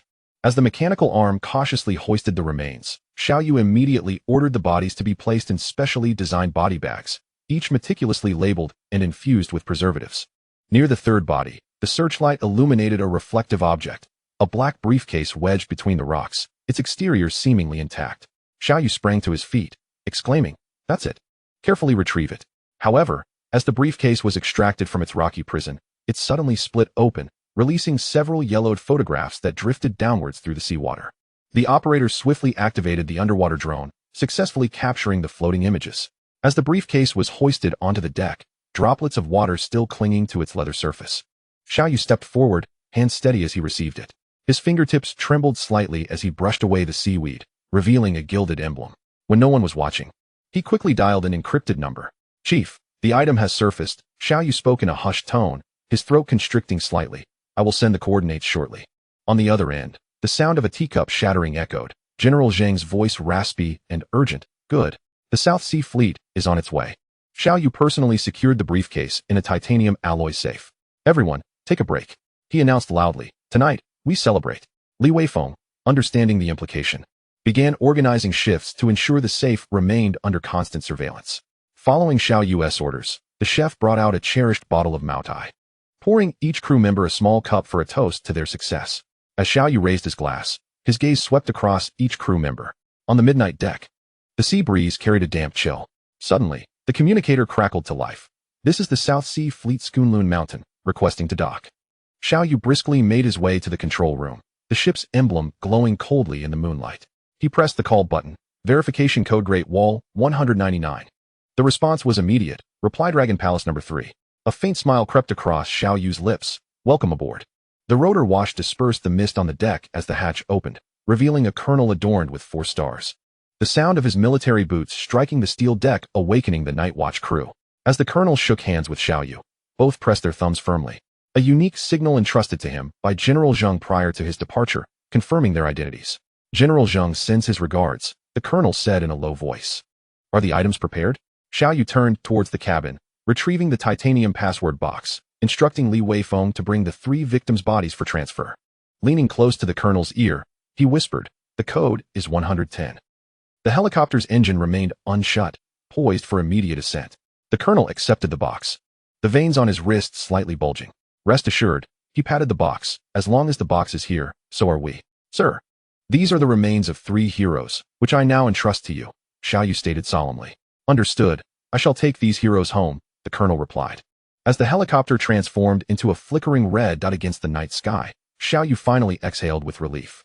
The midday sun filtered through the porthole into the cabin, and Xiaoyu rubbed his sleepy eyes, stretching languidly.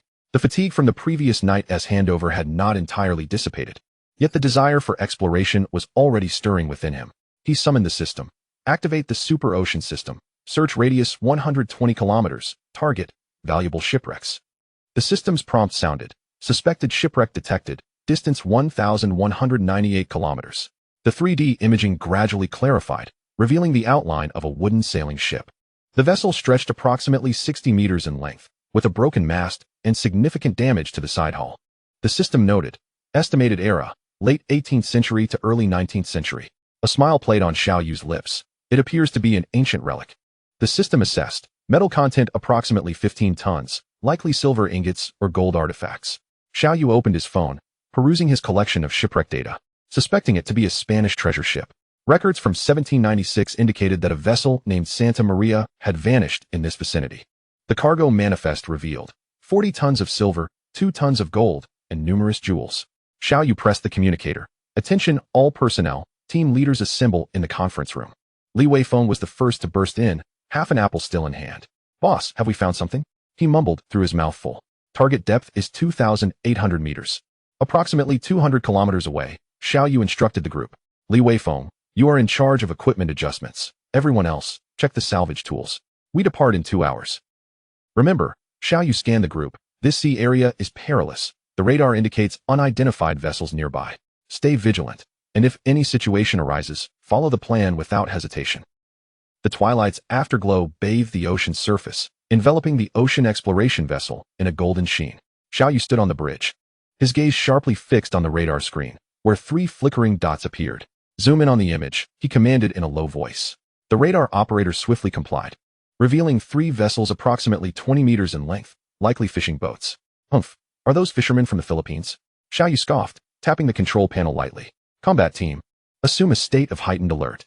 Salvage team, prepare the submersibles. We proceed as planned. Li Weifeng quickly assembled the combat team. 6 snipers taking their positions as the concealed turret slowly elevated, adjusting its angle slightly. The submersible hatch opened, its mechanical arm undergoing final adjustments.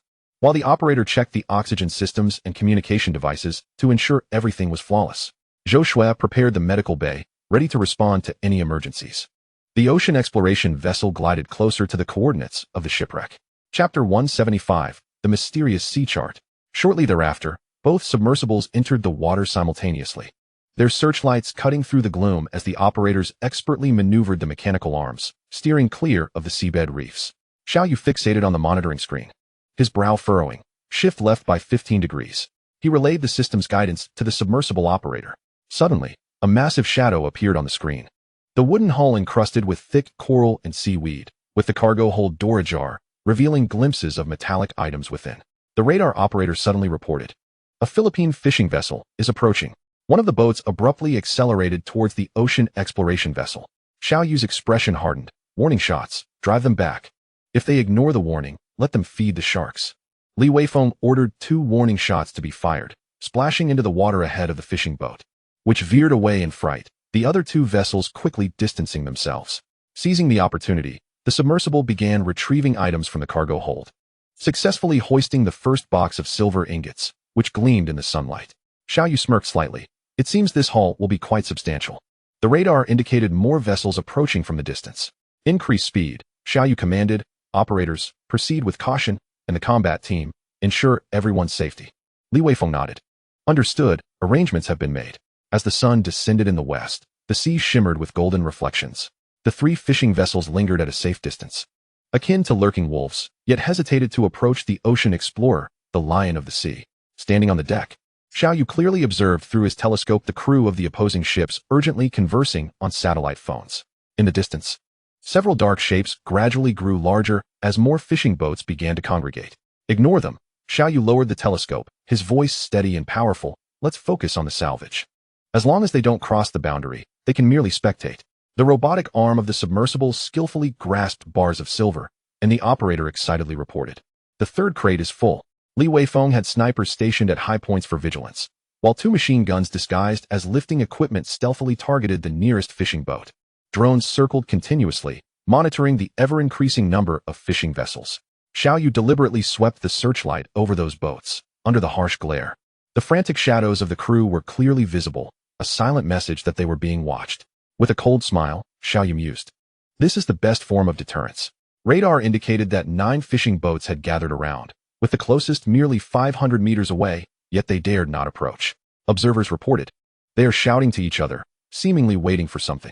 Xiaoyu glanced at the salvage progress. "Give us 2 more hours.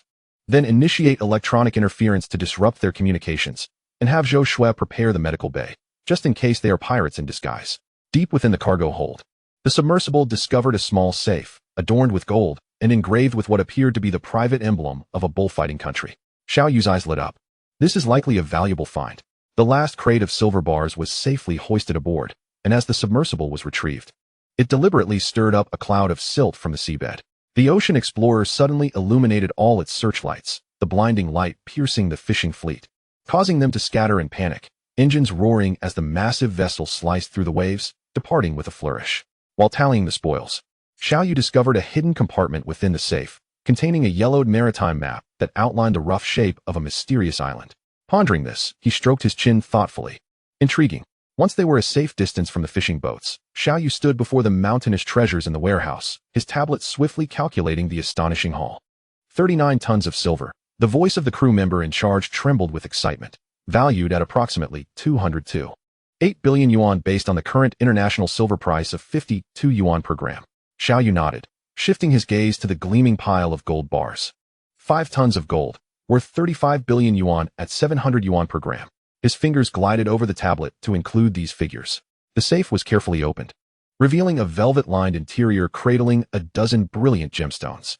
The fist-sized ruby glowed with a blood-red luminescence in the setting sun, and Xiaoyu smiled. This one alone is worth at least 300 million yuan, perfect for Yanjin's collection. Reviewing the consolidated data, Xiaoyu announced, silver totals 202.8 billion, gold 3.5 billion. And the preliminary estimate for the gemstones is 81 billion, making a grand total exceeding 5 billion. He activated the ship's intercom, as per our usual arrangement. A 30 profit share. Each person will receive at least 10 million yuan. He paused. This time, there were no injuries. But we still have 2 crew members from the last incident who are unable to work. I will personally allocate 1 million each to them. A thunderous cheer erupted on the deck, grateful for such a wonderful boss. This money is enough to expand the fleet, Xiaoyu informed Li Weifeng.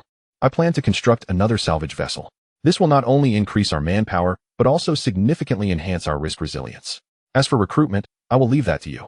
Upon hearing Xiaoyu's plans, Li Weifeng's eyes sparkled with excitement. A new ship? He stood upright, unconsciously rubbing his fingers against the walkie-talkie at his waist. Don't worry. I'll handle the crew.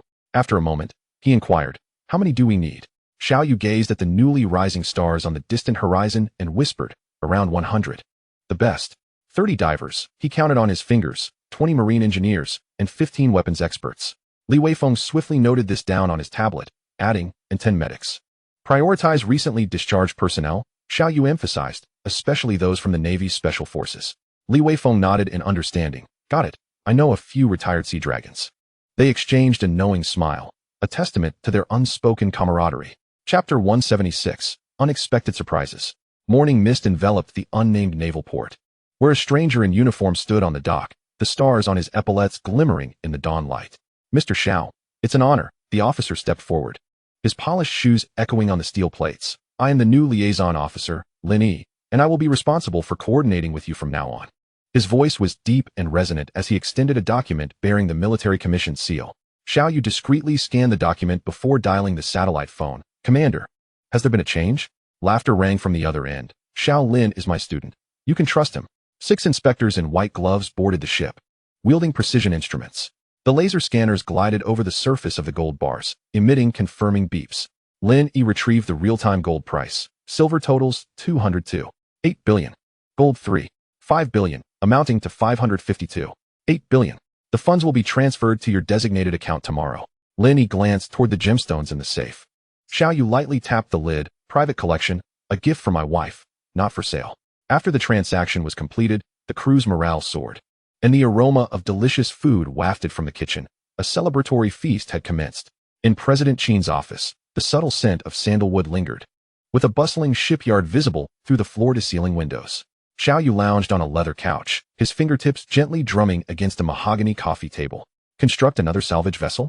President Qin nearly dropped his cigar, his eyes widening behind his gold-rimmed glasses. Brother Xiao, are you planning to turn the South China Sea upside down? Xiaoyu poured tea from a purple clay pot into their cups. It's all hard-earned. You know, a smirk danced on his lips. Last month, we almost fell prey to 3 armed fishing boats in the open sea off the Philippines.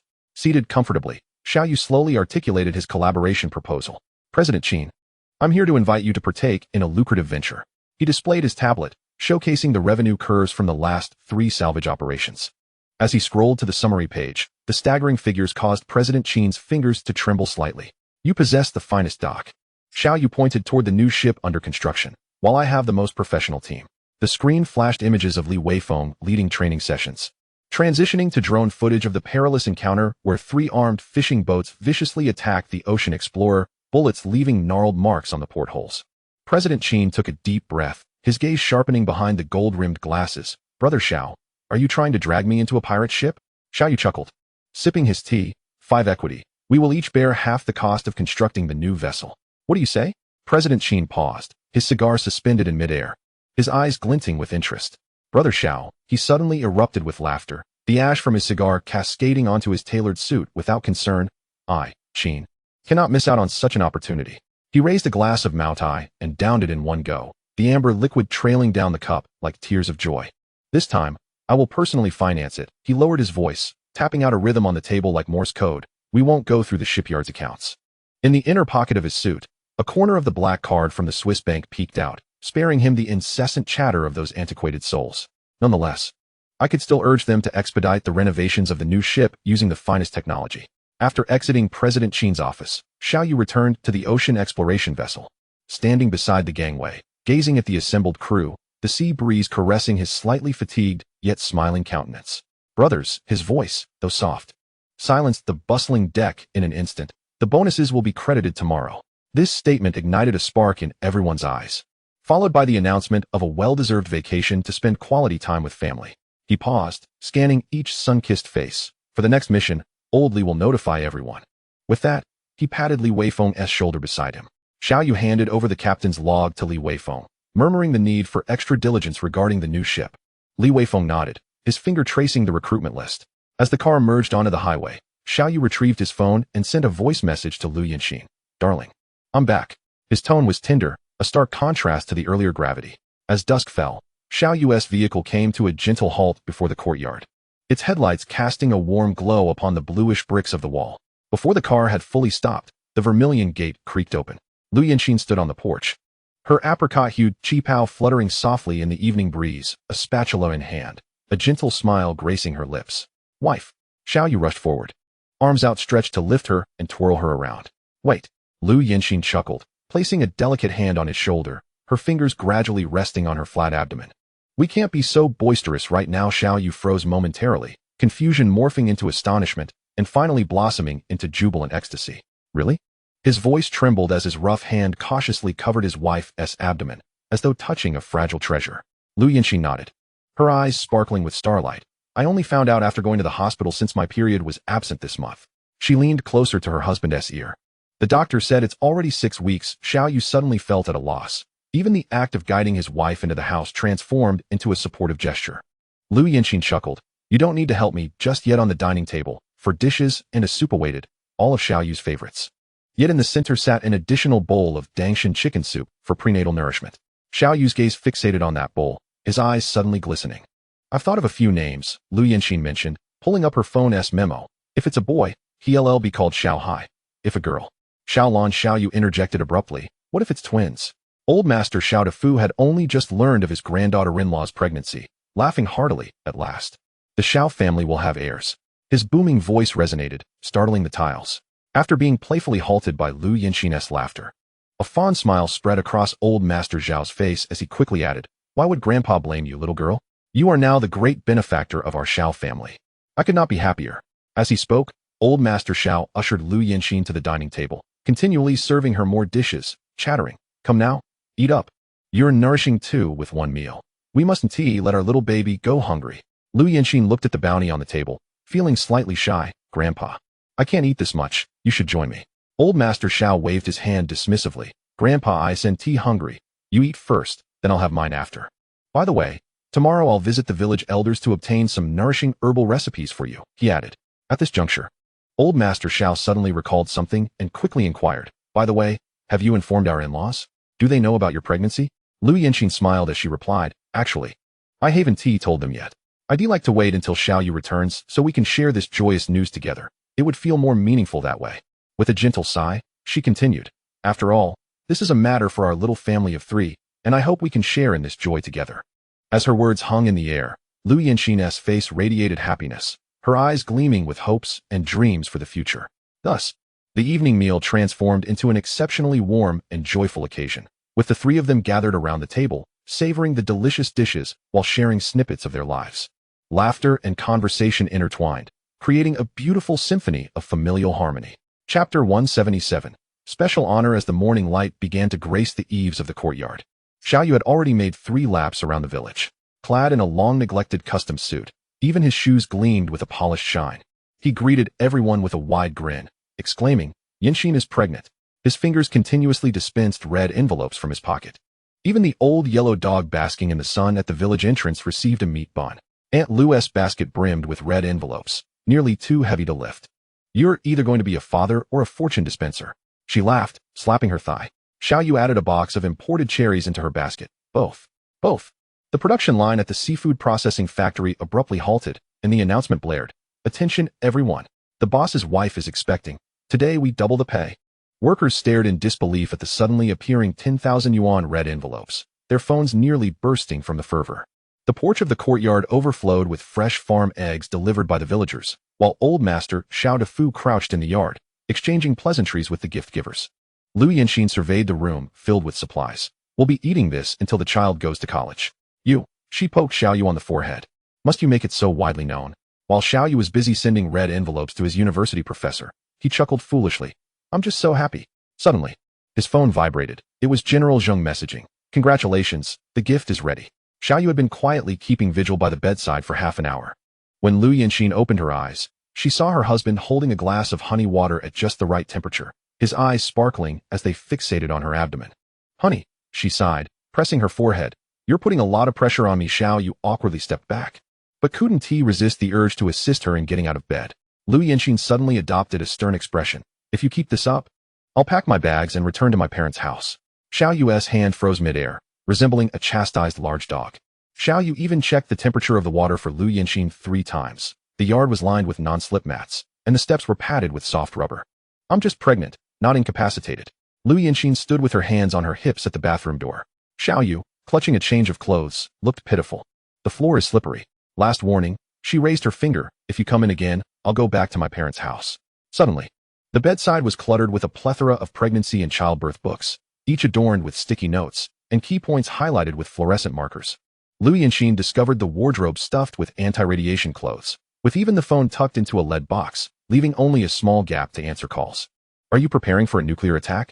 She exclaimed, half laughing, half crying at the sight of the lead box. In the dead of night, Xiaoyu gently pressed his ear against his wife's abdomen. How could he hear anything at just 7 weeks? Lu Yanxin affectionately ruffled his hair. Following the doctor's guidance, Xiaoyu finally ceased his relentless probing, settling for 3 safety checks a day. Lu Yanxin seized the opportunity to hide the exaggerated anti-radiation armor.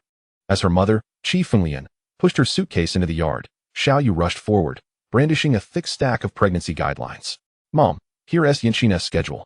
He presented the folder. Red indicates what to avoid. Blue before he could finish. His mother-in-law snapped the folder shut, arching an eyebrow as she scrutinized her son-in-law. Are you interviewing me to be a caregiver? That evening, Xiaoyu stood at the guest room door, clutching a pillow, watching helplessly as his mother-in-law settled in the master bedroom. Lu Yanxin sent him a helpless glance through the crack of the door, gently locking it behind her. In the master bedroom, the pregnancy encyclopedia crafted by Xiaoyu was as thick as a dictionary, complete with 3-dimensional diagrams analyzing the pressure on the waist while sneezing. When her mother-in-law flipped to the section on toilet postures, she couldn't help but burst into tears of laughter. Get out, her mother-in-law exclaimed, wielding a feather duster and pointing towards the guest room. If I catch you sneaking in at midnight to take your temperature again, I swear. Xiaoyu clutched her pillow, looking like a large dog cast out from its den. Xiao de fuck, munching on sunflower seeds while watching the drama unfold, chimed in. Back when your mother was pregnant with you, your father was still adrift at sea, and your mother was working as usual. The old man suddenly choked, and the two of them sighed together at the moon, a rare moment of shared sentiment. One morning, over a month later, a synchronized rumble of engines echoed at the village entrance. 3 dark green military vehicles formed a line, slowly making their way down the cobblestone path before halting in front of the Xiao family's courtyard. The doors swung open, and 8 armed soldiers quickly formed ranks, their polished military boots glinting in the morning sun.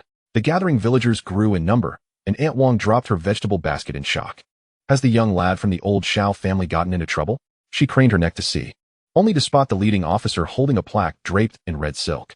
As Xiaoyu opened the courtyard gate, she was greeted by a man of lieutenant colonel rank striding towards her. Comrade Xiaoyu, Colonel Huang called out, his voice booming enough to startle the sparrows perched on the eaves. In recognition of your contributions to the nation, the military commission has conferred upon you the honor of being a 3rd-class merit family. With that, the red silk was unveiled, revealing a gleaming ebony plaque that sparkled in the morning light. Xiaoyu stood frozen, momentarily forgetting to breathe, while Lu Yanxin leaned against the doorframe, her pregnant belly subtly accentuated beneath her cheongsam. Xiao de fuck's cigarette dropped to the ground, sparking a few embers. The soldiers suddenly saluted in unison, their movements slicing through the air, and the crowd erupted in a cacophony of exclamations. Incredible. The old Xiao family has produced a merit awardee. Colonel Huang added softly. General Zheng specifically requested that the plaque be made from Hainan yellow rosewood, and the gold paint contains real gold powder, as a token of appreciation for Boss Xiao. By midday, the entire village buzzed with the news, and the local shop hung a banner reading, "Warm congratulations to Comrade Xiaoyu for his meritorious service." Exaggeratedly, even the village's yellow dog seemed eager to sport a red silk ribbon. Xiao de fuck hung the plaque in the main hall, polishing it repeatedly. Standing before the plaque, her mother-in-law gently traced the gilded characters of 3rd-class merit family, her eyes glistening with unshed tears. Trembling, she retrieved her phone and snapped a picture of the plaque, sending it to her husband Lu Haishan and her father-in-law Lu Leoi with a few taps on the screen. As the photo was dispatched, her phone buzzed instantly. Lu Leoi, basking in the sun at a nursing home, adjusted his reading glasses, and upon seeing the photo, his aged fingers clenched tightly around the armrest of his recliner. Good, good, good, he exclaimed repeatedly. Liu Haishan, in a meeting, frowned at the buzzing phone. Upon opening the image, he suddenly leaped to his feet, startling his secretary. My son-in-law. He pointed at the screen, his voice trembling. Third-class merit. Liu Laoi immediately initiated a video call, the camera shaking wildly as he exclaimed, Xiaoyu, my dear. The medals on your military uniform clink like bells. Back in the day, I didn't even earn such a plaque during the Vietnam War. Only then did Xiaoyu realize that Liu Laoi was a veteran of the Sino-Vietnamese War. The elderly man shakily pulled open a drawer, revealing his collection of military medals. When the child is born, he said, his eyes reddening, this will be for him to play with. Liu Haishan promptly ordered 10 boxes of Mao Tai to be sent to the village, announcing boisterously over the phone, my old Liu family's son-in-law has achieved merit. Her mother-in-law exceptionally allowed Xiaoyu to move back into the master bedroom for 3 days. After all, she was a merit awardee. With a smile, she brought over nourishing soup, providing special care, while Liu Yanxin, cradling her belly, giggled, we're riding on the baby's coattails. Chapter 178, Good Fortune Abounds.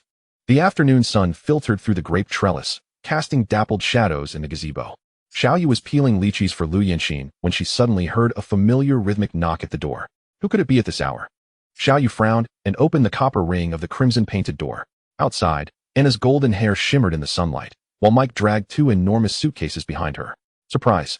Anna exclaimed, arms wide open, exuding the crisp scent characteristic of the Arctic Circle. Liu Yanxin dropped the lychee she was holding, and the 2 women embraced tightly. Anna's leather jacket pressing against her pregnant belly. Be gentle. Xiaoyu nervously reached out to shield her, only to be abruptly pulled aside by Mike. He shrugged. She insisted on giving you both a surprise. The suitcase wheels clattered over the blue bricks, and Xiaoyu noticed a shipping label from Murmansk affixed to one of the cases. In a sudden flourish, Anna produced a gift wrapped in reindeer hide. For the baby. She winked, Arctic wolf's tooth, for safety. As Liu Yanxin unwrapped it, she discovered that the wolf's tooth was engraved with tiny Cyrillic letters. Xiaoyu pushed open the intricately carved wooden door of the west wing, specifically reserved for guests, and pointed at the redwood bed. From Anna's suitcase tumbled out a polar fox fur coat. For you, she said, shaking it out to demonstrate. It can withstand temperatures of -50 degrees in the Arctic Circle. Once the baby is born, we'll all go on an adventure together. Liu Yanxin suddenly noticed the lining embroidered with the Chinese characters for safe delivery. After settling in, the group gathered beneath the grape trellis. The aroma of tea mingling with the unique fragrance of jasmine, as Anna recounted her thrilling crab-catching adventures in the Bering Strait. How long are you staying? Xiaoyu asked playfully. Mike glanced at Anna, until she learns how to make dumplings, and then we'll visit her family. We plan to get married by the end of next year, and you must come to our wedding.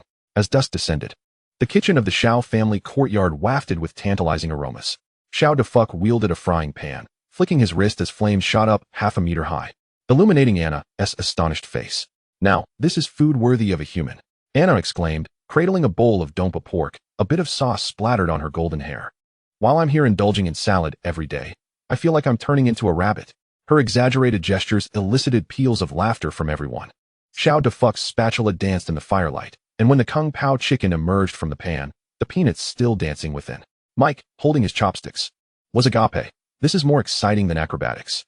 Anna's mouth watered at the sight of the squirrel fish. You can make fish like this? It seems I've been out of the loop for too long, she said, attempting to use chopsticks, but nearly poking her eye out. Liu Yanxin, chuckling, handed her a spoon. Start with this, take your time. I want to learn that. Anna pointed at the braised lion's head. Xiao Defuck stroked his beard, chuckling. Let us start with the basics. Mike wiped his brow discreetly. Last time, she summoned the fire department while trying to fry an egg. Anna grimaced at the century egg. I've never liked it since I was a child. Xiaoyu mischievously urged her. Is the Arctic queen afraid to eat this? She closed her eyes and swallowed it down, then suddenly widened her eyes. Another piece. Xiaoyu specially served Anna a bowl of millet porridge. Nourish your stomach first, he winked. Tomorrow I'll teach you how to cook. Anna's eyes suddenly glistened with tears. It's so much better to be home. On a clear morning 1/2 a month later, with the morning mist yet to dissipate, Anna's suitcase stood in the courtyard, adorned with a collection of treasures from her stay. From jars of pickled vegetables from old shops to embroidered tiger head shoes from Granny Lee at the village entrance. Really, can't you stay a few more days? Liu Yanxin, her belly round, stuffed a jar of pickled plums into Anna's bag. This is pickled using a family recipe. It can help with morning sickness. Anna embraced her tightly, the scent of scallions from yesterday's cooking still clinging to her golden hair. If I don't go back soon, my mom will think I've been abducted by a polar bear. She winked, tears glistening on her eyelashes like morning dew. Anna proudly displayed her culinary creation on her phone, the charred sweet and sour ribs causing Mike to twitch at the corners of his mouth. At least I didn't burn down the kitchen. Xiao Defuck discreetly wiped his sweat. Xiao Yu offered her a food box, something to eat on the way, opening it to reveal a whole soy sauce duck, its cutting as precise as a work of art. I did it myself. Anna brimmed with pride, neglecting to mention that it was Xiao Yu who had guided her hand. The wedding was scheduled for Christmas Day, and Anna gently caressed Lu Yinxin's belly, exclaiming, "Once this little one arrives, I intend to be the godmother." Suddenly, Anna dashed back to the Xiao family courtyard, emerging moments later cradling an apron. A memento of her culinary endeavors, her nose flushed with excitement. "First, we'll head to the Bund for the wedding photos," Anna declared, flipping through the itinerary before addressing Lu Yinxin and Xiao Yu. "Then we'll indulge in delicacies at the Changwang Temple." She nudged Mike. "Get the digestive tablets ready." Mike, adjusting his tie nervously, asked, "Do you think your father will?" "Fear not," Anna replied with a mischievous smile. "He has heard you're also an aspiring youth, so he won't say much." Sunlight streamed through the sheer curtains, illuminating the bedroom, when Xiao Yu's phone vibrated unexpectedly. The screen flashing Mr. Qin. "Has the new ship been completed?" Xiao Yu exclaimed, excitement bubbling in his voice as he sprang upright. After hanging up, he promptly dialed Li Weifeng. "Old Li, gather the mechanical team and head to Mr. Qin's shipyard immediately." On the other end, Li Weifeng's hearty laughter rang out. "We've been ready for ages. The team calibrated the testing equipment last night. We were just waiting for your word. Focus on the deep submersible docking system." Xiao Yu insisted, "and ensure the special chamber is airtight." Li Weifeng nodded in understanding. "Rest assured, I'll oversee it personally." Lu Yinxin handed over a thermos. "Don't forget your goji berry tea." Smiling, Xiao Yu accepted it, taking the opportunity to plant a kiss on his wife's forehead. In the shipyard, the brand-new salvage vessel glimmered with a cold sheen, its streamlined body proudly displaying the name Explorer 2. Li Weifeng whistled appreciatively. "It's even more beautiful than the design." Xiao Yu received a text from Li Weifeng. "All systems go." He replied, "Prepare for a trial run next week." Chapter 179, Negotiation. As the morning fog lingered, dew-kissed begonia flowers adorned the courtyard. Xiao Yu gently embraced Lu Yinxin, his hand resting on her burgeoning belly, attuned to the rhythm of life within. "Once this mission concludes, I will return to accompany you through childbirth," he murmured softly, brushing his fingers through her hair. "I've already spoken to Mom. She'll arrive this afternoon." Lu Yinxin buried her face in his shoulder, inhaling the familiar scent of pine. "Remember, you are to become a father now." She pressed Xiao Yu's hand onto her belly, saying, "The baby wants you to come back safe." Xiao Yu checked the refrigerator 3 times to ensure ample supplies, placed the prenatal checkup documents prominently on the coffee table, and even swapped his slippers for non-slip ones before feeling somewhat reassured. Grandpa Xiao stood at the corridor, encouragingly patting his grandson's shoulder. "Go on, old man. I'll hold down the fort here." As Xiao Yu turned, he caught a glimpse of his grandfather discreetly wiping a tear from the corner of his eye, while Lu Yinxin tucked a safety charm into Xiao Yu's pocket. As the vehicle passed the village entrance, Xiao Yu glanced at the rearview mirror, spotting Lu Yinxin still standing at the door, the morning breeze lifting the edge of her garment. He touched the safety charm at his chest and turned on the radio to distract himself. At the dock, 2 ocean explorer vessels swayed gently like slumbering giants. Xiao Yu stepped onto the damp deck, his footsteps startling a few seagulls. "How has the trial run for ship No. 2? Xiao Yu's gaze swept over the pristine hull, his finger gliding along the dust-free handrail. Li Weifeng stood at attention to report. "All 3 deep-sea pressure tests have passed, and the mechanical arm's maximum load has increased by 40. He paused before continuing. "That is, what is it?" Xiao Yu arched an eyebrow. The new chef mistook chili sauce for paint and brushed it on the walls. Li Weifeng stifled a laugh. "Now the dining hall looks like a hot pot restaurant. What about that young man who speaks Spanish?" Li Weifeng whistled, summoning a bespectacled youth. Reporting. Xiao Jianhua, 22 years old. Fluent in 6 languages. He adjusted his glasses. "I learned Spanish from my grandmother, who was a dancer in Madrid." Xiao Yu suddenly lowered his voice. "Let us handle the weapon systems from the outside later. See if Mike knows anyone in Europa." Xiao Jianhua handed over his resume, and Xiao Yu noted the special skills section, which boldly stated, "Expert in flamenco dance." Li Weifeng suppressed a chuckle. He said he could blend in during local festivals if necessary. "Good." Xiao Yu patted his shoulder. "This time you'll act as our interpreter. We'll negotiate with them first to avoid any disputes like we had with the Odyssey Company. If we lose the lawsuit, it won't be worth it." As dawn broke, the 2 ocean explorer vessels cut through the tranquil sea, heading toward Europa. The waves at the stern sparkled with golden hues in the morning light, paving a brilliant path for this voyage. On the deck, several new crew members appeared pale, gripping the railing tightly. The sea breeze, laden with a salty tang, assaulted their senses, stirring their stomachs into turmoil. Hold on. Li Weifeng's voice boomed from the bridge. Think of your bonuses. Picture the glory when you return home. Young sailor Xiao Wang leaned over the ship's railing, retching violently, while Zhou Shui offered him a special ginger tea. Drink this, it will help. Trembling, he accepted it. Managing a weak smile, thank you, Sister Zhou.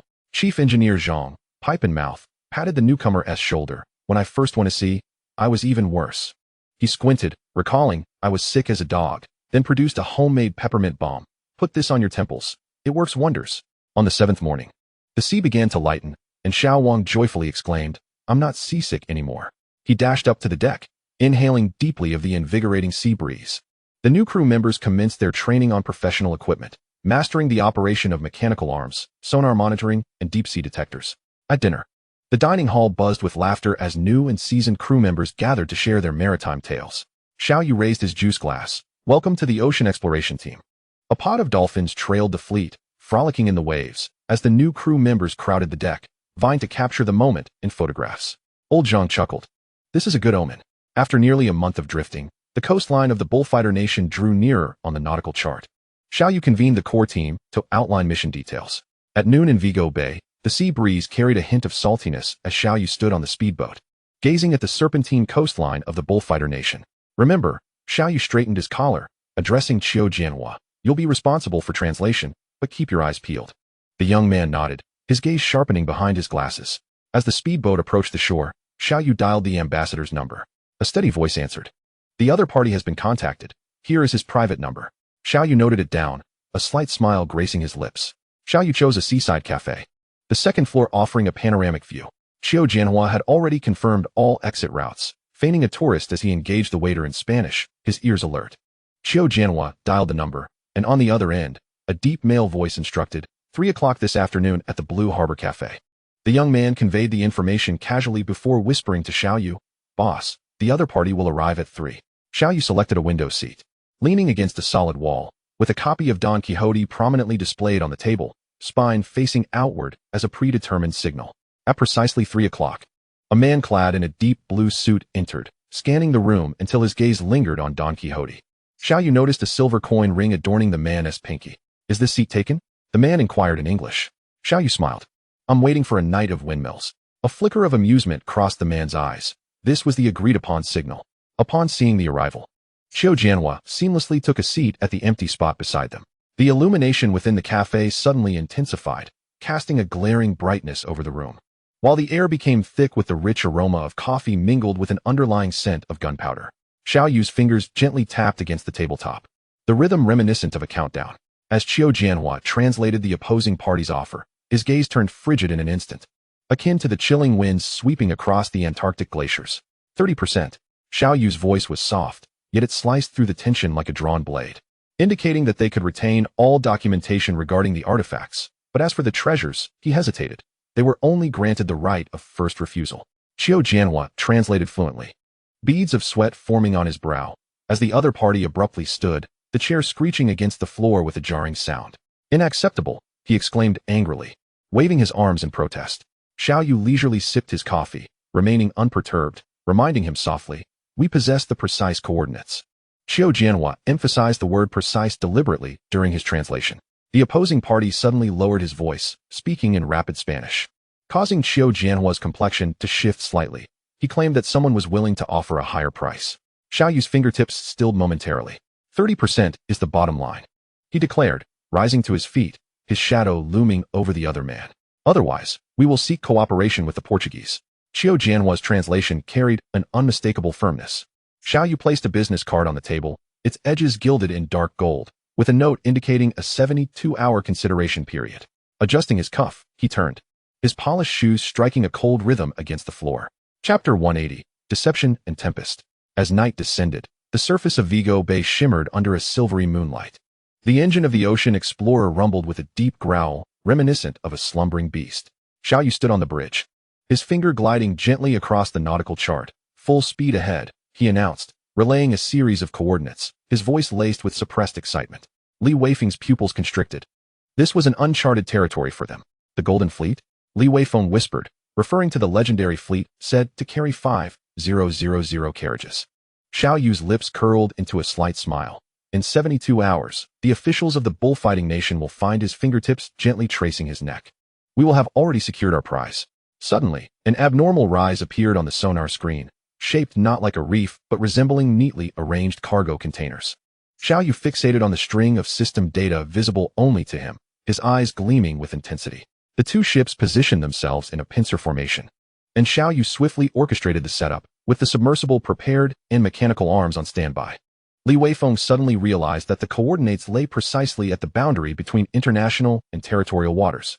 The next day, Xiao Jianhua was dispatched ashore to continue negotiations, deliberately discussing the upcoming survey loudly in the cafe, unaware that the real salvage operation had commenced 70 nautical miles away. The footage transmitted by the first submersible left everyone breathless. Dozens of wooden boxes lay quietly on the seabed, gold bars peeking through the decaying seams. Wow, the operator murmured, almost forgetting his task. The specially designed mechanical arm grasped with precision, each movement calculated by the system, as the gold was placed into corrosion-resistant sealed boxes, labeled as seafood samples. Xiao Yu monitored the counter. After half a day's salvage, they had recovered enough gold and other golden artifacts to fill the capacity of 300 carriages. The sea breeze at the dock carried a briny scent, and Xiao Yu stood by the gangway, observing the suited official from the bullfighting nation approach briskly. Sweat beaded on the man's forehead, clearly having rushed over. "Mr. Xiao?" he panted, a forced smile plastered across his face. "We have reconsidered. 50%. No. 40% is negotiable." Xiao Yu feigned regret, shaking his head gently. "What a pity. Our sonar equipment has malfunctioned." He gestured for Qiu Jianhua to hand over an envelope, stating, "This is a token of appreciation for your hard work these past few days." Qiu Jianhua translated fluently, deliberately pausing at critical moments. Upon hearing of the equipment failure, the other man's face turned ashen.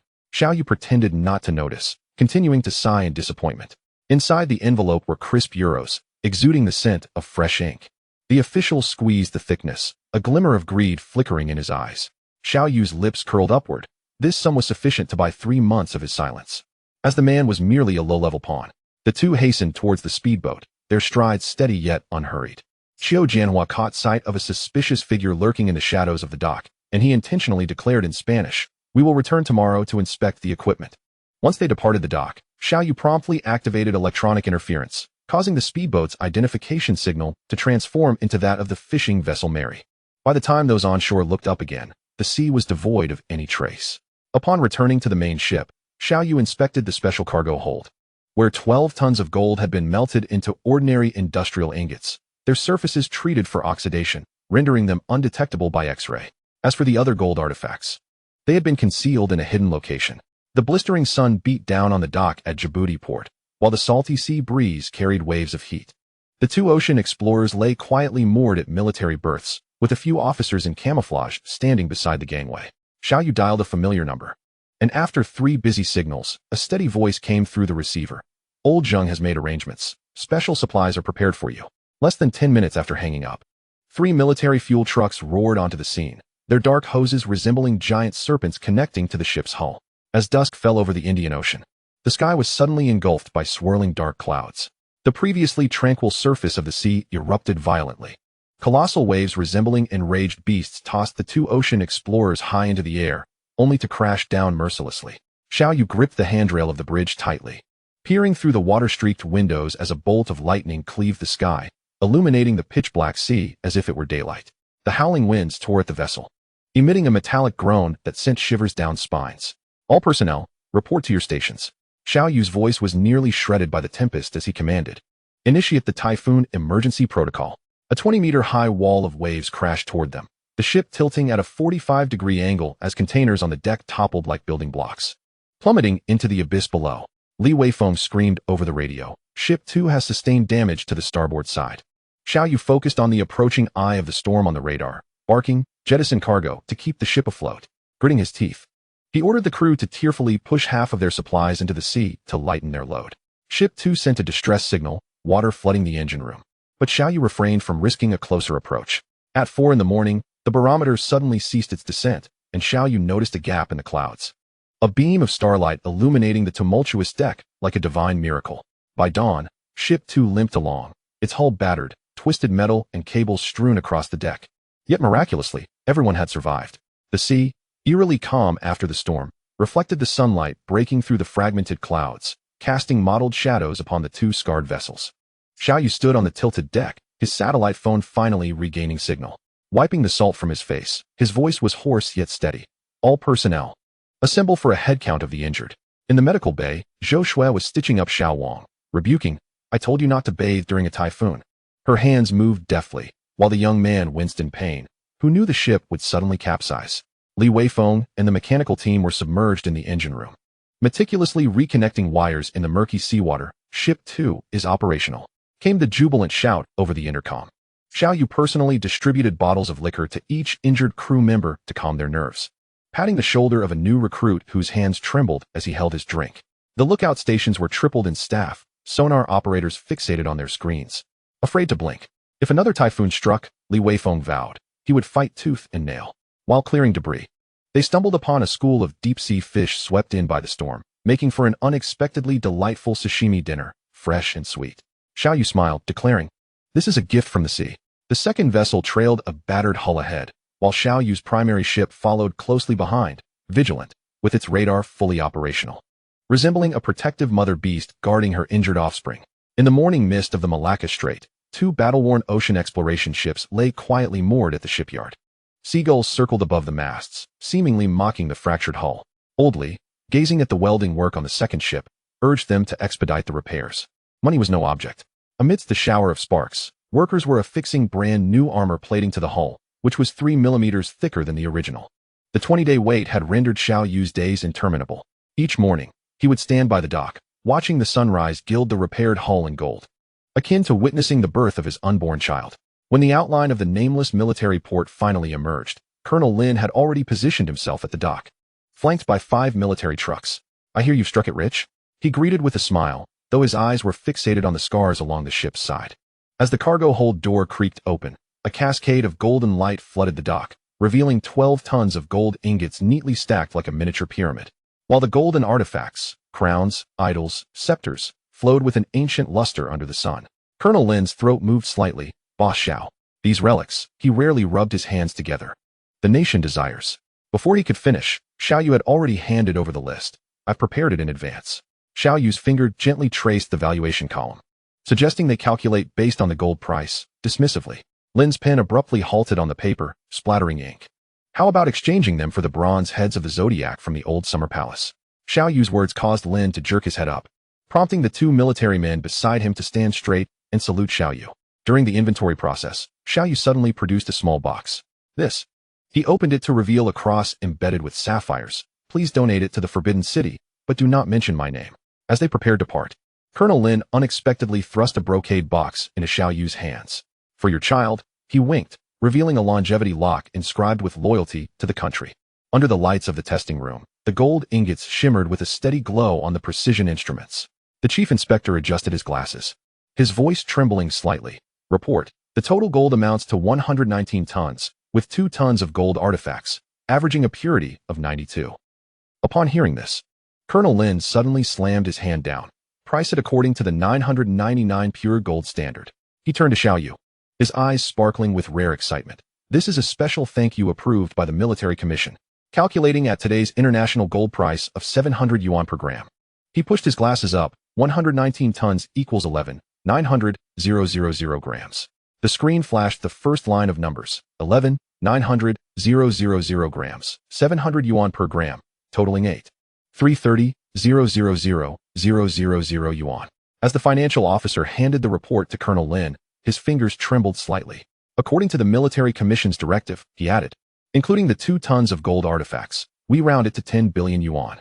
The sunset's afterglow bathed the Qin Corporation's dock in golden hues, where the 2 ocean exploration ships lay quietly anchored, their scars barely visible in the twilight. Xiaoyu stood by the gangway, watching as President Qin approached briskly, his polished shoes tapping a lively rhythm on the steel plates. "Old Qin, come aboard and take a look," Xiaoyu beckoned, a mysterious smile gracing his lips. As President Qin stepped into the captain's cabin, he was immediately captivated by the gilded acquisition document on the table. beneath the military commission's red seal. The figure of 10 billion glowed ominously in the sunset. Qin's fingers hovered above the paper, as if afraid to touch it. What is this? Crew members gathered in small groups on the deck, their eyes shimmering with anticipation. Brothers, Xiao Yu's voice echoed across the deck. It's time to settle the accounts.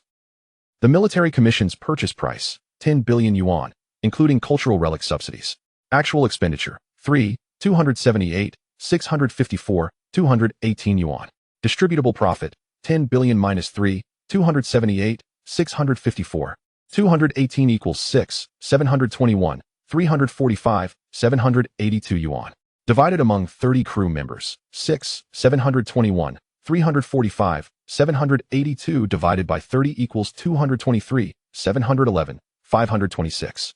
06 yuan per person. With 200 crew members participating in the distribution, each would receive approximately 223, 711, 526. 06 yuan, leading to a final payout of 223, 711, 526 yuan each. The veteran crew members remained relatively unfazed by this figure, having previously earned substantial amounts, but the newer crew members were astounded, having earned nearly 1.5 million after just a few months at sea. President Qin's share amounted to 4,836, 100,000 yuan. Xiao Yu added pointedly, this is after tax. Standing by the door of the vehicle, Xiao Yu's fingers were already poised on the door handle. The funds should arrive by tomorrow at the latest. He uttered this without looking back, the sea breeze fluttering the edges of his clothing. Before President Qin could react, Xiao Yu had already slipped into the driver's seat. The black Land Rover's engine emitting a beastly growl. Hey, brother Xiao? President Qin called after him, clutching the contract and chasing a few steps, only to inhale a mouthful of exhaust. The tires screeched against the ground, and in the rearview mirror, President Qin's figure grew smaller as he waved the contract. The car's audio system automatically played soothing prenatal music, while the navigation screen displayed, fastest route home, estimated time, 4 hours and 28 minutes. Xiao Yu dialed a number with one hand. Yinxin, I'm on my way home. It'll be quite late, so don't wait for me. Back at the dock, Li Weifeng stifled a laugh and patted President Qin on the shoulder. Remember last time in Bermuda? He winked. Boss Xiao isn't concerned about money. He said he has no interest in it. President Qin glanced down at the contract in his hands, suddenly bursting into laughter. Just then, his phone rang. It was Lu Yinxin. Drive slowly, she urged, glancing anxiously at the navigation app. Xiao Yu smiled and rolled down the window, letting the wind rush in. Someone was worried and waiting for him. It felt wonderful. The setting sun painted the highway in golden hues, and the radio played home, as Xiao Yu hummed along, tapping his fingers rhythmically on the steering wheel. At midnight, the silhouette of the courtyard appeared in view, with a familiar figure standing at the entrance. Hand resting on her pregnant belly, Xiao Yu suddenly felt that she outshone any treasure. Slow down, she chided playfully, though her eyes curved into crescent moons. Xiao Yu rushed forward, but at the last moment, he halted, carefully wrapping his arms around his wife as if cradling a fragile gem. Let me listen, he suddenly knelt, pressing his ear against her rounded abdomen. Lu Yinxin's fingers wove through his slightly disheveled hair, the salty scent of the sea still lingering in the air. The following chapter unfolds with themes of motherhood and the full moon. As dawn breaks, Xiao Yu ties on an apron, preparing congee according to the maternity diet. Only to scorch the pot. Lu Yinxin chuckled and took over. Let me handle it. Sunlight streamed through the window onto the prenatal checkup report, where Xiao Yu noticed a little star drawn next to the due date, with the nurse noting, possible twins. That afternoon, sunlight filtered through the sheer curtains into the bedroom, where Xiao Yu was cautiously massaging Lu Yinxin's swollen ankles. Suddenly, she gripped the bedsheets tightly, her knuckles turning white. Lu Yinxin gasped, as it seemed her due date had arrived early. Xiao Yu's hands froze instantly, his pupils dilating. The digital clock on the bedside displayed 9 days, 6 hours, and 22 minutes until the due date. Grandpa, Xiao Yu's voice reverberated through the courtyard as he scooped his wife into his arms and dashed outside.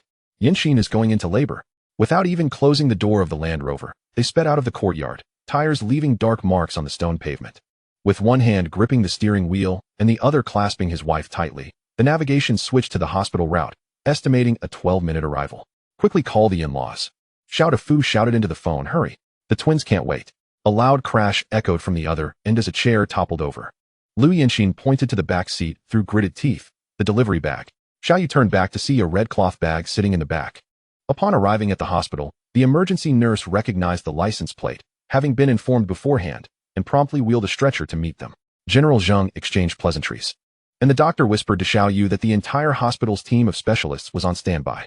The moment the surgical lights illuminated, Xiao Yu suddenly realized he was drenched in cold sweat.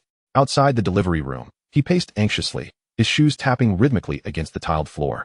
Suddenly, a nurse's exclamation pierced through the door. The twins' heads are touching. At 10:08 p.m., after an agonizing wait, the first cry echoed through the corridor. Brother, 2 kilograms. A nurse rushed out cradling a blue swaddling blanket, and 3 minutes later, Sister, 9 kilograms. Xiao Yu trembled as he took his daughter.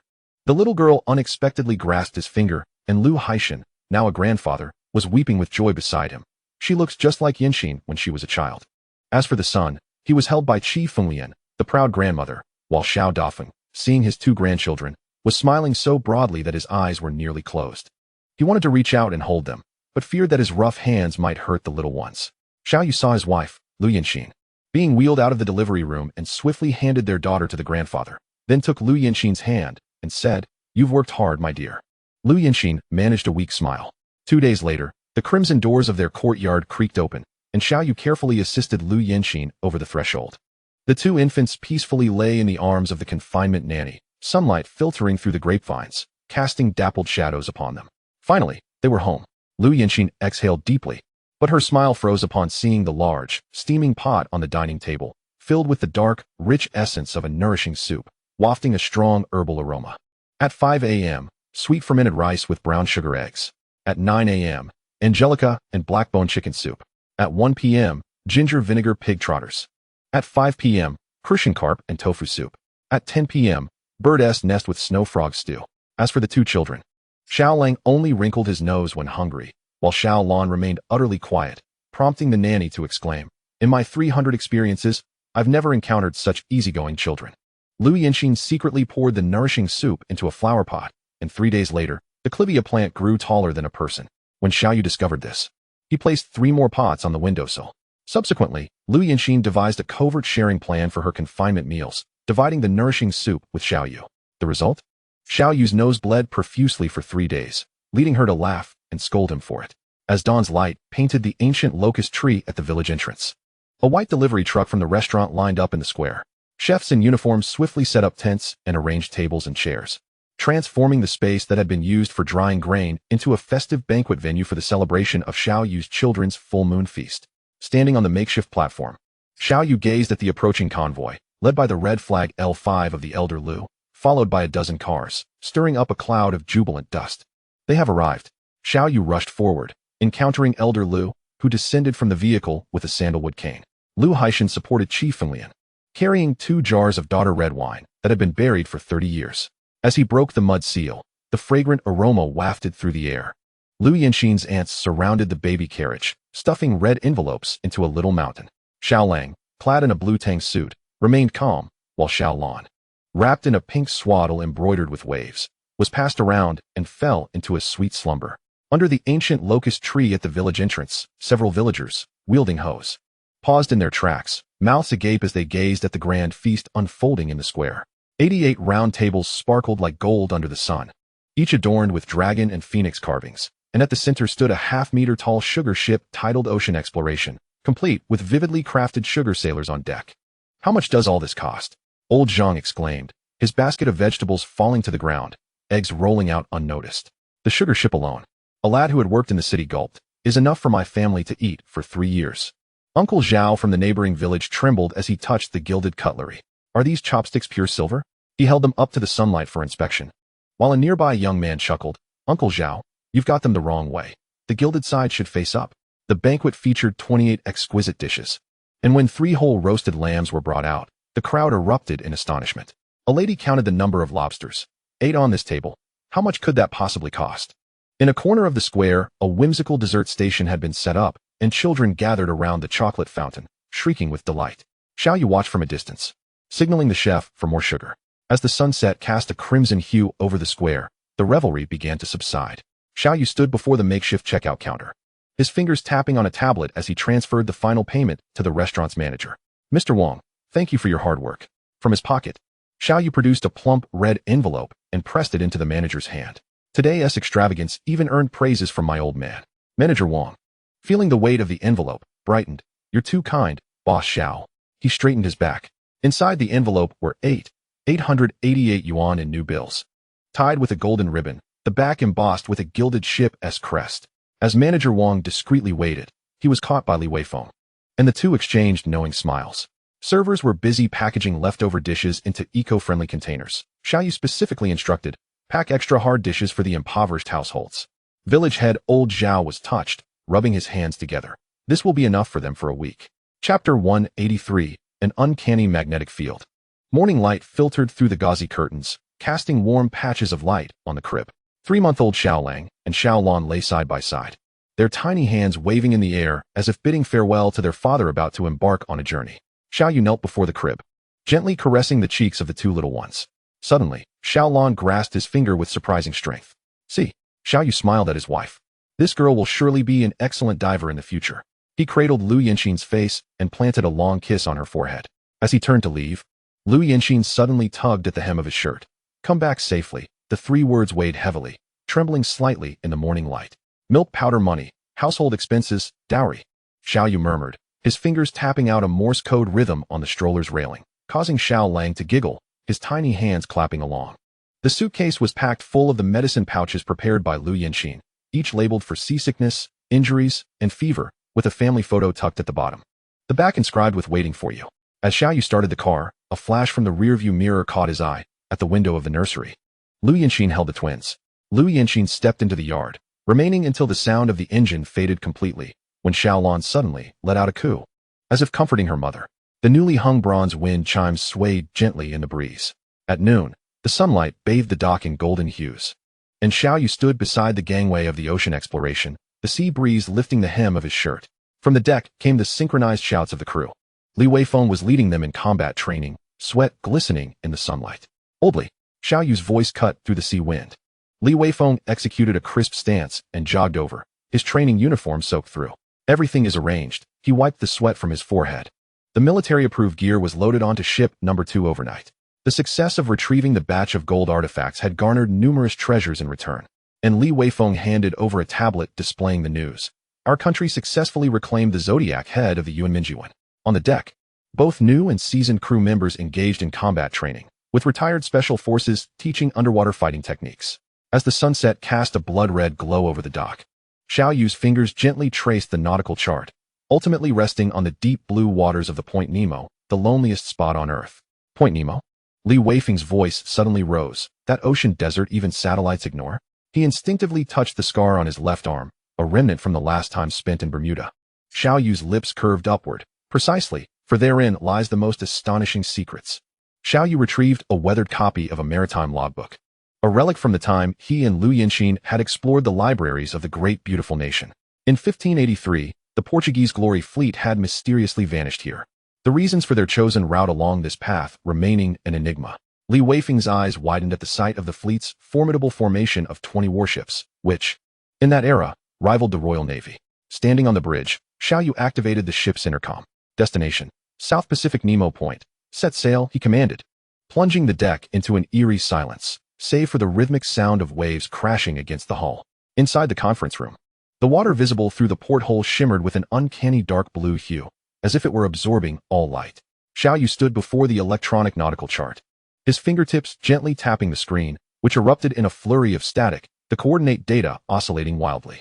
Ladies and gentlemen, Xiaoyu's voice resonated with remarkable composure amidst the crackling static. We find ourselves in the most enigmatic magnetic anomaly zone of the South Pacific. He struck the keyboard, and the projector struggled to display a warped maritime map, the location of Nemo Point glowing ominously in crimson. The meteorologist presented a data board. Magnetic field intensity exceeds the warning threshold by 300. Suddenly, the radar screen flickered, revealing multiple ghost signals. Zhou Shui furrowed her brow. Even the medical monitors are beginning to malfunction. The communications officer removed his headset. The satellite link is completely severed. The backup radio can only receive bizarre Morse code. Li Weifeng's expression shifted drastically as he deciphered the code. Is that Portuguese? Ship number 2's medical officer, Zhang Yifang, opened her records. 3 crew members exhibit directional disorientation. She articulated carefully, as if someone has implanted a magnet in their minds. The combat leader of ship number 2, Fu Yusheng, remarked, I have found no anomalies here. Wang Taizhu called up the parameters of the submersible. There are also abnormal conditions when setting up the submersible. Zhang Yuan pointed at the sonar chart. There are metallic reactions at the seabed, but the coordinates are erratic. Chen Hai added. As if a colossal object is in motion, Li Weifeng slammed his hand on the table. Now that we are here, Zhou Shui objected. The medical bay cannot guarantee safety. Suddenly, Huang Huifeng, the submersible expert of ship number 2, interjected, wait, look. The conference room plunged into darkness, emergency lights flickering a blood-red hue. A fleeting azure light danced outside the porthole, and Qin Ming trembled, pointing outside. Is that a sailing ship? Xiao Yu rose, his shadow stretching along the cabin walls. All personnel, heightened alert. He pressed the red button, activating Jialong 7. I must see for myself what lies beneath the waves. In an instant, an eerie blue light cleaved through the ocean's surface like lightning, enveloping both ocean exploration vessels. All electronic screens went dark. The roar of the engines ceased abruptly, and the entire sea area fell into an uncanny silence. The flag bearer signaled ship number 2 to remain on standby. Xiao Yu's voice thundered through the stillness as he dashed out of the command room, the sea breeze laden with salt and brine crashing against him. On the deck, signalman Xiao Wang hoisted 2 vibrant red signal flags, his arm muscles taut. With a vigorous sweep, he waved the flags. The message, remain on standby and maintain vigilance, slicing through the stagnant air. On ship number 2's lookout, the flag bearer immediately responded. Received, we have anchored. Zhang Yuan retrieved the dust-covered signal lamp. The beam of Morse code pierced the blue mist. Check the watertight compartments. Ship number 2 replied. Checked, no abnormal leaks found. The sea breeze howled through the bridge's portholes as Xiao Yu held his brass sextant, glinting with an ancient luster under the sun. This antiquated navigational instrument, passed down from his father, had become their sole beacon of hope. To the northwest, Xiao Yu quietly repeated the communications officer's words, his gaze fixed on the expanse of water cloaked in blue light. He solemnly handed the sextant to Qiu Jianhua. Find southeast, we shall navigate manually. Chapter 184, The Misty Island. Qiu Jianhua deftly adjusted the sextant scale, the brass mirror reflecting the midday sun. He squinted his left eye, pressing his right eye against the eyepiece, his arm steady as a rock. 15 degrees southeast. He proclaimed loudly. The old chief engineer, upon hearing this, manually adjusted the helm, the steel giant slowly turning without electronic assistance. As the vessel aligned completely southeast, the blue light on the water suddenly diminished, the radar screen flickering twice before briefly restoring its display. The mechanical gauge in the engine room indicated stable RPMs. Thank heavens, the engineer wiped the sweat from his brow. The old diesel engine was reliable. The ship's stern propeller churned up white froth, strikingly visible against the blue light. Li Weifeng organized personnel to establish lookout posts on both sides of the deck, while Zhou Shui prepared the medical team with radiation antidotes. Xiao Yu took the helm, the veins on his arms bulging. The sea gradually regained its calm, yet the sky remained shrouded in an eerie gray-blue mist. Standing on the bridge, Xiao Yu observed as one instrument after another on the control panel reignited, with the satellite positioning system remaining shrouded in darkness. Report. The communications officer's voice quivered slightly. GPS signal completely absent, but shortwave communication remains operational. Xiao Yu furrowed his brow, gazing out the porthole at the island that should have been visible, still nowhere in sight. The radar screen flickered with static, the sonar revealing that the seabed's topography was in constant flux, while the coordinates on the electronic chart danced chaotically. The water exhibited an unnatural dark blue hue, and the compass needle rotated slowly, as if searching for something. In the distance, a mirage-like silhouette of a sailing ship emerged on the horizon. Zhou Shui retrieved the detection data. Magnetic field intensity exceeds the normal value by 500. It is possible. She paused. There exists a natural spatial distortion. At that moment, Qiu Jianhua's sextant suddenly caught a glimmer, 1 nautical mile to the southeast. He exclaimed, land reflection signal detected. Amidst the morning mist, 3 speedboats sliced through the tranquil sea, racing toward that mysterious primordial forest island. Xiao Yu stood on the bridge, the contours of towering ancient trees on the island materializing in his binoculars, their shapes eerily reminiscent of the Devil's Triangle marked on 16th century nautical charts. Maintain vigilance. Xiao Yu's voice echoed through the radio, resonating on the speedboats. Report every 5 minutes. Li Weifeng gripped his assault rifle tightly, the tactical flashlight cutting a stark beam of light through the mist. Each speedboat was manned by 4 fully armed crew members, their bulletproof vests emblazoned with fluorescent identification strips, flickering in and out of visibility within the fog. As they approached the shore, the water suddenly became crystal clear, revealing the faint outlines of a sunken shipwreck beneath the surface, its wooden hull remarkably intact. Zhang Yuan suddenly exclaimed, "Good heavens, is that the Portuguese flag?" As the speedboat surged onto the beach, the mist dissipated abruptly, sunlight piercing through the canopy and illuminating the stone pillars along the shore, each inscribed with the same date, 1583. The air was infused with an unusual scent of sandalwood, vines with blue flowers crawling up the trees. Li Weifeng kicked aside the decayed leaves, revealing an ancient path paved with stone slabs, each engraved with a navigational star chart pointing toward the island's depths. Li Weifeng left 6 men to establish a beachhead and personally led the team in the direction indicated by the star chart, marking the tree trunks with fluorescent tags every 100 meters.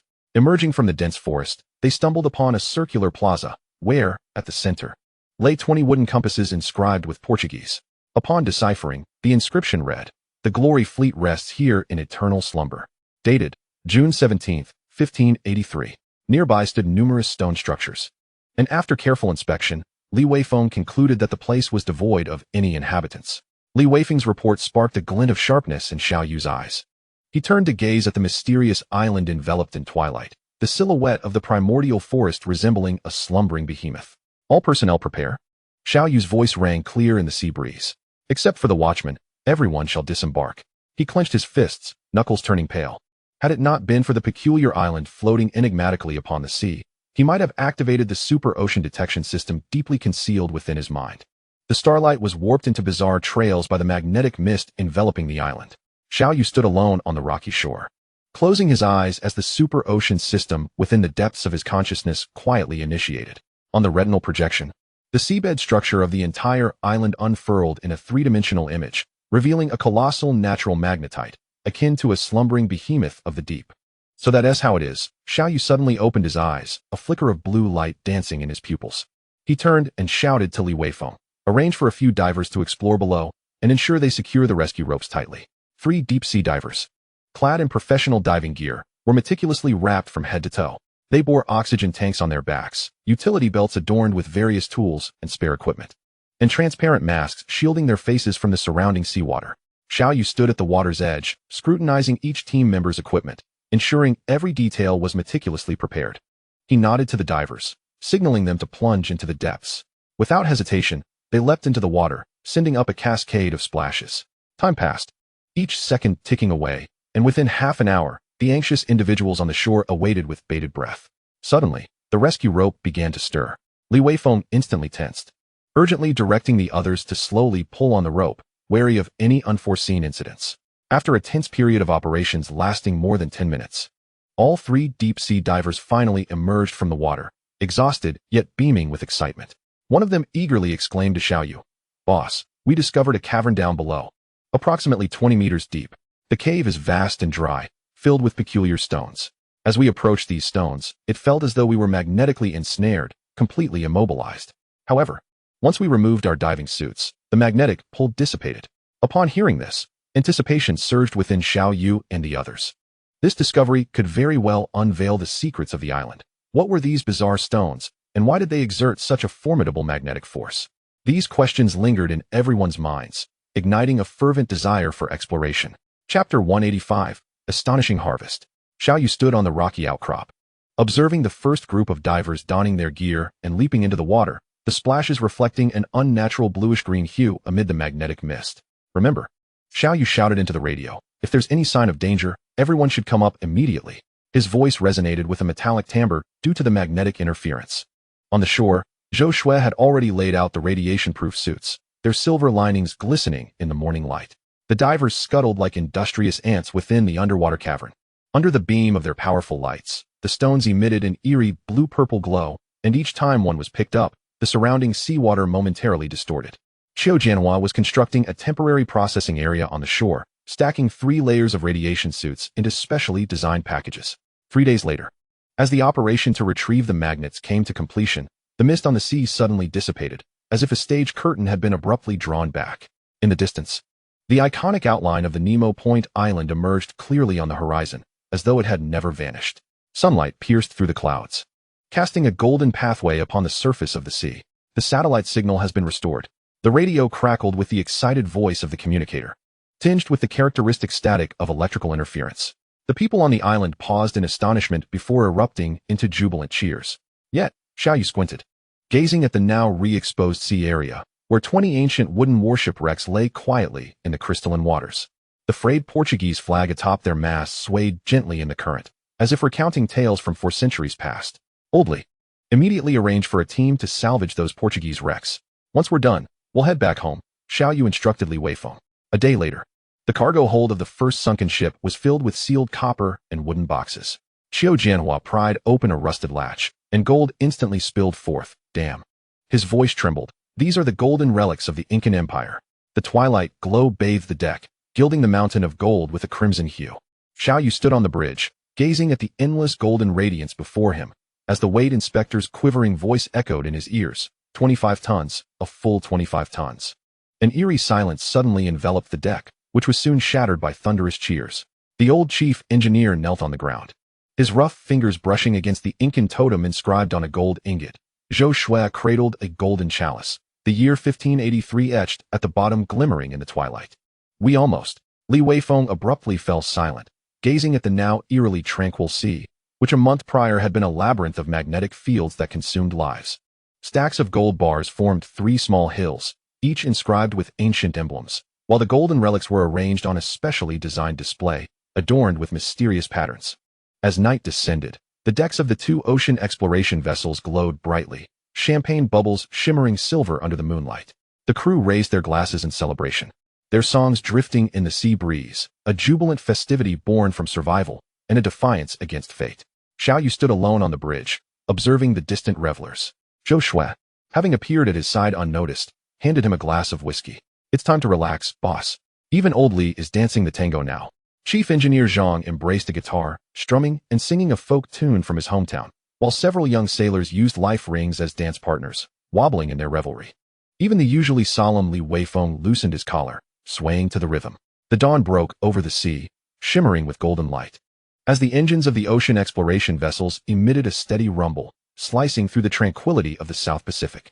Xiao Yu stood on the bridge, contemplating the newly marked course on the navigation screen. First southwest to the port of Auckland, then returning north to their homeland. Full speed ahead, he commanded into the communicator, instructing everyone to take a few days to rest. Behind him, Li Weifeng was charting the course on the nautical map, the pencil tip marking a small dot on New Zealand, then heavily drawing an arrow heading north. Zhou Shui was verifying the supply list on her tablet. 800 tons of fresh water, 20 tons of fruits and vegetables. Li Weifeng checked the fuel tank's reserves, confirming they would last until Auckland, wiping his brow, yet noting the need to change the filter. Chief Engineer Zhang muttered, "And let us grab some local specialties to bring home for the kids." Morning mist enveloped Auckland Harbor, the silhouette of the ocean exploration vessel appearing hazily. Xiao Yu stood before the porthole, watching a white oil tanker approach from the direction of the port, carving a silver trail upon the tranquil sea. "Prepare for docking." Li Weifeng's shout echoed across the deck. The crew swiftly took their positions, expertly tossing out the ropes. In the distance, several trucks laden with supplies were lined up at the dock, reflecting Zhou Shui's meticulously crafted supply list, which included everything from fresh produce to precision instrument parts. Giant oil hoses coiled up the ship's hull like serpents, and the numbers on the dashboard rapidly climbed. 300 tons, 500 tons. Forklifts buzzed back and forth, transporting cargo containers into the hold. Li Weifeng personally oversaw the last batch of goods, which included baby supplies for the kids and the special kiwis that the boss's wife requested. Xiao Yu meticulously checked the ship's log, confirming supplies were complete. With no personnel changes, his pen paused momentarily over the word Auckland. Before setting sail, Xiao Yu dialed the satellite phone. On the screen, Lu Yanxin was cradling the twins, exclaiming, "Look, Daddy is coming home," as she waved the small hands of the children. Half a month later, the setting sun bathed the nameless military port in golden hues. As Colonel Lin stood on the dock, watching the 2 ocean exploration vessels slowly approach the shore, the deck, piled high with gold, sparkled in the afterglow, casting a luxurious sheen upon his military uniform. "Boss Xiao," he chuckled, shaking his head, "this isn't an adventure. It's a shopping spree in the Dragon Palace."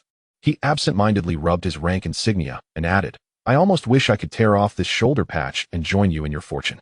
Xiao Yu tossed a gold brick, and Colonel Lin instinctively caught it, the heavy weight causing him to pause momentarily. The two exchanged amused glances, their laughter startling the seagulls perched on the dock. As Colonel Lin's aide meticulously counted the gold bricks, his pen fell to the ground thrice, each time echoing against the weighing scales as he verified the figures. Xiao Yu chuckled lightly, suggesting, "Shall we recount?"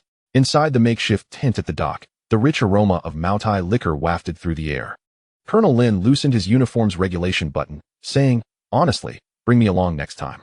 Xiao Yu filled his glass, replying, "Sure, you just need to handle the exit documents. If they allow you to leave, I'll take you with me." Standing on the bridge, Xiao Yu gazed at the sprawling golden radiance before him.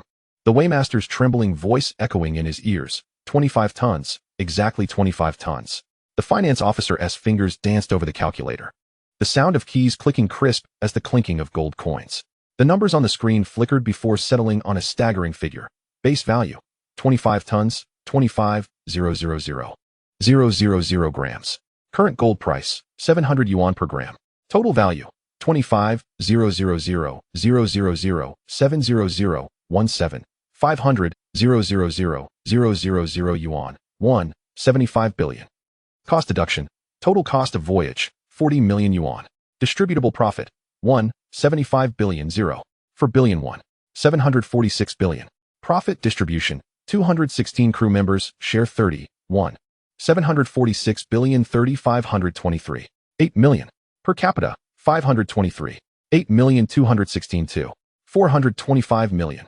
CEO Qin's share, 1. 746 billion 5,873 million. Xiao Yu's gains, 1. 746 billion 523. 8,873 million 1,349 billion. As the calculations were announced, an eerie silence enveloped the deck, only the sea breeze howling past.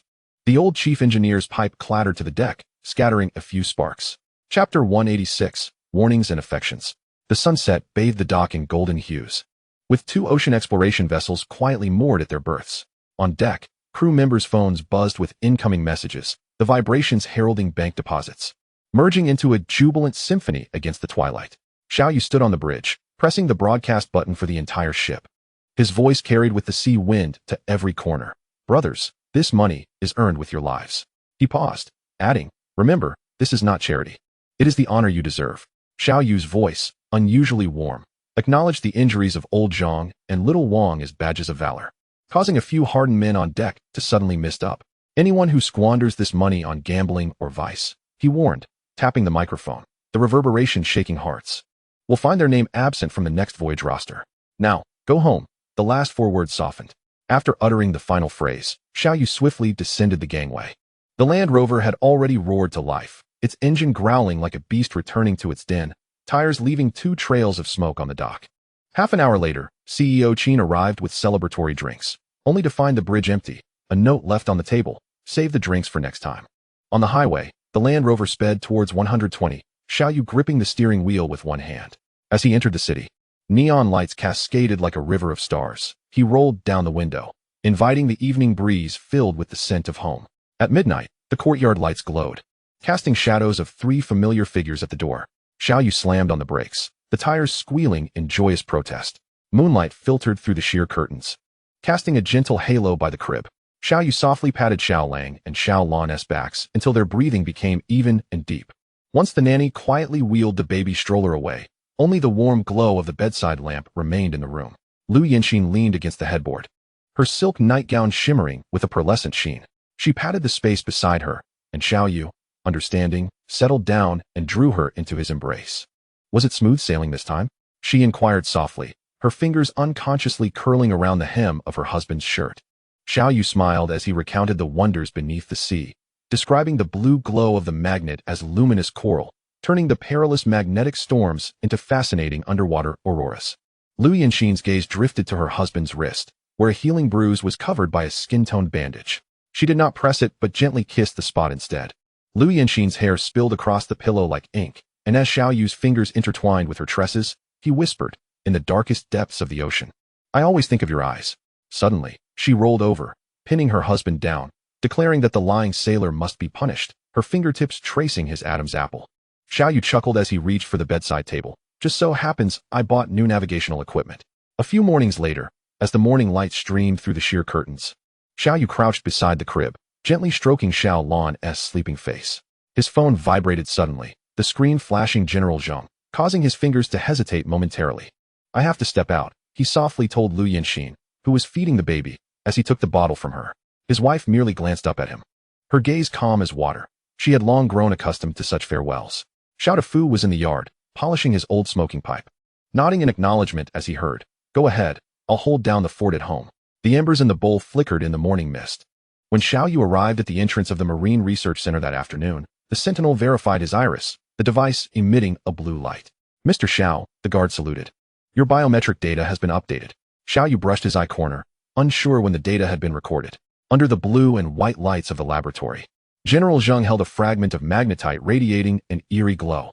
The moment Xiao Yu stepped inside, he saw the mineral retrieved from the seabed secured within precision instruments.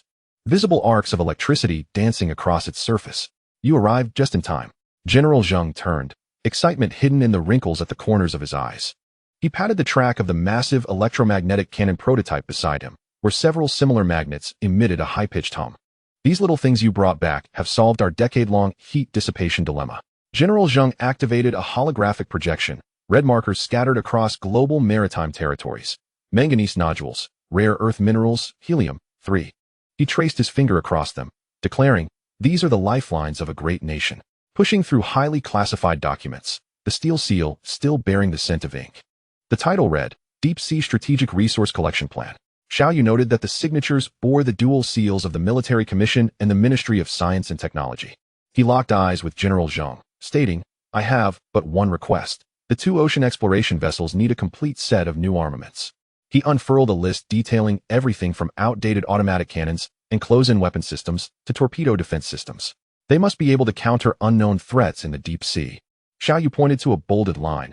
"This sonar jamming system. We almost fell victim to it last time at Nemo Point." General Zheng suddenly burst into laughter, exclaiming, "I knew you would want this." He pressed a button, and a hidden compartment in the wall slid open, revealing 2 brand new models of shipborne weapon systems. "Already prepared for you. We'll begin the modifications tomorrow, but there's one condition. These weapons cannot leave the ship, and if you decide to cease salvage operations, we must reclaim these weapons." The blue light of the laboratory cast intermingling shadows between the 2 men. General Zheng leaned against the electromagnetic cannon prototype, his fingers unconsciously tapping the still-warm magnet. 2 months? He raised an eyebrow at Xiao Yu. The South China Sea monsoon waits for no one. The sunset outside bathed his profile in a golden hue, illuminating the playful smirk at the corner of Xiao Yu's mouth. "General." Xiao Yu toyed with the corner of a photo peeking from his chest pocket. "My brothers at Nemo Point risked half their lives for this." The photograph displayed the smiling faces of twins, their cheeks flushed in the sunset glow. General Zheng suddenly pushed over a hefty document. "Take a look at this. Consider it a benefit for you." The paper detailed the approval for the salvage rights of a certain sunken ship. Xiao Yu glanced at it, his pupils constricting at the mention of the Malacca, a flagship of the Dutch East India Company from 1628, rumored to be laden with numerous porcelain treasures and gold and silver. "I heard you made over 100 billion this time?"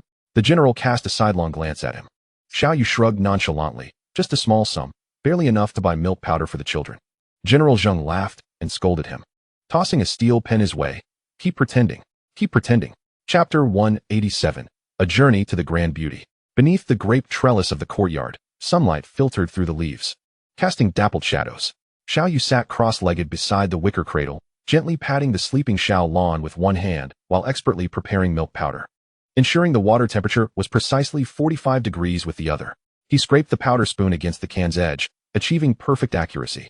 Lu Yinxin leaned against the doorframe, gazing at her husband's focused profile, a smile unconsciously gracing her lips as she deliberately placed a fruit platter on the stone table, creating a soft clatter. Now his eyes are only for the 2 little ancestors. She feigned annoyance, twirling a strand of hair around her finger.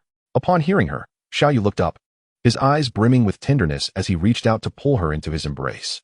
Lu Yinxin nestled against his shoulder, her fingertips lightly tracing the unhealed scar on his wrist. "You were talking in your sleep again last night. Captain Zhua, beware of the reefs." She mimicked him perfectly, eliciting a low chuckle from Xiao Yu, who pressed a kiss into her palm.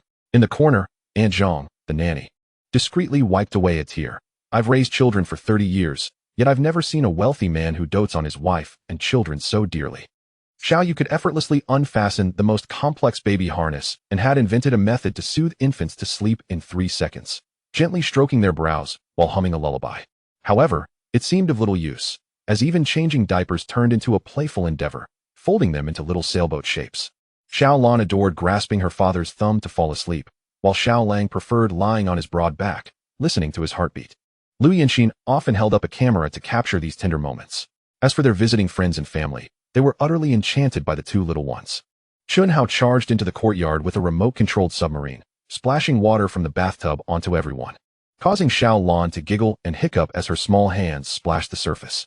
Lin Xiaoyu waved a golden bell to tease Xiaolang, calling for his godmother as the bell jingled, but the little one turned to find his father's beard to rub against. Seeing this, Xiaoyu and Lu Yinxin urged Chun Hao and Lin Xiaoyu to hurry and have a few of their own. Chun Hao replied, "Children from other families are just more fun." As the afternoon sun streamed through the sheer curtains into the bedroom, Lu Yinxin's phone suddenly rang. The screen displayed a call from Anna in New York. As she pressed the answer button, Anna's excited voice came through. "Darling, Mike and I are getting married on December 20th. Your whole family must come." Lu Yinxin glanced at the twins in the cradle and gently responded, "Xiaoyu and I will definitely be there, but the babies are still small. I'm afraid they won't adapt to the long flight." After hanging up, she hurried to the study, where Xiaoyu was poring over nautical charts. Upon hearing the news of Anna's wedding, his eyes lit up. "Of course we must go. Anna and Mike are our most capable executives and dear friends. How about we set sail with the fleet? We can depart now, and it will take exactly a month to reach New York Harbor." Lu Yinxin's eyes brightened, and she immediately began packing their bags. Xiaoyu then contacted the fleet's communication channel to inquire about the status of each ship. Upon learning that the fishing fleet had just finished a week's rest, he cheerfully proposed, "Brothers, how about a free trip to the Grand Beauty?" Cheers erupted in the channel. Xiao Xiaohai, Wang Daping, and the other old subordinates, now all capable in their own right, were thrilled at the prospect of sailing with Xiaoyu again, akin to fresh recruits just starting out. After all, since Xiaoyu transitioned to deep-sea salvage, opportunities for such collective outings had been rare. As night fell, the entire Uxine Fisheries Company was ablaze with lights. At the dock, more than 20 vessels were making their final supplies. Xiaoyu had specially added a baby cabin to the flagship, while Zhou Shui prepared ample infant medications. Xiao Dafu stood at the shore, holding his great-grandchildren, watching the bustling crowd and exclaiming, "This lad is taking the kids out to sea for the first time." Morning mist enveloped the rejuvenated deep-water port, once a humble fishing village dock, now grandly expanded. 20 ocean fishing vessels and 2 deep-sea salvage ships were neatly docked, their hulls adorned with the gold-stamped logo of Uxine Fisheries, glimmering in the sunrise. The sound of the foghorn sliced through the morning mist as the massive fleet slowly set sail, bound for the distant ocean. For this extraordinary voyage, Xiaoyu had borrowed a small helicopter from his father-in-law, which was parked on the flagship's deck. As the fleet ventured into the deep sea, he often held Xiao Lang and Xiao Lan at the porthole, the two little ones gazing with wide, curious eyes at the dolphins leaping from the water. Showing no signs of seasickness, Xiao Dafu stood nearby, a satisfied smile illuminating his aged face. Indeed, they are of the Xiao bloodline, destined to thrive at sea. The fleet encountered a migrating pod of blue whales, and Xiaoyu took the twins up in the helicopter for an aerial view, the children excitedly waving their tiny hands. Every day, Xiao Dafu taught his great-grandchildren to read nautical charts, using baby bottles as teaching aids to explain ocean currents. Xiaolan always clung to her grandfather's compass. The twins laughed joyously at the sight of the waves, while Xiao Lang found the roar of the engine soothing enough to drift off to sleep. Prompting Lu Yinxin to remark, "These two children have seawater flowing in their veins." As they crossed the equator, Xiaoyu conducted a traditional ceremony. The two little ones were splashed with seawater yet did not cry, prompting the old sailors to exclaim, "Born sailors." Xiaoyu had installed specially crafted portholes in the nursery that projected constellation patterns at night, and Xiao Lan would often point at the Southern Cross, babbling in delight. Golden sunlight glistened on the waters of New York Harbor as the fleet of over 20 ocean-going vessels, flying red flags, gracefully entered the port. After a month of smooth sailing, this unique wedding fleet arrived 2 days before the ceremony. Customs officials were taken aback upon seeing the special business inspection visas held by the Chinese crew members disembarking from the ships. The gold-embossed documents bore the joint seal of the commerce departments of both countries. Mike had been waiting at the dock for quite some time, flanked by 2 rows of security personnel in black uniforms. "Rest assured," he said, taking the baby basket from Xiaoyu, "the best security company in Manhattan is here." Xiaoyu surveyed the surroundings, noting armed guards stationed at every critical point. Even the yacht club's waitstaff comprised thoroughly vetted veterans, with the diplomatic-grade visas approved by General Zheng. The customs passage afforded them VIP treatment throughout. Even the baby stroller enjoyed an exemption from inspection. Anna had booked a 5-star hotel beside Central Park, with each room equipped with Chinese tea sets. Xiaoyu issued black cards to each team leader, with a limit of $1 million, winking, "Don't forget to buy some gifts for home. Your boss is not short on cash." Chapter 188, A Day of Exploration. In the morning light, the Manhattan skyline resembled a forest of steel. Xiaoyu held Xiao Lan as they stood on the observation deck of the Empire State Building, gazing down at this legendary city. Behind them, The employees of UXIN Fisheries excitedly pointed out various landmarks: the Statue of Liberty, Central Park, Times Square. Scenes they had only ever seen in movies now lay before them. The first stop was the Metropolitan Museum of Art. Xiao Yu's voice resonated through the audio guide. He had arranged a private morning tour of the entire museum, allowing this group of men, who had long been adrift at sea, to immerse themselves in the treasures of human civilization. Upon entering the Chinese exhibition hall, everyone fell silent. This piece, Emperor and Empress worshipping the Buddha, Xiao Yu's voice echoed in the spacious hall, originally carved in the Bingyang cave of the Longmen Grottos. It is the pinnacle of Chinese Buddhist art. His fingertip hovered above the relief, slowly moving along the striking cut marks. In the 1930s, American antique dealer Paul Allen colluded with warlords to saw it into hundreds of pieces, smuggling it out of China as if dismantling furniture. The surface of the limestone relief bears remnants of serrated markings, while the flowing patterns of clothing from the Northern Wei period are abruptly interrupted. The explanatory plaque states that it was acquired in 1935, yet it omits the details of its illicit extraction. Before the display case of Shang and Zhou dynasty bronze vessels, Xiao Yu halts his steps. He points to the inscription on a square ding, unearthed in Hunan in 1924, which was later sold by a warlord. The bronze vessel is adorned with Taotai motifs, weighs a formidable 100 kilograms, and the inner wall's inscription recounts the sacrificial rites of the Shang kings, while the lid's entwined dragon is missing a claw. In 1924, it was unearthed in Taoyuan, Hunan. Xiao Yu indicates the display case, noting that a local gentry sold it for $800 silver to an American missionary, after which it eventually appeared at an auction in Paris, fetching a staggering 3 million francs. Li Weifeng suddenly notices a cold glint in Xiao Yu's eyes reflected in the display case. Before the Night Watch painting, Qiu Jianhua unexpectedly chokes up. This authentic work by Tang artist Han Gan, he reads from the plaque, was sold by Puyi in 1936. The majestic horses in the painting seem to encapsulate a millennium of nostalgia. Rendered on silk with color, the steeds raise their heads in a spirited neigh, while the horsehair, outlined in gold powder by Han Gan, still glimmers with brilliance. The slender, gold-scripted inscription by Song Huizong appears as if carved by knife and chisel. To fund the puppet Manchu Kuo, Xiao Yu's voice tightens. Puyi sold this national treasure for $50,000 to Harvard University, which was later passed on to the Rockefeller family. In the Dunhuang mural exhibit, the commentary is understated, and Xiao Yu adds, Stein deceived the locals, acquiring countless scriptures for a mere $50 silver. The images of the benefactors have been cut into irregular shapes. Their colors remain vivid, yet the edges are jagged. And the plaque mentions donations without referencing the tale of Taoist Wang's deception. Xiao Yu showcases the photocopy of the contract from that year, revealing that Stein exchanged $50 silver for 9,000 scrolls, while the British Museum now holds 13,000 items, with 800 housed here. An air of silence envelopes the group when Xiao Lang suddenly begins to wail, his small hands beating against the display case, where a Northern Song Ru Kiln sky blue glaze bowl is exhibited alone. Only 67 of these remain. Zhou Shui reads the documentation that states this piece was plundered during the Eight-Nation Alliance invasion. The sky blue glaze is adorned with cicada wing patterns, and the 3 support marks on the bowl's base are as small as sesame seeds, making it one of only 67 complete pieces in existence. Originally part of the Qing Palace collection, Xiao Yu points to the bowl's base number, indicating that in 1900, the German commander von Waldersee personally seized it from the Summer Palace, later becoming a fixture in the Morgan family's living room. The ice crack patterns within the glaze resemble the shattered landscape of his homeland. Turning a corner, Xiao Yu discovers a small exhibition hall, revealing Chinese porcelain salvage from a Portuguese shipwreck, labeled as trade goods from 1583, yet clearly part of the Ming Palace collection. The ginkgo leaves in Central Park rustle in the autumn breeze as Xiao Yu strolls along the winding path, pushing a twin stroller. The fallen leaves crunch crisply underfoot, while the melodious sounds of a street performer's saxophone drift from afar. This urban oasis, spanning 341 hectares, basks in the golden hues of the setting sun, resembling a jade amidst Manhattan's steel forest. Once a swamp and slum, Xiao Yu gestures toward the oak forest by the lakeside, speaking to the crew beside him. Xiao Dafeng leans on his sandalwood cane, squinting at the distant Gothic castle towers. When the park was established in 1857, it required 20,000 workers and the removal of 5 million cubic feet of earth and stone.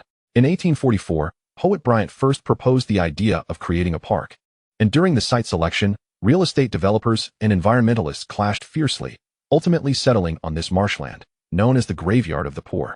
Designer Olmsted ingeniously crafted artificial nature, blasting 450,000 tons of rock and transplanting 270,000 trees. During the construction of the artificial lake, workers unearthed numerous mammoth fossils. During the New York draft riots of 1863, mobs executed African Americans here, staining Cherry Hill with blood. Even today, that area remains sparsely populated by birds. Established in 1873 to commemorate the naval hospital ship from the Civil War, the angel sculpture holds a lily, symbolizing purity. With the pedestal inscribed with verses from the Bible, the angel stirred the waters of the pool, healing all. As Manhattan's nightscape glimmers with neon lights. In the Neptune Buffet restaurant reserved by Xiao Yu, crystal chandeliers reflect radiant patterns on the marble floor. 20 long tables form a massive U shape, adorned with deep blue tablecloths. And at the center rests an ice-sculpted model of the ocean explorer, casting dreamy blue shadows with the rotating lights. Brothers, tonight is limitless. Xiao Yu raises his champagne glass. The clinking sound is clear as wind chimes. Before he finishes speaking, Wang Dapeng rushes back to his seat, balancing a mound of king crab legs. The red oil from the shell dripping onto the pristine white napkin, reminiscent of sunset-kissed waves. Chapter 189, A Grand Road Trip. Li Chong stands by the lobster tank, catching them live and dispatching them. The Argentine red shrimp on the grill sizzles, releasing fragrant clouds of garlic-infused smoke. Zhou Shui meticulously arranges a seafood sashimi platter, with salmon and tuna arranged in the shape of a nautical chart, while Arctic clams dip the plate like islands, garnering admiration from the guests. The oil from the grilled beef ribs drips into the charcoal, igniting flames that carry the aroma of rosemary. Xiao Dafeng wields his knife with the same deftness he once used to fillet fish at sea. At some point, Guzi challenges himself to a 10-pound burger. And when he takes his third bite, sauce splatters onto his tie, drawing laughter from the table as a waiter promptly presents him with a new tie embroidered with an anchor. Bordeaux red wine swirls in the decanter, a profound gem-like hue, while frost blooms on the outside of the chilled beer glass, resembling polar icebergs. Xiao Yu's specially crafted deep-sea bomb cocktail features salt crystals along the rim, akin to frothatop waves. The chef prepares pasta on site, rolling it in a giant wheel of cheese. The rich, creamy noodles prompt Wang Fugue to devour 3 plates, the white sauce adorning his bushy beard. Lu Yanxin's Xiaolon suddenly grasps a strand of pasta, mimicking adults, and slurps it into her mouth, causing the entire table to erupt in laughter. Chun Hao, buoyed by the spirits, leaps onto the table, wearing a captain's hat fashioned from a napkin, performing an exaggerated sailor's dance to the tune of YMCA, prompting a round of enthusiastic sing-alongs. When a 3-meter-long treasure cake shaped like a shipwreck is unveiled, the room erupts in cheers. Chocolate coins cascade from the top of the cake, and Xiao Xiaohai swiftly catches a few, only to see Xiao Lan slyly pocket a cream-covered coin. The restaurant manager presents a treasured 1982 brandy, its label bearing a sailboat strikingly similar to the one they salvaged from the sunken Portuguese ship.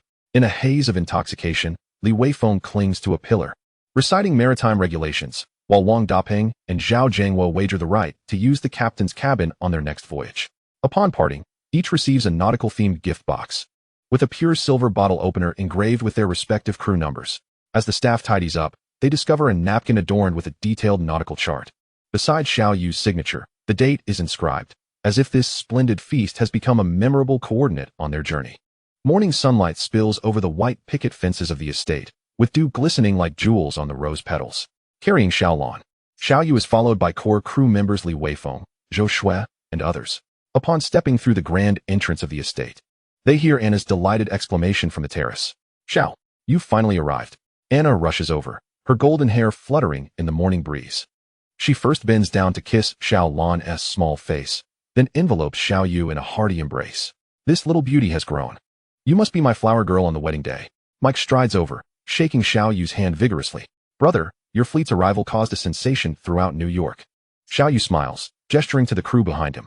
"These are my old mates, Zhou Shui, Li Weifeng, Qiu Jianhua." Anna hugs each crew member in turn. "My goodness, Wang Fugue, your beard is more impressive than ever." Zhou Shui presents a carefully prepared gift box. "These pearls were harvested by our own fleet. I made them into a headpiece for you." Anna gasps upon opening it, the pearls glimmering with a rare pink-golden hue in the morning light. "Are these South Sea golden pearls? How precious." Li Weifeng suddenly produced a conch from behind, and, upon blowing it, the sound resonated like a wedding march. Mike burst into laughter, exclaiming, "This is far cooler than an organ." The group leisurely strolled along the rose path, with Xiao Yu pointing at the white pavilion. "It would be even more beautiful adorned with flowers," she suggested. Anna, with a mysterious smile, replied, Can you guess where the flowers are ordered from? Hawaii. Lu Yinxin and Anna sat on a swing, exchanging parenting tips, while Xiaolan played at their feet. Suddenly, Anna lowered her voice. Actually, Mike and I are also preparing. As the sun set, Anna proposed, when we go on our honeymoon, let us take your boat to the Caribbean. Xiaoyu raised her glass. It's a promise. The wedding ribbons still fluttered from the car windows as Xiaoyu unfolded a map of the United States. 20 off-road vehicles lined up like a dragon at the gas station, their hoods adorned with metallic stickers from the Yusin Huanyuan team, glinting under the sun. Brothers, this time we shall tread an unconventional path, Xiaoyu declared, tapping the hood of the car. Li Weifeng was securing a tent on the roof when he whistled in response. Zhou Shui ensured that each vehicle was equipped with a first aid kit, which included anti-motion sickness medication. On Route 66, the convoy traversed the red canyons of Arizona, where Wang Fuguei insisted on emulating a cowboy from a Western film, winning a silver spur in a roadside tavern with a sailor's knot. At Yellowstone National Park, as the geyser erupted, Xiaolan suddenly pointed at the mist and shouted, "Ship." The group was taken aback, for the shape indeed resembled a ghostly vessel. That night, while camping at the Grand Canyon, Xiaoyu noticed the stars arranged like a nautical compass, with the North Star twinkling above them. In Texas, when they encountered a sandstorm, Li Weifeng skillfully repaired a stranded jeep, leaving the local sheriff dumbfounded. At a country bar, Air Guzzi played My Heart Will Go On the Arrow, and the proprietress tearfully gifted him a barrel of homemade whiskey. During their final supply stop in San Francisco, Xiaoyu purchased a piece of redwood, intending to carve a mini ship's wheel for the children. On the day they returned to New York, they discovered a brand new supply ship docked at the harbor, its hull painted with Yusin No. 2, a vessel that Xiaoyu had specifically arranged for Mike to procure before their journey. The red lanterns at the dock swayed in the cold wind, as the fleet returning from the sea settled in the harbor, lightly dusted with snow. Xiaoyu stood beside the gangway, watching the crew disembark with their luggage, each face reflecting the joy of homecoming and traces of hardship. Brothers, let us toast to the new year in advance. Xiaoyu's voice mingled with the sea breeze. He patted the 2 large boxes beside him, filled with red envelopes. Ready for the festivities after the holiday. Li Weifeng walked by, turned suddenly, and rendered a sharp military salute. Zhou Shui, clutching deep-sea fish oil for her parents, waved with reddened eyes. Even the bulliest Wang Fuguei carefully cradled a gift box containing a New York doll for his daughter. Chapter 190, the final chapter. Just after the little new year on the 23rd day of the 12th month, the threshold of the Shao family courtyard gleamed from the incessant stream of visitors.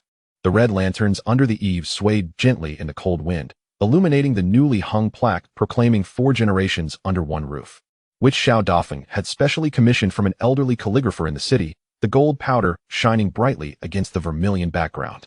Xiaoyu stood at the courtyard entrance, cradling Xiaolan, who was wrapped like a rice dumpling, watching workers hang colorful silk in the 2 newly constructed courtyards next door. The left courtyard featured a blue stone pie show perched on its eaves, prepared for Old Master Lu, while the right porch was intricately carved with intertwined lotus patterns, designed specifically for his grandparents. Lu Yinxin was directing the placement of kumquat trees into the courtyard when she suddenly heard the sound of a car horn, the black Hongqi sedan of her father-in-law crunching through the snow, its roof piled with several gift boxes tied with red ribbons. In Lu's courtyard, they had excavated a koi pond, the bottom lined with coral fragments collected from the South China Sea, which glimmered like stars under the moonlight. In Xiaoyu's grandfather's yard, there was a glass greenhouse housing the kiwi trees he had brought back from New Zealand, still bearing several unpicked golden fruits. Xiaoyu had arranged for the largest supermarket in the county to deliver a bountiful supply of living essentials to the family, including 30 freshly slaughtered lambs from Inner Mongolia delivered via cold chain, the seafood section completely emptied of wild yellow croaker from the East China Sea, and a variety of special snacks and pastries. Of course, Xiaoyu did not forget to prepare sufficient New Year goods for the village's low-income families. Each gift box accompanied by a handwritten card and a large red envelope, the exact amount of which remained unknown. Nonetheless, those beneficiaries extolled Xiaoyu's virtues, and the gift list bore the tiny footprints of Xiaolan and Xiaolang. On New Year's Eve, 6 stoves were fired up simultaneously. The head chef from the restaurant where they held the full moon banquet personally overseeing the preparation of his family's secret braised pork. 3 courtyards were set up with 10 banquet tables, with Xiaolan seated on Old Lady Lu's lap, her small hands tightly gripping a bronze ship model, eliciting unceasing laughter from Old Lady Lu.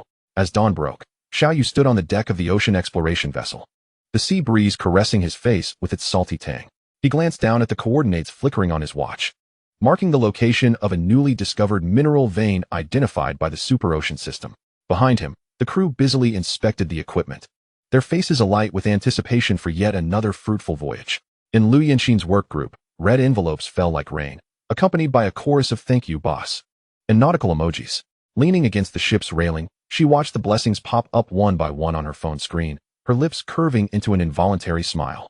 Xiao Yu approached, wrapping his arm around her shoulders. "This time at sea, our goal is not merely the treasure of sunken ships." He winked mysteriously, gesturing towards the faint outline of an island on the distant horizon. The holographic projection of the super ocean system unfolded in the command room, revealing the seabed topography, mineral distribution, and ocean current directions in clear detail. Xiao Yu tapped his fingertip, marking several high-value targets. Each time a rare mineral was discovered, he promptly reported it. The naval escort fleet often appeared in disputed waters, and the spokesperson for the Ministry of Foreign Affairs consistently issued timely and resolute statements. Whenever significant mineral veins were discovered, he would increase bonuses, and the onboard meals rivaled those of five-star hotels, with fresh fruits and vegetables airlifted weekly. Discoveries of high-purity rare earth minerals in the East China Sea and the recovery of special metals suitable for spacecraft in the South China Sea thrilled domestic experts immensely. When patrol boats from certain nations attempted to disrupt operations, our destroyers arrived at the scene within half an hour, causing the opposing vessels to turn and flee immediately. Xiao Yu shared deep-sea exploration data with the country, facilitating rapid advancements in our deep-sea research, earning him the National Science and Technology Progress Special Contribution Award. The golden hues of the sunset bathed the dock, enveloping the hulls of the two ocean exploration vessels in a warm glow. Xiao Yu stood by the gangway, gently running his fingers over the rusted hull, where a deep scar remained, a remnant from the storm encountered in Bermuda a decade ago. He inhaled deeply, turning to solemnly hand the keys to the naval representative. Behind him, over 200 crew members stood in neat formation, the sea breeze tousling their graying hair. "Old mates." Xiao Yu's voice was a bit hoarse. "From today onward, we close this chapter in our sailing log." Li Weifeng suddenly stepped forward and rendered a crisp military salute. Zhou Shui, with reddened eyes, presented a beautifully bound photo album. Even the bulliest Wang Fuge turned his face away, discreetly wiping his eyes. At the dock, the banner for the nationalization handover ceremony fluttered in the wind. Yusen Fisheries Company, Limited gifted entrepreneurial partners, and when signing, the pen unexpectedly leaked ink, staining the contract. Xiao Yu chuckled. "It seems even the pen is reluctant to part with us." Xiao Yu retained only the Yusen Sea Fishing Club, where a modified yacht was docked, its hull engraved with the initials of the entire family. Thus concluded Xiao Yu's story. The end. If you enjoyed it, please like, comment, and subscribe. Thank you for your support.